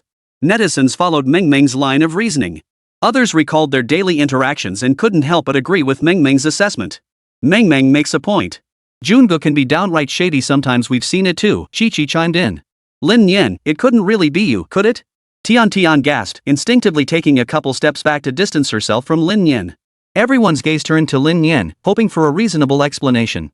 Lin Nian smiled and activated the artifact once more, triggering the heaven and earth reversal effect. By your logic, I do look highly suspicious. But it seems I'm not the only one who's suffered losses here. Tian also lost something, and her losses were even greater than mine. No matter how much June and I clashed, I wouldn't go so far as to kill him. Murder demands retribution with one's life. Would I really risk my own life over a mere loss? Lin Nian's voice rose sharply as he vented his frustration. The effect of the heaven and earth reversal was undeniably potent. The moment Lin Nian finished shouting, everyone froze. They couldn't help but feel that Lin Nian's words made a certain amount of sense. Especially Meng Meng. At that moment, she realized she had truly misunderstood Lin Nian, causing him to suffer a tremendous injustice. Feeling embarrassed, Meng Meng couldn't help but apologize. I'm sorry, Lin Nian. I judged you too harshly. The others followed suit with their apologies. Lin Nian has a point, Chi-Chi interjected. With that incident involving Jungu, didn't you, Muhan, suffer the most? When we were upstairs, we saw a staircase leading directly to the second floor from outside, and that door was open. All of us upstairs were under suspicion, so why couldn't you have been the ones suspected? At this, Muhan instantly felt her head spin. How could it be me? We two were outside the whole time and never went upstairs. You guys caused the trouble, and now you're trying to turn it around and drag me into it too. Young Master Wang came to Muhan's defense. The two of us never moved from outside. We both had commitments, so we weren't with you. We have solid alibis. Chi-Chi, the way you're talking makes it hard not to suspect you're trying to drag us down with you. Everyone knows what kind of person Jungu is. He's had conflicts with most people to some degree. Anyone could be the murderer. Lin Nian seized the moment while the illusion of reality was still in effect, delivering one final line to completely muddy the waters. Chapter 128. Dude, the camera's still on. Anyone could be the killer. This statement dragged everyone into the murky waters. A brutally forceful logic, yet it sent a chill through every soul present. It made one wonder, could it really be that I killed June? But the problem was, when did he kill him? How come he didn't know? This is hilarious. Look at their expressions, they're all starting to reflect on themselves now. Did they really kill Jungu? No way. If not, why are they all reflecting now? Xiaogij is toxic. Whatever he says, everyone believes. They're just being led by the nose. Even netizens noticed something was off. This shouldn't be happening. Why should they take little brother's words as gospel? Doesn't that seem downright suspicious? But soon, the illusion of reality flipped upside down vanished. Only then did the crowd snap out of their guilt-ridden stupor, staring at each other in astonishment, even a hint of terror flickering in their eyes. Though consumed by self-reproach, their eyes remained unclouded. Each person clearly saw how the other's expressions changed. You guys? Meng Meng pursed her lips and spoke up. Why just now? Did someone put a spell on us? Chi-Chi's mind raced as she blurted out the question. The collective self-reproach reminded Kiki of the horror movies she'd seen. She blurted out, it couldn't be Yunga, could it? The moment those words left her mouth, Tian screamed in fright. But Tian quickly regained her composure. How could it be June? He was just acting, he wasn't really dead. She'd just been scaring herself. It must be Lin Nian's doing. Was it you? Muhan cut straight to the chase. Lin Nian was taken aback and shook her head hastily. It wasn't me. I only said a few words. It was no wonder Muhan immediately suspected Lin Nian. She had collaborated with her the most. This dynamic meant that whenever trouble arose, her instinct was to suspect Lin Nian. Are you seriously suggesting that Brother Jun died because each of us stabbed him once? Are you out of your mind? Wang Gongzi glared at Lin Nian in indignation. Lin Nian shrugged helplessly. I'm merely stating the facts. Your theory is overly extreme, and besides, we wouldn't do something like that. You. Wang Gongzi pointed an accusing finger at Lin Nian. Great. That's brilliant. Wang Gongzi seethed, momentarily unable to find a retort. His finger slowly retracted from pointing at Lin Nian. Muhan was also trying to figure things out. Her mind raced as she recalled the events that had just unfolded. A flood of questions suddenly surged through her mind. Why did Lin Nian's words keep derailing their train of thought? To her, every one of Lin Nian's actions seemed like an attempt to divert the topic. That was why Lin Nian seemed intent on dragging everyone down with her. Muhan organized her thoughts mentally. She believed there must be a pattern to all this, which meant Lin Nian's issues were significant. She recalled what each of them had said earlier. Muhan looked at Chi-Chi and asked, you said you and Lin Nian were in separate offices, so you could hear the motive from Lin Nian's office? Chi-Chi didn't understand why Muhan was asking him this, but he nodded in response anyway. That's right. I heard it clearly. Then is it possible Lin Nian deliberately fabricated his alibi specifically to get you to corroborate it? Muhan fixed Chi-Chi with an intense gaze as the words came out, startling everyone. At this, Chi-Chi froze instantly, and everyone else turned to Muhan in shock. Are you implying Lin Nian is the murderer? Chi-Chi covered her mouth in disbelief. Highly likely. Muhan declared with unwavering certainty, her gaze fixed on Lin Nian as if saying, I've seen through your scheme, you'd better confess and surrender peacefully. Meng Meng and Tian Tian both took a step back. At that moment, Lin Nian stood as if isolated by everyone. At that moment, Lin Nian clapped her hands. Well done, excellent deduction. Even I think so. But everything requires evidence. Setting aside my grudge with Jungo for now, please explain where the knife that killed Jungo came from. And how could I have killed Jungo and then rushed back to meet Chi-Chi? After intense running, even just for a minute, a person will have noticeably rapid breathing. Did you ask Chi-Chi if I had it? Following your logic, one can convict without evidence. Then I can convict them using your same logic. Lin Nian smiled faintly, methodically laying out his thoughts. This. Muhan was speechless. The others looked at Lin Nian with even greater astonishment. Because Lin Nian wasn't playing by the rules. This wasn't how the script was written. At this moment, after Muhan spoke up, Lin Nian should have admitted to killing Jungu. Why wasn't Lin Nian following the script? Instead, he'd stumped Muhan. What were they supposed to do now? Young Master Wang also looked at Lin Nian in confusion. With his back to the camera, his eyes darted urgently, silently pleading for answers. Lin Nian shot him a reassuring glance. Are you kidding me? Could it really end like this? Ending it like this didn't fit Lin Nian's personality at all, nor did it match her usual live streaming style. Muhan was completely flustered by these two questions. Lin Nian scoffed sarcastically, if I were you, I'd go upstairs to investigate instead of standing here guessing. Muhan instantly grasped Lin Nian's meaning, we all need to go upstairs now and check everyone's positions back then. I'm sure there must be new clues. The others all nodded in agreement. It wasn't a bad idea. Seeing the script wasn't being followed, the director grew anxious and hurriedly asked Boss Chen, this isn't right. Everything's wrong. What should we do? Mr. Chen, however, wasn't particularly invested in the livestream at this point, or rather, his heart had been utterly broken. Let them do whatever they want. If he's doing this, he must have his reasons. We just keep filming. Huh? The director looked at Boss Chen in surprise. So that's how it is? Boss Chen waved his hand dismissively. You're in charge. The director nodded and gave himself a pep talk. Camera crew, camera crew. Everyone move to the second floor. Keep filming, don't miss a shot. The director shouted into the walkie-talkie. The cameramen heard his voice through their headsets. Just then, the cameraman at the farthest edge of the second floor heard their footsteps approaching and hurriedly followed them with his camera. The cameraman inside was in a bind. He hurriedly whispered to June, lie down. Stop pretending to be dead. They're back. Huh? June was confused. Shouldn't this be over by now? Why are they back? Bro, where was I lying just now? June asked, growing anxious. Right here, I think, the cameraman pointed to where Jungo had just been lying. What he didn't notice was that the camera was still rolling. Chapter 129, Kid Brother Smile, Life or Death, who knows? You broke character, bro. Jun Ge faked his death. He's not dead after all. Looks like Jun Ge was faking it. He's not dead after all. Hey, you don't want everyone knowing you're still alive, do you? Hilarious. The broadcast cut too fast, the cameraman didn't even react. Pretty funny stuff. Jun Ge's back on the stretcher again. Looks so peaceful. The positioning's all wrong, guys. Look at the mess you've made. The live stream audience burst into laughter. The director realized the problem and quickly switched the feed to the camera at the second floor hallway entrance, glancing nervously back at the director. The director glared at him fiercely. The director awkwardly scratched his head. Director, shut up and do your job. One more mistake and I won't forgive you, the director snorted coldly. Back to the live stream, now showing the normal feed. Lin Nian led everyone to the spot where Jun Ge's body lay. Seeing Jun Ge's changed posture in death, he couldn't help but feel ashamed. He'd essentially forced Jun Ge to work overtime. Lin Nian snapped back to reality. Jun was killed right here. Now look at how far apart we all were at the time. You still think I'm the prime suspect? That doesn't make any sense, does it? Where exactly were you all positioned just now? Muhan was drawn in by Lin Nian's question and pressed further. Right over there. We can all go take a look together.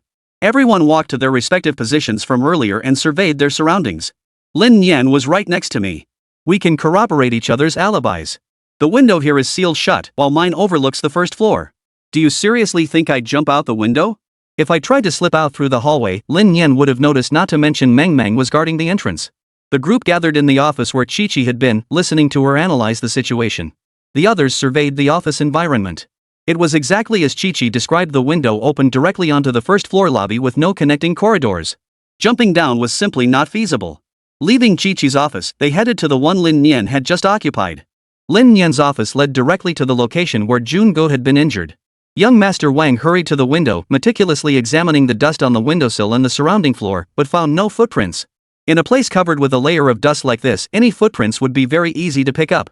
But finding none meant Lin Nian had never been here. What's this? Everyone saw an overturned metal cabinet with several footprints on it.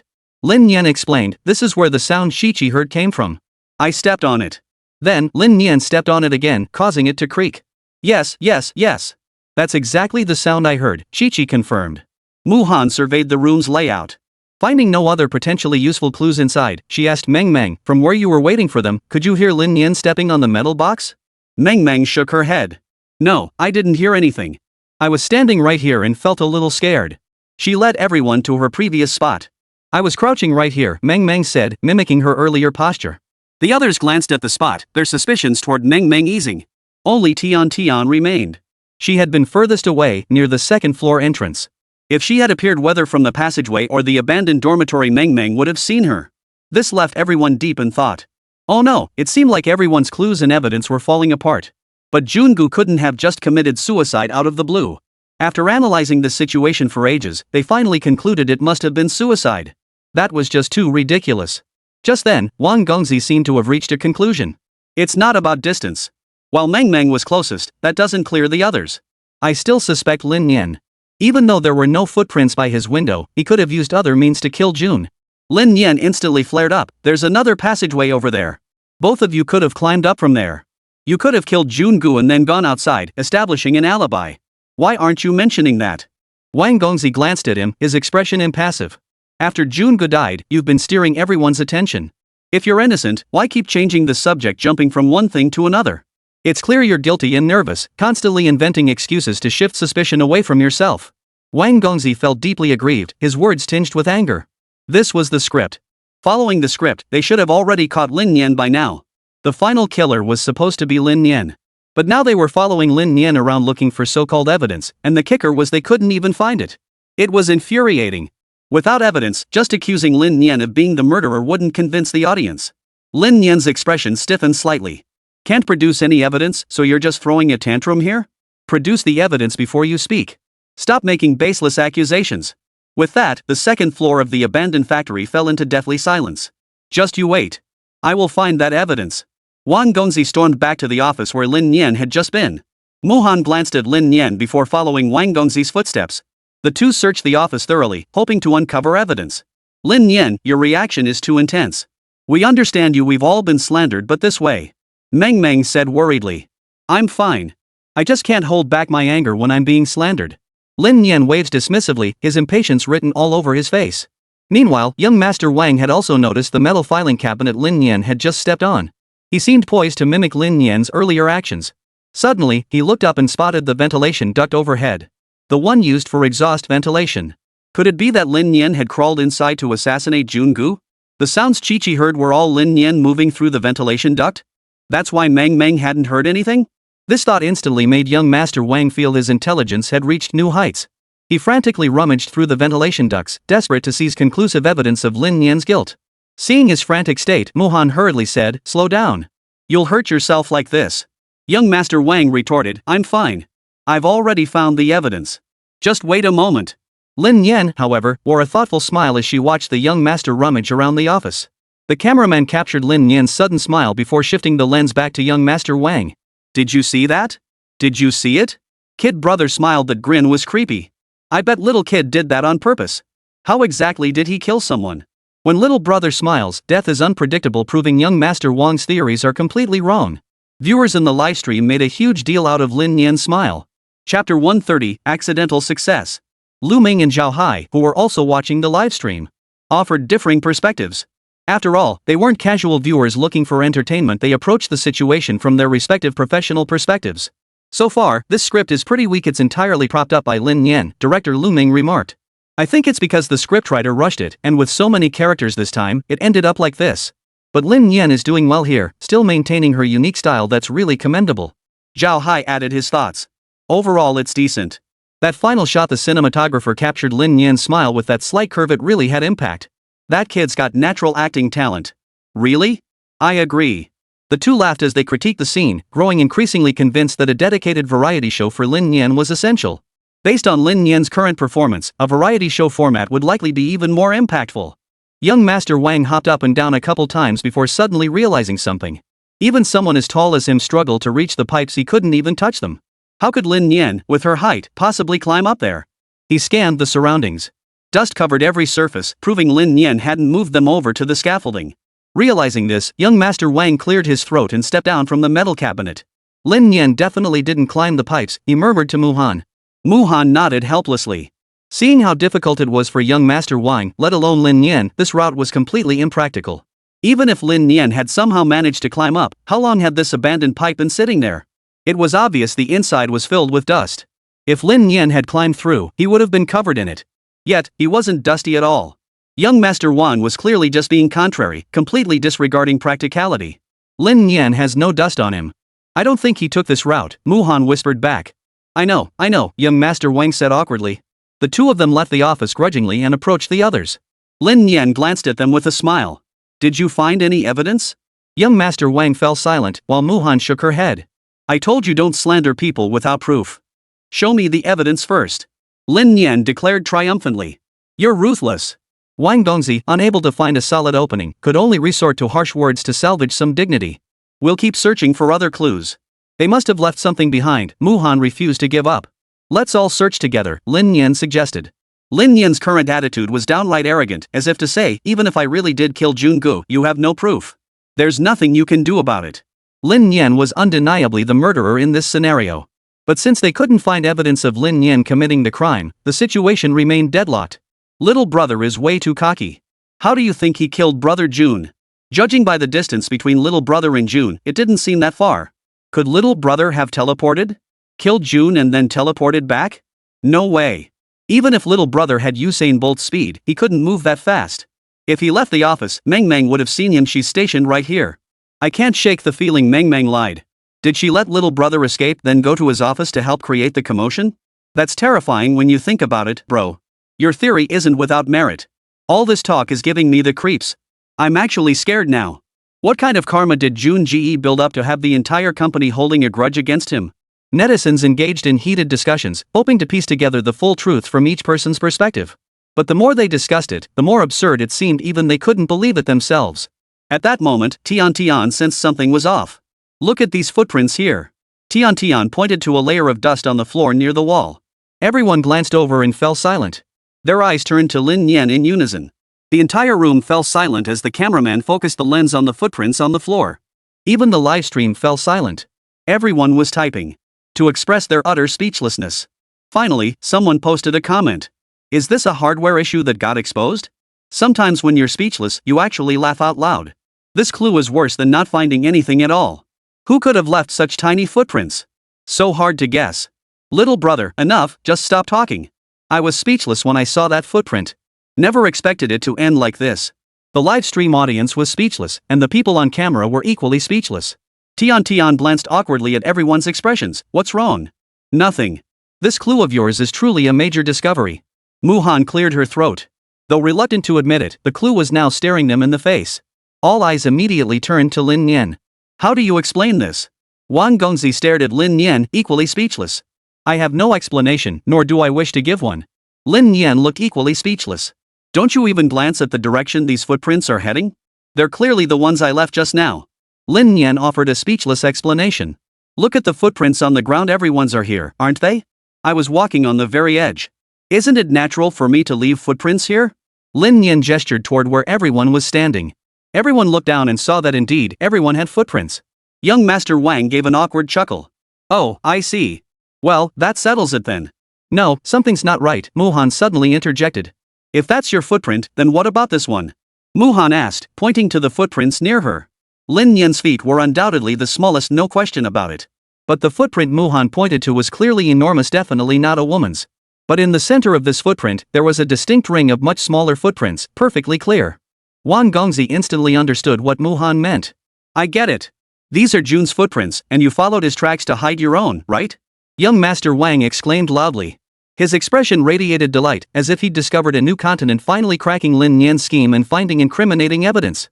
Lin Nian forced himself to remain calm as he replied, how could that be? It's just an accidental overlap. Your footprints overlap too, don't they? We've walked back and forth so many times, isn't it normal for some to overlap? You're right, but what if we compare each footprint one by one? Even if it was just a coincidence that they overlapped, what if we find several more identical footprints? How would you explain that? Young Master Wang was ecstatic, relentlessly pressing Lin Nian for answers. Chapter 131, The Argument. All eyes turned to Lin Nian, their expressions betraying a hint of impatience. Their expressions seemed to say, just admit it already. We want to go home. What should have been a simple livestream had been turned into such a complicated mess by Lin Nian, leaving them unable to wrap things up and call it a day. Lin Nian scratched his nose. Alright, I admit it. I killed the person. The viewers in the livestream were now dumbfounded. The screen was flooded with question marks. Wait, kid, when did you become so straightforward? Are you being threatened? If someone's threatening you, just blink your eyes. Bro, this is the first time you've ever conceded defeat so cleanly. I can't believe it. The money, mate one. Little brother never conceded so cleanly in his previous livestreams. Now he's lost, and it breaks my heart. Losing MVP. His script design was flawed from the start. Kid brother holding out this long was impressive enough. Exactly. Back when little kid streamed with them, he was always the villain. Now he's still the villain, no need to guess, they're definitely targeting little kid. Even though I knew the outcome, seeing little kid admit it himself still makes my heart ache. Feeling bad for little kid. Netizens were all baffled. What's going on here? How can people actually feel sorry for a murderer? This is absurd. If Lin Nian knew about the online comments, he'd be just as baffled. I can't even keep up with this plot myself, and you guys are actually feeling sorry for him? This is too real.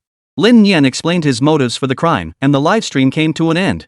While everyone was packing up, Wang Gongzi glanced at the comments section. After all, the moment Lin Nian went live, the marketing account sprang into action. Someone must have been editing clips during the broadcast. When he saw the comments, Wang Gongzi was dumbfounded.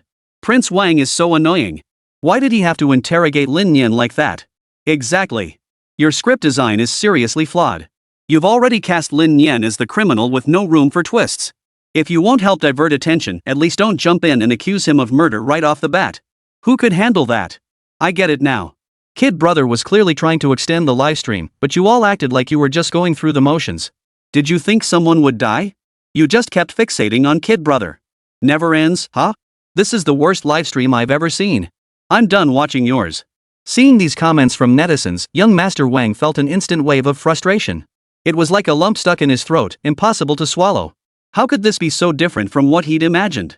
And Lin Nian was genuinely playing the role of a murderer in this livestream. He, the one meant to expose the truth, had instead become the target of their criticism? Was this fair? How could this be right? Wang Gongzi was so furious he wanted to smash his phone. The others were also reading the comments, fully aware of how much attention Lin Nian would attract. What they saw was overwhelmingly sympathy for Lin Nian, with others being labeled as aggressive in their comments. This was completely unexpected. If this public sentiment continued, their attempt to ride Lin Nian's popularity wave.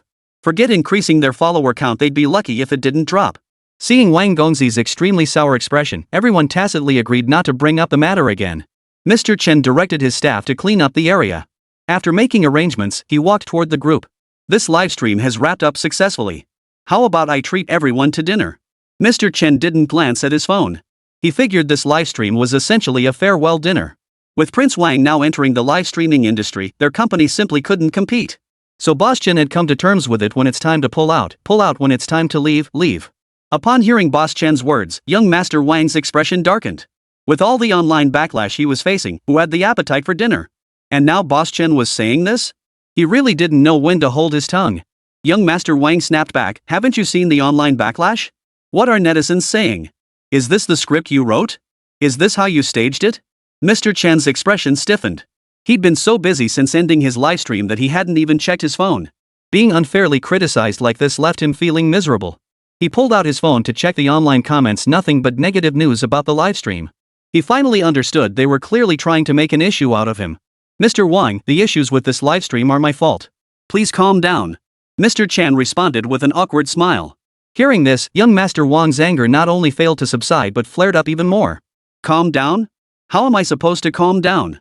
What do you expect me to do? Did you guys write the script? Is this how you repay me? Making me pay for a joke? Young Master Wang had lost his composure. Earlier, when he participated in the police livestream with Lin Nian, people took screenshots and turned them into memes. He didn't say anything about that. After all, he had eagerly joined that livestream, so any criticism was understandable. But this livestream? It had a script, he'd shelled out money for it, and it ended up like this? It was simply unacceptable. Mr. Chen's expression darkened too, his tone growing sharp. It was our fault. I apologize on behalf of our team. Mr. Chen had already anticipated his company's decline, so now he just wanted a smooth landing without any further complications. Clearly, young Master Wang couldn't possibly grasp the signals Mr. Chen was sending. Nor could he possibly see things from Chen's perspective. What good is an apology? Does an apology really help? Won't netizens twist the meaning? Can this matter just be swept under the rug? Young Master Wang shouted angrily. The newly established company had signed 3 influencers, all present here. They'd planned to leverage Lin Nian's traffic for their debut, but it had turned out like this. No matter how patient Mr. Chen was, he couldn't tolerate being berated like this by young Master Wang. We did provide the script, but we showed it to you. You agreed to it, and they all agreed too. Can you really pin all the blame on us? If you found issues with the script, why didn't you speak up earlier? Couldn't it have been revised? Now you're trying to pin all the blame on us for something you already agreed to? That's unreasonable, isn't it? Mr. Chen was this close to saying use someone and then throw them away. No matter how you looked at it, everyone had agreed to this. You couldn't just dump all the blame on him. Young Master Wang grew even angrier upon hearing this. I agreed to the script, but look at what's actually airing now. Is that what was in the script? Don't be unreasonable. The livestream turned out this way, what could I possibly do about it? Their heated exchange caught Lin Nian's attention. You two, stop arguing. My question, I didn't follow the script. Is that okay? It's my fault. Lin Nian's single sentence silenced them both. Chapter 132, is this fair?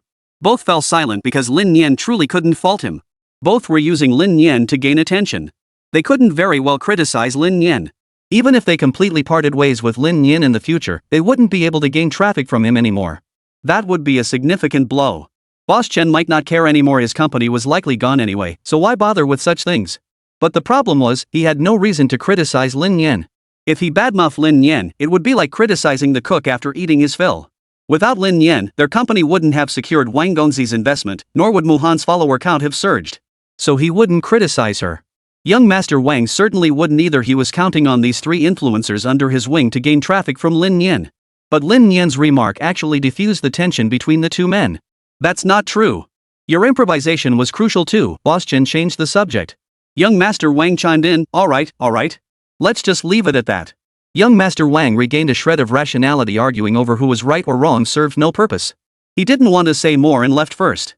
The 3 streamers who had accompanied him approached Lin Nian. Meng Ming's face bore an apologetic expression. We never imagined it would turn out like this. Mr. Wang might have been too preoccupied with it. Please don't take it to heart. I've always wanted to stream with you. Now that wish has come true, though I feel a bit out of sync with your pace. I'll work on adapting. Thank you. Looking forward to our next stream.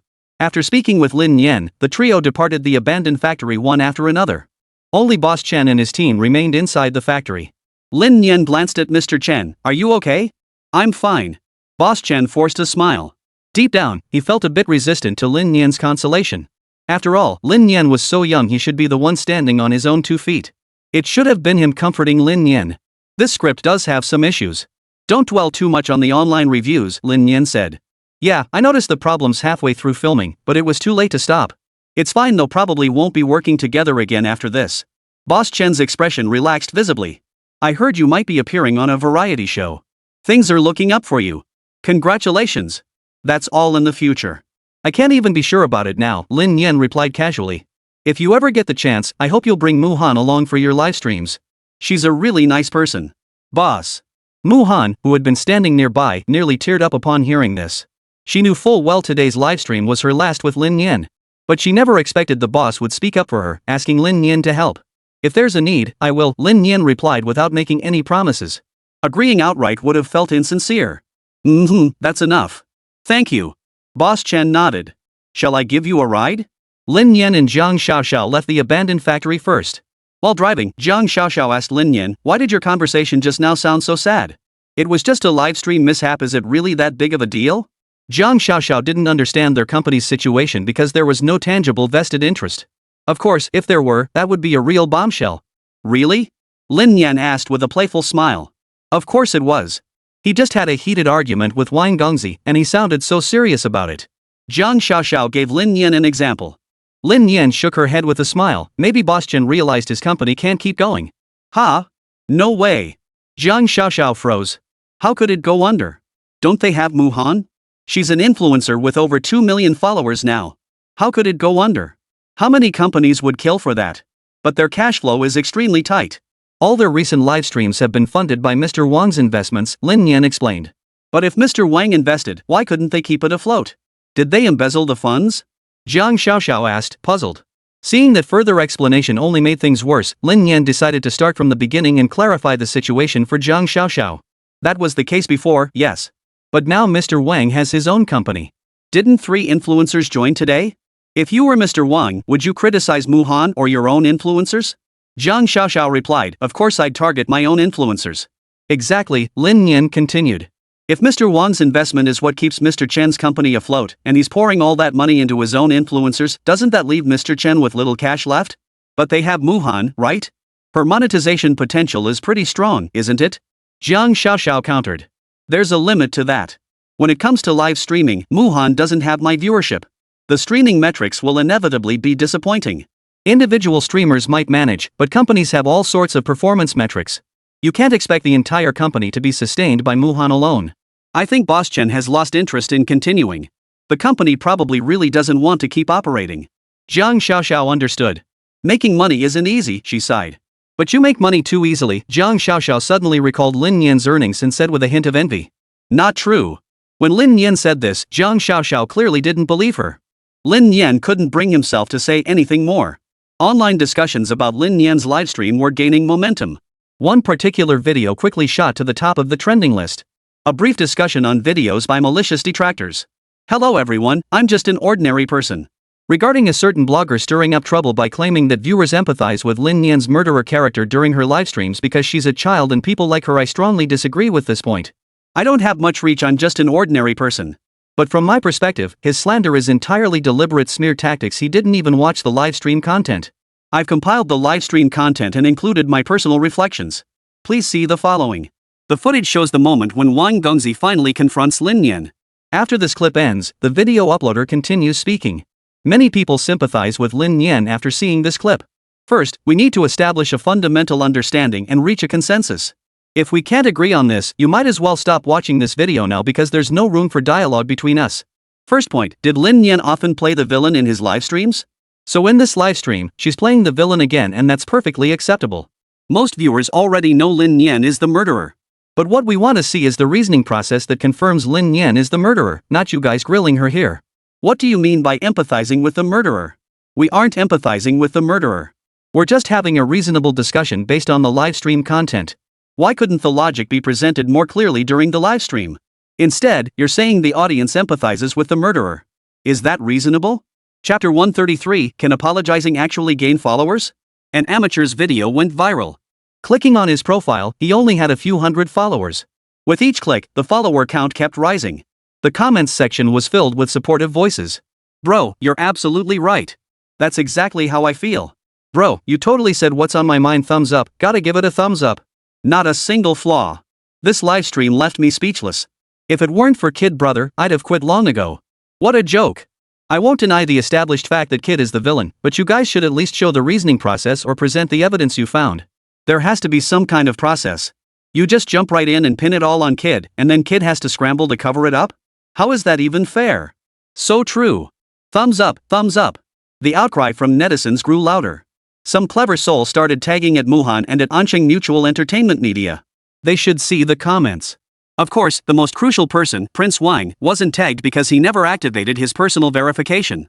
It was a blessing he hadn't. Had he activated it earlier, he'd be getting slammed right now. But precisely because he hadn't, young Master Wang reluctantly scoured the comments, hoping to find even one supportive voice. Sadly, not a single one could be found among the thousands of comments. He read all the highly upvoted comments. He wasn't particularly concerned about the questions they raised. He blamed all these issues on the script, not himself. He saw himself merely as the righteous protagonist in the script, bravely exposing the truth. The more he read, the more infuriated he became. Young Master Wang resolved in his heart to withhold any further investment from Mr. Chen. Of course, this was merely a pretext. Ever since his company was founded, he had never intended to invest in Mr. Chen's company again. Now, however, he had a much more legitimate reason. After all, it was his own money.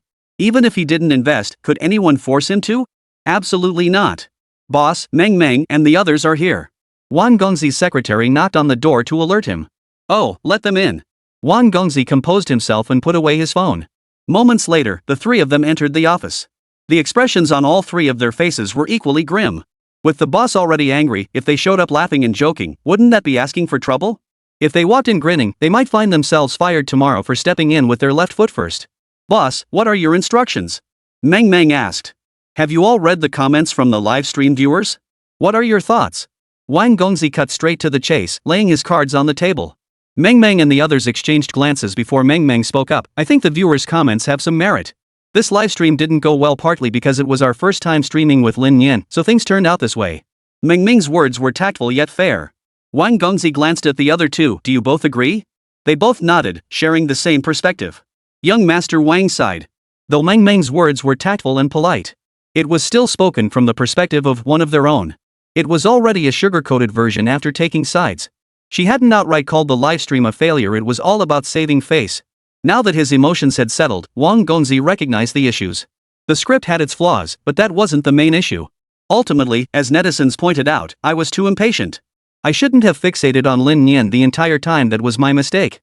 Seeing Wang admit his own faults, the three women breathed a sigh of relief and quickly voiced their own shortcomings. Not bad, at least the boss wasn't the type to stubbornly refuse to learn from mistakes. Recognizing one's mistakes was already a rare quality. Boss, what do you think we should do next? Meng Meng asked cautiously. Mr. Wang was certainly better than Shark Boss, who couldn't even admit his mistakes. He didn't stubbornly ignore advice and do something foolish like Shark Boss, who ended up ruining his own company. Moving forward, I plan to have you stream on your own. For now, we won't be co-streaming with Lin Nian.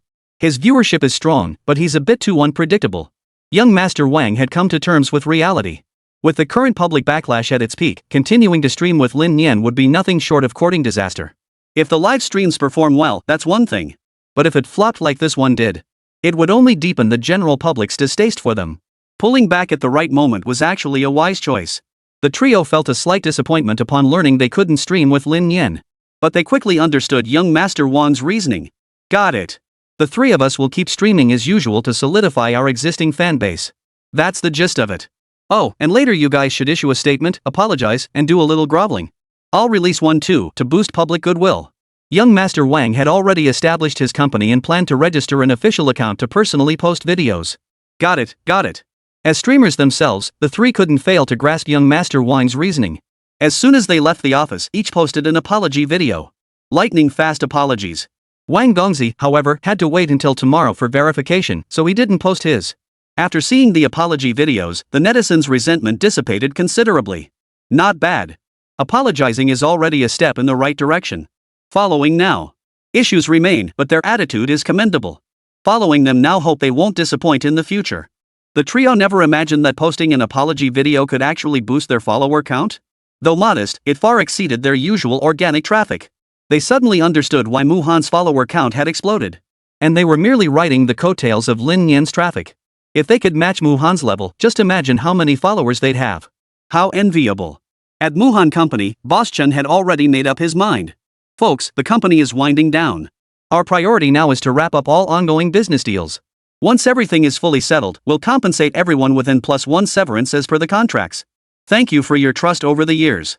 Building this company wasn't easy, it was all thanks to you. The news sent shockwaves through the company. Boss, today isn't April Fool's Day. Don't joke around. This is no joke. I'll mention it to Mr. Wang and see if he can absorb all of you. The company simply can't continue operating. Mr. Chen stated. Those with low emotional thresholds among the staff began to cry. Muhan's eyes were red. The boss did mention it to me, but I never imagined it would happen so soon. The others' expressions froze, turning to silence, then finally to resignation. Boss, if you start another company next time, we'll follow you again.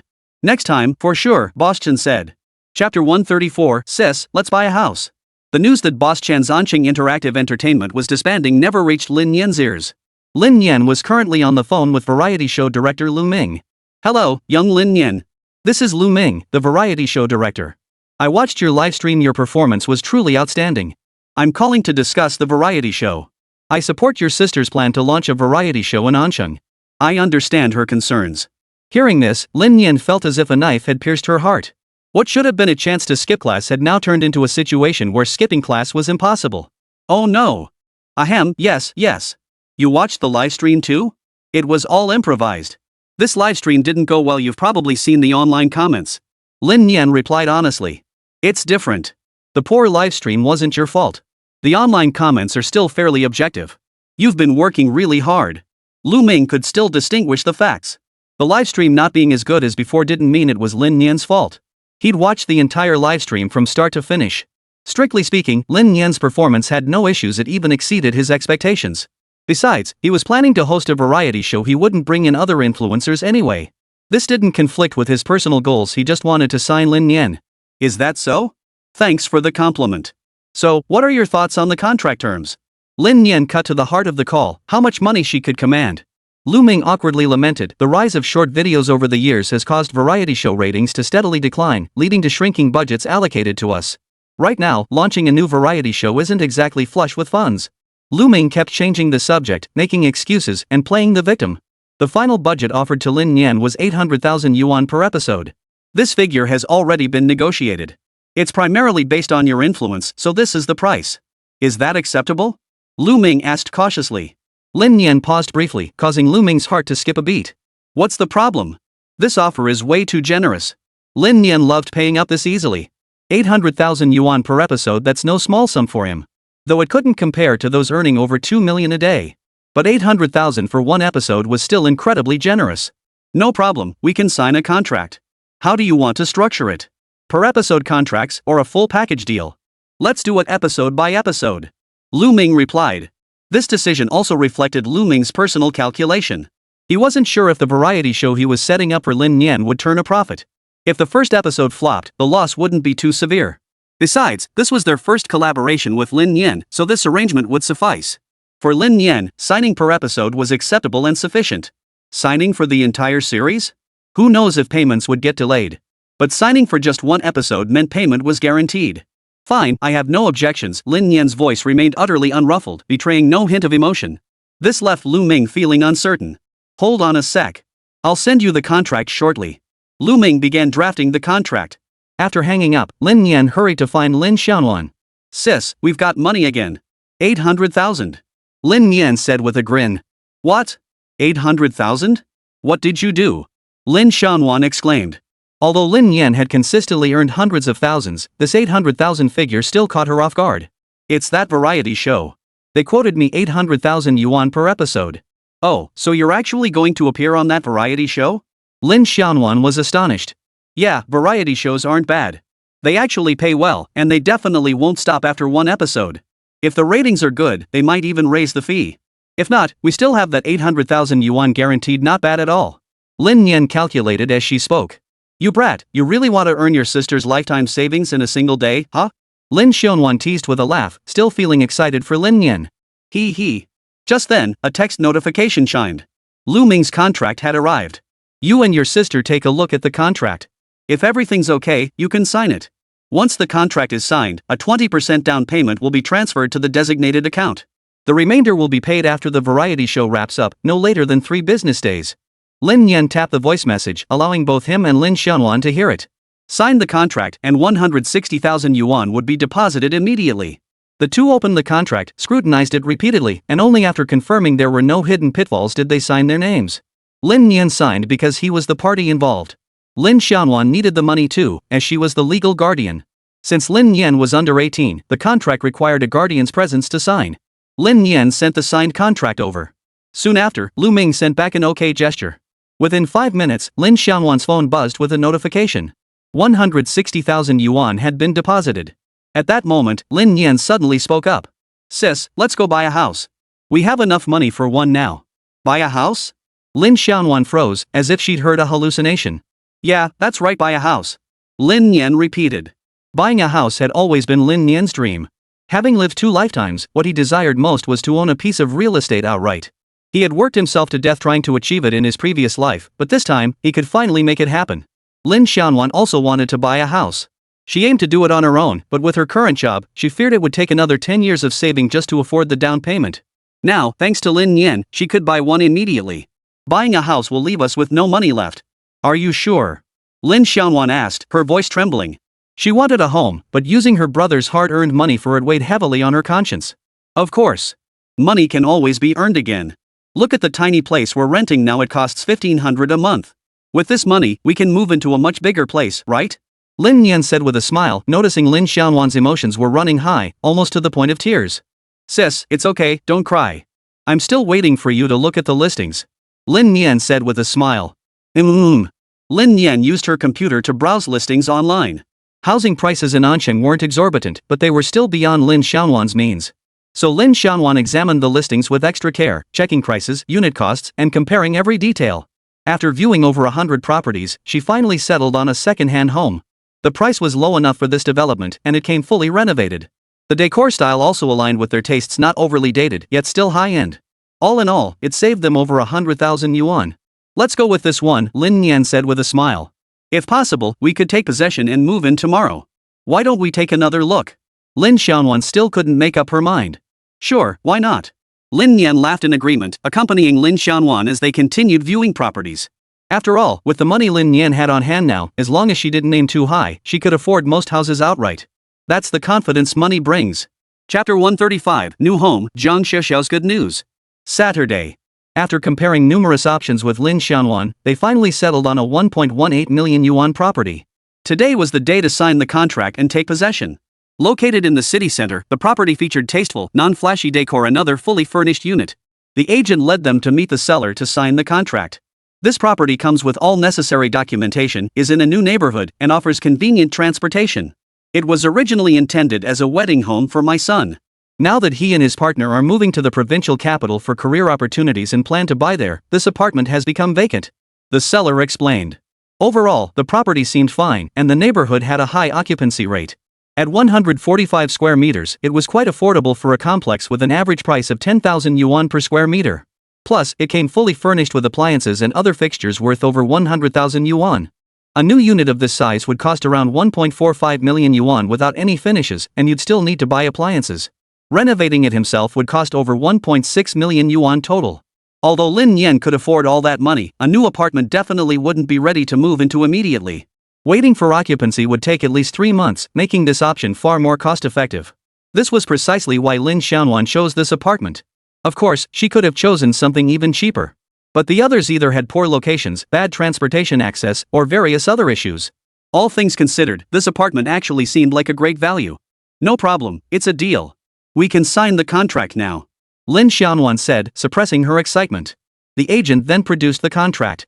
Lin Xiaowan saw the price per square meter listed as 8,137.93 yuan, nearly 2,000 yuan cheaper per square meter than before, and it even came fully furnished. The seller was clearly eager to sell and recoup funds to buy property in the provincial capital. All told, this deal saved her nearly 500,000 yuan. What a great property. Lin Xiaowan signed her name with excitement. With the agent present, she transferred the payment and received the keys. The next day was spent running between various offices to change the property registration. During the name change process, Lin Xiaowan's name was not included at all, everything was under Lin Nian's name. The property deed also bore only Lin Nian's name. After completing all the procedures, the other party insisted on treating the siblings to a meal. Your brother is that internet celebrity on short video platforms now, right? He looks just like him. Yes, but we need to go back and pack. We'll have to skip dinner, we're busy. Lin Xiaowan replied politely. Alright, no problem. If you run into any trouble later, feel free to reach out to us. Thank you. Back home, Lin Xiaowan stared at the red certificate in her hands, still feeling like she was dreaming. So now she owned an apartment? Sis, we'll need to move in the next couple days. We'll have to move over here, and my computer room will have to come too. Lin Nian, however, remained relatively calm.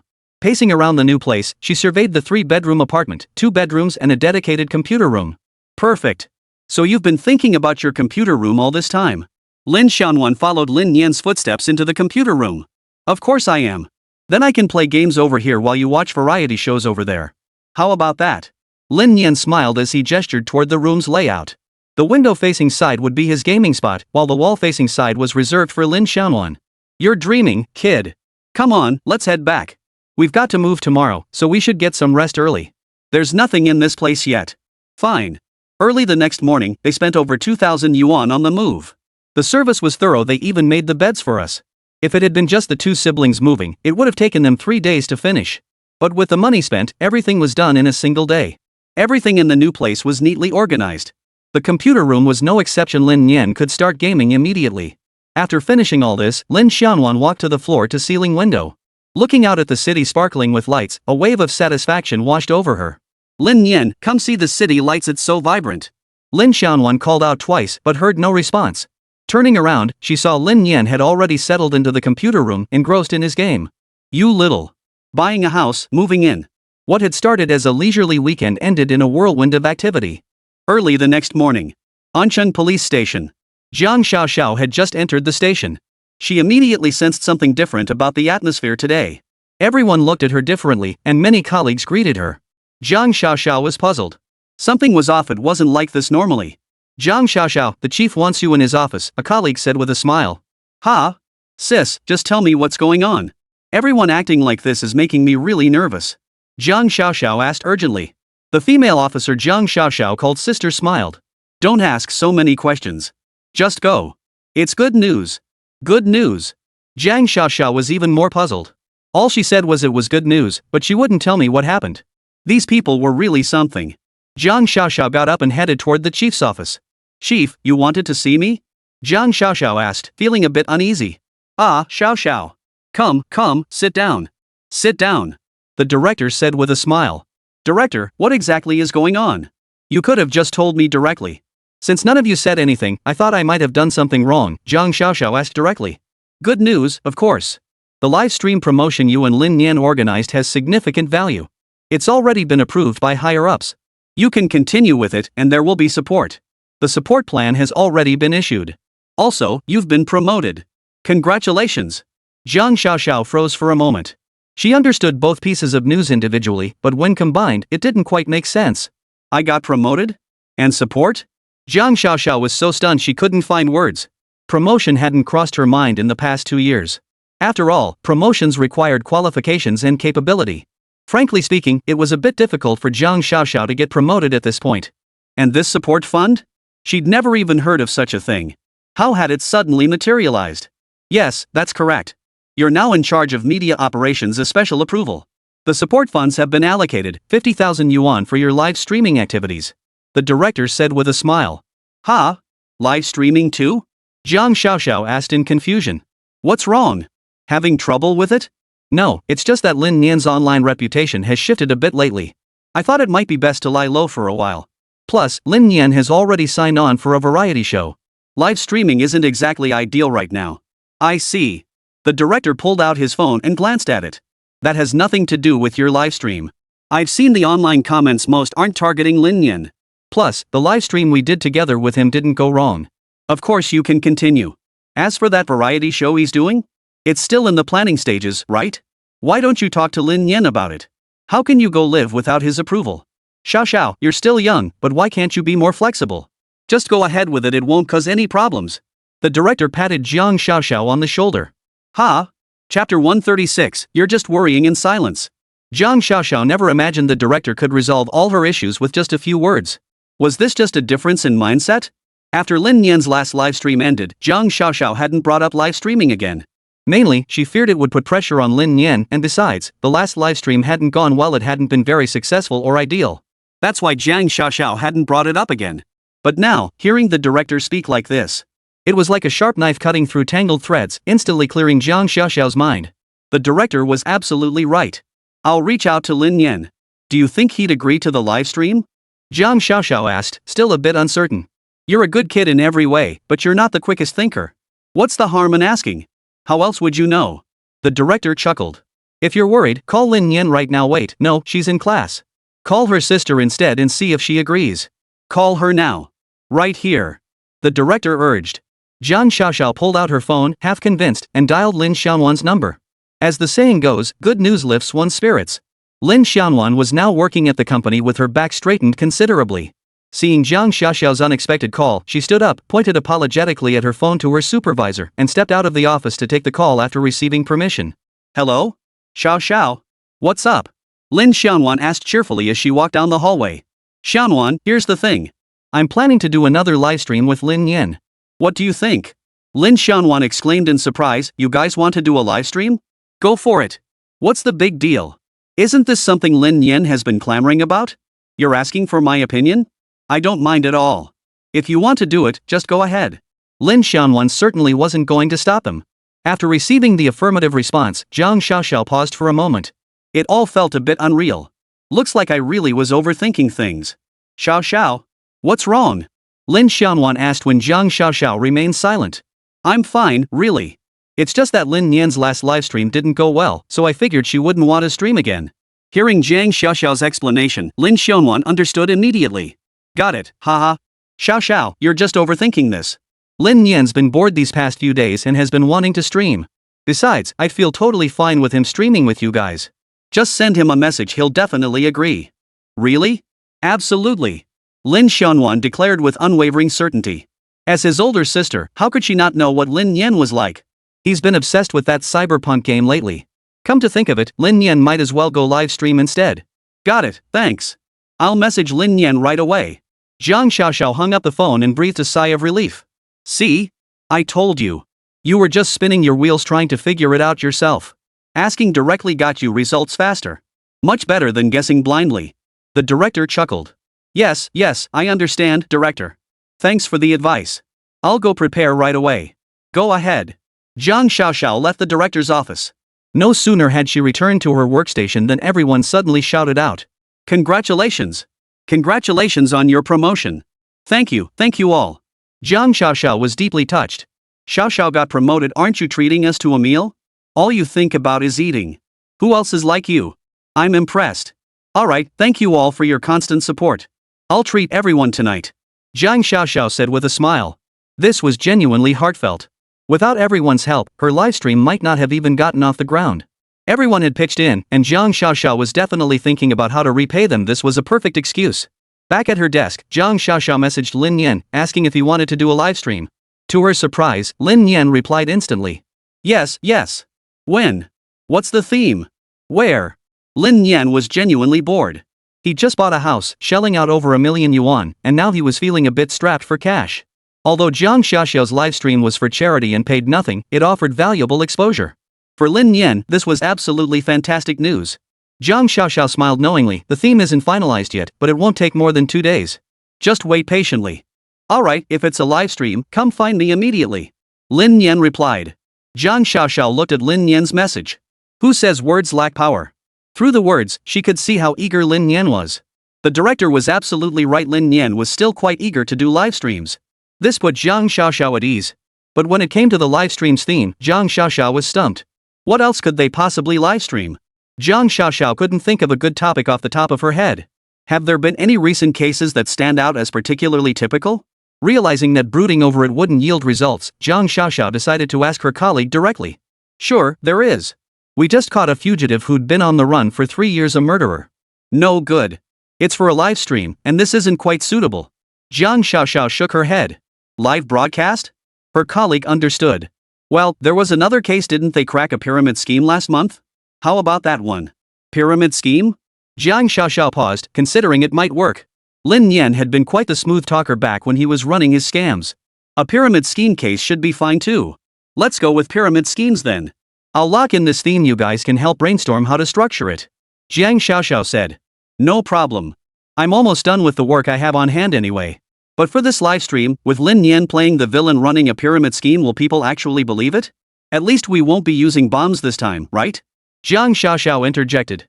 At that remark, the officer's face turned awkward. She had a point. If they went all out again with Lin Nian throwing bombs and flying drones, it'd turn into a full-blown counter-terrorism operation. They couldn't handle that. True.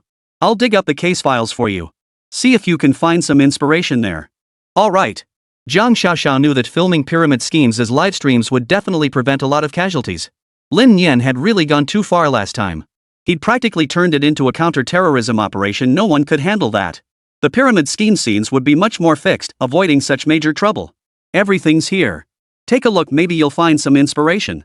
Her colleague handed over the case files on the pyramid scheme, encouraging Zhang Xiaoxiao to find inspiration. Alright, leave them here. I'll go through them one by one. Zhang Xiaoxiao picked up the files to examine them. He refused to believe Lin Nian could pull off another stunt this time, creating a counter-terrorism crisis. Pyramid schemes must be exposed and eradicated. Such behavior was even more despicable than fraud. Damn it, despicable. Zhang Xiaoxiao made up her mind and began flipping through the case files. She meticulously documented every detail, aiming to pull off a livestream that wasn't quite as grand. Chapter 137, The miner's refund isn't even processed yet. That evening, Lin Nian returned home. After playing Cyberpunk for a while and finding it uninteresting, she logged out. She opened a short video platform on her browser. Just then, he saw a livestream notification from Muhan. Lin Nian clicked right in. Truth be told, despite following each other for so long, Lin Nian had never once watched Muhan's livestream. He couldn't help but feel a bit embarrassed.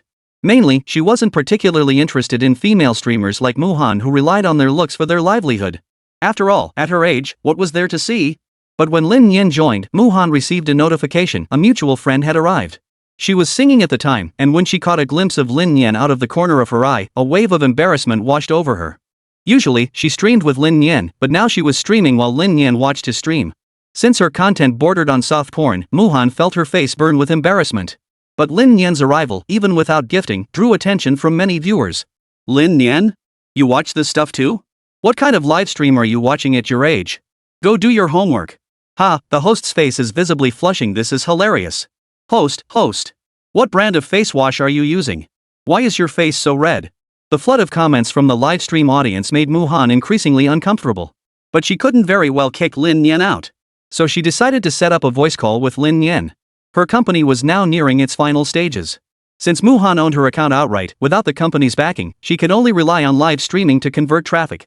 Lin Nian joining the stream was a pleasant surprise for her. What if it could convert some traffic? This wasn't because Muhan was money-minded. Frankly, in this entertainment-obsessed era, who could do without money? It was the ultimate placebo. Influencers like Muhan simply prioritize this aspect more. Nothing wrong with that. Lin Nian was taken aback when Muhan requested a live stream connection. She put on her headphones before agreeing. Hey there, Lin Nian said cheerfully. Lin Nian, why are you watching my stream? Muhan asked. Gaming's boring. I was just scrolling through videos when I saw your stream and clicked in. Playing games? What game? Cyberpunk. Lin Nian and Muhan chatted casually. Ever since the contract was completed, their relationship had felt a bit awkward. So they could only make small talk. But netizens saw it differently. Cyberpunk? Kid, you sure know how to play. Is this even a game kids should be playing? And you're playing it. You've got taste just like me. Go tell my V-shaking lord about it. Netizens teased him, and some even wanted Lin Nian to start streaming too. Just then, a PK challenge popped up in Muhan's livestream. Muhan suddenly found herself caught between a rock and a hard place. Now she had to do a PK battle during the livestream? She feared she wouldn't be able to keep up. This is hilarious. PK it out, go ahead and PK. Netizens began egging Muhan on. Lin Nian, I've got a PK challenge here. I might not be able to chat with you. Muhan said apologetically. Go ahead, it's fine. Lin Nian hung up the call immediately. Muhan fell silent. That wasn't what she meant. How could Lin Nian's little fingers tap so fast? With no time to explain, Muhan accepted the PK request.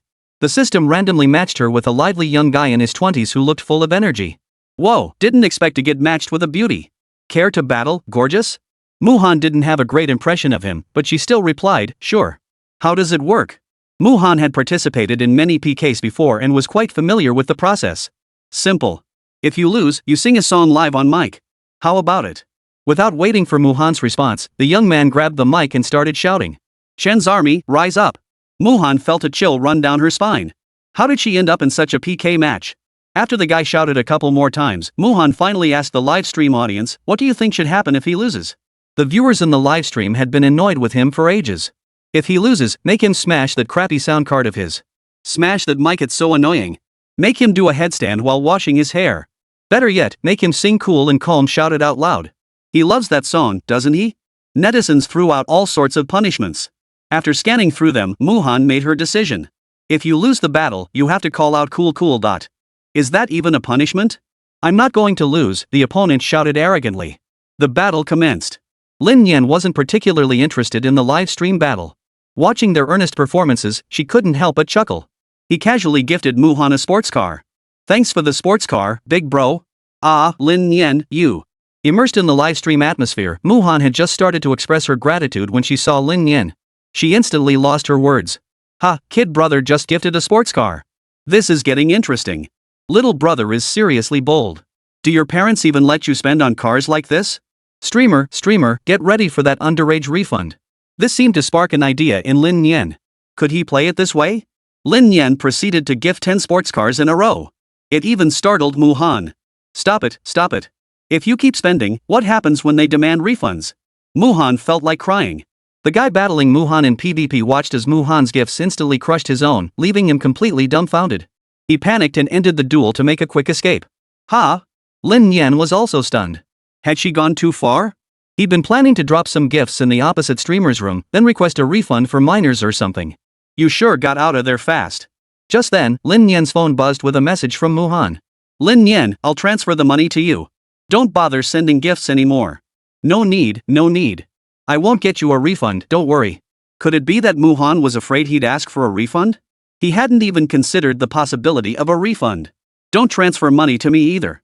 The platform takes half, so sending it now would just be a loss for you. Just accept it. Lin Nian added another sentence. Reading Lin Nian's message, Muhan felt a strange pang of sadness in her heart. Thanks. At that moment, Lin Nian paused before sending a message. I have a live stream with the Bureau in a couple of days. Want to come? Lin Nian couldn't organize anything for Onching Media's bankruptcy. He didn't have the funds to do so, nor would he help out for no reason. But giving Muhan a hand was still within his means. Having collaborated with Muhan multiple times, their chemistry was solid. Besides, neither of them knew what the theme would be this time.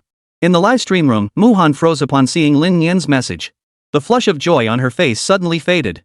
Even the viewers could tell. The host isn't paying attention to the stream, she's chatting with someone else.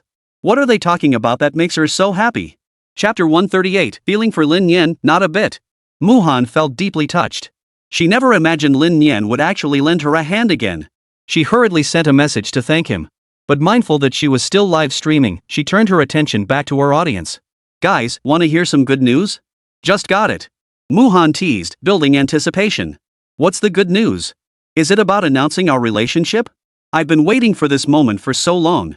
My pee's yellow, I'll come wake him up. Streamer, just say it. Stop beating around the bush. Muhan glanced at the comments and announced, Lin Nian will be streaming again in a couple of days.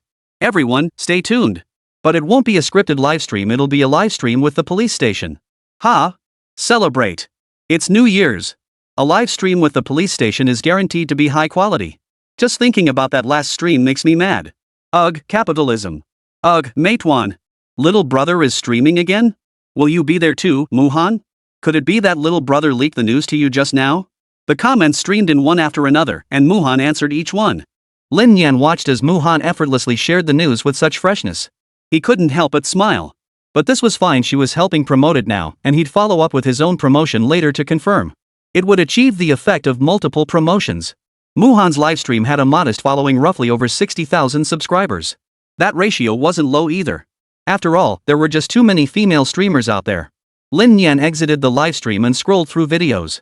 Just then, Lin Xiaonan returned. Hearing voices and not just one person, Lin Nian went out to investigate. To her surprise, it wasn't just her sister Jiang Xiaoxiao, Chen Tao, and even Qian Weiqiang were there. Ha! You guys are here? Are you here to arrest me? Lin Nian asked, puzzled. Arrest you? Qian Weiqiang narrowed his eyes. What mischief have you gotten into now? Not to arrest you, Jiang Xiaoxiao said with a smile. Your sister called. You guys bought a new place and moved. She invited us over for a housewarming dinner. Lin Xiaonan added, Lin Nian, I was so busy today I forgot to tell you. After work, I went straight to the market, then had to coordinate with Xiao Xiao. That's why I'm just now getting here. Seeing the 2 large bags of groceries Chen Tao was helping carry, Lin Nian knew tonight's meal would be exceptionally plentiful. Got it. Come on in, please. Captain Qian, have a seat, Lin Nian said cheerfully. You guys couldn't have come at a better time. My sister's cooking is amazing, you won't find anything like it outside. Lin Xiaonan chuckled, don't listen to Lin Nian's exaggerations. They're just home-cooked dishes, nothing to write home about. I'll go help out in the kitchen, Jiang Xiaoxiao said after slipping into the prepared slippers. No need, no need. Oh, come on, I'm here now. I can cook too, you know. Jiang Xiaoxiao insisted. Meanwhile, Lin Nian walked over to the fridge and asked Qian Weiqiang and Chen Tao, want something to drink? Coke or orange juice? Coke, please. Lin Nian pulled out 3 chilled bottles of Coke. She handed one to each of them and opened one for herself. Captain Qian, what's the content for this livestream? Sister Xiao Xiao didn't tell me. Lin Nian asked. Qian Weiqiang looked at Lin Nian's innocent expression and felt a sudden headache coming on. Don't worry, we won't be providing you with any bombs this time. No weapons of mass destruction whatsoever. Ha? Oh. Xian Weiqiang watched Lin Nian's expression change instantly from eager anticipation to utter disappointment in the blink of an eye and felt his temper flare. Why are you getting disappointed? You actually want to pull off another big show? Let me tell you, it's not happening this time. Got it. Where there's a will, there's a way. What are you muttering about? Xian Weiqiang hadn't caught it. Nothing, Lin Nian mumbled. Lin Nian led the two men on a tour of his home. The rooms weren't large, and Lin Nian gave a brief introduction. Listening to Lin Nian's explanation, Xian Weiqiang couldn't help but feel a pang of sympathy. Though this kid made a big deal out of his live streams and always seemed to be scheming up mischief, it was all for the sake of his little family. Living with his sister, Lin Nian was remarkably mature, helping shoulder the family's burdens. He even figured out how to stream for money, and instead of spending it on anything else, he bought a house. Too sensible, so sensible it was heartbreaking. Xian Weiqiang resolved to speak calmly and reasonably with Lin Nian. Lin Nian then led them both to tour his computer room. This is my computer room, Lin Nian said with a cheerful smile. Xian Weiqiang watched the scene unfold, feeling less moved than expected. Only the glare from the lights was a bit dazzling. But Chen Tao was a different story. Holy crap, a Genesis God case. Holy crap, that monitor is huge, at least 30-something inches. Lin Nian, what specs does this computer have? Chen Tao asked breathlessly. 5090, want to give it a spin and see how smooth it runs? 5090? Chen Tao's breathing instantly became strained. Can I play? Chen Tao asked excitedly. Of course you can, Lin Nian said with a smile. Xian Weiqiang was stunned. Wait, when did you become so proactive, Chen Tao? He's actually asking to play with a kid's computer? You're something else. Xian Weiqiang cleared his throat and asked, Chen Tao, what did you two just say? What's wrong with Lin Nian's computer? Captain Xian, you're not in the tech scene, so you wouldn't know. Lin Nian's setup costs nearly 100,000 yuan altogether, top-tier luxury. If I could ever use a rig like that in my lifetime, it'd be worth it. Xian Weiqiang stared wide-eyed at Chen Tao, lost in his own reverie. Ah, all this stuff together costs 100,000 yuan? Xian Weiqiang felt a pang of pain in his heart. Just moments ago, he'd praised Lin Nian for being sensible and considerate of the family finances. Now, he was staring at a computer setup costing over 100,000 yuan. He cursed under his breath. He'd misjudged him. This kid was a real spendthrift. Xian Weiqiang couldn't comprehend it, but Chen Tao understood perfectly well. Seeing Chen Tao and Lin Nian together, actually having a conversation without it falling apart, Xian Weiqiang found it remarkable. Just think about Chen Tao's energy at work. If only he could muster half of what he's got right now. This guy. As the two chatted, Xian Weiqiang couldn't get a word in, so he decided to leave the computer room. He headed to the kitchen to see if anyone needed help. But as soon as he reached the kitchen doorway, the two people inside pushed him right back out. Captain Xian, no need for your help here. Just take a break. Exactly. The food will be ready in just a few more minutes. Xian Weiqiang could only agree. Alright, understood. Returning to the living room, Xian Weiqiang suddenly realized something. Had he been isolated? The thought barely formed before he chuckled to himself. He shook his head. Was he getting old? Dinner's ready. About an hour later, the sky had grown completely dark. A table laden with dishes was brought out from the kitchen. Such a feast tonight. What a treat! Chen Tao emerged from the computer room, still feeling unsatisfied, and exclaimed with delight upon seeing the spread. Let's play together sometime, Lin Nian said as she followed him out. No problem. Your skills are better than mine. Next time, I'll definitely beat you. Chapter 139, The Pyramid Scheme Mentor. Xiao, they didn't tell me what the theme of this livestream is, Lin Nian asked Zhang Xiao. Zhang Xiao glanced at Xian Weiqiang, her expression seeming to ask, didn't you tell Lin Nian? Xian Weiqiang ignored Zhang Xiao's gaze, focusing on serving himself food. The theme for this livestream is pyramid schemes. Zhang Xiao paused before informing Lin Nian. Pyramid schemes, huh? Lin Nian looked disappointed. No wonder Xian Weiqiang said we wouldn't be covering counterterrorism this time. Turns out he had me figured out all along. Yeah, you can't exactly make a big scene with pyramid schemes, can you? Zhang Xiao seemed to have it all figured out. Maybe, Lin Nian replied in a hollow tone. Pfft, it's just a scam. What kind of big operation could you possibly pull off? Xian Weiqiang chimed in, refusing to believe Lin Nian could stir up any more trouble. No. Lin Nian didn't insist stubbornly that he could pull off something big. Anyway, once the live stream started, it wouldn't be about what he said, but what he did. Pyramid scheme. A pyramid scheme theme is great. My coworkers have all been scammed by those. This is way better than the previous ones. Lin Xianwan chimed in with a few words. Of course, the whole colleagues getting scammed thing was just an excuse. Lin Nian's previous livestreams involved either detonating bombs or firing guns, leading to online rumors calling him Little Bomb Man. Pyramid schemes weren't nearly as dangerous, so they should leave a better impression on screen. At least it's better than being known as the bomb guy. Night. Lin Nian lay in bed, casually posting a livestream preview. Livestream in 2 days. See you then. The moment the video went live, comments started pouring in. Little brother, you're still up at this hour? Pulling an all-nighter? Interesting. Who are you streaming with? Lin Nian replied, with the police. This answer shot straight to the top, garnering the most likes. After answering the netizens' questions, Lin Nian paused for a moment before messaging Muhan. Are you asleep yet? Muhan replied quickly, not yet. I'm scrolling through videos. Oh, I'm planning to go live. I'd like to invite you to join me. Would you mind? Not at all, not at all. How could I possibly mind? Muhan was taken aback. She hadn't expected Lin Nian to be serious. He was actually going to bring her along for the livestream. But now, if she went live with Lin Nian, she wouldn't have any money to pay him. She didn't have a company to handle streaming promotion, and spending her own money felt a bit too painful. So she figured she'd maintain her momentum first, then sign with a new company. Having to pay for streaming herself, without a company's support, was simply beyond her means. So she decided not to spend the money. If she could stream with Lin Nian and get some traffic, that would be even better. Alright then. I'll reach out when it's time for the stream. No rush. Got it. Muhan wasn't worried about Lin Nian going back on her word. Instead, she was worried about whether she could pull off the livestream effectively. Her previous livestream had left her with some lingering anxiety. She doubted her ability to handle it again. What if she messed up once more? Her mind kept replaying the previous livestream. Her mind was consumed by self-doubt. She considered asking Lin Nian for advice, wondering if he had any solutions. But then she worried that asking Lin Nian might make her seem too weak. After much internal struggle, Muhan finally decided to message Lin Nian. Lin Nian, do you think there's something wrong with my livestream? I can't seem to figure it out myself. After sending the message, it went unanswered. Because Lin Nian had already fallen asleep. The next morning, Lin Nian found herself deep in thought after reading Muhan's lengthy message. What's gotten into this guy? Why is he being so coy? Lin Nian had just gotten out of bed. Suddenly, a notification from the system flashed through her mind. Murder case completed. Mission completed, rewards being distributed. Reward, murder case compendium completed. Random ability granted, pyramid scheme master. Lin Nian? Lin Nian was stunned. Was the system glitching? But upon reflection, 7 days seemed sufficient. This must be an auto-settlement. But does killing Jun-gu count? Lin Nian was puzzled, but the system showing the task as completed was far better than it being incomplete. This random ability granted it. It was like getting a pillow when you were sleepy.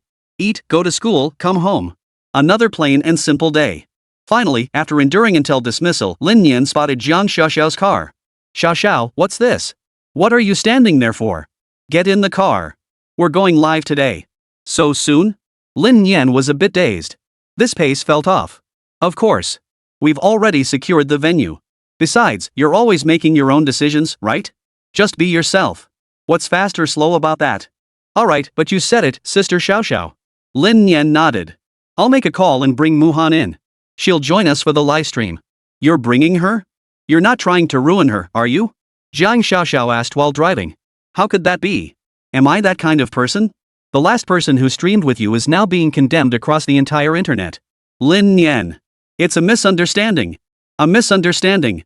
How could that be? I'm telling you, it won't happen. Not today, definitely not. Lin Nian immediately retorted.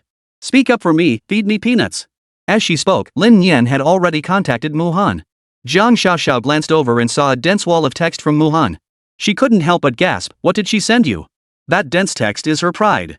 Jiang Xiaoxiao? Don't go throwing around words you just learned, okay? Exactly. I'm not misusing it. She asked me if she thinks her livestreams are bad or ineffective, stuff like that. Maybe the last livestream really got to her. What's wrong with what I said? Lin Nian countered. Well, if you put it that way, I guess not. Jiang Xiaoxiao's tone softened. Something felt off, but she couldn't quite put her finger on it. Lin Nian sent a message to Muhan. The livestream is today. I'll send you the address. Where is it? Lin Nian asked Jiang Xiaoxiao, then forwarded the address to Muhan. Got it, I'll head over right away. Muhan replied instantly. All set. Are you sure you want me to just wing it this time? Absolutely. Just be yourself. Jiang Xiaoxiao patiently explained once more. Oh? Lin Nian's lips curved into a smile. He already knew exactly what to do. Jiang Xiaoxiao felt a vague sense of unease, but it was nothing more than that. What could possibly go wrong? When they arrived at the location, it was a commercial building. Xian Weiqiang and the others had already arrived, and the cameramen were all in position. Before long, Muhan hurriedly arrived as well. 10th floor. It's been arranged. The elevator was packed with people. Upon reaching the location, Lin Nian noticed numerous extras. For this livestream, Lin Nian plays the pyramid scheme leader, and team leader Qian is an undercover agent within the organization, preparing to arrest Lin Nian. No problem. Then Mu-han, you'll be my deputy. Lin Nian said to Mu-han. Chapter 140, seriously, you're so good at this. Mu-han glanced at Lin Nian with a hint of emotion. Without a company or a contract with Lin Nian, she felt marginalized. But Lin Nian was willing to give her a hand and even find her a role this deeply moved her. Lin Nian, however, found her reaction a bit baffling. Was Mu-han reading too much into things? Why did her gaze feel different now? Was he overthinking this? Let's begin. Let's begin. Lin Nian changed into a new outfit, looking more like a cultivator. He entered the room. Inside sat about 20 people, all extras. The atmosphere was well crafted, curtains drawn, with only a sliver of sunlight illuminating the front stage. No lights were on, making the entire environment feel oppressively heavy. Lin Nian walked to the front of the stage and waved to the excited extras. Mu-han followed closely behind Lin Nian, accompanying her to the podium where she stood to the side. Zhang Xiaoxia glanced at the scene setup, confirmed it was nearly perfect, then signaled the cameraman to start recording. The livestream flooded with viewers, all puzzled. They're starting the livestream already? Didn't they just announce it last night? Holy cow, this is fast. Good thing I got here early. What's the theme for this livestream? It looks so dark and gloomy. Zhang Xiaoxia waited until most viewers had gathered before introducing the situation at the entrance. After round-the-clock investigations, the police have finally traced the pyramid scheme's source inside. Team leader Qian will go undercover to gather intelligence and evidence, and apprehend the ringleader Lin Nian for prosecution. This explanation instantly made things clear to many viewers. Oh, I get it now. Pyramid scheme, huh? Interesting. First it was fraud, now it's pyramid schemes. Kid brother sure knows his stuff. Bro, aren't you going to rot in jail? Just kidding. Dessert served, this is exactly why I tune in. Viewers kept flooding into the livestream, but Zhang Xiaoxiao couldn't possibly re-explain everything for every newcomer. So she had someone post a plot summary in the chat, letting newcomers catch up instantly. Soon after, the cameraman followed Qian Weiqiang into the pyramid scheme room. The cameraman's framing was excellent. He first followed Qian Weiqiang's back as he entered, then panned the camera to Lin Nian on the stage once Qian found a seat. Seeing the cameraman and Qian Weiqiang enter, Lin Nian knew filming had begun. The livestream was live. Lin Nian cleared her throat lightly. I believe everyone here is here to make money. But while we pursue wealth, we should also focus on self-cultivation and personal growth. Only then can we achieve a better balance in our lives. I'm no genius, but I enjoy reading. I've always believed that possessing the ability to think for oneself is a tremendous blessing. In nature, every other creature channels all its nutrients into physical strength for reproduction. Humans, however, must direct nourishment to the brain. As he spoke, Lin Nian gestured toward his own head. As the organ that consumes the most nutrients, the brain grants us the gift of thought. Therefore, I hope my students not only earn money but also discover their truest selves.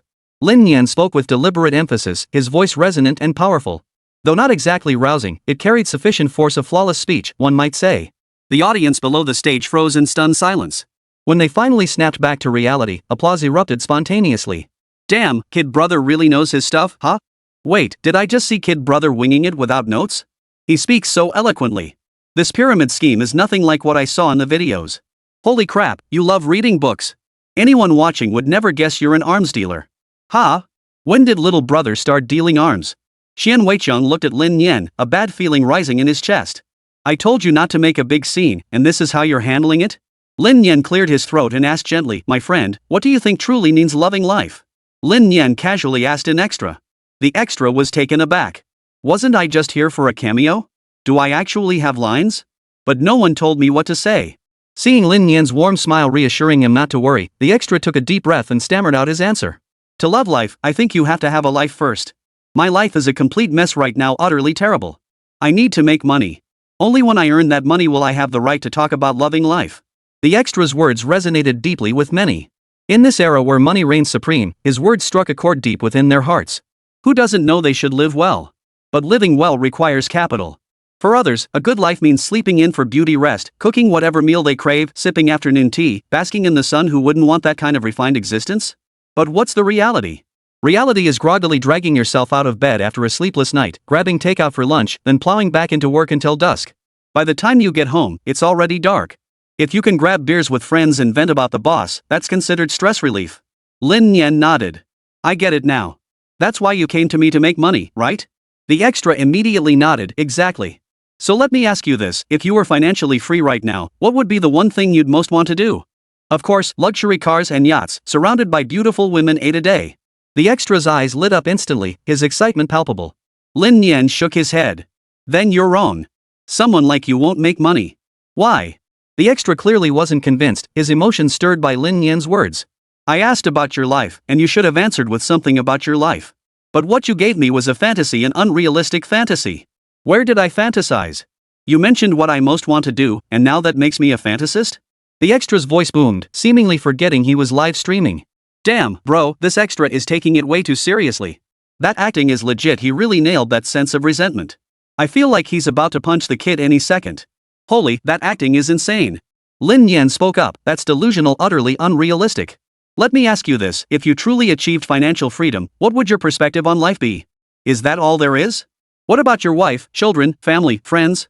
Would you abandon them? Immerse yourself in your illusory existence?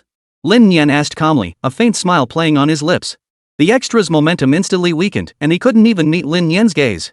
Damn, kid brother really cut to the bone there. Little brother must have been in a pyramid scheme before. Is this his sales pitch? Doesn't feel like it. Let's see. Of course it wasn't a sales pitch, it was a diversion, Lin Nian's specialty. Chapter 141, Master, are you looking for friends? The extra paused, words on the tip of his tongue, unsure how to respond to Lin Nian. No, I wouldn't do that. The extra hurriedly explained, his face turning slightly pale. But you just voiced what you were thinking. Are you trying to go against your own heart? Lin Nian pressed further. I didn't. It was just a thought, a thought. The extra's voice trailed off, growing fainter and fainter, almost as if he were denying himself. Just then, Lin Nian patted him on the shoulder. What I mean is, thoughts like yours are mere delusions, they can never become reality. My job is to transform these delusions into tangible motivation. To convert the chaotic, unrealistic fantasies in your hearts into highly feasible, quantifiable methods. I believe it's not just him, most of you have your own ideas too. So how to make those ideas happen is what we need to solve, and why you came to me in the first place. With just a few sentences, Lin Nian instantly expanded what had been a personal issue into a collective one. His words ignited a surge of passion among the other trainees present. The others were stunned. Wait, I'm just an extra here, why am I getting worked up too? This doesn't make sense. But listening closely to what Lin Nian said, it actually seemed to hold a grain of truth. Who doesn't want to make money? Who doesn't know their own ideas are just pie in the sky? But now Lin Nian was saying he had a way. Whoa, now I had to sit tight and listen. Even the viewers in the livestream chat were buzzing at a fever pitch. I don't know why, but I'm getting excited too. Brother Kid really seems to have a solution. Hurry up and tell us. I'm counting on you to fix my problems. Damn, Kid has me hyped. He really has a solution? Start teaching classes already. Looks like Kid Brother's sales pitch is seriously impressive. Did you all forget this is a live stream? And an anti-pyramid scheme one at that? Clearly, Kid Brother is a pyramid scheme master. This is a live stream? I thought it was real. Netizens were all hooked by Little Brother's sales pitch. If someone hadn't called him out, many would have almost bought it. Sitting in his room, Xian Weiqian was stunned. He seemed to be live streaming now. It felt like being right in the middle of a pyramid scheme. Was Lin Nian's brainwashing ability this terrifying? Just then, Lin Nian spoke again, everyone, don't worry. Let's get back on track. Today's gathering is about cultivating your character and finding better balance in your lives. We won't be discussing making money today. That's for the next session. We'll cover it then. Today, we're solely focused on self-cultivation. Lin Nian spoke calmly. The sound of shattered hearts echoed everywhere. The sparkle vanished instantly from many eyes. Master, please just tell us how to make money. I don't want to hear about self-cultivation right now. Once I have money, I'll definitely cultivate myself. One student eagerly chimed in, and many others nodded in agreement. Restlessness, restlessness. You're all far too restless. You won't earn money this way. If you can't balance yourselves, how can you balance wealth? If you can't cultivate your character, how can you be certain that once you have money, it won't slip away in countless ways? I've repeatedly cautioned you to learn to observe life and savor its moments. In your current state, even if I gave you $1 million, could you truly guarantee you'd hold on to it? Lin Nian sighed dramatically. Everyone, don't rush. I have no other talents. You're all new students this term. I don't know about previous students, but I've told this to past students before. I can give $1 million to those who betray me. Imagine what I'll give to those who remain loyal. Billions. Applause. As Lin Nian finished speaking, the room erupted in applause. The live stream audience was stunned. Holy, no way. He's throwing around numbers this big right off the bat? Who's gonna buy that? I can't help but clap. I don't know why. Some actually do believe it. Look at those extras, they're all getting worked up. That's dedication. Could it be they genuinely got swept up in it, completely forgetting this is a live stream? Qian Weiqiang watched the scene unfold, his heart racing. No way, you actually can do this. Not letting you join a pyramid scheme? What a waste of talent. Just a few words got this crowd this worked up. Imagine what you could do with a few more. He might even convince them to organize a team-building trip to the moon. Qian Weiqiang dared not dwell on it, only feeling a sense of dread toward Lin Nian. At that moment, he made up his mind, he had to rein Lin Nian in and nip this bud in the bud. In his eyes, this was no longer a livestream, it was a blatant declaration of war. Therefore, Qian Weiqiang was prepared to stake everything on thoroughly apprehending this terrifying pyramid scheme mastermind, Lin Nian.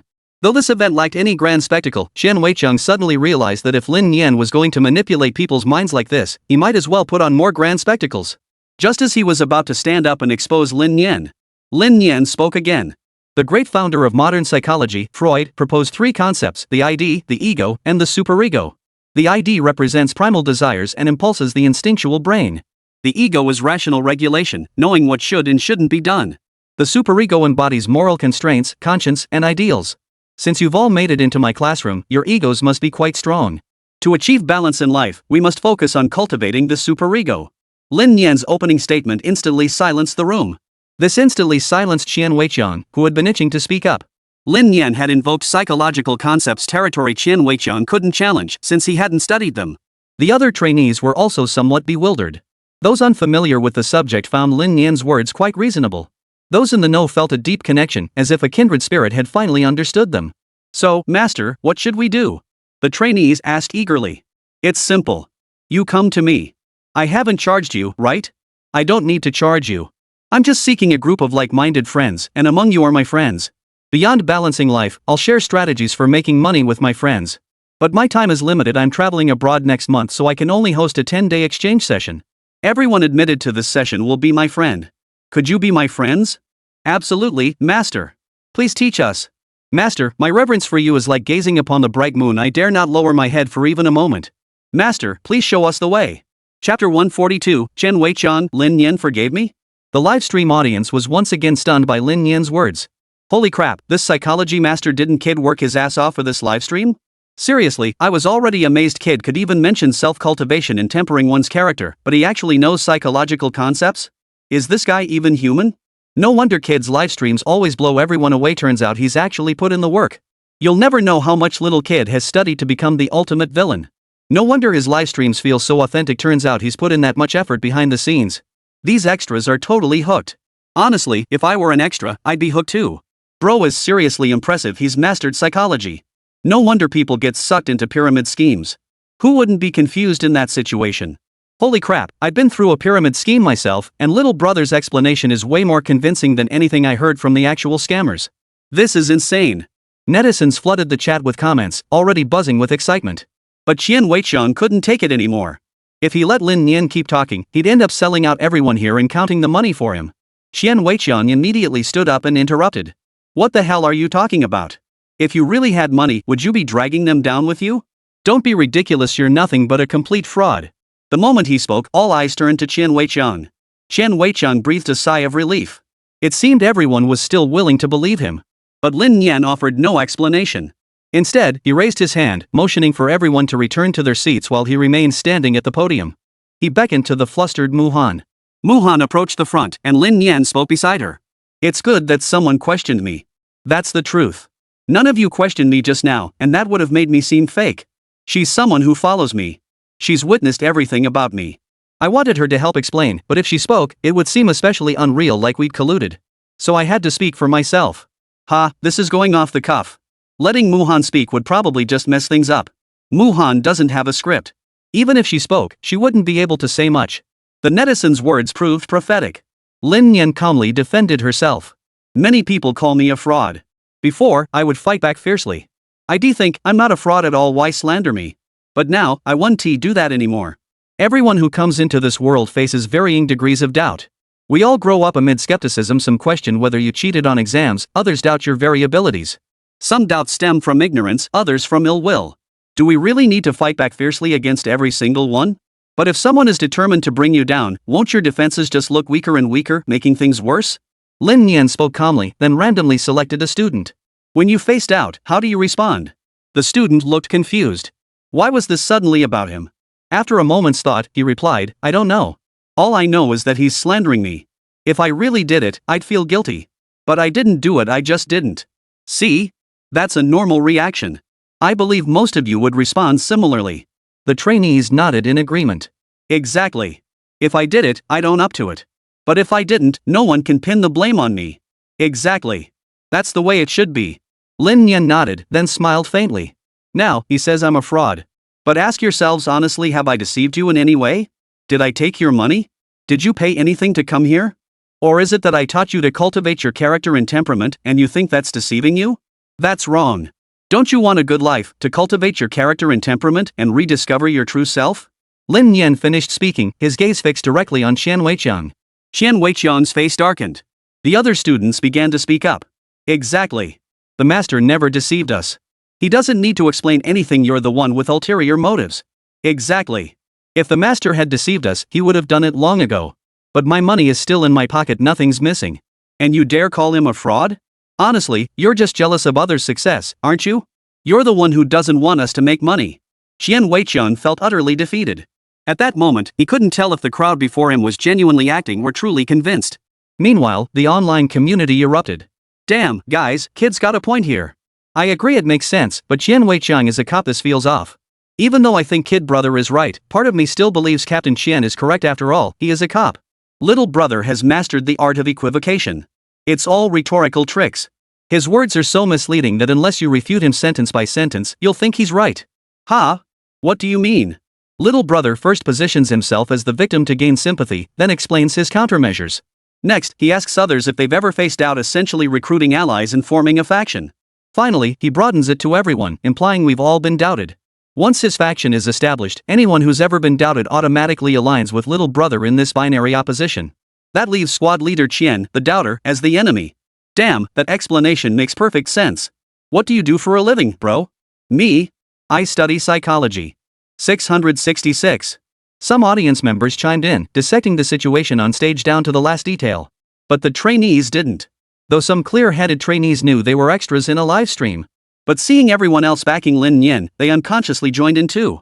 This was probably the herd mentality at work. Qian Weiqiang refused to back down, determined to find flaws in Lin Nian's arguments. Yet he discovered his own verbal skills couldn't match Lin Nian's, leaving him utterly unable to counter. This left him stumped. Unexpectedly, Lin Nian spoke again. It's fine. We should all have the capacity to forgive others. When faced with doubt, proving your innocence is a skill, but being able to forgive someone's doubts shows true magnanimity. So I forgive you. You forgive me? Qian Weiqiang was utterly stunned. Holy crap. He'd actually been forgiven by Lin Nian. This wasn't forgiveness, it felt like a death sentence to him. Then why won't you explain what your seminar is about? How can you prove you're not deceiving everyone? Qian Weiqiang demanded loudly, determined to tear off Lin Nian's mask of hypocrisy. Chapter 143, How can you prove it? Qian Weiqiang was utterly baffled. How could Lin Nian have the nerve to say she forgave him? Upon hearing Qian Weiqiang's demand that he prove his innocence, Lin Nian smiled faintly. If I answer, won't I just fall back into that vicious cycle of self-justification? Then how about this, those who don't trust me, please sit down. Those who believe me, stay standing. When Lin Nian finished speaking, not a single person standing chose to sit down. Everyone chose to believe her. Then, Lin Nian smiled at Qian Weiqiang without saying another word. Even in the silence, Qian Weiqiang felt the pressure. It felt like standing alone against the world, an uneasy sensation. You're fabricating facts. Claiming you're trapped in a self-justification trap is completely baseless. Since it's groundless, I certainly don't need to prove myself. Lin Nian countered Qian Weiqiang with a calm and composed retort. You. Qian Weiqiang was at a loss for words. He realized he couldn't gain any advantage against Lin Nian, whose linguistic skills were flawless. In other words, what Lin Nian was demonstrating now was entirely beyond Qian Weiqiang's ability to handle. All Qian Weiqiang could do was fall silent. Muhan watched Qian Weiqiang get silenced by Lin Nian once again, feeling utterly bewildered. This couldn't be right. Could it be that Captain Qian was holding back, planning to strike big once Lin Nian let her guard down? It made sense, yet it didn't quite add up. Things had already escalated this far, and now Captain Qian was showing such a tough stance. If he didn't take Lin Nian down completely now, what was he thinking? Muhan couldn't understand. Just as she was pondering this, Lin Nian pushed her back to the front of the stage. All right. I know everyone's doubts and confusion. You might not believe his words, but I still need to explain. First, the most crucial point concerns how you all make money. See the woman beside me? Her name is Muhan. You don't know her? That's fine. I personally mentored her. Her assets aren't huge, just a few million, and that's because she hasn't pushed herself. But she can already afford everything she wants. Don't you envy her? Muhan was completely dumbfounded when she heard the persona Lin Nian had assigned her. Am I really as amazing as you say? Seriously impressive, you don't even need to draft your exaggerations. This is hilarious, guys. Look at Muhan's shocked little face. Is this really me? Kid really knows how to brag. Turns out in this world, whoever can talk the biggest game is the real deal. To be fair, if I were Muhan, I might actually believe it. I'm supposed to play along, but I'm just gonna ignore this. The rest of the audience was now completely convinced by Lin Nian's words, eagerly declaring their intent to join. Lin Nian then spoke up, don't rush. There's room for everyone. Muhan is just an example. I believe that if you're willing to put in the effort, your future achievements will surpass even hers. Lin Nian delivered a powerful motivational speech, injecting everyone with a shot of adrenaline. I think the master's words make perfect sense. We should cultivate ourselves and find balance in our lives. Absolutely. The master's words feel like a refreshing breeze to me, so powerful. He pinpointed exactly why my life hasn't been going well. Life is life, and making money is making money. Don't forget to live while you're making money, that's what the master meant to convey to me. The trainees began fawning over Lin Nian, seemingly hoping this would earn them a spot in his exclusive exchange group. Lin Nian smiled silently, watching Qian Weicheng as if waiting for his next move. Qian Weicheng was stumped. How could he rescue someone who was practically begging to be deceived? If only someone would listen to him. But the problem was, no one was listening now. Everyone was guarding against him like he was a thief. What was Qian Weicheng supposed to do? His head was pounding. Just then, Lin Nian spoke up. As we all know, we live in a society that prioritizes money, which is why we strive so hard to earn it. Everyone is exhausted from the relentless pursuit, unable to find balance in life, which leaves us feeling guilty. No worries, my exchange sessions are always open to everyone. But before we proceed, I must remind you, this workshop comes at a significant cost. I cannot cover all expenses for these days. Therefore, the fee is set at 200 yuan per day for 10 days. Each participant must pay 2,000 yuan to join. This 2,000 yuan covers accommodation and meals, so don't think I'm trying to scam you. At this, the trainees who had been fawning over Lin Nian suddenly sobered up. Master, 2,000 yuan for 10 days? Isn't that a bit steep? I think it's perfectly reasonable, not expensive at all. The master mentioned accommodation and meals. 200 yuan per day is actually quite reasonable. How can you be sure the daily standard is actually 200? I trust the master. I'm willing to pay. Netizens, however, chimed in. How foolish. How foolish. How could he ask for money? Isn't that just giving away his own weakness? Exactly. This is it he's done for. Money team, no idea, the other side just had to slap themselves in the face. Little brother's tails out. Qian Weicheng also successfully received Lin Nian's message. His earlier gloom instantly gave way to excitement. Now tell me you weren't lying. Qian Weicheng retorted immediately. I didn't. This is just the standard for a normal gathering, Lin Nian said flatly. Standard? I now believe you're illegally raising funds. You're nothing but a fraud. Qian Weicheng seized on the flaw in Lin Nian's argument. 2,000 per person, 10 people equals 20,000, that's illegal fundraising, plain and simple.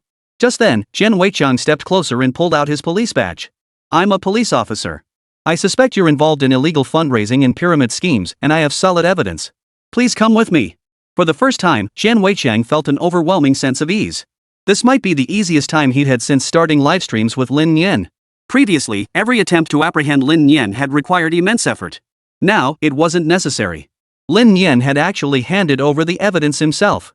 It couldn't have been better. The trainees were already panicking. Police?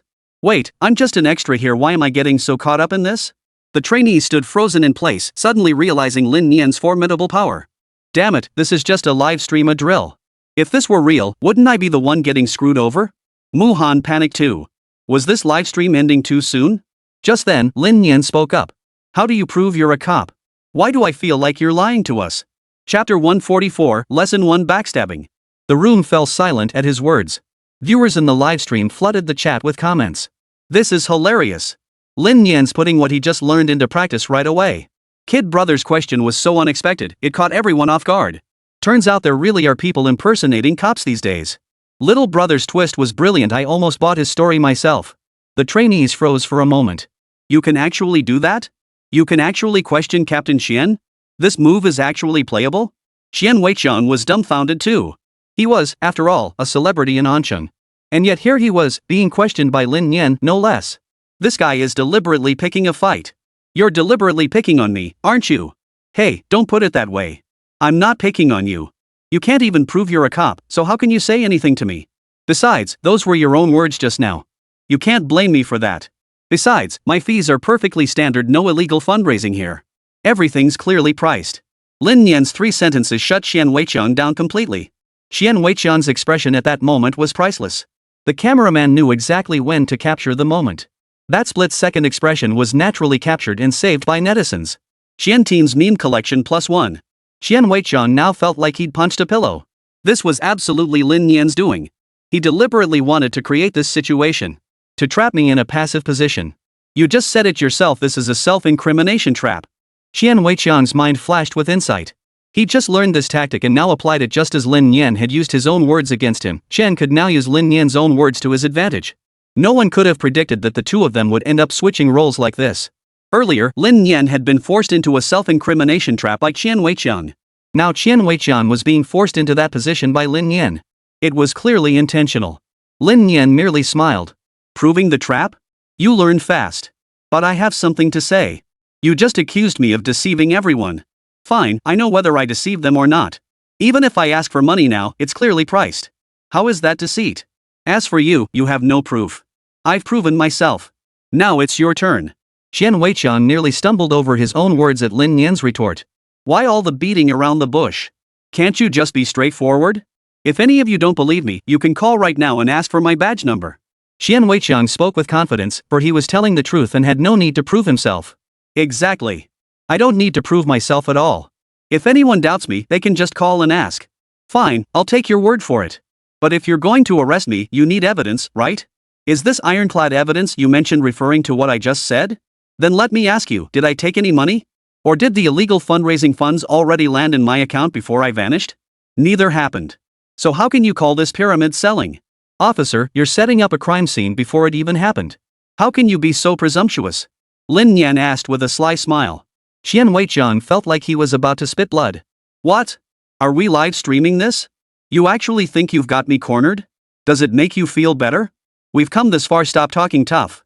At that moment, Lin Nian took a step back, scribbled a few words on a piece of paper, and handed the note to Muhan.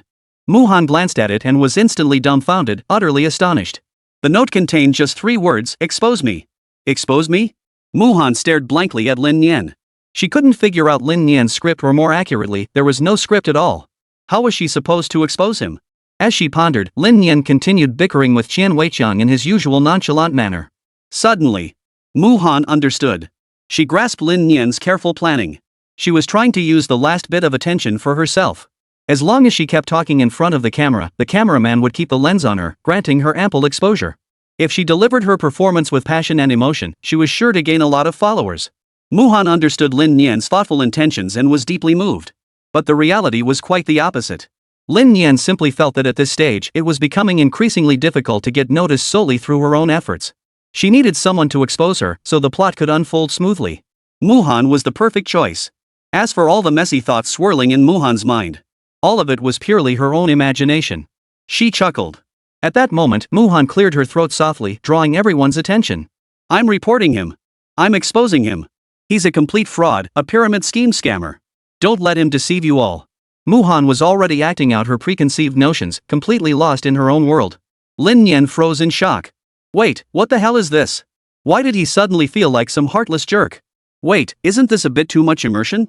The trainees were equally bewildered. Was there a twist here? Xian Weiqiang stared intently at Muhan. Finally, a breakthrough. Muhan continued, to be honest, he's a fraud. The identity he created for me is fake. His so-called 200 yuan a day standard actually meant feeding us the worst junk while making us work day and night for him.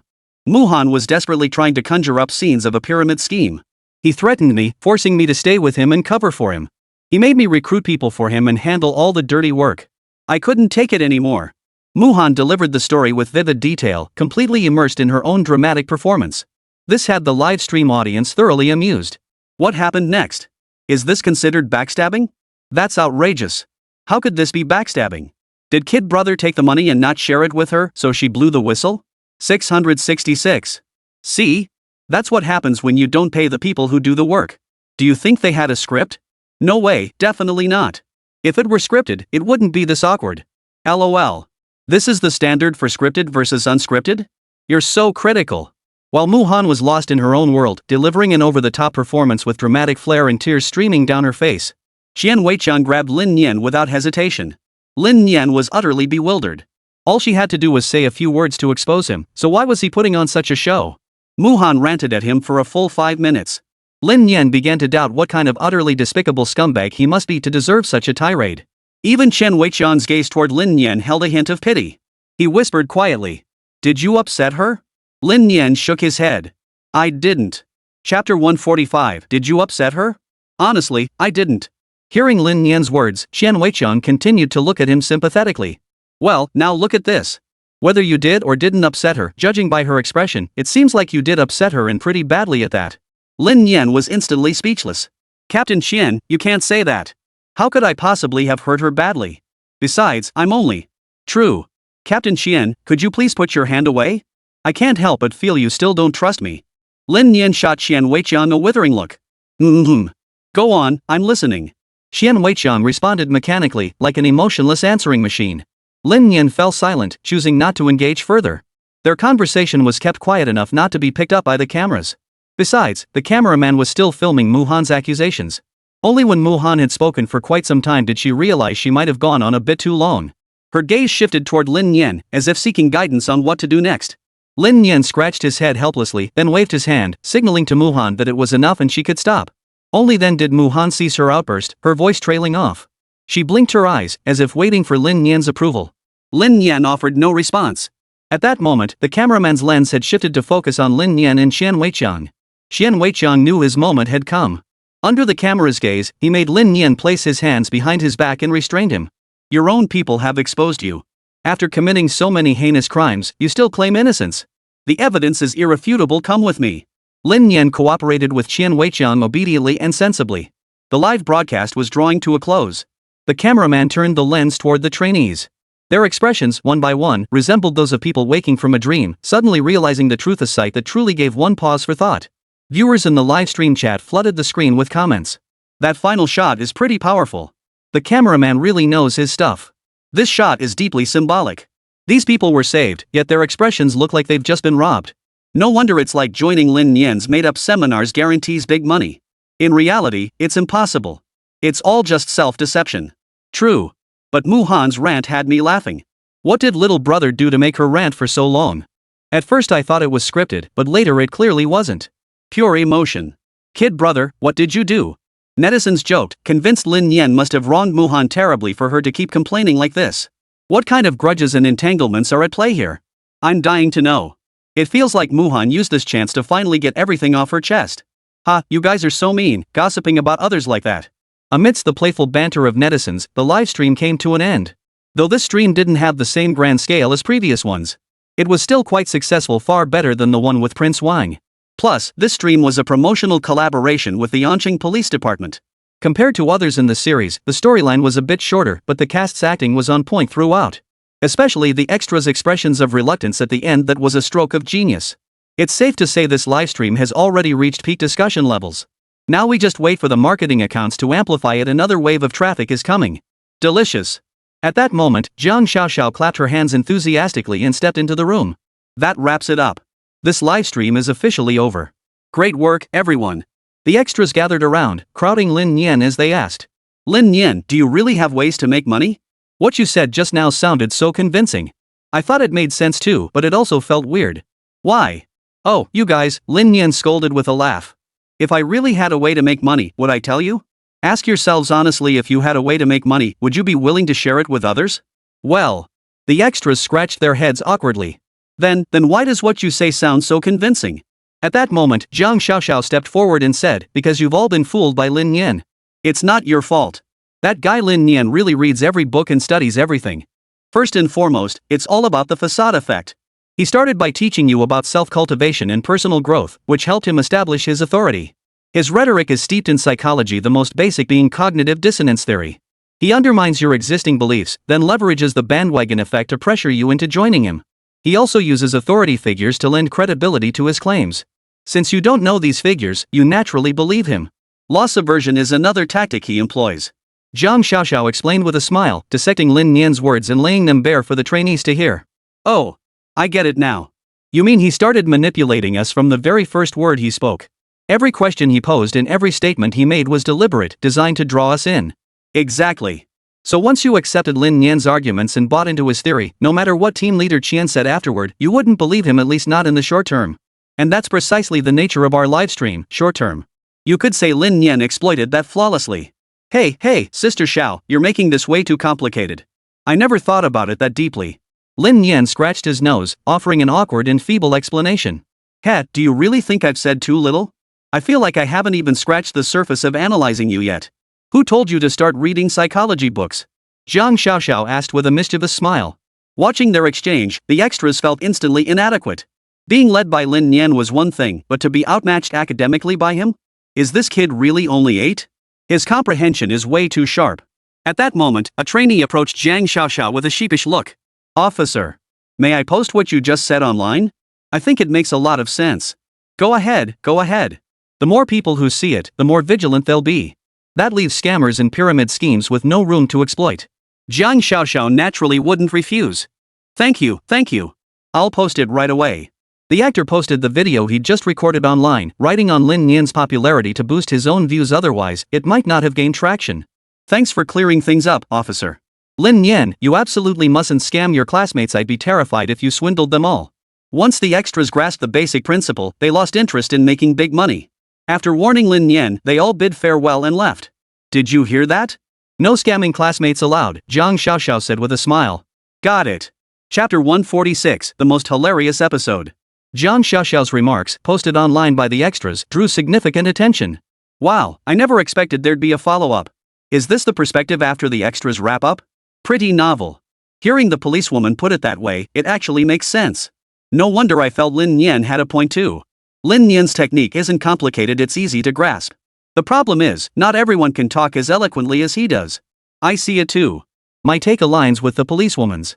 Lin Nian started by framing it as cultivating self-discipline genius. Especially when questioning the first person, she deliberately dismissed his point. It bordered on manipulative, making him lose confidence and blindly follow her lead. Is that so? That kid really knows his stuff. Wait, he's only 8? And he knows psychology? Damn, every time I look at introductory psychology books, they might as well be written in hieroglyphics. Just reading them makes me want to fall asleep. Doesn't that just prove how much effort little brother put into the livestream? 666, Lin Nian is seriously impressive. Comment after comment poured in, some praising, others dissecting every word. Some even went so far as to dissect the hidden meanings behind every word Lin Nian spoke. This left ordinary viewers feeling both amused and exasperated. Of course, the marketing accounts weren't sitting idle either. They began promoting Lin Nian for free. Marketing wasn't the goal, hitching a ride on the hype was. Even when Lin Nian's last livestream went wrong, it still generated massive buzz. To be precise, Lin Nian hadn't suffered a major scandal, the buzz persisted and even grew stronger. Why not ride the wave? What's the harm? Thus, all sorts of edited videos flooded short video platforms. Shocking. What did Lin Nian do to Muhan? It made her so emotional she exploded. This is the most meme-worthy livestream of the year. Lin Nian and Team Chen went head-to-head, ending with a complete reversal. Little brother isn't going for grand gestures this time, he's playing mind games. Who says there are no child prodigies? Kid brother even dabbles in psychology, makes me feel useless by comparison. Marketing accounts are reposting and interpreting Lin Nian's livestream from different angles and perspectives. This wave of traffic was absolutely massive. Meanwhile, at Wang Gongzi's newly established company. After watching Lin Nian's new livestream, young Master Wang felt a strange pang of envy deep inside. This doesn't feel right, does it? How could this be right? They were both streaming with Lin Nian. In fact, Muhan was even more excited this time, saying so many things she shouldn't have. Why wasn't everyone making a fuss about Muhan, but instead targeting him? Could it be because Muhan had more followers that everyone selectively spared her? That made even less sense. It was illogical. Young Master Wang was utterly baffled. He even began to suspect he'd been set up. And the one behind it all was Lin Nian? Was she deliberately trying to make him look bad? That made even less sense. He had absolutely no conflict of interest with Lin Nian, he was even paying Lin Nian money. Why would he be set up? Young Master Wang couldn't make heads or tails of it, feeling utterly frustrated. Both were live streams, both participated in police live streams. Why did his appearance become the internet's laughingstock, while Muhan's not only avoided memes but even made people believe Lin Nian genuinely owed her? Heaven! Could the traffic be a little kinder to me? Young Master Wan was utterly frustrated. In contrast to young Master Wan's distress, Chen Boss, who had dissolved Anqing Interactive Entertainment, watched the livestream and let out a relieved smile. Lin Nian really did bring Muhan into the stream, giving her screen time and presence. At first, Muhan barely appeared on screen, serving as background filler, which was understandable. But then Muhan delivered a solid 5-minute performance, single-handedly reclaiming the spotlight. What does this show? It showed that Lin Nian still cared about Muhan. He silently thanked Lin Nian in his heart, while also hoping Muhan's streaming career would flourish. As for himself, he intended to seize his youth and give it another shot in the big city. Right now, he was on the train heading out. It sounded like he was drifting aimlessly, but in reality, he was heading to the big city to learn from friends and gain more advanced experience, waiting for his chance to make a comeback. Muhan approached Lin Nian, who hadn't left yet and was chatting with Zhang Xiaoxiao and Chen Weiqian. Thank you. Thank you all. Muhan said gratefully to them. You're welcome. Your acting was excellent too. You really nailed that feeling of being deceived and not wanting to be a puppet anymore. Great performance, Zhang Xiaoxiao said with a smile. Yeah, your final monologue was classic. Did Lin Nian have you say all that? Chen Weiqian chuckled, bringing up the past. He glanced at Lin Nian's expression. Seeing her face stiffen noticeably, Chen Weiqian felt a quiet satisfaction inside. No, I had no idea what to say at the time. Lin Nian shoved me in front of the camera and handed me a note with just 3 words on it. I think he wanted me to express myself in front of the livestream, which is why he gave me so much screen time. Muhan shared her interpretation. At this, Chen Weiqian burst into laughter. Captain Chen, what are you laughing at? Just reminiscing about something amusing, Chen Weiqian replied, regaining his composure slightly though unable to suppress the smile at the corners of his mouth. His gaze shifted to Lin Nian, waiting to see how she would explain herself. Lin Nian looked helpless. What else could she say? Yes, Muhan really performed exceptionally well, far beyond her usual level. Lin Nian said helplessly. Really? Muhan's face lit up. It's true. Lin Nian felt even more helpless. He'd only intended for Muhan to say a few words before letting Chen Weiqian take him away. It was that simple. Who knew Muhan would overcomplicate things like this, even deliberately giving her a chance to shine? Oh well, as long as she's happy. Lin Nian didn't mind. Maybe Muhan's rant would actually boost his own popularity. That'd be great. Alright. We're almost done packing up. It's getting late, and I need to take Lin Nian home. Zhang Xiaoxiao glanced at the time on her phone and addressed the two of them. No problem. See you later, bye. Let's keep in touch sometime. Muhan didn't want to keep Lin Nian any longer and quickly added. I still need to swing by the bureau. Let's head down together then. Chen Weiqian chimed in. Seeing Lin Nian get the short end of the stick for the first time felt satisfying. Lin Nian chuckled. Captain Chen. If there's a next time, it won't be so simple. Since it was a simulation exercise, Lin Nian's outcome was predetermined. If he had actually escaped, that would have been the problem. But it didn't matter. Lin Nian was used to it anyway. This was fine too.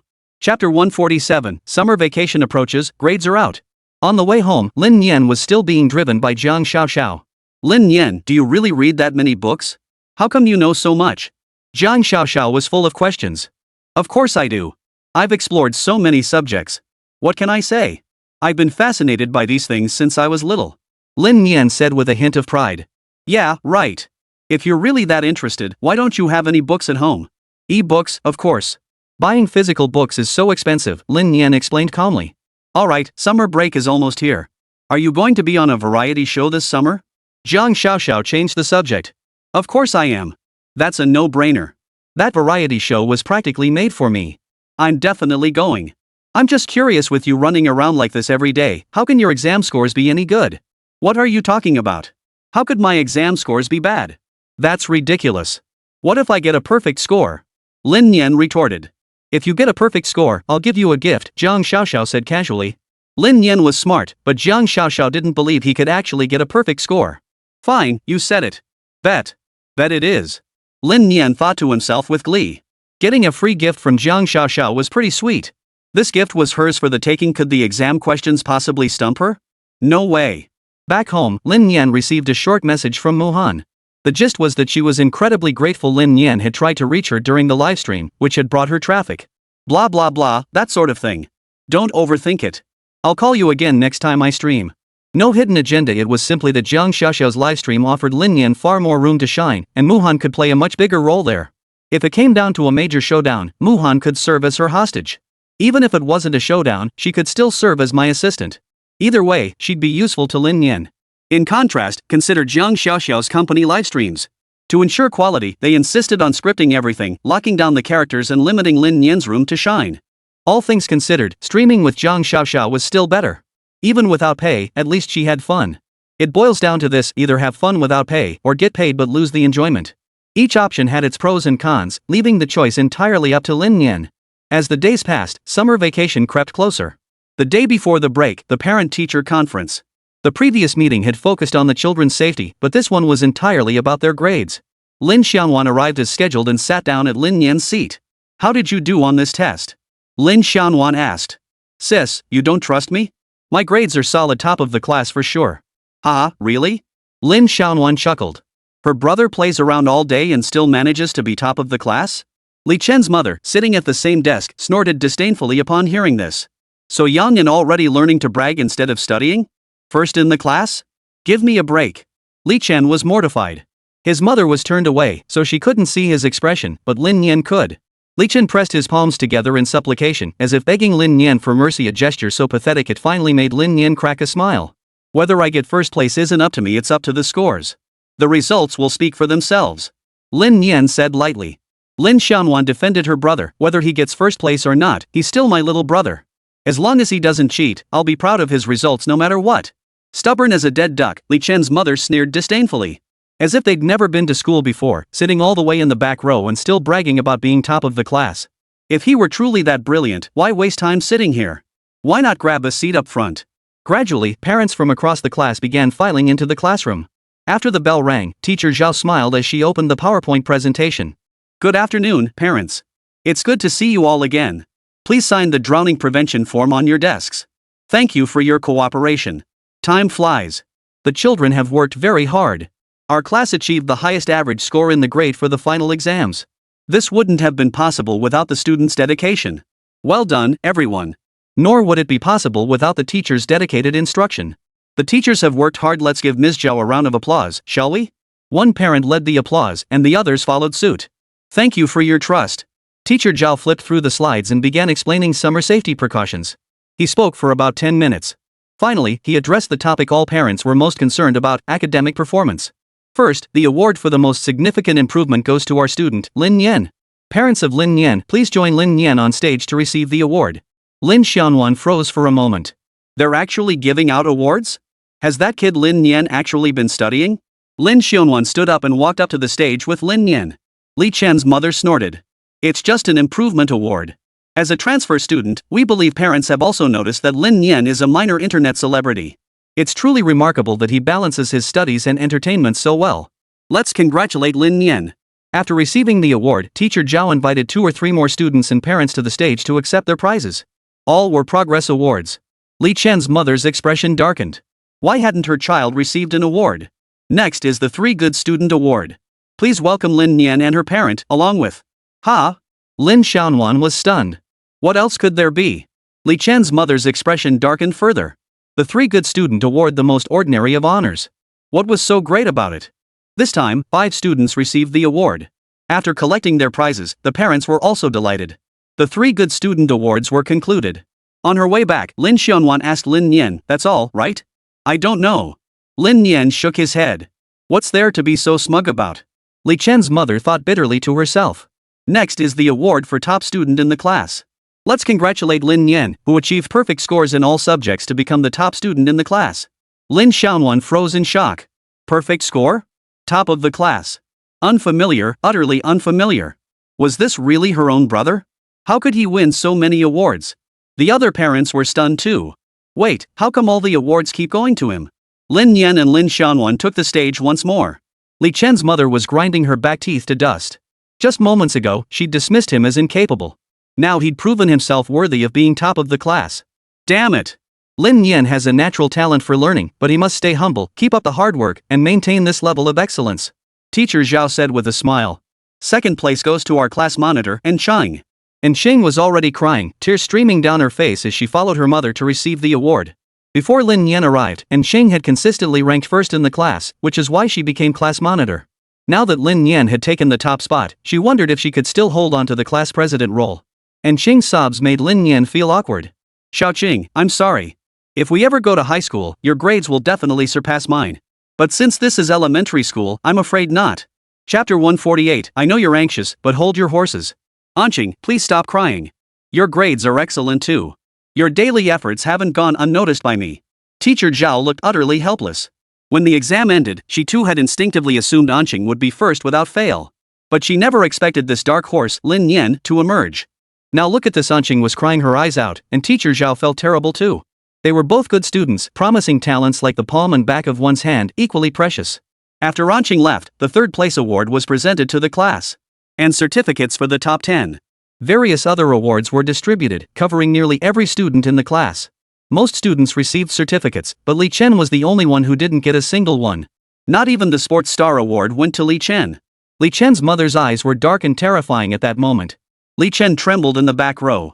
After the awards were distributed, Teacher Zhao finally spoke. All right, students, stay safe during the summer break. Parents, please keep a close eye on your children over the holidays. We'll see you next semester. So Lin Xianwan stood up, holding nearly 10 certificates in her hands.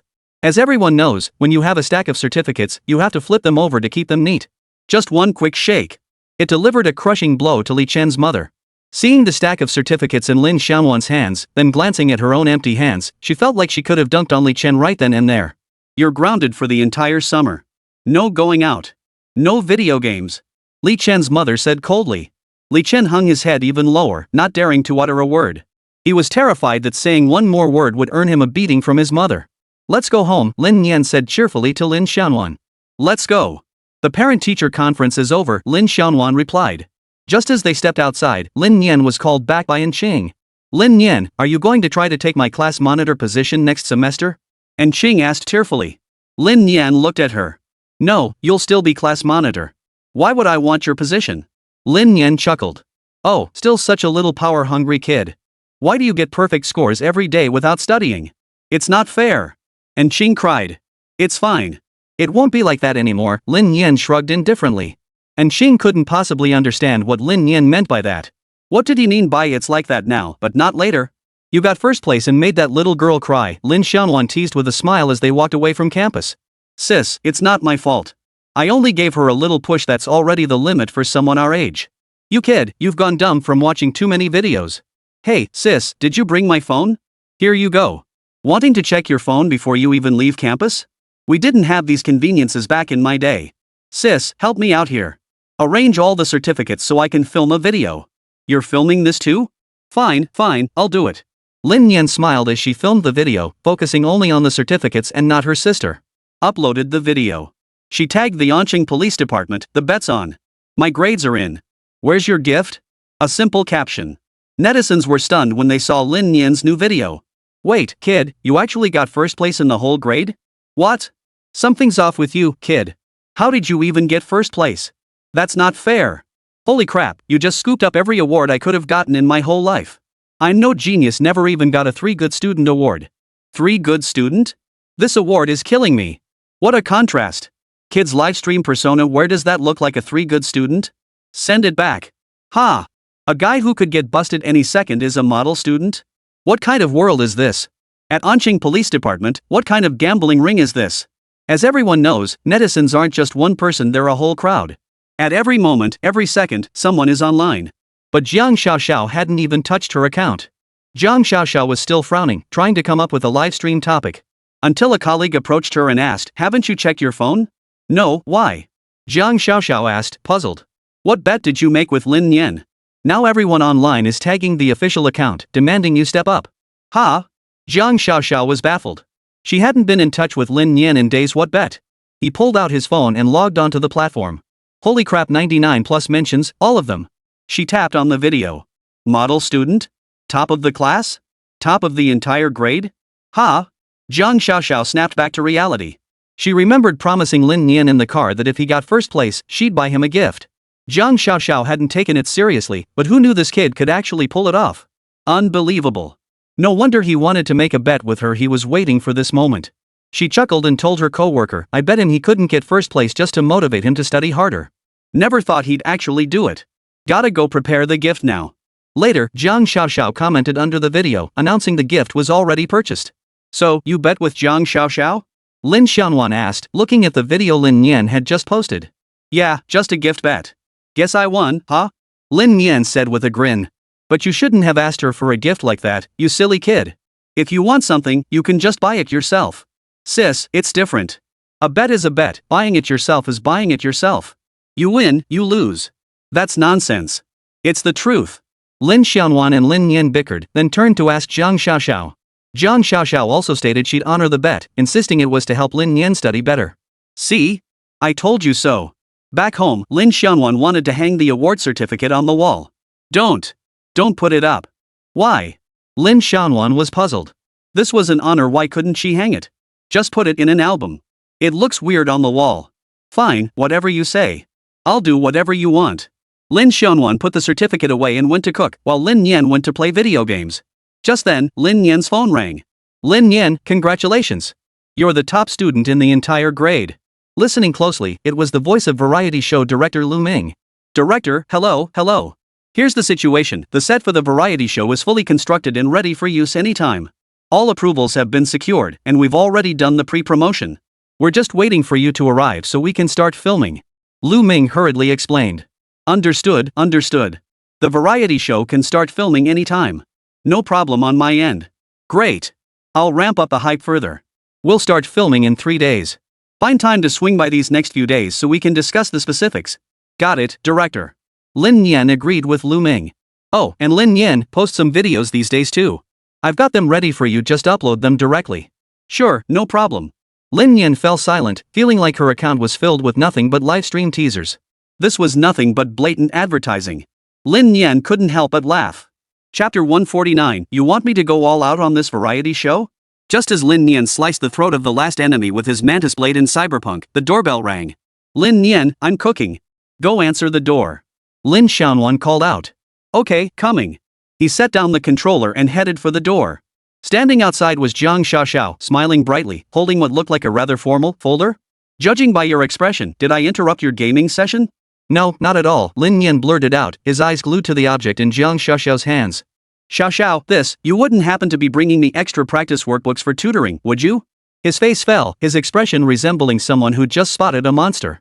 Zhang Xiaoxiao chuckled at his reaction, solemnly handing over the hardcover folder while stifling her laughter. Here you go. You win, you lose.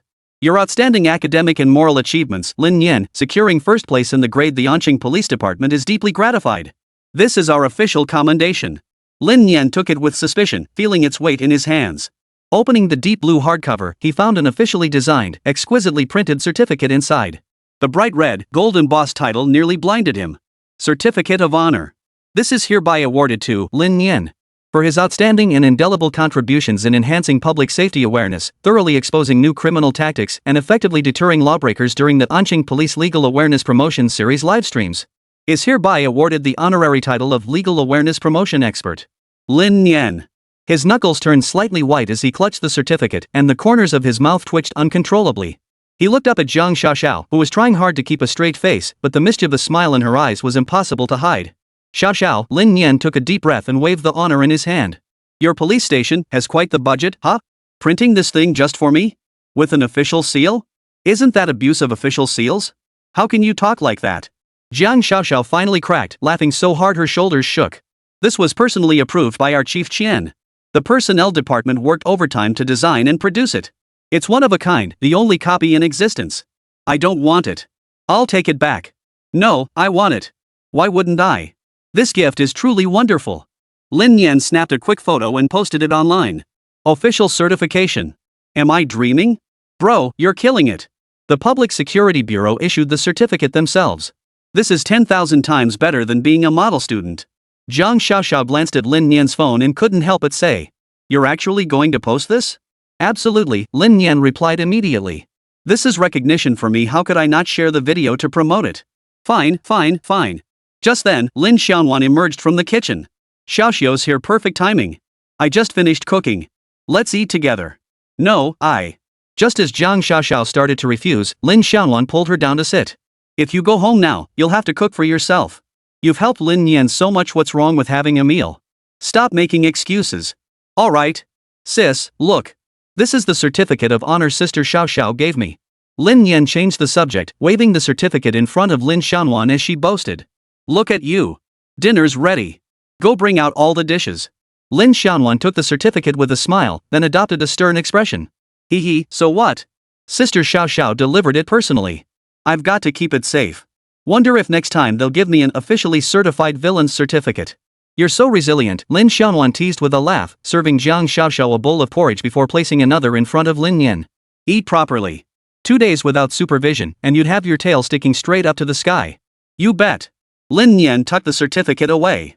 During the meal, Jiang Xiaoxiao asked Lin Nian, "Are you going to be on a variety show?" "Probably in the next couple days.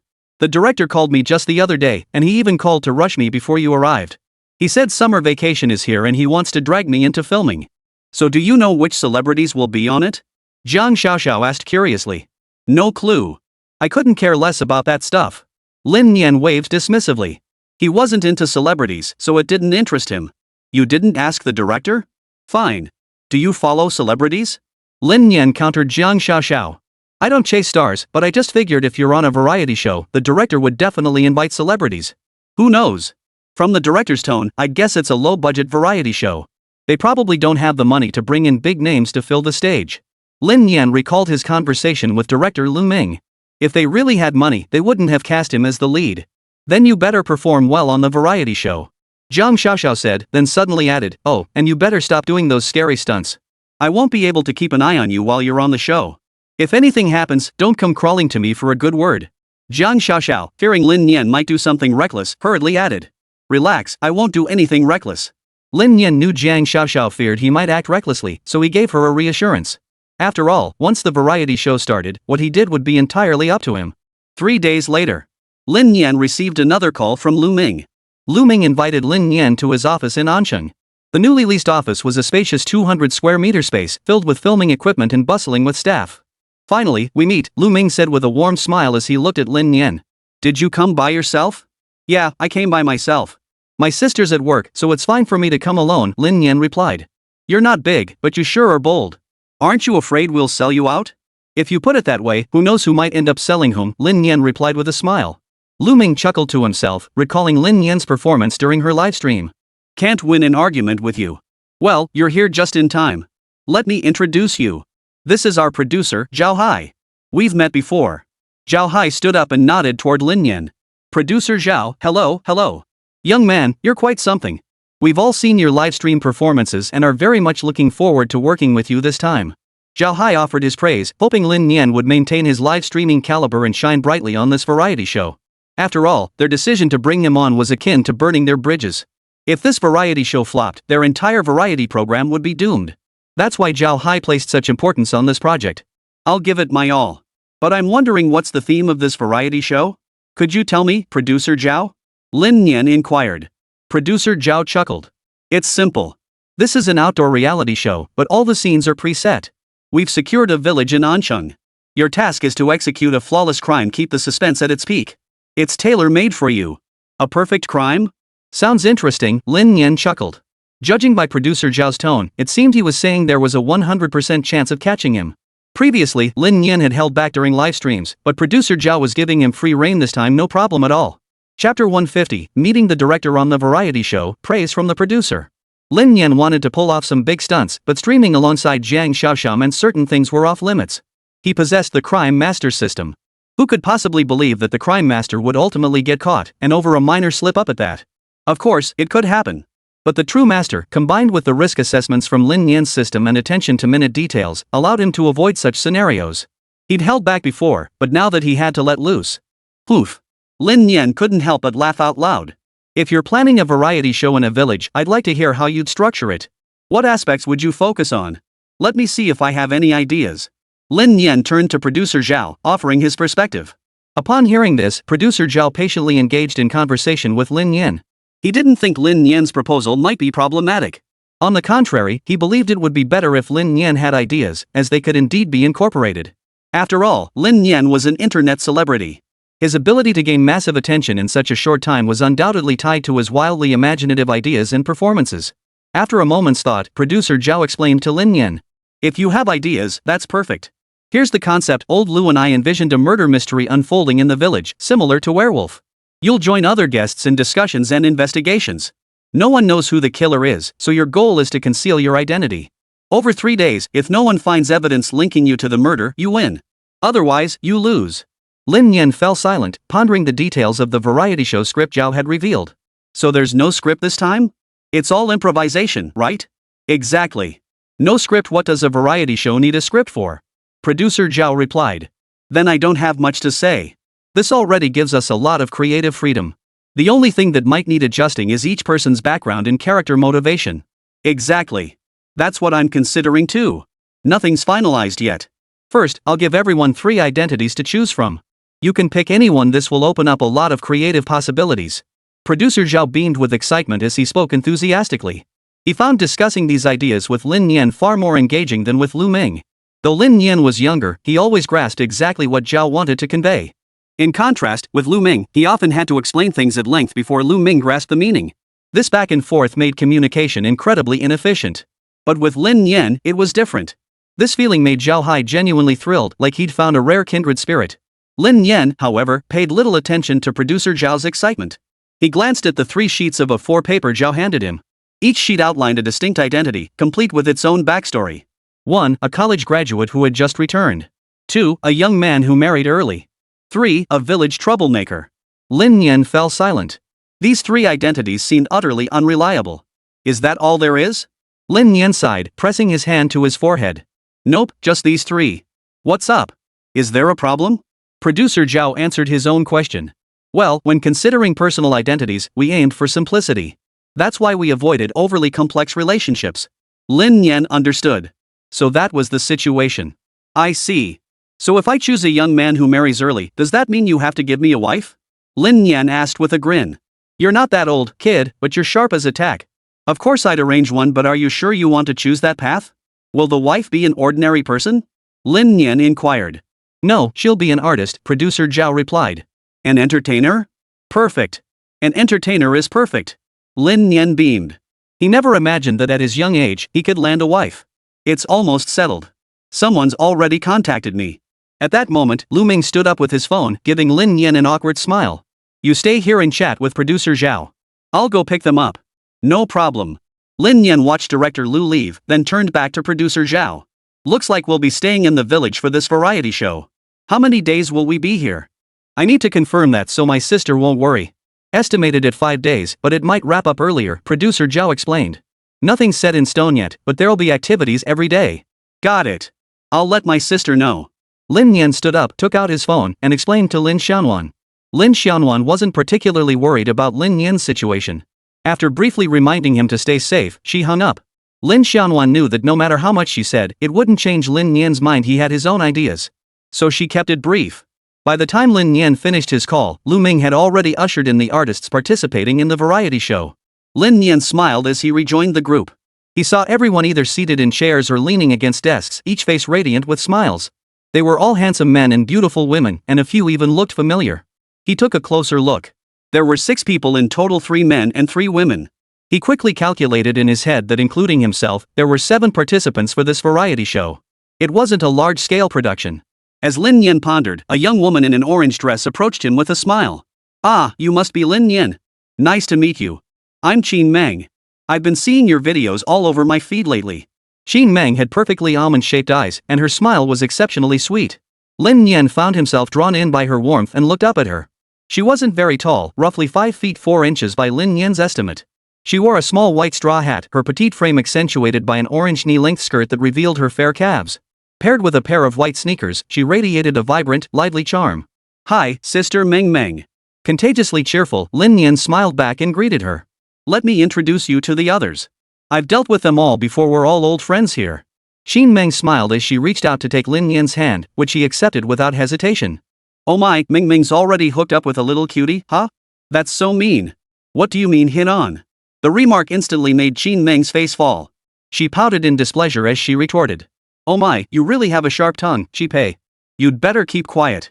The girl beside Chi Pei quickly rose from her chair, scolded Chi Pei a couple of times, then walked over to Lin Nian and Qin Meng. My name is Chen Xinyan.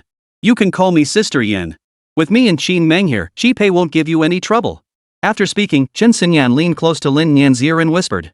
Don't take Chi Pei seriously. She's just like that, sharp-tongued, but she's not a bad person at heart. Got it, Sister Yan, Lin Nian replied with a bright smile, flashing a row of pearly white teeth. Chapter 151, What's wrong with slapping you? Why are you badmouthing me to her face? Next time you want to talk trash, at least do it behind my back. Seriously. Chi Pei snorted, clearly displeased with Chen Xinyan's words. Chen Xinyan's smile stiffened slightly, but she ignored Chi Pei. To her, whatever Chi Pei said was nonsense. Arguing with her was a waste of time. Xin Meng stepped between them, smiling as she said, "Oh, come on, we're all here for the variety show. Why make things so awkward? Alright, let's just wait for the director's instructions and see what he says." Xin Meng's people-pleasing nature had some effect. The forced smile faded from Chen Xinyan's face and she was about to speak.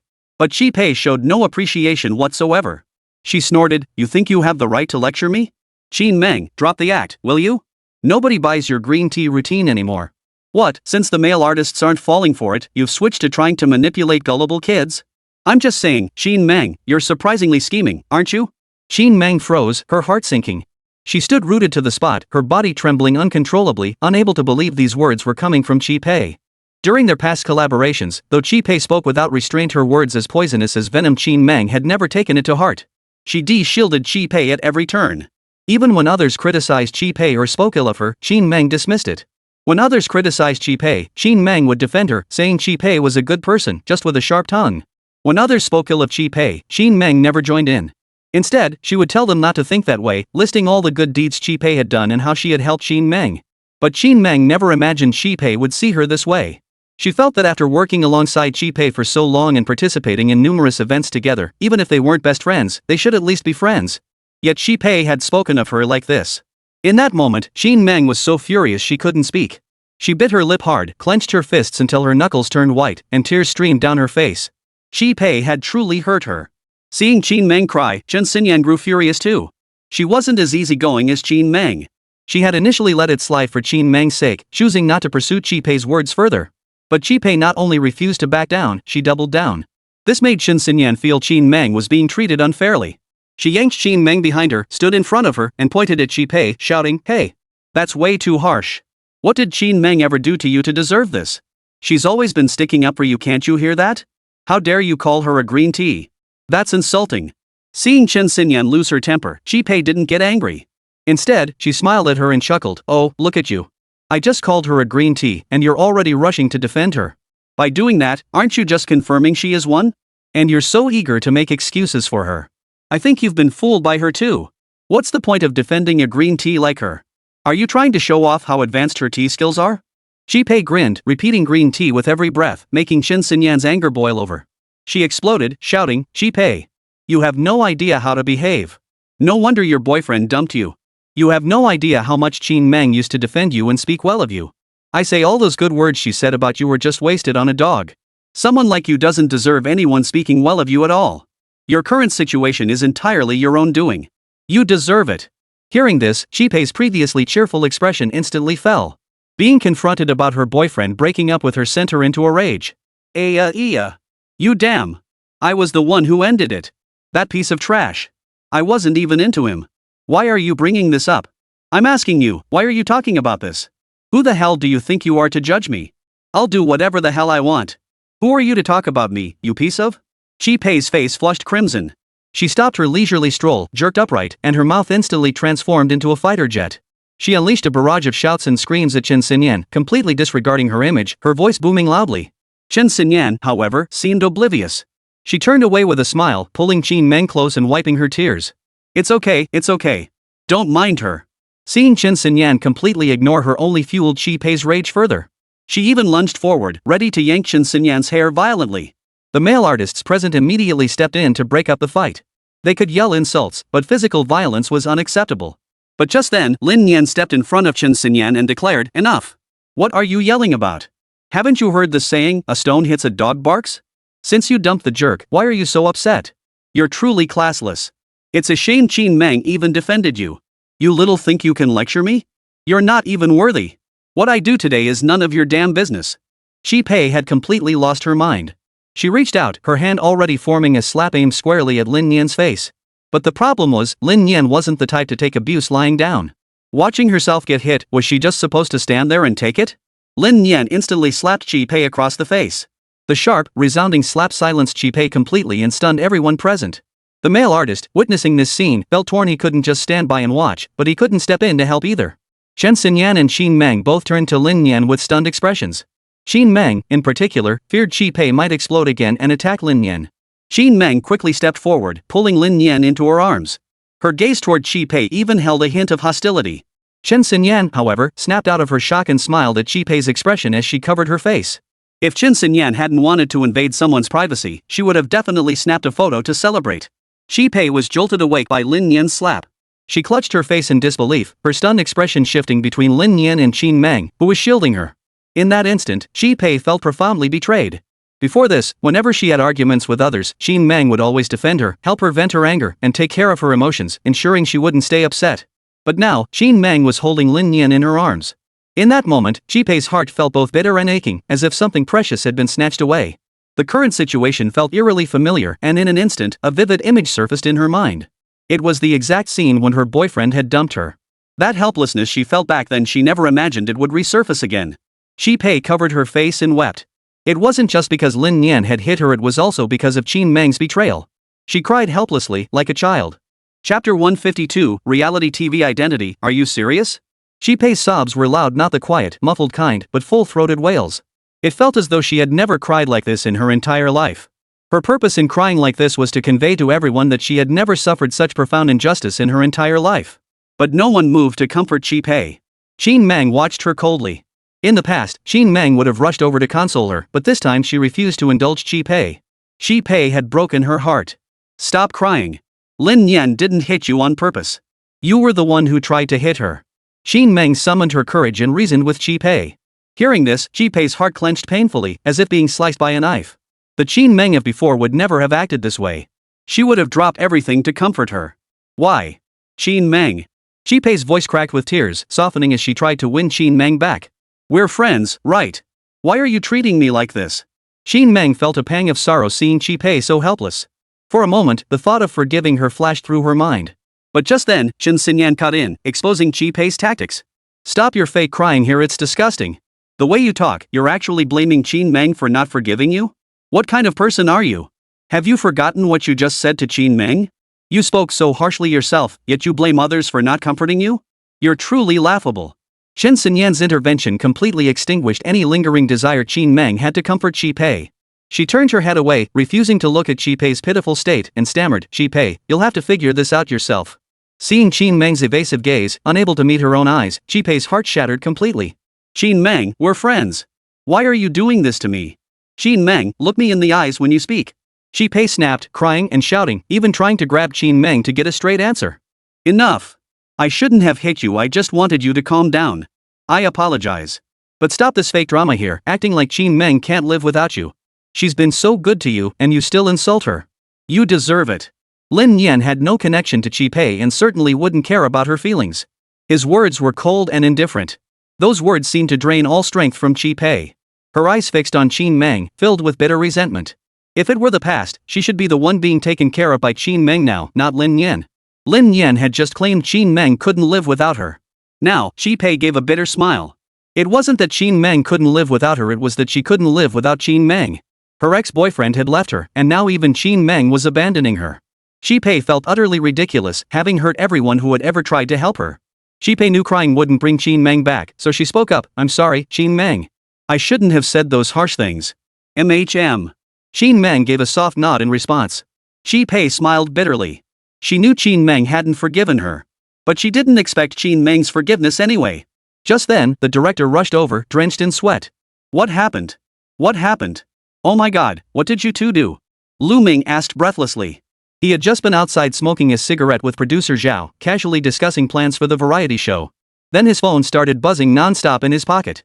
Before he could pull it out, it rang. A staff member informed him that the artists had gotten into a fight, prompting Lu Ming to rush back in a hurry. But Qi Pei said, it's nothing, really. Lu Ming glanced over. Qi Pei's face clearly bore a red handprint, this was clearly a fight. Are you okay? Lu Ming asked Qi Pei. I'm fine, really.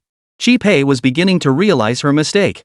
Asking her to recount what had just happened was something she simply couldn't bring herself to do, so she could only insist she was fine. Lu Ming persisted, questioning the other artists. The male artists all claimed they hadn't noticed, saying they were either checking their phones, scrolling through videos, or checking in on a game. Lu Ming turned his attention to Chen Xinyan. Chen Xinyan replied, "Director, I'm really fine." Lu Ming finally turned to Qin Meng and Lin Nian, his eyes pleading for answers, tinged with a hint of vulnerability. "It's nothing, Director." "You're overthinking it," Qin Meng spoke up. "Director, why are you staring at me? Is there something written on my face?" Lin Nian retorted. At that, Lu Ming was completely stumped. "Everyone says it's fine, right? Alright then. Everyone needs to get along harmoniously. We've got 5 days together ahead of us. Avoid conflicts. You're all public figures now, any bad news spreading wouldn't reflect well on you," Lu Ming urged earnestly. Due to the show's limited budget, this group of artists were all moderately well known but not super famous. They couldn't compare to Lin Nian's fanbase, but these few were frequent variety show participants and didn't charge high fees. After weighing all factors, Lu Ming signed them. Well, mainly because the price was right. At that moment, producer Zhao approached the group. "Everyone's here?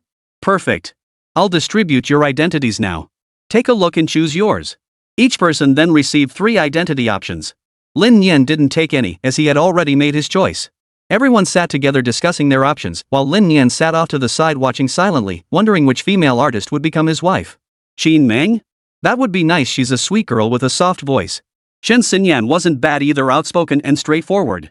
Qi Pei? She was a bit spoiled, and Lin Nian didn't care for that. Just then, Qin Meng tugged at Lin Nian and asked, "Lin Nian, what's your identity? The director said you've already been selected." "My role? I'm a young man who married early," Lin Nian said with a smile. At that, everyone burst into laughter. A male artist teased, "Is that really your role? Marrying young? Well, that's marrying way too young." His remark lightened the mood, and everyone laughed. "Have you chosen your identity? It's getting late.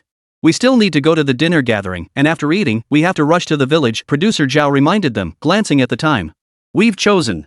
The group didn't dwell on it further, each selecting a role that best showcased their persona. Even though it was a variety show, maintaining their personas was still important. Afterward, producer Zhao collected everyone's chosen identities. Zhao Feng, your identity is the helpful big brother, pretty good choice. Shi Xian, yours is village official, also excellent. Lu Dashan, yours is disillusioned young man who loves to drink? You picked that one? Producer Zhao asked Lu Dashan. Lu Dashan scratched his head and gave an awkward smile. Producer Zhao, I do enjoy drinking, and I like mixing my own cocktails, so. Got it. You're going for a role that plays to your strengths.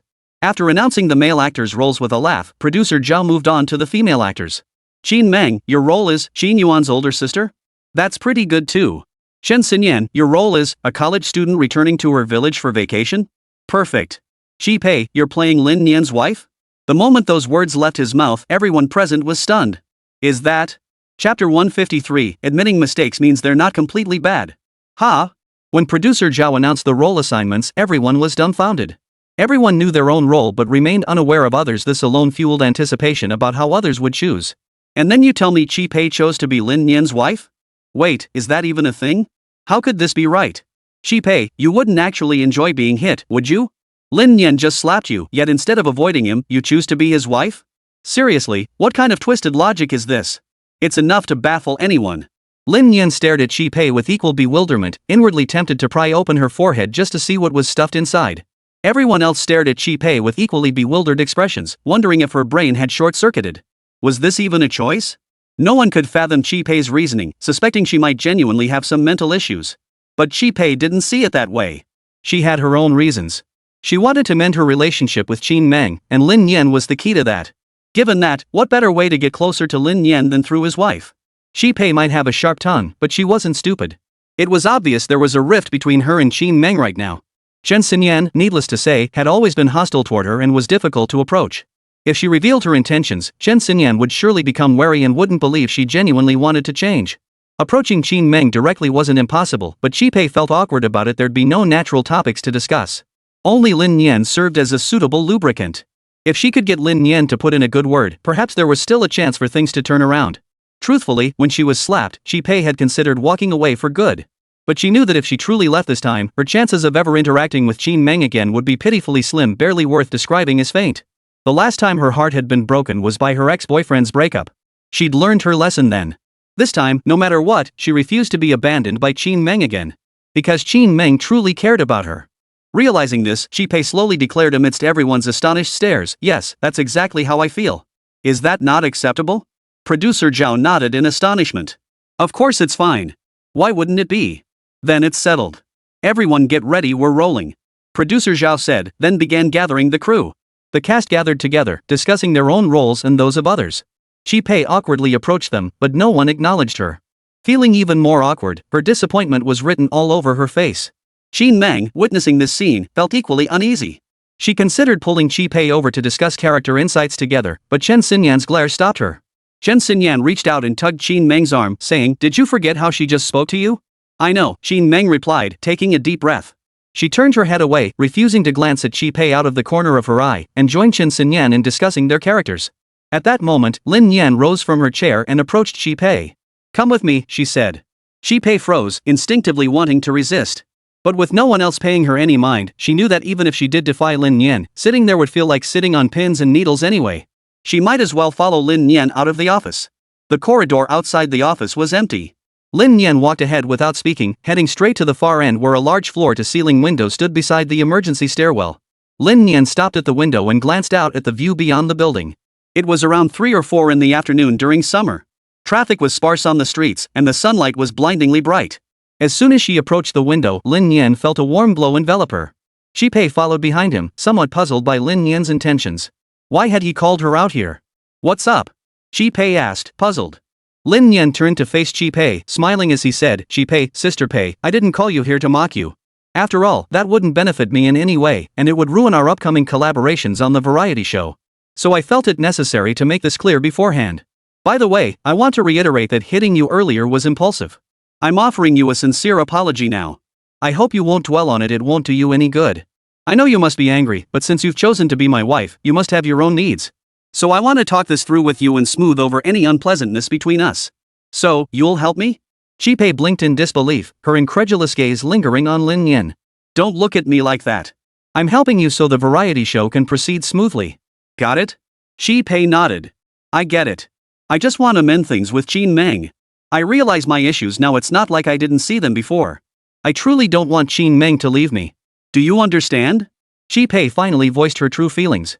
Though she found it absurd confiding in someone like Lin Nian, she truly had no other choice. Lin Nian pondered for a moment before saying, "Then you shouldn't have spoken so harshly earlier. Qin Meng is a good person. She stood up for you like that, how could you hurt her like that?" Shame washed over Chi Pei's face, leaving her feeling utterly embarrassed. Pale and flustered, she stammered, I didn't mean to be so harsh. It's just, Chen Xinyan provoked me, and I just blurted it out without thinking." Seeing Chi Pei still trying to justify herself, Lin Nian shook her head and said, "You still don't realize your own problem. No matter how much Chen Xinyan provoked you, did you have to say things so hurtful? Can't you tell the situation yourself? Who are you close to? Isn't it Qin Meng? And what happened? Because Qin Meng was close to you, she became your punching bag for venting and amusement? How can that be right? I advise you to finally acknowledge your own faults and admit you were truly in the wrong, instead of crying and ranting about nonsense here." Lin Nian's expression was grim. He made no attempt to comfort Chi Pei, instead laying out the most fundamental principles of friendship. He knew that if he comforted Chi Pei now, she'd never recognize her own faults.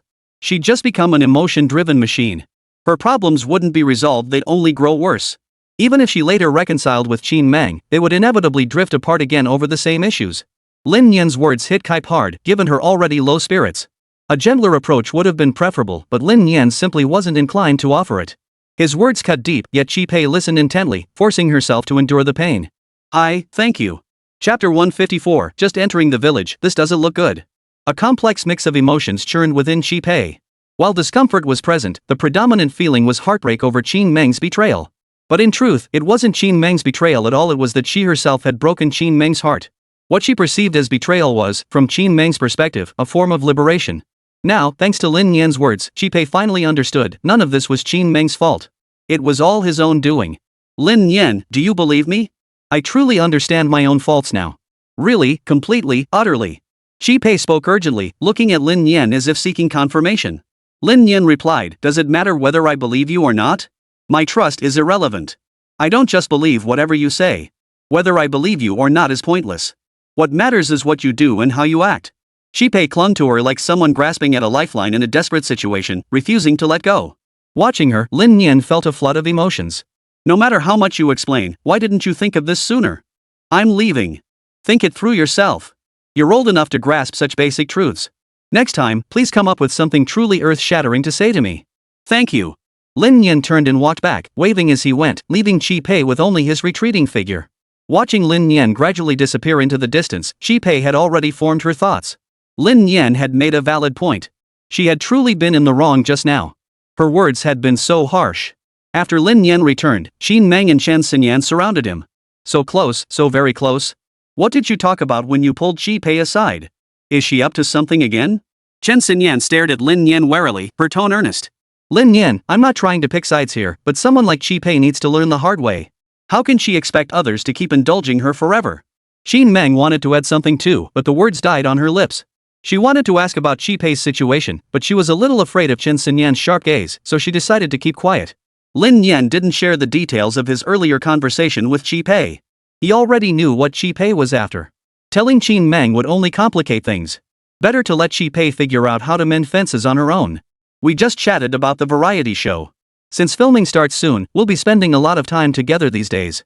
Chen Xinyan stared at Lin Nian suspiciously. Really? What else? I've been neglecting her.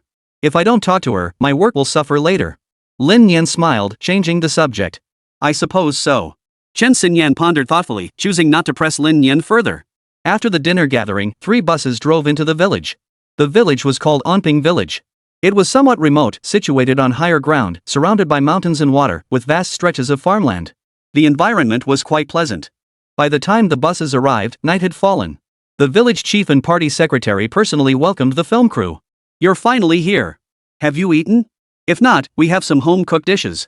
We've already eaten, the director replied with a smile to the village chief. We'll be filming here for 5 days. We've discussed this with you before. No problem at all. Our villagers are all ready. Just give each family 500 yuan, and we'll cover their meals and lodging. We'll fully cooperate with you. Film away, every villager here will assist. We hope you'll promote our Onping village widely. The village chief said cheerfully. No problem. The village school had cleared out 2 classrooms for setting up filming equipment. Villagers volunteered to help, and some even tried to recruit extras on the spot. 5 days of filming, 500 yuan per household. Young man, come to my place. It's spacious and has air conditioning. Young lady, my place has hot showers. The elderly villagers were competing to host the crew members, leaving the production staff feeling awkward and unsure how to respond. The villagers' enthusiasm was simply overwhelming. Just then, the village chief walked over and shouted, "What's going on here? What's going on? If arrangements have been made, then they've been made. If not, stop fighting over it. Look at all this commotion, it's nothing but an embarrassment to our Onping village." The village chief's voice carried a clear note of displeasure. As soon as he finished speaking, many villagers quieted down. Some bowed their heads, others fell silent as if struck dumb, all closing their mouths. The village chief's expression softened slightly, and he was about to speak again. A villager stepped forward, his voice tinged with irritation. Village chief, what you're saying isn't right.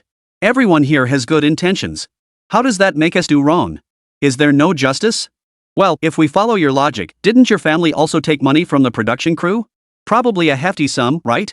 What's wrong with a couple of folks in the village who barely see any income all year wanting to make a little extra? Amidst the crowd of elders, a slick-looking man in his 20s stepped forward, his voice dripping with discontent. The village chief's face, which had just relaxed, instantly stiffened again. Lu Biao, how dare you speak like that? Who took money? The village chief's face darkened as he glared at Lu Biao. Lu Biao didn't back down. Wasn't it agreed that each household hosting someone would get 500 yuan? Your family took in guests too. How can 500 yuan not be money? Lu Biao's words were inflammatory. The villagers had simply wanted to earn a little extra money, and 500 yuan wasn't a small sum, it could feed them for a month. The village chief's arrival had silenced them, and they were ready to abandon the idea. But Lu Biao's outburst reignited the hope they had just extinguished. Village chief, our family only makes about 10,000 yuan a year. Every extra bit we earn goes to our kids. Isn't this all for our children? That's right. With so many people in our village, why should only a handful of those close to the village get paid? Why can't we? The villagers, stirred up by Lu Biao, began chattering away. At first, their arguments seemed reasonable enough. But then it spiraled into absurdity, with accusations flying that the village chief had embezzled millions from the village coffers. This made the village chief's nose twist with rage. He'd lived his whole life with integrity, only to be slandered over such a trivial matter. Unable to contain his rage, the village chief raised his voice, shouting hoarsely, "Who said I embezzled money? Who said it? Come to my house today and see for yourselves. If you find a single penny of yours that I've stolen, I'll resign as village chief. I'll turn myself in tonight." The village chief's face turned beet red with rage, his voice hoarse from shouting. Lu Biao, relishing the spectacle, grinned and shouted, "Did everyone hear that? The village chief said we can search his house. Come on, let's go dig through it. If he hasn't stolen any money, then why did the village road construction stop halfway? Why hasn't it been finished? Lu Biao's words reminded the villagers of the village road. They had claimed it was being repaired, but construction stopped halfway with no explanation, and the matter was simply swept under the rug. Now that the old matter was brought up again, everyone remembered. You. The anger overwhelmed the village chief. His words trailed off, his neck stiffened, and he collapsed backward. The village chief had suffered a heart attack from the rage. Village chief? Village chief. 120. Quick, call 120. Chapter 155. Is this outfit appropriate? The film crew rushed to help carry the village chief into the ambulance, followed by his wife, and they were taken to the hospital. The director was at a loss. How could such a commotion erupt the moment they arrived in the village? What on earth should they do? With the village chief gone, the other villagers calmed down considerably. The village party secretary scowled as he reprimanded them. Look at yourselves. All of you. Is this how you behave? In front of outsiders, you push the village chief to the point of a heart attack. All for money? How has the village chief treated you all this time? Is this how you repay him? Doesn't it break your hearts? All these years, how many times has the village chief run to the town, run to the county? How many times has he shortchanged you on subsidies? Wasn't he always the first to take the lead in everything? And this is how you repay him? The villagers hung their heads in shame, utterly humiliated. Lu Biao, the ringleader of the disturbance, sneered contemptuously, snorted, and turned to leave. The village party secretary was furious at the sight. Stop right there. If it weren't for your scheming, would the village chief have ended up like this? Now he's in the hospital, and you just walk away like nothing happened? You loaf around the village day after day, good for nothing. You nearly drove your father to his grave. Now you've driven the village chief to his death. What's next? Are you going to drive your father to his grave too? You lot just listen to his nonsense and lies. The film crew came to shoot in our Anping village. When they attract people here, is this how you treat them? How will others see us then? The village chief even said he'd start live streaming to help farmers and lead everyone to make money, otherwise, why would the film crew come? Now you're all trying to drive him to his grave. Forget about making money. The village party secretary grew increasingly agitated as he spoke. The more sensitive villagers were moved to tears, while the rest hung their heads, unable to meet his gaze. All right. Our production team has decided every household will receive 200 yuan. Those providing us with food and lodging will get 500 yuan. How does that sound? The director was desperate too. The schedule was set, the dates were announced, and filming was supposed to start tomorrow. And what happened? A problem arose tonight. Who could tolerate this? So the director planned to pay to make things go away. The variety show would go on as planned, and they'd deal with it after filming wrapped. If it comes to it, they won't appear in the next episode. The village chief looked grim, his eyes filled with guilt as he kept apologizing to the director, saying things like, "I'm so sorry, and I let the crew down." Upon hearing they could still collect 200 yuan without staying overnight, the villagers dispersed, each returning to their own homes. In the end, this farce was resolved by the director's wallet. But Lin Nian and the others remained unaware of what had transpired. The artists participating in the show had already been assigned to pre-arranged accommodations. Lin Nian and Chi Pei were assigned to stay together. Of course, they weren't sharing a bed, they were assigned to the same hotel, but in separate rooms. Lying on her bed, Lin Nian picked up her phone to message Lin Xiaonuan. "Sis, I've arrived at the village. I should be back in 4 or 5 days." Lin Xiaonuan replied instantly, "Alright, just take care of yourself. I'll be watching when the show airs." "Alright, just watch my performance." Lin Nian replied just as a knock sounded at the door. "Are you asleep?" "Not yet." "Come in." Chi Pei turned the knob and entered. She had just finished showering and was drying her hair with a towel, wearing only a pink silk nightgown. "You're not shy at all, are you? It's not like we're at home. Why are you dressed like this?" Chi Pei's cheeks flushed slightly as she scolded playfully, "What's going on in your young mind? You little pervert. I brought this set with me, I can't sleep without it, and my sleep quality is already poor." Chi Pei chattered on as she sat down on the edge of Lin Nian's bed. "Filming starts officially tomorrow.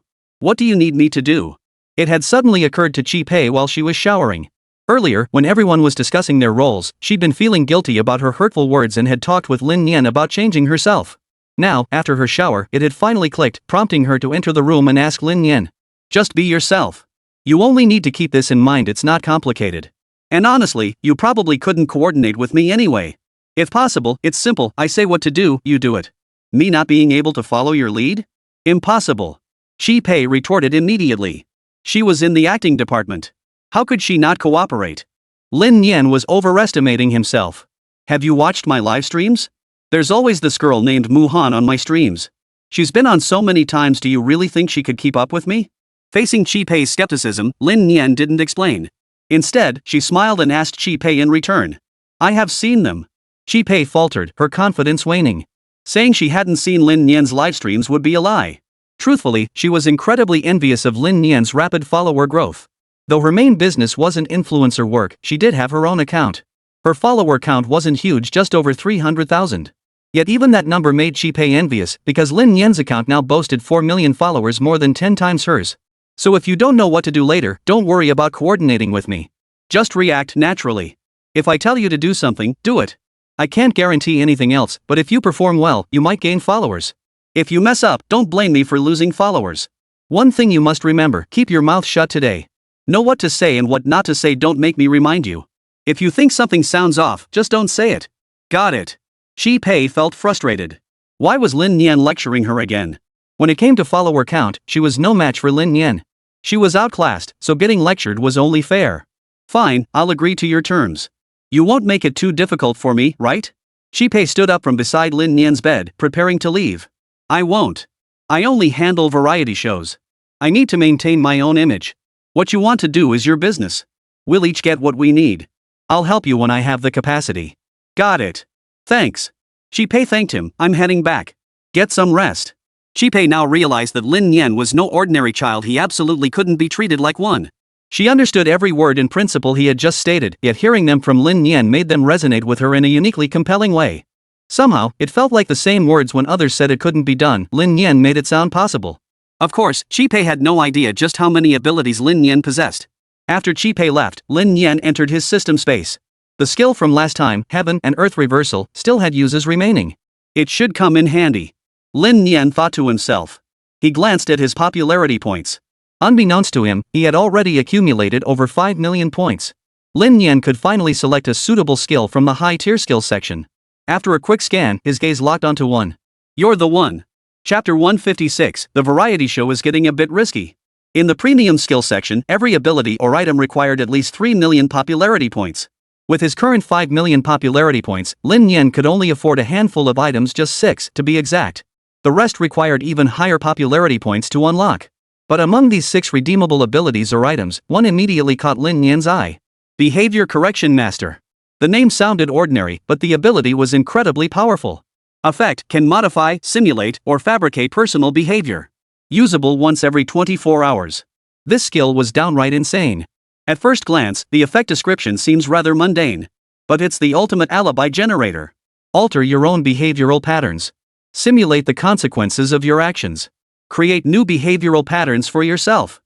These 3 points, if Lin Nian really committed the crime, it would be incredibly difficult to investigate. The effect is mind-blowing. Once employed, it would inevitably become an unsolved case. Isn't that mind-blowing? For 5 million popularity points, Lin Nian felt it was worth every penny, though it could only be used once a day. That was more than enough. Just as Lin Nian was basking in his satisfaction and preparing to sleep, a knock sounded at the door once more. Who is it? Lin Nian was puzzled. Could it be Chi Pei? Was there something else she hadn't mentioned? Come in. Lin Nian looked toward the door and was surprised to see Director Lu Ming standing there. He froze, sat up straight on the bed, and asked in confusion, Director, what's going on? There was a bit of trouble, but it's fine, it's been taken care of. The director waved his hand dismissively. Oh, then what's the matter? Lin Nian asked again. About tomorrow's shoot. You'll need to kill the crew members. The villagers we originally planned to use are out. We'll also be reselecting the location. Ha? Lin Nian froze for a moment. This wasn't what they'd agreed on. So it seems like something pretty serious happened? Lin Nian hadn't paid much attention when the director mentioned trouble earlier, but now it seemed this wasn't a simple matter. Sigh. Lu Ming groaned. This mess is all my fault. We should have discussed this beforehand. What happened? The villagers of Anting village caused a disturbance just now. They even angered the village chief so much he suffered a heart attack and was hospitalized. Lu Ming sighed. Holy crap. That bad? Can we even film the show now? What if the villagers sabotage us? Lin Nian asked urgently. What can we do? We've already promoted it. It's too late to back out now. Lu Ming said helplessly. That's why I rushed over here right after wrapping up my tasks, to hand things back over to you. Can't we just reschedule? I think we could postpone it. After this incident, Lin Nian thought they could postpone filming and find a new village. We can't. Every day we delay costs tens of thousands. We'll just have to grit our teeth and shoot. Sigh. Why? Lin Nian asked, puzzled. It's not about the amount. It's about fairness. You guys stay at their homes for 500 a day. But those who don't get anything also want money. The director explained the recent incident to Lin Nian. I see. This is tricky. The others don't know. And we still have to keep filming. Lin Nian pondered it briefly but couldn't come up with a good solution. What could be done? They just have to keep filming. Taking it one step at a time. Hope no one disrupts our shoot. Lin Nian sighed. That's all we can do. Let's hope so. The director added a few more words before leaving. The next day, at 9 o'clock in the morning, the entire crew, director, producer, actors, staff, and everyone else gathered together at the small square of Onping Village School. Of course, some curious villagers had also come to watch. It was summer vacation, so the school was empty of students. The crew had risen at 7 to prepare the props. The actors, however, had risen around 8, eaten breakfast, and thus gathered together just after 9. Despite the unpleasantness of the previous night, both the crew and villagers tacitly avoided mentioning it. This time, our variety show boldly adopts an unscripted format with spontaneous scenes. In other words, all you need to do is play your assigned roles well, deeply understand them, and fully immerse yourselves. The director launched into a lengthy explanation of the pre-production preparations. Got it. Understood. Okay, all units please pay attention. We're about to start filming. Double-check everything and confirm there are no issues. The producer announced over the walkie-talkie. Lighting Unit 1, all clear. Lighting Unit 2, all clear. Props team, all clear. Camera crew, all clear. One after another. Reports of no issues reached producer Zhao Hai's ears. He nodded to Lu Ming. At that moment, Lu Ming led everyone into a rented classroom. Inside, a large rectangular table was set up, and the artists took their seats around it. The host then entered, carrying identity cards. Wow, it's you again, Chen Xinyan exclaimed in surprise as the host walked in. Ah, Xinyan, you're here too? The director didn't mention any familiar faces when he invited me,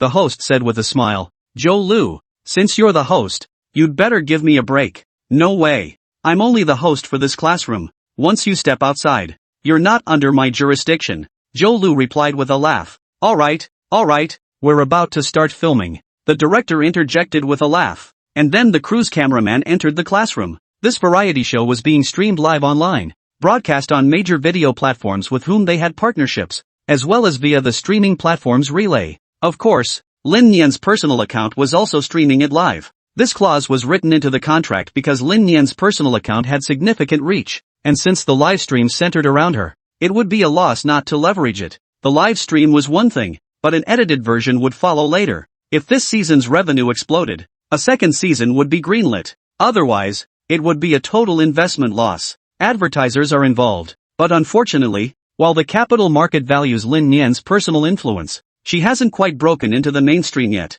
Consequently, ad placement revenue is limited, accounting for only about 30% of the total investment. The remainder comes from station subsidies and advances from the director and producer. In short, if this variety show succeeds, the director and producer will rake in big profits. If it fails, they'll take a massive hit. The moment the cameraman entered carrying his equipment, all the artists present instantly snapped back to normal, smiling as they awaited the start of the live variety show broadcast. 3, 2, 1, action. Lu Ming's voice crackled through the earpieces, reaching every ear. The cameraman began filming. At 9:30, filming officially commenced. Simultaneously, the live variety show went live across major video platforms and Lin Nian's personal account. Chapter 157, Kid Brother Has a Wife? What a crazy crew. It's starting?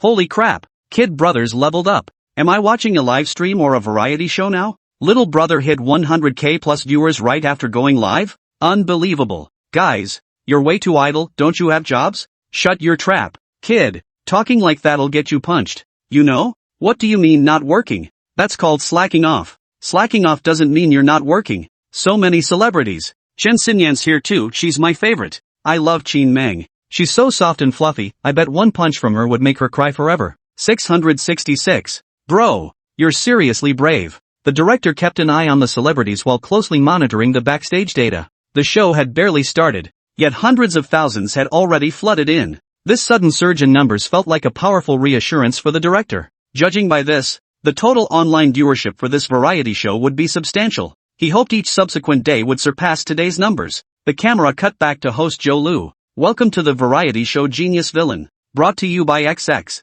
I'm your host, Joe Lu. I will now explain the rules of this show. This show will operate on an identity system. Each participant has a unique role and finds themselves drawn into the game due to a murder. Joe Lu delivered the entire set of rules, including all participants, in one seamless breath without a single stutter. This clearly demonstrated her professionalism. First up is Chen Xinyan. After finishing the rules, Joe Lu walked over to Chen Xinyan and asked, "What's your role this time?" "Hello everyone, I'm Chen Xinyan. I'm honored to be part of this show. My role is a college student returning to her village for vacation." Chen Xinyan flashed a sweet smile at the camera. "College girl, college girl, college girl. Hello everyone, I'm Qin Meng. My role this time is Lin Nian's classmate. Hello everyone, I'm Lin Nian. Guys, my role this time is epic level enhanced. I'm a young man who married early. Hello everyone, I'm Chi Pei. My role is Lin Nian's wife." Everyone introduced their roles one by one. Compared to everyone else's roles, Lin Nian's was clearly the most interesting.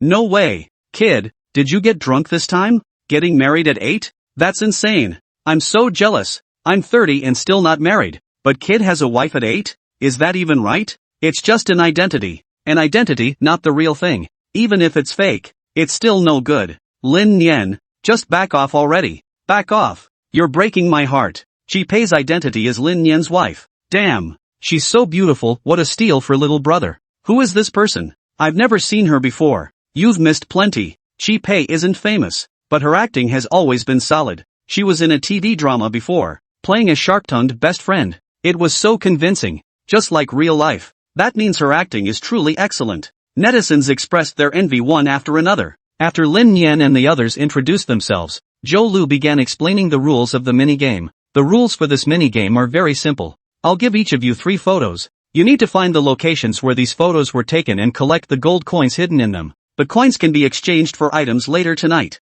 I'll explain what you can exchange them for when the time comes. Soon. Each person held 3 photographs in their hands. All of them were taken in Anping village. After glancing at the photos, everyone nodded in agreement. Once you leave the classroom, try to gather as many clues as possible. We'll use a dynamic scoring system, and the person with the highest points at the end of the show will win a mystery grand prize. Got it. Joe Lu spent half an hour explaining the rules. By a little past 10, the group began trickling out of the classroom to search for the photo locations. Each contestant was accompanied by a cameraman. Once all the artists had departed, only Lin Nian remained in the classroom. "Lin Nian, this is your hidden task." Joe Lu handed Lin Nian the pre-printed task sheet, while the cameraman simultaneously focused the lens on Lin Nian's hidden mission. Those who had been watching Lin Nian's feed instantly felt their hearts clench again at a single glance. The note read, Task Requirement 1, complete a murder case. Task Requirement 2, must remain undetected within 5 days, failure to do so results in mission failure.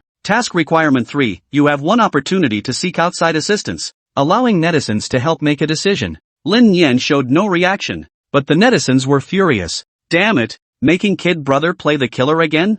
This isn't going to be like that last livestream, is it? This show's called Genius Villain, aren't they basically telling everyone kid brother is the killer? If anyone keeps hounding little brother like that, that's the real problem. A show like that would be boring anyway. What was the director thinking, choosing such a ridiculous route? Lin Nian seemed to read the live chat comments as he smiled and tore up the note. A challenge task? Sounds interesting. I won't hold back this time. Joe Lu smiled and said, do you accept? If you do, the reward doubles. Accepted. Lin Nian accepted the challenge and left the classroom. The last cameraman followed Lin Nian all the way out. With no cameraman left in the classroom, Joe Lu finally set down the microphone and headed to the director's room next door. Director, how's the opening going? Excellent. The live stream viewership has already surpassed 1 million, truly outstanding. But the majority of the traffic is actually coming from Lin Nian's personal account. The director glanced at the back-end data and said, Director, there's some backlash. A lot of people are criticizing us. What's going on?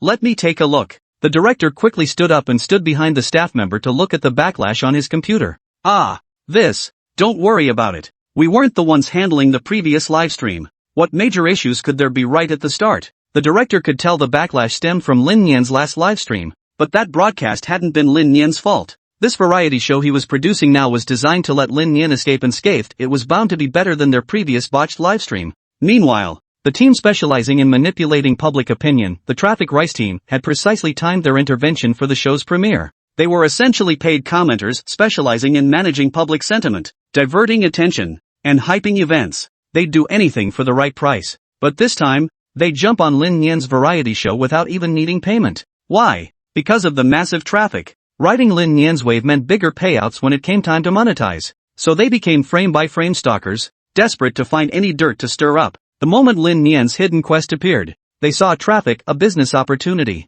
More accurately, they saw money. Everyone, get ready. This mission bombarded all platforms. The troll army leader immediately screenshotted it and distributed it across the group chats. He could almost hear the crisp notification sound of money hitting his account. Chapter 158. Why does your blood smell so strong? Lin Nian, of course, had no idea that paid commenters had already set their sights on her traffic. During the variety show, he couldn't check his phone. At this moment, Lin Nian was alone, rushing to the scene of the incident to complete the kill. Originally, the target for elimination was supposed to be a villager, but now it had become a staff member, requiring them to rearrange his social connections and such. But it didn't matter. Lin Nian was merely a participant, not the planner. Let the producer and his hair say goodbye to this grueling work. Arriving at the scene, it was a remote, abandoned dwelling. Weeds sprouted through the cracks in the stone courtyard, where vegetables once grew beside the yard. Only rampant weeds thrived now, dotted with a few wildflowers.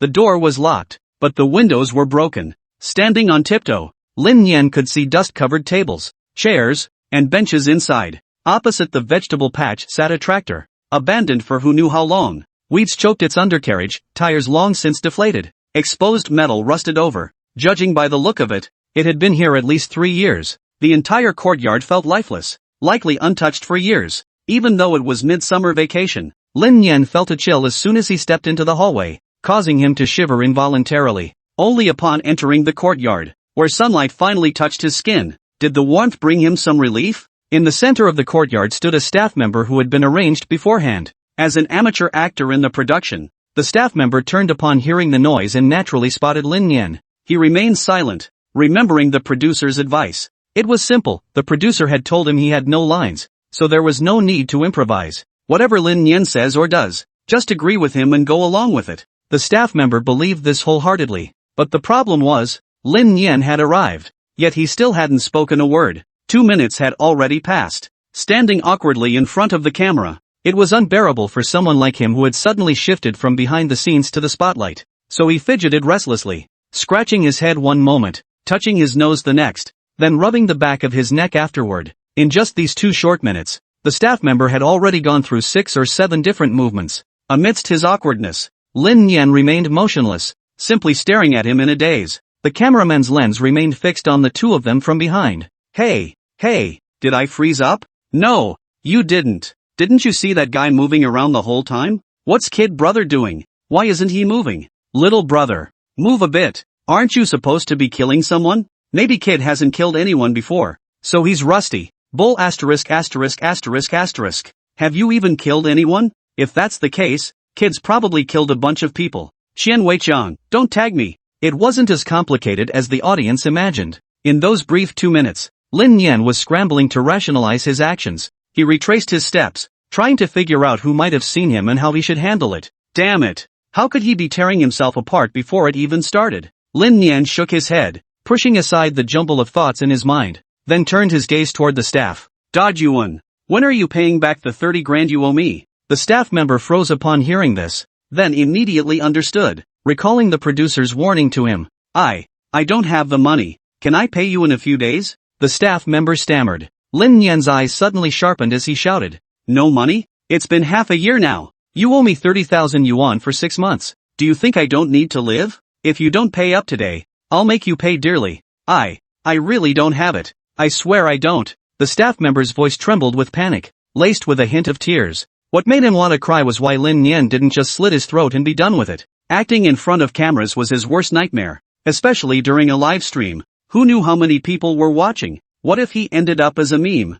With that, Lin Nian drew his switchblade. Though made of plastic, it was enough to show Lin Nian had murder in his heart. You owe money and won't pay it back. Ha! I'll make you pay. Lin Nian's expression grew increasingly fierce as he charged forward in a few quick strides, plunging the knife straight into the staff member's abdomen. He then whispered urgently to the staff. Quick! The blood pack, the abdominal blood pack. The attendant hurriedly adjusted the blood pack's position. Once Lin Nian sensed it, he punctured it with his plastic knife. In that instant, The attendant's white shirt was drenched in crimson blood. Lin Nian's clothes were stained too, but his black attire made it less noticeable. However, his arms and hands were coated in blood from the pack. You actually dared to kill me. The staff member feigned pain, clutching Lin Nian's plastic spring knife tightly in his hand as he lay on the floor. Lin Nian immediately panicked. I didn't mean to. I just got carried away. I'll call 120 right now. Hang on. Lin Nian frantically pulled out her phone, trembling as she tried to dial 120.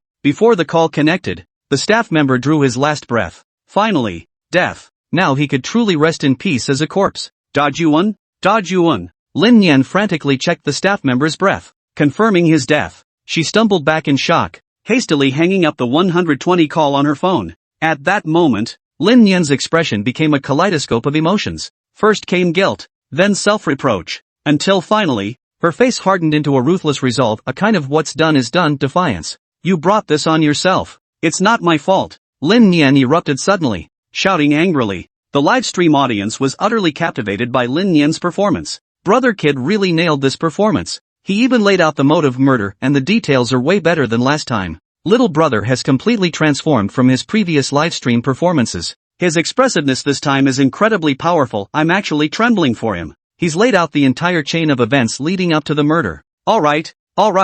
I'm curious to see how little brother will wriggle out of this one. Netizens were highly satisfied with this variety show performance. In comparison, Lin Nian's expressiveness and overall delivery were stronger and more polished this time. Off camera, however, Lin Nian was dragging a staff member into a room. The crew members were dumbfounded. Wait, how old are you? How could you possibly drag me away? Don't tell me you're really going to bury me here. After dragging the staff member inside, Lin Nian hurriedly searched for something to cover them with. I'll deal with you tonight. There are too many people around during the day. This is so unlucky. Lin Nian muttered viciously. She quickly wiped the blood from her arms and hands, peered out to make sure no one had noticed her, then hurried away from the scene. The cameraman followed Lin Nian the entire time. At the corner, Lin Nian bumped into her sister, Qin Meng. Qin Meng also had a cameraman behind her. Both cameramen, in perfect coordination, avoided pointing their lenses at each other, focusing only on the two of them. Sis, where are you headed?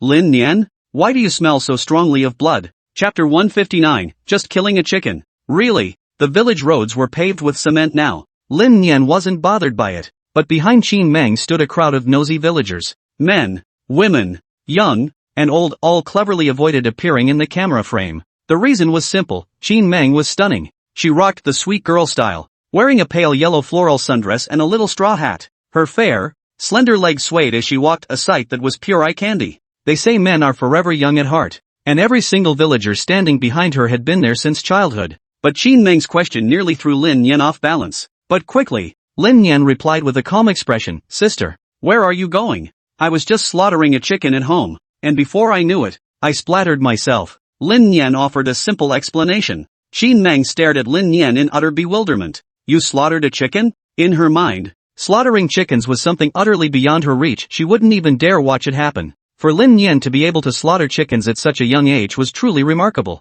Yeah, come over for lunch. I'll stew some chicken for you, it's free range from my own farm. Don't be shy. Okay, I'll come over at noon. The two took a couple steps forward to give the cameraman time to switch lenses. Then Lin Nian bid Qin Meng farewell. Kaishian's mental fortitude is truly remarkable. He makes killing people sound as simple as slaughtering chickens. Doesn't that imply murder is as easy as killing poultry? That's ridiculous. Asking that question just gives little brother away again, doesn't it? I think not asking would be the problem. That bloody smell is really hard to cover up. If she couldn't smell it, that would be weird. Then isn't this variety show essentially called Genius Villain? Isn't that title basically telling Qin Meng that Lin Nian is the villain? It's different. Look at Qin Meng's expression. I've studied micro-expressions. She wasn't faking it. That means it was her subconscious reaction. It can't be wrong. The result? Netizens who love a good drama fueled the fire. And soon, many were arguing. Meanwhile, the first thing Lin Nian did upon returning home wasn't anything else, he was actually slaughtering a chicken.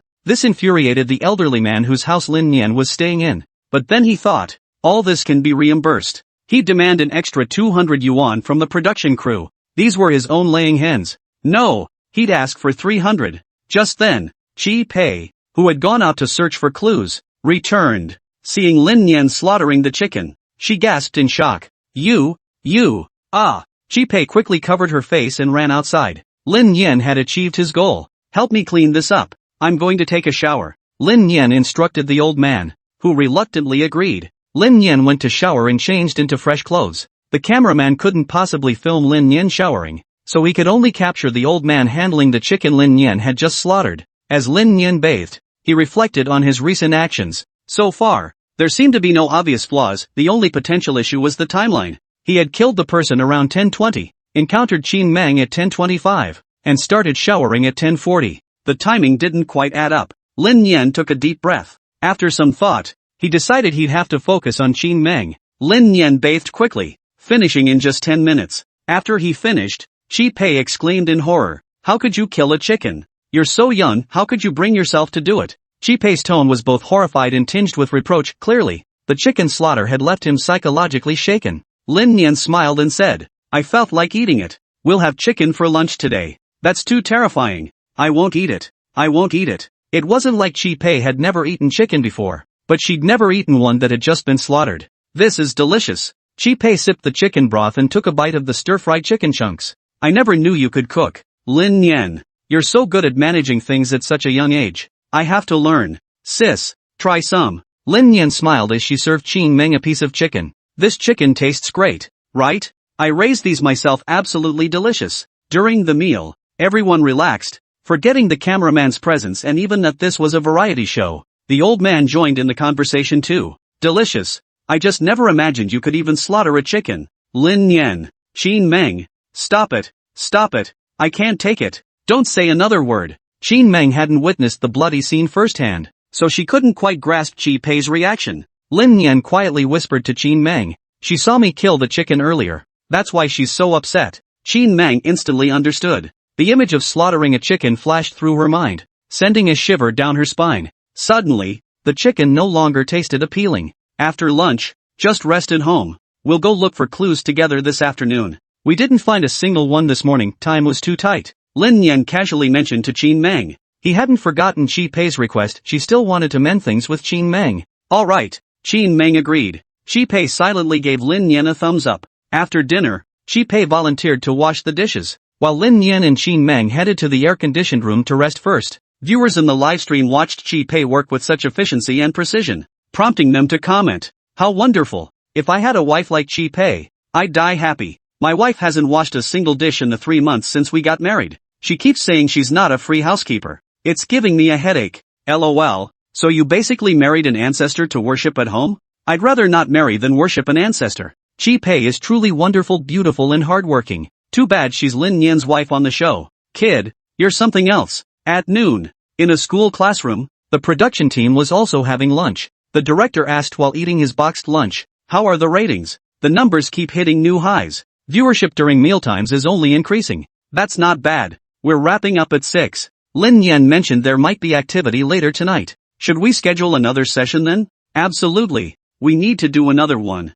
Keep it under an hour." "No problem." The director was satisfied. An extra session meant more exposure. He was also very satisfied with how Lin Nian was being handled on the variety show, though he couldn't help wondering where Lin Nian would take things next. Unable to figure it out himself, he sought out producer Zhao Hai for insight. "Where do you think Lin Nian will take the person tonight?" "No idea, but one thing I know for sure." Zhao Hai suddenly choked mid-bite. "What is it?" the director pressed. Could Zhao Hai have already guessed? Dajuan hasn't eaten yet. He's probably still lying in that room. "Quick, send someone to bring him his meal," Zhao Hai exclaimed, slapping his forehead. If Director Wen hadn't reminded him, he almost forgot about Dajuan entirely. No wonder there was an extra box. Director Wen suddenly remembered too, and sent someone to fetch food for Dajuan. At that moment, Dajuan remained motionless on the ground, feeling only a chill in his heart. It was so cold here, so hungry. Doesn't anyone care about me?